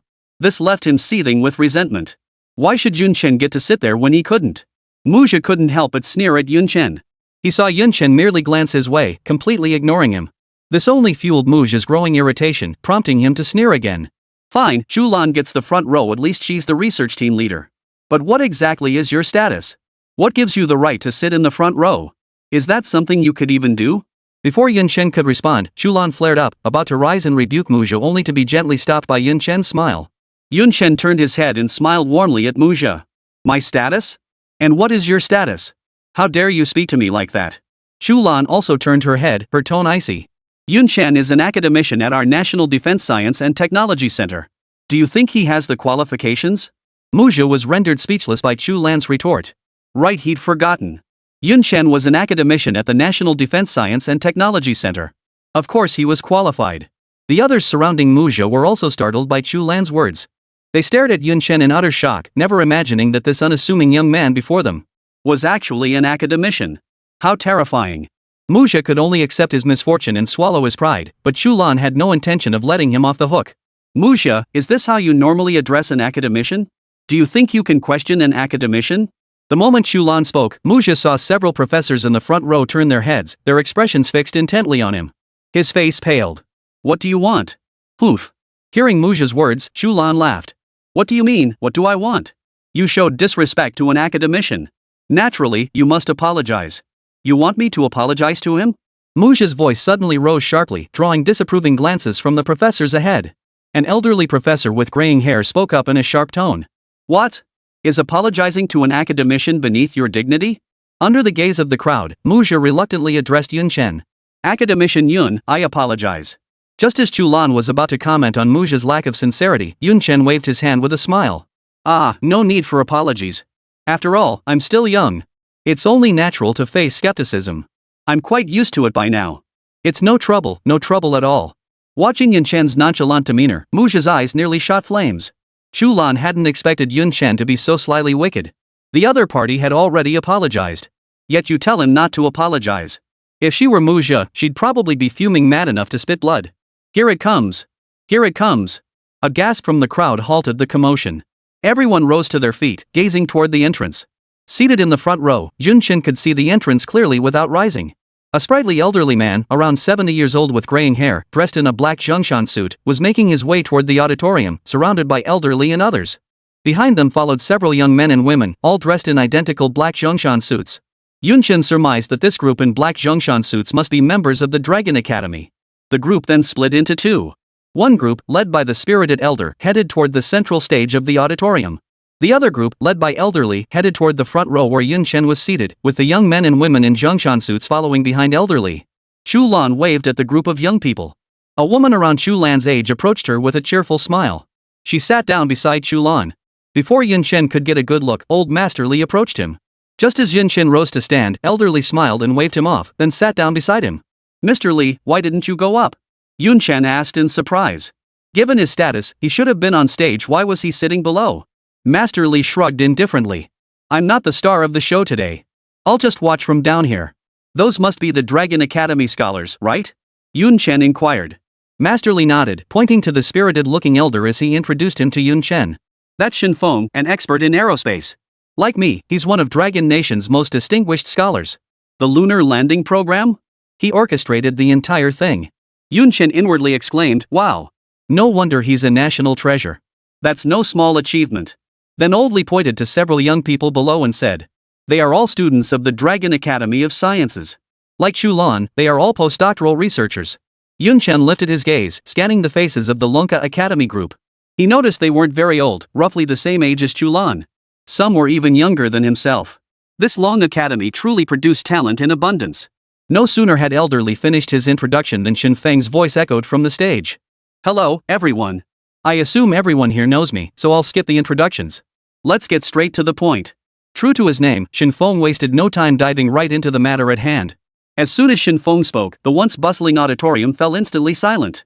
Every pair of ears was glued to his words. Such is the charisma of a national treasure. Before we begin today's lecture, I'd like to ask you all a question. You're all aware of the recent war between Bear Nation and Lion Nation, correct? The crowd responded in unison. Yes. As members of the National Defense Research Center, they naturally kept a close eye on international affairs. Shen Feng was unsurprised by their response. Yun Chen thought to himself that Shen Feng truly lived up to his reputation as a national treasure. Not only was his personal strength formidable, but his teaching skills were also exceptional. With just a few words, he had stirred up the crowd's emotions. Shen Feng continued. I trust you're all familiar with that famous airport battle. Today's lecture topic relates directly to that very airport battle. I ask you, if we were Bear Nation, how would we ensure victory in this campaign? Chapter 137, was the battle plan flawed?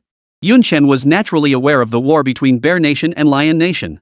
Logically, for an industrial powerhouse like Bear Nation, second only to the United States and ranked second on Blue Star, conquering Lion Nation should have been a piece of cake. Yet this war had dragged on for 2 years. The reason? The United States had been quietly supporting Lion Nation behind the scenes, continuously supplying them with advanced weaponry.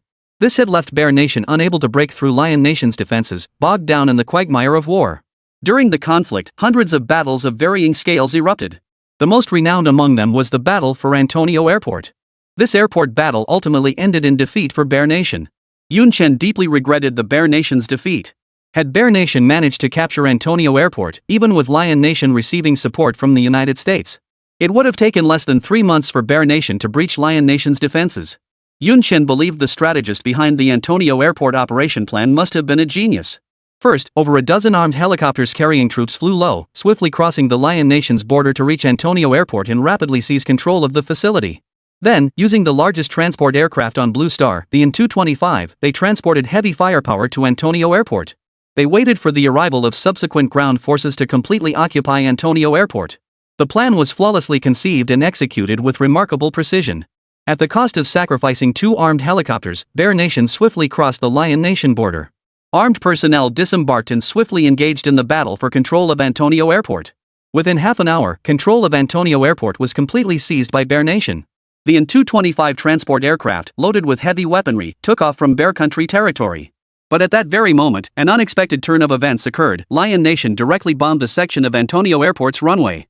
This rendered the An-225 unable to land safely, forcing it to attempt a hard landing. It ultimately crashed. Without their heavy firepower, the armed forces of Bear Nation stationed at the airport were unable to withstand the counterattack from Lion Nation's follow-up troops. While Bear Nation's ground forces were still en route, all armed personnel at Antonio Airport were wiped out. In that battle, Bear Nation lost over a dozen armed helicopters, 1 An-225 transport aircraft, and a highly equipped squad. This was a significant blow to Bear Nation. Had the An-225 not crashed, Bear Nation might not have been defeated. Bear Nation's armed personnel might have held out until the ground forces arrived. This was a point everyone understood and found regrettable. Yun Chen didn't understand why Shen Feng asked that. Shen Feng glanced at the eager crowd below the stage, smiled faintly, and spoke. Heck, everyone, feel free to voice your thoughts. No need to hold back, speak freely. No sooner had Shen Feng finished speaking than someone eagerly stood up and spoke up. After securing control of the airport, we should deploy heavy forces to protect the runway, rather than spreading our forces thin by deploying them everywhere. Another voice chimed in. We should double the number of helicopters, all equipped with heavy firepower. Everyone had their own opinions, but they all agreed that the failure stemmed from Bear Nation's lack of heavy firepower, which prevented subsequent plans from being executed as intended. But this was clearly not what Shen Feng wanted to hear. He listened to everyone's opinions, smiling silently without a word. Muzha glanced at Yun Chen seated before him, a cold sneer rising in his heart. Oomph. Aren't you an academician? Surely you have some extraordinary solution? Muzha rose to his feet and declared in a clear voice. I believe the battle plan for the Antonio Airport campaign was fundamentally flawed. The remark immediately sent ripples of astonishment through the crowd. Who is this guy? He's actually saying the Bear Nation's battle plan is flawed? That's bold. Put. What's so bold about that? Just trying to stir up trouble to get the Dragon Academy's attention. Just a clown. Amidst the chorus of mockery, Muzha remained utterly unfazed, his expression as calm as ever. Yun Chen shot Muzha a surprised glance. This battle plan was universally acknowledged as flawless. It had simply failed to execute successfully. He never expected Muzha to declare the entire plan utterly flawed. Yet despite his surprise, Yun Chen harbored no contempt for Muzha. After all, Yun Chen was a novice when it came to military strategy. Perhaps Muzha had some valuable insights to offer. Muzha noticed the surprise in Yun Chen's eyes and thought to himself. Surprised now? You'll be even more surprised later. Shen Feng was also intrigued by Muzha's unconventional remarks. Leaning forward slightly, he smiled at Muzha. Young man, what's your name? Muzha naturally caught the hint of delight in Shen Feng's eyes. He replied cheerfully. Hello, Professor Shen. My name is Muzha. Muzha? Shen Feng's pupils visibly contracted upon hearing the name. Shen Feng glanced at old Master Li below the stage. Li gave him an imperceptible nod. The subtle exchange between Shen Feng and old Master Li did not escape Yun Chen's notice. Immediately afterward, Yun Chen observed Shen Feng's gaze toward Muzha shift. It was no longer the look reserved for an ordinary classmate. Instead, it was the gaze reserved for an exceptional junior. It seemed Chu Lan was right. Muzha's father was indeed connected to the Dragon Academy. Muzha, huh? Nice name, Shen Feng complimented him. He continued. Share your thoughts. The members of the National Defense Technology Center were utterly disgusted to hear Professor Shen actually compliment Muzha's name. Felt utterly disgusted. Their disdainful glances toward Muzha grew even more pronounced. They believed he was merely trying to grab attention with unconventional remarks like this. They didn't believe Muzha could offer anything worthwhile. Paying no heed to the stares, Muzha cleared his throat and spoke. I believe we should first deploy the An-255 transport aircraft to patrol the border region of Lion Country. Once the armed helicopters have filtered across the border, the An-255 should follow closely behind. That would be the perfect tactic. As soon as Muzha finished speaking, the others looked even more dismissive. Is this what you meant by declaring their entire battle plan utterly flawed? This is practically identical to their operational plan, isn't it? And you have the audacity to declare theirs utterly wrong. How shameless. Do you think Lion Nation's reconnaissance system is just for show? Letting the An-255 loiter along the Lion Kingdom's border. Does Lion Nation look like a pushover? Do you think they're oblivious to your intentions? The Bear Nation devised this entire operation plan with one key element: surprise. With your plan, the moment you're in 255 reaches our border, we'll blow up the airport. You might as well pack it in and fly straight back home. Shenfeng froze for a moment upon hearing Muja's response. Cough, cough. Shenfeng coughed for a long while, unsure how to begin. Chapter 138, You will become a national hero. Finally, he could only sigh helplessly. It's a decent idea. Shenfeng waved his hand, gesturing for Yun Chen to sit down. Shenfeng's gesture drew uproarious laughter from the crowd. Their gaze toward Muja was like looking at a clown. Hearing Muja's response, Yun Chen was taken aback. The Muja he knew always valued his pride above all else. How could he possibly make a fool of himself in public?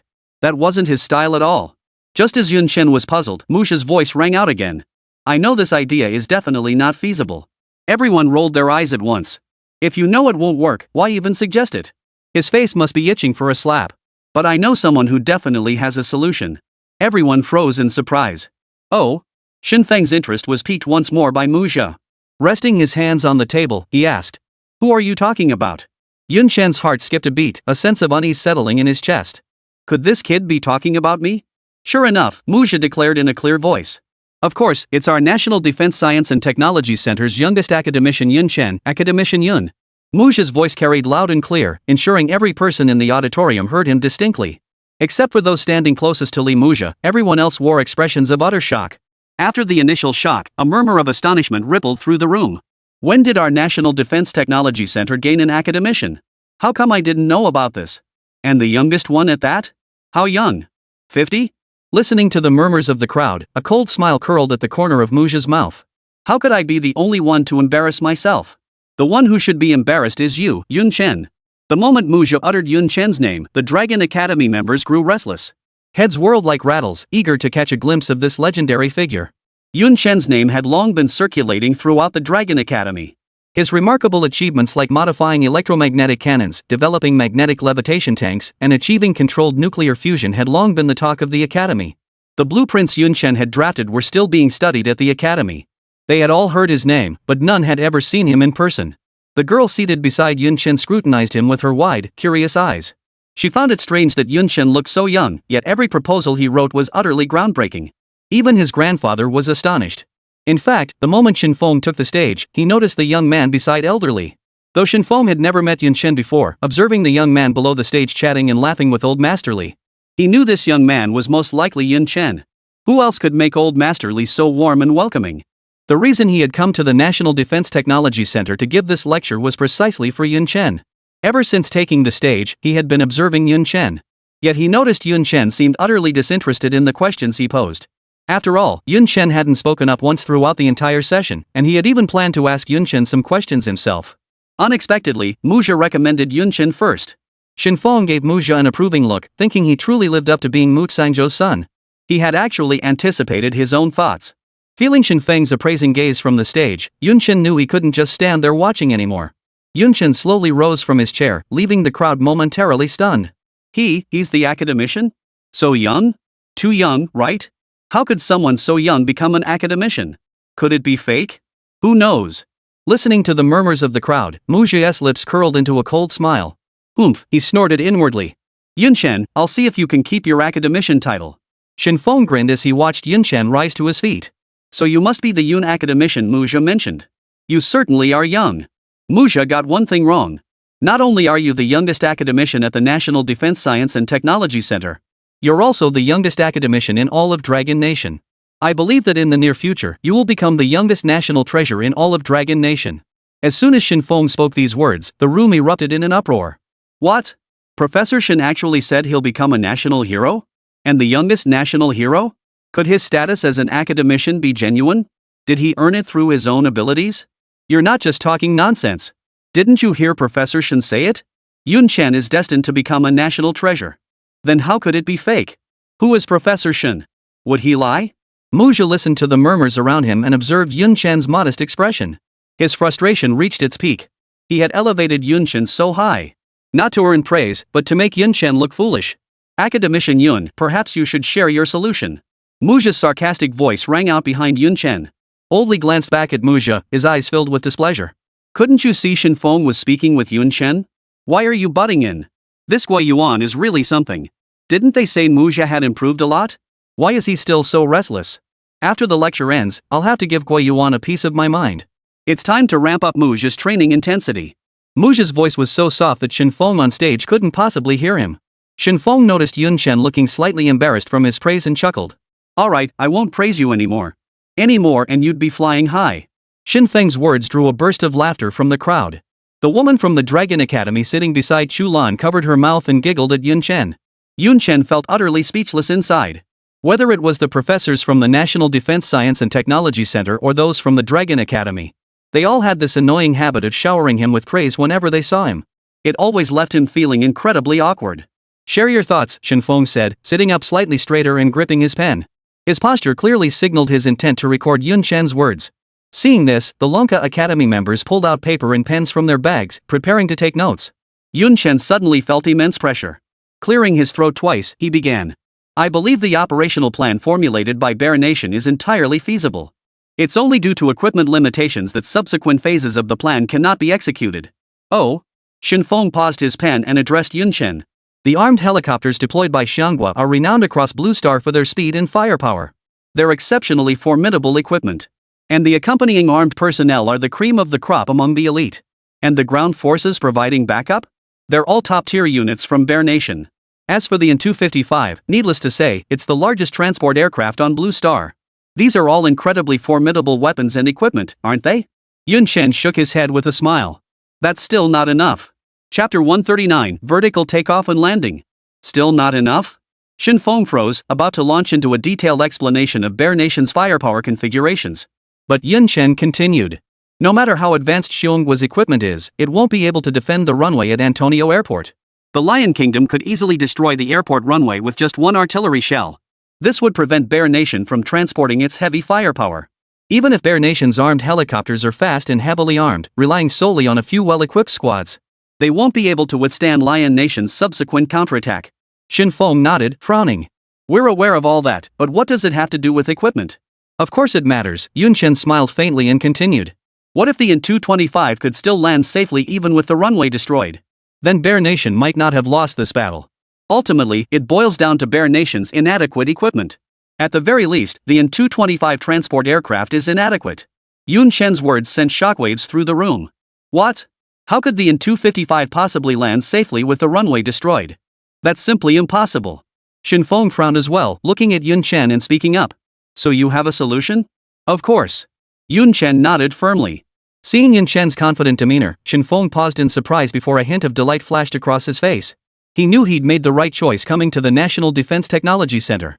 Shen Feng believed Yun Chen had a solution, but others did not. Take Muja behind Yun Chen, for instance.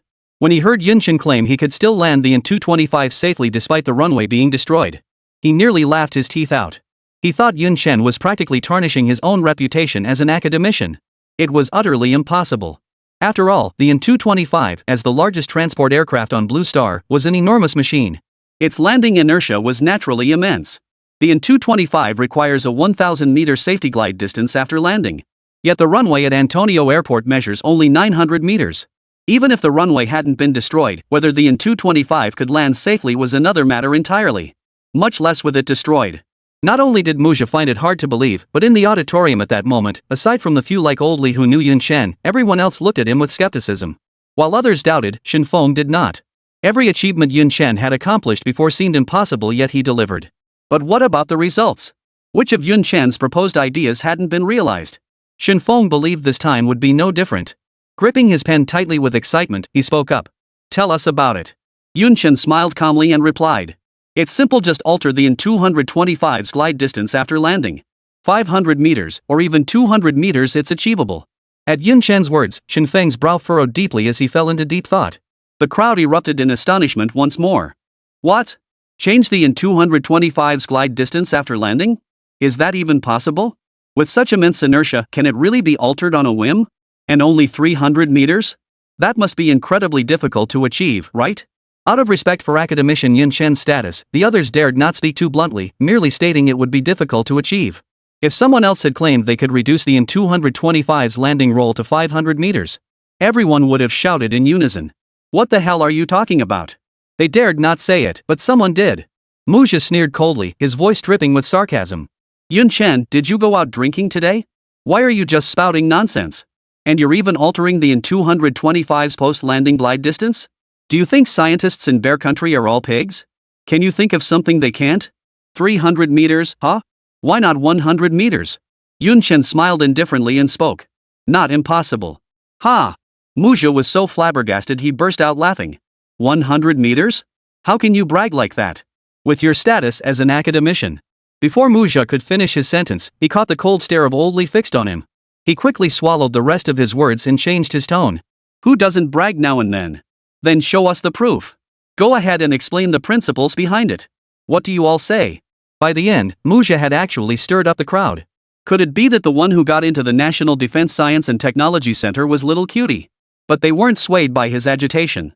But the looks they shot at Chen seemed to say, "We'll believe you if you explain the principle, but otherwise, we won't." Feng, snapping back to attention, frowned slightly as he addressed Chen. What evidence do you have that this is achievable? How exactly would you go about implementing it? As soon as Feng finished speaking, everyone perked up, turning their attention to Chen.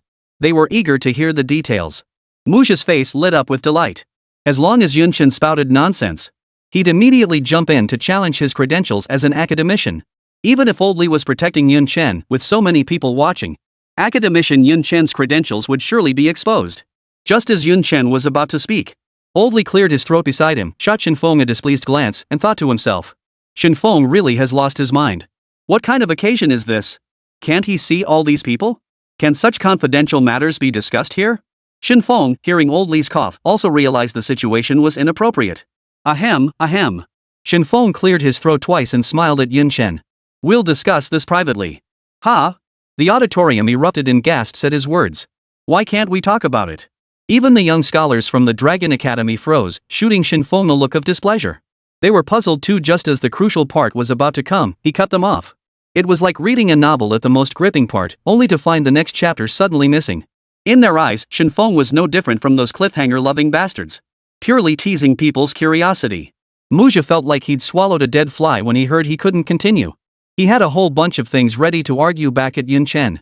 But unexpectedly, he wasn't given the chance to speak. Damn it! Fei paid no heed to the collective groans, smiling at Chen instead. What if the entire airport runway were blown to smithereens? How would the In-225 land then? Simple enough, Chen replied calmly. Change the In-225's landing method. Change the landing method? Feng froze, puzzled. What method? Chen smiled faintly and explained. Modify the In-225's takeoff and landing method to vertical takeoff and landing. That way, whether there's a runway or not, the In-225 can land safely. All it needs is an open area. The Lion Kingdom couldn't possibly have bombed every single open space, could they? Naturally, no one answered Chen's question. They were all stunned into silence by his words. Not even Feng was an exception. Chapter 140, are we leaving too? Vertical takeoff and landing? That's a transport plane, not a helicopter. Vertical takeoff and landing for a transport plane? Isn't that a bit of a stretch? Muzha's mouth stretched wide enough to reach his ears the moment Chen uttered the words vertical takeoff. Chen, you haven't been drinking, have you? Did you take the wrong pills today? Do you even know what you're saying? Vertical takeoff and landing. You're really full of it. Not only did Muzha find it hard to believe, but even Old Lee and Chu Lan looked at Chen with puzzled expressions. They too sensed something was off about Chen. The entire auditorium was the same mouths agape, faces frozen in utter disbelief.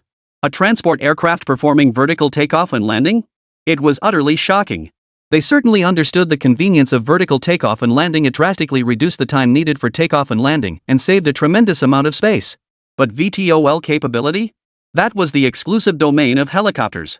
The reason aircraft carriers were so massive, with decks built so wide and straight, is precisely to accommodate fighter aircraft takeoffs and landings. Now you're telling me they can modify the In-225's takeoff and landing method to vertical? That's pure nonsense, isn't it? Fighters are far smaller than transport planes.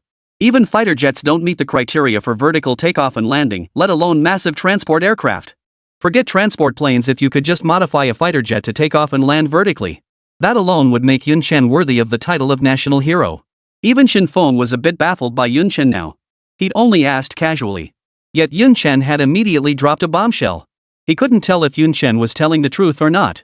If we're talking modifications, altering the In-225's glide distance might be somewhat plausible. But claiming it could perform vertical takeoff and landing? That was pure fantasy. If it could truly take off and land vertically, why bother altering the glide distance? Why bother with glide distance at all?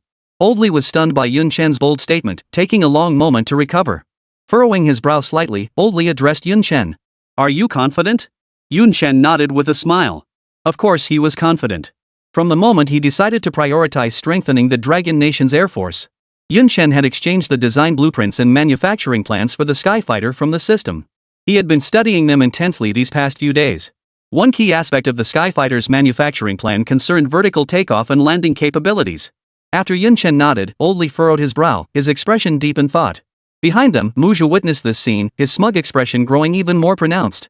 Even Old Li felt Yun Chen was blowing his own horn too far. Can you even keep your title as an academician? Yun Chen, you. Before Muzha could finish his sentence, Old Li charged onto the stage with a speed defying his age. Muzha was instantly stunned. What the hell?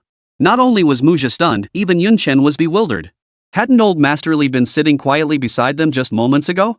When did he leap onto the stage? Shin Feng watched Old Masterly charging toward them and was startled as well. He wondered, what the hell is this old guy up to? First you refused to come up when asked. Now you're in a hurry? Before Shin Feng could react, Old Li picked up the microphone in front of him and announced in a clear voice. The lecture is cancelled. Everyone must evacuate the auditorium within 3 minutes. Everyone. The moment Old Li finished speaking, an uproar erupted among the crowd. What's going on? Wasn't the lecture supposed to be given by someone from the Dragon Academy today? But the lecture hasn't even started yet. Why are we being asked to leave now? Could what he said about vertical takeoff be true? Can this transport aircraft really take off vertically? No way. This is clearly just bragging and Old Li believes it? The lecture isn't happening? That's going too far, isn't it? Despite their grumbling, Old Li's word was gospel at the Defense Science and Technology Center. Though deeply reluctant, everyone obediently left. But Muzha stayed put, sitting in his chair with a dark expression. He suspected Old Li had simply lost his mind. This was clearly Yun Chen talking big, couldn't he see that? Clear the room? He wasn't leaving. He wanted to hear if Yun Chen could actually back up his claims. Soon, the auditorium emptied completely, leaving only a few professors in the front row and the Lunka Academy members including Muzha, of course. Due to the angle, Old Li didn't notice Muzha in the second row. After a moment's contemplation, Old Li addressed the professors in the front row. You may all leave as well. What? The professors looked utterly stunned. Are we leaving too? They had assumed that Old Li didn't mean them when he said everyone. Seeing Old Masterly nod, they had no choice but to rise and leave. The professor who had earlier lectured Muzha was startled to see him still seated in the second row. He wondered, why hasn't that kid left? Didn't he see that even us old folks were being shooed out? Why are you still sitting here? What was most infuriating was that the kid was actually smiling at him. What the hell are you smiling about? The professor growled at Muzha. What are you still doing sitting here? Didn't you hear what Professor Li just said? Do you need me to repeat it for you? Muzha ignored him, stood up, and addressed Old Master Li. Professor Li, I'd like to stay and listen. Shin Feng, who had been standing nearby, saw that it was Muzha who had risen. He was just about to suggest that he stay and listen. But then he saw Old Master Li frown slightly and speak. Muzha, you should go back today. There will be other opportunities. Seeing that Old Master Li had spoken, Muzha could only glance at Yun Chen with reluctance before picking up his notebook from the table and turning to leave. Shin Feng exchanged a puzzled glance with Old Master Li but made no comment. After all, Muzha was now part of the National Defense Science and Technology Center. He had no right to pry. After the Defense Science and Technology Center personnel had all departed, Old Li shot Shin Feng a displeased look. He thought to himself, how can you be so inconsiderate, old man? Didn't you see everyone's gone? What's your problem? Do I have to kick your people out too? Shin Feng didn't immediately grasp Old Man Li's meaning. He assumed Old Man Li was scolding him for not being careful about confidentiality. Shin Feng spoke up. What's the rush? Don't you think I know how important this is? I was just about to have Yun Chen take a seat. I was thinking we should finish the lecture first and discuss it privately afterward. Who knew you'd be in such a rush? Just kick everyone out? What lecture? Old Li's eyebrows shot up. How can you possibly continue this lecture now? On this point, Old Li was right. When he heard Yun Chen say he had a way to alter the In-225's glide distance, that was all he could think about. Not to mention Yun Chen's proposal for vertical takeoff and landing. He had absolutely no desire to continue the lecture. Just as Shin Feng was deep in thought, Old Li continued. What about your people? Chapter 141, is the Dragon Academy that impressive? What do you mean, my people? Shin Feng froze in surprise. What do you mean, what about them? Shin Feng's eyes widened in disbelief as he stared at Old Li. You mean, our Dragon Academy people have to leave too? Old Li couldn't help but chuckle upon hearing this. What's wrong with your Dragon Academy people? Do you guys at the Dragon Academy have more brains than us at the Defense Science and Technology Center? What gives you the right to stay?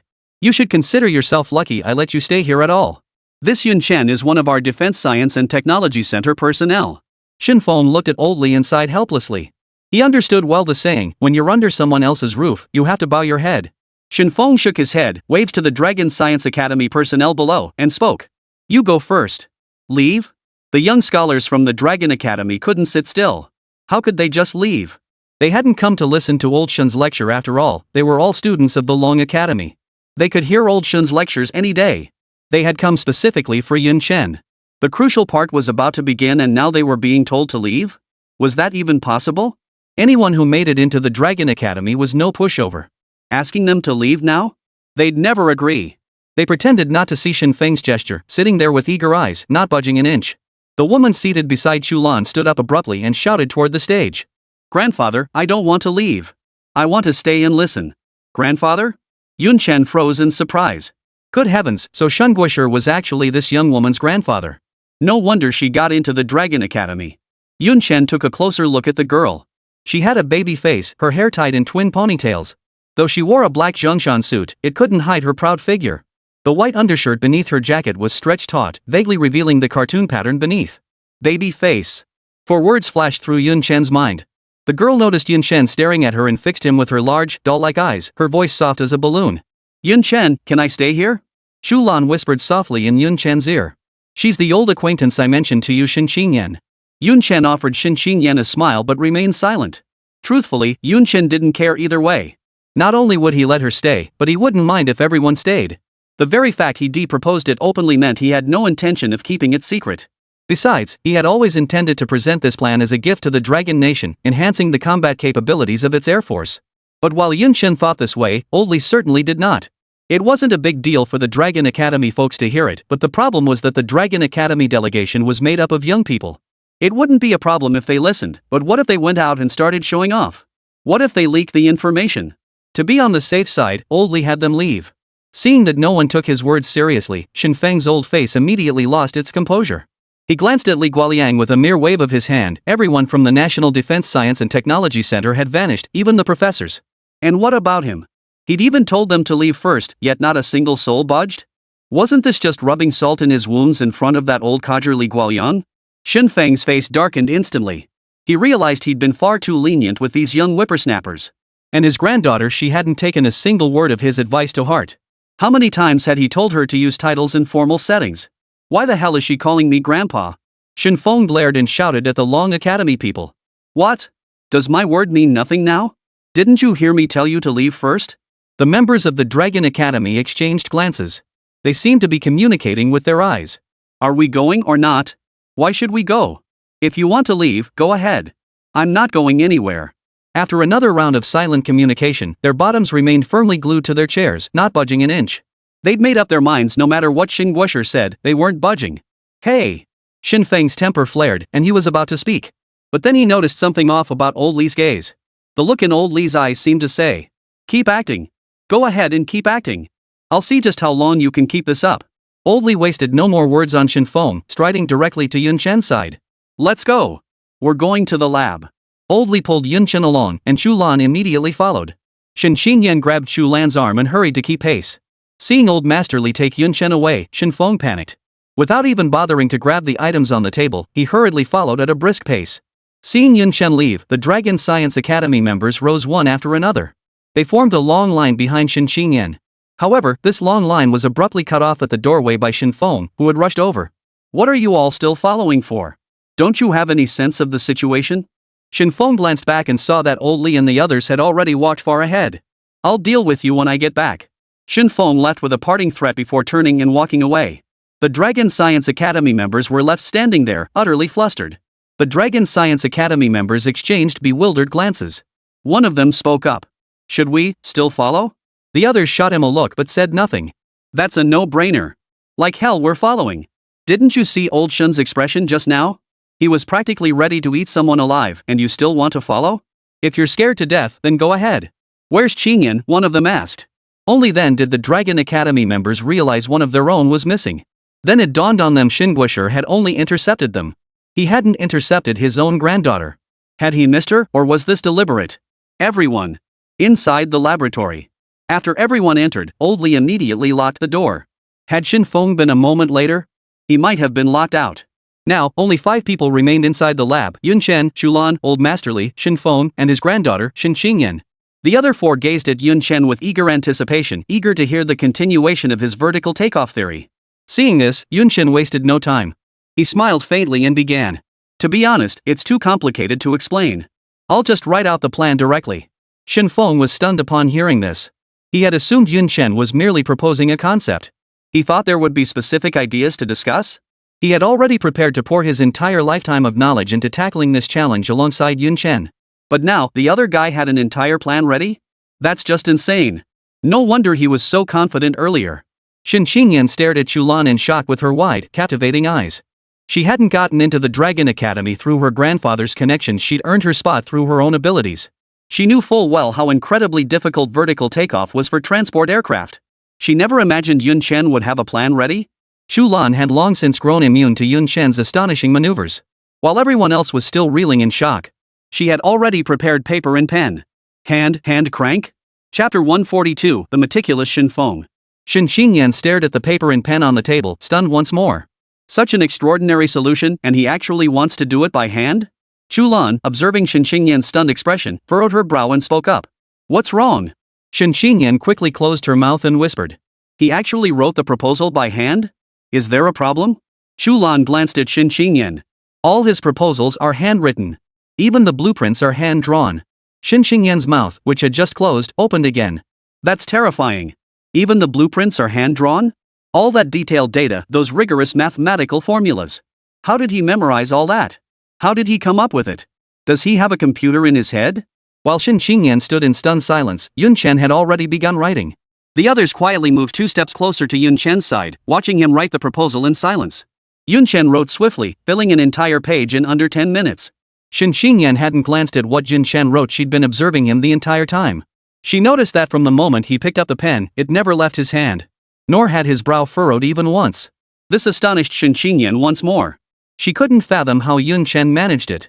Such an extraordinary solution, did he just write it down without even thinking? Even if he were copying, shouldn't he pause?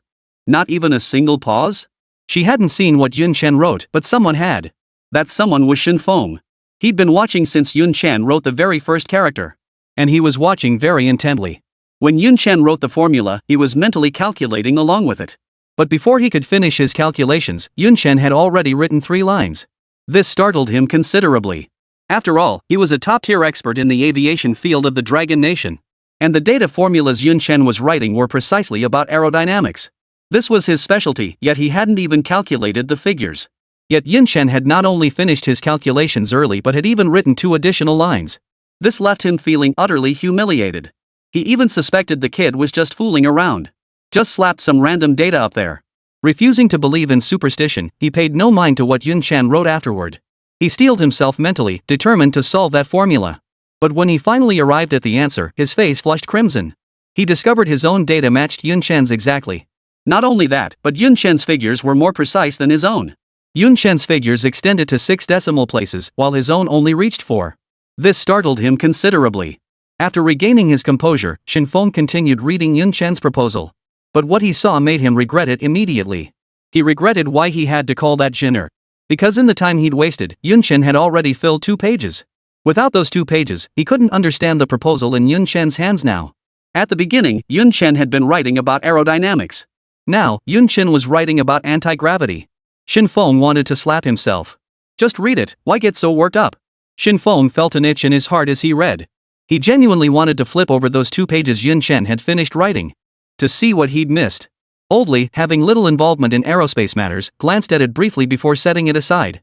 But seeing Xin Feng's face turn pale and then flushed, he couldn't help but find it amusing. Fortunately, there weren't many VTOL proposals, and Yun Chen finished writing in about 2 hours. Xin Feng endured a full 2 hours of agony. The moment Yun Chen set down his pen, Xin Feng couldn't wait to take a look. His hands weren't as quick as Mr. Li's. As the proposal vanished from the desk, Xin Feng's eyes instantly turned red. Li Guoliang. Hand it over. If you can read it, go ahead and take it. Yun Chen was startled by Xin Feng's roar. Oldly, however, paid Shinfeng no mind and addressed Yunchen instead. Is this plan feasible? Yunchen pondered for a moment before speaking. It should be. Should be? Oldly frowned. Yunchen continued. I'm not entirely clear on the specific parameters of the IN-225, so I can't say for certain. Let's run the calculations on the supercomputer. I don't think there should be any major issues. Then let's verify it. Oldly grabbed the proposal and headed out. This left Shinfeng in a panic. His eyes bloodshot, he stood before Oldly. He looked ready to fight him. Oldly couldn't help but chuckle inwardly. Why the rush? Showing it to you now would just be a waste of time, wouldn't it? Wait until the verification is complete before you look. Shinfeng realized Li Guoliang had a point. Earlier, he'd been stuck for ages trying to figure out that formula. That's why he hadn't grasped the subsequent plan. Once the verification is complete, I'll be the first to see it. After watching Oldly nod with a smile, Shinfeng finally stepped aside. After Oldly left, Shinfeng immediately swarmed over, bombarding Yunchen with questions. Shin Qingyan, equally curious, chimed in from the side. How did you obtain the data for that formula just now? And with such precision? How did you come up with this solution? Didn't you even think about it when you wrote it? Yunchen was getting a headache from all the questions. He couldn't exactly say, guys, I'm not like you, I've got a system. That proposal I just came up with? I copied it from the system. That proposal was copied straight from the system. Yunchen could only refuse to answer by claiming he was too tired. The two of them also felt that Yunchen's mental energy had indeed been overtaxed, so they dropped the matter. Muzha, standing at the door of the confidential room, flashed a glimpse of ruthlessness in his eyes. He then inserted the key into the lock of the confidential room. With a click, the door swung open. Muzha glanced up at the surveillance camera overhead before pushing his way inside. But on the other end of the surveillance feed, the screen was blank. Long before Muzha arrived at the confidential room, he had already used an electromagnetic interference device to sabotage the surveillance system. He had been preparing for this day for a long time. After entering the confidential office, Muzha headed straight for the innermost section, where a row of filing cabinets labeled State Secret stood. Muzha halted his steps and began meticulously sifting through the files on the shelves. Soon, he found what he was looking for. Holding the document titled Electromagnetic Cannon Range Extension Design Proposal, a cold smile spread across Muzha's lips. Yunchen, I'll see how you die this time. Muzha hastily pulled out his phone and snapped a series of photos of the documents in his hands. He then carefully returned the documents to their original positions. After completing all this, Muzha strode out of the confidential office and locked the door. Only after Muzha's figure vanished from the office doorway did the overhead surveillance camera resume normal operation. Near a remote public phone booth. State Security Bureau. I want to report someone leaking state secrets. Chapter 143, I want 1 billion. A car drove by, its headlights illuminating Muzha's cold, grim face.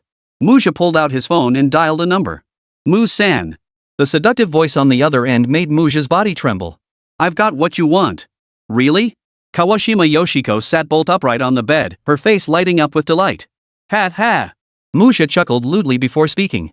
Today, I'm not just going to play trapeze artist, I'm going to play Star Wars. Kawashima Yoshiko, ugh, you're so annoying. You can play whatever you want. After the call ended, the enchanting charm and docility vanished from Kawashima Yoshiko's face, replaced by a bone-chilling coldness. Play? I've let you play for far too long. Today is the day you die. Muttering under her breath, Kawashima Yoshiko dialed the number on her phone. Father, Makuz has obtained the item. Ha ha ha ha. Kawashima Kuma laughed twice before speaking. Excellent. Once the item is in hand, send it back to the homeland immediately. Send it back to the homeland? Kawashima Yoshiko paused in surprise. You don't need me to return? Are you leaving Mokotetsu behind? Of course. Kawashima Kuma replied without hesitation. I have reliable intelligence that Dragon Nation's recent research extends far beyond just the electromagnetic cannon. You remain undercover and recruit Muzha to our side. Steal all of Dragon Nation's research. But Kawashima Yoko's words were cut off by Kawashima Kumai. Yoshiko.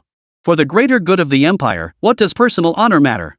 Whatever Muzha demands, grant it all. Show him your true talents and make him fall at your feet. Yes. Kawashima Yoshiko nodded vigorously into the phone. Ding dong. Ding dong. Shortly after Kawashima Yoshiko hung up the phone, the doorbell chimed. The door opened. Smack. What greeted Kawashima Yoshiko was a resounding slap across the face. Ha ha ha. Muzha burst into laughter, staring at the bright red handprint on Kawashima Yoshiko's face. Damn it. Get on your knees. Kawashima Yoshiko obediently complied. Ha ha ha ha. Muzha laughed maniacally. Seeing Kawashima Yoshiko's submissive demeanor, his sense of conquest reached its peak. His gaze lingered on the expanse of snow-white skin across her chest and the deep valley between.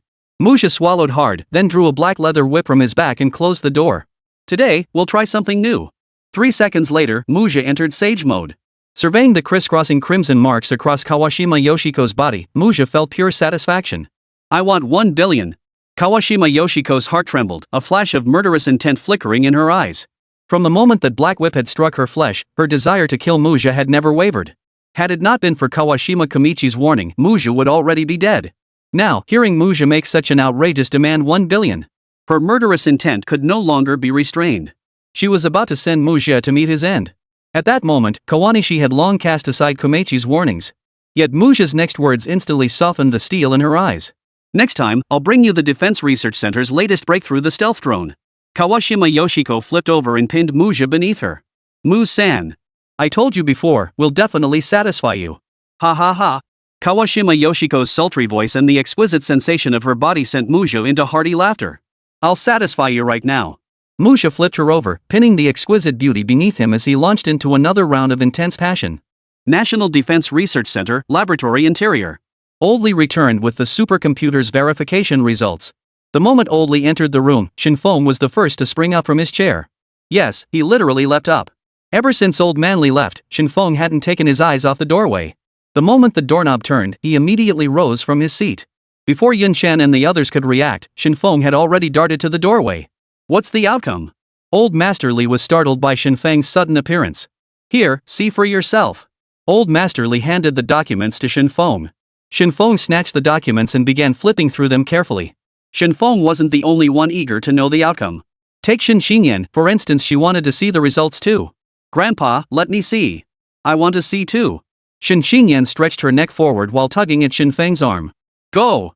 Go! Get out of the way. Shinfeng was growing impatient with his granddaughter's clinging. I'm going to see it. Shin Xingyan wasn't the least bit afraid of her grandfather. Instead, she tightened her grip even more. Watching his granddaughter, Shinfeng felt both love and frustration.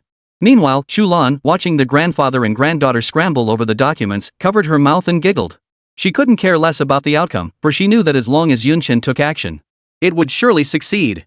Oldly stepped before Yun Chen and addressed him directly. The outcome is feasible. His gaze toward Yun Chen held a complex mix of admiration, confusion, and doubt. He couldn't fathom how the person standing before him, clearly just a sophomore in college, yet the proposals he'd written and the physical prototypes he'd modified were not both revolutionary to the scientific community? Was Yun Chen born for science? A natural-born tech prodigy? How else could his proposals be one more insane than the next? Yun Chen sensed something off in Oldly's gaze. Furrowing his brow slightly, he spoke up. What's wrong, elderly? Is there a problem with the proposal? Oh. Snapping back to attention, Oldly smiled warmly. The plan is fine. It's just that we'll need to trouble you to handle the physical manufacturing. There are some data points we haven't fully researched yet. Yun Chen had been wondering what the problem was. He smiled and nodded, assuring him it was all taken care of. Ah. Oldly sighed and spoke. I'm getting too old and useless. I can't even help you with this small task, forcing you to handle it personally. Before Oldly could finish, Yun Chen cut him off. Mr. Lee, please don't say such things. Your contributions to the Dragon Nation are evident to all. Without you, how could the Dragon Nation have achieved its current prosperity and strength? Without pioneers like you to lead the way, how could we possibly have developed these solutions? Old Master Lee smiled warmly, patted Yun Chen's shoulder, and said nothing. I'm no match for you. These unspoken words lingered in his heart. A sudden cry of alarm startled the two men in conversation. Chapter 144, 95% feasibility? It really is feasible. It's actually feasible. Anti-gravity is real. The one screaming at the top of his lungs was none other than Shinfeng, who had just reached the end of the report. Shinfeng couldn't take it anymore. Shin Xingyan kept nudging him from the side.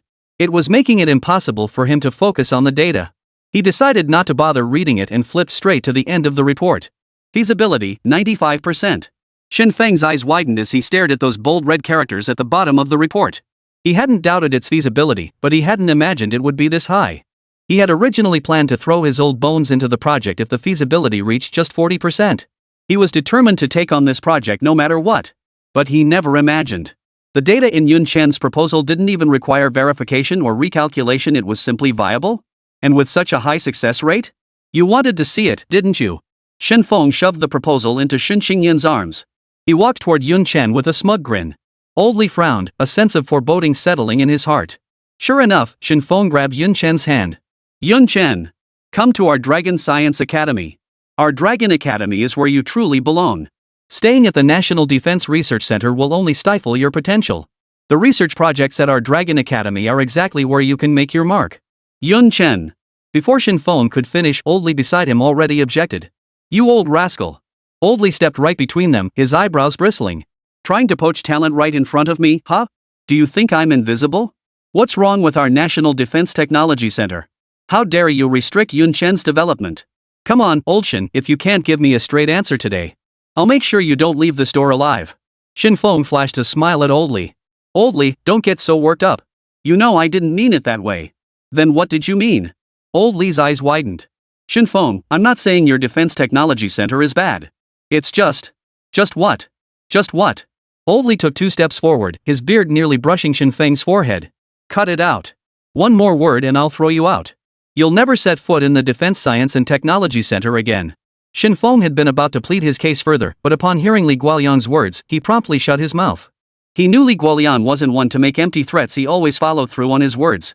He couldn't afford to be expelled now that the feasibility report was complete. Sample production was imminent. He was about to witness history. How could he be kicked out? Shen Feng gave Yun Chen a quick wink. As if to say, Old Li is here today. This isn't the time for talking. We'll talk another time. Yun Chen responded with a smile directed at Shen Feng. Old Li shot Shen Feng another glare before addressing Yun Chen. Let's not delay. We should begin now. Yun Chen nodded with a smile, indicating his agreement. Shen Feng heard this and his expression instantly stiffened. He knew exactly what Li Guoliang meant by begin. Soon after, Old Li and his group left the laboratory. No sooner had they descended the stairs than they spotted several professors, led by Gui Yuan, waiting eagerly below. Since Gui Yuan and his colleagues were from the physics department, today's lecture didn't align with their field, so they hadn't attended. But that didn't stop them from hearing the news. Upon hearing what had transpired during the lecture, they immediately headed straight for the laboratory. Upon their arrival, they caught sight of Professor Li hurrying toward the supercomputing room with a stack of documents in hand. They immediately surrounded him, eager to see what groundbreaking solution Yun Chen had devised this time. But Professor Li paid them no mind, striding straight toward the verification lab. This only heightened their curiosity. When Professor Li returned, he still ignored them, simply taking the report and leaving. Seeing the verification report in his hands, Gui Yuan felt an urge to intercept it. But he restrained himself.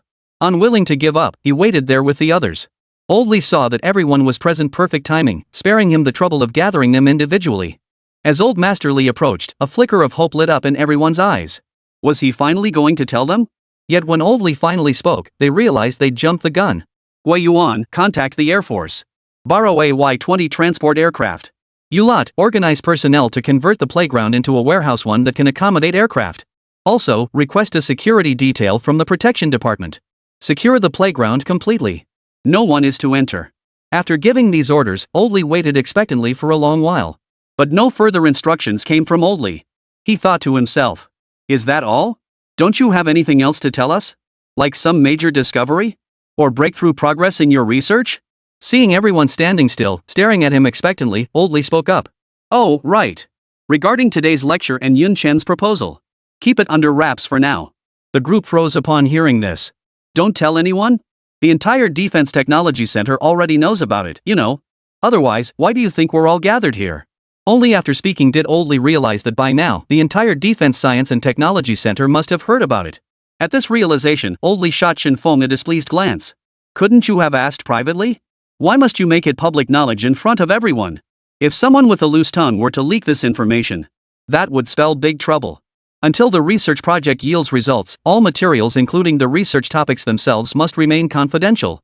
Should any leak occur, all experiments must be halted immediately and all data destroyed. This is a consensus known to all researchers.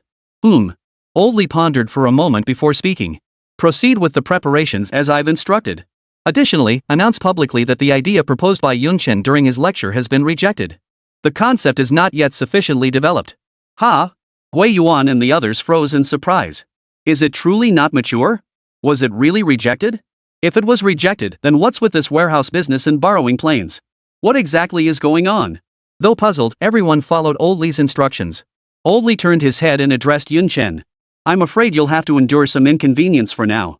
Yun Chen waved his hand dismissively, indicating it was no big deal. Ah! Old Li sighed. He could easily imagine how the news would spread. How the personnel at the National Defense Technology Center would speculate about Yun Chen. Human nature was complex indeed. And Yun Chen, becoming an academician at such a young age, was bound to stir envy in some quarters. But the moment the Y-20 took flight from the Defense Science and Technology Center, all rumors would be proven false. Isn't he being a bit too sensitive? Chapter 145, Old Li's own grandson? Shen Feng furrowed his brow slightly and addressed Old Li. Ah. Old Li sighed softly. Sensitive it may be, but when it comes to scientific research, it's better to err on the side of caution. Shen Feng nodded, saying nothing more. Beside them, Shen Xingyan frowned slightly, tugging at Shen Feng's arm in confusion. Grandpa, why did Old Li do that? Even if it leaked, what difference would it make? The core data and plans are all still in our hands, aren't they? As long as those aren't leaked, isn't that enough? Shen Feng smiled and replied. The research world is incredibly complex. Take our current vertical takeoff and landing project, for instance, it got leaked. Immediately, rumors start circulating within the scientific community, claiming they've been researching VTOL all along and made such and such progress. Then they'll fabricate some fake data to back it up. So even if we actually succeed in our research to outsiders, it would merely be seen as building upon others' work, not our own original achievement. Not only would the impact be much smaller, but we'd be doing someone else's bidding for free. Ha! Shen Qingyan froze. Are there really people that shameless? Shen Feng laughed heartily. Shameless people? There are a dime a dozen in the research world. The whole lot of them in the United States. Gui Yuan and the others carried out their respective duties as instructed by Old Li. Soon, a massive warehouse was erected on the sports field. The Y-20 transport aircraft was also en route. Borrowing a transport aircraft from the Air Force under the name of the National Defense Technology Center proved surprisingly straightforward. Once everything was prepared, they proceeded as instructed by Old Li. They announced to the Defense Science and Technology Center personnel that Yun Chen's proposal from the lecture had been rejected due to lack of supporting data. Upon returning to the Defense Science and Technology Center, Muzhi immediately heard the news. A surge of elation flooded his heart. He immediately logged onto the Defense Science and Technology Center forum, where everyone was discussing the matter. Have you heard? That young academician's proposal got shot down. They say there's no corresponding data to support it. Dude, are you on 2G or something? We've known about this for ages, you just found out? What's there to discuss? If it's not feasible, then it's not feasible. Exactly what I expected. I knew it was impossible the moment I heard it. Just as I thought. Then why did Old Li kick us all out? So we couldn't keep listening to the lecture? Hey! You don't even have to ask. He's the youngest academician, so of course we had to spare his pride. Exactly. Exactly. He's an academician after all, how could he possibly embarrass himself in front of us? Muzhi stared at the hundreds of messages on his phone, his face turning green. What the hell is this nonsense? Can't you guys focus on the main point? Let me add fuel to the fire. With that, Muzhi began typing. Ah, what a shame. Shin Guisher's perfectly good lecture, ruined like this. The moment Muzhi typed this, it instantly resonated with everyone. Exactly. Exactly. I had so many questions I wanted to ask Shin Guisher. Who didn't? Ugh. The more I talk about it, the angrier I get. It's all that academician Yun Chen's fault. Muzhi knew immediately there was potential here and kept typing. Put. What kind of academician is he? His age alone speaks volumes. Academician Li, didn't every single one of them earn their academician title through research achievements? And him? What research achievements does he have? Just a backdoor crawling parasite. People had already been skeptical about Yun Chen becoming an academician at such a young age. Now that someone was accusing him of backdoor deals, they suddenly perked up and started typing away. Dude upstairs? You know some inside scoop, huh? How do you know he pulled strings? Bro from above, spill the beans. Go ahead, speak freely, no need to hold back. If that's really the case, I'll report it to the authorities. Our National Defense Technology Center absolutely cannot tolerate such scum who climb the ranks through connections. Scientific research. It is inviolable. Right. I'll report this to the state too. Scientific research is sacred. Ha ha ha. Watching the indignant crowd on the forum, Muzhi couldn't stop laughing. He composed himself. Muzhi continued typing. I heard that. I heard it through the grapevine too. I heard this Yun Chen is old Master Li's grandson. The moment these words were spoken, the room erupted in an uproar. What? This Yun Chen is actually old Master Li's own grandson? That can't be right. I thought old Master Li only had a granddaughter. Where did this grandson come from? Falsely accusing a national treasure? That's jail time. Idiot. Muzhi cursed under his breath, then hurriedly typed. Back when Old Li was sent down to the countryside during the Cultural Revolution, he had an illegitimate son. This Yun Chen is the son of that illegitimate child. Muj's revelation exploded like a nuclear bomb across the forum, sending shockwaves through the community. Wait, what? What the hell am I seeing? Old Li had another illegitimate child? And his illegitimate son even gave him a grandson? No way? Is this for real? This is insane? It's highly likely it's true. Otherwise, how could that guy Yunchen be so young? How could he possibly be elected as an academician? And during today's lecture, it was Old Li who dismissed us. If Yunchen isn't his own grandson, why would Old Li protect him so fiercely? Muja lay on his bed kicking his legs in amusement, just about ready to fan the flames. But this guy had unexpectedly stoked the flames even higher. Scandal. Muja typed the 2 words on his phone. The forum exploded instantly. You bet, it's definitely a cover-up. I'm reporting this to the authorities. Exactly. Report it to the government. Inside the makeshift factory building, everyone was waiting for the Y-20's arrival. Chu Lan's phone kept buzzing with notifications. She picked it up and froze, thinking to herself. Why was the usually quiet forum so active today? As the head of the research team at the National Defense Technology Center, Chu Lan had naturally joined the Defense Science and Technology Center forum. Chu Lan clicked in to take a look, and what she saw startled her no end. Chu Lan glanced at Yun Chen, then at Old Li, her expression turning peculiar. This doesn't seem right either. What doesn't seem right? Shen Xingyan, seated closest to her, overheard Chu Lan's mutter. Curiosity piqued, she glanced at Chu Lan's phone. The content displayed made her gasp aloud. Yun Chen. You're actually Old Master Li's grandson? Yun Chen? Old Master Li? Shen Feng? Chapter 146. Do you masturbate often? The 3 people in the warehouse froze, stunned by Shen Xingyan's outrageous remark. Seeing this, Chu Lan quickly covered the phone and shot Shen Xingyan a reproachful glance. If you're going to peek, just peek. Why are you blabbing about it? Yun Chen and Old Li both looked at Shen Xingyan with puzzled expressions. Old Li wondered why she'd say such a thing. Yun Chen, however, wondered when he had become a grandson. Shen Feng's expression also changed abruptly as he hurriedly apologized repeatedly to Old Master Li and Yun Chen. My apologies, truly my apologies. My granddaughter has been spoiled rotten by me. I'll discipline her immediately. After speaking, Shen Feng stormed over to Shen Xingyan and scolded her. What nonsense are you spouting? I've spoiled you rotten. Go apologize to Old Li and Yun Chen.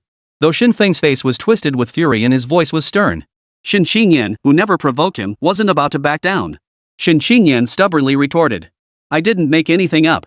Then, Shen Xingyan turned to Old Master Li with a smile. Old Li, did you have a bastard child too? Old Li's face instantly turned green. You. Shen Feng was so furious he pointed at Shen Xingyan, unable to speak for a moment. Shen Xingyan wasn't afraid of Shen Feng at all, she even stuck out her tongue at him. Chu Lan couldn't bear to watch any longer and quickly pulled Shen Xingyan aside, fearing she might blurt out something even more shocking. Stop talking nonsense.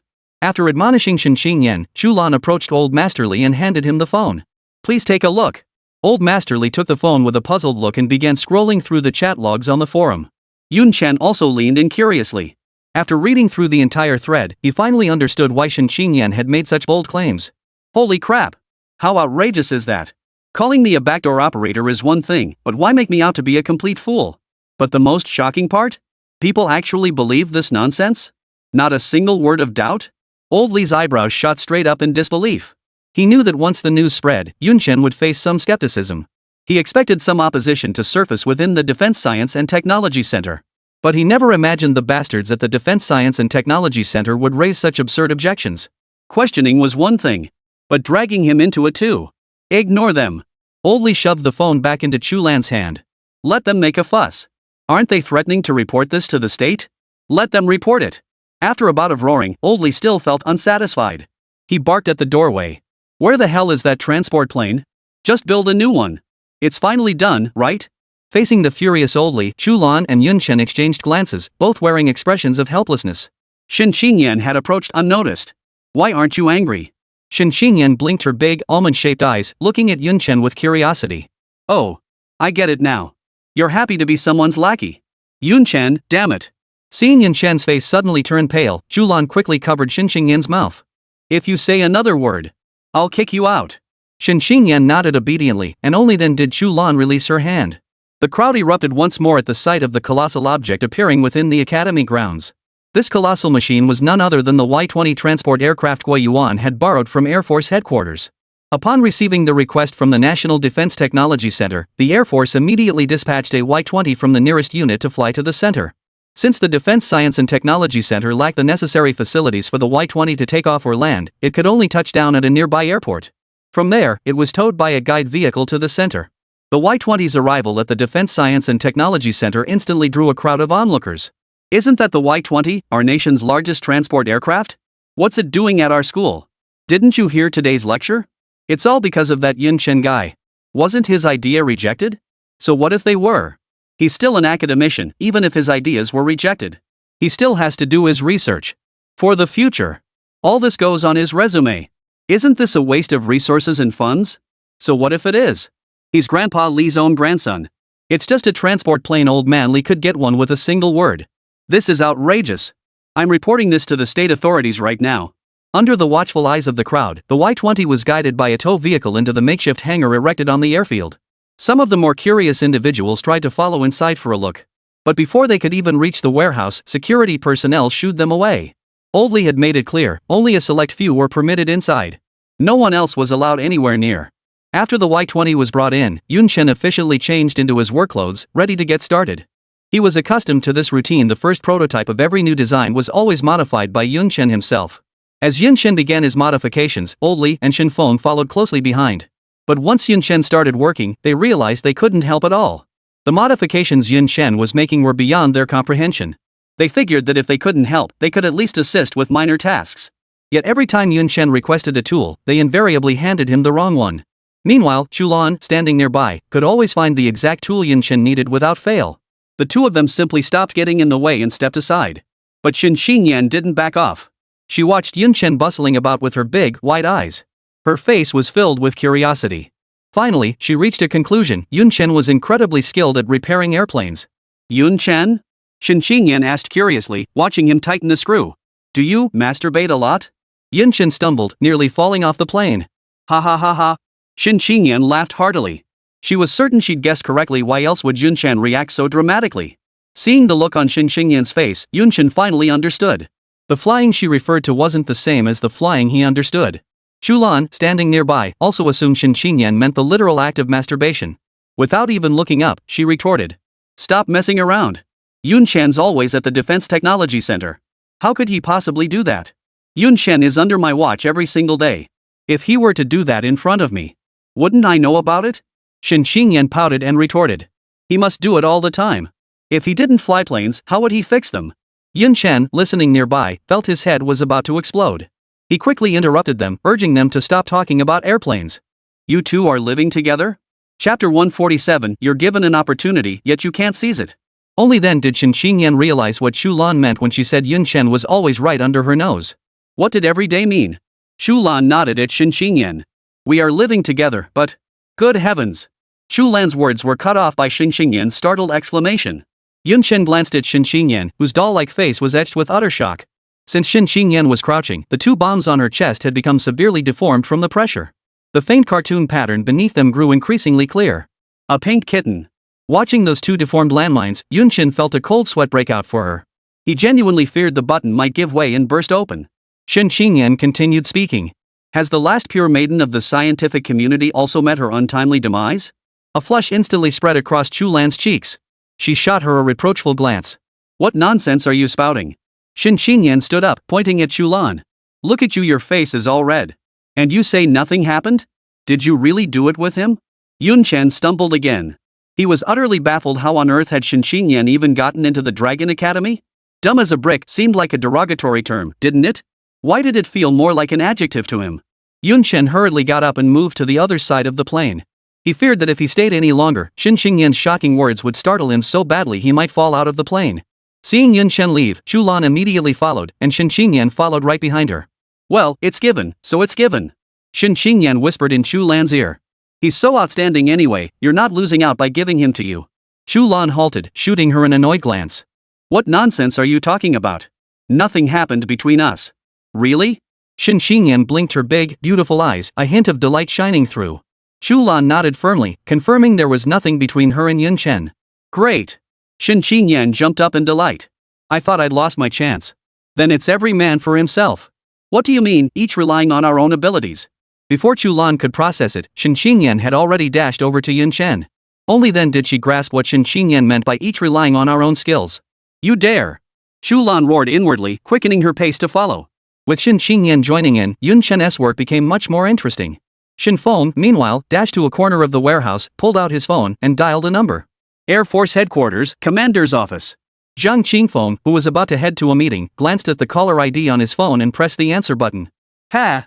Old Shin, what brings you to call me? Must be another fun little gadget you've developed. Rest assured, we'll give it our full support. Shin Feng spoke from the other end of the line. Alright. I know the Air Force has deep pockets, so cut the showboating.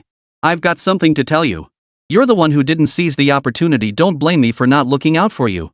Oh? Zhang Qingfeng lowered the hat he'd picked up. What's this about?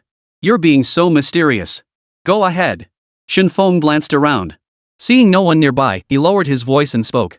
You know the Defense Technology Center borrowed a transport plane, right? Of course I know that, Zhang Qingfeng nodded.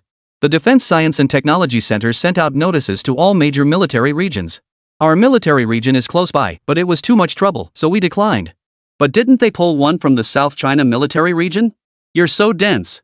Shen Feng scolded Zhang Qingfeng. Do you even realize what you missed? Report. The orderly opened Zhang Qingfeng's door and announced. Commander Zhang, everyone is present and waiting for you. Zhang Qingfeng waved him off, gesturing for him to wait. His brow furrowed slightly as he spoke into the phone with confusion. Old Shin, please be more specific. What exactly is going on? Shin Feng recounted the entire sequence, Yun Chen's handwritten proposal, the supercomputer's verification of its feasibility, and the current modifications underway. What? Zhang Qingfeng instantly lost his composure.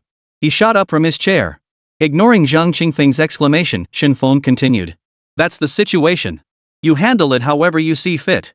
After finishing his sentence, Shin Feng hung up the phone immediately. Hello? Commander Shin?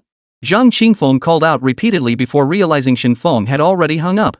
The communications officer at the door, seeing Commander Zhang had ended the call, spoke up to remind him. Commander Zhang, it's time for the meeting. Slam. Zhang Qingfeng slammed his hand on the table. What the hell meeting? Get Ma Feng over here to see me. Yes, sir. The communications officer, though unaware why Commander Zhang had suddenly lost his temper. But he saluted with a standard military salute and obediently relayed the order. Soon, Ma Feng arrived. Commander Zhang. Ma Feng saluted Zhang Qingfeng first, then smiled. Commander Zhang, you requested me? Why didn't you lend the transport aircraft when the National Defense Science and Technology Center requested it? Zhang Qingfeng glared at Ma Feng, his eyes practically shooting flames. After hearing Shin Feng's words, he finally realized what he had missed. Vertical takeoff. That's vertical takeoff. He didn't even need to think about it to know how huge the benefits of a transport aircraft's vertical takeoff would be. This incredible opportunity had originally been his for the taking. But this incredible opportunity had been handed over by Ma Feng. Handed over to the South China military region. Was he just supposed to watch with bloodshot eyes? Ma Feng froze, thinking to himself. Didn't I report this matter? You didn't say anything at the time, did you? Why are you suddenly so interested now? Though puzzled, Ma Feng answered truthfully. Commander Zhang, it's not that I won't lend it. You have no idea how difficult the Defense Science and Technology Center is to deal with. They actually demanded we fly the transport aircraft onto their training field. They want transport planes, not helicopters. How could we possibly land a transport plane on their little field? Their tiny field doesn't even meet landing requirements. Don't you think this is just unreasonable? And you still have the nerve to argue? Zhang Qingfeng's roar startled Ma Feng. You think it's unreasonable? But the South China military region doesn't think it's unreasonable. They managed to transport the aircraft there, why can't we do the same here? Ma Feng was stunned into silence by Zhang Qingfeng's outburst. He thought to himself, when did the National Defense Science and Technology Center become so close to you? If they won't lend it, they won't lend it. Is there any need to blow up like this? Besides, I did report this to you. You were the one who made the final call. But thoughts are just thoughts. Ma Feng dared not cross Zhang Qingfeng at this critical moment. Then, shall I send one over now? Chapter 148, where are those two huge wings of the Y-20? Ma Feng assumed the call likely came from the National Defense Science and Technology Center, leaving Commander Zhang feeling rather embarrassed. That's why he summoned him for a dressing down, to vent his frustration. He understood those old-timers at the Defense Science and Technology Center could be downright vicious when they cursed someone out.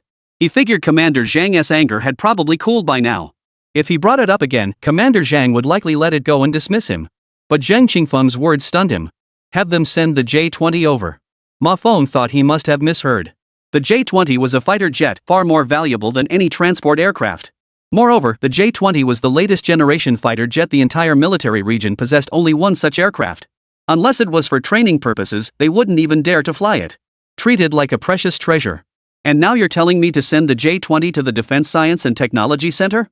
With that bunch of roughnecks at the Defense Science and Technology Center, if they knock it around or bump it, you won't even have a place to cry about it. Ma Feng swallowed hard. Are you certain? Send the J-20 to the Defense Science and Technology Center? Zhang Qingfeng glanced at him and spoke. I'll deliver it personally. Ma Feng's mouth instantly formed an O shape. The Commander-in-Chief of the Air Force personally delivering the Air Force Headquarters' sole state-of-the-art fighter jet to the National Defense Science and Technology Center? Was I going mad, or had the world gone mad? Zhang Qingfeng ignored Ma Feng's exclamation, lost in thought.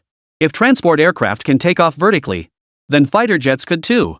Moreover, if fighter jets could take off vertically, their utility would far surpass that of transport aircraft. Who knows who might envy them then? Zhang Qingfeng was thoroughly satisfied with his decision. But his satisfaction didn't last long. Because he saw Ma Feng still standing there like a little kid. What are you still standing there for? Get moving and prepare already? Hearing Zhang Qingfeng's roar, Ma Feng finally snapped out of it. Yes. Ma Feng saluted and dashed off to prepare. When Shen Feng returned from his call, he found Old Li staring at him intently. His heart skipped a beat. My stomach was upset, so I went to the restroom. Old Li sneered contemptuously. I didn't ask you. Why are you explaining? Who were you tipping off? Shen Feng stubbornly denied it. Passing on a message? What message was I delivering? I just had diarrhea. Old Li didn't waste words with him, immediately turning on the monitor on the desk. Playing on the screen was footage of him sneaking around and passing on information. Shen Feng's face flushed crimson. Now he truly understood what it meant to experience social death. TSK, Old Li sneered. Look at you sneaking around like that. And you call yourself a national treasure. You look like a thief. Shen Feng's face was already flushed crimson, and Li Lao's teasing made it burn even hotter. Shen Feng stubbornly turned his head away, refusing to utter a word. Old Li curled his lip. I don't need you to say it, it's that kid Shen Qingfeng, isn't it? Shen Feng turned his head back, giving him a surprised look. How did you know? Shen Feng glanced at the monitor in front of him, thinking. Does this camera have audio recording too? I'll blow you up. Old Li smiled faintly. Shen Feng's expression darkened. He hadn't expected Li Guolian to be so cunning. Blow me up? What good did it do you to tip him off? Doesn't Shen Qingfeng look down on our National Defense Technology Center? Didn't he refuse to lend us transport aircraft? Fine, you tipped him off. Let him come see for himself how the South China Military Region's transport planes take to the skies. I'll be damned if his eyes don't turn red when he sees it. I couldn't care less, Shen Feng shrugged indifferently. He'd delivered the message to Zhang Qingfeng anyway. What happened next was none of his concern. After a week of relentless effort, Yun Chen finally got the vertical takeoff and landing system working. For that entire week, Yun Chen ate, slept, and lived entirely within the warehouse, never stepping outside. The same went for Old Li and the others, none of them had stepped outside the warehouse. Today was finally the day to test their achievements, and a hint of joy was evident on everyone's faces. After spending the week together, Yun Chen realized Chen Qingyan wasn't actually brainless. She was quite capable, she could name every complex button in the cockpit. Moreover, she understood their corresponding functions. This alone proved Shen Qingyan was no ordinary person. Their relationship had also grown much closer through this week of interaction. You have dust here, Shen Qingyan said, reaching out to wipe away the black smudge on Yun Chen's face. Yun Chen smiled and said thank you. Watching their slightly intimate gesture, Chu Lan wore a distinctly displeased expression. Over the past week, Chu Lan had grown utterly fed up with Shen Qingyan. She just wanted her to get lost already. Shen Qingyan had been hovering around Yun Chen constantly this past week. One moment she'd ask if Yun Chen was hungry. Then she'd come over with a cup of water, asking if he was thirsty. Worse still, she insisted on feeding him. If Yun Chen hadn't possessed such strong self-control, he might have actually let her. After all, being fed by a busty loli is undeniably tempting for most men. Especially for a science nerd like Yun Chen. But Chu Lan had completely misunderstood Yun Chen. He wasn't a science nerd. At least, his soul wasn't. Yun Chen's soul belonged to a fine young man with a passion for foot massages. He's got nothing to do with nerds, okay? Chu Lan was puzzled. Shen Qingyan wasn't like this before. As her best friend, Chu Lan knew her inside out. Sure, Shen Qingyan was a bit lively, but she never made the first move. Chu Lan had even assumed she wasn't interested in men. In all the years they'd known each other, she'd never once seen Shen Qingyan make a move on a guy. In their conversations, she'd never once mentioned men. So why did everything change the moment she met Yun Chen? They'd only known each other for a few days. The more Chu Lan thought about it, the angrier she grew. She stepped right between them, pushing them apart. Shen Qingyan shot Chu Lan a displeased glance. She felt Chu Lan had changed. The old Chu Lan always gave way to her in everything. But now, Chu Lan was actually competing with her for a man. Yun Chen, oblivious to their hidden agendas, thought Chu Lan wanted to stand beside Chen Qingyan. He shifted aside to make room for them. Before long, the pilot who had received the message arrived. These past few days at the Defense Technology Center had been quite comfortable for him. No training, no early mornings, and the bed was incredibly comfortable. He slept soundly. The only downside was that the food at the Defense Science and Technology Center was far inferior to what they had in the Air Force. The moment he entered the hangar and saw the Y-20 before him, he was utterly dumbfounded. Is this even the Y-20 he's flying? Where are the wings? Where are the Y-20's two big wings? How did they get shorter? Chapter 149, The Intelligent Vertical Takeoff and Landing System. Just as the pilot was dumbfounded, a voice rang out, urging him on. What are you standing around for? Why aren't you taking off and giving it a try? The voice urging him on belonged to none other than Shen Feng. He'd been waiting impatiently for a whole week. Ever since Yun Chen finished the modifications, he'd been itching to witness history in the making. Now, seeing the pilot enter the cockpit but not take control of the aircraft. Instead, he stood rooted to the spot like a statue, staring at the cute little thing. That's when Shen Feng couldn't hold back any longer. Take off? The pilot was even more baffled. How could this thing even fly? How could it fly without wings? Yun Chen noticed the pilot's confusion and stepped forward to explain the situation. Only then did the pilot climb aboard, half convinced. Vertical takeoff? Is that even possible? Once inside the cockpit, the pilot saw the familiar control panel and breathed a sigh of relief. He genuinely feared the Y-20's controls might have been altered too, then he wouldn't have been able to fly it. Yun Chen naturally followed him aboard. Though this transport aircraft had undergone few modifications, but certain aspects still required careful instruction. Mr. Li and the others retreated to a safe distance, waiting for the Y-20 to take off. Amidst a steady hum, the warehouse's roof slowly opened. This development naturally caught the attention of everyone at the Defense Science and Technology Center. After all, Old Li and his team had been busy constructing the warehouse and preparing the transport aircraft. With such a significant commotion, how could anyone not take notice? Though they kept quiet, they had been monitoring the warehouse's movements all along. Some had even been stationed outside specifically to keep watch.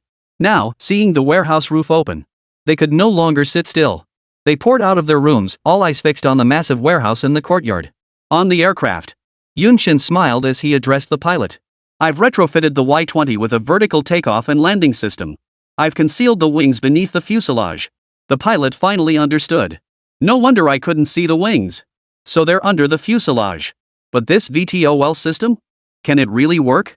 Yun Chen continued. Next to the throttle lever, there's a red button.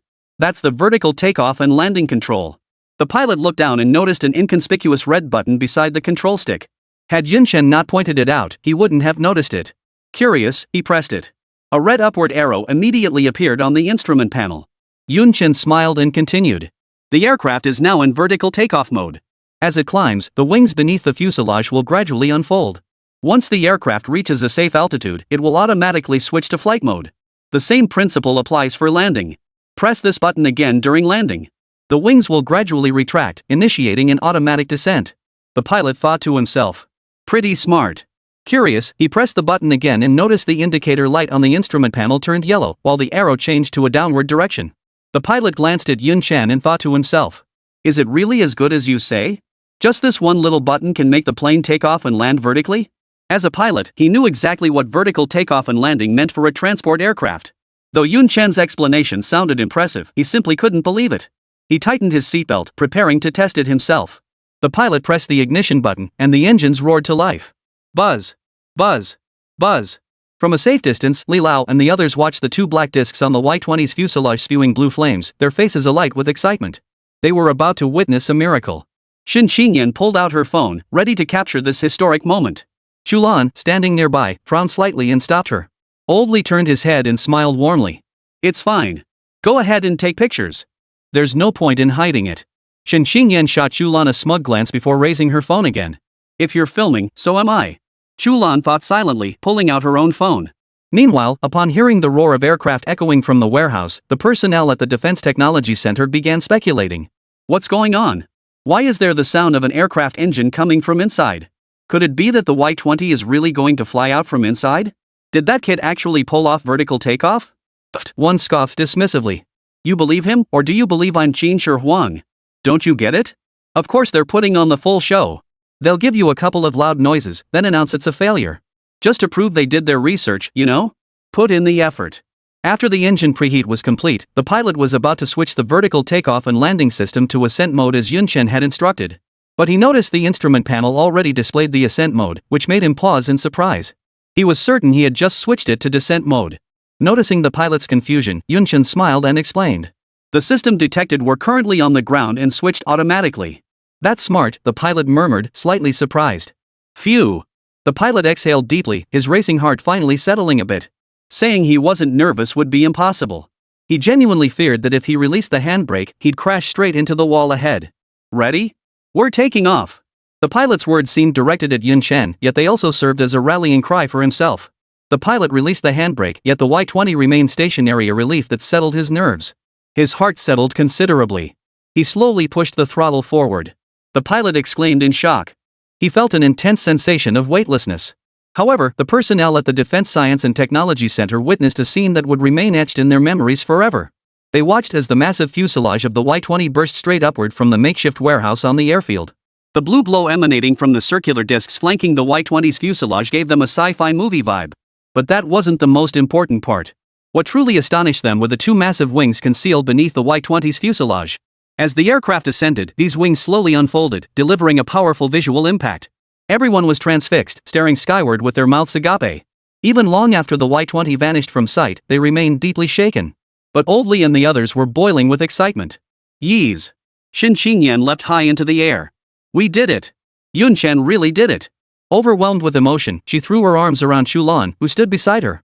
Old Master Li smiled with satisfaction. He knew Yun Chen would succeed. A miracle! Shen Feng was equally overcome with excitement, completely disregarding his status as a national scholar as he shouted and cheered. This is nothing short of a miracle. Now we just wait for the landing. Old Master Li clenched his fists tightly. His eyes fixed intently on the sky above. Chapter 150, The Terrifying Ascent Speed. After a long moment, the personnel at the National Defense Technology Center finally snapped back to reality. What did I just see? Was that the Y-20 that just flew up? It looks like it. Vertical takeoff, it really worked. I don't know about landing, but takeoff is definitely real. Gulp. One of them swallowed hard, staring at the sky and muttering. If vertical takeoff succeeded, how hard could landing be? The group exchanged glances, each seeing the shock in the other's eyes. They recalled their mocking words about Yun Chen just days ago. Suddenly, their faces burned fiercely. They were mortified. How dare they question the academician's credentials, even suggesting he'd pulled strings to get his position. He'd even developed vertical takeoff and landing technology. Did he really need to pull strings? This achievement alone was enough to earn Yun Chen not just the title of academician, but even the honor of being named a national hero, and they would have accepted it wholeheartedly. Muzha, standing among the crowd, watched the Y-20 take off with a dark expression. Jealousy burned his eyes red. He couldn't understand why. Why could he succeed? This was clearly impossible. How could Yun Chen have pulled it off? Muzha's mindset began to shift the moment the Y-20 took flight. Before, he had always wanted to compete with Yun Chen. He wanted to trample all over Yun Chen's prideful modifications. He wanted to show Chu Lan, to show Old Li and the others, who was truly the superior one between him and Yun Chen. He wanted them to see clearly who the true genius was. Now he finally understood it was utterly impossible. He could never trample Yun Chen beneath his feet. As long as Yun Chen existed, he would never rise above him, never be noticed for his entire life. All he wanted now was for Yun Chen to die. Muzha returned to his room with a dark expression. Bang! Muzha kicked the table with his foot, cursing furiously. Useless trash. All of you are useless. Are all the National Security Bureau agents dead? It's been over a week already. Why haven't you arrested Yun Chen yet? On the plane. Staring at the numbers on the instrument panel, he was stunned. 500 meters. The Y-20 was now a full 500 meters above the ground. But that wasn't the main issue. The real shock was how quickly it had happened. Had it even been 10 seconds? He remembered feeling only a sudden, intense sensation of weightlessness just moments ago. By the time he registered what was happening, the Y-20 was already climbing at an astonishing rate. He could swear that from the moment he pushed the throttle lever to the point where they were now 500 meters above the ground. This entire process couldn't have taken more than 10 seconds. This was simply astonishing. After all, a standard Y-20 would require at least 10 minutes to climb to an altitude of 500 meters above ground level. And now, it took merely 10 seconds. The Y-20 could swiftly take off and enter its flight path. This saves an enormous amount of time. What's the purpose of a transport aircraft? It's to deliver supplies during wartime. Military situations are urgent. A minute's delay versus a minute's advance in supply delivery makes all the difference. And we're not talking about a minute, we're talking about a full 10 minutes. Vertical takeoff alone was insane enough, but this speed? It was downright godlike. He shot a stunned glance at the young man in the co-pilot seat. It was truly hard to imagine that such a mind-blowing masterpiece. It was actually his creation. Gulp. The pilot nervously swallowed, glancing at the instrument panel.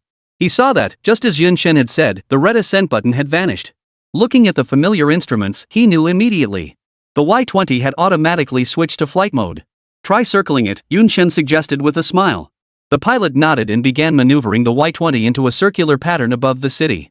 After completing the circuit, the pilot felt no discomfort whatsoever. It felt exactly the same as when he piloted the Y-20 himself. There was not a single aspect that felt unfamiliar. Both the power and the controls felt smooth and responsive. He relayed his piloting experience to Yun Chen word for word. Yun Chen nodded. It seemed this modification had been quite successful. He had no concerns about the VTOL capability, he knew it would succeed. After all, it was a solution exchanged from the system. With the suspension already activated, how could it possibly fail? His only concern was whether it might compromise the Y-20's original power and stability. However, after hearing the pilot's feedback on the flight experience, that last concern vanished. The pilot maneuvered the Y-20 over the National Defense Technology Center, preparing to land. Following Yun Chen's prior instructions, he pressed the vertical takeoff and landing button. Then, he was stunned once more. On the radar display, a small red square had automatically appeared. Following the radar's guidance, he maneuvered the aircraft into the box, whereupon its color changed to green. This means he's ready to land. How incredibly smart. He had been worried about what would happen if he didn't land directly above the warehouse. Now it seemed his worries were completely unnecessary. All he needed to do was follow the radar guidance to the designated area and land. As the Y-20 descended, the personnel at the Defense Science and Technology Center witnessed another breathtaking spectacle. The Y-20 was descending toward the ground at an astonishingly rapid speed. Its two massive wings folded downward toward the fuselage during descent. The circular discs on the Y-20's fuselage once again emitted a blue glow. Only when the Y-20 reached the warehouse's vicinity did its speed gradually decrease. It then vanished beneath the warehouse. The Y-20's smooth descent exuded an indescribable beauty. The entire staff at the Defense Technology Center watched the scene in silence. A sudden cry of alarm shattered the quiet atmosphere. My response letter has already been mailed. The moment those words were spoken, the Defense Science and Technology Center erupted into chaos. Holy! Mine's been sent too. Quick! Recall it immediately. Chaos erupted instantly within the Defense Science and Technology Center as everyone rushed toward the reception area by the entrance. They desperately hoped their letters of complaint to the state hadn't been mailed yet. Otherwise, they were in for a world of trouble. After the Y-20 touched down, the pilot's face was filled with excitement. His initial anxiety had transformed into pure exhilaration. He couldn't even imagine it. When he flew this Y-20 back to the headquarters of the South China Military Region Air Force, what expressions would his comrades in arms have? Would their eyes well up? Would they beg him for a chance to fly it themselves? Would the female soldiers from the logistics department ask him to take them for a spin? The answer was a resounding yes. Just thinking about it made him tremble with excitement. He felt certain his name would be etched into the annals of history. On XXX month XXX, year XXX, pilot Deng Lungen of the Eagle Division, South China Group Army, piloted the TOL Y-20 transport aircraft. Taking off from the National Defense Science and Technology Center, he executed a flawless takeoff and landing with exceptional piloting skills. Gulp! Commander! Commander Zhang, was that just now the Y-20 that landed? Chapter 151, You Can't Afford to Cross Me Now. The speaker was none other than Ma Feng, who had transported the J-20 fighter jet to the National Defense Science and Technology Center. Seated inside the vehicle, Ma Feng's mouth hung open in utter disbelief. After receiving Zhang Qingfeng's orders, Ma Feng immediately packed up the J-20 and dispatched a special vehicle to transport it to the National Defense Science and Technology Center. Zhang Qingfeng accompanied him. Since the Defense Science and Technology Center lacked the necessary facilities for the J-20 to land, they opted for truck transport. The journey wore Ma Feng out completely. He had to direct traffic and plan the route. Finally, they managed to deliver the J-20 to the Defense Science and Technology Center. The moment they arrived at the entrance, they witnessed a scene that would remain etched in his memory forever. He witnessed the Y-20 landing vertically like a helicopter right inside the Defense Science and Technology Center. This utterly shattered his worldview. That was a Y-20. How could it perform a vertical landing? Zhang Qingfeng, standing nearby, witnessed it too. Although he had already heard about the vertical takeoff and landing capability from Xin Feng beforehand, but witnessing it firsthand left him profoundly stunned. The wings retracting with silky smoothness, the blue glowing rotor discs all delivered a powerful visual impact. This Y-20 transport aircraft was originally intended for their military region. Zhang Qingfeng shot Ma Feng a glare and snapped. How dare you say that? If it weren't for you, that Y-20 that just landed would be ours. Ha! Ma Feng was stunned. So the Defense Science and Technology Center borrowed the Y-20 to modify it. Why didn't they say so earlier? If they'd told us earlier, forget one plane. I'd have brought every Y-20 in our military region. Let them mess around all they want. How did I end up with such a dim-witted soldier? Zhang Qingfeng cursed under his breath. If they'd told us earlier, what business would it have been of yours? Right now, Ma Feng wanted to slap himself silly. Why did he refuse to lend it out, thinking it was too much trouble? Now he could only watch helplessly. He'd been puzzled all along why go to such lengths to transport the J-20 out of nowhere? He even thought Zhang Qingfeng had lost his mind. Now he finally understood. Zhang Qingfeng wasn't crazy, he'd gotten advance intelligence. Commander, you really have connections. You managed to get the J-20 here ahead of time. If word of this gets out, I reckon the gates of the National Defense Science and Technology Center would be trampled to pieces. If the J-20 could perform vertical takeoffs and landings like the Y-20 or helicopters, that would be terrifying. Don't get too excited just yet. Zhang Qingfeng pushed open the car door. Whether they'll even let us install it is still up in the air. Don't forget when they asked to borrow the Y-20, we didn't lend it. Ma Feng's face instantly fell. Yeah. When they needed an aircraft, you refused to lend one. Now that they're successful, you come crawling back? Why should they put on airs for you? You treat me like dirt now, but one day I'll be out of your league. The Defense Technology Center today? They truly are out of reach. Commander Zhang, rest assured. This mess is my doing. I'll make sure the Defense Technology Center gets their revenge. As long as they can get the J-20 equipped, I'd even kneel before them, no problem. Enough. Enough. Zhang Qingfeng waved his hand dismissively and strode toward the interior. Ma Feng immediately followed. Inside the warehouse, Yun Chen had just stepped off the aircraft when he saw Shen Qingyan running toward him, her face flushed with excitement. Her vigorous running created ripples in the air. Seeing Shen Qingyan's momentum, Yun Chen knew she was about to give him a big hug. Perfect, let me see just how powerful these waves really are. Yun Chen braced himself, but Shen Qingyan's charging figure abruptly halted. This caught Yun Chen off guard, and he awkwardly did a couple of chest stretches. Shen Qingyan had indeed intended to give Yun Chen a hug, but Chu Lan pulled her back. Chu Lan had always been wary of Shen Qingyan, she wouldn't give her the chance to get close to Yun Chen. The moment Shen Qingyan started to move, Chu Lan noticed. Why did you pull me? Shen Qingyan turned her head, glaring at Chu Lan with displeasure. Chu Lan smiled faintly, tugging her back until they stood before Yun Chen. Congratulations. Shen Qingyan, a step too late, watched the two laughing and chatting ahead of her, nearly boiling with rage. If she rushed forward now to hug Yun Chen, it would seem far too deliberate. Besides, Old Li and Shen Feng had already arrived. She could only blink her big, beautiful eyes and offer Yun Chen her congratulations. Ha ha ha. Before Old Master Li even arrived, his hearty laughter echoed through the air. Yun Chen, you truly are the hope of our Dragon Nation. With this technology, our Dragon Nation science has taken another giant leap forward. Before Shen Feng beside him could speak, Old Master Li continued. Alright, the research is concluded. You should head back to the Dragon Academy. I'll send you a copy of the materials later. Shen Feng immediately grew anxious. What good would the data do me? What I want is Yun Chen himself. But he knew Li Guoliang was wary of him now. To poach Yun Chen, he couldn't rush things. Shen Feng chuckled and replied. No rush, no rush. I plan to stay a few more days. The moment Shen Feng finished speaking, Old Li's expression darkened.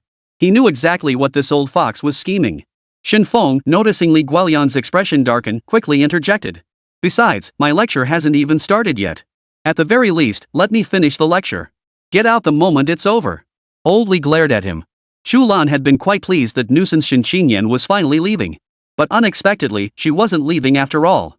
What Chu Lan didn't know was that Shen Qingyan never intended to leave. Even if her grandfather returned to the Dragon Academy, she wouldn't leave. She had made up her mind, wherever Yun Chen went, she would follow. As soon as everyone stepped out of the warehouse, they saw Zhang Qingfeng and Ma Feng waiting at the entrance.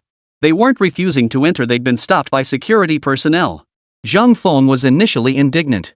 After all, the commander-in-chief of the Air Force had come in person. How could they not even get through the gate? But then he thought better of it. They were here to ask for a favor. When you're asking for a favor, you need to show the proper attitude. Besides, Commander Zhang hadn't said anything. Zhang Qingfeng, seeing the man emerge, immediately plastered on a smile and greeted him warmly. Master Li, it's been ages. I've missed you terribly. Old Li smiled faintly and replied. Oh. Why, isn't this Commander Zhang? What brings you to our National Defense Technology Center today? Zhang Qingfeng's outstretched right hand froze awkwardly mid-air. Mr. Li. Oomph. Old Li snorted lightly before speaking. This vertical takeoff and landing system was developed by Yun Chen. Whether we get it installed depends entirely on his decision. Old Li naturally wouldn't stoop to Zhang Qingfeng's level. His sarcastic tone stemmed entirely from his dissatisfaction with Zhang Qingfeng's refusal to lend them the Y-20 transport aircraft. Yun Chen? Zhang Qingfeng froze slightly, his gaze locking onto the young man behind Old Li. Chapter 152, calling him uncle again? Yun Chen was puzzled. Why did Old Li harbor such hostility toward this Zhang Qingfeng? Just then, Shen Feng introduced him. This is Commander Zhang Qingfeng of the Western Military Region Air Force Headquarters. Commander of the Air Force Headquarters? Yun Chen paused, then smiled and extended his right hand. Commander Zhang. Hello. Zhang Qingfeng, realizing the situation, quickly grasped Yun Chen's outstretched hand. Upon hearing Old Li say that this vertical takeoff and landing system had actually been developed by the young man before him, he was utterly stunned. He had assumed it was developed by Old Li and his team. He never imagined it was Yun Chen's creation. Ma Feng beside him was equally stunned. He couldn't help but wonder if old Master Li had deliberately withheld the VTOL technology from them. Was this young man just being used as a scapegoat? But despite his doubts, everyone present held positions far above his own. He had no right to speak up. Zhang Qingfeng smiled warmly. Yun Chen, is it? Truly, heroes emerge in youth. To devise such an extraordinary solution at such a young age. Your future accomplishments will surely be boundless. Of course. Shen Xingyan chimed in from the side. Yun Chen is an academician now. Oh? Zhang Qingfeng was taken aback once more.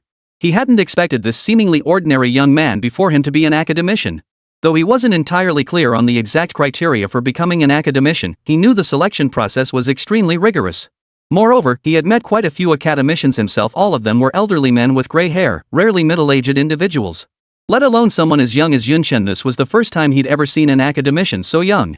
Zhang Qingfeng tightened his grip on Yun Chen's hand, his resolve to cultivate a relationship with him growing even stronger. Ma Feng, standing nearby, was utterly stunned upon learning Yun Chen was an academician. Could it be that he wasn't just a scapegoat pushed forward by Old Li? Had he really developed this vertical takeoff and landing system? As Zhang Qingfeng showered him with praise, Yun Chen inwardly rolled his eyes. He couldn't help but wonder if Zhang Qingfeng had coordinated this with Chu Shanha and the others. How could their opening lines be identical? Not even a single punctuation mark changed? Or was this just how leaders operated? Yun Chen seriously wondered if Zhang Qingfeng would ask him to call him uncle the moment he opened his mouth. Yun Chen shook the hand Zhang Qingfeng was holding, trying to pull it free, but failed. Commander Zhang. Sure enough, the moment Yun Chen uttered Commander Zhang, Zhang Qingfeng's expression turned stern. What's with the commander? That's so formal. Call me uncle. Yun Chen gave an awkward chuckle but didn't call him uncle. Just tell me what you need. Zhang Qingfeng didn't seem to mind Yun Chen not addressing him as uncle. The meaning had been conveyed. Just as Zhang Qingfeng was about to speak, Ma Feng beside him couldn't hold back any longer and blurted out. We've brought the aircraft over. Could you please install the vertical takeoff and landing system?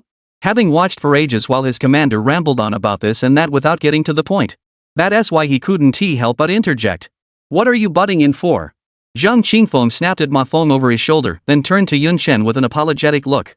My apologies for the spectacle. My subordinate has a fiery temper. Yun Chen waved dismissively with a smile, signaling it was no big deal. He actually rather liked Ma Feng's straightforward nature. Say what you mean, no beating around the bush, no wasting time. Director Zhang.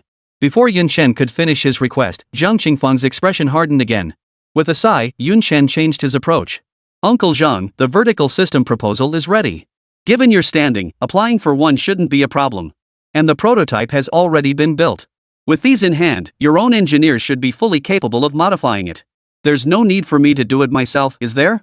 As soon as Yun Chen finished speaking, Shen Xingyan beside him nodded in agreement. Exactly.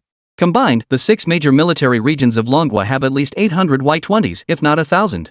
If Yun Chen had to modify them all himself, wouldn't he be working himself to death? Shen Xingyan finished speaking and gave a wink with her big, almond-shaped eyes. Ma Feng's face lit up at once. So Yun Chen had agreed. He genuinely feared that the Defense Technology Center might reject their application if he didn't lend them the Y-20s. Yun Chen was right with Zhang Qingfeng's standing, he was fully qualified to apply for the VTOL solution. But that hinged entirely on the Defense Science and Technology Center approving their request. Moreover, there was only one proposal. There were 6 military regions. If all 6 military regions applied simultaneously, wouldn't they be waiting until the cows come home? Zhang Qingfeng smiled. It's different. We're not bringing in the Y-20, but the J-20. J-20? Yun Chen froze in surprise. Shen Feng beside him gasped in astonishment. Who gave you permission to bring the J-20? Didn't I tell you it was a transport plane that was modified? What the hell are you doing bringing a fighter jet? At Xin Feng's words, everyone turned to look at him. Yun Chen was also puzzled. How did Zhang Qingfeng arrive the moment the Y-20 took off? Someone must have tipped him off. At the same time, a video released by Sakura Nation captured the attention of nations worldwide. The footage showcased Japan's newly developed electromagnetic railgun. What was terrifying was that the Sakura Nation's railgun had a range of up to 780 kilometers. This figure came dangerously close to the 800-kilometer range of the Dragon Nation's weapon. This sent shockwaves through the international community as Japan's rapid technological advancements signaled a profoundly dangerous development. From the video, the appearance of Japan's electromagnetic cannon bears a striking resemblance to that of the Dragon Nations. Similar range is one thing, but identical appearance? That's truly intriguing. Could all this truly be mere coincidence? Countries began questioning Japan, suspecting they had stolen Dragon Nation's technology. But how could Sakura Nation possibly admit to stealing Dragon Nation's technology? They insist it's entirely their own independent development. Even Japan's big brother, the United States, was stunned by Japan's bold maneuver. After the military exhibition, they poured all their efforts into extending the electromagnetic cannon's range, aiming to surpass the Dragon Nation. Driven by a desire to vent their frustration, the United States poured immense resources into the effort, yet despite significant financial expenditure, they failed to achieve their goal.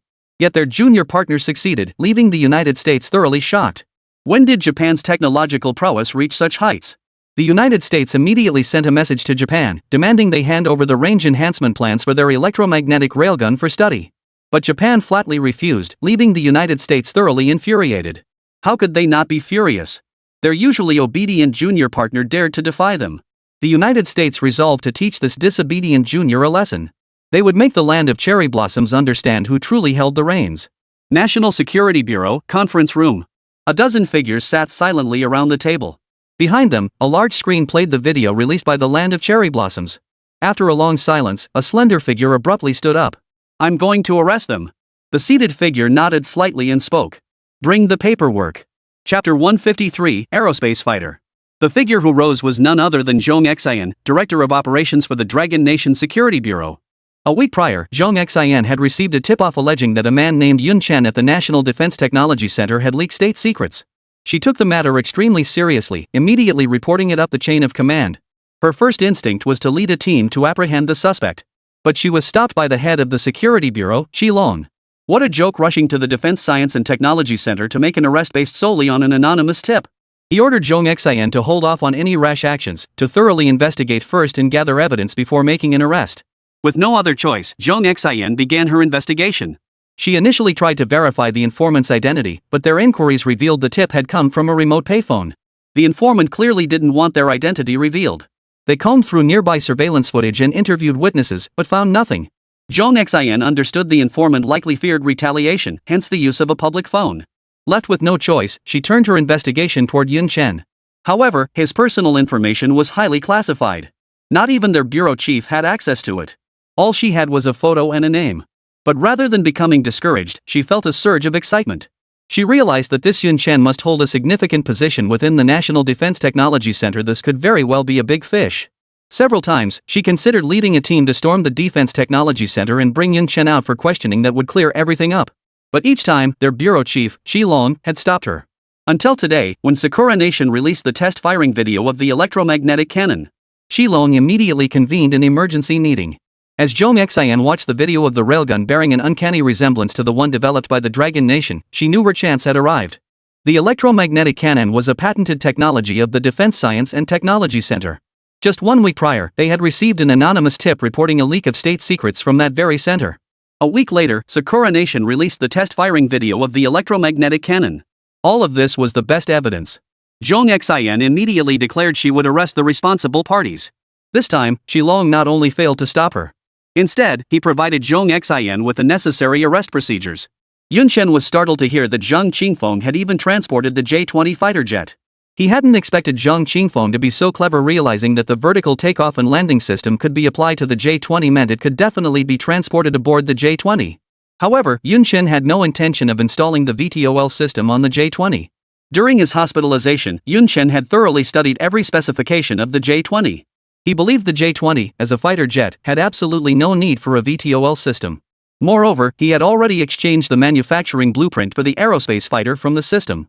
As a fighter aircraft, the Space Air Fighter not only featured a VTOL system, but also features an exceptionally intelligent voice-controlled system, as well as other capabilities not present on the J-20.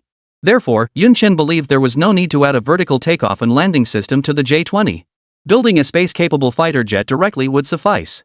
However, while he saw no need for it, Zhang Qingfeng strongly believed it was essential. If the J-20 could be equipped with a VTOL system, then such a variant would represent the ultimate fighter aircraft in his vision. A J-20 with VTOL capability would not only save significant space, but also drastically reduce takeoff and landing times, enabling operations anytime, anywhere. It would no longer be constrained by terrain limitations. The very thought sent shivers of excitement through Zhang Qingfeng's body. Chen, could this VTOL system be installed on the J-20? Of course it can, Chen nodded with a smile. Fantastic. Ma Feng beside him jumped up in excitement. Zhang Qingfeng's face also lit up with joy. But their joy was short-lived as Chen continued. I don't think it's necessary. Not necessary? Zhang Qingfeng froze in surprise. Ma Feng beside him was also dumbfounded. Not necessary? It's absolutely necessary, okay? Do you even know what a helicopter capable of vertical takeoff and landing means? He felt he should educate Chen on the critical importance of VTOL capability for the J-20. Zhang Qingfeng also thought Chen didn't fully understand the J-20, which was why he'd said it didn't need a VTOL system. He was about to explain the J-20's capabilities to Chen. But then Chen smiled and asked, Uncle Zhang, have you ever heard of space aircraft? Space aircraft? Zhang Qingfeng was baffled. What kind of aircraft was that? A fighter jet? How come he'd never heard of it before? But just from the name, it sounded pretty formidable.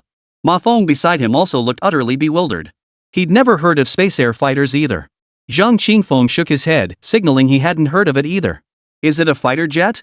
Chen nodded and replied. You could say that. I plan to build one. This space aircraft fighter will also feature a vertical takeoff and landing system. Therefore, there's no need to retrofit the J-20 with a VTOL system. The moment Chen finished speaking, everyone was stunned. Eyes widened, staring intently at Chen. Even Old Li and Chu Lan were no exception, their eyes were wide as saucers. When did Chen learn to build aircraft? A fighter jet, no less? Shen Xingyan blinked her large, almond-shaped eyes and asked. Chen, you can build airplanes too? That's amazing. Under Shen Xingyan's admiring gaze, Chen smiled and nodded. Ma Feng suspected the kid was bragging, but he had no proof. Shen Feng was stunned too. He knew Chen was no ordinary person. But he never imagined Chen was this extraordinary. The plan he wrote was already mind-blowing, but now the man himself was too? He could actually build an airplane? A fighter jet, no less? You truly intend to build an aerospace fighter? Old Li frowned slightly, looking at Chen. Absolutely, Chen nodded. I've already finalized the design. This vertical takeoff and landing system was actually adapted from the space aircraft design. Holy crap! The crowd was stunned once more. They had thought the VTOL system alone was already insane. But who knew such an insane design was merely salvaged from a space aircraft? Just how insane must that space air fighter be? Everyone was so stunned they couldn't speak for a long while. When are we starting? Old Li's face was lit up with excitement. Everyone else looked at Chen with eager anticipation. Having witnessed the VTOL system, they were now dying to see this so-called space aircraft. Zhang Qingfeng also stared at Chen with eager anticipation. If this VTOL system was genuinely salvaged from a space aircraft, why bother modifying the J-20? He'd go straight for the space aircraft. Chen scratched his head awkwardly. It wasn't that he didn't want to start, he simply didn't have the money. All his money had gone to Lu Ming's family. The cost of building this space aircraft was astronomical. Materials alone would run into the hundreds of millions. Chen estimated the total cost would easily exceed 10 billion yuan. Even if he hadn't given his money to Lu Ming's family, it still wouldn't be nearly enough. And now he was completely broke. Let's hold off for now. There's no rush on this. The moment Chen finished speaking, everyone was stunned. Chapter 154, is 10 billion that much? Ha! You've got us all hyped up, and now you tell us to just wait?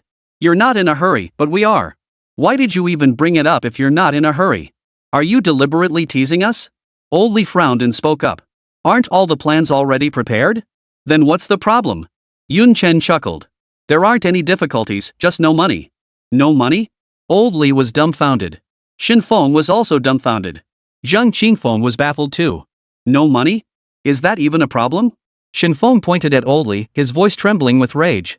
Li Guoliang, you're not acting like a decent son. Your National Defense Science and Technology Center receives over 10 billion yuan in research funding every year. And you won't allocate a single penny to Yun Chen? Are you even human? If Yun Chen hadn't brought this up today, this aerospace fighter would have been scrapped.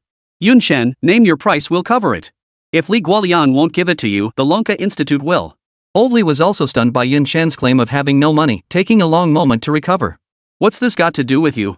Old Li shot Chen Feng a withering glance before addressing Yun Chen. Yun Chen, you could have told me you needed money. We have research funding available. Ha? Yun Chen was stunned. He'd been at the National Defense Research Center for so long, yet no one had ever mentioned research funding to him. He had absolutely no idea. Yun Chen shot Chu Lan a puzzled look. Chu Lan stepped forward and spoke up. We've always had research funding available. You can apply for it. No one ever told me? Yun Chen looked utterly helpless. Why didn't you tell me sooner? Had he known about the research funding, Yun Chen could have started preparing the Skyfighter the very day he was discharged from the hospital. Old Li waved his hand, signaling Yun Chen not to dwell on the topic. Old Li addressed Yun Chen directly. How much do you need? Yun Chen pondered for a moment before speaking. Conservatively speaking, about 10 billion. 10 billion. Ma Feng gasped in shock. What are you yelling about? Shen Feng shot Ma Feng a disapproving look. Is 10 billion that much? It's just 10 billion, isn't it? This 10 billion yuan is being covered by our Lonka Institute. Xingyan, go write up the report right now. Got it. Xingyan agreed cheerfully. Ma Feng's gasp wasn't because he thought 10 billion was excessive. It was because he thought 10 billion was far too little. After all, the J-20 fighter jet costs a whopping 3 billion yuan. Given how ridiculously overpowered Yun Chen described this aerospace fighter, wasn't 10 billion too little? Old Li shot Chen Feng a displeased look, finding his words far too cryptic. What business is this of your Dragon Academy? Just to show off how rich your Dragon Academy is, huh? This is a project under our National Defense Science and Technology Center. Chu Lan, go to finance immediately and release 1.5 billion yuan. It's earmarked exclusively for Yun Chen. After speaking, Old Li turned to Yun Chen. Yun Chen, don't worry about funding. Go ahead and build it. If it's not enough, we'll allocate more at any time. Xingyan tugged at Shen Feng's arm, her eyes brimming with urgency. This was a golden opportunity to get Yun Chen into the Dragon Academy. She wouldn't let it slip away. Even without Xingyan's reminder, Shen Feng knew exactly what to do. Shen Feng pursed his lips and spoke up. Li Guoliang, how dare you even say that? This is your Defense Science and Technology Center's project? If you hadn't withheld funding from Yun Chen, that aerospace fighter would have been built ages ago. What are you acting so high and mighty for now? After finishing his rant, Shen Feng turned to Yun Chen. Yun Chen, the Long Academy will allocate an additional 1 billion yuan to you. Go ahead and build it. No matter the final cost, the Long Academy will cover it all. This infuriated Old Li to no end. His eyebrows shot upward as he glared at Shen Feng. He realized Shen Feng was dead set on making things difficult for him. It was bad enough that Shen Feng had accused him of withholding funds from Yun Chen. Now that he had allocated the money, Shen Feng immediately jumped in with an extra 500 million. What the hell was this old man playing at? Shen Feng glared back at Old Li, refusing to back down. After hearing Yun Chen mention the aerospace fighter, Shen Feng had nothing left to lose. Today, he was determined to alienate Li Guoliang completely. He was determined to secure that aerospace fighter for the Dragon Academy. Their National Defense Technology Center had already hoarded enough cutting-edge technology. It was high time the Dragon Academy got its share. As the two men were about to come to blows, Yun Chen quickly pulled Old Man Li back. Xingyan, however, not only failed to restrain Shen Feng but actually gave him a shove forward. Judging by her stance, she seemed to be rooting for the two to fight. Ma Feng, standing nearby, was beside himself with anxiety. The aerospace fighter jet. What was Commander Zhang waiting for? Hurry up and make an offer. Zhang Feng frantically signaled Zhang Qingfeng, but Zhang Qingfeng acted as if he hadn't seen a thing. Not a word. This had Zhang Feng completely flustered. It wasn't that Zhang Qingfeng wasn't tempted, it was precisely because he was too tempted. He was biding his time. When the timing seemed right, Zhang Qingfeng finally spoke with a smile. Gentlemen, you really shouldn't compete for the funds to build Yun Chen's aerospace fighter. Let us cover it instead. Both men glared at Zhang Qingfeng, their eyebrows furrowed in anger. What business is it of yours? Zhang Qingfeng remained unperturbed, offering a faint smile. Hear me out, gentlemen. Once this aerospace fighter is built, it will naturally be equipped for the Air Force. Neither the Dragon Academy nor the Defense Technology Center will be using this space aircraft. All you need is access to its blueprints and design specifications for research purposes. Yun Chen will provide the blueprints for you, and will fund Yun Chen to build the space aircraft. We get our space aircraft, and you get your research. You won't even have to spend a dime. It's a win-win situation, why wouldn't you agree? The reason Zhang Qingfeng hadn't made an offer earlier was precisely because he was strategizing. He was pondering how to get the space air fighter from these two old men. After much deliberation, he finally came up with this line of reasoning. 3 black sedans pulled up outside the National Defense Technology Center. After the vehicles came to a stop, 7 or 8 men dressed in black suits stepped out. At the head of the group was Zhong Xian. Zhong Xian glanced up at the Defense Science and Technology Center's main gate, then waved his hand decisively. Arrest them! The men behind him immediately fanned out and headed toward the entrance. The security guards, seeing this, were about to intervene. One of them produced an ID badge. State Security Bureau. We're here to make an arrest. The security guard, seeing the golden steel seal on the badge, obediently stepped aside. As soon as Zhong Xian and her group entered the National Defense Technology Center, a quick inquiry revealed Yun Chen was on the sports field. Without a word, Zhong Xian led her team straight to the field. As soon as Zhong Xian arrived at the field, she saw a group of people standing near the entrance. Among them were 2 national heroes and an Air Force general. She hesitated not a moment. Stepping forward, she addressed the young man in the crowd in a clear voice. Yun Chen. We suspect you of leaking state secrets. Please come with us. Chapter 155. The State Security Bureau doesn't need evidence to make an arrest. Zhong Xian's voice wasn't loud, but it reverberated in everyone's ears. Everyone turned their heads to look at Zhong Xian. Yun Chen stared dumbfounded at the young woman who had suddenly appeared before him, accusing him of leaking state secrets and intending to take him away. Not only was Yun Chen stunned, but everyone present was equally bewildered. They might believe someone else had leaked state secrets. But Yun Chen leaking state secrets? Did he even have a reason to leak them? Every single proposal that came from his pen was a state secret. If anyone was stunned, Zhang Qingfeng was the most bewildered of all. They were discussing the aerospace fighter project, and Yun Chen was about to agree. Then someone suddenly shows up, accusing Yun Chen of leaking state secrets and demanding to take him away? I've got my pants down, and this is what you show me? How could Zhang Qingfeng possibly agree? Of course he wouldn't. Forget Zhang Qingfeng, ask anyone present if they'd agree. Oldly furrowed his brow slightly, staring intently at Zhong Xian as he spoke each word deliberately. Do you know what you're saying? Accusing Yun Chen of leaking state secrets? Do you have any evidence? You came to our Defense Science and Technology Center to arrest someone. And specifically demanding Yun Chen's arrest? Do you even know his status? Who gave you the nerve? And who gave you the authority? Facing Old Li's interrogation, Zhong Xian showed no fear, her expression unchanged as she replied. We're from the State Security Bureau. We're here to make an arrest. Oomph. Shen Feng stepped forward, narrowing his eyes at Zhong Xian. The State Security Bureau sure is mighty impressive. You just arrest people whenever you feel like it? What about evidence? What about the paperwork? Zhong Xian produced the pre-prepared paperwork and flicked through it before everyone. It was the arrest warrant authorizing Yun Chen's detention. Old Li and Shen Feng stared at the bright red steel seal on the warrant, their brows furrowing as their eyes narrowed slightly. Seeing their reactions, Zhong Xian smiled faintly. The State Security Bureau doesn't need evidence to make an arrest.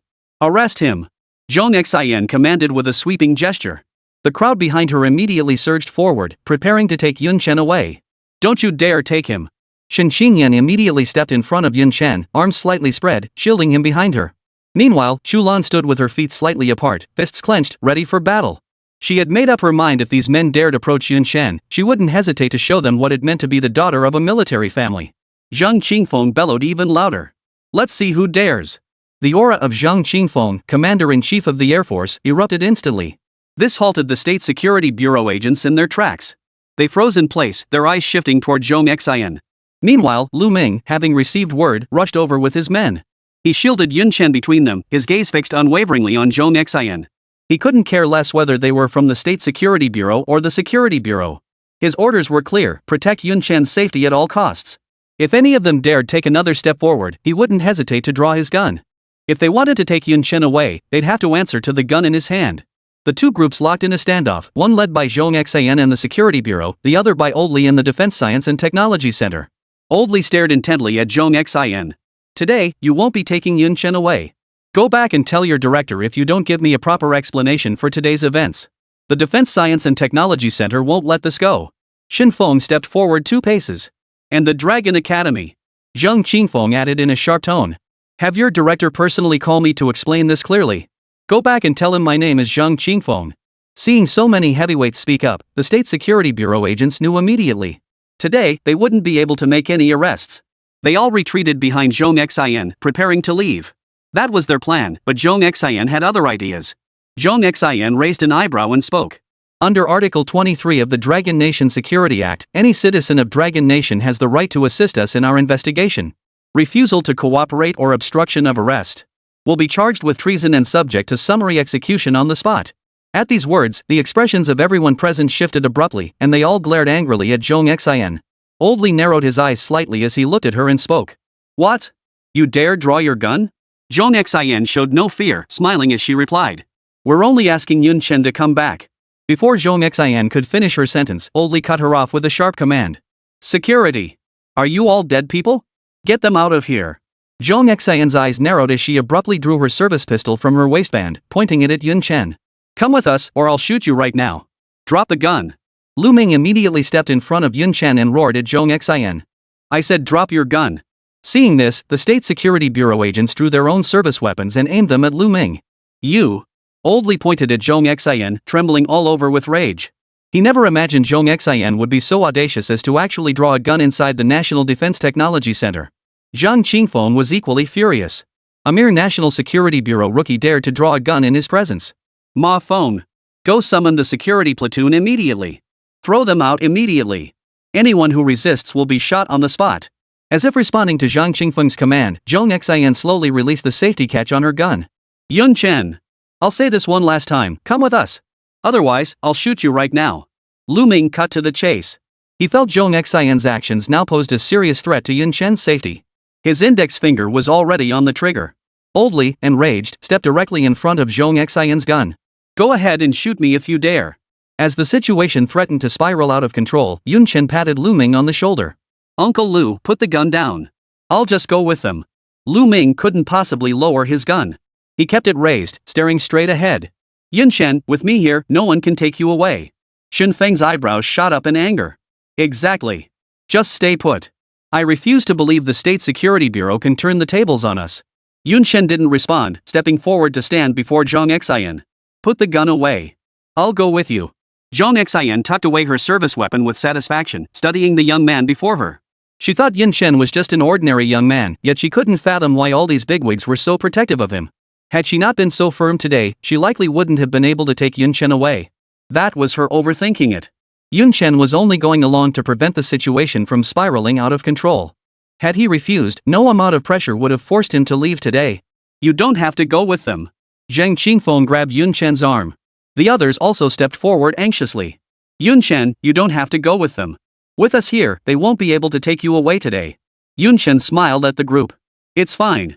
I didn't leak any state secrets anyway. Going with them for a bit won't be a big deal. I trust the State Security Bureau will clear my name soon. Yun Chen's final words were directed at Zhong Xin. Zhong Xin gave a faint smile. Our National Security Bureau won't wrongly accuse an innocent person. Nor will we let a bad guy go. Take him away. Zhong Xin pushed Yun Chen toward the other State Security Bureau agents and turned to leave. The State Security Bureau agents immediately took Yun Chen into custody and followed her. Joy radiated across Zhong Xin's face. This Yun Chen had been so difficult to apprehend, yet she had succeeded. She knew her courageous act of defying authority and making the arrest would surely spread throughout the Security Bureau. The director would surely commend her. Watching Yun Chen being led away, Chu Lan pulled out her phone with a look of anxiety. Chapter 156, what the hell are you playing at now that he's been taken? Dad! Yun Chen's been taken away by the Security Bureau. What? Chu Shanha shot up from his chair. What happened? Lu Ming likewise reported the situation to Qin Shan. Shen Xingyan looked equally anxious, frantically shaking Shen Feng's arm. Grandfather, Yun Chen has been taken away. You must think of a way. Oomph. Shen Feng snorted lightly and turned to leave. He intended to confront the higher-ups at the Security Bureau and demand to know what evidence they had to accuse Yun Chen of leaking state secrets. Oldly, his face twisted with fury, turned and left as well. The State Security Bureau wouldn't have stormed the Defense Science and Technology Center to arrest someone without cause. He needed to find out first what secret had been leaked. He needed to understand why the Security Bureau was so adamant that Yun Chen was the leaker. Once he had these answers, he would settle accounts with the Security Bureau. How dare they draw their guns at the Defense Technology Center? This was an outright act of rebellion. Commander Zhang, what should we do? Ma Feng, standing nearby, spoke up as everyone else had left. We're going back. Zhang Qingfeng's expression was equally grim. Go back? Ma Feng froze, then hurriedly protested. Commander Zhang, how can we just go back? You don't want the aerospace fighter? Of course not. Zhang Qingfeng glared at him. You transport the J-20 back. I'll go to the security bureau and get Yun Chen out. Ma Feng instantly relaxed upon hearing this, having feared his commander had abandoned the space aircraft. How could Zhang Qingfeng possibly abandon the aerospace fighter? He was ready to confront the security bureau himself. Shen Feng immediately called the security bureau's top brass and berated them directly. Have you people at the security bureau lost your minds? Barging into the Defense Technology Center in broad daylight to arrest people. And you even drew your guns. What do you think you're doing? What do you think you're doing? Is this how you wield the authority Dragon Nation entrusted to you? Shen Feng cursed them out, feeling somewhat better afterward. He had vented his anger, but Yun Chen was still inside the security bureau, yet to emerge. Shen Feng hurried to find Elder Li to discuss countermeasures. At that moment, Old Li was in a conference room holding an emergency meeting with Gui Yuan and others. Upon hearing that Yun Chen had been arrested by security bureau agents, each of them roared with fury, glaring and snorting, itching to tear the security bureau apart. But Old Li stopped them. The immediate priority is to figure out how to get Yun Chen out. Settling scores can wait until the end. Only then did the group settle down, awaiting Old Li's instructions. The State Security Bureau doesn't arrest people without reason. It's highly likely that classified information has indeed been leaked. Gui Yuan, take a few men to the confidential room and check if any important documents are missing. Assign a few more to review the surveillance footage and see who entered the confidential documents room. Compile a complete list of everyone. You. Old Li pointed to a few people at random. You go to the security office at the entrance and check if any unfamiliar faces have entered recently. He knew Yun Chen couldn't have leaked the documents, but the leak was undeniable. He had to root out this mole. After making the necessary arrangements, Old Li led Chu Lan to the security bureau. He intended to confront them personally. What grounds did they have to suspect Yun Chen? And on what grounds they claimed Yun Chen was the leaker? Shen Feng and Shen Xinyan naturally followed suit. Meanwhile, news of the Y-20's vertical takeoff capability spread rapidly throughout the major military districts. Air Force commanders across the regions could no longer sit still. They rushed toward the National Defense Science and Technology Center, each fearing they might be a step behind the others. Along the way, they practically welded the accelerator to the floor, driving at breakneck speeds. Because each of them shared this urgency, they arrived at the Defense Science and Technology Center almost simultaneously. After exiting their vehicles, they exchanged glances without even exchanging greetings. They sprinted straight toward the Defense Science and Technology Center, each straining forward, terrified of being outpaced by the others. The security guard at the entrance watched the several generals sprinting toward the entrance and thought he must be seeing things. He rubbed his eyes and scrutinized the insignia on their shoulders, confirming he hadn't misseen. The group that had frantically raced into the Defense Science and Technology Center was indeed a group of generals. The Air Force commanders of several major military regions entered the Defense Science and Technology Center. They spotted Old Li from afar, leading a group of people toward the entrance.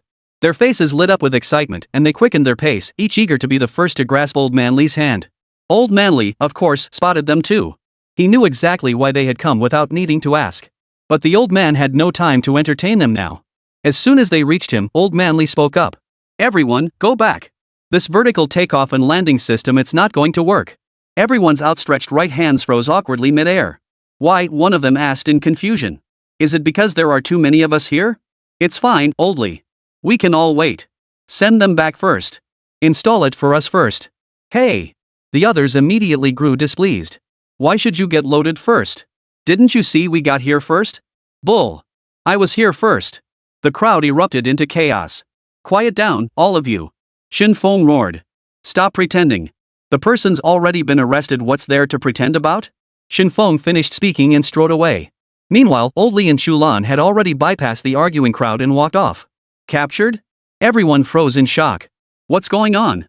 By the time they snapped out of it, Old Li and the others had vanished. Only a little girl remained before them. As an expert in aerospace, Shen Feng had dealt with them frequently. They all knew the little girl before them was Shen Feng's granddaughter.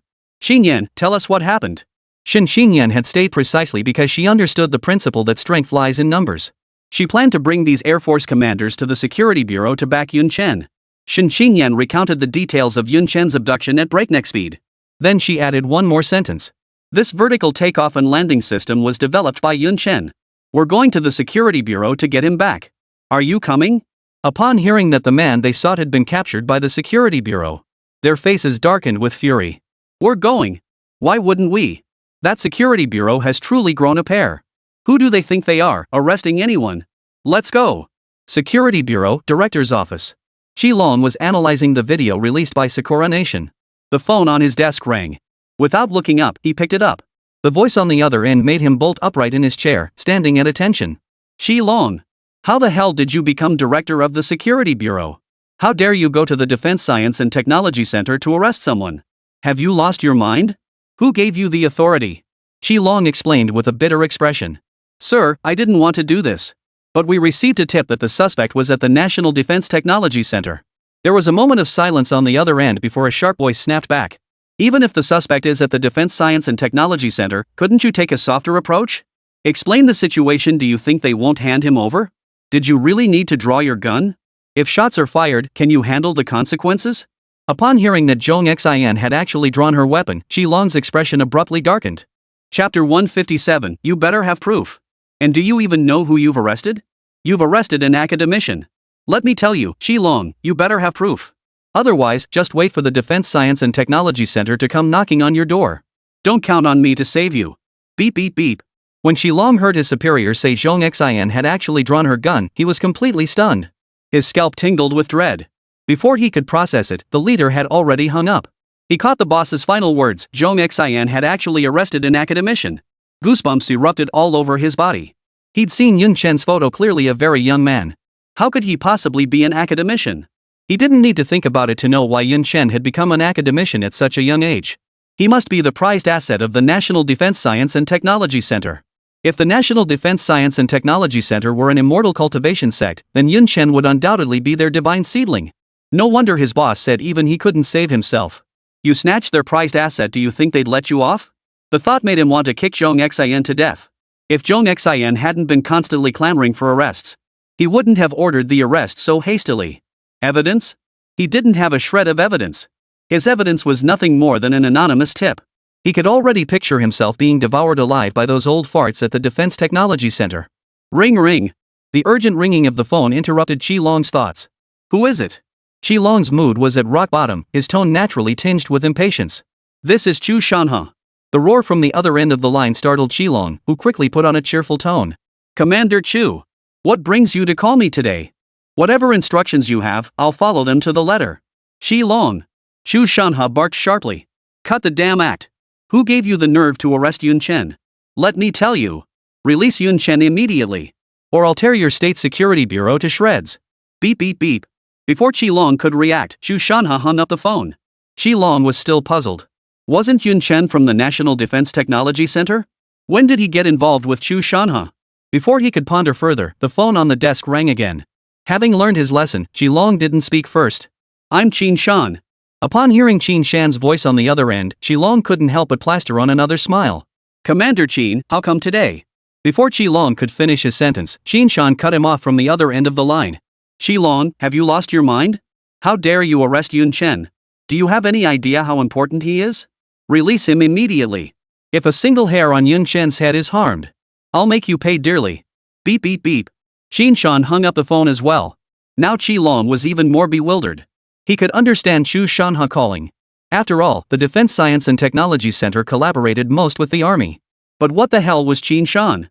Chen Shan was from the Navy. He had absolutely nothing to do with the National Defense Science and Technology Center. Moreover, both men had specifically named Yun Chen as the one to be released. Just who is this Yun Chen? This isn't just arresting a suspect, it's like arresting a god. Chu Lan felt like his head was about to split open. He was utterly distraught. If he could, he'd shove this whole mess back up his ass. How was he supposed to explain this to the Defense Science and Technology Center? Now they had Chu Lan and Chen Shan on top of it all. He was now filled with regret. Why had he ordered Yun Chen's arrest? How could he not see now that he'd made a colossal mistake? How could someone both commanders were willing to vouch for betray state secrets? Ring ring. The phone on the desk rang again. Chu Lan stared at it, too afraid to pick up. He feared that the moment he picked it up, another torrent of rage would greet him. Chu Lan decisively yanked the phone cord out of the jack, finally restoring silence to the office. Someone. Chu Lan called out toward the door. The liaison pushed open the door. Chu Lan frowned at the liaison. Has Zhong Xin returned yet? Tell her to release the hostage and get her ass over here to see me. Seeing the liaison standing at the doorway instead of relaying his order, staring at him with a peculiar expression. This made his brow furrow tightly, a sense of foreboding settling in his heart. Sure enough, the liaison spoke up. Team leader Zhong returned half an hour ago. She's currently in the interrogation room. Chu Lan shot up from his chair, his face turning grim. After Zhong Xian brought Yun Chen back to the security bureau, she took him straight to the interrogation room. As the head of the security bureau's operations division, Zhong Xian had seen it all. She knew full well that the Defense Science and Technology Center would pressure higher-ups to secure Yun Chen's release. Therefore, she needed to conduct an intensive interrogation of Yun Chen to secure substantive evidence of his leak in the shortest possible time. That way, even if the Defense Science and Technology Center had connections reaching to the highest levels, they wouldn't be able to get Yun Chen out of the security bureau. Upon bringing Yun Chen into the interrogation room, Zhong Xian wasted no time and began questioning him immediately. Do you know why we dared to come directly to the Defense Science and Technology Center to arrest you? And out of all the people at the Defense Science and Technology Center, we didn't arrest anyone else. We specifically came for you. Have you considered why that is? Yun Chen shook his head, indicating he had no idea. I want to know too. Why? Smack. Zhong Xian slammed her hand on the table, her voice sharp. The fact that we dared to arrest you proves we already have evidence of your crimes. You'd better spill everything honestly. We're giving you this chance now. Understand this, if you choose to confess voluntarily, is entirely different from us forcing it out of you. Yun Chen spread his hands helplessly. What do you want me to say? I know nothing, you just brought me here. Besides, I'm cooperating with your investigation, right? And you handcuffed me here? Is this assisting the investigation? Yun Chen was telling the truth, he genuinely knew nothing. Oomph. Zhong Xian sneered coldly. You're playing dumb, huh? Let me give you a heads up. How did you steal the electromagnetic cannon design plans? And how did you sell it to Japan? How much did you profit? Who were you in contact with? Who else at the National Defense Technology Center is in on this? Electromagnetic cannon? Yun Chen froze. So you're saying the railgun design blueprints were leaked? You suspect I did it? Zhong Xian's eyebrows shot up in anger as she snapped. It's not suspicion. We have evidence proving you leaked it. Ha! Yun Chen burst out laughing. Where's your evidence? Produce it for me to see. Yun Chen looked at Zhong Xian, his expression tinged with mockery. You're desperate to earn some merit, aren't you? Do you know who built this electromagnetic cannon? Bang! The door to Chu Lan's office was kicked open. Chapter 158, Interrogation. Chu Lan, who was just about to head to the interrogation room, jumped in surprise. Anger then flooded his face. He'd endured a day of verbal abuse over the phone. After all, those who had berated him held higher positions than his own. But now he was in the State Security Bureau, and specifically in his own director's office. Yet his door had been kicked open. He narrowed his eyes, staring toward the doorway. He wanted to see who was bold enough to kick down his door at the State Security Bureau. The figure at the doorway made him freeze in surprise. Inside the interrogation room. Bang! Zhong Xian slammed her hand on the table, glaring at Yun Chen's mocking expression. Who built it doesn't matter. What matters is that the electromagnetic cannon design blueprints have been leaked. A week ago, we received a tip that you leaked state secrets. A week later, Sakura Nation released footage of their railgun test firing. Their electromagnetic cannon has a range of a full 780 kilometers, directly threatening our Dragon Nation. What does all this mean? I think you should be well aware of that, shouldn't you? Reported? Yun Chen frowned. Who reported me? Zhong Xian naturally couldn't tell Yun Chen who had reported him. Because she didn't know herself. Even if she did, she couldn't tell Yun Chen. She had to protect the whistleblower's safety. I advise you not to waste any more time. Just come clean and tell us everything. It'll be to your advantage too. If you refuse to talk, I'll have to resort to conventional methods. The State Security Bureau has every right to do so. As Zhong Xian finished speaking, her eyes narrowed, fixing a piercing stare on Yun Chen. What? Yun Chen's face twisted into an even more mocking grin. So by your logic, you intend to torture me? Zhong Xian didn't respond, but her expression made her intentions clear. Yun Chen raised the gleaming handcuffs in his hand and chuckled. You'd be better off letting me go. It would be to your advantage too. Arrogant. Zhong Xian snapped. She'd seen her share of arrogant people, but someone as brazen as Yun Chen was a first. He actually dared to demand she release him, claiming it would benefit her. Zhong Xian was nearly laughing in anger. She had no intention of wasting any more words on Yun Chen. If Yun Chen refused to speak, she had plenty of ways to make him talk. Yun Chen felt deeply uncomfortable inside. He thought these State Security Bureau agents were acting far too high-handed. He and Zhong Xian had come back to assist with the investigation. But Zhong Xian? They dragged him straight into the interrogation room and grilled him like a criminal. They even threatened to use torture on him. What infuriated Yun Chen most was that the State Security Bureau had rushed to the Defense Science and Technology Center to arrest him based solely on an anonymous tip. They even declared Yun Chen the culprit who leaked state secrets. Zhong Xian kept insisting they had evidence proving he had leaked classified information. What evidence? Just that one tip-off call? Yun Chen really wanted to ask, did they even investigate? If they had truly investigated, how could they not know that the electromagnetic cannon design blueprint was written by him? What possible motive would Yun Chen have to leak it? Yun Chen was utterly disillusioned with this so-called security bureau. A bunch of brainless idiots only thinking about scoring points. That was Yun Chen's assessment of the security bureau. Yun Chen shot a cold glance at Zhong Xian before slowly closing his eyes. He had no intention of wasting another word on these parasites. Yun Chen pondered, how could the electromagnetic cannon design blueprint have been leaked? The electromagnetic cannon design blueprints had been classified as top secret by Oldley and his team. Ordinary people had no access to it whatsoever. Those who could access it were essentially limited to the academicians of the National Defense Science and Technology Center.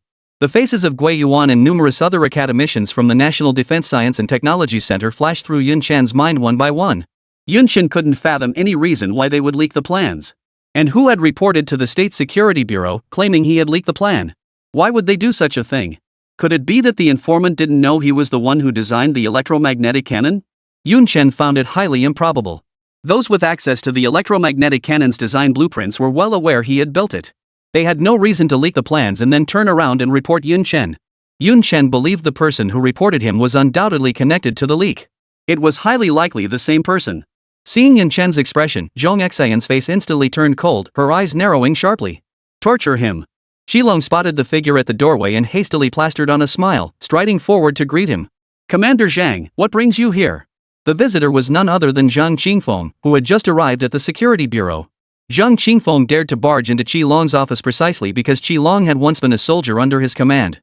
It was only after Qilong had transitioned to civilian life that he became the director of the security bureau. Zhang Qingfeng shot Qilong a cold glance.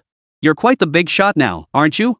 Director of the security bureau, quite the high-ranking position. Qilong could easily detect the sarcasm in Zhang Qingfeng's words. Qilong guessed that Zhang Qingfeng was likely here for Yun Chen as well. A bitter expression crossed Qilong's face. Just as he opened his mouth to speak, Zhang Qingfeng let out a cold snort. Oomph. I won't waste words with you. Your security bureau has arrested someone named Yun Chen. I don't care why you arrested him. I'll vouch for him. Release him immediately. Any problems? I'll take responsibility. So he really came for Yun Chen. Just who is this Yun Chen anyway?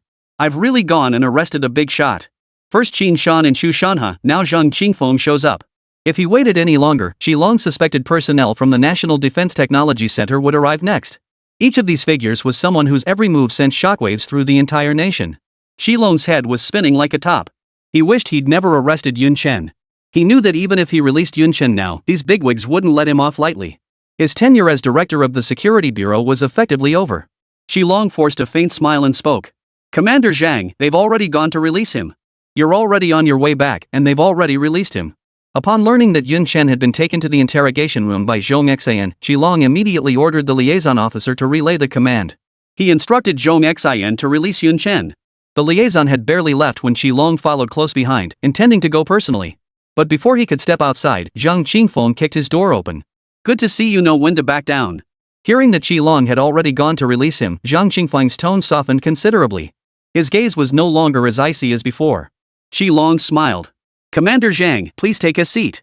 Have some tea and rest a moment. I've already notified them to release the prisoners. They'll be here shortly. Zhang Qingfeng didn't respond, walking straight into the room. No sooner had he sat down than the liaison officer rushed in, looking flustered. Qilong's expression immediately darkened as he snapped. What's the rush? What's the rush? What kind of state are you in, flustered like that? No good, the messenger stammered. Director Zhong, we need to torture Yun Chen. Chapter 159, I'll make you lead the way. What? Zhang Qingfeng's expression darkened as he sprang from his chair. Zhang Qingfeng strode forward, grabbed the liaison officer by the collar, and glared at him furiously. Say that again. When Qilong heard that Zhong Xian actually intended to torture Yun Chen, he was utterly stunned. Pale-faced, he froze in place, utterly at a loss. He desperately wished he had misheard. The liaison officer, too, was intimidated by Zhang Qingfeng's imposing presence, stammering out. Director Zhong, she wants to torture Yun Chen. The liaison's words struck like a thunderclap, exploding directly within Qilong's mind.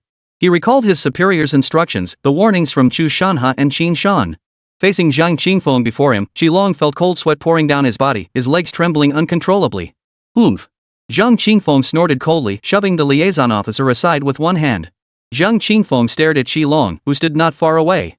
He almost couldn't restrain himself from drawing the service pistol at his waist and shooting him dead on the spot.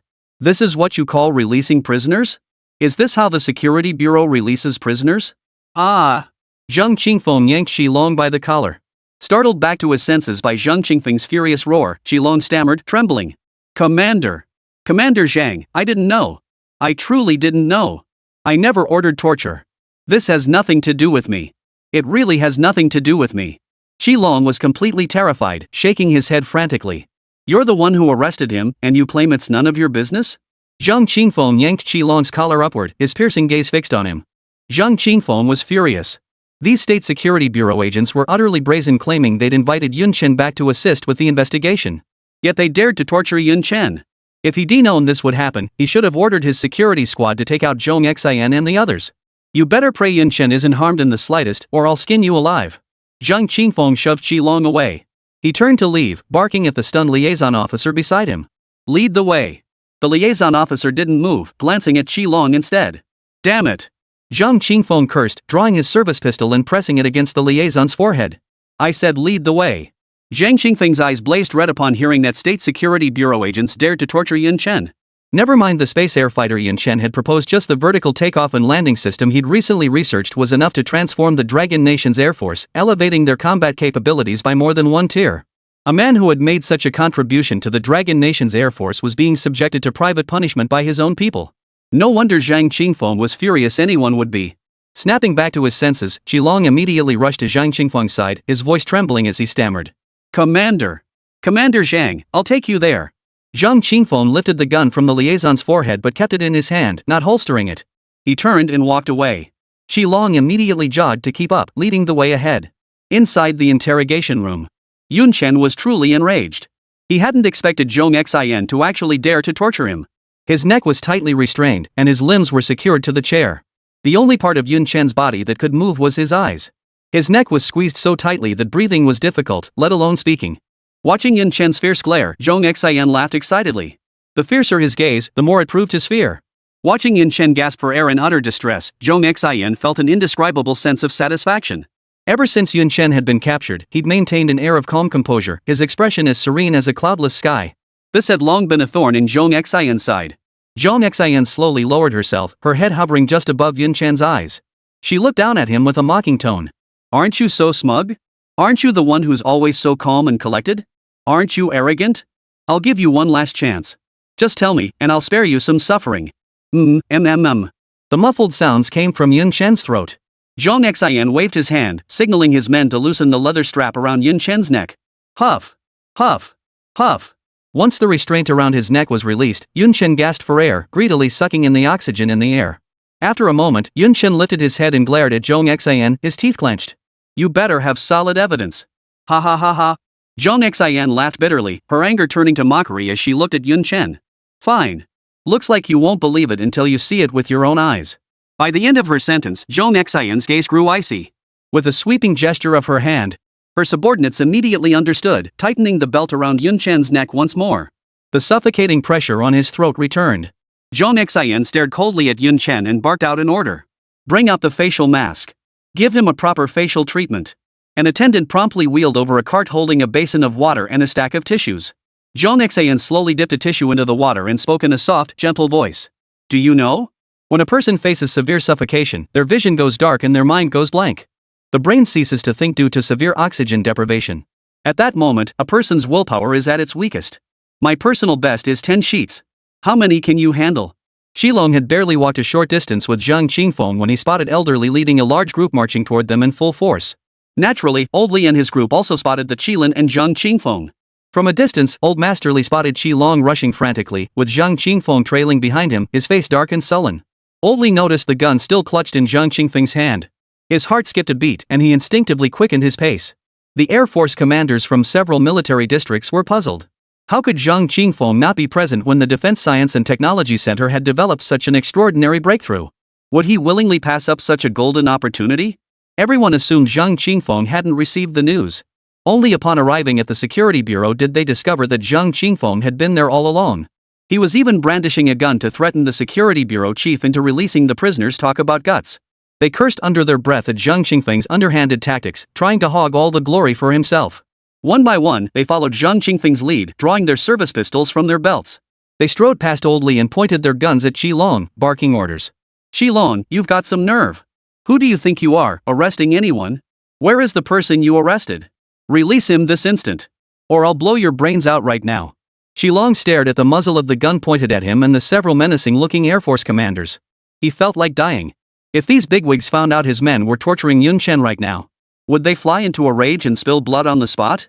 At that moment, Old Li and the others closed in, demanding of Qilong. Where is Yun Chen? You claim to have evidence of Yun Chen leaking secrets. Where is the evidence? Shin Feng chimed in as well. Yeah. Where's the evidence? Where's your evidence? Facing the chaotic clamor of voices before him, Zhang Qingfeng roared in anger. Quiet, all of you. Make way. They're torturing Yun Chen. Chapter 160, I demand a reasonable explanation. The moment Zhang Qingfeng spoke, the once clamorous corridor fell into an absolute silence so profound you could hear a pin drop. Then, gasps erupted one after another from the crowd. What? What? Torture? Old Li's eyes instantly turned bloodshot, consumed by fury and rage. Shen Feng's weathered face darkened. Tears welled up in Xin Qingyan's large, almond-shaped eyes. Chu Lan rushed to Qilong's side, screaming frantically. Where's Yun Chen? Where's Yun Chen? What have you done to Yun Chen? The crowd surrounded Qilong, each glaring at him with fury. Didn't you say you were bringing someone back to assist with the investigation? Who gave you the nerve to use torture? Who gave you the authority? At that moment, Qilong stared at the red-eyed leaders before him. Their eyes, filled with a hatred that seemed ready to devour him alive, made Qilong's heart race with dread. He wished he could just roll his eyes back and pass out right then and there. But unfortunately, he was painfully lucid. His legs trembled uncontrollably. If not for Zhang Qingfeng holding him up from behind, he doubted he could even stand. Enough! Old Master Li roared, cutting off the crowd's condemnation. Though he wanted to skin Qilong alive right then and there, he had to find Yun Chen first. Every second you delay is another second of agony for Yun Chen. You! Old Master Li pointed at Qilong. Lead the way. Qilong immediately forced a smile uglier than crying. Just as he tried to step forward, he found his heels wouldn't obey him. He was frozen in terror. Zhang Qingfeng saw this and yanked him to his feet. Show us the way. The group sprinted in the direction Qilong pointed. Old Master Li was right. Every second they delayed meant another second of agony for Yun Chen. Chu Lan pushed herself to the limit, charging forward. Shin Qingyan, drawing strength from somewhere unknown, clung tightly to Chu Lan's heels. Old Li and Shin Feng, weakened by age, gradually fell behind. Yet they dared not slow their pace, hanging on behind the group. This is the one, Qilong declared, pointing at the door labeled interrogation room. Bang! Zhang Qingfeng wasted no words, kicking the door open with a single blow. The group surged inside. The sight before them made everyone's eyes burn with fury. Thud! Brother Qilong collapsed to the floor, his mind screaming. It's over! It's over!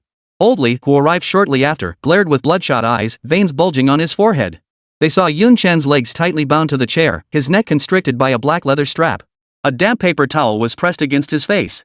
Water droplets kept dripping down from it. Overcome by the intense suffocation, Yun Chen's entire body trembled uncontrollably. His chest rose and fell violently like a bellows. Beside him stood a woman, Zhong Xian, the one who had taken Yun Chen from the National Defense Technology Center. She held a damp tissue in her hand, poised to cover Yun Chen's face. The wild grin on her face froze into shock at the sudden intrusion of the others. Zhong Xian froze at the sight of the intruders, her expression turning icy. What do you think you're doing? This is the Security Bureau. Chu Lan lunged forward like a madwoman, kicking Zhong Xian hard enough to send her sprawling onto the floor. She frantically tore the tissue from Yun Chen's face, revealing his face reddened from suffocation and twisted into a grotesque grimace. Huff! Cough! Cough! With the tissue removed, Yun Chen greedily sucked in air, but choked violently as droplets entered his lungs. Tears streamed down Chu Lan's face as she frantically undid the belt around Yun Chen's neck. Her voice breaking with sobs. Yun Chen! I'm sorry I came too late. I'm sorry. Everyone rushed to Yun Chen's side, frantically working to free him from his restraints. Yun Chen! Are you okay? Tears streamed down Old Li's face as he apologized. Yun Chen has caused you so much hardship. Huff! Cough! Cough! Cough! As the collar around his neck was finally released, Yun Chen gasped for air, coughing violently. His face flushed crimson, veins bulging on his forehead. Seeing Yun Chen's state, the hatred surged wildly within Old Li and the others. But they held back for now, waiting for Yun Chen to recover. Chu Lan's kick had been incredibly powerful, and Zhong Xian lay on the ground for a long while before regaining her strength. Clutching her waist, she painfully pulled herself to her feet. Her expression grew increasingly cold as she surveyed the crowd surrounding Yun Chen. How dare you! How dare you openly break into the security bureau's interrogation room and release the suspect? Chu Lan, who had been unable to stand, suddenly found strength from somewhere upon hearing Zhong Xian's reckless voice. He sprang up from the ground. Pointing at Zhong Xian, he barked. Zhong Xian, shut your mouth. Don't you think you've caused enough trouble already? Zhong Xian froze at the sudden appearance of Chu Lan, then her face twisted into a look of madness as she spoke. Director, you're afraid of them. I'm not afraid. I refuse to believe they can cover up everything. Chu Lan's expression darkened instantly as he recalled today's events. His temper flared, fueled by Zhong Xian's reckless defiance. Chu Lan charged straight from the doorway toward Zhong Xian and kicked her flying. Thud. Zhong Xian slammed heavily into the wall. Chu Lan pointed at Zhong Xian and barked. I sent you to bring Yun Chen back to assist with the investigation. Who authorized you to interrogate him? You actually resorted to torture? Who gave you the nerve? And who granted you the authority? Chu Lan delivered a furious kick, landing with brutal force. Zhong Xian clutched her stomach, writhing in agony, unable to rise for a long while. Old Li and the others couldn't care less about Zhong Xian's well-being. Their full attention was fixed on Yun Chen. Seeing Yun Chen coughing violently, Shen Qingyan soothed his back while weeping, hoping to ease his agony. Her tears had not ceased since the moment she heard Yun Chen was being tortured. It took Yun Chen a long time to catch his breath. Looking at the concerned faces gathered around him, Yun Chen offered a faint smile. It's so good to see you all. Just now, I almost thought I was going to die. Yun Chen reached out to wipe the tears from Chu Lan's eyes, his voice gentle. Don't cry. Your eyes will get puffy and you won't look as pretty. How are you feeling? Chu Lan looked at Yun Chen with tear-filled eyes. Do you need to go to the hospital? Yun Chen shook his head with a smile. Upon seeing Yun Chen was unharmed, Old Li and the others turned away. His cold gaze swept over Chu Lan and Zhong Xian lying on the ground. Old Li was truly furious now. A man who had made such immense contributions to the Dragon Nation was subjected to inhumane treatment within the Security Bureau. Recalling Yun Chen's earlier pitiful state, his face flushed crimson. Old Master Li trembled with rage. I demand a reasonable explanation. Chapter 161, Dare to accuse Yun Chen of leaking the plan? Old Master Li's icy voice was not loud, yet it carried an unmistakable piercing quality. Chu Lan felt a chill run through his heart, his spine tingling with dread. His entire body trembled uncontrollably. Under the watchful eyes of the other elders, Chu Lan forced himself to turn his head, squeezing out a wretched smile. Yun Chen felt much better now. Just moments ago, he truly thought he might suffocate. Cough. Cough. Yun Chen cleared his throat twice, stood up, and shot a cold glance at Zhong Xian, who was slumped on the ground. To say he wasn't furious would be impossible, but right now, he had more pressing matters. Based on his analysis, the Defense Technology Center most likely harbored a traitor. Yun Chen leaned close to Old Li's ear and whispered. Old Li, the electromagnetic cannon design has been leaked. They arrested me because they received a tip-off. I suspect we have a mole within the Defense Technology Center. Yun Chen explained the situation concisely and swiftly into Old Li's ear. Upon hearing this, Old Li's eyes darkened as he fixed his gaze intently on Chu Lan before him. The reason Old Man Li had rushed to the Security Bureau with such urgency was not solely for Yun Chen. He was even more determined to uncover what classified information had been compromised. After all, the leakage of state secrets was no trivial matter. But by the time he arrived at the Security Bureau, the leak itself had become irrelevant. All he knew was that Yun Chen, a man who had made immense contributions to the Dragon Nation, had suffered inhumane treatment at the Security Bureau. Li Guoliang felt an extraordinary surge of anger. Yet when he learned that Yun Chen had been apprehended by the Security Bureau precisely because the electromagnetic railgun design blueprints had been leaked, and that such inhumane treatment stemmed from a single anonymous tip, his eyes nearly shot flames. He struggled to restrain himself, forcing himself to calm down, fearing he might tear the Security Bureau apart if he lost control. Without turning his head, Old Li fixed his gaze firmly on Chu Lan before addressing Yun Chen. Yun Chen, I know you've been wronged. I've already assigned Gui Yuan and the others to investigate the leak. Spies will deal with them later. Now, it's time to settle accounts with them properly. Your suffering won't go unpunished. The others chimed in as well. That's right, Yun Chen. Forget about whether it was a leak or not. They've wronged you so badly this absolutely can't go unpunished. Just as Yun Chen was about to say it didn't matter, exposing the mole in the Defense Technology Center was the real priority. But then Zhong Xian clutched her midsection, painfully rising to her feet, and sneered coldly. Explanation? Do we need to explain ourselves when conducting investigations for the Security Bureau? Chu Lan whipped his head around, staring at Zhong Xian in utter shock. Pointing at her, his voice trembled. You're insane. You're the one who's truly lost your mind. Ha ha ha ha. Zhong Xian threw her head back in laughter, then her gaze turned cold. That's right. I am mad. You drove me to it. If you hadn't barged in suddenly, he would have confessed already. It's all your fault. You're all criminals of the Dragon Nation. Seeing this scene, Yun Chen frowned. He felt Zhong Xian was so obsessed with proving herself that she'd gone completely mad. Old Li's face was dark enough to rain. Zhang Qingfeng raised his gun and strode swiftly toward Zhong Xian. One hand yanked her by the collar, the other pressed the gun against her forehead. It's a disgrace that the Dragon Nation has scum like you. I'll put a bullet in your head right now. Feeling the cold muzzle pressed against her forehead, Zhong Xian showed no fear and sneered coldly. Go ahead. Go ahead and kill me. I die protecting the interests of the Dragon Nation. I die with honor. You high-ranking officials are the true parasites of the Dragon Nation. Zhang Qingfeng's eyes turned cold as he slowly disengaged the safety on his rifle. He was ready to send this mad dog to meet his maker. Everyone watched coldly as this unfolded, not a single voice raised to stop it. They even thought Zhang Qingfeng was being too soft. What was there to say to someone like her? She deserved to be put down with a single shot. Even Chu Lan, Zhong Xian's direct superior, believed she deserved to die. She dared to resort to vigilante justice without a shred of evidence. What infuriated him most was her complete lack of remorse. She still believed she was in the right. Chu Lan couldn't help but wonder if he'd lost his mind. How could he have recruited someone like Zhong Xian into the security bureau and even promoted her to head of the operations division? Just as Zhang Qingfeng was about to pull the trigger, Old Li's emotionless voice rang out. Commander Zhang, put down your gun. How could we resort to vigilante justice? How would that make us any different from that trash? The usually gentle and refined Old Li even used the word scum. It showed just how furious he truly was inside. Oomph. Zhang Qingfeng snorted coldly, releasing Zhong Xian. As he passed by Chu Lan, he kicked Chu Lan hard enough to send him sprawling. What a fine subordinate you've trained. Old Li approached Zhong Xian with a grim expression, his voice icy.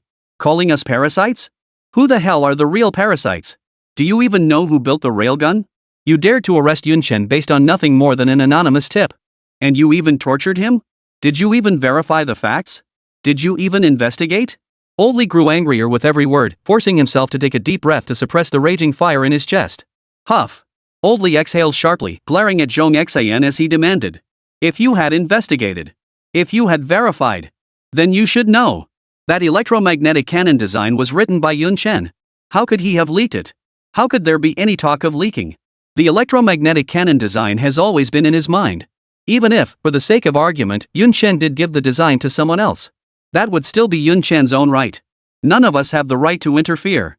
Who the hell do you think you are? How dare you accuse Yun Chen of leaking the plan? On what grounds? Old Li's words thundered like rolling claps of thunder, reverberating relentlessly in everyone's minds. They instantly felt Yun Chen had suffered a grave injustice, their eyes blazing with fury. To resort to brutal interrogation without a shred of evidence. They felt the State Security Bureau had no reason to exist anymore. Zhong Xian froze in place, pale as a sheet, as if struck by lightning. She felt like a laughingstock. She had always prided herself on defying authority and successfully apprehending the suspect. But what was the outcome? The suspect she thought she had caught was actually the creator of the leaked plan. The plan was written by them in the first place. How could there be any talk of a leak? No wonder Yun Chen had been so calm ever since entering the National Security Bureau. No wonder he had laughed it off and asked her to release him the moment he heard the leaked plan involved an electromagnetic railgun. Ultimately, the plan was his own creation. He had no need to leak it, nor any reason to. Zhong Xian's body instantly went limp, collapsing powerlessly to the floor. Chu Lan, who had just stood up, collapsed again with a thud. This time, he truly couldn't get back up. He had actually ordered the arrest of Longgua's meritorious officials, and his men had even tortured them. He dared not imagine the fury awaiting him. Upon hearing that the Security Bureau had arrested Yun Chen due to an electromagnetic cannon leak and had even tortured him, a torrent of rage surged through her, threatening to burst from her temples. Her eyes instantly turned bloodshot. Chu Lan abruptly drew the pistol from her waist. Click. Chapter 162, The Rule of Law Saved You. The sound of the pistol chambering around made everyone's faces change. Chu Lan now had only one thought, to kill Zhong Xian, who lay limp on the ground. She believed such a person had no right to continue living in this world. Yun Chen was also startled by Chu Lan's sudden action.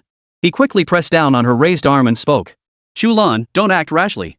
How could she do that to you? Chu Lan's voice was filled with fury. Yun Chen shook his head, signaling her to lower the gun and not act rashly. She'll get what she deserves. It's not worth drawing a gun on someone like that. Someone nearby chimed in with words of caution. She deserves to die. But not by our hands. Otherwise, what makes us any different from her? Only then did Chu Lan relent, holstering his service weapon. Though Zhang Qingfeng had also drawn his gun earlier, he never intended to fire. He'd drawn it purely out of fury just to vent. As Commander-in-Chief of the East China Military Region Air Force, how could he personally execute Zhong Xin? Zhong Xin was merely a division chief in the Security Bureau's Operations Department. She was hardly worthy of his bullets. Old Li had shouted furiously at Zhong Xin until he was exhausted. But he wouldn't let it go so easily. He would make sure Zhong Xin received the punishment she deserved. He would see her face justice with his own eyes. He shot Zhong Xin a cold glance before turning to stand beside Chu Lan. Old Li addressed Chu Lan, who lay limp on the ground, his voice icy. Call Ma Guoliang. Have him come here immediately. Chu Lan's heart sank instantly. It's over. It's over. Everything is completely ruined. Ma Guoliang was none other than the director of the Dragon Nation Security Bureau. Though both held the title of director, Ma Guoliang was different. He was the supreme leader of the Dragon Nation Security Bureau. Seeing Chu Lan hadn't moved, Old Li frowned and glared at him coldly. Zhang Qingfeng and the others stepped forward, surrounding Chu Lan in the center. What are you standing around for? Call Ma Guoliang immediately. Have him come here personally. I'll ask him myself. What the hell does that old bastard think he's doing? Zhang Qingfeng kicked him in frustration, utterly exasperated. Look at what you've become. Don't ever say you're my soldier when you go out. I'd be ashamed to be associated with you. Get moving. Shen Feng snapped impatiently. Are you going to do it or not? If you don't, I will. Faced with the relentless questioning from the big shots, Chu Lan tremblingly pulled his phone from his pocket. He dialed Ma Guoliang's number. Then, under the watchful eyes of the bigwigs, Chu Lan said in a trembling voice. Ma! Director Ma will be here shortly. The group sat down casually in the interrogation room, waiting for Ma Guoliang's arrival. Yun Chen approached Zhong Xin, slowly crouching down to meet her gaze. Chu Lan and Shen Qingyan stood behind Yun Chen, their gazes coldly fixed on Zhong Xin. Chu Lan's hand rested on her waist. Should the woman on the floor make any sudden move, she would draw her service weapon without hesitation and pull the trigger. Zhong Xin looked up at Yun Chen before her and let out a bitter smile. Have you come to pity me? Yun Chen curled his lip. You think too highly of yourself. No one here will pity you. What you've done doesn't deserve pity. Zhong Xin gave a self-deprecating laugh and spoke. I get it. You're here to laugh at me. Yun Chen shook his head. He wouldn't be so bored as to come here just to watch her fail. You said you received a report. Someone accused me of leaking state secrets. Who made the accusation? Zhong Xin shook her head, indicating she didn't know. We don't know the informant's identity. They used a payphone. We checked nearby surveillance footage but found nothing useful. Upon hearing this, Chu Lan's anger flared up again. She grabbed Zhong Xin by the collar and demanded in a chilling tone. You don't even know if the tip is legit, yet you dare to arrest someone. And you dare use torture. Yun Chen frowned slightly, stepping in to restrain the enraged Chu Lan. What's done is done. There's no point in arguing further. She will pay the price. Oomph. Chu Lan snorted coldly and released Zhong Xin. After hearing Zhong Xin's words, Yun Chen was certain the leaker was most likely the one who had reported him. But he couldn't fathom why they would do such a thing. Didn't the leaker know that he was the one who wrote the electromagnetic cannon proposal? Then what was the point of this accusation? Was it purely to spite him? Or did the informant not know that he had written the electromagnetic cannon proposal? After pondering for a long while without finding an answer, Yun Chen turned to leave. Unexpectedly, the moment he turned, Zhong Xin grabbed his ankle. This caused Chu Lan, standing nearby, to tense up, his hand already reaching for his gun. But then Zhong Xin pleaded. I know I was wrong. Please let me go. Someone like you shouldn't stoop to my level. I'll take this as a lesson. Please, let me go. Yun Chen forcefully freed his foot and spoke without turning back. People must pay the price for their choices. After speaking, Yun Chen turned and walked away. Let you go? You should be grateful the rule of law saved you. You tortured me, and you expect me to let you off? If it weren't for the rule of law, I'd kill you right now. Yun Chen wasn't that despicable to let Zhong Xin go. Not only did he lack the authority, but even if he had it, he wouldn't have. Yun Chen wasn't a saint. How could he possibly let someone who tormented him off the hook? Sure, Zhong Xin had some looks, but he wasn't some stud. How could he possibly forgive all her wrongdoings just because she was pretty? Before long, Ma Guoliang arrived in a panic. Shi Long had only mentioned an emergency over the phone, without specifying the details. Thus, Ma Guoliang remained completely unaware of the situation. The moment Ma Guoliang entered the interrogation room and saw the room full of familiar faces, his heart sank. What's going on here? Ma Guoliang greeted everyone with a smile. What brings you all here today? Did the wind blow all your Air Force commanders from the major military regions here? Is there a military exercise requiring our cooperation? Then he spotted Old Li and Shen Feng nearby. Ma Guoliang hurried over to them and smiled. General Li, General Shen, you're here too. Is there anything we can assist with? Couldn't you just give us a call? Why bother coming in person? Ma Guoliang gradually sensed something was amiss. After greeting them all, not a single person acknowledged him, all staring at him with icy eyes. Moreover, the room he was in was an interrogation room, not a reception area. He didn't need to guess, he knew something big had happened. So many bigwigs gathered together, specifically waiting for him in the interrogation room. This was definitely no small matter. Ma Guoliang's expression darkened as he barked out a command. Shi Long! Get over here! Shi Long, lying on the floor, trembled at the very sound of Ma Guoliang's roar. Shi Long slowly pulled himself up, clutching the table as his legs trembled uncontrollably. Be Bureau Chief Ma, I am right here. Seeing Chi Long's state, Ma Guoliang frowned. He strode quickly to Chi Long's side and demanded in a deep voice. What the hell happened? Chapter 163, Torturing One's Own People. Chi Long tried his best to keep his voice steady. Director Ma.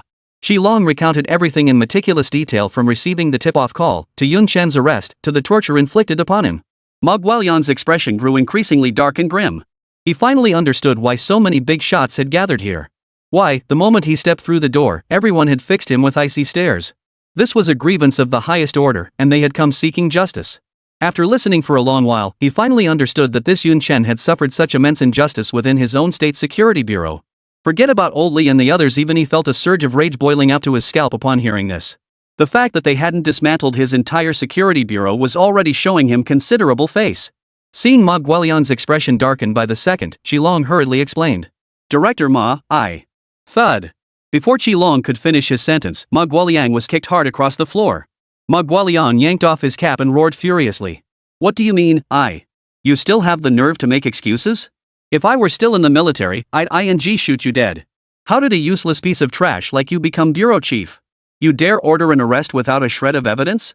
Ma Guoliang shot a cold glance at Zhong Xian, who stood nearby. He snorted coldly. Oomph. You can't even control your own subordinates. Do you deserve to be director? Useless. How dare you use torture? Is Yun Chen a spy? Torturing your own people? You're really going backwards in your old age. Ma Guoliang didn't say these things just because so many bigwigs were present. He was genuinely furious at Chi Long and Zhong Xian's actions. If Yun Chen hadn't had such powerful connections today, he might have been wrongfully executed by them. The reputation of the security bureau was about to be ruined by these two. Chi Long turned ashen-faced under Ma Guoliang's scolding, not daring to breathe a word. He knew his days as security bureau chief were numbered. He might even end up serving 2 years in prison. Not far away, Zhong Xian was equally ashen-faced. She knew perfectly well that Ma Guoliang's final tirade was directed at her. After berating Chi Long, Ma Guoliang approached Old Li and smiled. My sincere apologies for the inconvenience caused to your people. His expression then turned serious as he continued. Old Master Li, I leave these two to your care. You decide how to handle them. Old Master Li shot Ma Guoliang a cold glance and replied in an icy tone. Do I look like someone who doesn't play by the rules? Besides, is this security bureau my personal fiefdom? What do you mean, do as I say? What kind of talk is this? Ma Guoliang hurriedly explained. Mr. Li, you know I didn't mean it that way. What I meant was, enough, enough. Shen Feng waved his hand, cutting Ma Guoliang off. If we were going to take action, we would have done so already. Did we need to wait for you? Our demands are simple, do what needs to be done. Don't impose excessive punishment just because of our status. But we won't sit idly by and watch you shield your subordinates. Ma Guoliang immediately responded sternly. Rest assured, our security bureau will handle this case with absolute impartiality. After speaking, Ma Guoliang turned sharply toward Zhong Xian, who stood nearby, and barked. Zhong Xian. Zhong Xian's slender frame trembled. She knew the price she would have to pay had come. Director of Operations Zhong Xian, violent law enforcement, distortion of facts, abuse of private punishment. Ma Guoliang rattled off more than a dozen charges against Zhong Xian in one breath. Finally, his eyes narrowed sharply. Zhong Xian is stripped of her position as director of the administrative division, expelled from the security bureau, and sentenced to 10 years imprisonment.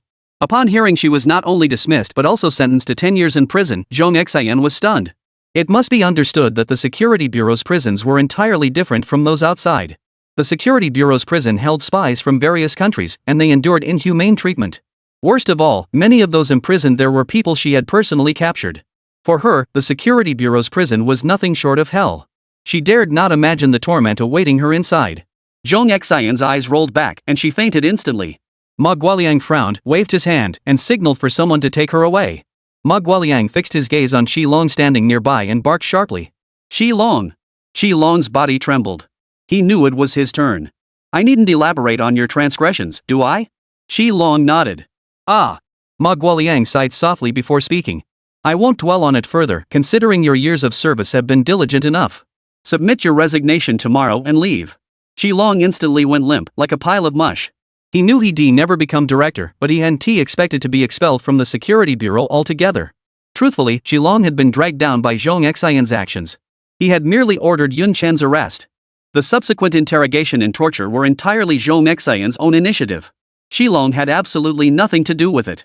Shi Long couldn't help but wonder if he hadn't interrogated Yun Chen after bringing him in and hadn't resorted to torture. Perhaps he could have kept his director's hat. Had he not ordered Yun Chen's arrest, even if Zhong Xian had 100 guts, she wouldn't have dared to go to the National Defense Technology Center to make the arrest. Shi Long was ultimately responsible, and there was no such thing as a cure for regret. After dealing with Shi Long, Ma Guoliang barked toward the door. Everyone who participated in today's operation with Zhong Xian is fired. After dealing with Zhong Xian and the others, Ma Guoliang approached Old Li with a smile.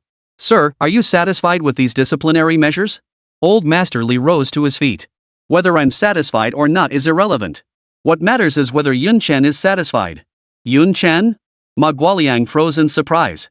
Then it dawned on him this whole affair had been sparked by Yun Chen. All these bigwigs in the room were here for Yun Chen. He couldn't help but wonder what kind of person Yun Chen really was. That he could get so many big shots to stand up for him. And they all came from different fields. If today's attendees were all from the National Defense Technology Center, it would only mean Yun Chen held a highly esteemed position there. But today, besides Elderly from the Defense Science and Technology Center, there was also Elder Shen from the Long Academy of Sciences.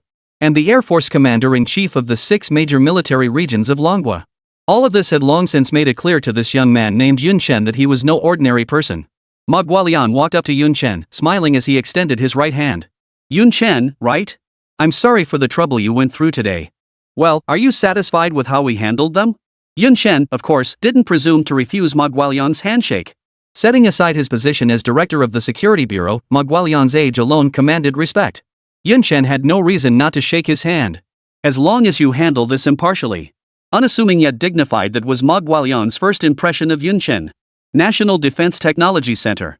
Wei Yuan's expression darkened as he watched the surveillance footage on the screen. Chapter 164, Who Leaked the Secrets? After learning of Zhong Xian and the others' fate, Old Li wasted no time and led his men away. Ma Guoliang personally escorted Old Li and his team to the entrance of the Security Bureau, once again expressing sincere apologies and guaranteeing that such incidents would never occur again. Only after watching the convoy disappear into the distance did the weight lift from Ma Guoliang's chest. He had genuinely feared these bigwigs would be dissatisfied with his handling of the situation. If they made a single phone call to report him to higher-ups, he would inevitably face repercussions. After all, the combined influence of so many powerful figures gathered together was no laughing matter. Ma Guoliang's expression immediately turned stern as he ordered his subordinates. Summon all district bureau chiefs to see me immediately. He intended to use Shi Long's case as a cautionary example to thoroughly publicize within the Security Bureau. Prevention must start at the root to avoid similar incidents recurring. Inside the car, Old Li remained expressionless, saying nothing. With the Security Bureau matter resolved, the Defense Science and Technology Center was next on the agenda. He never imagined the Defense Science and Technology Center would harbor a traitor. The electromagnetic cannon design blueprints had been leaked. Old Li turned his head and frowned at Yun Chen. Who do you think is most likely to have leaked the plans? Yun Chen pondered for a long moment before shaking his head and speaking. Based on the clues we have so far, the leaker is most likely the same person who reported me. After a moment's consideration, Old Li nodded, gesturing for him to continue. Yun Chen continued. There are 2 possibilities now. First, the leaker might not know I authored the electromagnetic cannon proposal. Otherwise, they wouldn't have reported me. Second, the leaker knows the design is mine and deliberately reported me to muddy the waters. Old Li nodded, finding both points in Yun Chen's analysis quite reasonable. He had reached a similar conclusion himself. He then turned to Chu Lan beside him and frowned. Could it have leaked from somewhere else? Xin Shan and Chu Shanha also took a copy of the design blueprint with them at the time. Absolutely impossible, Chu Lan shook her head firmly. The military's security protocols are extremely strict. I don't know about the Navy, but I'm familiar with the Army's procedures. Highly classified documents like electromagnetic cannon blueprints, even my father needs to go through layers of registration to view them. They must go through multiple layers of registration and be returned within the specified time frame. They absolutely have no chance to leak anything. I imagine the Navy operates similarly. Besides, the Navy also has the Yuzhou-class destroyers' modification plans. If anything were to leak, it would be the Yuzhou's refit plans. That's far more valuable than the electromagnetic cannon. They have no reason to leak only the railgun plans. Old Li nodded, his brow furrowed. It seems the electromagnetic cannon plans most likely leaked from our end. After all, the complete design blueprints and manufacturing specifications for the electromagnetic cannon are only held in 3 places: the National Defense Science and Technology Center, the Army headquarters, and the Navy headquarters. Other institutions, like the Dragon Academy, possess only vague blueprints and plans for the railgun, lacking the critical data. Since neither the Army nor the Navy would leak it, that leaves the National Defense Science and Technology Center. But who could it be? Ah! Old Li sighed softly before speaking. Gui Yuan and his team are already investigating. Let's hope they find something. But he knew Gui Yuan and his team would likely find little. After all, the Security Bureau specialized in investigating leaks. Even they hadn't identified the whistleblower. Expecting Gui Yuan's team to uncover the real culprit was indeed a stretch. After a moment's thought, Chu Lan spoke up. Could it be Mujia? Yun Chen's eyes narrowed sharply. He thought it was entirely possible. That kid had always disliked him. Could it be that he leaked the information purely out of spite? And he specifically reported it to the Security Bureau just to spite him. Given Mujia's nature, Yun Chen believed there was an 80 to 90% chance he'd be capable of such a thing. Old Li also furrowed his brow, a look of deep thought crossing his face. Shin Feng, standing nearby, chuckled. Don't be ridiculous. How could it possibly be Mujia? That's completely impossible. Yun Chen shot Shin Feng a surprised look. Shin Feng didn't seem particularly close to Mujia, did he? How could he be so certain? Shin Qingyan stared at Shin Feng with her wide, almond-shaped eyes, her curiosity evident. You don't even know him. How can you be sure it wasn't him? Shin Feng's expression turned serious as he replied sternly. Because his surname is Mu.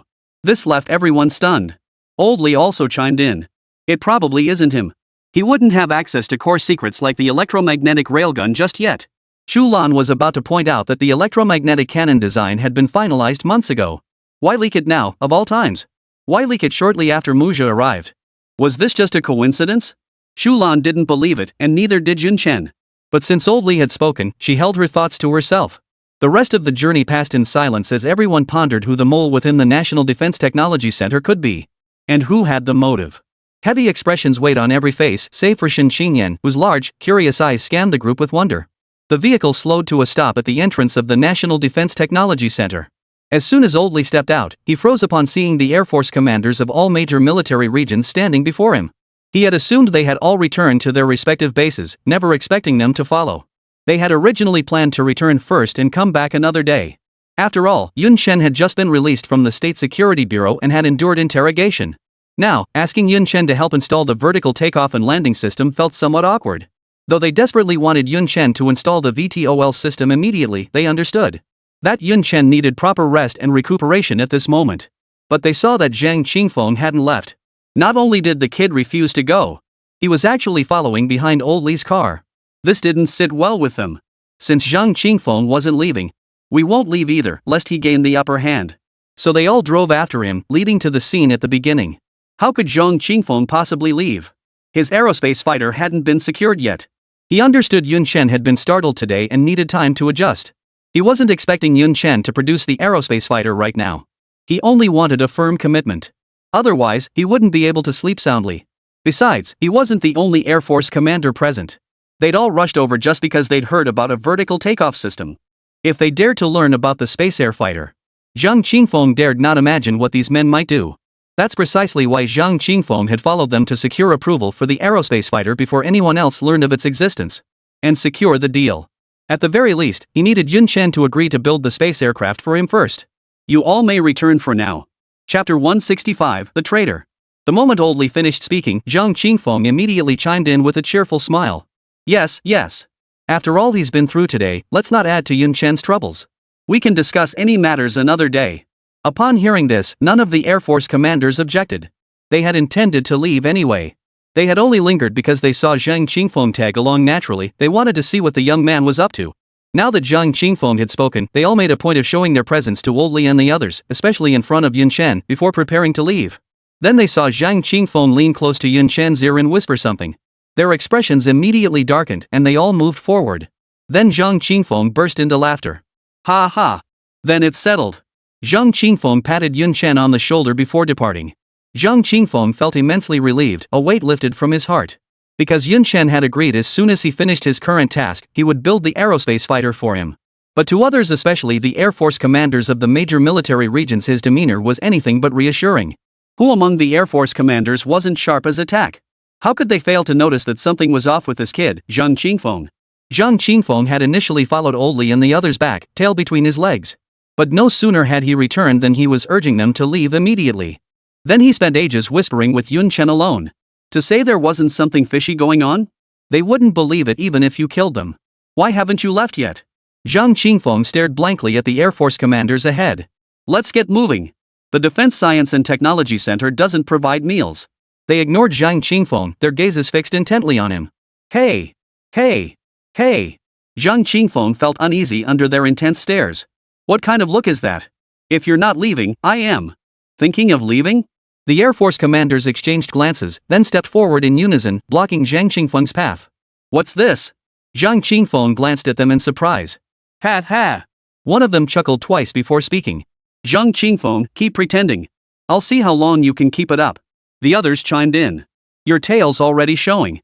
Still pretending? You'd better come clean. Otherwise, we won't let you off easy. Come clean? Zhang Qingfeng looked utterly confused. What am I supposed to confess? Zhang Qingfeng wasn't stupid. There was no way he'd tell them about the spacefighter. If they found out, they'd definitely cause trouble again. Still playing dumb, one of them snapped. We saw everything. What were you whispering about with Yun Chen just now? Oh. Zhang Qingfeng relaxed, smiling. I was wondering what it was. Just gave him a few words of advice. Told him if anything like this happens again, he needs to call me immediately. After Zhang Qingfeng finished speaking, no one replied. They all stared straight at him, smiling silently. What did Zhang Qingfeng take them for? 3-year-olds? Did he really think they'd buy such a lame excuse? What? Zhang Qingfeng frowned. You don't believe me? One of them sneered. That's just nonsense. You don't even believe it yourself, do you? Zhang Qingfeng shrugged. That's just how it is. If you don't believe me, there's nothing I can do about it. Oh, one of them exclaimed with a laugh. Looks like you're trying to pull a fast one on us, huh? Guys, what should we do? Easy, one of them chuckled. He won't talk? We'll just follow him. I bet his true colors will show. The others nodded in agreement. Zhang Qingfeng chuckled and spoke up. Ha! If you want a free meal, just say so. Our military district's food allowance is pretty generous. Meet every single meal. The Air Force commanders of each major military region rolled their eyes. Only your military region's food budget is high? What about us? We're the Air Force. Don't we have high food budgets? Does our military region not get meat? Yun Chen naturally had no idea that Zhang Qingfeng had been surrounded by the space commanders from various military regions. As soon as he entered the National Defense Science and Technology Center, he followed Oldly to the conference room. Originally, Oldly intended to send him back to rest and notify him immediately upon receiving any updates. But Yun Chen refused. He insisted on seeing with his own eyes exactly who this traitor was. While executioners like Zhong Xian were despicable, it was the traitor who had reported him that filled Yun Chen with the deepest fury. Inside the room, Muzha nearly exploded with rage upon seeing Yun Chen return. Useless piece of trash. They're all useless. This cherry blossom country is nothing but pigs. Muzha felt all his plans had gone down the drain. He had thought that by stealing the electromagnetic cannon design blueprints and handing them over to the land of cherry blossoms, then report Yun Chen to the Security Bureau for leaking state secrets, Yun Chen would surely be taken away for investigation. Since the Security Bureau had no idea what classified information had been leaked, Yun Chen, as the prime suspect, would undoubtedly be detained for questioning. By the time they discovered the electromagnetic cannon design blueprint was the leaked item, it would already be 3 to 5 months down the line. Even if they released him, 3 to 5 months of detention would be more than enough punishment. By then, he could steal the core secrets from the Defense Technology Center and sell them to Japan. Then they could report Yun Chen to the Security Bureau again. By then, even if Yun Chen were innocent, he wouldn't be able to clear his name. Who knows what that fool in Sakura Nation would do with the railgun design? Stealing it and secretly building it would be bad enough. They'd flaunt it. Now everyone knew the electromagnetic cannon design had been leaked. And everyone knows Yun Chen wrote that railgun design. How could it possibly have leaked? The Defense Science and Technology Center will definitely come looking for Yun Chen. But imagination is always just imagination, and reality is always reality. What Muzha didn't know was that even if Old Li and the others weren't aware the leaked document was the railgun design, they wouldn't believe Yun Chen was the one who leaked the classified information. Because Muzha had no idea what kind of standing Yun Chen held in their eyes. Muzha meticulously retraced his steps through the entire process of the leak. Only after concluding there were no loose ends did he finally relax. He knew without a doubt that after Sakura Nation's meddling, everyone would be aware. The one who reported Yun Chen was likely involved in the leak. Musha stared at the distant buildings, a cold smile curling his lips.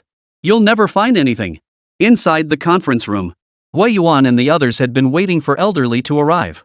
As Elderly and his entourage entered, the others in the room began to rise, only to be stopped by a wave of his hand. He strode to his seat and cut straight to the point. Well, have you found anything? Wei Yuan paused briefly before speaking. The documents were indeed leaked from our end. Someone accessed the confidential room. Chapter 166, Greatness Lies in Forbearance. Who? Old Li's gaze darkened, his voice unusually cold. Wei Yuan shook his head. The surveillance footage has been tampered with. Wei Yuan spoke, then immediately activated the display screen in the conference room. Playing on the screen was the surveillance footage from the day the data went missing. Yun Chen narrowed his eyes slightly, staring intently at the surveillance footage on the monitor. The others did the same. At first, the footage appeared normal, only an orange-yellow door bearing the black characters confidential room above it and a section of hallway. The hallway was quiet, devoid of any figures. As the progress bar at the bottom of the screen advanced, a series of tap, tap, tap footsteps echoed. Everyone's expressions tensed, their bodies leaning forward involuntarily, straining to see who was making the sound. As the footsteps drew nearer, their expressions grew increasingly solemn, their very breaths seeming to falter. Every eye was glued to the screen. Just as they thought they were about to see the figure, the surveillance feed abruptly cut out, replaced by a screen of white light speckled with snowflakes. It took a full half-hour for the feed to return to normal. The rhythmic tap, tap, tap of footsteps faded into the distance, eventually disappearing altogether. Yun Chen's brow furrowed as his eyes swept across the faces of the others. He noticed everyone wore thoughtful expressions, brows furrowed. Old Li was no exception. Wei Yuan shut off the monitor and spoke. I've already investigated. None of those with keys to the confidential room have been there.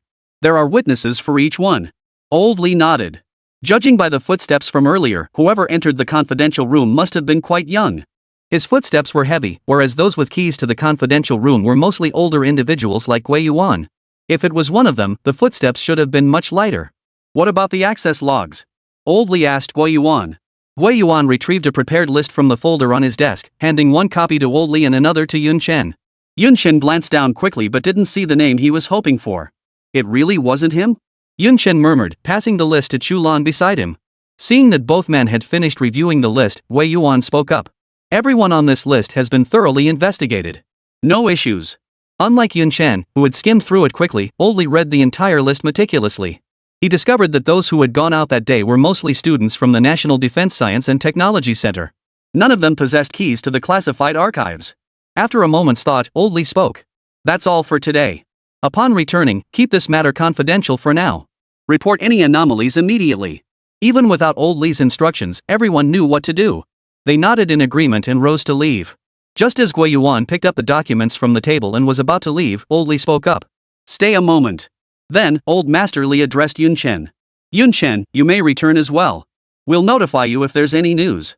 Seeing there were no immediate leads, Yun Chen nodded and left. Chu Lan and Shen Qingyan naturally followed suit. The moment they stepped out of the conference room, Shen Qingyan immediately pressed close to Yun Chen's side, causing Chu Lan to frown. Ahem. Ahem. Shen Feng, trailing behind them, cleared his throat twice. He wanted Shen Qingyan to mind her manners. Shen Qingyan shot Shen Feng a withering glance. She wasn't afraid of him. She deliberately pressed herself closer to Yun Chen. This infuriated Shen Feng to no end. Under normal circumstances, Yun Chen would have been fully immersed in savoring the softness of Shen Qingyan's body. But now, his mind was completely consumed by the leak. He kept wondering who the leaker could be.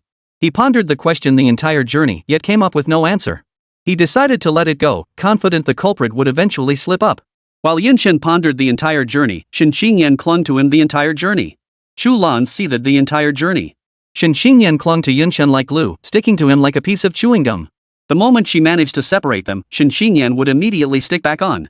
This really got under Chu Lan's skin. She remembered Shen Qingyan used to be so reserved. Now she's acting like a clingy leech, showing no restraint whatsoever. Shen Feng, trailing behind, was also red with anger, but he couldn't control his granddaughter.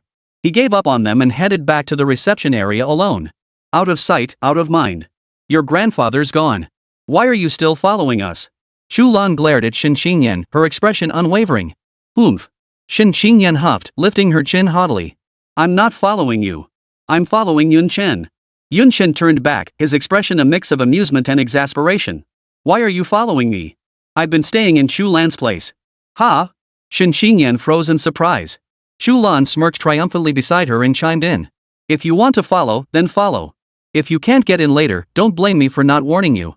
Shen Xingyan immediately wrapped her arm around Chu Lan's shoulder, gazing up at her with those big, innocent eyes and pouting pitifully. Chu Lan. You forgot, we're besties. Oomph. Chu Lan couldn't help but chuckle. Now you remember we're besties? Chu Lan brushed her hand away and said triumphantly. Who said we're besties? Stop trying to cozy up to me. Shen Xingyan wasn't about to give up. She wrapped her arm around Chu Lan's shoulder again, adopting a pitiful tone. You forgot. We promised to share secrets tonight. Yun Chen, watching Shen Xingyan's antics, especially paired with the waves rolling across her chest. Yun Chen couldn't help but recall a 4-character idiom. Greatness lies in tolerance. Just moments ago, she'd been all haughty and dismissive of Chu Lan, yet now she was clinging to his arm, acting all coy. If that isn't magnanimity, what is? Inside the conference room, everyone had left except for Elder Li and Gui Yuan. Old Master Li walked to the window, watching the bustling crowd below, and spoke. How has Muzha been lately? Gui Yuan inquired. Much better than when he first arrived. He's become far more diligent and grounded. Not like when he first arrived. Before Gui Yuan could finish, Old Li continued. Does he have a key to the confidential room? Old Li turned to face Gui Yuan, his gaze fixed on him, awaiting his answer. Gui Yuan froze, puzzled by the sudden question. No. Gui Yuan answered truthfully. Before Old Li could relax, Gui Yuan continued.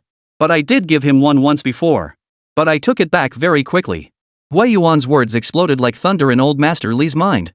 You fool! How could you give him the key to the confidential room? Gui Yuan's expression darkened as he spoke. Are you suspecting? Old Li raised his hand to silence him. Enough. Keep this matter confidential for now. Especially Yun Chen. Chapter 167. Today we're trying something new. Gui Yuan nodded, his expression grim.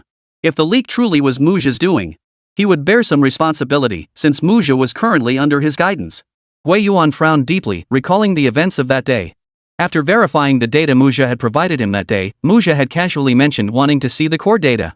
Gui Yuan had noticed Muzha's improved attitude lately. He seemed more diligent and grounded. Considering his father's influence, Gui Yuan had agreed. Originally, Gui Yuan intended to accompany him, but with his current tasks unfinished, he let Muzha go alone. However, he specifically instructed Muzha to only look at the outermost layers, not to go deep, and gave him only 10 minutes. Muzha gladly agreed. Before 10 minutes had even passed, Muzha returned the key. Gui Yuan assumed he hadn't had his fill and tried to reassure him, saying there would be plenty of opportunities later. To his surprise, Muzha declared he'd already finished reviewing the outer perimeter documentation. This astonished Gui Yuan. How could one review an entire set of materials in just 10 minutes? Skeptical, Gui Yuan tested Muzha. To his surprise, Muzha had actually memorized some of the core data. Though a few figures weren't entirely accurate, it proved he'd studied it thoroughly rather than just skimmed through it. This delighted Gui Yuan, who praised Muzha heartily. He thought to himself, he truly lives up to being Mu Sangzhou's son. A hero's son is a hero himself. Not only had he finished the entire document in a mere 10 minutes, he had even committed it all to memory. Muzha truly possessed some extraordinary abilities. What Gui Yuan didn't know, however, was that Muzha hadn't actually looked at the documents at all. He had only glanced at the cover. The reason he could recall some of the data was purely because he had researched this field while abroad. He didn't obtain the key to the confidential room to examine the data. He went there to scout the location. Gui Yuan remained completely unaware of all this. Gui Yuan carefully recalled the events and concluded that it was impossible for Muzha to have found the electromagnetic cannon design blueprint within a mere 10 minutes, let alone have carefully reviewed the documents near the door. Therefore, he concluded it was most likely not Muzha. Gui Yuan furrowed his brow slightly and addressed Old Li. Could it be that you're overthinking this? It couldn't be Muzha. He didn't have the chance. Besides, his name isn't on the visitor log. Besides, he's Mu Sangzhou's son. How could he? Ah! Old Li sighed softly, a trace of melancholy flickering across his aged face. I hope it wasn't him either. But people change. Besides, Mu Sangzhou is one person and he is another. Old Li slowly turned, gazing at the crowd outside the window, his face filled with hesitation. After a moment, his gaze hardened into unwavering resolve. Whether it's him or not, we'll find out soon enough. How do we test it? Gui Yuan froze in surprise. I haven't figured it out yet. Old Li turned back to face Gui Yuan. I'll notify you once I've devised a plan. In the meantime, have someone keep a close watch on Muzha and record his every move. Be extremely careful. Under no circumstances must he discover this. Also, don't tell anyone else about this. Keep it between us. No third party should know. Gui Yuan nodded solemnly. After Gui Yuan left, Old Li stood by the window and murmured to himself. Muzha, I hope it's not you. Don't you dare let me down. Otherwise. After returning to Chu Lan's residence, Yun Chen went straight to his room. Under Shen Xingyan's gentle persuasion, Chu Lan naturally agreed to her request to stay here. However, Chu Lan only permitted her to stay for one night. Shen Xingyan repeatedly assured her, promising she would stay only one night, not a single day longer. Yun Chen, of course, didn't believe Shen Xingyan's assurances. She might say she'd stay just one night, but who knew what she was really thinking? For all he knew, she was already prepared to stick around indefinitely. After seeing Yun Chen return to her room, Shen Xingyan naturally intended to follow. But Chu Lan pulled her back. Why are you following me? To warm his bed? A sly gleam flashed in Shen Xingyan's large, almond-shaped eyes. That was indeed what she had in mind. Chu Lan shot her a disapproving look and said, "Stop messing around. Let him get some rest. Let's have a little chat." Chu Lan pulled Shen Xingyan into her boudoir. Having not seen each other for so long, they chattered away the moment they entered the room. As long as Yun Chen wasn't around, the two of them got along quite well. After Yun Chen returned to his room, he didn't even bother to lie down. Instead, he fetched paper and brush, then sat down at the desk. Truthfully, he didn't need to adjust himself as others suggested. He was perfectly fine. It was only during his time at the security bureau that he'd felt a bit overwhelmed. So much time had passed since then, he had long since recovered. As for being startled? That was even less likely. He'd weathered far worse, like when Evelyn kidnapped Zhao Menglu. This was nothing compared to that. Shocked? Not a chance. Besides, being startled is a woman's prerogative. It has nothing to do with men. Yun Chen laid out the prepared paper and pen on the table.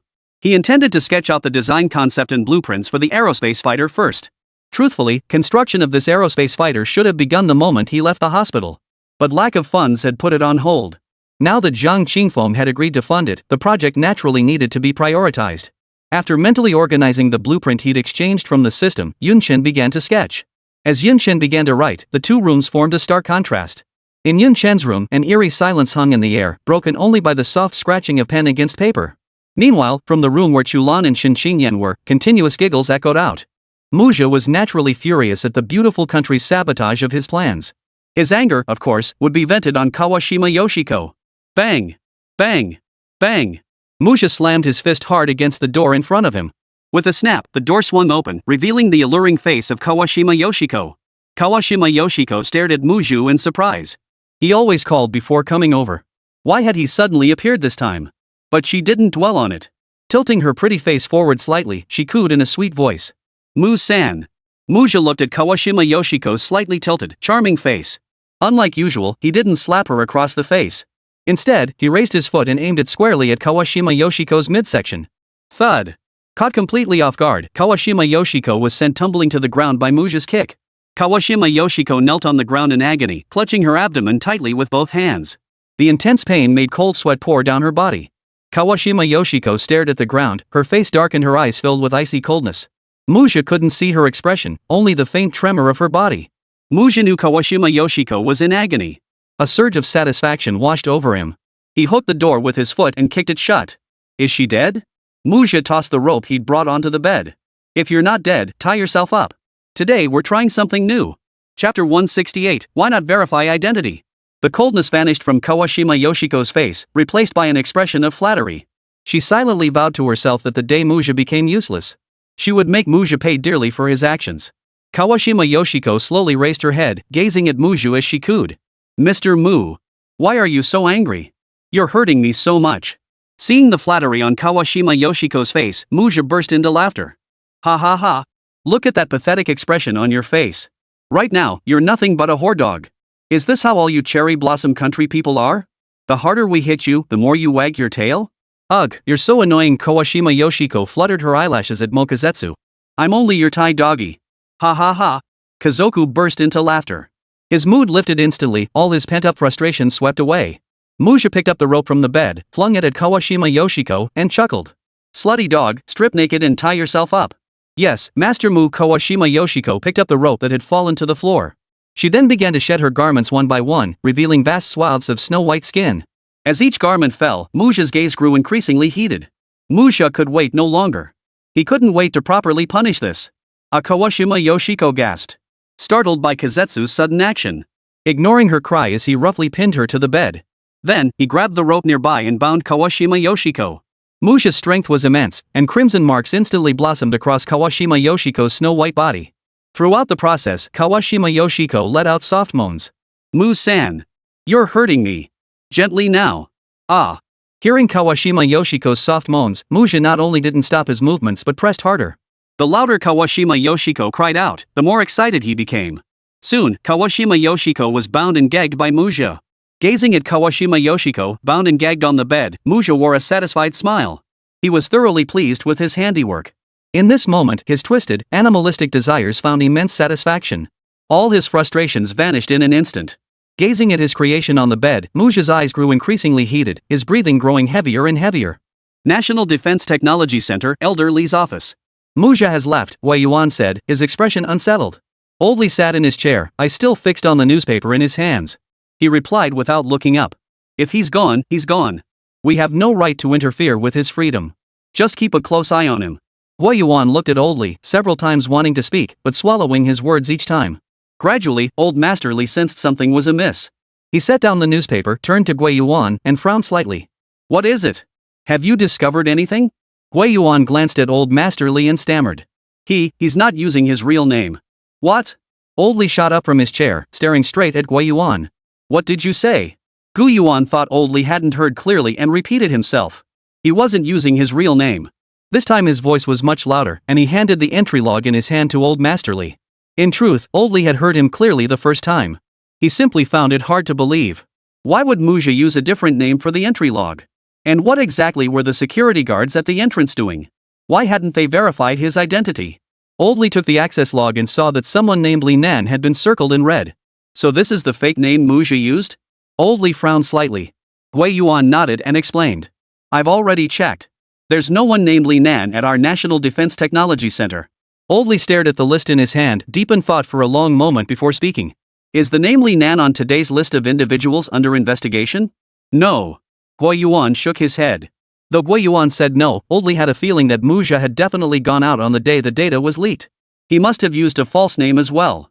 Old Lee snapped the list shut and drew a deep breath. It seems Muja really is suspicious. Wei Yuan nodded in agreement. He too felt Muja was highly suspicious. If he had nothing to hide, why use a fake name to go out? If he hadn't assigned someone to watch Muja, he likely wouldn't have discovered that Muja had registered under a false name.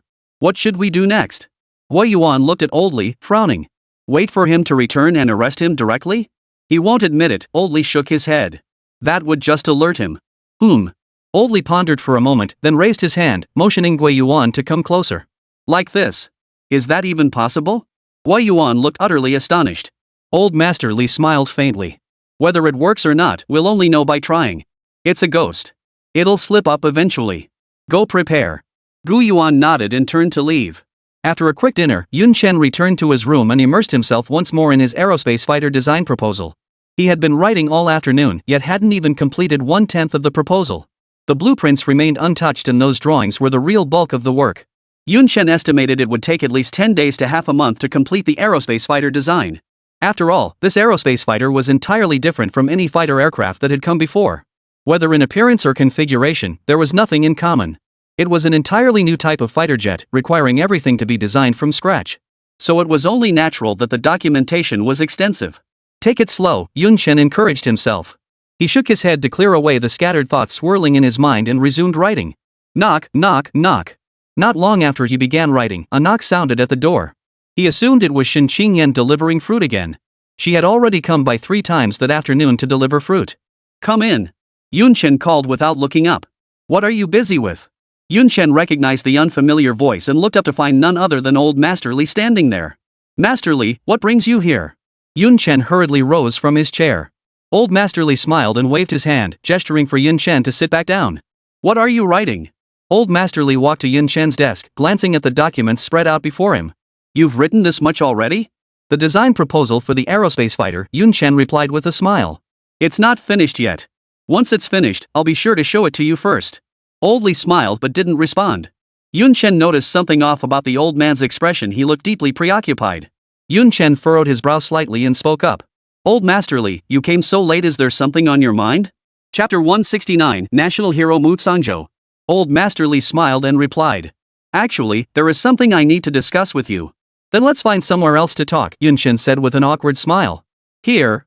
It was no wonder Chen said that. The room he lived in contained nothing but a desk and a bed. Most importantly, there was only one chair. He couldn't very well ask Old Li to stand while they talked. "I'll sit here," Old Li waved dismissively, settling down beside the bed. "I'll just say a few words and leave."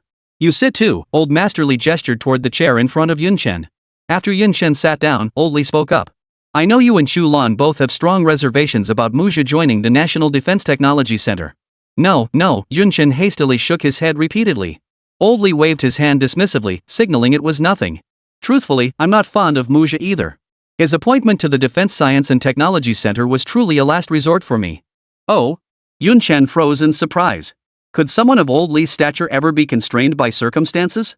Noticing Yun Chen's surprise, Old Master Li smiled. "Some matters can't be judged by appearances alone. I'm not as noble as you imagine." Yun Chen's expression darkened, but before he could speak, Old Li waved him off. "You know Muzha's father, don't you?" "I've heard of him," Yun Chen nodded and replied. "Not the specifics, though." "Ah." Old Li sighed softly before speaking. "It's a long story. Muzha's father was named Mu Tsangzhou. Before you came along, he was hailed as the foremost genius in Long Nation's scientific research community. At just 30 years old, he was honored with the title of National Sage by the Dragon Nation." Yun Chen's pupils suddenly contracted. He knew Muzha's father was no ordinary man. But he never imagined Muzha's father was this extraordinary a national sage. A national sage at just 30 years old. This must be the youngest national sage in the history of the Dragon Nation. As if sensing Yun Chen's thoughts, Old Li spoke up. "Just as you suspected, he is indeed the youngest national hero in the Dragon Nation. Back then, the Dragon Nation was nowhere near as powerful as it is now. Our nuclear weapons had only just been developed. The United States and other major powers had long possessed the capability to launch nuclear weapons from submarines.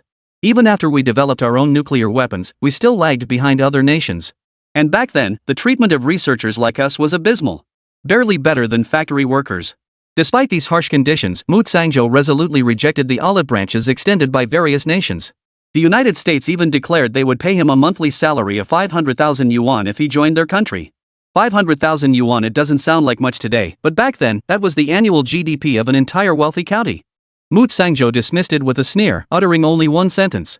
"I will dedicate my entire life's knowledge to repay the Dragon Nation that gave me birth and nurtured me." Hearing this, Yun Chen felt profound respect for Mu Tsangzhou. Mu Tsangzhou truly deserved Yun Chen's admiration. Only such a man could truly be called a national hero. Old Li continued. After declining the invitation from the United States, Mu Tsangzhou led his team to conduct underwater launch experiments in the South China Sea. He remained there for 3 years. At that time, he had only recently gotten married. Muzha was only 3 years old. In those 3 years, he never once returned home. He also developed the underwater launch system. He was also awarded the title of National Hero by the Dragon Nation, and that year he turned 30. No one, not even us old-timers, had any complaints about it. Mu Tsangzhou truly deserved that title. What happened next? Yun Chen couldn't help but interrupt. He couldn't believe a man like Mu Tsangzhou could have fathered a son like Muzha. In Muzha, Yun Chen saw none of the selfless dedication to national progress that had defined his father. "Ah." Old Li sighed softly once more. Mu Tsangzhou, due to 3 years of relentless experimentation with the underwater launch device. His body had become worn down by the strain, unable to bear the burden any longer. His lungs, in particular, had long been riddled with holes from inhaling vast amounts of gunpowder. Yet he stubbornly endured without complaint. The Dragon Nation still believed he was in perfect health. So they kept assigning him to develop nuclear submarines. Not only did he show no resentment, he readily agreed. He didn't even return home, heading straight to the South China Sea to work on the front lines of research. By this time, Muzha was already 6 years old. Except for catching a glimpse of him on the day Muzha was born. He never saw Muzha again. When Muzha turned 10, Mu Tsangzhou's body finally gave out under the strain, collapsing in the laboratory. He never woke up again. Meanwhile, the nuclear submarine experiment was nearing its conclusion. His successor later remarked that without Mu Tsangzhou, it would have taken Dragon Nation at least another decade to develop a nuclear submarine. Yun Chen's face was filled with profound respect. He never imagined Muzha's father had been such a remarkable man. Even when his own health was failing, he resolutely pushed forward on the front lines of scientific research until he collapsed. Now he finally understood why figures like Chu Lan, Chen Jinlei, and even Old Li had repeatedly shown such restraint toward Muzha. Why they showed Muzha such tolerance. No wonder Old Li, who clearly disliked Muzha, still allowed him into the National Defense Science and Technology Center. Had Yun Chen known from the start how extraordinary Muzha's father was, he would have been far more forgiving toward him too. "Ah." Old Li sighed once more.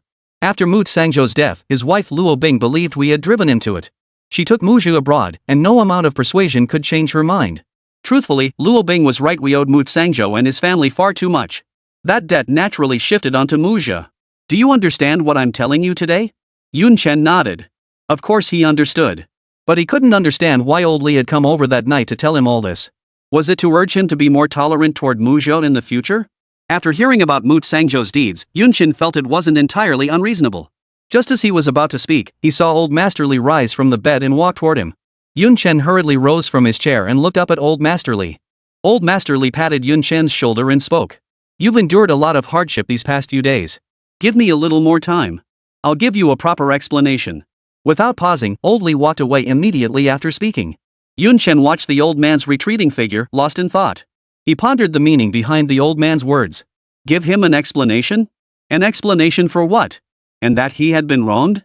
As it dawned on him, Yun Chen's expression abruptly changed. Chapter 170, My perky but isn't for you to spank. Yun Chen hurriedly rose and went to the door, but old Master Li had already vanished. Yun Chen stood at the doorway, lost in thought for a long while, before walking over to the table and slowly sitting down. Master Li's words echoed relentlessly in his mind. The deeds of Mu Sangzhou combined with old Master Li's final words.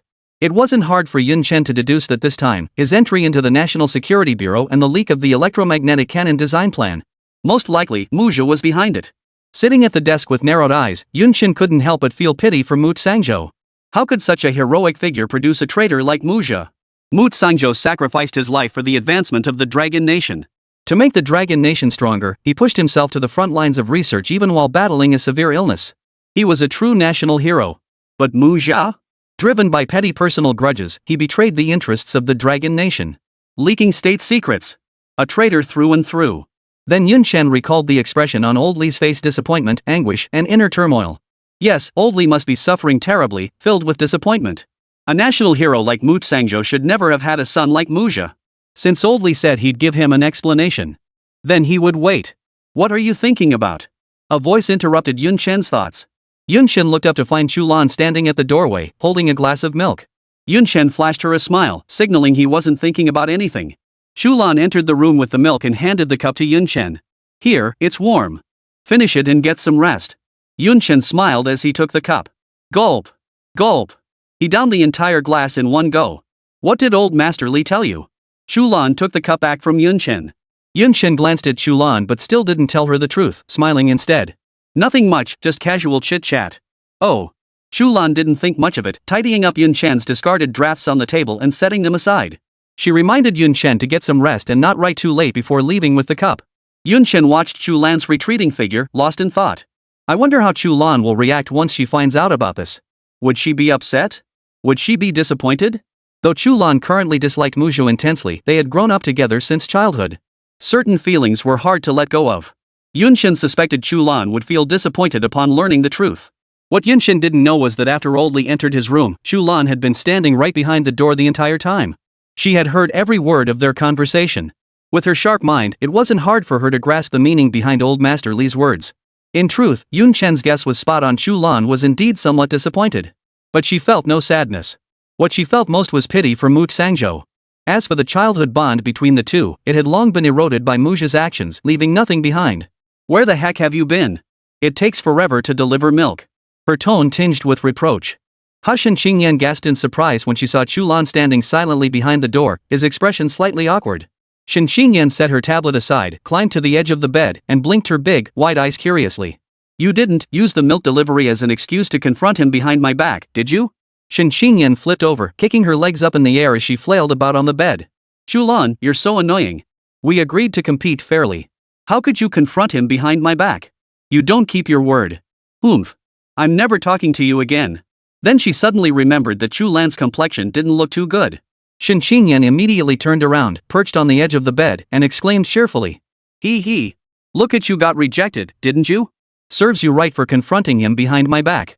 You might as well give up, Chu Lan. You don't stand a chance. Yun Chen is mine.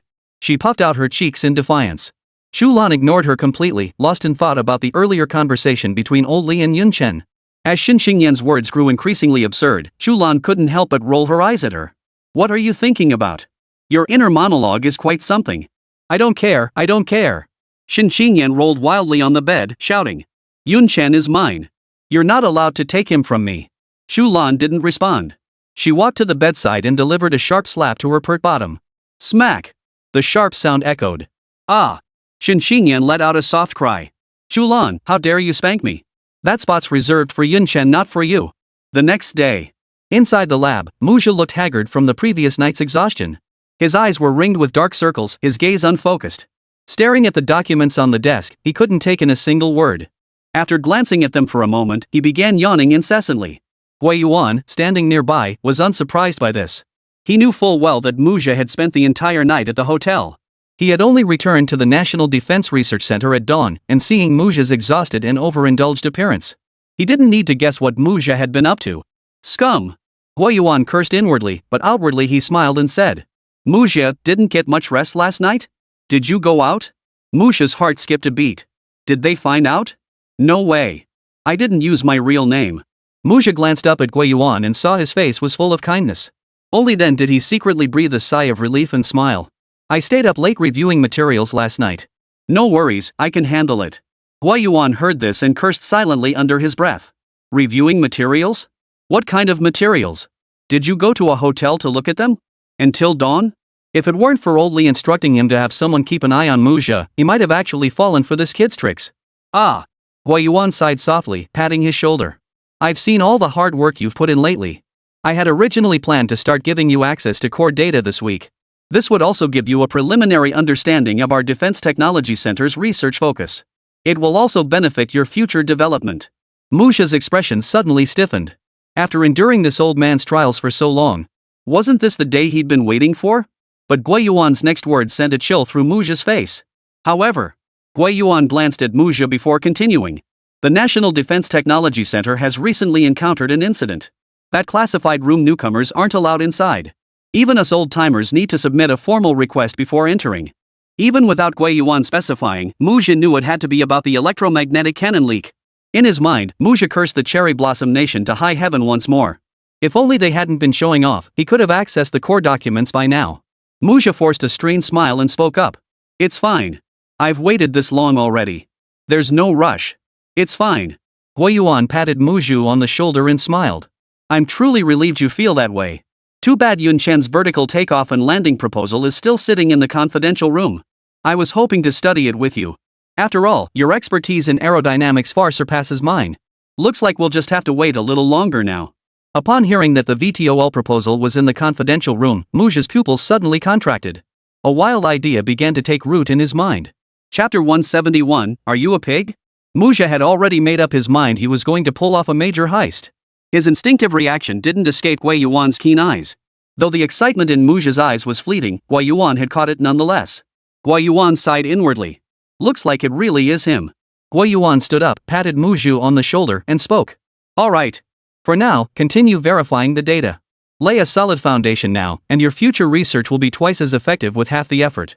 Muzha naturally nodded with a smile in agreement. After lingering in the lab for a while, Hui Yuan rose and departed. After Hui Yuan left, Muzha casually tossed the documents aside. Verify the data? What the hell was he supposed to verify? He'd already verified this worthless data enough times. A cold smile touched Muzha's lips. He was ready to leave the National Defense Technology Center. After hearing Hui Yuan mention the vertical takeoff and landing plan in the confidential room, a bold idea had already formed in Muzha's mind. He planned to pull the same trick again and steal the proposal. But this time, he wouldn't sell it to Japan. He intended to take the plan back to his own country, the United Kingdom. Muzha believed that with this plan, he would surely be welcomed as an honored guest by the people of Britain. Combined with the 10 billion he'd secured from Sakura Nation, it would be more than enough for him to live out his days in comfort in Britain. As for Kawashima Yoshiko, she was nothing but a worthless. He'd long since grown tired of her. He was already starting to miss the big-breasted women of the kingdom of Ladian. As for Sakura country, they were nothing but pigs. There was no way Makus would ever collaborate with them again. Before he left, he intended to give everyone at the Defense Technology Center a grand gift. The suffering he endured these past days wasn't for nothing. But plans were just plans. Muzha wasn't some naive fool. He knew full well that the classified room was now heavily guarded due to the electromagnetic cannon leak. He wasn't foolish enough to make his move now. He needed to prepare everything meticulously before initiating his plan. But judging by Hui Yuan's attitude, he hadn't aroused suspicion. Otherwise, how could Hui Yuan have revealed the VTOL information to him? Since he wasn't under suspicion, his chances of success were significantly higher. With his mind made up, Muzha rose and left. He planned to head first to the vicinity of the confidential office to assess the situation. More importantly, he needed to check whether the locks on the confidential office door had been changed. If the locks had been changed, the key he had duplicated from Guiyuan last time would be useless. That would spell big trouble. Inside Elder Li's office, Guiyuan addressed Elder Li, seated at the head of the table. The message has been relayed to him. Everything is ready. Old Li nodded and replied. Do you think it could be him? Guiyuan pondered for a moment before speaking. I'd say it's 80 to 90% him. Based on Muzha's reaction and the false name he used when registering his comings and goings, Guiyuan voiced his assessment. Old Li glanced at him, his expression unreadable. Keep watching him. If it's him, he won't be able to hold back forever. Guiyuan nodded and left. Old Li rose and walked to the window, gazing at the distant skyscrapers. His eyes were filled with melancholy. Old Li murmured. Sangzhou, we've failed you. We failed to take good care of you. We failed to raise your son properly. Now he can never turn back. Our dragon nation owes you far too much. Once I'm gone, I'll personally apologize to you. Muzha has committed an unforgivable crime. If we don't deal with him, I apologize to the Dragon Kingdom and I apologize to Yun Chen. If you were here, you would agree with my decision. A gentle breeze swept through, rustling the leaves outside the window with a soft rustling sound, as if echoing Old Li's words. Watching the scene unfold before him, Old Li's lips curved upward slightly, revealing a faint smile. Inside Chu Lan's villa, the three of them were having breakfast in the living room. Shen Xingyan gazed at Yun Chen with her large, almond-shaped eyes and spoke. Yun Chen, I heard you have a girlfriend, is that true? Yun Chen's hand holding the chopsticks froze abruptly before quickly regaining its composure. Chu Lan's expression suddenly darkened beside them. She shot Shen Xingyan a fierce glare before turning to look at Yun Chen. Last night, Chu Lan had been kept up until the wee hours by Shen Xingyan. Shen Xingyan insisted that Chu Lan promise her not to compete for Yun Chen. She kept shouting that Yun Chen was hers. There was no way Chu Lan would agree to hand Yun Chen over to her. But Shen Xingyan wouldn't let it go, driving Chu Lan to the brink of exhaustion. Unable to endure it any longer, Chu Lan finally snapped. Give up on that idea. Yun Chen already has a girlfriend. Only then did Shen Xingyan quiet down, and Chu Lan finally drifted off to sleep as she'd hoped. But who knew that first thing in the morning, Shen Xingyan would be so quick with her words. She blurted it out. Zhao Menglu was Yun Chen's lifelong pain. His wound hadn't even healed yet, and now it was being reopened. Chu Lan hurriedly explained. Yun Chen, I. Yun Chen lifted his head, cutting Chu Lan off with a smile. It's all in the past now. Was it truly over? Chu Lan frowned deeply, her worried gaze fixed on Yun Chen. The more nonchalant he sounded, the deeper the pain within him. Yun Chen rose from his chair with a smile and addressed the two. I'm full. You two take your time. Shen Xingyan, however, fixed him with her large, almond-shaped eyes. Her gaze seemed to say, you still haven't answered my question. Yun Chen gave her a faint smile before leaving his seat. After Yun Chen departed, Chu Lan slammed her chopsticks down on the table. Clang! She glared at Shen Xingyan and snapped. Who told you to bring up his girlfriend in front of Yun Chen? Hurry up and eat. Finish quickly and get out of here. Oomph. Shen Xingyan lifted her chin defiantly. I won't. What's wrong with me mentioning his girlfriend? I was just afraid you'd frame me, so I wanted to confirm it in person. Chu Lan shot her a helpless look before speaking. If you truly like Yun Chen, then stop reopening his old wounds. Ha? Shen Xingyan set down her bowl and chopsticks, looking at Chu Lan in confusion. Reopening old wounds? What do you mean? Chu Lan looked at her without flinching and spoke. His girlfriend is dead. What? Shen Xingyan's eyes widened instantly. Dead. Ugh. Chu Lan quickly covered her mouth, glanced behind them, then shot Shen Xingyan a disapproving look before releasing her. Dead? Shen Xingyan lowered her voice. How did she die? Chu Lan glanced behind her again, satisfied that Yun Chen hadn't been disturbed, before speaking. That's none of your concern. Just remember, every time you mention it, it hurts him all over again. Ha? Shen Xingyan's mouth fell open in shock. Then what about just now? Chu Lan shot her a disapproving look. No wonder you're such a big mouth. No. Shen Xingyan shook her head. I need to go apologize to him. Shen Xingyan stood up and started walking away. Are you a pig or something? Chu Lan quickly grabbed her arm. Did you forget everything I just told you? With a brain like yours, I have no idea how you even got into the Dragon Academy. Old Li, hurry to the monitoring room. Chapter 172, when did you take it off? Standing by the window, Old Li snapped back to reality at the urgent ringing of the phone on his desk. The moment he picked up the receiver, Guiyuan's slightly panicked voice demanded he hurry to the monitoring room. Old Li hastily hung up and hurried toward the monitoring room. After leaving the lab, Muzha headed straight for the building housing the confidential documents room. The person tailing Muzha naturally reported his movements to Gui Yuan. Upon receiving the news, Gui Yuan was taken aback. He hadn't expected Muzha to be so bold, having only just leaked the information to him. Was he already eager to take action? Gui Yuan hurried to the surveillance room, fixating on Muzha's every move.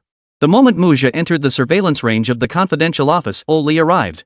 His eyes fixed intently on Muzha's figure on the monitor, he remained silent. Upon reaching the floor housing the confidential office, Muzha noticed it was far quieter than usual. His footsteps echoed alone throughout the entire floor. All the surrounding rooms had their doors and windows tightly locked. Without pausing, Muzha walked straight past the confidential office door. The surrounding scene was fully within his view.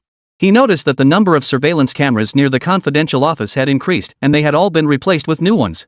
Muzha was not surprised. The data had been leaked. The Defense Technology Center personnel would certainly review the surveillance footage. Upon discovering the cameras had been jammed, they would undoubtedly replace them with anti-jamming models. But Muzha wasn't worried at all. He had complete confidence in his jamming equipment. After completing his reconnaissance, Muzha was thoroughly satisfied with the results. No one was guarding the confidential room. And most crucially, the door lock on the confidential room hadn't been changed. A cold smile touched Muzha's lips. He felt the old guard at the Defense Technology Center were overly confident. For such a major incident as a data breach, they'd only added a few security cameras. Were they setting a trap? Even if it was a trap, Muzha wasn't afraid. Because Muzha believed the Defense Technology Center would never expect him to make his move now. They'd likely assume he'd wait until the dust settled before making his move. But Muzha refused to play by their rules. He chose to defy expectations. The most dangerous moment is often the safest. His very presence here was the best proof of that. Muzha was certain no one was watching the security feed right now. Who would think to wander aimlessly near the confidential documents room in broad daylight, especially at this critical juncture? Muzha had precisely counted on this fact when choosing to scout the location during daylight hours. He had already decided that to avoid any complications, he would take action tonight. By the time the National Defense Technology Center realized what was happening, he would already be in the United Kingdom, arm in arm with a foreign beauty. Muzha fancied himself supremely clever, unaware that every move he made was being watched with crystal clarity by Oli and the others behind the surveillance cameras. When Muzha descended the stairs, Gui Yuan froze in surprise. He's leaving already? Oli stared at Muzha's departing figure on the monitor, silent for a long moment. Ah! Oli sighed deeply before speaking. He's going to scout the location. Scouting? Gui Yuan muttered under his breath, surprised that Muzha was so professional. He even knows about scouting locations. Seems like this kid hasn't been shy about pulling off petty thefts. What should we do? Gui Yuan frowned slightly. Should we just arrest him? Based on the evidence we have now, it's enough to prove it. Muzha is the mastermind behind leaking the electromagnetic cannon design plans. Not enough. Oli shook his head and spoke up. This doesn't prove anything. You catch a thief by the crime. Work hard these next few days and keep monitoring him. He should be making his move soon. Gui Yuan nodded, indicating he would personally oversee the surveillance. Night fell swiftly, deepening with each passing hour. The Defense Science and Technology Center gradually quieted down.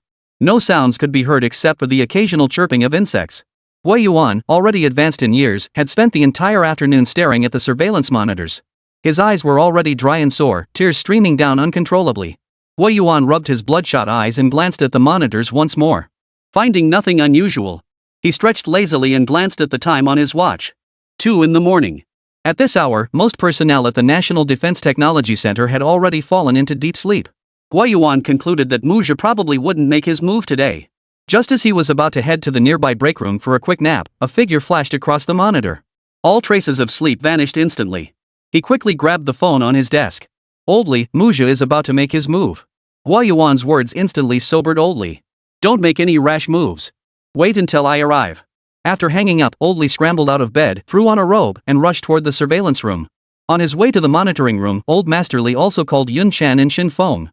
After hanging up, Yun Chen pondered why Old Masterly had summoned him to the surveillance room in the middle of the night. It was most likely because there had been a development regarding the previous matter.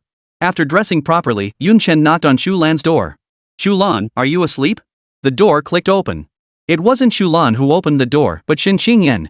Shin Qingyan rubbed her big, sleepy eyes and asked drowsily. Yun Chen, what is it? Yun Chen, seeing Shin Qingyan before him, quickly lifted his head high. He feared his nose might start bleeding. What met Yun Chen's eyes was Shin Qingyan's snow-white figure. Though her intimate areas were covered by her undergarments, her stunning figure remained undeniably apparent. The vast expanse of snow-white skin across Shen Xingyan's chest and the deep valley between them. Yun Chen took just one glance and nearly got sucked in. Yun Chen recognized the cartoon design on her chest, a pink kitten. He couldn't help but wonder what lay beneath. Yun Chen glanced downward just once. Yun Chen felt the blood surging through his entire body. Because beneath Shen Xingyan's chest was bare. Gradually, Shen Xingyan began to come to her senses. She first looked down at herself, then glanced at Yun Chen before her. She saw Yun Chen smiling at her. Then, Shen Xingyan let out a high-pitched scream. Snap! The room's lights flashed on instantly. Chu Lan, who had been asleep, jolted awake. If only the lights hadn't come on the moment they did, Yun Chen saw. Don't look! Shen Xingyan hurriedly bent over to cover herself. Her face flushed crimson. Her bending over revealed an even more breathtaking view of the snow-white valley between her breasts. Yun Chen felt his very soul being sucked in. You're still looking. Shen Xingyan snapped. Turn around. Snapping back to his senses, Yun Chen hurriedly obeyed, turning away. Meanwhile, Chu Lan on the bed had long been transfixed by the scene before her. What had she seen? Since Shen Xingyan was facing away from her. What met Chu Lan's eyes were too snow-white. Watching Shen Xingyan scramble into the covers, Chu Lan was utterly dumbfounded. When did you take it off? Ha? Yun Chen froze at the doorway. Chapter 173, Caught? Stop talking. Shen Xingyan's face flushed crimson as she buried her head in the covers, frantically fumbling for her cartoon-patterned panties. She was sure she had been wearing them when she went to sleep. How could they be gone? This was utterly mortifying. What are you fumbling around for? Chu Lan shot Shen Xingyan a disapproving glare at the warm sensation on her skin. Yun Chen, standing by the door, perked up his ears at the commotion. Ahem. Ahem. Yun Chen cleared his throat twice, then spoke with his back to the two of them. Old Master Li wants us to come see him. Stop touching me. Shen Xingyan's slightly warm hand kept gliding over Chu Lan's pert buttocks. She gave a sharp cry and hurriedly stood up. As Chu Lan stood up, Shen Xingyan finally found her cartoon-patterned panties. No wonder she couldn't find it after searching for so long. It had been tucked under Chu Lan's bottom all along. Shen Xingyan wondered if Chu Lan had secretly slipped them off while she was asleep. Yun Chen didn't have to wait long before Chu Lan and Shen Xingyan were both dressed. Chu Lan approached the door, her brows slightly furrowed as she addressed Yun Chen. What is it at this hour? Yun Chen turned around to find both of them already fully dressed. A hint of weariness still lingered between Chu Lan's brows, while Shen Xingyan's flushed cheeks hadn't fully faded. She exchanged a glance with Yun Chen before hastily lowering her head in embarrassment. Yun Chen smiled faintly and spoke. You'll see when we get there. Let's hurry. From the way old Master Li sounded, he seemed rather anxious. With that, Yun Chen turned and walked away, the two women following closely behind. The moment they entered the confidential office, Shen Feng's impatient voice echoed through the room. Li Guoliang, what's going on? Why did you have to wake people up in the middle of the night? Old Li ignored him, instead smiling at Yun Chen. You're here? Yun Chen nodded with a smile before addressing Shen Feng. Shen Guosher is here too. Shen Feng also dropped his impatience, nodding back at Yun Chen with a smile. Old Li stared at the monitor before him and spoke. Just watch. The person who leaked the plan is about to surface. At these words, everyone's expression shifted in shock. Eyes fixed intently on the monitor before them, each wanted to see who the leaker truly was. Yun Chen, however, frowned slightly as he glanced at Old Li. The latter gave him a slight nod. It really is him. Yun Chen thought to himself before lifting his gaze to the monitor. Yun Chen hadn't expected Mujia to be so bold. At this critical juncture, he actually dared to commit a crime? Before long, a figure appeared around the corner of the stairwell. The image on the monitor screen suddenly flickered violently. Two streams of white static then flowed down the screen from top to bottom. The image on the monitor kept flickering, as if it might collapse at any moment. No need to guess that person must have used an electromagnetic interference device again. Despite the interference, the group could still make out the footage from the camera. A figure clad in black leather, wearing a black baseball cap. He was carrying an iron bucket in his hand. Everyone stared intently at the screen, desperate to make out his face. But the figure kept his head down, the brim of the cap shielding his face. They couldn't make out his features at all. When he reached the camera's field of view, he slowed to a halt. He lifted his head slightly, flashing a cold smile at the camera. And his face slowly came into view before everyone's eyes. His face grew larger and larger in everyone's minds, larger and larger. That figure was none other than Mujia. Seeing that familiar face, Yun Chen felt no surprise. Recalling what Old Li had said that day, he had already guessed. Chu Lan also showed little surprise, merely furrowing her brow slightly. Is it him?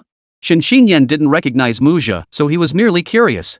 Old Master Li and Gui Yuan had long known the figure was Mujia, so they remained utterly composed. In the entire monitoring room, only one person was anything but composed. That person was Shen Feng. The moment he recognized that shadowy figure as Mu Zhe, he froze in shock. He gasped in shock. How could it be him? He's Mu Sangzhou's son. How could his son do something like this? This is absolutely impossible. Shen Feng shook his head frantically. Naturally, no one paid attention to Shen Feng's outburst. There was no question of possibility or impossibility, the facts were right before their eyes. Just because you say it's impossible doesn't make it so. Old Li hoped this wasn't true either, but the figure captured on surveillance was undeniably Mu Zhe. This was an indisputable fact.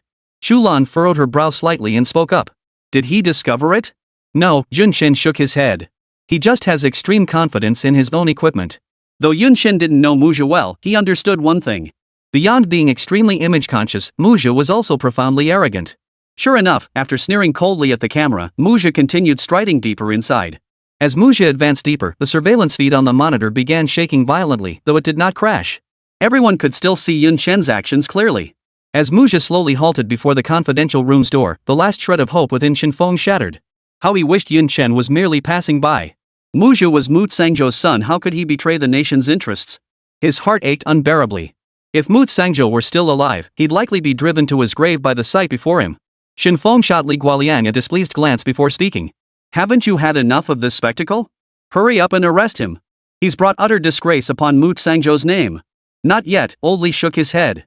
To catch a thief, you must catch him red-handed. If he wanted to arrest Mu Zhe, he would have done it long ago. Why else would he set up such an elaborate scheme? His sole purpose was to secure evidence. After all, Mu Zhe was Mu Sangzhou's son. When Mu Sangzhou was alive, his influence in the scientific community was formidable. Though he's now deceased, his standing in people's minds has not diminished but continues to grow. If these people were to learn that they had arrested Mu Sangzhou's son without concrete evidence, and accused him of leaking state secrets, the scientific community of Dragon Nation would be in an uproar. After all, Mu Sangzhou's reputation was simply too formidable. As Mu Zhe entered the confidential room, his figure vanished from everyone's sight. Gui Yuan, seeing this, hurriedly pressed the enter key on the keyboard. The screen instantly switched, revealing Mu Zhe's figure once more. Gui Yuan had long since installed pinhole cameras throughout the confidential room, following Old Li's instructions. Every move Mu Zhe made within the confidential room was now exposed to everyone's view. Upon entering the confidential room, Mu Zhe did not rush to search for the vertical takeoff and landing plan. Instead, he stood at the doorway, surveying the room filled with core documents. A cold smile touched Mu Zhe's lips. Mu Zhe crouched down and opened the metal drum he had brought with him. A pungent gasoline odor instantly filled his nostrils. He frowned slightly. This is the grand gift he presented to the National Defense Technology Center. Chapter 174, How could your father have a son like you? He planned to set the Defense Science and Technology Center's confidential archives ablaze. By then, the Defense Science and Technology Center would surely descend into chaos. He could then escape amidst the chaos. Mu Zhe believed his plan was flawless. Little did he know, every move he made was under constant surveillance.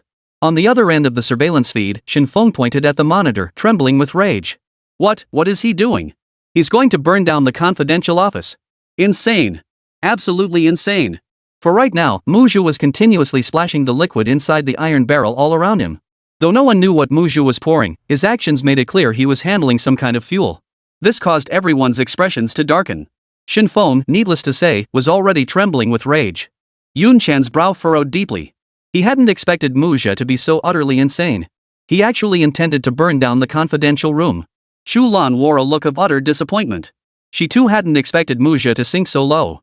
Not only had he leaked state secrets, but he also intended to destroy the confidential room. The research materials inside that room represented the painstaking efforts of generations at the National Defense Technology Center. And he intended to destroy it. Chu Lan felt Mu Zhe was beyond redemption. Old Li's face turned ashen, and he remained silent. He realized he had underestimated Mu Zhe. A man could sink to such depths of depravity. Old Li had originally intended to spare his life out of respect for Mu Sangzhou. But now it seemed he had been far too merciful. A scum like Mu Zhe deserved to be fed peanuts and sent straight to hell. Old Master Li. Seeing Mu Zhe nearly finish scattering the fuel while Old Master Li still hadn't ordered an arrest, Chu Lan grew anxious. Was he really going to stand by and watch generations of hard work at the National Defense Technology Center turn to ashes? Old Master Li knew exactly what Chu Lan was about to say. He waved his hand, signaling her to calm down. But how could Chu Lan not be anxious? Mu Zhe had already scattered all the fuel. Who knew if he might ignite it at any moment? Gui Yuan, standing nearby, spoke up to explain. It's all right, Chu Lan. All the documents inside have been transferred to the current confidential room. All that's left are empty boxes. Empty boxes? Chu Lan froze for a moment before realizing the fact that he could stand here, watching Muja's every move. It was all arranged by Old Li. The documents inside had long since been moved. Old Li watched Muja's figure on the screen, closing his eyes in anguish. Then he snapped them open, his eyes filled with unwavering resolve. Move in. The moment Old Li spoke, Wei Yuan immediately picked up the walkie-talkie on the desk and said in a deep voice, "Prepare to move." "Ah." Old Master Li sighed softly, turning to face Yun Chen. "I told you I'd give you an explanation." Seeing the desolate expression on Old Li's face, Yun Chen opened his mouth to speak, but Old Li waved him off. "Let's go. We should go take a look." With that, Old Master Li began walking, and the others hurried to follow. Shen Feng, however, walked at the front of the group with a dark expression. Shen Xinyan noticed her grandfather's unusual state. She quickened her pace, slipped her arm through Shen Feng's, and asked, "Grandpa, that Muja guy got caught. Isn't that a good thing? Why do you look so unhappy? You seem downright angry?" The traitor who leaked secrets had been exposed. That was undoubtedly a good thing. But the traitor happened to be Mu Sangzhou's only son. How could Shen Feng not be furious? Consider Mu Sangzhou's heroic deeds in life, then look at Muja now. Leaking state secrets, deliberately sabotaging scientific research. In what way was Muja worthy of being Mu Sangzhou's son? The more Shen Feng thought about it, the angrier he grew. He wanted to point at Muja's forehead and shout, "How could your father have a son like you?" Shen Feng abruptly pushed Shen Qingyan away and quickened his pace. This left Shen Qingyan momentarily stunned. From childhood onward, her grandfather had never once spoken to her like this. Her baby face immediately fell. This scene, of course, was clearly witnessed by everyone behind them. Yun Chen stepped forward, pulling Shen Qingyan aside to comfort her. "Your grandfather wasn't targeting you. He's just furious." Truthfully, Yun Chen could understand Shen Feng's feelings.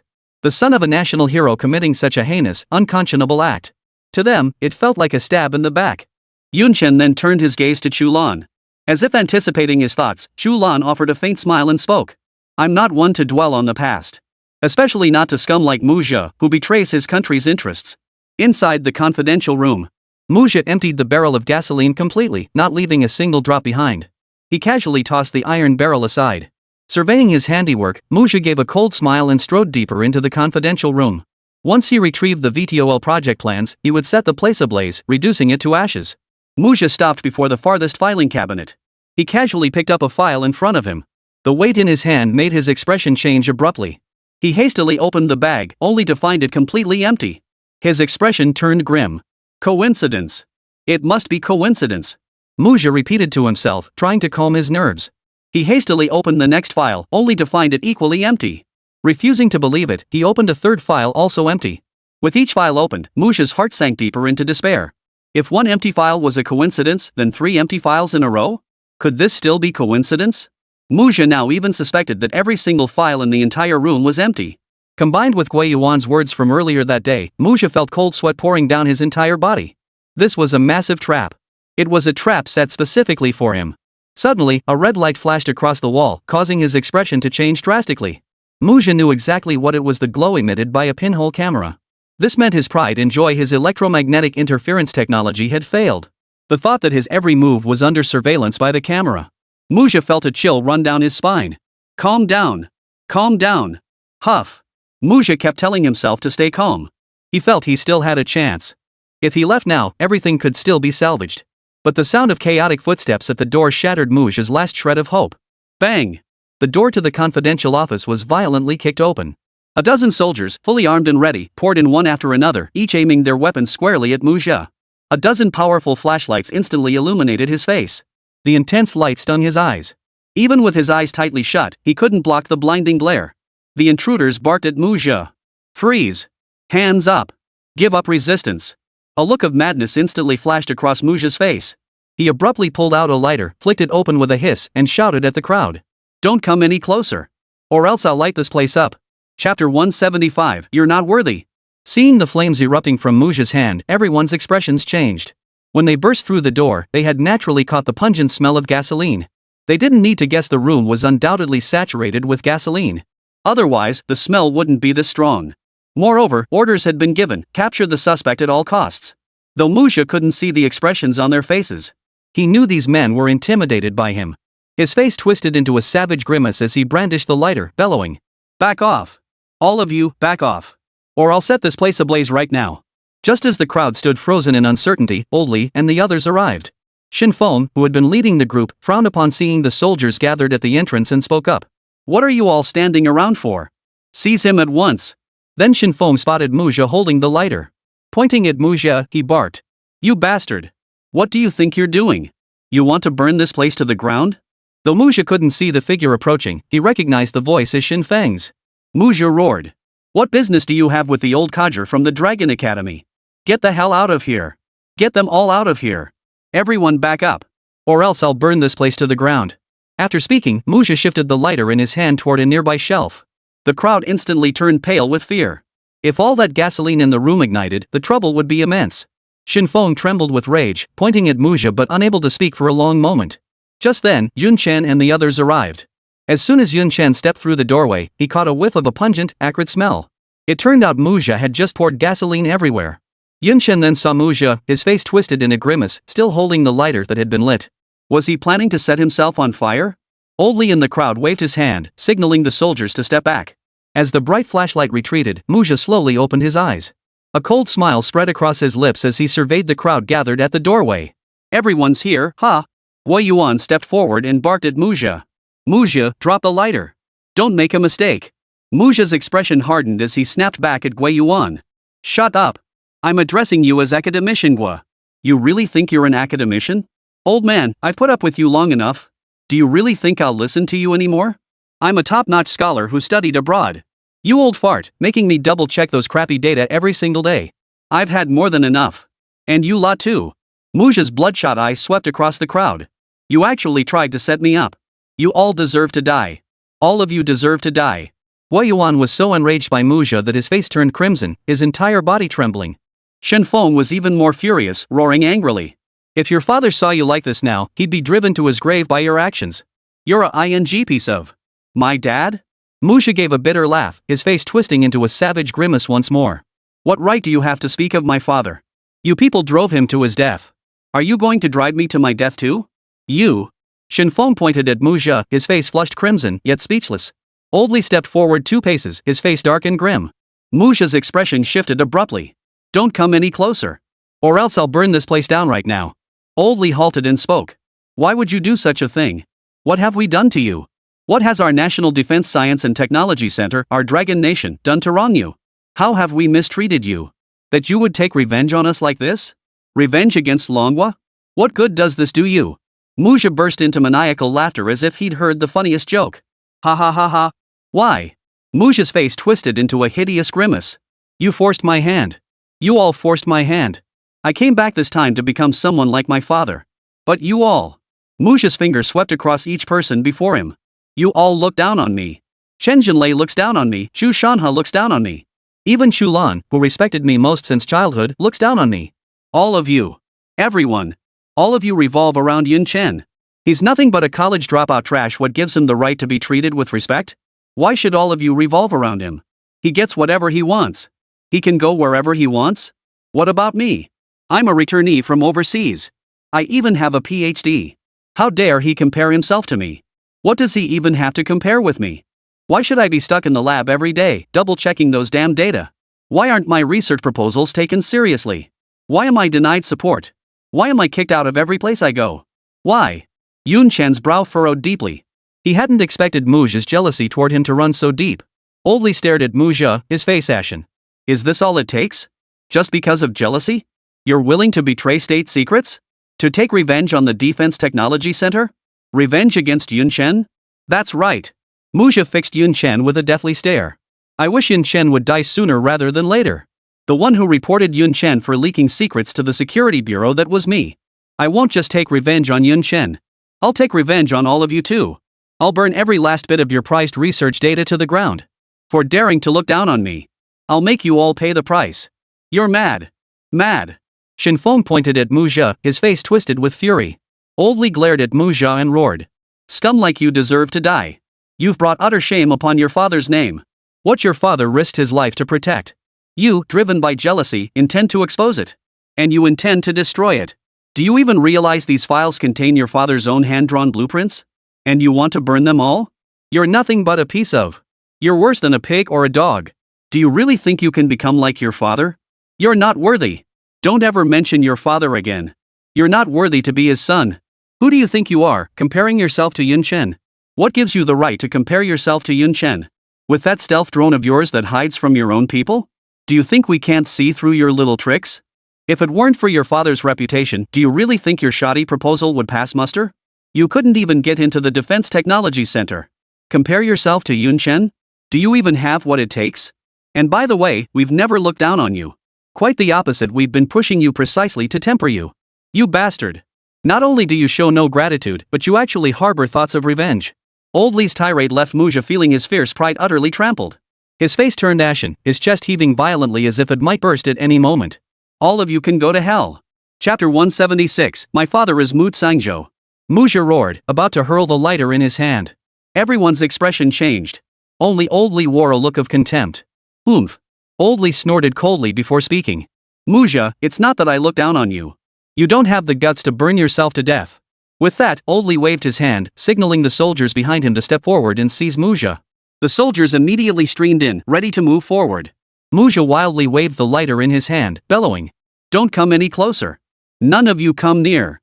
If you dare take one more step, I'll set this place ablaze. Don't push me. Don't push me. Seeing this, the crowd halted in their tracks. Attack! Old Li bellowed from behind. Without further hesitation, the others ignored Muzha's frenzied shouts and advanced in unison. In truth, Old Li was right, Muzha didn't have the guts to light the fuse. If he did, he would be the first to die. At this moment, he still lacked the courage to face death. Not until the advancing soldiers snatched the lighter from his grasp. He still lacked the courage to set the room ablaze. Muzha was roughly pinned down by the soldier, his hands pinned behind his back and bound tightly with zip ties. Throughout this ordeal, Muzha screamed frantically. Let me go. You can't do this to me. I'm Mu Tsangzhou's son. I'm his son. Let me go. But Muzha's shrieks did nothing to halt the soldiers' movements. After binding Muzha, the soldiers roughly hoisted him up and escorted him toward the door. Muzha knew that what he had done was enough to get him shot 100 times over. Yet he still clung to life. His body trembled uncontrollably, his face drained of color. As they passed by Old Li and the others, with strength he didn't know he possessed, he wrenched free from the soldier's grip. This caused everyone's expressions to change drastically, and they all cried out in alarm. Watch out! Elder Li, be careful! Protect Elder Li! They all thought Muzha, cornered like a cornered dog, was about to harm Old Master Li. Thud! To everyone's surprise, Muzha suddenly knelt down before Old Master Li. He pleaded. Master Li, spare me! I don't want to die. For my father's sake, please let me go. I'm my father's only son. Muzha spoke while frantically kowtowing. The entire hallway echoed with the thudding sound of his head hitting the floor. Thud! Thud! Thud! Seeing that Old Li didn't respond, he quickly turned his head toward Shin Feng. Shin Guosher, save me. I swear, I'll never do it again. For my father's sake, please spare my life. Shin Feng remained unmoved.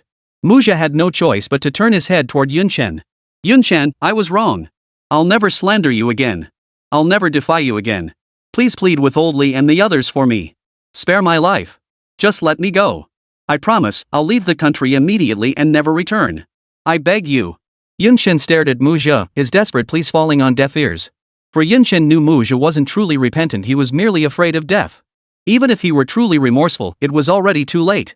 He had brought this upon himself, he deserved no mercy. Consider Mu Tsangzhou, he turned down lucrative offers from the United States and olive branches from other nations. What integrity and pride that showed. Now look at Muzha, groveling and begging for mercy. Old Li and the others were right, this Muzha truly doesn't deserve to be Mu Tsangzhou's son. Muzha turned his head toward Chu Lan beside him. Chu Lan, please plead for me. For the sake of our childhood friendship, beg for me. Spare my dog's life. Friendship? Chu Lan's expression darkened, his voice turning icy. The bond between us was long ago worn away by your actions. Guo Yuan barked at the soldiers. What are you standing around for? Take him away. Two soldiers immediately grabbed Muzha, dragging him away as if he were a dead dog. Seeing that even after kneeling and kowtowing, they still wouldn't let him go, Muzha's eyes turned bloodshot as he cursed furiously. You all deserve to die. You're the ones who deserve to die. Even as a ghost, I won't let you off. I won't let you go. As Muzha was led away, his frenzied shouts gradually faded into silence. Old Li instructed Guo Yuan. Hand him over to the security bureau. And send them a copy of this surveillance footage too. Shin Feng glanced up at Old Li, his expression complex, as if he had something to say.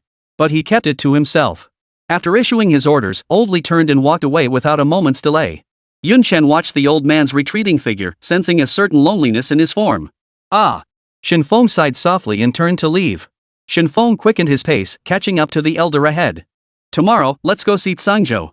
Old Master Li paused in his stride and nodded silently. Due to the previous incident, the Security Bureau placed high importance on the personnel sent by the National Defense Science and Technology Center. They immediately subjected Mu Jia to an intensive interrogation, cross-referencing the evidence provided by Old Li and his team. Terrified by the Security Bureau agents, Mu Jia confessed everything. After hearing his confession, the Security Bureau agents looked down on Mu Jia as a traitorous turncoat. Naturally, they held no regard for such a traitor. After roughly locking him in a cell, they immediately mobilized personnel to prepare for the capture of the Japanese spy known as Kawashima Yoshiko. Bang! The door to Kawashima Yoshiko's room was violently kicked open. Kawashima Yoshiko, fast asleep, jolted awake. Just as she reached for her gun, she found herself facing a forest of black muzzles pressed against her forehead. She hastily raised both hands and demanded in fluent Japanese, her voice deep and commanding. "Who are you?" "Ha ha!" The intruders chuckled twice before speaking. "Kawashima Yoshiko. You know Maku's, right? Come with us." Fangzi Kawashima's face darkened instantly. How could she not understand now? Her identity had been exposed. Take her away. As a spy for the land of cherry blossoms, Kawashima Yoshiko was naturally tough as nails. Unlike Mochizuki, who would cry and confess everything after a mere scare. It took considerable effort to pry the truth from Kawashima Yoshiko's lips. Once her confession was compiled, the trial for Mochizuki naturally followed. For leaking state secrets and attempting to destroy national documents, Mochizuki received his just deserts a bullet to the head. Upon hearing the verdict, the last shred of hope within Mu Jia shattered completely.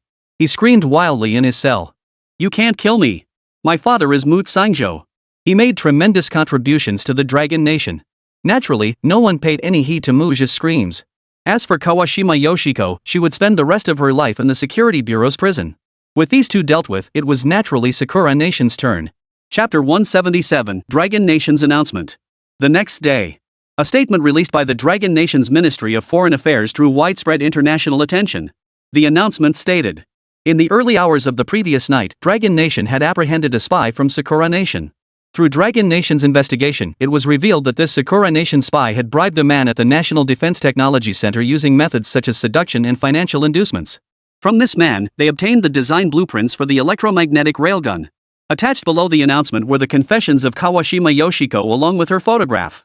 The Dragon Nation further demanded that the Cherry Blossom Nation return the extended-range electromagnetic cannon design within 1 week and compensate the Dragon Nation with 10 billion Dragon Nation currency. Should Sakura Nation refuse to comply, Dragon Nation would dispatch its most formidable warships to directly occupy Sakura Nation's territorial waters. The Dragon Nation's announcement instantly sent shockwaves through the international community. I knew it. With Sakura Nation's technological capabilities, how could they possibly develop an electromagnetic cannon with such range? So it was stolen from the Dragon Kingdom after all. If you ask me, Dragon Country is being too lenient. They should make them pay 100 billion in compensation. Isn't 10 billion a bit too little? This time, I'm backing Dragon Country. I support Dragon Country too. The theft of Dragon Nation's research achievements by Cherry Blossom Nation has sparked widespread outrage. Even nations traditionally hostile to Dragon Nation came forward to voice their support. Even the United States, which had traditionally maintained friendly relations with Sakura Nation, spoke out this time to express support for Dragon Nation. It further emphasized that if Sakura Nation fails to compensate Dragon Nation, they would rally nations to refuse sharing scientific research with Sakura Nation. Japan, Army Headquarters Conference Room. Kawashima Komichi stared at the screen displaying the Dragon Nation's announcement, his face turning ashen. Bang! Kawashima Komichi slammed his fist on the table, leaping to his feet and roaring in fury. Damn it all! That stupid pig Kawashima Yoshiko! How could she have been discovered? Why did she have to turn us in? Didn't she swear an oath under the Rising Sun flag? Didn't she vow to die for the Cherry Blossom Nation? Why didn't she commit seppuku? Damn it! Damn it! If Kawashima Yoshiko had heard Kawashima Komichi's words, she'd likely have been driven to her grave by sheer fury. After enduring so much humiliation in the Dragon Nation, being trampled upon by that bastard Mokazetsu, she finally secured the extended range design for the railgun. Now that she's been captured, not only do you refuse to rescue her, but you actually want her to commit seppuku? Komichi Kawashima roared madly, venting the rage boiling within him. Everyone in the conference room held their breath, not daring to make a sound. After a long while, Watanabe, standing nearby, saw that Kawashima had vented his fury sufficiently. He approached Kawashima, bowed deeply, and asked, "Commander, what should we do now? Should we truly hand over the railgun blueprints and compensate the Dragon Nation?" Bastard! Kawashima Komichi whipped around and slapped Watanabe across the face. Smack! Yes! Watanabe immediately bowed, lowering his head even further. Oomph. Kawashima Komechi snorted coldly before speaking. Compensation? Compensation my ass. Isn't that Dragon Nation about to send their sharpest warships to take over our waters? Then let them come. I'll be damned if I don't see whether their warships are sharper or our artillery is fiercer. Issue the order. All forces, stand by for combat. Aye. Everyone in the conference room immediately stood at attention and bowed in response. Just as they prepared to relay the order for full alert. Report, came a voice from the doorway. Enter. Kawashima Komechi glanced toward the doorway, his brow slightly furrowed. Click. The door swung open. A communications soldier jogged up to Kawashima Komechi and bowed. Commander-in-Chief. General Kimura requests your presence. Komajiro Kawashima's heart skipped a beat. The General Kimura mentioned by the messenger was none other than Sakura Nation's Minister of Defense, Kimura Ryohei. Kimura's visit at this hour likely concerned the announcement issued by the Dragon Nation. A sense of foreboding settled over him. He suspected it could hardly be good news. Hold the order until I return, Kawashima Komechi said before following the communications officer out. After Kawashima left the conference room, murmurs of discussion rippled through the assembled personnel. Commander, won't he be punished? Hard to say. Kawashima Yoshiko was his daughter, after all. He was the one who issued the order to infiltrate the Dragon Nation. With such a major incident now unfolding, he'll likely face some repercussions. As a staunch supporter of Kawashima Komechi, Watanabe listened to the murmurs of the others, his face turning ashen. Damn it! Watanabe roared. He stormed over to the two men talking the loudest and slapped them across the face. Smack! Smack! The sharp cracks instantly silenced the crowd. Commander Kawashima! Is this something you lot should be discussing? Watanabe's face darkened as he surveyed the room, his piercing gaze sweeping over each face in turn. Everyone lowered their heads, unable to meet his gaze. It wasn't merely because Watanabe outranked them, but because Watanabe was Kawanishi's right-hand man, a true lackey. They feared Watanabe would report them for misconduct. And the two men Watanabe had just slapped were, of course, of lower rank than him. Watanabe wasn't some pushover. He wouldn't dare slap anyone higher in rank than himself. He feared they might turn around and slap him twice in the face. In his mind, the only one who could slap him around was Kawashima Komechi. Ministry of National Defense, Minister's Office. Upon entering, Kawashima Komechi bowed deeply toward the figure seated at the main desk. General Kimura, you requested my presence. Kimura Ryohei stared at Kawashima Komechi before him, his expression dark and foreboding. He rose and approached Kawashima's body, aiming his open palms at the old man's face. Smack! Smack!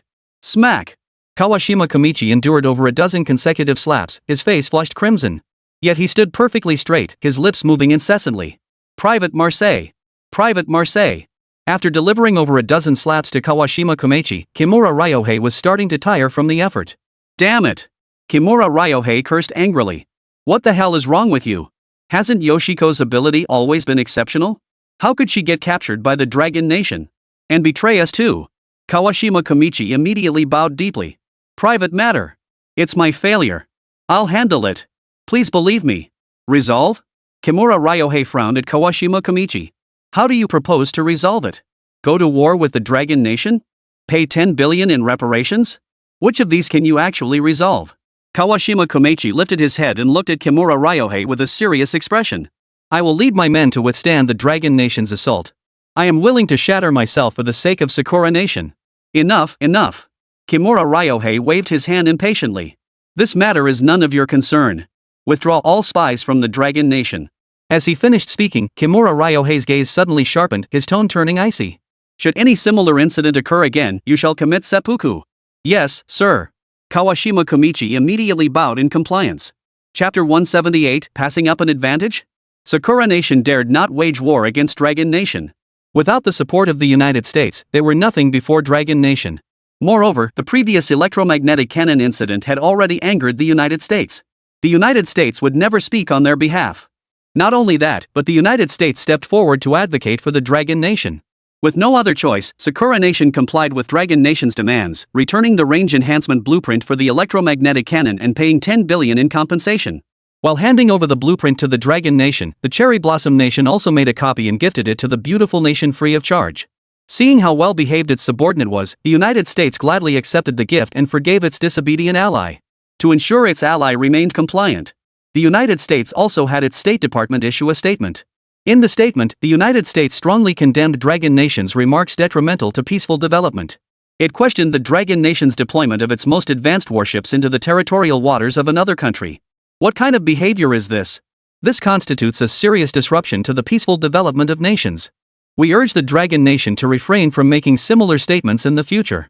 The sudden shift in stance by the United States naturally sparked widespread speculation among nations. What's gotten into the United States? Didn't they express support for the Dragon Nation just this morning? Why are they siding with Japan now? Put. What do you think? When the little brother misbehaves, a little discipline is in order. After the scolding, of course you give them a treat. Isn't that just the usual trick of the pretty country? Upon seeing the statement issued by Big Brother America on its behalf, Cherry Blossom Nation was moved to tears. It promptly donated 10 tons of oil to the land of cherry blossoms, demonstrating its unwavering loyalty to its big brother. This act by the land of cherry blossoms naturally drew contempt from other nations, who angrily denounced it as a bootlicker. Following the beautiful country's statement, several other nations such as South Africa, the Lion Country, and others hostile toward the Dragon Country. They rushed to condemn the Dragon Nation. The Dragon Nation responded with a single sentence. Should anyone dare to provoke our Dragon Nation, we shall not only dispatch our sharpest warships, we will also unleash our most devastating artillery fire upon them. All nations were startled by the Dragon Nation's sharp words. Was this a declaration of war against the United States? Delegates from all nations sat up straight, their expressions agape with anticipation, awaiting the United States' response. They wanted to see how the United States would respond. How the United States would respond. Yet they waited well into the night without seeing any statement from the United States Ministry of Foreign Affairs. The nations were taken aback. Could it be that the United States was afraid? If they weren't afraid, why hadn't they countered the Dragon Nation's statement? As for the smaller nations like South Africa, seeing their big brother the United States remain silent. They naturally tucked their tails between their legs and dared not utter a peep. Nations observed that the Dragon Nation standing on the international stage was undergoing a quiet transformation. Not only are its international statements growing increasingly sharp, it dares to directly confront the United States, even forcing the latter to back down. This time, it has once again silenced the United States. All signs pointed to the Dragon Nation growing ever more powerful. The United States was thoroughly infuriated by the Dragon Nation's sharp rhetoric. They had merely intended to speak up for their ally. They never expected the Dragon Nation to be so unyielding, going head to head with them all the way. Their silence isn't born of fear toward the Dragon Nation. They simply wish to avoid further straining relations with the Dragon Nation. They knew that once they responded, the Dragon Nation would fight them to the bitter end. As for everything unfolding in the outside world, Chen remained completely unaware. He was fully immersed in drafting the design blueprint for his aerospace fighter jet at the Defense Technology Center. After a week of relentless effort, the design blueprint for the aerospace fighter was finally complete. Meanwhile, Muzha had been executed by the Security Bureau during that same week. As Mu Sangjo's only son, Oldly couldn't bear the thought of Mu Sangjo's flesh and blood left exposed in the wilderness, so he went to retrieve the body. Oldly even paid for a burial plot to lay Muzha to rest, offering some measure of closure to Mu Sangjo. Had it not been for Mu Sangjo's influence, a traitor like Muzha would have deserved to be flogged even after death. Meanwhile, Shen Feng concluded his lecture at the National Defense Science and Technology Center. After bidding farewell to Yun Chen, he returned to the Dragon Academy. He had originally intended to wait for Yun Chen to complete the aerospace fighter before returning. But upon hearing Yun Chen say the design proposal wasn't even finished yet, and the actual prototype would likely take even longer, he had no choice but to abandon that plan and return first. Before leaving, Shen Feng made a copy of Yun Chan's VTOL design blueprint from the Defense Science and Technology Center to bring back to the Lunka Academy for further study. However, due to Muzha's breach of confidentiality, he did not take any core data with him. Shen Feng left, but Shen Qingyan remained. This infuriated Chu Lan, who had assumed this nuisance would finally be gone. But who knew she'd actually decide to stick around at the Defense Science and Technology Center? For the entire week, every evening, Shen Qingyan solemnly promised Chu Lan. As long as Chu Lan didn't kick her out and let her stay. She promised not to cling to Yun Chen or compete with Chu Lan for his attention. But come daytime, Shen Qingyan would retreat into Yun Chen's room and refuse to emerge. At night, she'd put on a pitiful act, claiming Yun Chen's charm was too overwhelming. She simply couldn't resist. She promised it wouldn't happen again tomorrow, but come dawn, she'd crawl into Yun Chen's room and refuse to leave. Worse still, one night Shen Qingyan hadn't returned even by midnight. When Chu Lan entered Yun Chen's room, she discovered Shen Qingyan had crawled into his bed and fallen asleep. How could Chu Lan not know? Shen Qingyan was doing this on purpose. This was a blatant attempt to make Yun Chen take her. This really infuriated Chu Lan, but luckily Yun Chen had enough self-control. Otherwise, she might have succeeded. Chu Lan had misunderstood Yun Chen. It wasn't that he lacked self-control. It was simply that Yun Chen had no idea Shen Qingyan had fallen asleep on his bed. He'd been so engrossed in drafting the proposal. Had Yun Chen known Shen Qingyan was asleep in his bed, he wasn't some saint, how could he resist temptation? Passing up such an opportunity would be a complete waste. By the time Yun Chen realized what had happened, Shen Qingyan had already been dragged away by her ear by Chu Lan. Yun Chen was filled with regret. The next day, Yun Chen woke up in bed. After a quick wash, he gathered the documents he'd written on the desk and took them with him as he left the room. The moment Yun Chen stepped outside, he spotted Zhao Gang crouched on the curb. He had told Zhao Gang many times that he would be staying at the National Defense Technology Center for the foreseeable future and wouldn't be going out. He told Zhao Gang not to wait for him every day. Though Zhao Gang always smiled and agreed, Yun Chen would inevitably spot him the moment he stepped outside. Yun Chen simply let it be. Uncle Zhao, Yun Chen quickened his pace and greeted him. Zhao Gang, who had been crouching, quickly stood up upon seeing Yun Chen approach and gave him a nod. Yun Chen handed him a stack of documents and smiled. Uncle Zhao, thank you for your help. Make a personal trip to deliver these documents to Commander Zhang. Have him prepare the materials first. East China Military Region, Air Force Command Headquarters. Zhang Qingfeng was now a man with two heads. Chapter 179, The Living Father. Zhang Qingfeng stared at the burly men in his office, his head spinning. These men were none other than the Air Force commanders-in-chief of the major military regions across the Dragon Nation. Ever since the Security Bureau incident, they had followed Zhang Qingfeng back to the Air Force headquarters of the East China Military Region. Zhang Qingfeng thought to himself. So be it. Just a few more mouths to feed. He can handle it. Based on Zhang Qingfeng's understanding of them, he figured they'd leave on their own within a couple of days at most. What Zhang Qingfeng hadn't anticipated was that they ended up staying for over a week. So be it. The Air Force headquarters was vast enough to accommodate a few Air Force commanders, wasn't it? Could he really not afford to feed them? Even if they had the biggest appetites, could the Air Force's food standards really bankrupt him? But as it turned out, Zhang Qingfeng had overestimated the situation. These weren't just Air Force commanders, they were a bunch of demanding dads. Over the course of that week, these living fathers put Zhang Qingfeng through the ringer. No matter what he did, these living gods followed him. Even when he went to the bathroom, these living dads insisted on tagging along. The worst part was that when he was doing his business, they wouldn't even let him close the door. Enough is enough. Zhang Qingfeng couldn't take it anymore and protested loudly. Is this how you behave? Ha! I'm the commander-in-chief of the East China Military Region Air Force, you know? Not a prisoner. Even if I were a prisoner, I still have the right to use the restroom, don't I? Don't you think this is going too far? Faced with Zhang Qingfeng's furious roar, the Air Force commanders-in-chief of the various military regions remained unmoved. Zhang Ming, the Air Force commander of the North China Military District, grinned and said, Zhang Qingfeng, why are you yelling so loud? We're not deaf, you know. What's wrong with being the Air Force commander? Zhang Ming swept his gaze across the assembled officers and declared, every one of us here is commander-in-chief of the Air Force, aren't we? When you go to the bathroom, we stand guard for you. What a blessing that is. As soon as Zhang Ming spoke, the others chimed in agreement. Exactly. Zhang Qingfeng, don't be ungrateful. We're volunteering to stand guard for you, and you're not even grateful? Zhang Ming grinned even more broadly. If you really find us guys annoying, just repeat what you told Jin Chen that day. Repeat it to us guys. I promise, we'll leave immediately. As soon as Zhang Ming finished speaking, everyone pounded their chests in solemn assurance. Just tell us, and we'll leave immediately. Zhang Qingfeng spread his hands helplessly and spoke. Didn't I already tell you all? Is there no trust between us at all? The others just stared at Zhang Qingfeng, saying nothing. Their expressions seemed to say, you're pulling our leg, aren't you? Do you really think we'd believe you? How could Zhang Qingfeng possibly share the news about the Skybreaker fighter with these clueless fools? They knew nothing about it now, and he'd already been put through the ringer by them. If he dared let them know, wouldn't they tear his Air Force headquarters to pieces? Then just tag along. Zhang Qingfeng shrugged. We'll just stall them. See who can outlast who. The more Zhang Qingfeng acted like this, the more suspicious they grew. Besides, they knew the stakes were high. Otherwise, given how much Zhang Qingfeng had been pushed around, he would have caved long ago. The fact that he still hadn't budged meant this was no small matter. They had made up their minds to fight Zhang Qingfeng to the bitter end. From that day onward, Zhang Qingfeng's ordeal truly began. When he went to the cafeteria for a meal, these so-called fathers followed him. So be it, he didn't care anymore. They even followed him to the bathroom. So what if they tagged along for a meal? Was it going to make him any less hungry? But the moment he returned with his meal, these living fathers plunged their chopsticks into his bowl. He hadn't even taken a single bite before these freeloaders cleaned out his entire meal. He served himself 6 portions of food. Only after these freeloaders had eaten their fill did he finally take a bite. Zhang Qingfeng endured it. By evening, Zhang Qingfeng thought he'd finally get some peace. But as soon as he entered the dormitory, those freeloaders came in carrying their bedding. They didn't even bother to make their beds.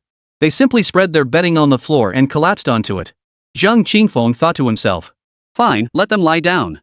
At least I still have a bed. Let's see how many days you can last. Zhang Qingfeng, who had just flopped onto the bed, instantly regretted it. The waves of snoring made him wonder if he'd stumbled into a frog's den. He couldn't tell if these guys were doing it on purpose or what.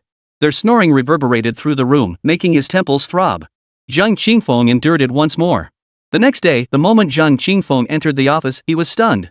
His computer, files, and phone. All gone, all moved by those jerks to the sofa in the corner.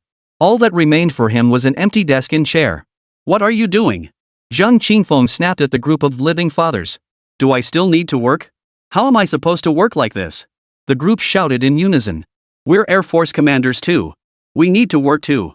Fine, fine, fine. Zhang Qingfeng's anger turned to laughter. He walked back to his seat, glaring at them with a dark expression, saying nothing. Zhang Qingfeng held back once more. He truly didn't know how much longer he could endure. Zhang Ming, seated on the sofa, could see Zhang Qingfeng was nearing his limit. He smiled and spoke up. Zhang Qingfeng, why bother? Why not just tell us straight up? Why put yourself through this torment? Oomph. The only response was Zhang Qingfeng's cold snort. Ha ha. Zhang Ming shrugged it off, chuckling to himself. I'll bet you won't last more than a few days. Ring ring, ring ring. A series of urgent phone rings sounded. Hello? Zhang Ming picked up the phone casually. After listening for a moment, he tilted the receiver and addressed Zhang Qingfeng. Hey, it's for you. Zhang Qingfeng sat up slightly straighter, his brow furrowing. Can't you just bring it over? Zhang Ming raised an eyebrow. Why are you wasting my breath? Are you going to answer it or not? If I don't take it, I'll hang up. If I bring it over to you, how am I supposed to use it? Ha! Zhang Qingfeng was thoroughly exasperated. He rose from his chair, walked over to Zhang Ming, and took the phone. Before Zhang Qingfeng could even raise it to his ear, the group of men immediately crowded around him, ears perked up like antennas. Will you guys ever stop? Zhang Qingfeng shot them a withering look. Zhang Ming chuckled. Ha ha, just take your call. We're not bothering you. Zhang Qingfeng was utterly exasperated with them. He pressed the phone to his ear and spoke. This is Zhang Qingfeng. The crowd pressed closer to Zhang Qingfeng, ears pricked up even higher. Commander Zhang. Someone's at the door. He says Yun Chen sent him to deliver some documents. At these words, Zhang Qingfeng's expression changed instantly. Chapter 180, Commander Zhang first. Zhang Qingfeng hurriedly covered the phone receiver, but it was too late. Zhang Ming, standing closest to him, heard the entire conversation clearly. The others only faintly caught the name Yun Chen mentioned over the line. Their expressions darkened, and they were about to confront Zhang Qingfeng. Zhang Ming suddenly leaped over the table and dashed toward the door. They hadn't heard clearly, but Zhang Ming had heard it loud and clear. The documents Yun Chen had delivered were right at the door. He knew Zhang Qingfeng had been hiding something from him all along. Now he'd caught him red-handed. Zhang Ming guessed that the documents Yun Chen had sent were most likely the vertical takeoff and landing plan. He had to be the first one there to intercept the documents. Watching Zhang Ming dash out, everyone froze in surprise, wondering. What the hell? Damn it! Zhang Qingfeng exclaimed, watching Zhang Ming dash out. He hurriedly tossed aside the documents in his hands and dashed out after him. Zhang Qingfeng understood perfectly well Zhang Ming must have overheard the phone call. Otherwise, he wouldn't be so agitated. At that moment, Zhang Qingfeng wished he had two more legs. His long-cherished dream of an aerospace fighter jet. Absolutely couldn't let Zhang Ming take it away. Even the most oblivious among them now grasped the situation. Something was up. They exchanged glances and rushed out the door. The soldier at the door froze upon hearing Zhang Qingfeng shout. Hey! Commander Zhang? Commander Zhang? The soldier at the door called out twice, but received no reply. He placed the phone down and stepped out of the telephone booth. Outside, Zhao Gang spoke up as soon as the soldier emerged. May I go in now? Sorry. The soldier shook his head. Commander Zhang hasn't authorized your entry. I can't make that call on my own. After speaking, the soldier saluted Zhao Gang. Not allowed in? Zhao Gang froze in confusion. Zhao Gang frowned deeply and asked. Did you tell him? Did Yun Chen send me to deliver the documents? Yes, the soldier nodded with a smile. Now it was Zhao Gang's turn to be confused. What was Zhang Qingfeng playing at? Every military region was scrambling to get Yun Chen's proposal. He'd even delivered the documents himself, yet Yun Chen wouldn't even let him in the door? That doesn't make sense. Zhao Gang shot a suspicious glance at the soldier and spoke up. Did you really tell him it was Yun Chen who sent me with the documents? I did, the soldier replied with unwavering conviction. Right after I said that, Commander Zhang hung up. He didn't say you could come in. Zhao Gang glanced at the soldier, convinced he had no reason to lie. But why wouldn't Zhang Qingfeng let him in? Unable to figure it out, he decided not to dwell on it and left with the documents. Yun Chen's orders were for him to personally deliver the documents to Zhang Qingfeng. Since he couldn't find Zhang Qingfeng now, he had no choice but to take the documents back and return them to Yun Chen. Although Zhao Gang didn't know what kind of documents Yun Chen had given him, he understood that every document personally handwritten by Yun Chen contained state secrets. Naturally, he could not entrust the documents to a soldier to deliver to Zhang Qingfeng. Zhang Ming sprinted all the way, leaving him utterly exhausted. After all, the commander's office was no short distance from the main gate. A full kilometer, in fact. Zhang Ming feared that if he slowed down, the documents would be lost. He pushed himself to the limit, charging forward without stopping once, sprinting at full speed the entire way. He was utterly exhausted. As the main gate came into view just a stone's throw away, he was about to pause for a breath. Zhang Ming glanced back and saw Zhang Qingfeng right behind him, pushing himself to the limit as he ran forward. He dared not even catch his breath, pushing himself to run even faster. Zhang Ming never expected Zhang Qingfeng to be such a strong runner. He'd caught up so quickly. Seeing Zhang Ming pick up the pace, Zhang Qingfeng immediately accelerated too. Zhang Qingfeng hadn't expected Zhang Ming to be such a fast runner either. He must have been secretly training, right? Zhang Qingfeng resolved to step up his own secret training regimen. How could he possibly be outrun by Zhang Ming? The other Air Force commanders following behind Zhang Qingfeng saw him suddenly accelerate. They too were taken aback. They thought to themselves, has this kid been drinking chicken blood today? He's already running this fast and he's still picking up speed? As for Zhang Ming, they'd been running non-stop the entire way, charging forward with all their might. They'd barely managed to stay on Zhang Qingfeng's tail, but now they couldn't even catch sight of Zhang Ming's back. Doesn't that mean Zhang Ming is running even faster than Zhang Qingfeng? The more they pushed themselves, the more they sensed something was off. And it's no small matter. And it must be something big. Otherwise, why would these two be charging forward like their lives depended on it? At this thought, the others suddenly picked up their pace, straining every muscle to surge forward, trailing far behind Zhang Qingfeng. Meanwhile, Zhang Qingfeng was right on the heels of Zhang Ming. The sentry guarding the gate stared in utter astonishment at the scene unfolding before him. He saw Zhang Ming, his face beaming with joy, sprinting toward him. Behind Zhang Ming followed their commander Zhang. And trailing behind Commander Zhang was the Air Force Commander-in-Chief from another military district. The soldier was utterly bewildered. He thought to himself, could it be that these commanders are having a foot race? Then he saw Zhang Ming stop before him, his face beaming with delight. The soldier became even more certain of his initial thought. Then he noticed Zhang Ming repeatedly signaling him with his eyes. Those looks seemed to say, I won. I won. Hurry up and announce it. Oh. The soldier instantly understood, raised both hands high, and announced in a loud voice. Commander Zhang takes first place. The soldier's words nearly drove Zhang Ming mad with frustration. Zhang Ming was so out of breath from the intense sprint that he couldn't speak. Puff, puff, puff. He could only hunch over, gasping for breath. Unable to speak, Zhang Ming could only look at the soldier questioningly. Where is he? Where's the courier? Unexpectedly, the soldier misunderstood him, and Zhang Ming nearly choked on his own breath from anger. This delay allowed Zhang Qingfeng to arrive. Zhang Qingfeng was equally breathless, unable to utter a word as he hunched over, gasping for air. The soldier's gaze toward Zhang Qingfeng instantly conveyed understanding. He called out in a clear voice. Commander Zhang, second in command. Zhang Qingfeng stumbled, nearly losing his footing. Is that what I meant? Zhang Qingfeng glared at the soldier. Ha! The soldier froze, wondering. What's with that look? You didn't try hard enough yourself, you came in second. What could I do about it? I can't exactly say you came in first, can I? If Zhang Qingfeng knew this soldier was thinking such things about him, he'd kick him to death. The Air Force commanders from all major military regions arrived one after another. Like Zhang Ming and Zhang Qingfeng, they all stood hunched over, gasping for breath. The soldier tried to continue announcing the rankings but was silenced by a fierce glare from Zhang Qingfeng. People. Chapter 181, huh? All Zhang Qingfeng? Zhang Ming, feeling slightly better, looked at the soldier before him and managed to utter a single word with great effort. People? The soldier froze in confusion. Snapping out of it, he began counting the commanders of the major military districts' air forces. 1, 2, 3. Zhang Ming's face darkened instantly. If he hadn't been so weak right now, he would have kicked him to death. The soldier naturally noticed Zhang Ming's darkening expression. He assumed Zhang Ming was annoyed by his sluggishness. The soldier snapped to attention. Report. All men are present. The soldier's words made Zhang Ming so furious his face turned crimson. He couldn't catch his breath. He was so choked up his face turned crimson, his eyes nearly bulging out of their sockets. Seeing Zhang Ming's face growing redder by the second, the soldier's heart skipped a beat. He hurried to Zhang Ming's side and slapped him hard on the back. What's wrong, Commander Zhang? Cough. The soldier's slap finally forced the breath back into Zhang Ming's lungs. Then he began coughing violently. Cough. Cough. Cough. The combination of gasping and coughing was excruciatingly painful, and Jiang Ming felt like his eyeballs were about to pop out. It took a full minute before Jiang Ming finally caught his breath. Zhang Qingfeng and the others were in a similar state, still slightly out of breath. They weren't incapacitated, though. Where is he? Zhang Qingfeng gasped at the soldier. Jiang Ming also glared at the soldier with displeasure. His coughing had subsided, but he had no desire to speak to this soldier. He thought the soldier was incredibly stupid, and he feared that if he spoke to him again, he'd be driven to his grave. What person? The soldier froze in surprise.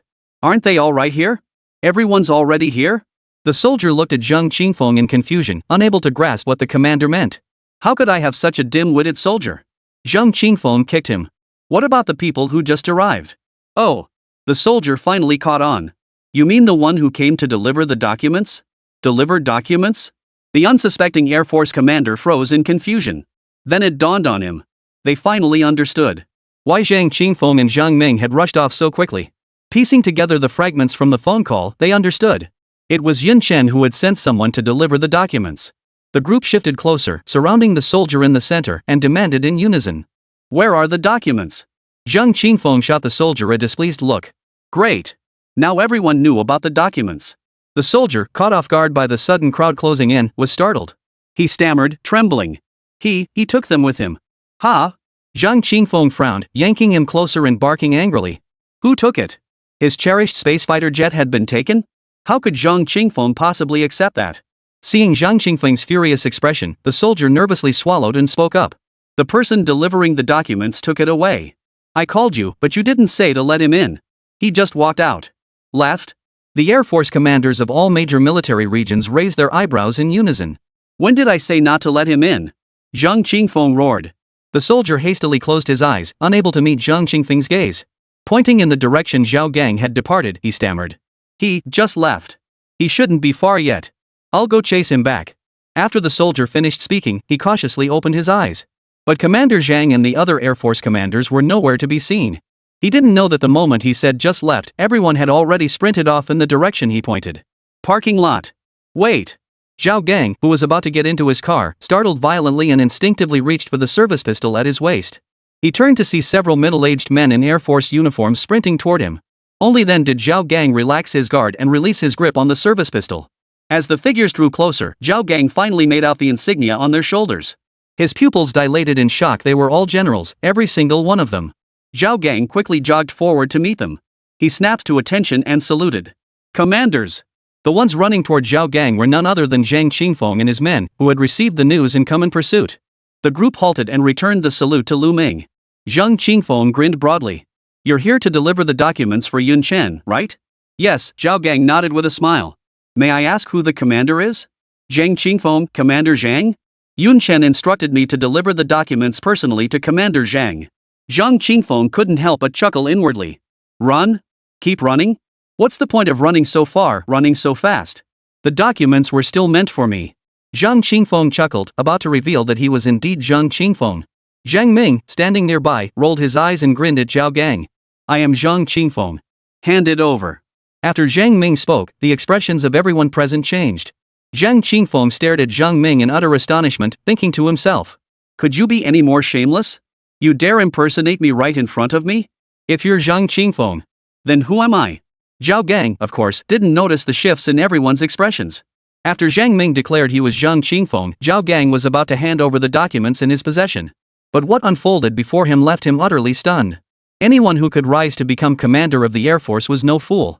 They all claimed to be Zhang Qingfeng upon meeting Jiang Ming, so why couldn't they all be Zhang Qingfeng? I am Zhang Qingfeng. Hand over the documents. Don't listen to him. I'm the real Zhang Qingfeng. I'm Zhang Qingfeng, damn it. The real Zhang Qingfeng. If you're all Zhang Qingfeng, then who am I? Zhao Gang froze, his hand holding the documents suddenly stiffening. All 6 Air Force commanders before him claimed to be Zhang Qingfeng. He'd never met Zhang Qingfeng before, so he had no idea which one was the real one. He was completely bewildered, unsure whom to hand the documents to. Watching the chaotic scene, Zhao Gang's face twisted in bitterness. Comrades, please don't put me in such a difficult position. My orders were to personally deliver the documents to Commander Zhang Qingfeng. With all this going on, who am I supposed to give it to? Eyes lit up across the room as voices chimed in simultaneously. Give it to me. What good would it do to give it to you? I am Zhang Qingfeng. Hand it over to me. Enough with the nonsense. I am Zhang Qingfeng. Leave it to me. Zhao Gang sighed helplessly and spoke up. I'd better go back and hand it over to Yun Chen first. He wrote this proposal. It's only right that he decides who to hand it over to. After saying this, Zhao Gang bowed respectfully to the group and prepared to leave. Seeing this, the others grew anxious. They rushed to grab Zhao Gang, trying to stop him. The more impatient ones immediately reached into his arms to snatch the documents. This scared Zhao Gang to death, and he quickly clutched the documents tightly to his chest. He never imagined the Air Force commander would be so bold. They actually tried to snatch it right out of his hands. Stop it. Stop it. You'll tear it to shreds. Rip. Chapter 182. This safe cost us 3 months' salary. The sharp tearing sound instantly silenced the chaotic scramble. The scene fell into an eerie silence, so quiet you could hear a pin drop. Faces flushed crimson as they exchanged awkward glances. Zhang Qingfeng's face darkened with fury. His heart was literally bleeding. His own aerospace fighter jet. Destroyed like this? That tearing sound felt like a knife slicing through his heart. Zhao Gang's face was equally twisted with fury. He paid no heed to the several generals standing before him. Zhao Gang roared angrily. I told you all not to fight over it. Stop fighting. You all insist on fighting over it. Well, this is just great. Forget it, none of you get it. Do you know how long Yun Chen worked on this proposal? He spent an entire week on it. And you just ruined it. Faced with Zhao Gang's rebuke, the others showed no sign of resentment, only expressions of deep regret. Witnessed by outsiders, this scene would likely have jaws dropping in astonishment. A major actually speaking loudly to 6 generals? Even more astonishing, these generals were actually smiling apologetically at him? Which rank held greater authority, admiral or major? It was utterly upside down. Zhang Qingfeng's expression darkened as he addressed the crowd in a deep voice. Are you all satisfied now? No one gets anything. Zhang Qingfeng was furious, nearly ready to tear these fools apart with his bare hands. Suppressing his rage, Zhang Qingfeng turned to Zhao Gang with an apologetic expression. I'm truly sorry. Please convey my apologies to Yun Chen. See if he can spare some time to see if this data can be salvaged. I promise. This won't happen again. Next time? Zhao Gang frowned. You want a next time? Yun Chen worked tirelessly for a week on this proposal, only for you to ruin it. And you want a next time? He glanced at the shoulder insignia on the other man's uniform. Zhao Gang kept his thoughts to himself, his expression impassive. I'm just delivering the documents. Whether Yun Chen will let you deliver them next time, I can't say. Ha? Zhang Qingfeng froze in surprise. Not let me deliver? What did that mean? Ignoring Zhang Qingfeng's astonishment, Zhao Gang turned and walked away. Zhang Ming, with his sharp eyes, immediately spotted the documents in Zhao Gang's hand, though the file folder was torn. The contents inside were completely intact. The documents weren't destroyed. Zhang Ming exclaimed, startling everyone. They all turned to look at the file folder in Zhao Gang's hand. The documents inside were perfectly intact, only the folder itself was torn. The bold words printed on the documents instantly sent shockwaves through the room. Aerospace Fighter Design Proposal. A space air fighter. Just hearing the name made everyone's blood boil. A single thought consumed them. They had to get their hands on this space aircraft. As they stared at the documents in Zhao Gang's hands, their eyes grew fiery. They involuntarily took 2 steps forward. What are you doing? Zhang Qingfeng barked sharply. You still want to snatch it? Must you destroy the documents before you'll be satisfied? Zhang Qingfeng's words sobered them up considerably, and they halted in their tracks. Embarrassed expressions spread across their faces. Zhang Qingfeng was right, they had indeed intended to seize the documents. But after what had just happened, they didn't dare try again. Zhao Gang had thought they were trying to frame him, but upon picking up the file, he saw that only the bag was torn. Zhao Gang glanced at the group and declared. Even if it wasn't destroyed, I wouldn't give it to you. You're all Zhang Qingfeng, I don't know which one of you to give it to. Zhang Qingfeng grew frantic upon hearing this, grabbing Zhao Gang's arm. I am Zhang Qingfeng, Commander-in-Chief of the Air Force for the East China Military District. Hand over the documents. Zhao Gang glanced at the crowd behind Zhang Qingfeng and noticed they weren't shouting like before, each claiming to be the real Zhang Qingfeng. Lu Ming addressed the group behind Zhang Qingfeng. Is he really Zhang Qingfeng? The crowd exchanged knowing smiles without speaking. Though they no longer disrupted the proceedings as before. They certainly didn't want Zhang Qingfeng to get his hands on the sky-splitting fighter design blueprints for nothing. Zhang Qingfeng grew anxious and hurriedly declared. I really am Zhang Qingfeng. Zhao Gang glanced at the crowd behind Zhang Qingfeng, then looked back at him, frowning. How do you prove it? The onlookers, eager for drama, chimed in. Yeah, how? How do you prove it? I could just as easily claim to be Zhang Qingfeng. Zhang Qingfeng shot them a furious glance and growled. If you keep stirring up trouble, I'll kick every last one of you out. At that, the crowd instantly quieted down and turned to Zhao Gang. He is Zhang Qingfeng. Give him the documents. That's right, we can vouch for him. He is Zhang Qingfeng. Hearing this, Zhang Qingfeng's expression softened considerably. He turned his head and smiled at Lu Ming. Do you believe me now? Hand over the documents. No way. Zhao Gang shook his head firmly. I suspect you lot are in cahoots to deceive me. Had it not been for the recent incident, Zhao Gang would never have imagined that a full general would deceive him. But now, he harbored an extreme distrust toward the several generals before him. Zhang Qingfeng was thoroughly exasperated. How stubborn could this major be? Didn't you see that all of them acknowledged me as Zhang Qingfeng? Could we generals possibly conspire to deceive you? Zhang Qingfeng pondered for a moment before speaking. Alright then, you're coming back with me. There are so many soldiers at Air Force headquarters.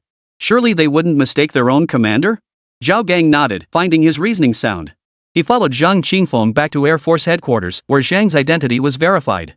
Zhao Gang instructed Zhang Qingfeng to prepare the materials according to the plan before departing. Zhang Qingfeng had intended to invite Zhao Gang to stay for a meal, but Zhao insisted on returning. With his mind preoccupied by the aerospace fighter project, Zhang didn't press him further. After personally seeing Zhao Gang off, Zhang Qingfeng returned to his office in high spirits. The moment he entered, his expression darkened. There, Zhang Ming and several others were huddled around his safe, tampering with it. What was truly shocking was the chainsaw he spotted on the floor. They were trying to break into his safe. After obtaining the design blueprints, Zhang Qingfeng knew these troublemakers wouldn't let it go. To be safe, he had locked the design plans inside the safe right in front of them. He never imagined these bastards would be so bold. He'd merely stepped out to see someone off. In broad daylight, in his own office, and these bastards dared to try breaking into his safe? Are you bandits? Zhang Qingfeng's face darkened. Their hands froze mid-motion. Zhang Ming turned his head, gave Zhang Qingfeng an awkward smile, and spoke up. Qingfeng, back already? Zhang Qingfeng advanced with a grim expression, shoving the others aside. Staring at the riddled safe before him, Zhang Qingfeng looked heartbroken. This safe cost me 3 months' salary. What worried Zhang Qingfeng even more was that if he'd arrived just a moment later, they might have actually pried the safe open. Everyone expected Zhang Qingfeng, turning back, to unleash a torrent of curses at them. However, Zhang Qingfeng's words caused everyone's eyes to widen in surprise. Chapter 183, Shared Aerospace Fighter. We'll share this aerospace fighter. The moment Zhang Qingfeng finished speaking, everyone's eyes lit up. Zhang Qingfeng knew that since these benefactors were now aware of the aerospace fighter, he couldn't possibly keep it all to himself. If he kept it hidden any longer, his Air Force headquarters would surely be torn apart by these powerful figures. There was no other way. He devised a compromise. That was sharing. Everyone stepped forward 2 paces, surrounding Zhang Qingfeng in the center, their faces beaming with delight. How exactly do we share? Hold your horses, Zhang Qingfeng gestured toward the nearby sofa, motioning for everyone to sit down. Once everyone was seated, Zhang Qingfeng instructed the orderly to serve tea. This left the Air Force commanders of several major military regions in a state of panic. Upon hearing Zhang Qingfeng mention sharing, they were utterly thrilled. Their faces beamed with anticipation as they waited for his next words. Who had any mind for tea now? The impatient Zhang Ming stood up abruptly and blurted out. Old Zhang, cut the suspense already. Just tell us already, how exactly will this sharing work? It's not like we have time to sit around sipping tea. As soon as Zhang Ming finished speaking, the others chimed in. Yeah. Just tell us how this sharing thing works. Zhang Qingfeng looked at the anxious faces around him, feeling utterly satisfied inside. After all the torment I've endured, it's finally my turn to turn the tables on you, isn't it? What goes around comes around, folks. Not only will I make you suffer, but I'll make you pay dearly. You've eaten so many meals here. Don't you owe me for the meals? Zhang Qingfeng sat down before them with deliberate calm, picked up the water cup before him, and took a leisurely sip. Anxious expressions spread across their faces. We're all waiting with bated breath. Why aren't you speaking up? Still sipping tea? For the sake of the aerospace fighter, they endured.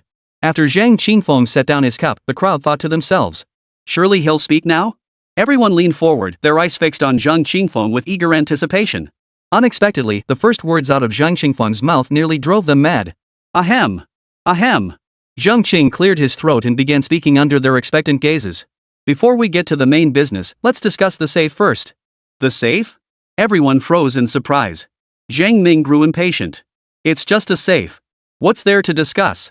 I'll cover it. Charge it to me. Just get on with the sharing thing already. Zhang Qingfeng couldn't help but chuckle upon hearing this. He hadn't expected Zhang Ming to be so on the ball to actually understand what he meant. And he'd even take responsibility for it. Fine, if you say it's on you, then it's on you. Just don't try to back out later. After the safe issue was resolved, Zheng Qingfeng didn't beat around the bush. He spoke up. First, let me tell you about this aerospace fighter. Everyone's eyes lit up. Finally, the real business was about to begin. They all turned their attention to Zheng Qingfeng, urging him to continue. Zheng Qingfeng continued.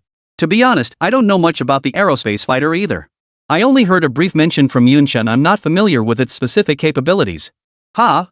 The group froze, staring at Zheng Qingfeng with suspicion. You don't know? You're the type who never acts until you're absolutely certain. If you really didn't know, would you be running like hell like you're on a sugar high? If you didn't know, would you lock the design blueprints in a safe? Everyone suspected Zheng Qingfeng was setting them up, but they had no proof. Zheng Qingfeng naturally saw the suspicion in their eyes, but he paid it no mind as he continued. All I know is... Zheng Qingfeng deliberately paused, leaving the others in a panic. They looked anxiously at him. What do you know? Well, say something already. Zheng Qingfeng, why are you acting like an old woman, droning on and on? What's the rush? Can't I even take a sip of tea? Zheng Qingfeng picked up the cup on the table and sipped a small mouthful. Watching the anxious faces around him, Zheng Qingfeng couldn't help but feel amused inside. Get impatient. Go ahead and get impatient. The more anxious you are, the happier I am. You all love to mess with me, don't you? Don't you all doubt me? Everyone could see it now. Zheng Qingfeng was deliberately teasing them. In their eyes, Zheng Qingfeng was nothing but a total flop. Every time a critical moment arrives, this kid chokes. Zheng Qingfeng met several impatient commanders whose eyes were glowing red. He could feel the heat building. Zheng Qingfeng knew the heat couldn't get too intense or he'd get roasted himself. He set down the cup in his hand and continued. This aerospace fighter is also equipped with a vertical takeoff and landing system. What? The crowd froze in shock before erupting in gasps. This space aircraft has a vertical takeoff and landing system? But isn't this a fighter jet? One person asked Zheng Qingfeng doubtfully. Zheng Qingfeng nodded with a smile. Now the crowd was truly unsettled, their gasps growing louder. What? A fighter jet with a vertical takeoff and landing system. I want that space air fighter. What do you mean, you want it? You wish. I'm taking it. Like hell you do. I'm taking it. The group erupted into a heated argument, each arguing until their faces turned red.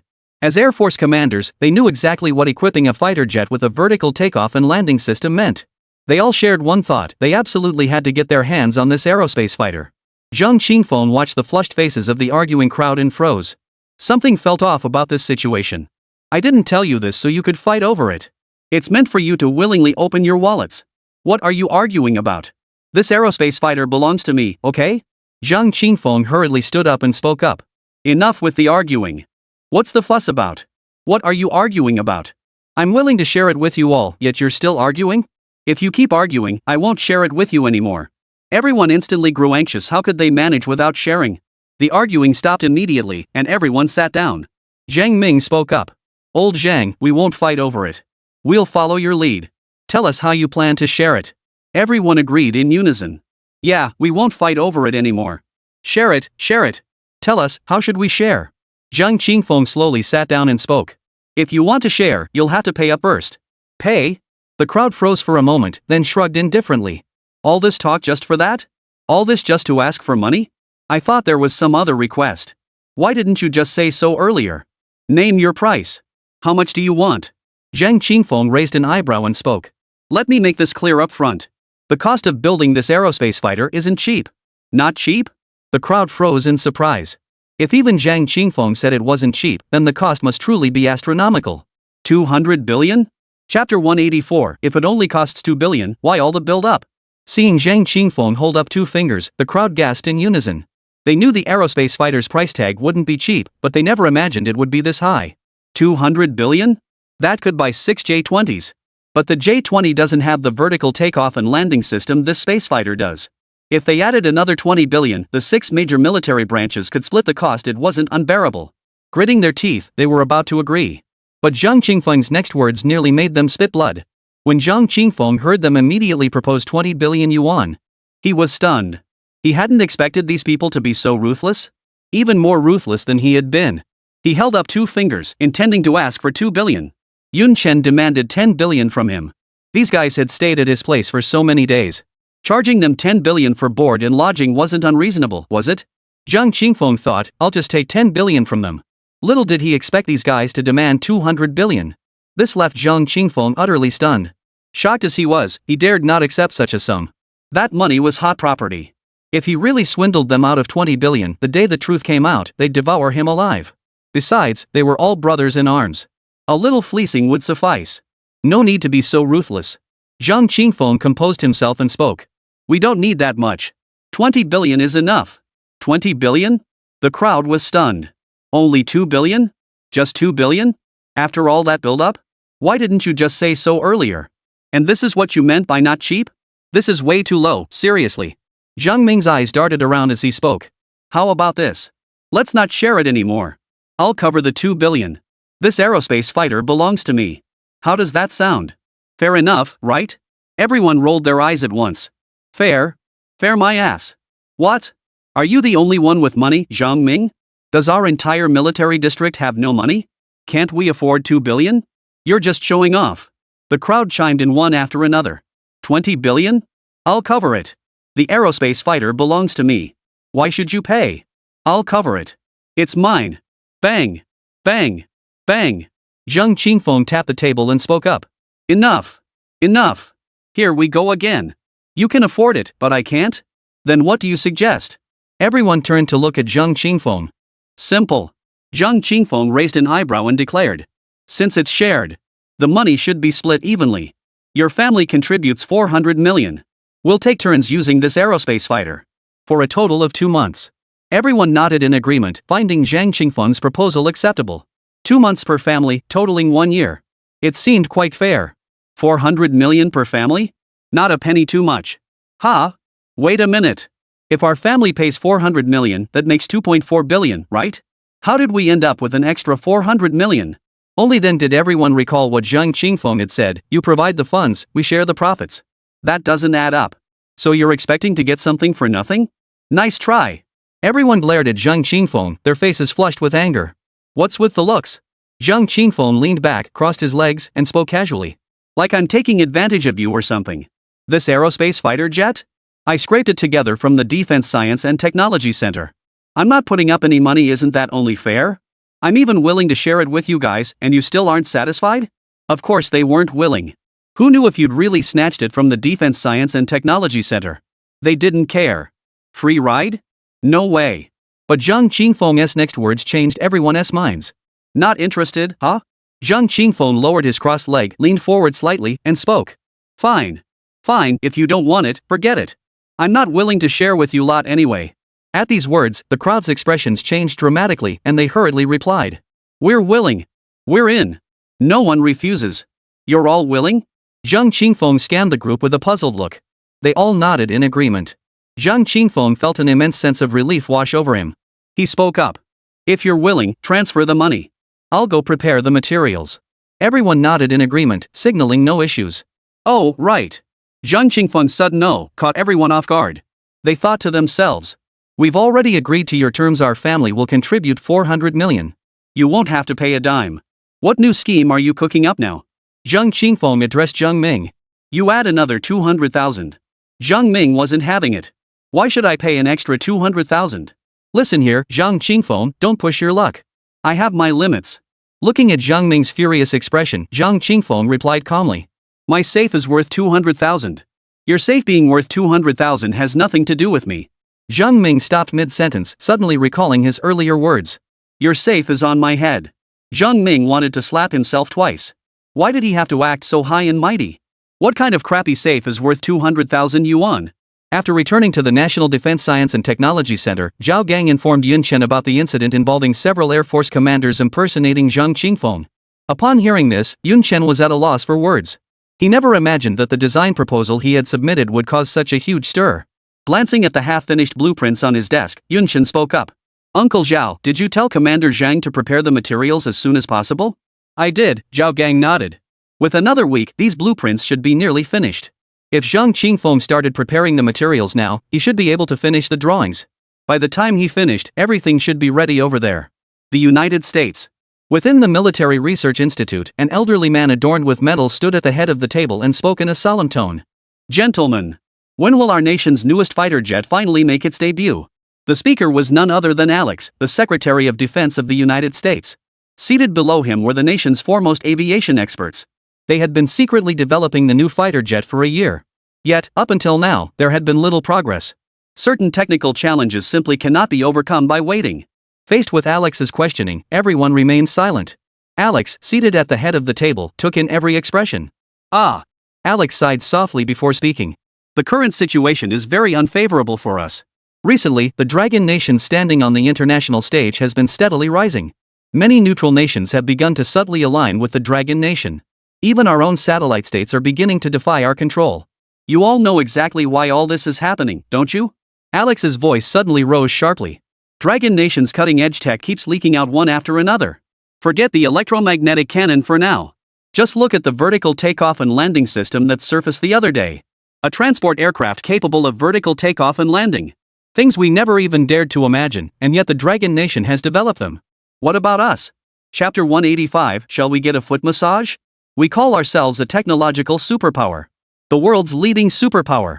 While Dragon Nation's cutting-edge tech keeps popping up one after another, what the hell have we been doing?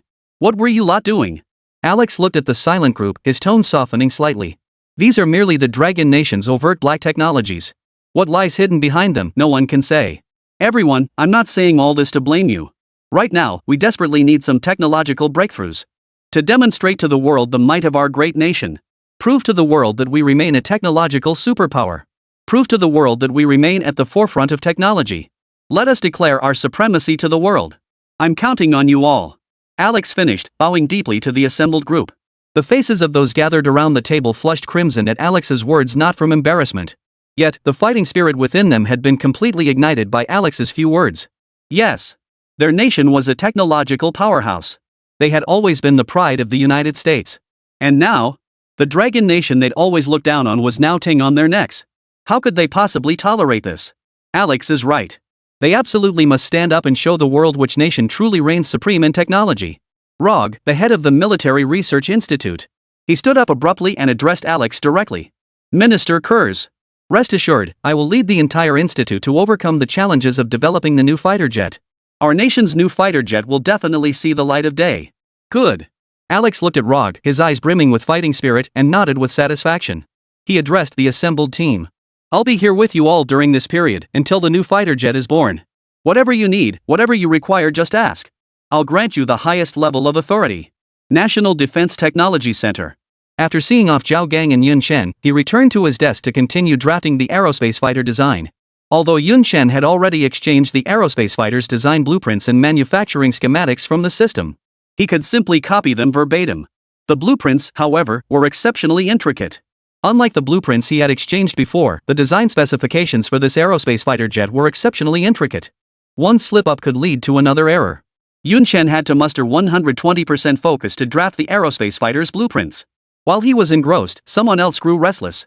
Shen Xinyan was never one to sit idle. When Yun Chen was drafting the proposal, Yun Chen could spare moments to chat and talk with her.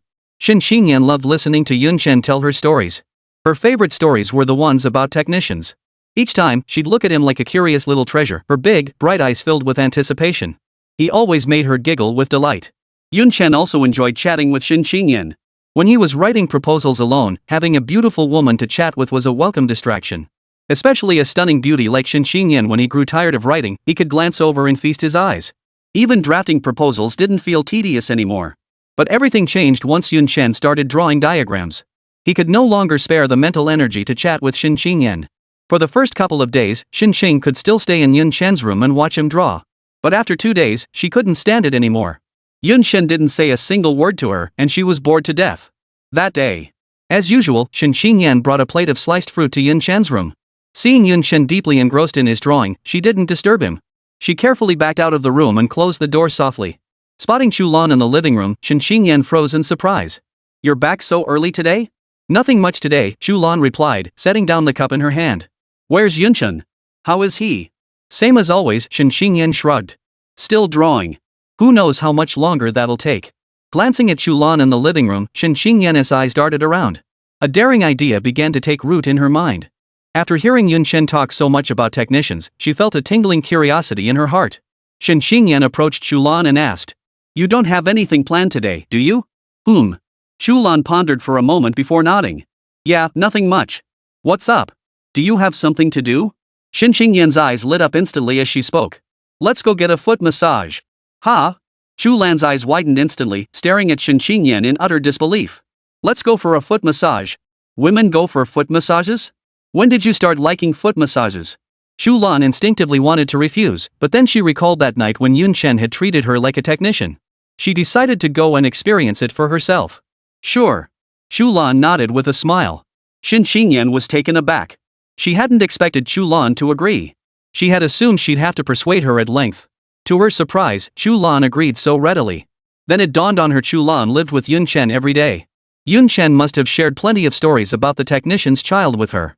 She'd been itching to try it for ages. After changing clothes, the two headed straight for the parking lot. Once seated in the car, Shen Qingyan suddenly realized she had no idea where to find a foot massage parlor. Chu Lan froze when he saw Shen Qingyan unbuckling her seatbelt and blurted out, "What are you doing? Not going?" "No," Shen Qingyan shook her head and replied. "I'm going to ask Yun Chen where there's a foot massage place." Chu Lan was utterly baffled. She genuinely couldn't fathom how Shen Qingyan, who was as clueless as a pig, had managed to get into Lunka Academy. "Go tell Yun Chen. Then he'll find out about us going for a foot massage. Besides, Yun Chen is completely absorbed in his drawing right now. You go tell him. We're going for a foot massage.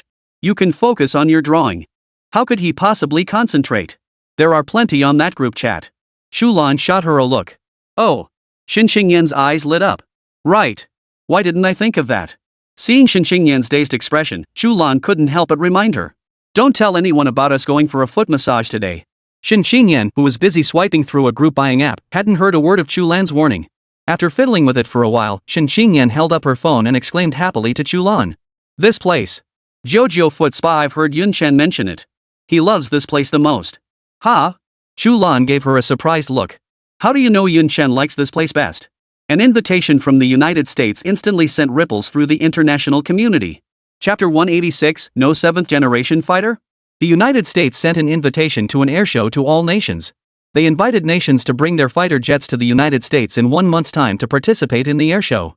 The invitation further stated that a friendly competition would be held among participating nations during the airshow. They had allocated $50 billion as prize money for this friendly competition. Upon receiving the news, nations erupted in excitement, immediately ordering their teams to devote all efforts to developing the latest fighter jets. They must complete the development and manufacturing within 1 month. They aimed to showcase their newest aircraft at the airshow. They were determined to secure that $50 billion prize money. As expected, the Dragon Nation also received an invitation. Upon receiving the news, the Dragon Nation did not lose its head over the $50 billion prize. Instead, they wore solemn expressions. Knowing the United States as they did, the United States would never be so generous as to offer $50 billion as prize money for the competition. The $50 billion prize was merely a gimmick. Their true motive was simply to attract nations to participate. Longwa concluded that the United States' willingness to offer $50 billion as the prize for this airshow-friendly competition. This signaled their immense confidence in the tournament's success. Otherwise, given the US's usual tactics, they would never act this way. This is precisely what puzzles the Dragon Nation. American fighter jets are indeed formidable. But since the development of China's J-20, they have reached a level comparable to American fighters. The Americans themselves have acknowledged that China's J-20 is exceptionally formidable. In actual combat, they cannot guarantee they could shoot it down. If they lack confidence, why would they invite China to compete? And how could they dare offer a $50 billion prize? China suddenly realized the United States must have developed a new generation of fighter jets. Its performance must far surpass China's J-20. Otherwise, they would never dare offer $50 billion as prize money. Setting aside the friendly nature of this airshow competition, the fact that the United States has developed a new fighter jet is not good news for the Dragon Nation. Was certainly not good news for the Dragon Nation. The Dragon Nation took this matter extremely seriously and immediately convened an emergency meeting. The meeting was chaired by Li Shan, Dragon Nation's Minister of Defense, with representatives from all of Dragon Nation's top research institutions in attendance. Since the National Defense Science and Technology Center has limited research in the aviation field, the Defense Science and Technology Center was not invited to this meeting. The Long Academy of Sciences was on the invitation list. As an aviation expert and a national treasure, Shen Feng was naturally invited. Once most attendees had arrived, Li Shan, seated at the head of the table, pointed to the invitation displayed on the screen behind him and announced, "This is the invitation from the United States inviting our Dragon Nation to participate in the airshow. For this airshow, the United States will allocate $50 billion as prize money for the friendly competition." The moment Li Shan spoke, the room erupted in astonishment. $50 billion. That much. That's equivalent to our Dragon Nation's annual military budget for all 3 branches. Would the United States be that generous? Hand over 50 billion as a bonus? Everyone stared at Li Shan in utter bewilderment. They knew Li Shan hadn't gathered them all here just to announce this 50 billion bonus. Sure enough, Li Shan continued. Based on our assessment, the United States has most likely developed a new fighter jet. Its performance will undoubtedly far surpass that of our Dragon Nation's J-20. The moment these words left his mouth, the room erupted in an uproar. Impossible. The J-20 took us a decade to develop. It's too beautiful to be true. There's no way they could have developed a new fighter jet this quickly. How long has their F-35 even been in development? Not even 5 years? In just 5 short years, they've developed a 7th-generation fighter? That's simply impossible. Li Shan waved his hand, signaling everyone to quiet down. Once silence fell, Li Shan spoke. Whether it's possible or not, the facts are right before our eyes.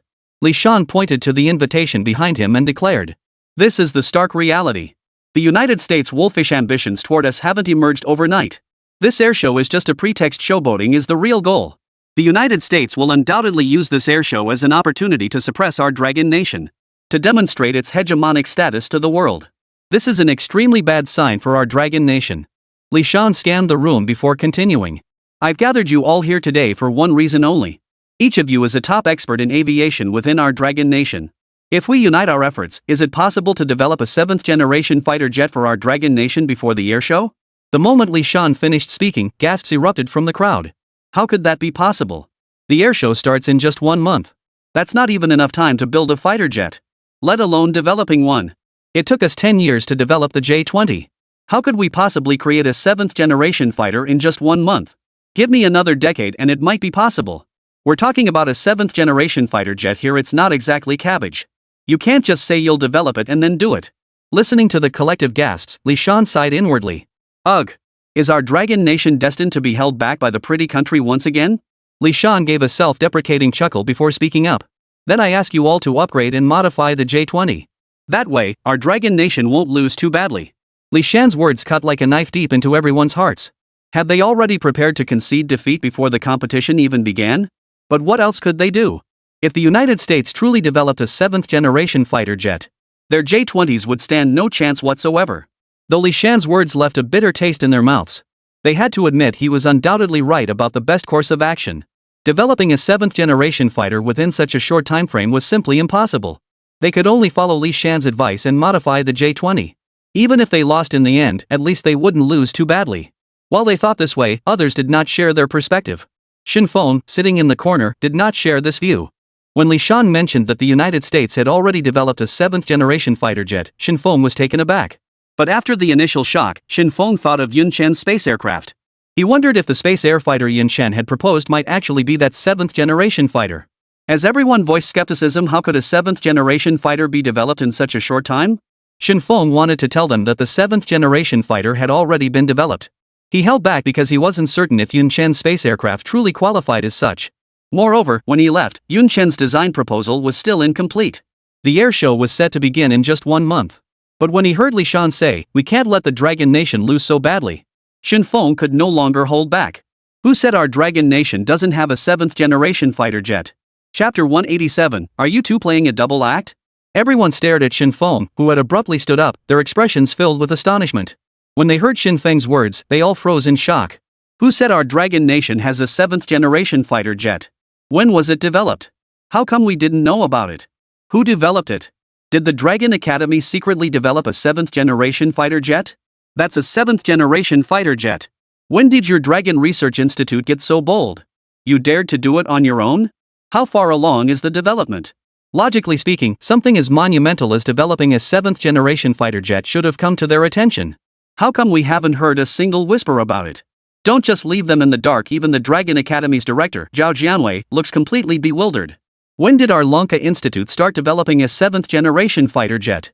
As the director, I haven't heard a single whisper about it. The person seated beside Zhao Jianwei spoke up even more directly. Way to go, old Zhao. When did your Dragon Academy become so formidable? Developing a 7th-generation fighter jet without a peep? When did this project even start? You've been keeping it under wraps, haven't you? How far along are you? I have no idea. Zhao Jianwei spread his hands and said, I had absolutely no idea about this. Come on. The other rolled his eyes. You're the director of the Dragon Science Institute, how could you not know? I know your Dragon Academy is formidable, but I'm not competing with you. Can't I just study and learn from you? I really didn't know. Zhao Jianwei explained again. Ha! Seeing Zhao Jianwei's earnest expression, which didn't seem like he was joking, he was a bit baffled. Li Shan, seated at the head of the table, grasped from Xin Feng's words that they had already developed the 7th generation fighter jet. Li Shan chuckled inwardly, about to ask how far along the development was and whether production was feasible. But then, Zhao Jianwei, the president of the Dragon Academy, stood up and addressed Xin Feng. When did the Long Academy ever develop a 7th generation fighter jet? How come I haven't heard about it? Ha! Zhao Jianwei's words left everyone stunned. What was going on? Even Li Shan, seated at the head of the table, looked utterly bewildered. He couldn't fathom what Zhao Jianwei and Xin Feng were getting at. If he remembered correctly, Xin Feng was from the Dragon Academy. Why, then, did Xin Feng claim there was a 7th generation fighter jet? And Zhao Jianwei, as the director of the Dragon Academy, was saying there wasn't one? The others froze for a moment before snapping to attention and addressing Zhao Jianwei. Director Zhao, what on earth is going on? The US Air Show is right around the corner. At a time like this, you're still keeping it under wraps? Everyone knows the 7th generation fighter was developed by your Dragon Academy. No one's trying to steal your Lanka Academy's credit. Is this really necessary? Still playing this charade? Just hand over the results already. While there's still time, let us old-timers offer some advice. Who knows? We might just pull off developing that 7th generation fighter jet. Rest assured, the credit for this achievement belongs to your Dragon Academy. No one will dispute it. Listening to the voices around him, Zhao Jianwei's face was etched with anxiety. I know nothing about this. What exactly do you expect me to take? What do you take me for? Don't you know the US Air Show is right around the corner? If I had it, I'd have presented it already. Why would I wait until now? Li Shan finally understood the situation. It turned out Zhao Jianwei was afraid others would try to steal credit from their Lanka Institute. He could understand that developing a 7th generation fighter jet was a monumental achievement. It's the kind of achievement worthy of being recorded in the annals of history. Zhao Jianwei's concerns in this regard were perfectly understandable. Li Shan smiled broadly at Zhao Jianwei. Director Zhao, rest assured. I'll report to higher-ups that this 7th generation fighter was developed by your Lanka Academy. The credit belongs to your Lanka Institute. No one can take it away. Just bring out the results. As soon as Li Shan finished speaking, the others chimed in agreement. That's right. Old Zhao, show us. You don't trust us? Don't you even trust Director Li? Faced with everyone's relentless questioning, Zhao Jianwei was at his wit's end. He had nothing to produce. How could he? He'd love to take something, but the problem was he didn't have anything. Frustrated, Zhao Jianwei snapped at Xin Feng. Xin Feng, this mess is all you're doing. Clean it up yourself. Zhao Jianwei sat down, fuming. He couldn't understand why Xin Feng had suddenly lost his mind. How could he say such things? Xin Feng had always been the most level-headed one. What was going on with him today? After Zhao Jianwei sat down, everyone looked at each other in bewilderment. They'd already spoken so plainly. Why wasn't Zhao Jianwei presenting the proposal? Then it dawned on them something felt off. Given Zhao Jianwei's temperament, if the Dragon Academy was truly developing a 7th generation fighter jet, he wouldn't have waited until now to present it. He would have brought it out the moment Li Shan mentioned the United States developing a new fighter jet. He must genuinely be unaware. The group then turned their gaze to Xin Feng, awaiting his response. Xin Feng spread his hands and spoke. Director Zhao is correct. Our Lanka Institute has not developed a 7th generation fighter jet. Ha! The crowd froze again. Your Dragon Science Institute hasn't developed a 7th generation fighter jet? Then what did you mean by what you said earlier? Were you just messing with us? You're Xin Feng, a national treasure. When did you become so unprofessional? Also, why didn't you mention earlier that you haven't developed it? We thought Zhao Jianwei just didn't want to share his work. We've been blasting him for ages. Are you and your dean at odds? You didn't say a word while we were giving him a hard time?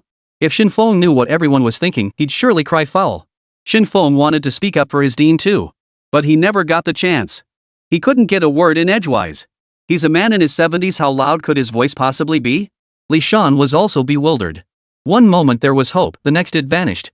His heart felt like it was on a roller coaster, soaring high one instant and plummeting the next. Everyone stared at Xin Feng with puzzled expressions, Li Shan included. They all needed Xin Feng to give them an explanation. Under their collective gaze, Xin Feng spoke.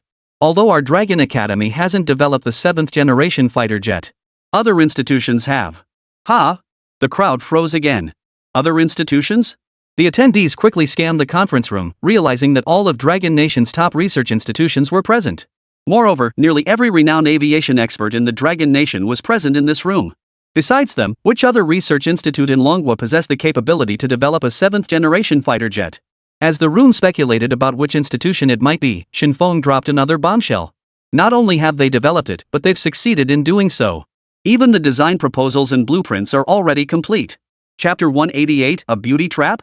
Shinfeng's words instantly drew gasps from the crowd. What? Which organization is this? Not only did they develop the 7th-generation fighter jet, but they've also produced the design plans and blueprints? Their initial reaction was skepticism. But their doubts were quickly dispelled. Because the one speaking was none other than Shinfeng. Who was Shinfeng? Setting aside his status as a national treasure, he was the foremost expert in aviation technology in the Dragon Nation. The project to send people to the moon was entirely his brainchild. If he said so, it meant that the design proposal and blueprints for the 7th-generation fighter jet have truly been finalized. The 7th-generation fighter jet. It's actually been designed. Everyone stood up, their faces aglow with excitement, staring at Shinfeng. Zhao Jianwei rushed over to Shinfeng, his voice trembling with excitement. Which organization?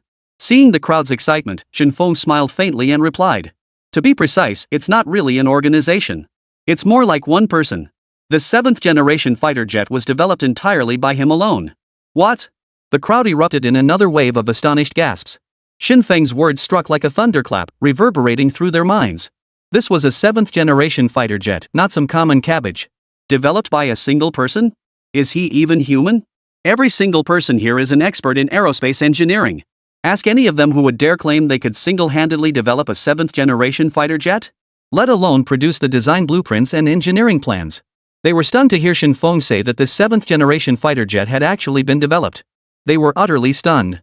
After all, when developing the J-20, the Dragon Nation had dispatched 10 of its most elite aerospace experts, and it took a full decade to complete. And this 7th-generation fighter jet was developed by just one person? If those words had come from anyone other than Shinfeng, they would have rushed over without hesitation to slap him across the face and shouted at him. What the hell are you bragging about?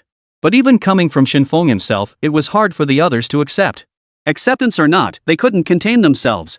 They rushed over to Shinfeng, surrounding him in a circle, their faces brimming with excitement. Who developed this? What's it called? Where is the person? Do I know them? Observing the crowd chattering away, Shinfeng smiled faintly and spoke. The person developing the 7th-generation fighter jet is at the National Defense Technology Center. The National Defense Science and Technology Center? The crowd froze for a moment before erupting in gasps. Li Guoliang? Then they realized something was off. While Li Guoliang had some involvement in the aviation field, but he wasn't an expert. When it came to missile development, few in the Dragon Nation could match him. But when it came to fighter jet development, Li Guoliang was out of his depth. Not to mention their own students pick any one of them at random, and they'd be stronger than Li Guoliang. Shinfeng chuckled and continued. It's Yun Chen. Yun Chen? The crowd froze again, faces clouded with thought. They ran through every name in their minds, yet none matched Yun Chen. The name Yun Chen was entirely new to them. Logically, it shouldn't be like this. Someone capable of designing a 7th-generation fighter jet. How could he be a nobody? They should have heard of him. Meanwhile, Li Shan, upon hearing Shinfeng mention that the designer of the 7th-generation fighter jet was actually Yun Chen, was utterly stunned. His face was etched with utter disbelief. Truthfully, when Shinfeng mentioned the National Defense Technology Center, Li Shan had already suspected Yun Chen. Yet he had dismissed it as unlikely. Because Yun Chen had always focused on upgrading and modifying existing equipment. He had never engaged in independent research and development. Moreover, the 7th-generation fighter belonged to the aviation field. The things Yun Chen modified, aside from the supersonic drone, had absolutely nothing to do with aviation. Besides, how could drones possibly be comparable to fighter jets? Therefore, Li Shan believed it was highly unlikely to be Yun Chen. He was still pondering when the National Defense Technology Center had produced such a formidable figure. He hadn't heard a single whisper about it. Then he heard Shinfeng say that Yun Chen was the designer of the 7th-generation fighter jet. How could Li Shan not be stunned? He was both thrilled and stunned. He knew Yun Chen was no ordinary man. But he never imagined Yun Chen was this extraordinary. To independently develop a 7th-generation fighter jet and even bring the blueprints and design plans. If he'd known Yun Chen was this capable, why bother convening such a large-scale meeting? Why not just go straight to Yun Chen? In fact, when inviting everyone to the meeting, Li Shan had considered whether to include the National Defense Technology Center. Ultimately, after weighing various factors, he decided against it. He deemed it largely pointless. After all, the Defense Science and Technology Center had limited involvement in the aviation sector. Little did he know, the one he left out was the most formidable. Li Shan couldn't sit still any longer. He had to go to the National Defense Science and Technology Center immediately. He wanted to confront Yun Chen face to face and demand to know when his 7th-generation fighter jet would be ready. The other experts couldn't sit still either. They were heading to the Defense Technology Center to see what kind of person this Yun Chen really was, and to see for themselves whether what he had developed was truly a 7th-generation fighter jet. Soon, the conference room emptied completely except for 2 men who remained. One was Zhao Jianwei, the other was Shen Feng. Shen Feng had intended to leave, but Zhao Jianwei pulled him back. Once everyone had left, Zhao Jianwei turned to Shen Feng and spoke. "Old Shen, this Yun Chen you mentioned, is he the one who developed the electromagnetic railgun?" "Yeah." Shen Feng nodded and replied. "That's him." The moment Shen Feng mentioned Yun Chen, Zhao Jianwei knew exactly who he was. Their Dragon Academy also possessed Yun Chen's design blueprints. Zhao Jianwei had studied them countless times, and each time he did, he was awestruck anew. He considered Yun Chen a genius among geniuses. Not only were his ideas mind-boggling, but he actually managed to turn them into reality. Add to that the vertical takeoff and landing design Shen Feng brought back from the Defense Technology Center just days ago. After studying it, he was utterly stunned. A determination took root in his mind: he must bring Yun Chen into their Dragon Academy. A genius like Yun Chen belonged at their Dragon Academy. Today, he heard that Yun Chen had even developed the 7th-generation fighter jet. This news only strengthened Zhao Jianwei's resolve. By any means necessary, Yun Chen must be brought into the Dragon Science Institute. Zhao Jianwei smiled warmly at Shen Feng. "Old Shen, I hear your granddaughter's been getting pretty cozy with Yun Chen lately." "Huh?" Shen Feng froze, puzzled why Director Zhao would suddenly bring up his granddaughter. Zhao Jianwei continued with a smile. "A genius like Yun Chen belongs right here at the Dragon Academy. What do you think?" Shen Feng nodded and replied. "You're right. Yun Chen should indeed stay at my Lunka Institute. But..." Shen Feng frowned slightly and continued. "I've already discussed this with him. He doesn't seem interested." "Ah." Zhao Jianwei waved his hand dismissively. "For a genius like Yun Chen, conventional methods just won't cut it. Special circumstances call for special measures. Why not try the beauty tactic?" Chapter 189, My Number 88. The beauty tactic? Shen Feng froze for a moment, then recalled Zhao Jianwei mentioning his granddaughter was getting along famously with Yun Chen. What was Zhao Jianwei playing at? Was he suggesting sacrificing his own granddaughter to win over Yun Chen? Shen Feng's face flushed crimson, and he was about to explode.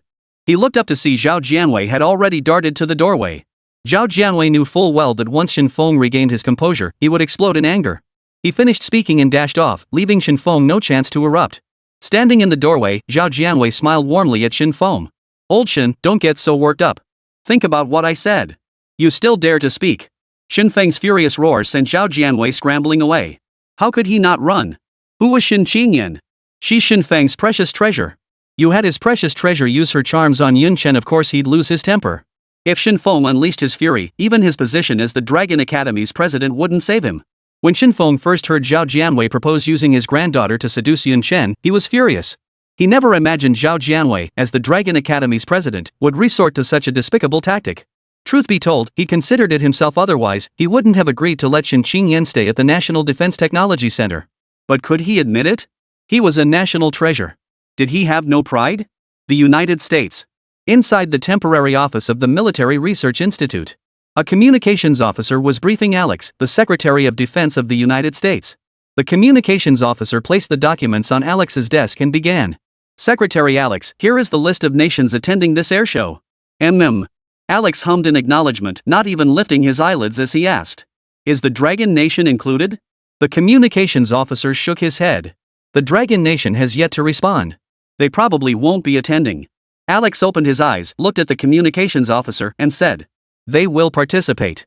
Proceed with preparations according to the list, including the Dragon Nation's seat." "Yes, sir." The communications officer saluted Alex and turned to leave. "Wait." Alex called out as the messenger reached the doorway. "What about Rog's side?" The communications officer turned back and replied. "Dean Rog is leading the team in constructing the fighter. It will be completed within this month." "Good," Alex nodded. "Keep a close eye on them. Report any developments immediately." "Yes, sir." The communications officer saluted and exited the room. In truth, hosting this airshow placed immense pressure on Alex. Had it not been for Rog and his team repeatedly assuring him that breakthrough progress had been made in developing the 7th-generation fighter, they could have assured him it would be ready within a month. He wouldn't have dared to host this airshow, much less offer $50 billion as the prize money for the exhibition match.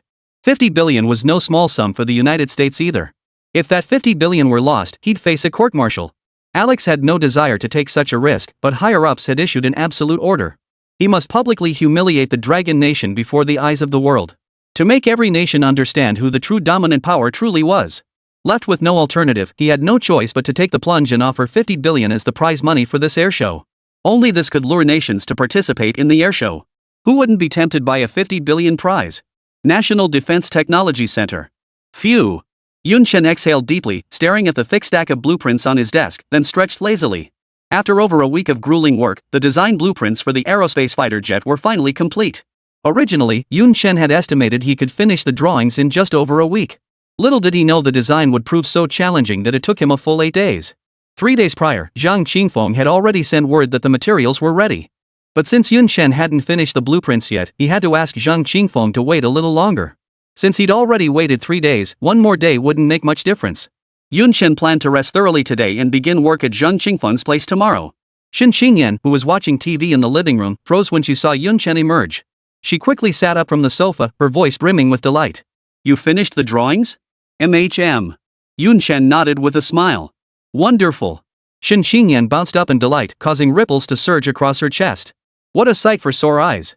Chen admired the view before him with a smile. However, Xin Xingyan's next words left Chen utterly speechless.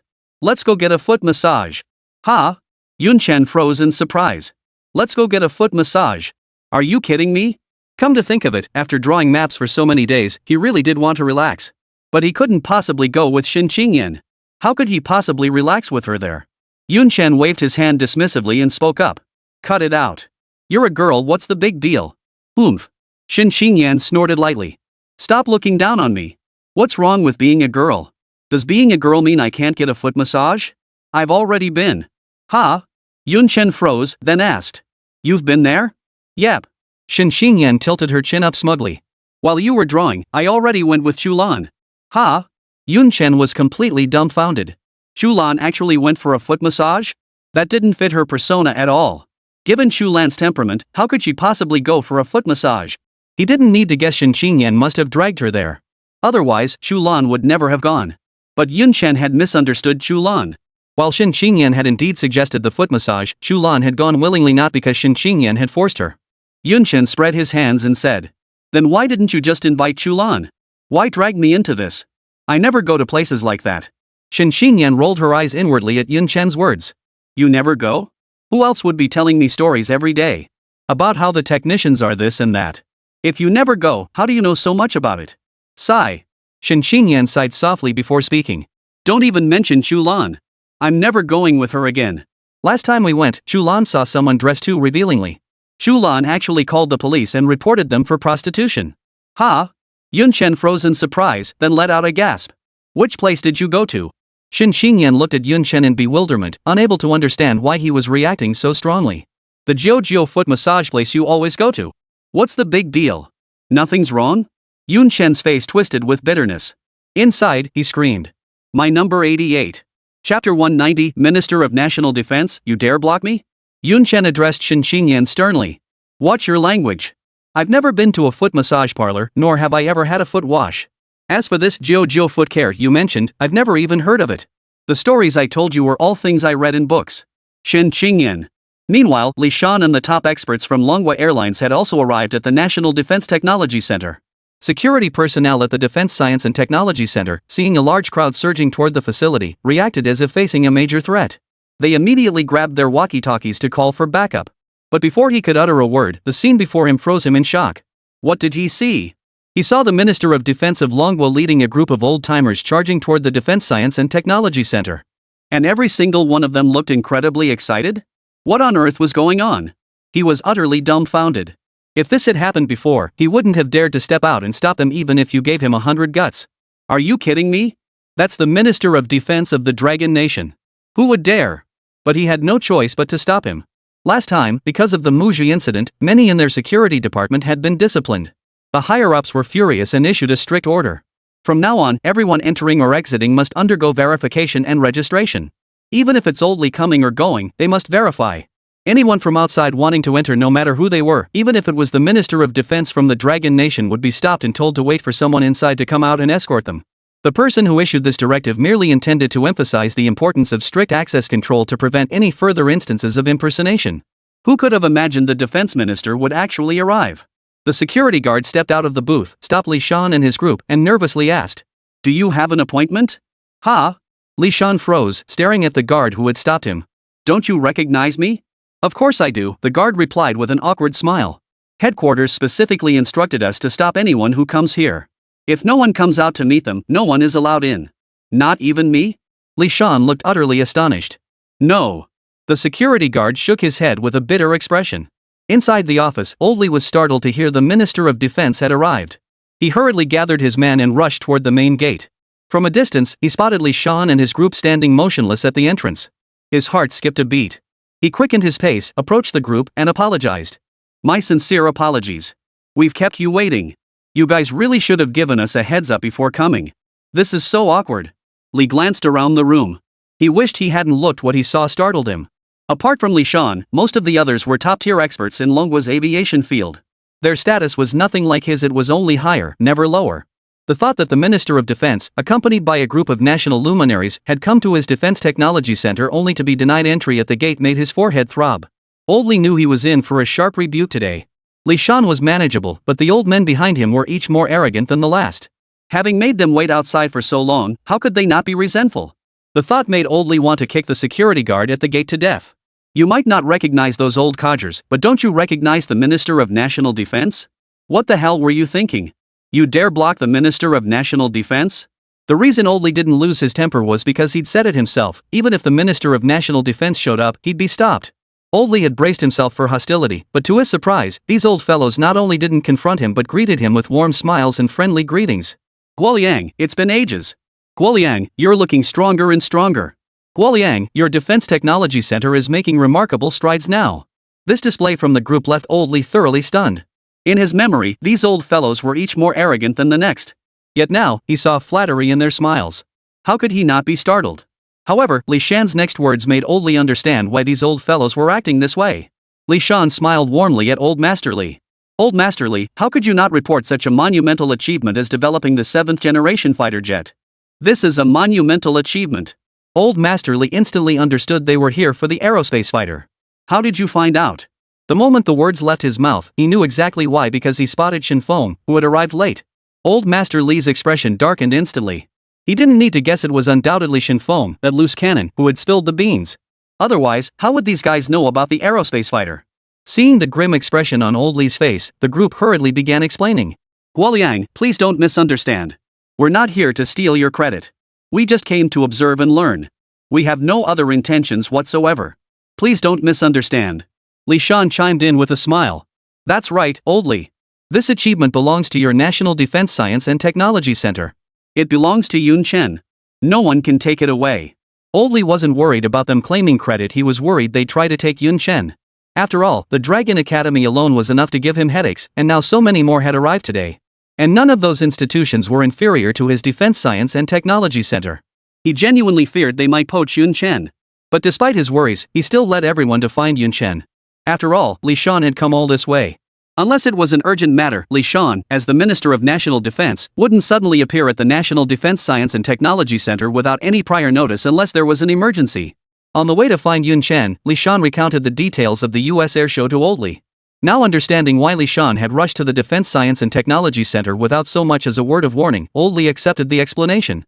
Regarding the meeting that hadn't invited the Defense Science and Technology Center, Old Man Li expressed his understanding. Without Yun Chen, even if Old Li and the others went, they'd be left twiddling their thumbs and worrying helplessly. Moreover, before Yun Chen modified the Y-20 and designed the vertical takeoff and landing system, Old Li had no idea Yun Chen could even modify aircraft. And what about Li Shan? It was only natural they hadn't invited the National Defense Technology Center. As they spoke, they arrived at Chu Lan's residence. The moment they pushed open the door, they were stunned by the scene before them. Shen Feng's face immediately darkened. Zhao Jianwei, standing nearby, watched Chen Feng with a smirk, his eyes seeming to say, "Nice one, old Shen. Your ideological awareness is pretty high. You've already taken action so quickly?" Chapter 191, lowly sitting on a lotus. It wasn't surprising that Zhao Jianwei thought this way. The scene unfolding before them was truly jaw-dropping.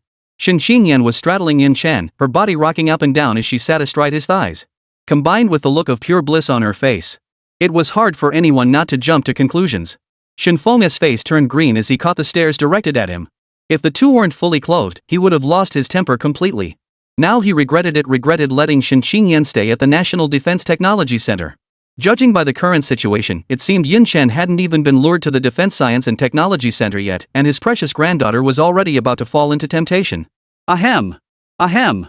Old Li cleared his throat awkwardly.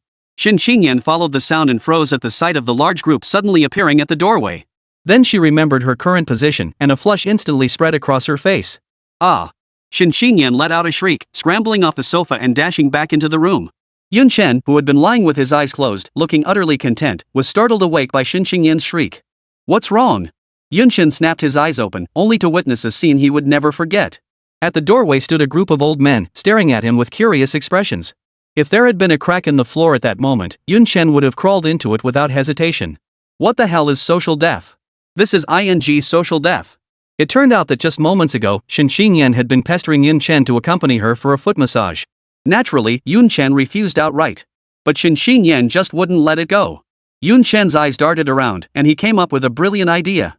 Since Shen Qingyan was so fascinated by the masseuse, why not train her to become one himself? The moment Yun Chen voiced his idea, Shen Qingyan beamed with delight and agreed immediately. Yun Chen chuckled inwardly, surprised at how easily the silly girl fell for it. He immediately offered to teach her a secret technique, guaranteeing that if she mastered it, she'd be unstoppable in the technician world. At the mention, Shen Qingyan's eyes lit up instantly. And so began the scene described at the start. Lotus Seat, the secret technique Yun Chen taught Shen Qingyan. Wait, no, since Shen Qingyan was the one using it, it should be called lowly lotus pose. At first, Shen Qingyan was all smiles and excitement, but gradually, she sensed something was off. Because the secret technique Yun Chen taught her, it felt so embarrassing. Moreover, as she moved, she felt something pressing against her down there. Before she could confront Yun Chen, Old Li and the others arrived. Embarrassing moments happen, but who was Yun Chen? As long as he wasn't embarrassed, the embarrassment would fall on others. Yun Chen scrambled off the sofa and greeted everyone with a perfectly composed expression. Minister Li, what brings you here? Yun Chen's surprise was genuine. Seeing Li Shan genuinely startled him. He wasn't surprised by Elder Li's presence, but who was Li Shan? He was the Minister of Defense of the Dragon Nation. What was he doing here? And the group of elderly men trailing behind them, though Yun Chen didn't recognize them. Yet Yun Chen could sense these men were no ordinary folk. Their aura was identical to that of Old Man Li. It wouldn't be surprising if every single one of them was a national hero. Apart from Shen Feng, hardly anyone else paid attention to what just happened. Young people love to cause a ruckus, they understood that. Li Shan stepped forward 2 paces, smiling broadly at Yun Chen. I'm here for the 7th generation fighter jet I developed for you. 7th generation fighter jet? Yun Chen froze in surprise. The numerous experts behind Li Shan were utterly stunned. From Li Shan's tone, it sounded like this kid had developed the 7th generation fighter jet? How old was this kid? Is he even 23? He looks like he's still in college, right? He single-handedly developed a 7th generation fighter jet? Is this the one called Yun Chen? So young, no wonder they'd never heard the name before. They glanced at Shen Feng, their eyes filled with doubt. Is this the man you claimed developed the 7th generation fighter jet? It was no wonder everyone was skeptical. Yun Chen looked far too young. He simply didn't look like someone capable of developing a 7th generation fighter jet. Shen Feng paid no heed to the skeptical stares. Believe it or not, just don't end up eating your words later. Shen Feng noticed the astonishment in Yun Chen's eyes. He stepped forward and explained. It's the aerospace fighter you mentioned earlier. Aerospace fighter? Li Shan repeated with a chuckle. Not bad, not bad. The name sounds pretty good. It has that 7th generation fighter jet vibe. How far along is it? Only then did Yun Chen realize that the 7th generation fighter Li Shan had mentioned was actually his own space aircraft. Yun Chen smiled at Li Shan. The blueprints are just finished. We're preparing to manufacture the prototype tomorrow. Excellent. Old Li's pupils dilated sharply, his face lighting up with wild excitement. Before Li Shan could respond, the old men standing behind him, upon hearing Yun Chen say the blueprints were complete. They instantly lost their composure, shoving Li Shan aside by 3 meters and surrounding Yun Chen in the center. They all spoke at once. Where are the blueprints? Quick, bring them out for me to see. I was here first, let me see it first. Move aside, I want to see first. Though the crowd harbored doubts about whether Yun Chen could design the 7th generation fighter jet. But upon hearing the blueprints were ready, they couldn't suppress their excitement. After all, Shen Feng's resolute words were still vivid in their minds. They were also curious to see what the blueprints that had inspired such unwavering confidence in Shen Feng actually looked like. Seeing the crowd's excited expressions, Yun Chen couldn't help but recall that day when he had just finished drawing the electromagnetic cannon blueprints only for Chu Lan and the others to snatch them away and ruin them, forcing him to rush and draw another copy. But these blueprints weren't for an electromagnetic cannon, they were for a space air fighter. It had taken him a full 8 days to complete. If it got stolen or damaged, he wouldn't even have a place to cry about it. Yun Chen naturally didn't want them to see it, and he shot a pleading glance at Old Master Li. Old Master Li helplessly spread his hands, signaling he couldn't help. Old Master Li knew these old codgers all too well. If they didn't know, it wouldn't matter. But once they knew, they'd tear the entire National Defense Technology Center to pieces. Haven't you seen how the defense minister got completely lost in the crowd? Follow me. Seeing that even Old Man Li was helpless, Yun Chen had no choice but to lead them to see it. Yun Chen halted at the doorway and addressed the group. You can look, but no grabbing. You can manage that, right?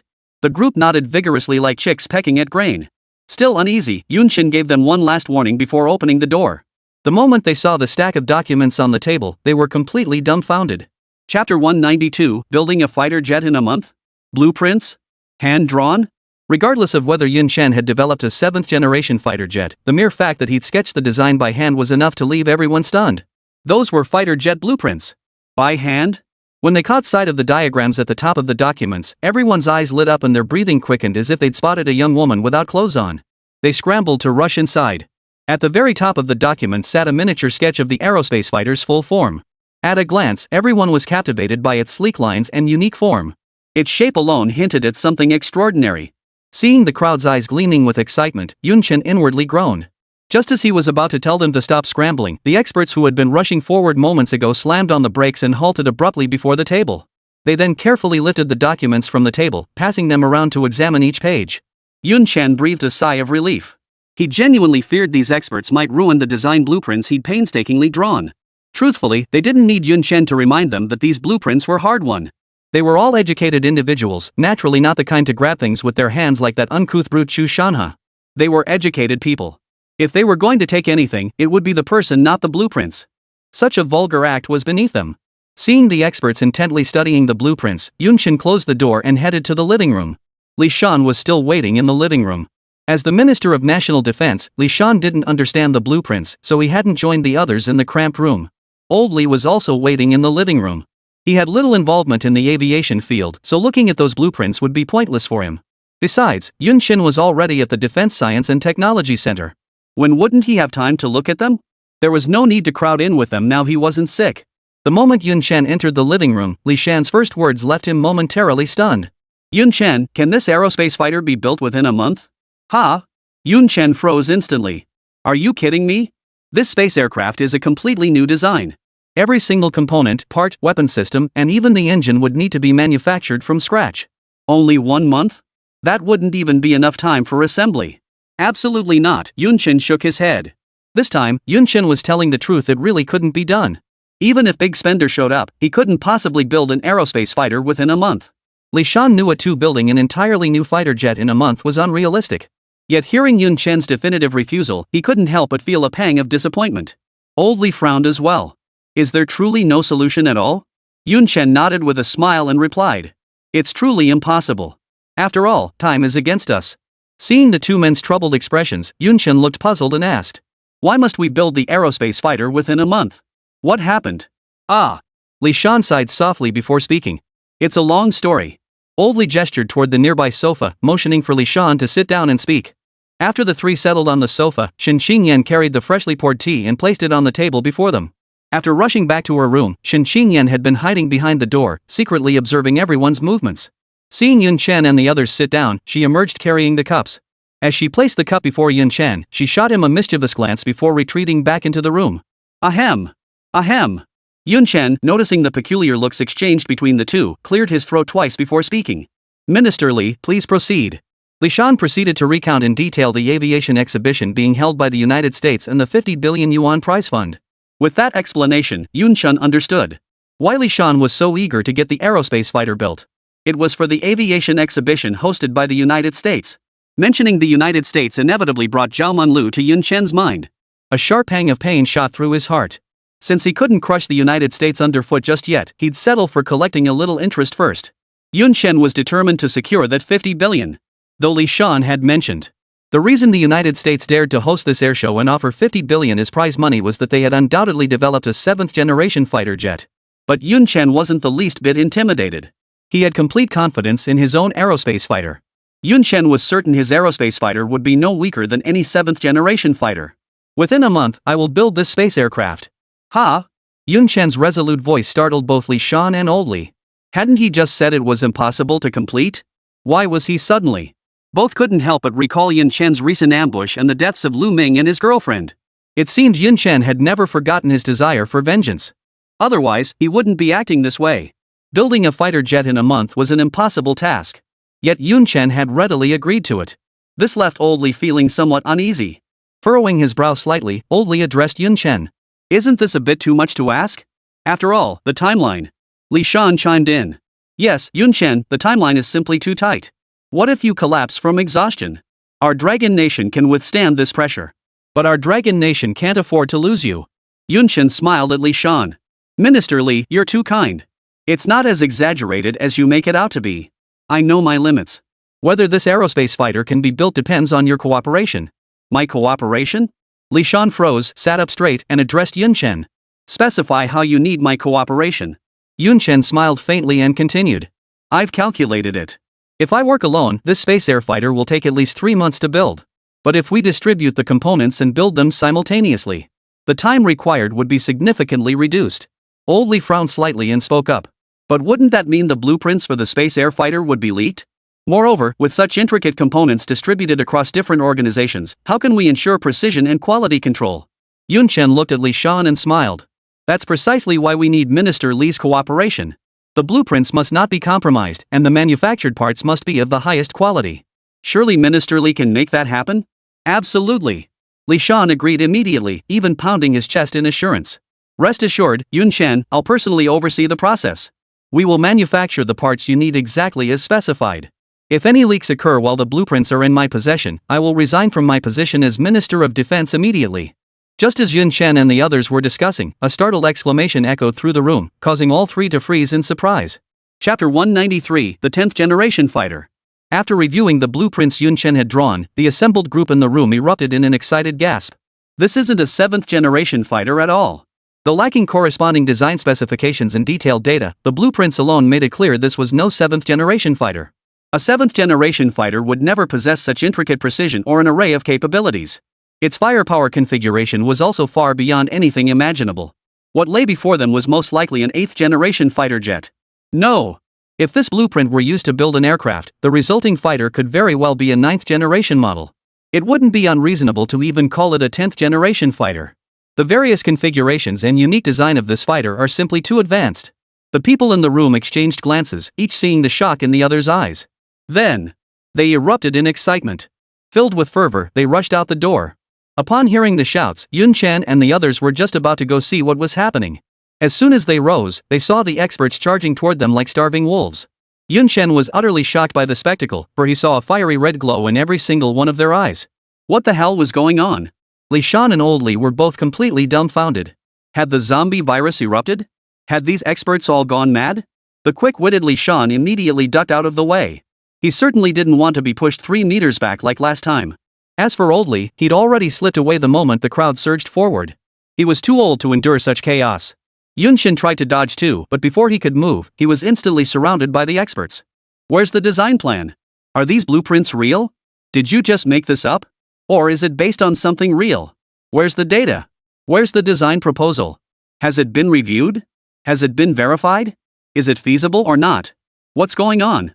Li Shan stared blankly at the crowd surrounding Yun Chen, roaring with fury. Wasn't this aerospace fighter supposed to not even be a 7th generation fighter? Why are you all so worked up? Truthfully, they didn't want to be excited. Most were national heroes, possessing the composure to remain unflappable even as a mountain crumbled before them.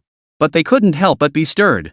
If those design blueprints had corresponding implementation plans, they'd be legit 10th generation fighters. How many years has the Dragon Nation even existed? And now they've got a 10th generation fighter? How many years has the United States existed? They've only just developed their 7th generation fighter. If this blueprint is genuine, then for the Dragon Nation. No. For the entire world, it would be nothing short of an earthquake. A 10th generation fighter jet. How many years of painstaking research would it take them to develop a 10th generation fighter jet?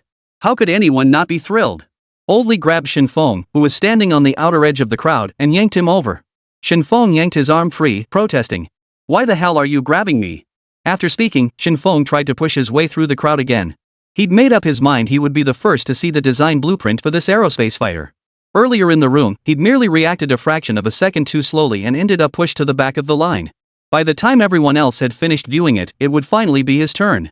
How could Shen Feng tolerate that? This time, he was determined to push his way to the very front.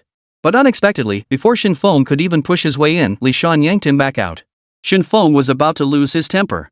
At this moment, he couldn't care less whether Li Shan was the Minister of National Defense or not. Anyone who blocked his path would face his wrath. Seeing Shen Feng on the verge of exploding, Li Shan quickly interjected with a smile. Old Shen, what's going on here? Didn't you say this aerospace fighter wasn't a 7th generation fighter? Why do I feel like you're even more excited than before? Shen Feng pulled his hand away from Li Shan's grasp and retorted. How could we not be excited? This aerospace fighter is a 10th generation fighter. Shen Feng's words struck like a thunderclap, exploding directly in Li Shan's ears. He was utterly stunned. After finishing his sentence, Shen Feng immediately joined the ranks behind him. Not only was Li Shan stunned, but even the elderly Li standing beside him was taken aback. Though Li Shan knew little about design and development, he was the Minister of Defense of the Dragon Nation. How could he not know what a 10th generation fighter meant? Absolute air supremacy. Though old man Li had limited involvement in aviation matters, how could he not grasp the immense value of this 10th generation fighter? Li Shan and the elder Li exchanged a glance, both seeing the shock reflected in each other's eyes. Old Master Li knew Yun Chen was no ordinary person, but he never imagined Yun Chen could be this extraordinary. He never imagined Yun Chen would be this formidable. He'd actually developed a 10th generation fighter jet. If the crowd hadn't been so thick, old Li would have pushed his way through no matter what. Even if he couldn't understand it, he had to get his hands on the design blueprints for this 10th generation fighter jet. Li Shan knew that with this aerospace fighter, this airshow was a surefire success. The two of them were stunned, but Yun Chen was the one suffering. Surrounded by a crowd of experts, Yun Chen wore a look of utter misery. The spittle flying onto his face was more than the water he'd used to wash it that morning. Yun Chen desperately wanted to tell them the design blueprints weren't with him. But Yun Chen had no chance to speak. The cacophony of voices was deafening, making his temples throb. He couldn't get a word in edgewise. He feared even more that if he opened his mouth, the spittle flying everywhere might choke him to death.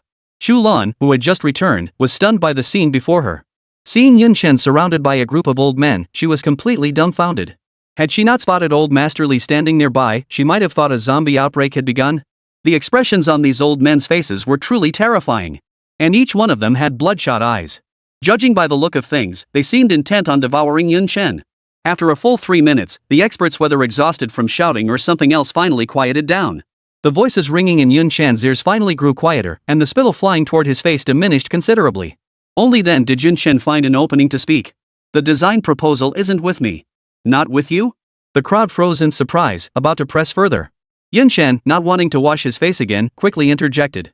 It's with Zhang Qingfeng. Zhang Qingfeng? The group froze again. Who was Zhang Qingfeng? When did the aviation field ever have someone named Zhang Qingfeng? Shen Feng, who'd been struggling to squeeze in all this time, stopped pushing the moment he heard the design was with Zhang Qingfeng. He dropped everything and took off running. This time I'll be the first to see it, right? Only after Shen Feng had vanished from sight did the others finally snap out of their daze. The commander-in-chief of the Air Force for the South China military region was named Zhang Qingfeng. Why would the design proposal be with him? Could his wild boar stomach even digest such fine bran? Achoo! Achoo! Achoo! Zhang Qingfeng sneezed 3 times in a row in his office. The 3 sneezes left him utterly bewildered. Zhang Qingfeng glanced up at the air conditioner's temperature and muttered to himself. It's not even cold? It must be those old geezers cursing me. It's just 200 million, right? Is that really worth it? Still sneaking around cursing me behind my back? What? A startled cry echoed through the room. Chapter 194, No Choice? After Chu Lan returned to her room, Shen Qingyan informed her that the aerospace fighter Yun Chen had been designing these past few days was actually a 10th generation fighter. A 10th generation fighter? Chu Lan froze on the spot. She was utterly stunned. She finally understood why those old men had been swarming around Yun Chen. She also understood why their eyes had turned red. That was a 10th generation fighter jet. How could they not be envious? Even the most advanced fighter in Dragon Nation, the J-20, was only a 6th generation fighter. That's a full 4 generations leap forward. Who wouldn't be thrilled? Chu Lan knew Yun Chen's status as a national hero was now set in stone. After the experts left, Yun Chen dashed straight into the bathroom to splash water on his face. As the cool water slid over his skin, Yun Chen felt truly refreshed. He felt clean again. Aware of the pressing time, Yun Chen hastily wiped his face and carried the blueprints from the table into the living room. Handing the thick stack of blueprints to Li Shan, Yun Chen instructed. Director Li, these are the design blueprints for the aerospace fighter. They contain the specifications for the required components. Dimensions, precision, styles, and so on. Everything is specified here. Please distribute the blueprints. Make sure they strictly adhere to the standards specified in the drawings. Li Shan nodded solemnly, clutching the blueprints. Yun Chen continued addressing Li Shan. Make absolutely sure it's completed within 10 days. I need time for assembly. Rest assured. Li Shan nodded firmly. Oh, right. Yun Chen suddenly remembered that Zhang Qingfeng had already prepared the materials. This would save Li Shan time on gathering materials. Yun Chen relayed this information to Li Shan. After settling the matter, Yun Chen and Li Shan split up. Li Shan went to arrange for the manufacturing of components, while Yun Chen headed to the Air Force headquarters of the South China military region to oversee the production of the aerospace fighter's engine. This engine was the heart of the aerospace fighter, not a single flaw could be tolerated. Yun Chen intended to build it himself. He had calculated that if he worked around the clock, 10 days should be sufficient to complete the engine. South China Military Region Air Force Headquarters. The sentry at the gate witnessed a scene he would never forget. A group of distinguished-looking elderly men, faces flushed crimson, were sprinting toward him. Leading the way was none other than Xin Feng, Xin Guosher, a frequent visitor to their military district. This sight startled him greatly. After all, whenever Xin Guosher visited, he always wore an air of calm composure, strolling with grace and ease. In his eyes, Xin Guosher had always been the epitome of composure. When had he ever seen him so flustered? He never expected that despite his advanced age, Xin Guosher could run so fast. He had left the others trailing far behind him. As Xin Guosher charged toward the entrance without slowing down, the sight startled him greatly. He hurriedly signaled his men to clear the roadblocks aside. Xin Feng swept past him in a whirlwind, nearly blowing his hat off, proof enough of the man's astonishing speed. After Xin Feng charged inside, the soldier silently repeated to himself. Xin Guosher is number 1. The one with slightly grayer hair is second. The one with sparse eyebrows is third. Only after everyone had rushed inside did the soldier signal for the roadblocks at the entrance to be restored, resuming his guard duty. As for why he ranked them? Ever since witnessing Commander Zhang and his men sprinting last time, he developed this twisted habit. Whenever anyone ran frantically, he'd silently rank them in his mind. Commander's office. Zhang Qingfeng was pondering when Yun Chen would arrive to build his aerospace fighter when the phone on his desk rang. Hey! Zhang Qingfeng immediately chuckled. Talk about mentioning Chow Chow, here he comes. But his laughter quickly faded. Because the voice on the other end of the line belonged to Li Shan. Li Shan didn't waste any words with Zhang Qingfeng. He ordered him to deliver the materials Yun Chen had prepared to the Ministry of National Defense. Would Zhang Qingfeng agree? Of course not. The aerospace fighter he'd been longing for and waiting so long to get his hands on. He had finally gathered all the materials. Now he was being told to hand them over. No way was he going to do that. But before he could even protest, Li Shan hung up the phone immediately, leaving him no chance to respond. This infuriated Zhang Qing to no end. He grabbed his hat from the coat rack, ready to confront Li Shan. You won't let me speak on the phone? But I can't speak my mind in person? What's wrong with the Minister of National Defense? I'm the Commander-in-Chief of the Air Force, aren't I? What's so great about being high-ranking? Does a higher rank mean you can bully people? Zhang Qingfeng grew angrier the more he thought about it, but ultimately lacked the courage to step outside. They wanted him to go confront Li Shan face to face. The mere thought of Li Shan's old face made him feel a bit intimidated. Zhang Qingfeng reconsidered.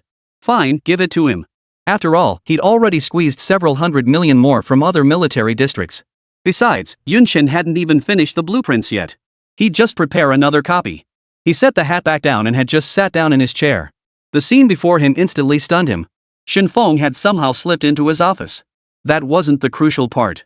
The real issue was that Xin Feng had not only closed the door but also locked it from the outside?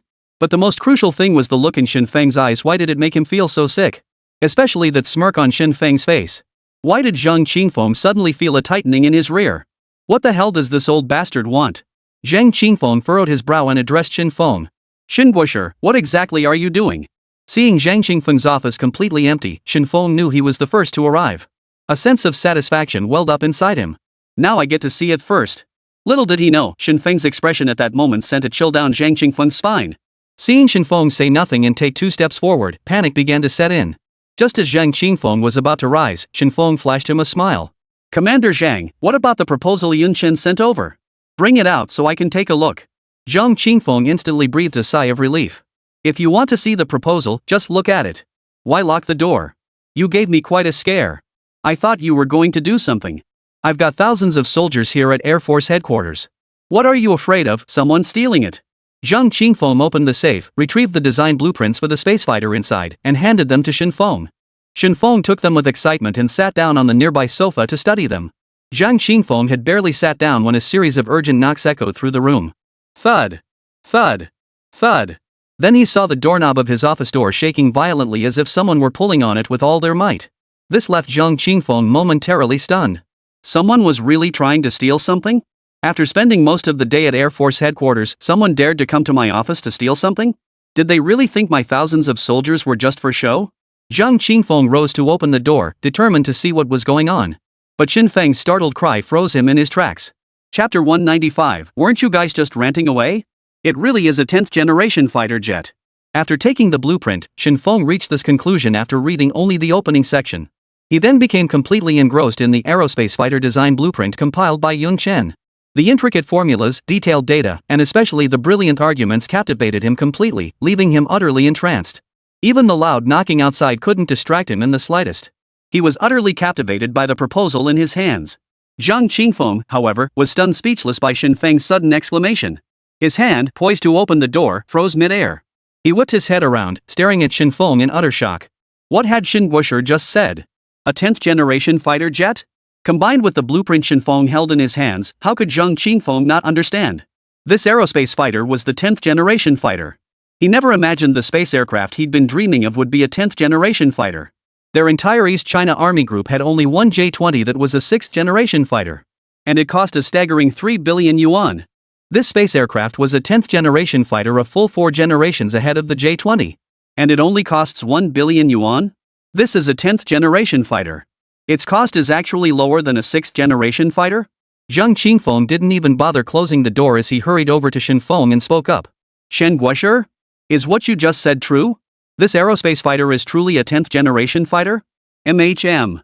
Xin Feng didn't even lift his eyelids, merely uttering a light hum. Upon hearing Xin Feng's affirmative response, Zhang Qingfeng was utterly stunned. A 10th generation fighter jet. A 10th generation fighter jet costing only 10 billion yuan. Forget absolute air superiority for now. Just the cost alone was enough to make Zhang Qingfeng ecstatic. Why did their entire East China Army group only have one J-20? It's because the J-20 is prohibitively expensive. A single unit costs 3 billion yuan. Even with ample Air Force funding, they couldn't possibly field many. After all, the cost is a reality. But the aerospace fighter was different. Its production cost was only 1 billion yuan. The cost of one J-20 could build 3 space aircraft. And this space aircraft is a 10th generation fighter. It's a full 4 generations ahead of the J-20, cutie. Everyone knows which one to pick. Had he known this aerospace fighter was a 10th generation aircraft, Zhang Qingfeng would have gladly accepted the 20 billion yuan from all the Air Force commanders. After all, this is a 10th generation fighter. Forget 20 billion, they'd pay 200 billion if they could. A 10th generation fighter who wouldn't be tempted? No. Had he known it was a 10th generation fighter, he never would have shared it with them. Even if they tore down my entire Air Force headquarters, I'd never share it with them. Zhang Qingfeng had made up his mind. He was going to demand a refund. He would keep this aerospace fighter all to himself. Outside the office, the assembled experts watched as the door was nearly pounded to pieces, yet no one opened it. Their patience snapped. They shouted in unison. Shun Feng. You old bastard. Open the door now. Shun Feng. I know you're in there. Open the door. Shin Feng, you old bastard, open the door now. You're not even human. How dare you hog it all for yourself? The crowd outside the door, whether they'd shouted themselves hoarse or something else, suddenly softened their voices considerably. Old Shin, just open the door. Can't we just let you see it first? Let us in first, and we'll make sure you get to see it first. We'll wait until you're done. We won't fight you for it. Just open the door already. After cursing and pleading, Shin Feng still refused to open the door, leaving the crowd thoroughly infuriated. As men of distinction, they naturally possess their own dignity. They stopped cursing and stopped pleading. Instead, they pounded on the door with all their might. They refused to believe it could hold them back. Could this flimsy door possibly hold them back? Zhang Qingfeng found himself amused by the crowd outside, alternating between curses and pleas. But Xin Feng's reaction took him by surprise. Xin Feng sat stiffly on the sofa as if nothing were happening, not moving a muscle. It was as though the people outside weren't cursing at him at all. Zhang Qingfeng couldn't believe that with all that noise outside, Shen Feng wouldn't hear a thing. A man who could become a national treasure was truly extraordinary. His mental fortitude was rock solid. Shen Feng had heard every word, of course. He simply chose to ignore it. His ears were sharp. He heard every single insult directed at him. Shen Feng was mentally keeping score. Zhang Qingfeng froze as the pounding on the door grew louder. He hurried to open the door. He genuinely feared the door might be broken down. But Shen Feng, who had already finished reviewing the proposal, stopped him. Let them bang. I don't believe those old fools can knock your door down. No sooner had Shen Feng spoken than the door to Zhang Qingfeng's office came crashing down. Bang! A deafening crash echoed, sending a cloud of dust billowing through the air. Shen Feng was stunned. He hadn't expected these old geezers to pack such a punch. Did they really tear the door off? Zhang Qingfeng's face darkened instantly. As the Commander-in-Chief of Air Force Headquarters, how could the door to his own office be torn off within the headquarters? If word got out, what would become of his reputation? Just as Zhang Qingfeng was about to explode, the figures revealed after the dust settled made him freeze in shock. Standing at his office doorway was a lineup of national heroes, all of them aviation experts. As Commander-in-Chief of the Air Force, Zhang Qingfeng had dealt with them frequently. These old hands were not people he could afford to provoke. Forget tearing down his door. If they tore his entire office apart, he wouldn't dare retaliate. Zhang Qingfeng had no choice but to step forward, forcing a smile as he greeted them. Mr. Sun, Mr. Li. What brings you here? Why didn't you give us a heads up? I could have sent a car to pick you up. The group paid Zhang Qingfeng no mind whatsoever. Their eyes, bloodshot with fury, were fixed solely on Shen Feng standing behind him. They never imagined Shen Feng could be so sneaky. He'd actually locked the door from the inside. They shoved Zhang Qingfeng aside with one swift motion. With eyes blazing with fury, they charged toward the room. Seeing Shen Feng standing there with his hands behind his back, a smug smile on his face, their rage surged uncontrollably, impossible to contain. Shen! Their shouts of rage froze mid-air. Shen Feng slowly drew one hand from behind his back, holding a thick stack of documents. Their eyes widened instantly. No words were needed. They knew instantly that what Shen Feng held was the very aerospace fighter design blueprint they had been desperately seeking. Ha ha! Shen Feng chuckled darkly. Go ahead, curse me. Why aren't you cursing anymore? Weren't you cursing away just a moment ago? Chapter 196, Imperial Mandate? Seeing the design proposal in Shen Feng's hands, the crowd who had been seething with anger moments before suddenly broke into smiles and addressed Shen Feng. Old Shen, what are you saying? We're all respectable people, how could we possibly curse? Who would stoop to such low behavior? I certainly wouldn't. You would? I certainly wouldn't. Everyone shook their heads in unison, insisting they wouldn't stoop to such vulgar behavior. Cut the nonsense. Hand over the proposal. Let us see it. Is that so? Shen Feng smiled faintly, sweeping the proposal through the air before the assembled crowd. Their eyes widened in shock, each of them itching to snatch the proposal from Shen Feng's hands. But they held back. This was the design blueprint for the 10th generation fighter jet. If they were to damage it in the struggle, wouldn't they be condemned by all? Shen Feng took in every flicker of emotion across their faces. Shen Feng smirked triumphantly and spoke up. Want to see? At his words, everyone nodded frantically like chicks pecking at grain. Shen Feng grinned and spoke up.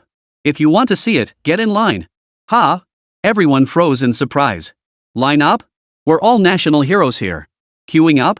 That's something elementary school kids do, okay? Making us national heroes line up? Is that even right? If you want to queue, go ahead. I'm not waiting. While they thought this way, others did not share their view. Take Zhao Jianwei, the president of the Dragon Academy, for instance. He didn't think that way. Zhao Jianwei took a swift step forward, arriving before Shen Feng and standing at attention. Those already standing before Shen Feng were startled when Zhao Jianwei suddenly pushed past them. Then cursed inwardly, Zhao Jianwei is no son of a. They hurriedly positioned themselves behind Zhao Jianwei. Seeing this, the others grew anxious. They scrambled to form a line. Soon, the experts formed a long, straight line. Zhang Qingfeng, standing nearby, was utterly stunned. These experts, each as arrogant as they come, were actually lining up obediently like elementary school kids? Zhang Qingfeng stared at the design blueprint in Shen Feng's hands and muttered to himself. This isn't just an aerospace fighter design blueprint. This is practically a royal warrant. If he'd known it would be like this, he would have insisted on getting a taste of the excitement. After the line was formed, Zhao Jianwei grinned at Shen Feng. Old Shen, the team's all set. Time to review the plan, right? Shen Feng first gave Zhao Jianwei a faint smile, then his eyes suddenly narrowed as he coldly commanded. You, stand back. Ha! Zhao Jianwei froze, his face filled with confusion. Why? I was the first one in line. Why should I stand behind? Why? Shen Feng curled his lips and retorted. Because you were the loudest one yelling at me just now.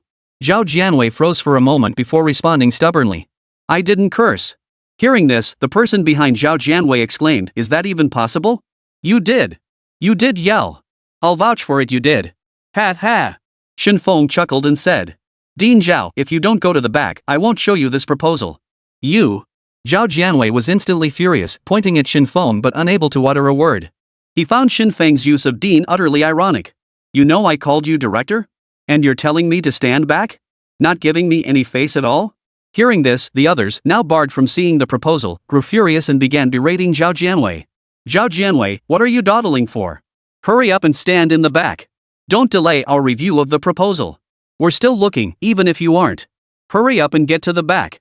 Under pressure from Shen Feng's intimidating presence and the collective scolding, the reluctant Zhao Jianwei could only snort coldly before shuffling toward the back of the line. After Zhao Jianwei settled at the rear, Shen Feng called out several more experts. You. All of you, move to the back. I heard every single one of your insults. With Zhao Jianwei's example before them, those singled out by Shen Feng could only obediently fall into line at the rear.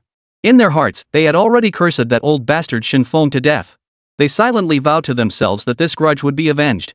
As for Zhao Jianwei, he was already plotting in his mind how to teach Shen Feng a lesson. After all, he was the dean of the Dragon Science Academy. How dare Shen Feng show him no respect whatsoever? Didn't he care about his reputation? Seeing that the line of people cursing him had stretched to the back, Shen Feng knew it was time to stop playing around. He handed the proposal in his hand directly to the person in front of him. He feared that if he continued to play around, he might truly alienate these old fools for good. It really is the 10th generation fighter. The person who took the proposal glanced at it twice before letting out the exact same exclamation as Shen Feng. Now the crowd was anything but calm. They abandoned the line, surging forward to crowd around the person examining the proposal. Their excitement made Zhang Qingfeng panic. He genuinely feared these experts might get carried away and ruin the proposal. Then he'd have nowhere to cry about it.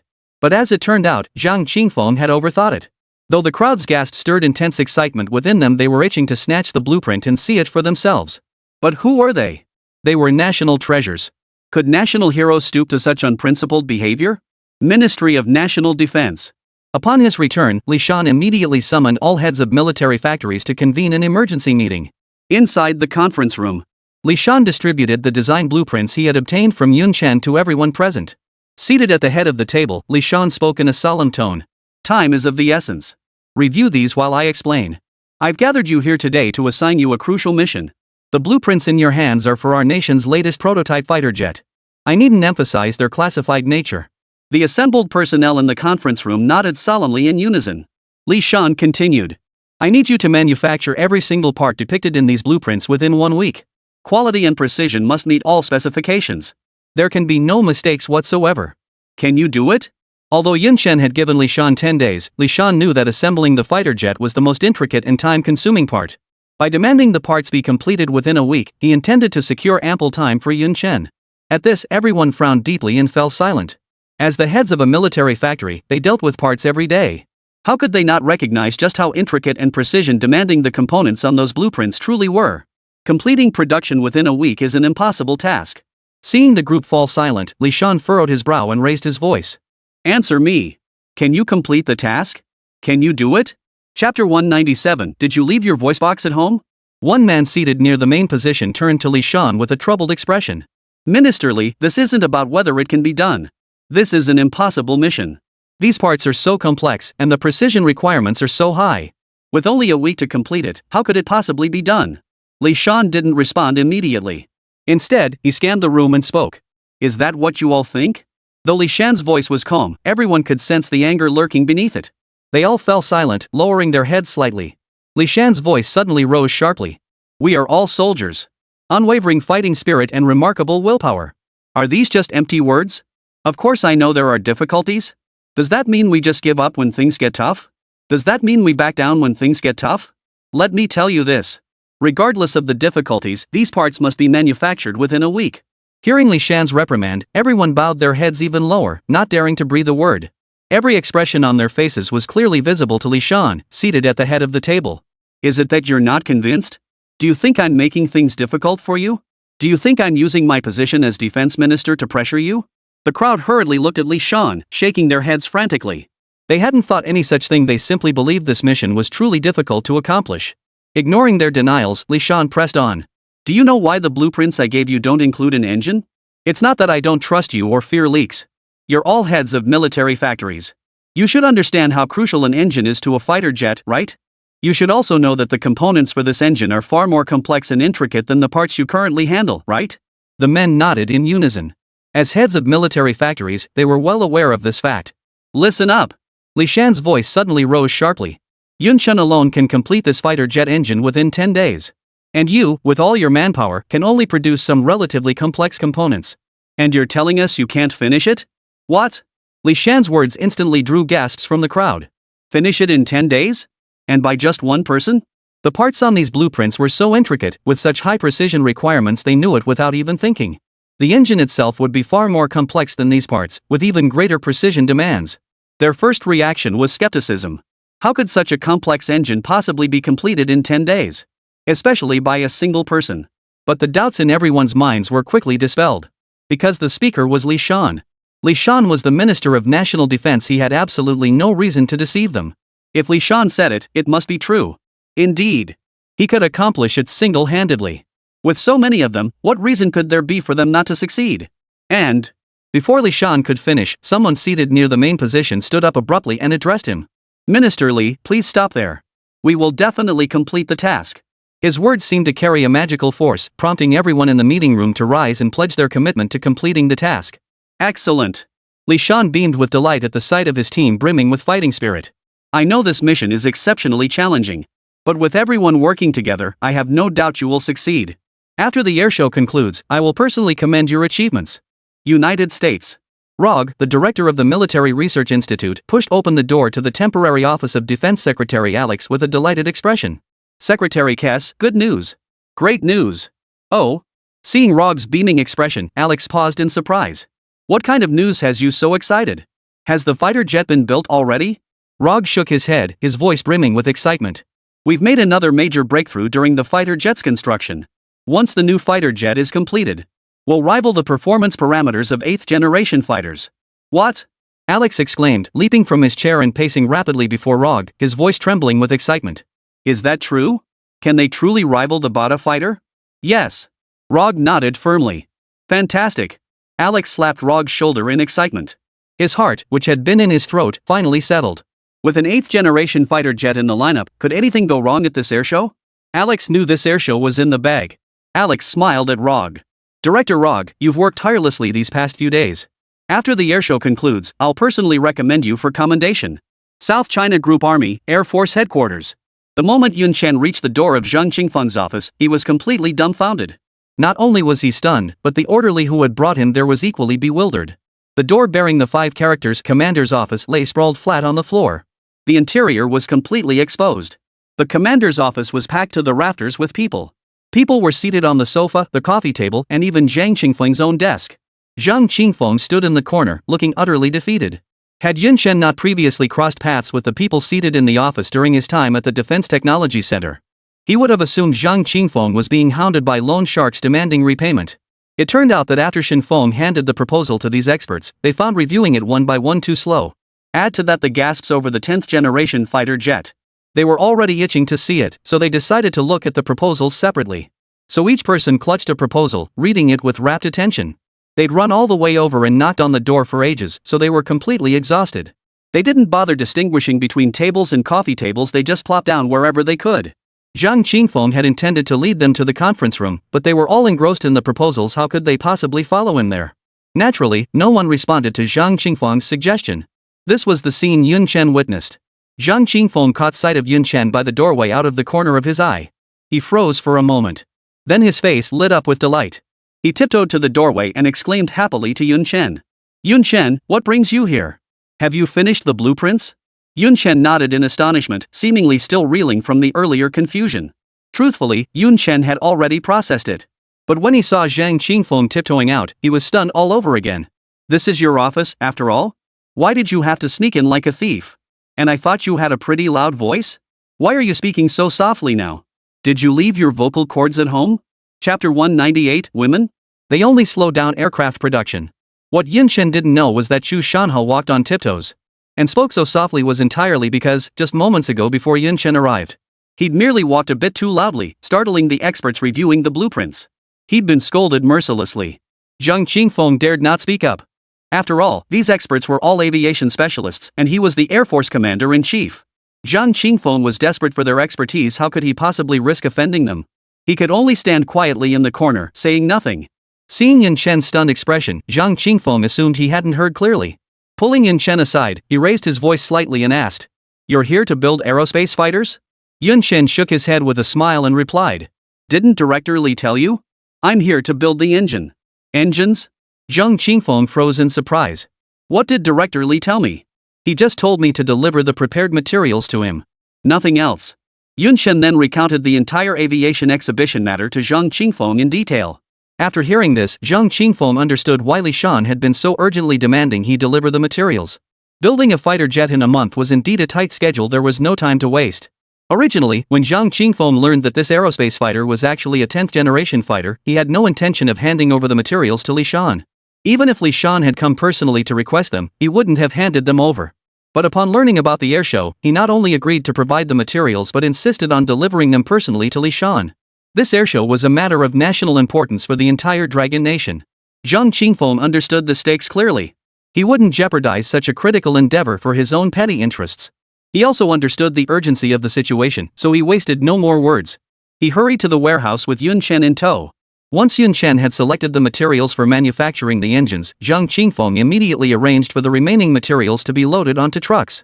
He intended to deliver them personally to the Ministry of Defense.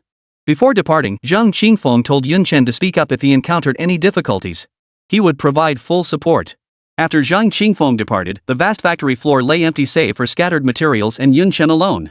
Originally, Shen Qingyan and Chu Lan had intended to accompany Yun Chen when he arrived. But Yun Chen had declined their presence. Building this aerospace fighter was no small challenge for him. And time was already so tight. Women would only slow down his progress. Ha! Yun Chen exhaled a long, heavy breath, expelling all the chaotic thoughts swirling in his mind along with it. Let's get to work. Sparks flew throughout the entire workshop as the metallic clanging of tools against metal echoed incessantly. Over at Li Shan's end. After Zhang Qingfeng delivered the materials, Li Shan wasted no time. He immediately sorted them and dispatched them to the major military factories. Upon returning from Li Shan, the heads of each military factory immediately convened emergency meetings. They informed everyone that this mission was extremely challenging and all production tasks were to be suspended. They must focus all efforts on manufacturing the parts specified in the blueprints. Production of these components must be completed within 1 week. Upon receiving the materials, the factories commenced production almost simultaneously. Li Shan's urgent meeting, coupled with the emergency gathering of the military factory heads, made everyone acutely aware of the mission's critical importance. They dared not rest for a moment, working with all their might to produce the parts. As each component emerged, time slipped away unnoticed. 5 days passed in a flash. Through the relentless efforts of the major military factories, all the components specified in the blueprints had been manufactured. Yet the factories dared not relax for a moment, much less halt production. For Li Shan had given them only 2 days. The task Li Shan had assigned them was not merely to produce the parts. The quality and precision of the manufactured parts must meet the required standards. Over the next 2 days, they must inspect every single part produced. Any parts failing to meet standards or precision requirements would be sent back for remelting and remanufacturing. This was no small undertaking, so the team dared not slack off in the slightest. After all, only 2 days remained. On Yun Chen's end, the engine manufacturing was already more than half complete.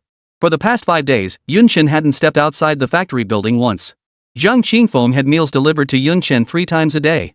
Not only that, but Zhang Qingfeng had thoughtfully set up a folding bed for him in a corner of the workshop. Yun Chen understood this would be a protracted battle. Maintaining good sleep. Work would be twice as effective with half the effort. So on the first day, after working late into the night, Yun Chen dragged his weary body to the bed and soon drifted off to sleep. No. No. No. Monroe. Yun Chen jolted awake with a start, sitting bolt upright in bed, drenched in cold sweat. This was the first time Yun Chen had dreamed of Zhao Menglu since her death. All traces of sleep vanished instantly, replaced by a surge of energy coursing through his body. He threw off the covers and threw himself into building the engine with unwavering resolve. From that day onward, Yun Chen slept only 2 hours each night. Meal times never exceeded 10 minutes. The rest of his time was entirely devoted to building the engine. With Yun Chen pushing himself to the limit like this, the engine's construction speed naturally skyrocketed. But Yun Chen paid an extremely heavy price for it. He was covered in grime, his eye sockets sunken and dark, a frightening black. His eyes were bloodshot. Zhang Qingfeng had visited several times during this period, each time urging Yun Chen to get more rest. Yun Chen always agreed readily, only to forget the moment he turned away. Today, Zhang Qingfeng arrived again and was startled by Yun Chen's appearance. Zhang Qingfeng snatched the tools from his hands and refused to let him work any longer. When he delivered the materials, Li Shan had specifically instructed him. He must keep a close eye on Yun Chen and ensure he didn't overexert himself. Yun Chen was of paramount importance to the Dragon Nation. Even without Li Shan's reminder, Zhang Qingfeng understood Yun Chen's vital importance to the Dragon Nation. Naturally, he didn't want Yun Chen to ruin his health. He tried to persuade him every time, but Yun Chen never listened. Zhang Qingfeng watched this unfold, his heart filled with anxiety. This time, no matter what Yun Chen said, Zhang Qingfeng refused to let him continue. Unable to overrule Zhang Qingfeng, Yun Chen could only return to bed and fall into a deep sleep. Still uneasy, Zhang Qingfeng had someone set up a bed for him in a corner of the factory building. He was determined to keep a watchful eye on Yun Chen. He didn't want to risk Yun Chen getting up and working again after he left. Whether it was genuine exhaustion or Zhang Qingfeng's presence, Yun Chen slept soundly. When Yun Chen opened his eyes again, the scene before him left him momentarily stunned. Chapter 199, What did you dream about last night? The next day, Yun Chen opened his eyes with a look of pure contentment. The first thing he saw was Zhang Qingfeng's familiar face. Zhang Qingfeng stared at him with a puzzled expression. Zhang Qingfeng's face was so close to Yun Chen's that he could even feel the warmth of his breath. Startled, Yun Chen pulled the quill tighter around his chest and frowned. What are you doing? Yun Chen? Zhang Qingfeng asked, his expression grave. What did you dream about last night? Huh? Yun Chen froze. Nothing, I don't think. Zhang Qingfeng yawned and spoke up. If you didn't dream, why were you shouting? There was, little sister. Number 88 again. Your bed creaked all night last night. I was wondering what was up. What kind of dream were you having to make such a racket? Huh? Yun Chen was completely baffled. My bed rocked all night? How come I didn't notice a thing? Yun Chen scrambled out of bed, changing the subject to avoid the awkwardness. Time to get to work. Zhang Qingfeng waved his hand, cutting Yun Chen off. What's the rush? You need to eat first to build up your strength. Food will be here soon. Speaking of which, last night. Dinner's here. Zhang Qingfeng hadn't even finished his sentence before Yun Chen's exclamation cut him off. Yun Chen was utterly speechless. Was it really appropriate to keep pressing such an awkward topic? It took Yun Chen's thick skin and countless social mortifications to endure it. If it were anyone else, they'd probably be wishing the ground would swallow them whole by now. You said you tossed and turned all night. What kind of dream could it be? After shoveling down a few bites of breakfast, Yun Chen plunged back into engine construction. Whether it was because he'd slept through the night or not, Yun Chen couldn't shake the feeling that building the engine today. In just a short while, he'd already completed most of today's quota. Could this be the power of a spring dream? Inside the military factory. As the first rays of dawn streamed into the factory, everyone set down the parts they were working on.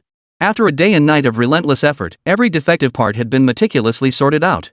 Next, they only needed to send these defective parts back to the foundry for remelting. Then, this mission would be successfully completed. The workers knew that the more critical the moment, the more they must avoid complacency. The head of the military factory understood this well. Just one last push. Everyone, give it one last push. Once it's finished, all you can eat and drink. The bill. Covered by the Ministry of Defense. Whoa! The crowd erupted in cheers. Do you have confidence in completing the mission? Yes. Their united response echoed skyward. Excellent. The supervisor nodded with a smile, his voice deep and commanding. Let's get to work. This scene played out repeatedly across the major military factories of Dragon Nation. On Yun Chen's side, all the components required for the engine had been manufactured. All that remained was assembly. Looking at the scattered parts on the floor, Yun Chen felt a bit overwhelmed. This was precisely why Yun Chen had chosen to build the engine himself. Not only were the engine's components extremely intricate, but their variety was also overwhelmingly complex. One careless mistake could lead to a misfit. Had he not spent the past few days poring over the blueprints in the system, he wouldn't have known where to begin. After a quick lunch, Yun Chen retreated to the warehouse and buried himself in assembling the engine. Meanwhile, the military factory had completed manufacturing all the components. Upon receiving the news, Li Shan immediately dispatched men to collect the parts. Li Shan sent not only trucks but also 2 large cartloads of wine and meat. With the mission accomplished, it was only natural to unwind properly. Li Shan personally led the convoy delivering the parts to the headquarters of the South China Military Region Air Force. Yun Chen, who was assembling the engine, froze upon hearing the roar of approaching vehicles. Then he saw Li Shan approaching with a broad smile. Li Shan beamed at Yun Chen. Yun Chen, the parts are here. Check if they meet specifications. Already done? Yun Chen froze in surprise. If Yun Chen remembered correctly, he had told Li Shan it would take 10 days. He hadn't expected Li Shan to finish all the parts in just 7 days.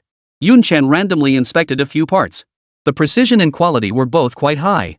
Although there are some flaws, they're not a big deal. Moreover, given the sheer number of parts and the tight deadline, achieving this level of quality is quite impressive. Yun Chen nodded at Li Shan and said, "The items are fine." Li Shan smiled. "Good to hear it." Li Shan patted Yun Chen on the shoulder and said, "Now it's all up to you." Yun Chen immediately pounded his chest and assured him, "Rest assured, Director Li, I'll get it done." Li Shan nodded with a smile and said, "Don't push yourself too hard. Make sure to get plenty of rest." I'll say it again, Dragon Nation doesn't have to participate in this airshow. But Longwa can't do without you. Your health is the most important thing. Yun Chen patted his chest and laughed. "Minister Li, you can rest assured. I know my limits." After Li Shan left, the vast factory floor was empty save for piles of parts and Yun Chen alone. "I need to hurry up." After giving himself a pep talk, Yun Chen plunged back into assembling the engine. Time flew by, and before he knew it, more than half a month had passed. Yun Chen's engine had long been assembled, and he had even completed most of the assembly for the aerospace fighter. Had Zhang Qingfeng not been keeping a close watch on him, Yun Chen estimated the aerospace fighter would already be fully assembled by now, with only the weapon systems, avionics, and circuitry left to install. For the past fortnight, Yun Chen had been the sole occupant of the factory during daylight hours. At 10 o'clock every night, Zhang Qingfeng would arrive punctually, instructing Yun Chen to set aside his work and retire immediately. After getting adequate sleep, Yun Chen's eyes were still slightly bloodshot, but not as severely as before. The bloodshot in his eyes gradually faded. Though still covered in grime, his overall mental state was markedly improved. Based on the current progress, Yun Chen estimated that the construction of this aerospace fighter should be completed within 7 or 8 days at most. With roughly 10 days remaining until the airshow, the timeline was entirely feasible. United States. The communications officer burst into Alex's room, his face aglow with excitement. "Secretary Alex, the F-18 is complete." The F-18 was the name of the new fighter jet being developed by the United States. Its specifications rivaled those of 8th-generation fighters. The United States had directly named it the F-18. "Excellent." Alex's face lit up with delight. "Report immediately after testing is complete." "Aye." The communications officer saluted Alex before turning and exiting the room. A list released by the United States sent ripples through the previously calm international community. Chapter 200, Victory is the only option. The F-18 test results came back exactly as ROG had anticipated. Its performance metrics were indeed approaching those of an 8th-generation fighter. Though the current F-18 still fell short of true 8th-generation fighters. This did nothing to dampen the collective excitement. Because currently, all fighter jets in service worldwide are 6th-generation aircraft. As for 7th-generation fighters, not a single one exists. Even if they did exist, they wouldn't be afraid. They are confident that even if a 7th-generation fighter were to appear at this airshow, their newly developed F-18 would undoubtedly outmatch it. They possess an exceptionally strong confidence in the F-18. It wasn't until the F-18 finally touched down and all tests showed normal readings.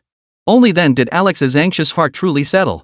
Alex decided to release the list of participants for this airshow. He'd have his 2 lieutenants stir things up a bit. They wanted to get a taste of the thrill of suppressing the Dragon Nation ahead of time. The list released by the United States immediately sparked heated discussions among nations. Is this the official list of participants for the airshow? So many countries are going? Looks like that 50 billion is a real draw after all. Some countries, seeing smaller nations on the list, immediately sneered. Have some countries gone broke? They don't even have 6th-generation fighters and they dare to sign up? Aren't they just cannon fodder? The nations without 6th-generation fighters grew visibly agitated. Who says we don't have 6th-generation fighters? Our 6th-generation fighter is about to be developed. Just wait for the airshow, will blow your minds. The G country representative who had just spoken grew even more dismissive. Do you think 6th-generation fighters grow on trees? You think you can develop one in a month? By the time you finish developing yours, our 7th-generation fighter will already be in service. Go wash up and go to bed already, stop embarrassing yourself. Other nations without 6th-generation fighters were furious. True, we don't have 6th-generation fighters. But we have money. Our country has already purchased a 6th-generation fighter jet from the other country. Just wait until the airshow. We'll see who takes down who. Alex saw the timing was right. It was time for his underlings to make their move. Lion Nation, why isn't Dragon Nation on this list? Sakura Nation, Simple Dragon Nation must be scared. They're too scared to compete. In our Sakura Nation's view, Dragon Nation is just all talk. Every time they speak, it's either sharp artillery fire or sleek warships. But when it comes to real matters, they go silent? They won't even participate in a friendly match? The remarks from the two nations instantly drew global attention. Some nations friendly with the Dragon Nation hurriedly reviewed the list released by the United States once more. They confirmed that China's name was indeed absent. Those nations already hostile toward the Dragon Nation naturally seized this opportunity to disparage it. You're just figuring this out now? I've known all along that Dragon Nation was like this. All talk and no action. And they call themselves a great nation? They're worse than us small countries. We don't even have 6th-generation fighters. And they dare to sign up? Doesn't their Dragon Nation have the J-20? Aren't they boasting that their domestically developed J-20 is unbeatable? Is it going head-to-head with the US's F-15? Why won't they even name it? Could it be all show and no substance, afraid of being exposed? Some nations friendly with the Dragon Nation immediately spoke out in opposition. China's J-20 fighter jet is absolutely no weaker than America's F-15. Even the United States has acknowledged this fact. Sakura Nation immediately jumped in to protest. That's just the United States saving face for them. Do you really think the US F-15 can't take down China's J-20? If the Dragon Nation's J-20 is truly that formidable, why isn't the Dragon Nation participating? I refuse to believe China isn't tempted by that 50 billion. Upon hearing Japan's words, the other nations found his reasoning compelling. If the J-20 is truly that formidable, there's no reason for the Dragon Nation not to participate. That's 50 billion, and it's in dollars. What country wouldn't be tempted? Even those nations friendly toward Dragon Nation were beginning to waver. They too feel that China's J-20 isn't nearly as formidable as it's made out to be. It's all just hype. Alex was thoroughly satisfied with the narrative these two underlings were pushing. His goal was to plant the seed of doubt in the minds of nations that the Dragon Nation was not as formidable as it seemed. Then, at the airshow, deliver a crushing blow to the Dragon Nation. He intended for this seed to take root and grow in the minds of the international community. The Dragon Nation's Ministry of Foreign Affairs immediately issued a response. China will participate in this airshow. Our participation is not driven by any perceived doubts. We have never opposed skepticism. On the contrary, we welcome it wholeheartedly. The louder the voices of certain countries questioning us, the stronger we become. If certain countries believe our J-20 fighter jets are no match for them, they are welcome to enter our airspace and experience it firsthand. Our Dragon Nation will ensure they never return. Our nation possesses both the confidence and capability to annihilate any aggressor. Sakura National immediately commented under the video released by the Dragon Nation. Same old, same old. Can't you come up with something new? Other minions of the beautiful country immediately followed suit. They all echoed the same sentiments as Sakura Nation. In the past, at this very moment, those nations friendly with the Dragon Nation would step forward to counter the Cherry Blossom Nation's claims. Strangely, this time not a single ally stepped forward to voice a different perspective. This subtle shift did not escape Alex's notice. He knew his plan was already halfway successful. Now it all hinged on the airshow. The Dragon Nation, of course, had also noticed this. They understood that should this airshow prove unsuccessful, Longwa's standing in G Nation's eyes would plummet dramatically. That would spell trouble. Dragon Nation's diplomacy could be set back a decade. However, this also presented an opportunity for the Dragon Nation. If the Dragon Nation could secure the United States' $50 billion investment at this airshow, and bring back the $50 billion from the United States, then its standing in the eyes of nations worldwide would not only skyrocket, but become utterly unshakable. Victory is non-negotiable. This was the absolute order handed down to Li Shan from above. As the airshow drew nearer, the assembly of Yun Chen's aerospace fighter was nearing completion. Electrical systems, vertical takeoff and landing systems, weapon configurations, voice communication systems. All systems were now fully operational. Only the final step remained the most crucial one. This aerospace fighter could be considered fully operational. Tomorrow marks the departure for the United States to participate in the airshow. Yun Chen must complete this most crucial step tonight. He must integrate all these systems seamlessly to achieve flawless control. Only then could this aircraft truly be called a space aircraft. Chapter 201, Can Warships Carry Fighters? Early the next morning. The moment the factory gates swung open, everyone was stunned. Everyone was dumbfounded. Even Zhang Qingfeng was dumbfounded. It was understandable that the others were stunned. After all, they hadn't witnessed Yun Chen assembling the aerospace fighter. Even Li Shan had only ever seen a pile of parts. This was his first time seeing the aerospace fighter before him. But Zhang Qingfeng was different. Except for last night, he'd spent every other night with Yun Chen. Hadn't this space air fighter been assembled long ago? Zhang Qingfeng remembered the spacecraft didn't look like this. How could it have changed so drastically overnight? The fighter before him bore no resemblance to the one he had seen before. Even the pilot Li Shan had brought along was baffled. Is this even a fighter jet anymore? Honestly. This pilot had flown at least 8 different types of fighter jets, if not 10. But he had never seen a fighter jet with such an exaggerated design. Previous fighters were assembled from a main body, wings, and numerous components. But this one was different. It was a seamless, unified whole. There wasn't a single trace of assembly to be seen. It was a single, seamless entity. Its charcoal gray fuselage and streamlined design seemed plucked straight from a sci-fi movie. It delivered a powerful visual impact to everyone present. Yun Chen gazed at the masterpiece before him, a satisfied smile spreading across his face.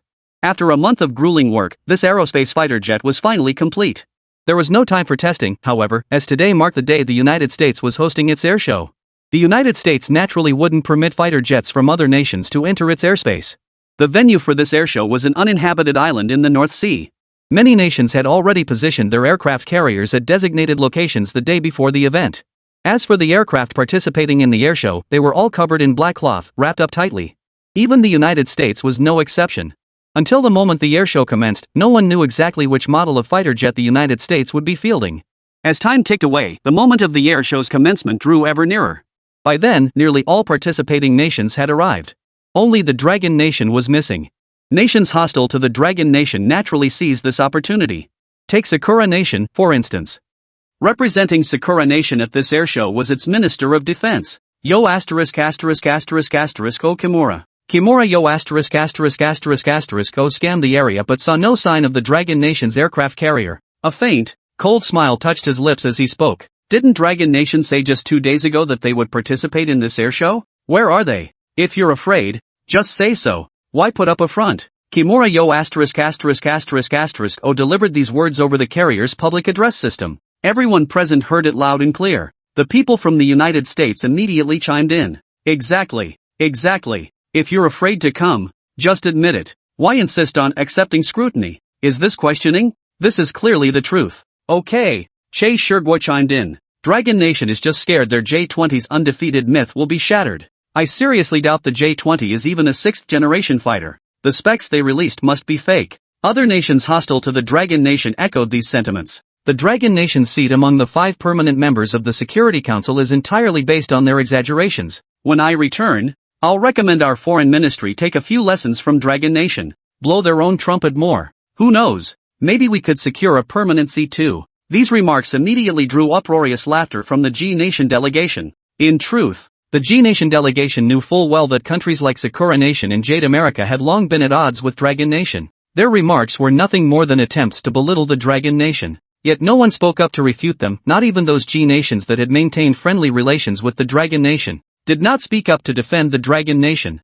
Judging by the Dragon Nation's performance on these 2 occasions, it truly seemed unworthy of a seat among the 5 permanent members. It was merely an airshow, yet they lacked even the courage to register. Only after facing widespread skepticism did they announce their participation. Yet as the airshow was about to commence, there was no sign of the Dragon Nation. This country really is on the decline. They too felt that the current Dragon Nation was indeed somewhat unworthy of its seat. Look! A startled cry erupted, drawing the attention of everyone present. All eyes focused intently as a black warship charged toward them at an utterly terrifying speed. A warship? The representatives from various nations were stunned. Which nation's warship is that? What incredible speed! And why didn't our carrier's radar detect it? At this remark, representatives from various nations immediately turned to the radar displays on their respective carriers. Their pupils suddenly contracted as they exclaimed in shock. Such a small radar cross-section. Is that a fishing boat? But they had clearly seen a warship charging toward them. The crowd gasped again. Which country's warship is this?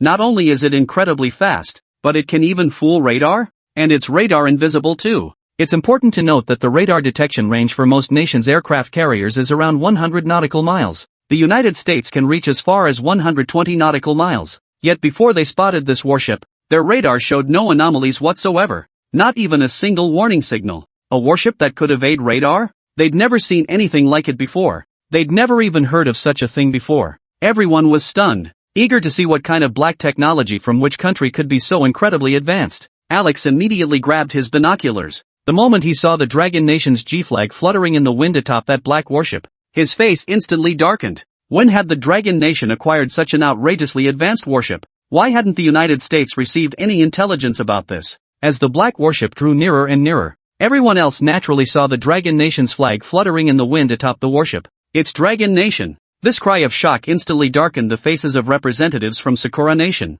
Jade Nation, and Lion Nation. The prospect of the Dragon Nation possessing such formidable warships was far from welcome news to them. Upon realizing the warship belonged to the Dragon Nation, the crowd froze in shock. Then it suddenly dawned on them. Dragon Nation was the farthest from the North Sea. How could this warship have sailed all the way from Dragon Nation to the North Sea? How did they solve the dye supply issue? Such a long journey, even if they'd loaded the entire ship with fuel, wouldn't be enough for the voyage, right? Could it be that Dragon Nation's warships consume only 0.5 units of fuel per 100 miles? Otherwise, how could they have sailed all the way from Dragon Nation to the North Sea? Also, isn't this supposed to be an airshow? And didn't the United States explicitly request that G-Nation bring fighter jets? Didn't you see we brought aircraft carriers? What do you mean by bringing a warship? Can a warship even carry fighter jets? Chapter 202, Airshow Opening Ceremony. Even if warships could carry fighter jets, their tiny decks, could the fighter jets even take off? You guys from Dragon Country aren't planning to use helicopters for this airshow,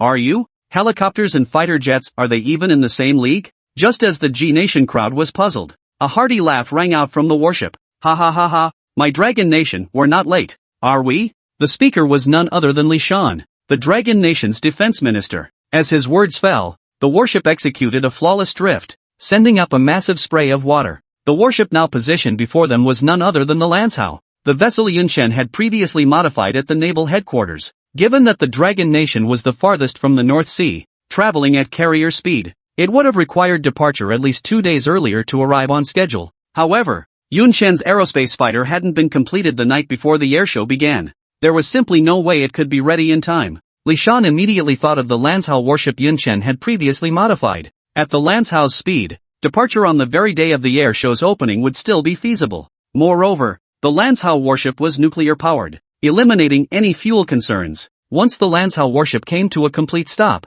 the international crowd was stunned once more. Unlike other nations, Dragon Nation had not shrouded its competing fighter jets in thick black cloth. The aerospace fighter representing Dragon Nation sat motionless on the nation's deck, observing the spacecraft's distinctive fuselage and seamless, integrated design, especially its aesthetically pleasing form. The crowd was utterly stunned. Which of the nations attending this airshow hadn't seen the world? Which nation's fighter had they not seen? Yet upon seeing the Dragon Nation's fighter, they were utterly dumbfounded. Was this truly a fighter jet? Why did it look so different from the fighter jets they knew? Even 6th-generation fighters wouldn't look drastically different from 5th-generation models. After all, 6th-generation fighters are essentially upgraded and modified versions of 5th-generation aircraft. Even the latest F-18 developed by the United States retains a design closely resembling the F-15.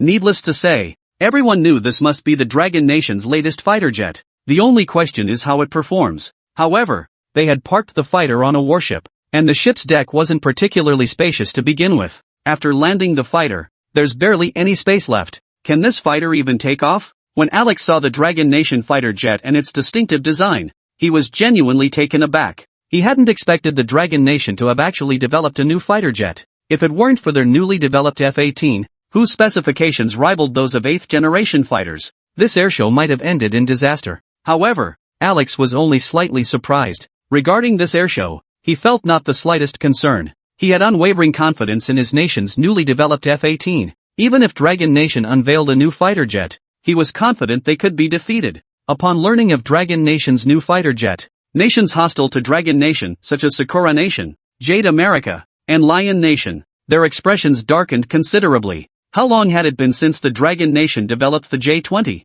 and now another new fighter jet? This was yet another extremely unfavorable signal for them. What they dreaded most was seeing the Dragon Nation grow stronger. They could only silently pray that the Dragon Nation's new fighter was all show and no substance. As the host nation of this air show, and with Alex being its initiator, naturally, he had to make a statement. Alex stood on the deck of the pretty country's aircraft carrier. He addressed the crowd in a resonant voice. I won't bother with introductions, we're all old friends here. No need to waste everyone's time on formalities. First and foremost, I extend my deepest gratitude to all of you for attending this airshow. On behalf of the United States, I extend a warm welcome to all of you. His voice boomed over the carrier's PA system, crystal clear to all nations present. The moment Alex finished speaking, the pretty nation's minions immediately burst into enthusiastic applause. But with the waves crashing so fiercely, who could hear him? After spouting a bunch of nonsense, Alex finally got to the point. The United States always keeps its word. As soon as Alex finished speaking, soldiers standing by swiftly pulled back the red cloth behind him. A full 50 billion in cash lay neatly stacked, piled high. Representatives from every nation saw it clearly. Their eyes were instantly drawn to the mountain of cash. Even Li Shan was no exception, his eyes fixed intently on the mountain of cash. 500 billion. Who wouldn't be tempted? Except for a few small nations and the United States allies. Every other country present wanted to take that pile of cash back home. Alex pointed at the pile of cash behind him and chuckled. This is the prize for first place in our friendly competition. Seeing the covetous looks on everyone's faces, Alex felt nothing but contempt. You lot dare covet my beautiful country's prize money? You're all just green leaves to my beautiful country. Just wait until you see our F-18s take to the skies. I'll see if you still dare covet my beautiful country's prize money. Alex, having delivered the main event, saw no need for further chatter. He announced directly. The air show officially begins. The moment Alex's words fell, 3 cannon blasts echoed from the American warship. Boom, boom, boom. As the cannon fire ceased, 10 F-15s simultaneously launched from the American aircraft carrier. As the 10 F-18s ascended, streaks of colorful smoke filled the sky. The spectacle was truly magnificent. The crowd had seen grand spectacles before, far grander than this. This was merely a simple opening ceremony, a common sight at every airshow. They had long since grown accustomed to such displays, but the pretty little countries like Sakura Nation and Jade America were acting like they'd never seen anything like it before, wailing in awe. Wow, wow, the United States truly lives up to its reputation as the world's leading superpower. 10 F-15s taking off simultaneously, truly spectacular. This breathtaking scene, I'll never forget it for the rest of my life. If Yun Chen were here, he'd definitely call them out. You suck-ups. So what if it's 10 F-15s? What the hell are you guys yapping about? 10 F-15s swept over the carriers of various nations before slowly landing on the carrier of the United States. Everyone knew the air show was about to begin. They simultaneously unveiled the black covers from their fighter jets, mostly domestically developed 6th-generation fighters.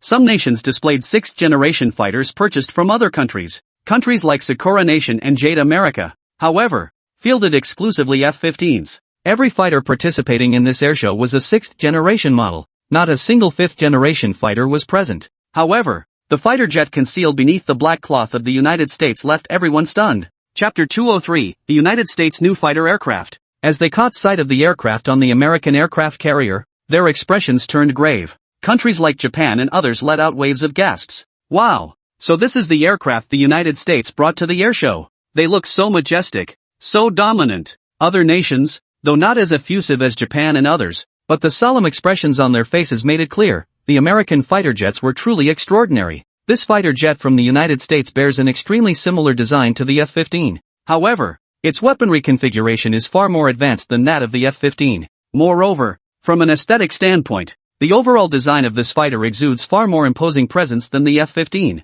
Moreover, its body lines appear far more streamlined than those of the F-15. It goes without saying that this must be the latest fighter jet developed by the United States, a fighter jet more advanced than the F-15. It might even be a 7th-generation fighter. No wonder the United States is so confident, daring to host this airshow, and why they dared to offer a $50 billion prize for the airshow. After all, the F-15 itself is no slouch. It's among the world's most elite fighters. There are only a handful of aircraft in the world capable of shooting down an F-15, and this new fighter is even more advanced than the F-15. Its formidable capabilities are beyond imagination. The moment the United States unveiled its new fighter jet, observers from all nations realized, at this air show, they could only play second fiddle. Had the United States deployed the F-15 at this air show, they might have had the confidence to go head-to-head with it. Though the F-15 enjoys greater fame, they were all 6th-generation fighters. Who could be weaker than whom? With luck, they might even take down an F-15. But the fighter before them was clearly an upgraded variant of the F-15.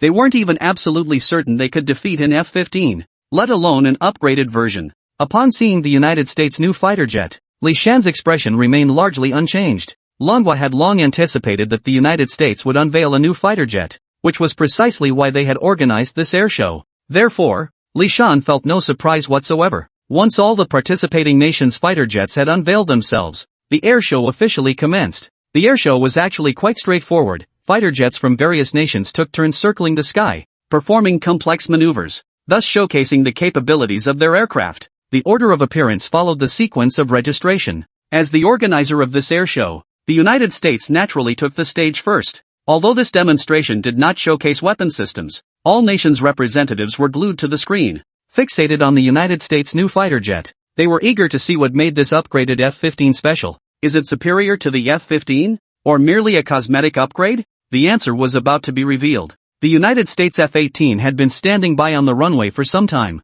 At Alex's command, the pilot immediately pushed the F-18's power system to its maximum. Buzz, buzz, buzz. 2 streams of blue flame erupted from the rear of the F-18. Then, like a sharp blade, the F-18 charged straight toward the runway ahead. As its nose neared the end of the deck, the F-18 abruptly pitched upward, soaring into the sky. The expressions of the international crowd grew increasingly grave. For this fighter jet's takeoff time was a mere 8 seconds. It was common knowledge that the shorter a fighter jet's takeoff time, the more advantageous it was for the battlefield situation. The situation on the battlefield often changes in the blink of an eye. A fighter taking off 1 second earlier versus 1 second later makes a world of difference. And this fighter jet from the United States? It's not merely a matter of taking off 1 second earlier. Previous F-15s had a takeoff time of 18 seconds. Most 6th generation fighters worldwide share this takeoff time frame. They might be longer than the F-15s, but never shorter. But this American fighter jet has reduced its takeoff time by a full 10 seconds.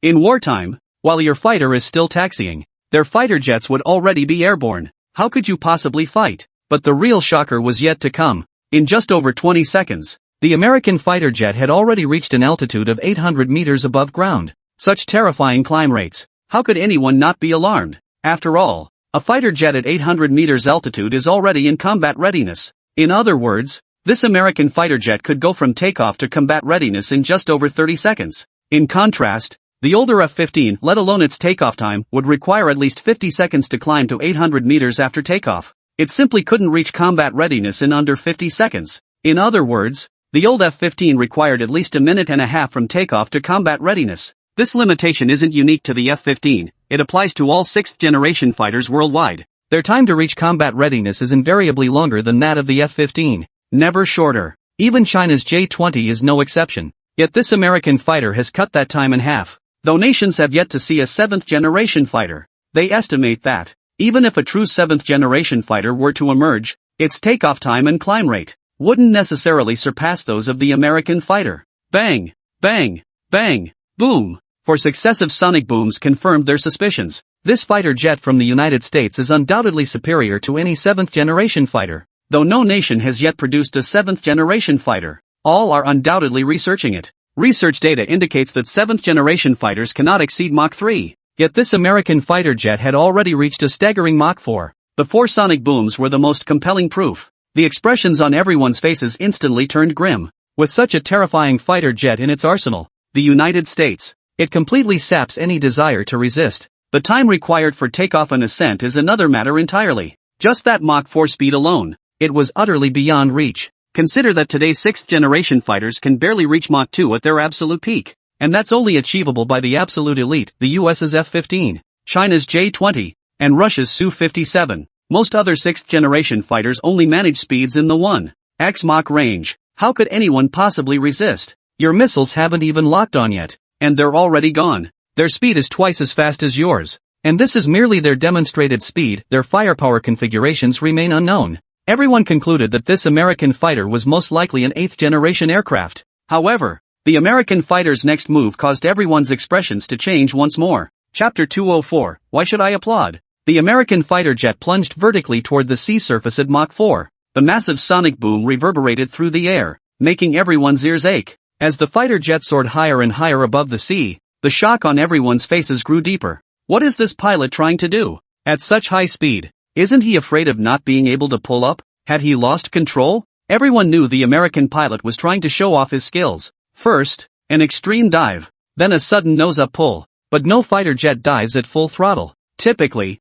pilots cut throttle and rely on inertia for the dive. Yet judging by this fighter's speed, it was clearly flooring the throttle. As the fighter drew ever closer to the sea surface, gasps erupted from the crowd. 100 meters. Only 100 meters above the sea surface. 50 meters. Why isn't it pulling up? Seeing the fighter jet just 50 meters above the sea surface and still not pulling up, they were utterly stunned. After all, even the world's most maneuverable fighter jets are supposed to pull up at 120 meters above ground, and that's without fuel. But this American fighter jet was only 50 meters above the sea surface, and it was doing so at full throttle, still refusing to pull up. To everyone watching, this was nothing short of suicide. At this altitude above the sea, even if the pilot reduced speed now, it would be impossible to pull the nose up. They could already picture the American fighter crashing into the sea. It seems this new American fighter jet still has some kinks to work out. Now the United States had truly shot itself in the foot. Not only had the fighter development failed,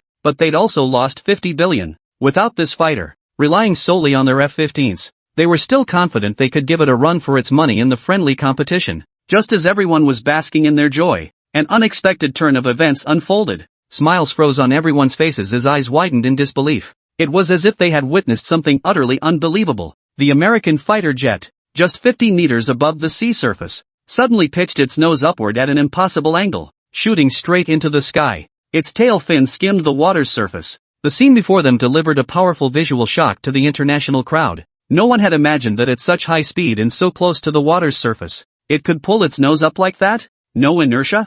No recoil? Is this fighter's stability really that good? The people from Sakura Nation were so excited they clapped their hands red. What do you call this? A limit dive? This is what a dive to the limit looks like. What is perfect control? This is what perfect control looks like. Seeing their ecstatic expressions, anyone unaware, one might think that fighter jets soaring through the sky belonged to their country. But you have to admit, they were telling the truth.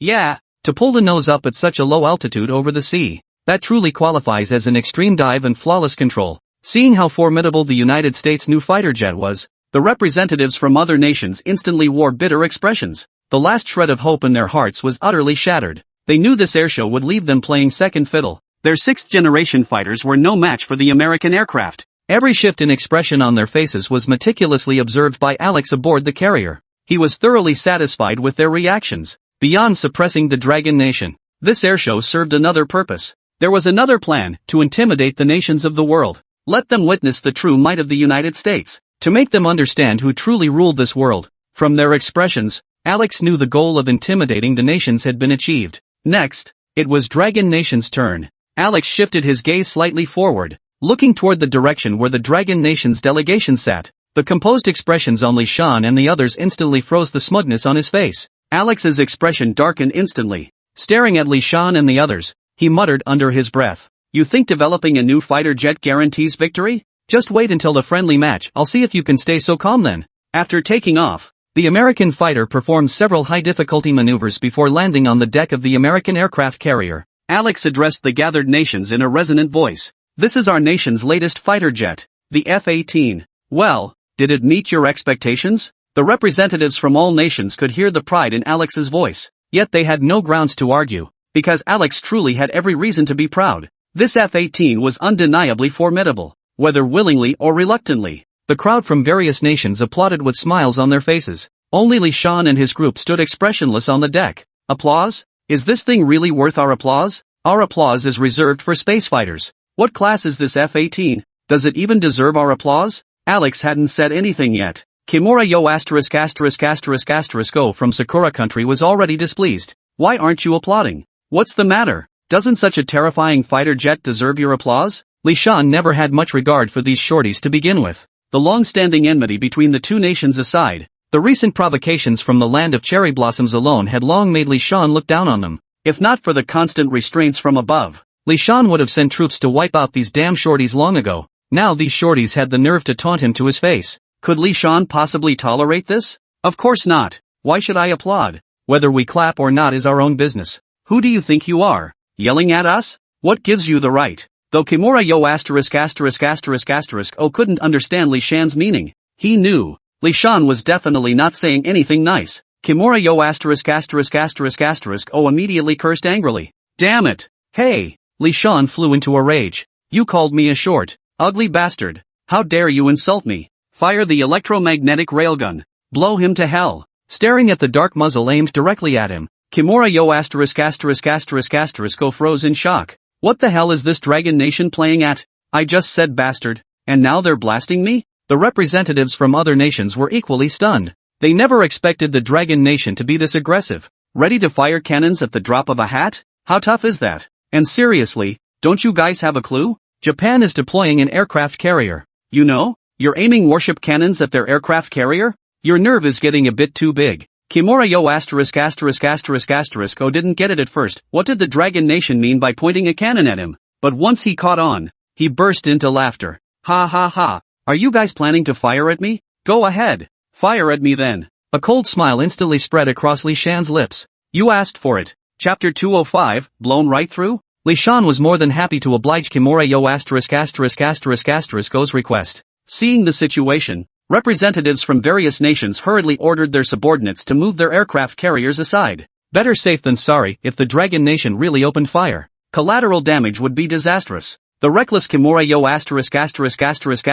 continued his taunts. Come on, fire your guns. It's not that I look down on your Dragon Nation. With those puny water cannons on your warships, you dare fire at the aircraft carriers of our great Sakura Empire? Come on.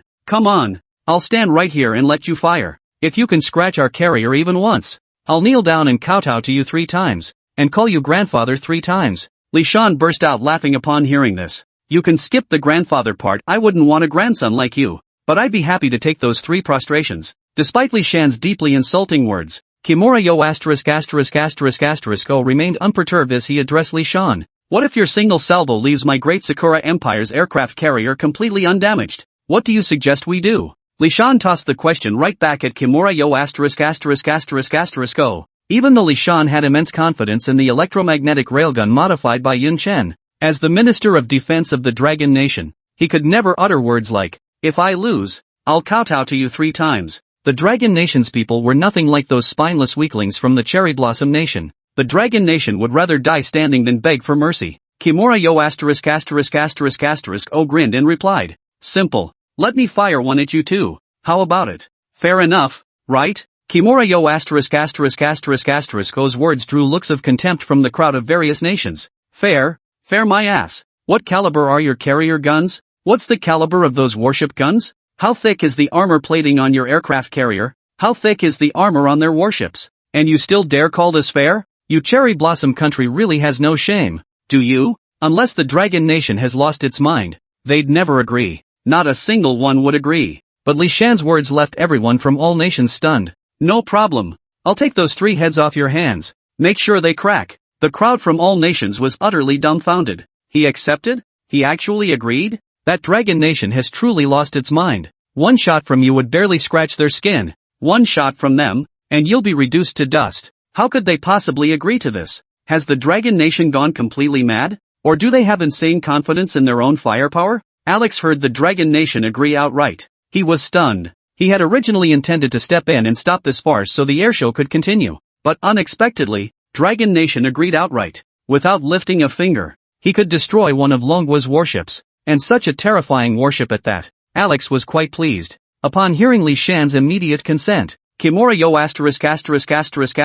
was practically overjoyed. To destroy one of the Dragon Nation's most formidable warships with such ease. Once he returned home, this would surely be a major achievement. And his big brother, the United States, would surely reward him. The grin on Kimura Yo Go's face was practically impossible to suppress. Fire away, ha ha ha. Li Shan's lips curled into a cold smile as he swept his massive hand forward. Buzz. Amidst the persistent humming, 2 streaks of blue lightning flashed across the deck, coiling around the dual rails of the electromagnetic railgun. This scene, straight out of science fiction, drew gasps from the international crowd. What kind of cannon is this? How come I've never seen this before? Looks like it's pretty powerful? Kimura Yo Go felt a jolt of surprise himself, but outwardly he only gave a cold snort, feigning resolve. If you've got the guts, sink my great Sakura Empire's aircraft carrier. As soon as Kimura Yo Go finished speaking, the 2 blue lightning bolts on the electromagnetic railgun grew increasingly brilliant and thicker. As the charge reached its peak, the 2 beams turned pitch black. A massive black halo formed at the muzzle of the electromagnetic railgun. Boom! Boom! Boom! The railgun unleashed wave after wave of blue light, smashing viciously into the deck of the Sakura Nation's vessel. Everyone from all nations was stunned into silence. This scene straight out of science fiction was one thing. What the hell was that massive sonic boom? What kind of cannon was this? How could it produce such an intense sonic boom? Just from the sound alone, everyone knew this cannon's power was no joke. And that rate of fire, was it even a minute ago? It fired 50 rounds in succession? 50 rounds per minute? For a naval gun of such large caliber, rapid fire is one thing, but this rate of fire? Isn't that a bit too insane? Upon hearing that thunderous cannon blast, Kimura Yo knew immediately that something was terribly wrong. This gun's destructive power is undeniable. Their carrier might not be able to withstand it. Sure enough, moments after the sound reached him, The earth shook violently beneath his feet, making it impossible to stand steady. Alarms blared across the enemy carrier. The hull beneath their carrier was violently deformed by the impact. A large section caved in. He hadn't expected the naval guns mounted on the Dragon Nation's warships to pack such devastating firepower. Fortunately, the carrier hadn't been breached, only deformed. He had won this wager. Yet before he could savor his triumph, the sound of explosions echoed relentlessly. His expression immediately darkened. Such powerful guns, and they were firing in rapid succession? It took a full minute before he could steady himself. Throughout that minute, the alarm bells on the Sakura Nation's carrier never ceased ringing. Kimura yo ******* quickly dropped to his stomach on the deck and peered down. One glance nearly made him faint on the spot. Their carrier had been blown clean through? Staring at the enormous black hole gouged into the hull, Kimura yo ****** could scarcely believe his eyes. A mere small warship had managed to reduce their costly, state-of-the-art carrier to this state. If the Dragon Nation's guns had been aimed just a little lower, the carrier would have been sunk. Fortunately, they had struck the center. Had their guns been aimed even slightly higher, Kimura yo ****** estimated, Japan would have lost its Minister of Defense. After witnessing the monstrous power of the Dragon Nation's naval guns, the representatives from various nations all turned their gaze toward Japan's aircraft carrier. They all wanted to witness the true destructive power of such formidable naval artillery. When the smoke cleared, everyone was stunned. The scene before them was almost too much to bear. The nations hostile to the Dragon Nation instantly turned grim. They knew full well that the firepower of these naval guns wouldn't be weak. But none had imagined the Dragon Nation's naval cannon could be this devastating. It had literally blown a hole right through the Sakura Nation's aircraft carrier. At least it was an aircraft carrier large enough to withstand the impact. If it had been a regular warship, it would have been blown to smithereens.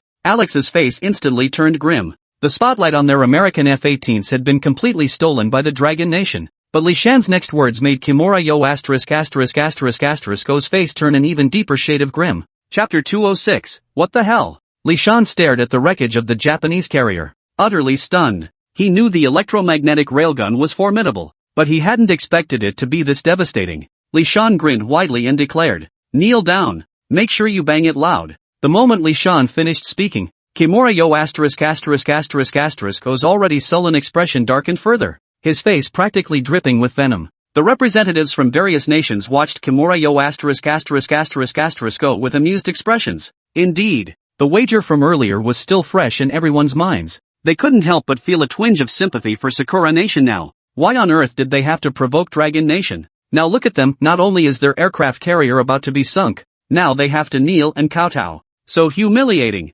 absolutely unbearable. But who can you blame for this? If blame must be assigned, it falls squarely on Kimura yo ******. He brought this upon himself. A nation's defense minister, kneeling and kowtowing to someone. Such a dramatic scene, it's truly something to look forward to. Anyway, this airshow has nothing to do with them anymore. The US's F-18s are so overpowered, there's simply no chance of victory. Might as well relax and enjoy the spectacle. To witness a nation's defense minister kowtowing to someone. This trip hasn't been in vain after all. Spectators from various nations watched Kimura yo ****** with expressions of pure fascination. They're all waiting to see what he'll do next. Kneel? Or refuse? Kimura yo ***** certainly wouldn't kneel. His earlier words had been nothing more than empty bravado. He believed that the small cannons on the Dragon Nation's warships couldn't possibly scratch the surface of another nation's aircraft carrier. That's why he'd made that wild claim about kneeling and kowtowing 3 times to Li Shan. Who could have imagined that the very small water cannons he had looked down upon possessed such immense power? Now he was truly stuck between a rock and a hard place. Kneeling was impossible, yet refusing to kneel was equally untenable.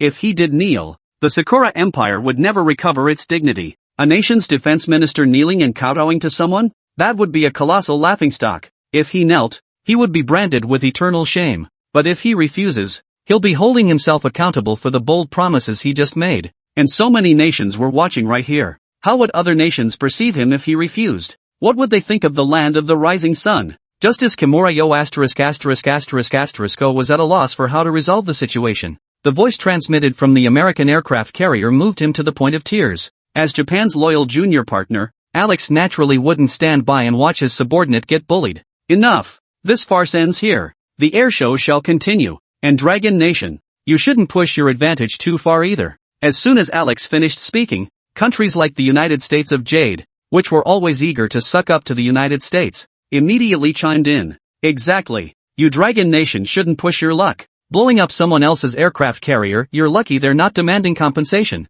And you actually made their own defense minister kneel and kowtow to you? This is utterly outrageous. Your Dragon Nation is being downright tyrannical. Are you trying to provoke a war? Are you trying to destroy the concept of peaceful coexistence? Li Shan couldn't help but laugh upon hearing this. Our Dragon Nation is domineering? Our Dragon Nation provoking war? Have your eyes grown on your ass? Did I make this shorty kneel before me? He begged to kneel and kowtow himself. Firing on their aircraft carrier was his own request too. Everyone saw it with their own eyes. Wouldn't you agree? The international crowd had come for the spectacle. And they weren't about to let the fun end so soon. They chimed in one after another. Exactly. This was all requested by the land of cherry blossoms themselves. The Dragon Nation is merely following through. How can anyone call the Dragon Nation domineering? They're clearly just granting every request. However, Li Shan's next words immediately made Alex's face fall. Li Shan stared straight at Alex and spoke. What the hell is your problem? You just decide it's over and that's that? Alex hadn't expected the Dragon Nation to dare confront him head-on like this. Wasn't the F-18's intimidation earlier enough? How dare he speak to me like that? Alex was furious now. He should never have sided with Sakura country. Not only was Dragon Nation ignoring him, but so many other nations were watching. He dared not risk alienating every single nation just for Sakura country. The words spoken by the representatives of various nations earlier seemed aimed at countering his subordinates. But weren't those words equally directed at himself? Alex knew that if he spoke up for Sakura Nation again, the representatives from all nations would certainly turn against him, condemning him with their words. Even with his nation's formidable strength, he dared not risk antagonizing so many countries over a single nation. And antagonize so many nations. Alex could only keep his face grim and remain silent. Seeing their leader say nothing, with their boss silent, they naturally kept their mouths shut tight. Without their boss's backing, they feared China might fire a missile at their aircraft carrier too. Kimura yo *********. Seeing no one speaking up for him, grew frantic. Was he really going to have to kneel before the Dragon Nation today? However, Li Shan's next words instantly brought him a glimmer of hope. Li Shan could tell Kimura yo ******* had no intention of kneeling. He addressed Kimura directly. If you don't want to kneel, you don't have to. Kimura yo *******'s face lit up instantly. As long as he didn't have to kneel and kowtow, he was willing to do anything. Ha! The crowd from various countries all froze in surprise. No kneeling? How could that be? How would we enjoy the spectacle without kneeling? However, Li Shan's next words stunned everyone once more. Kimura yo *******'s expression turned grim. Let's have another round, and I'll spare you those 3 kowtows. What do you say? Fair enough? Another strike? The representatives from various nations gasped in unison. The Sakura Nation's carrier has already been bombed into this sorry state. If they fire another shot, won't that carrier be sunk outright? 1 shot for 3 kowtows, that's pretty fair.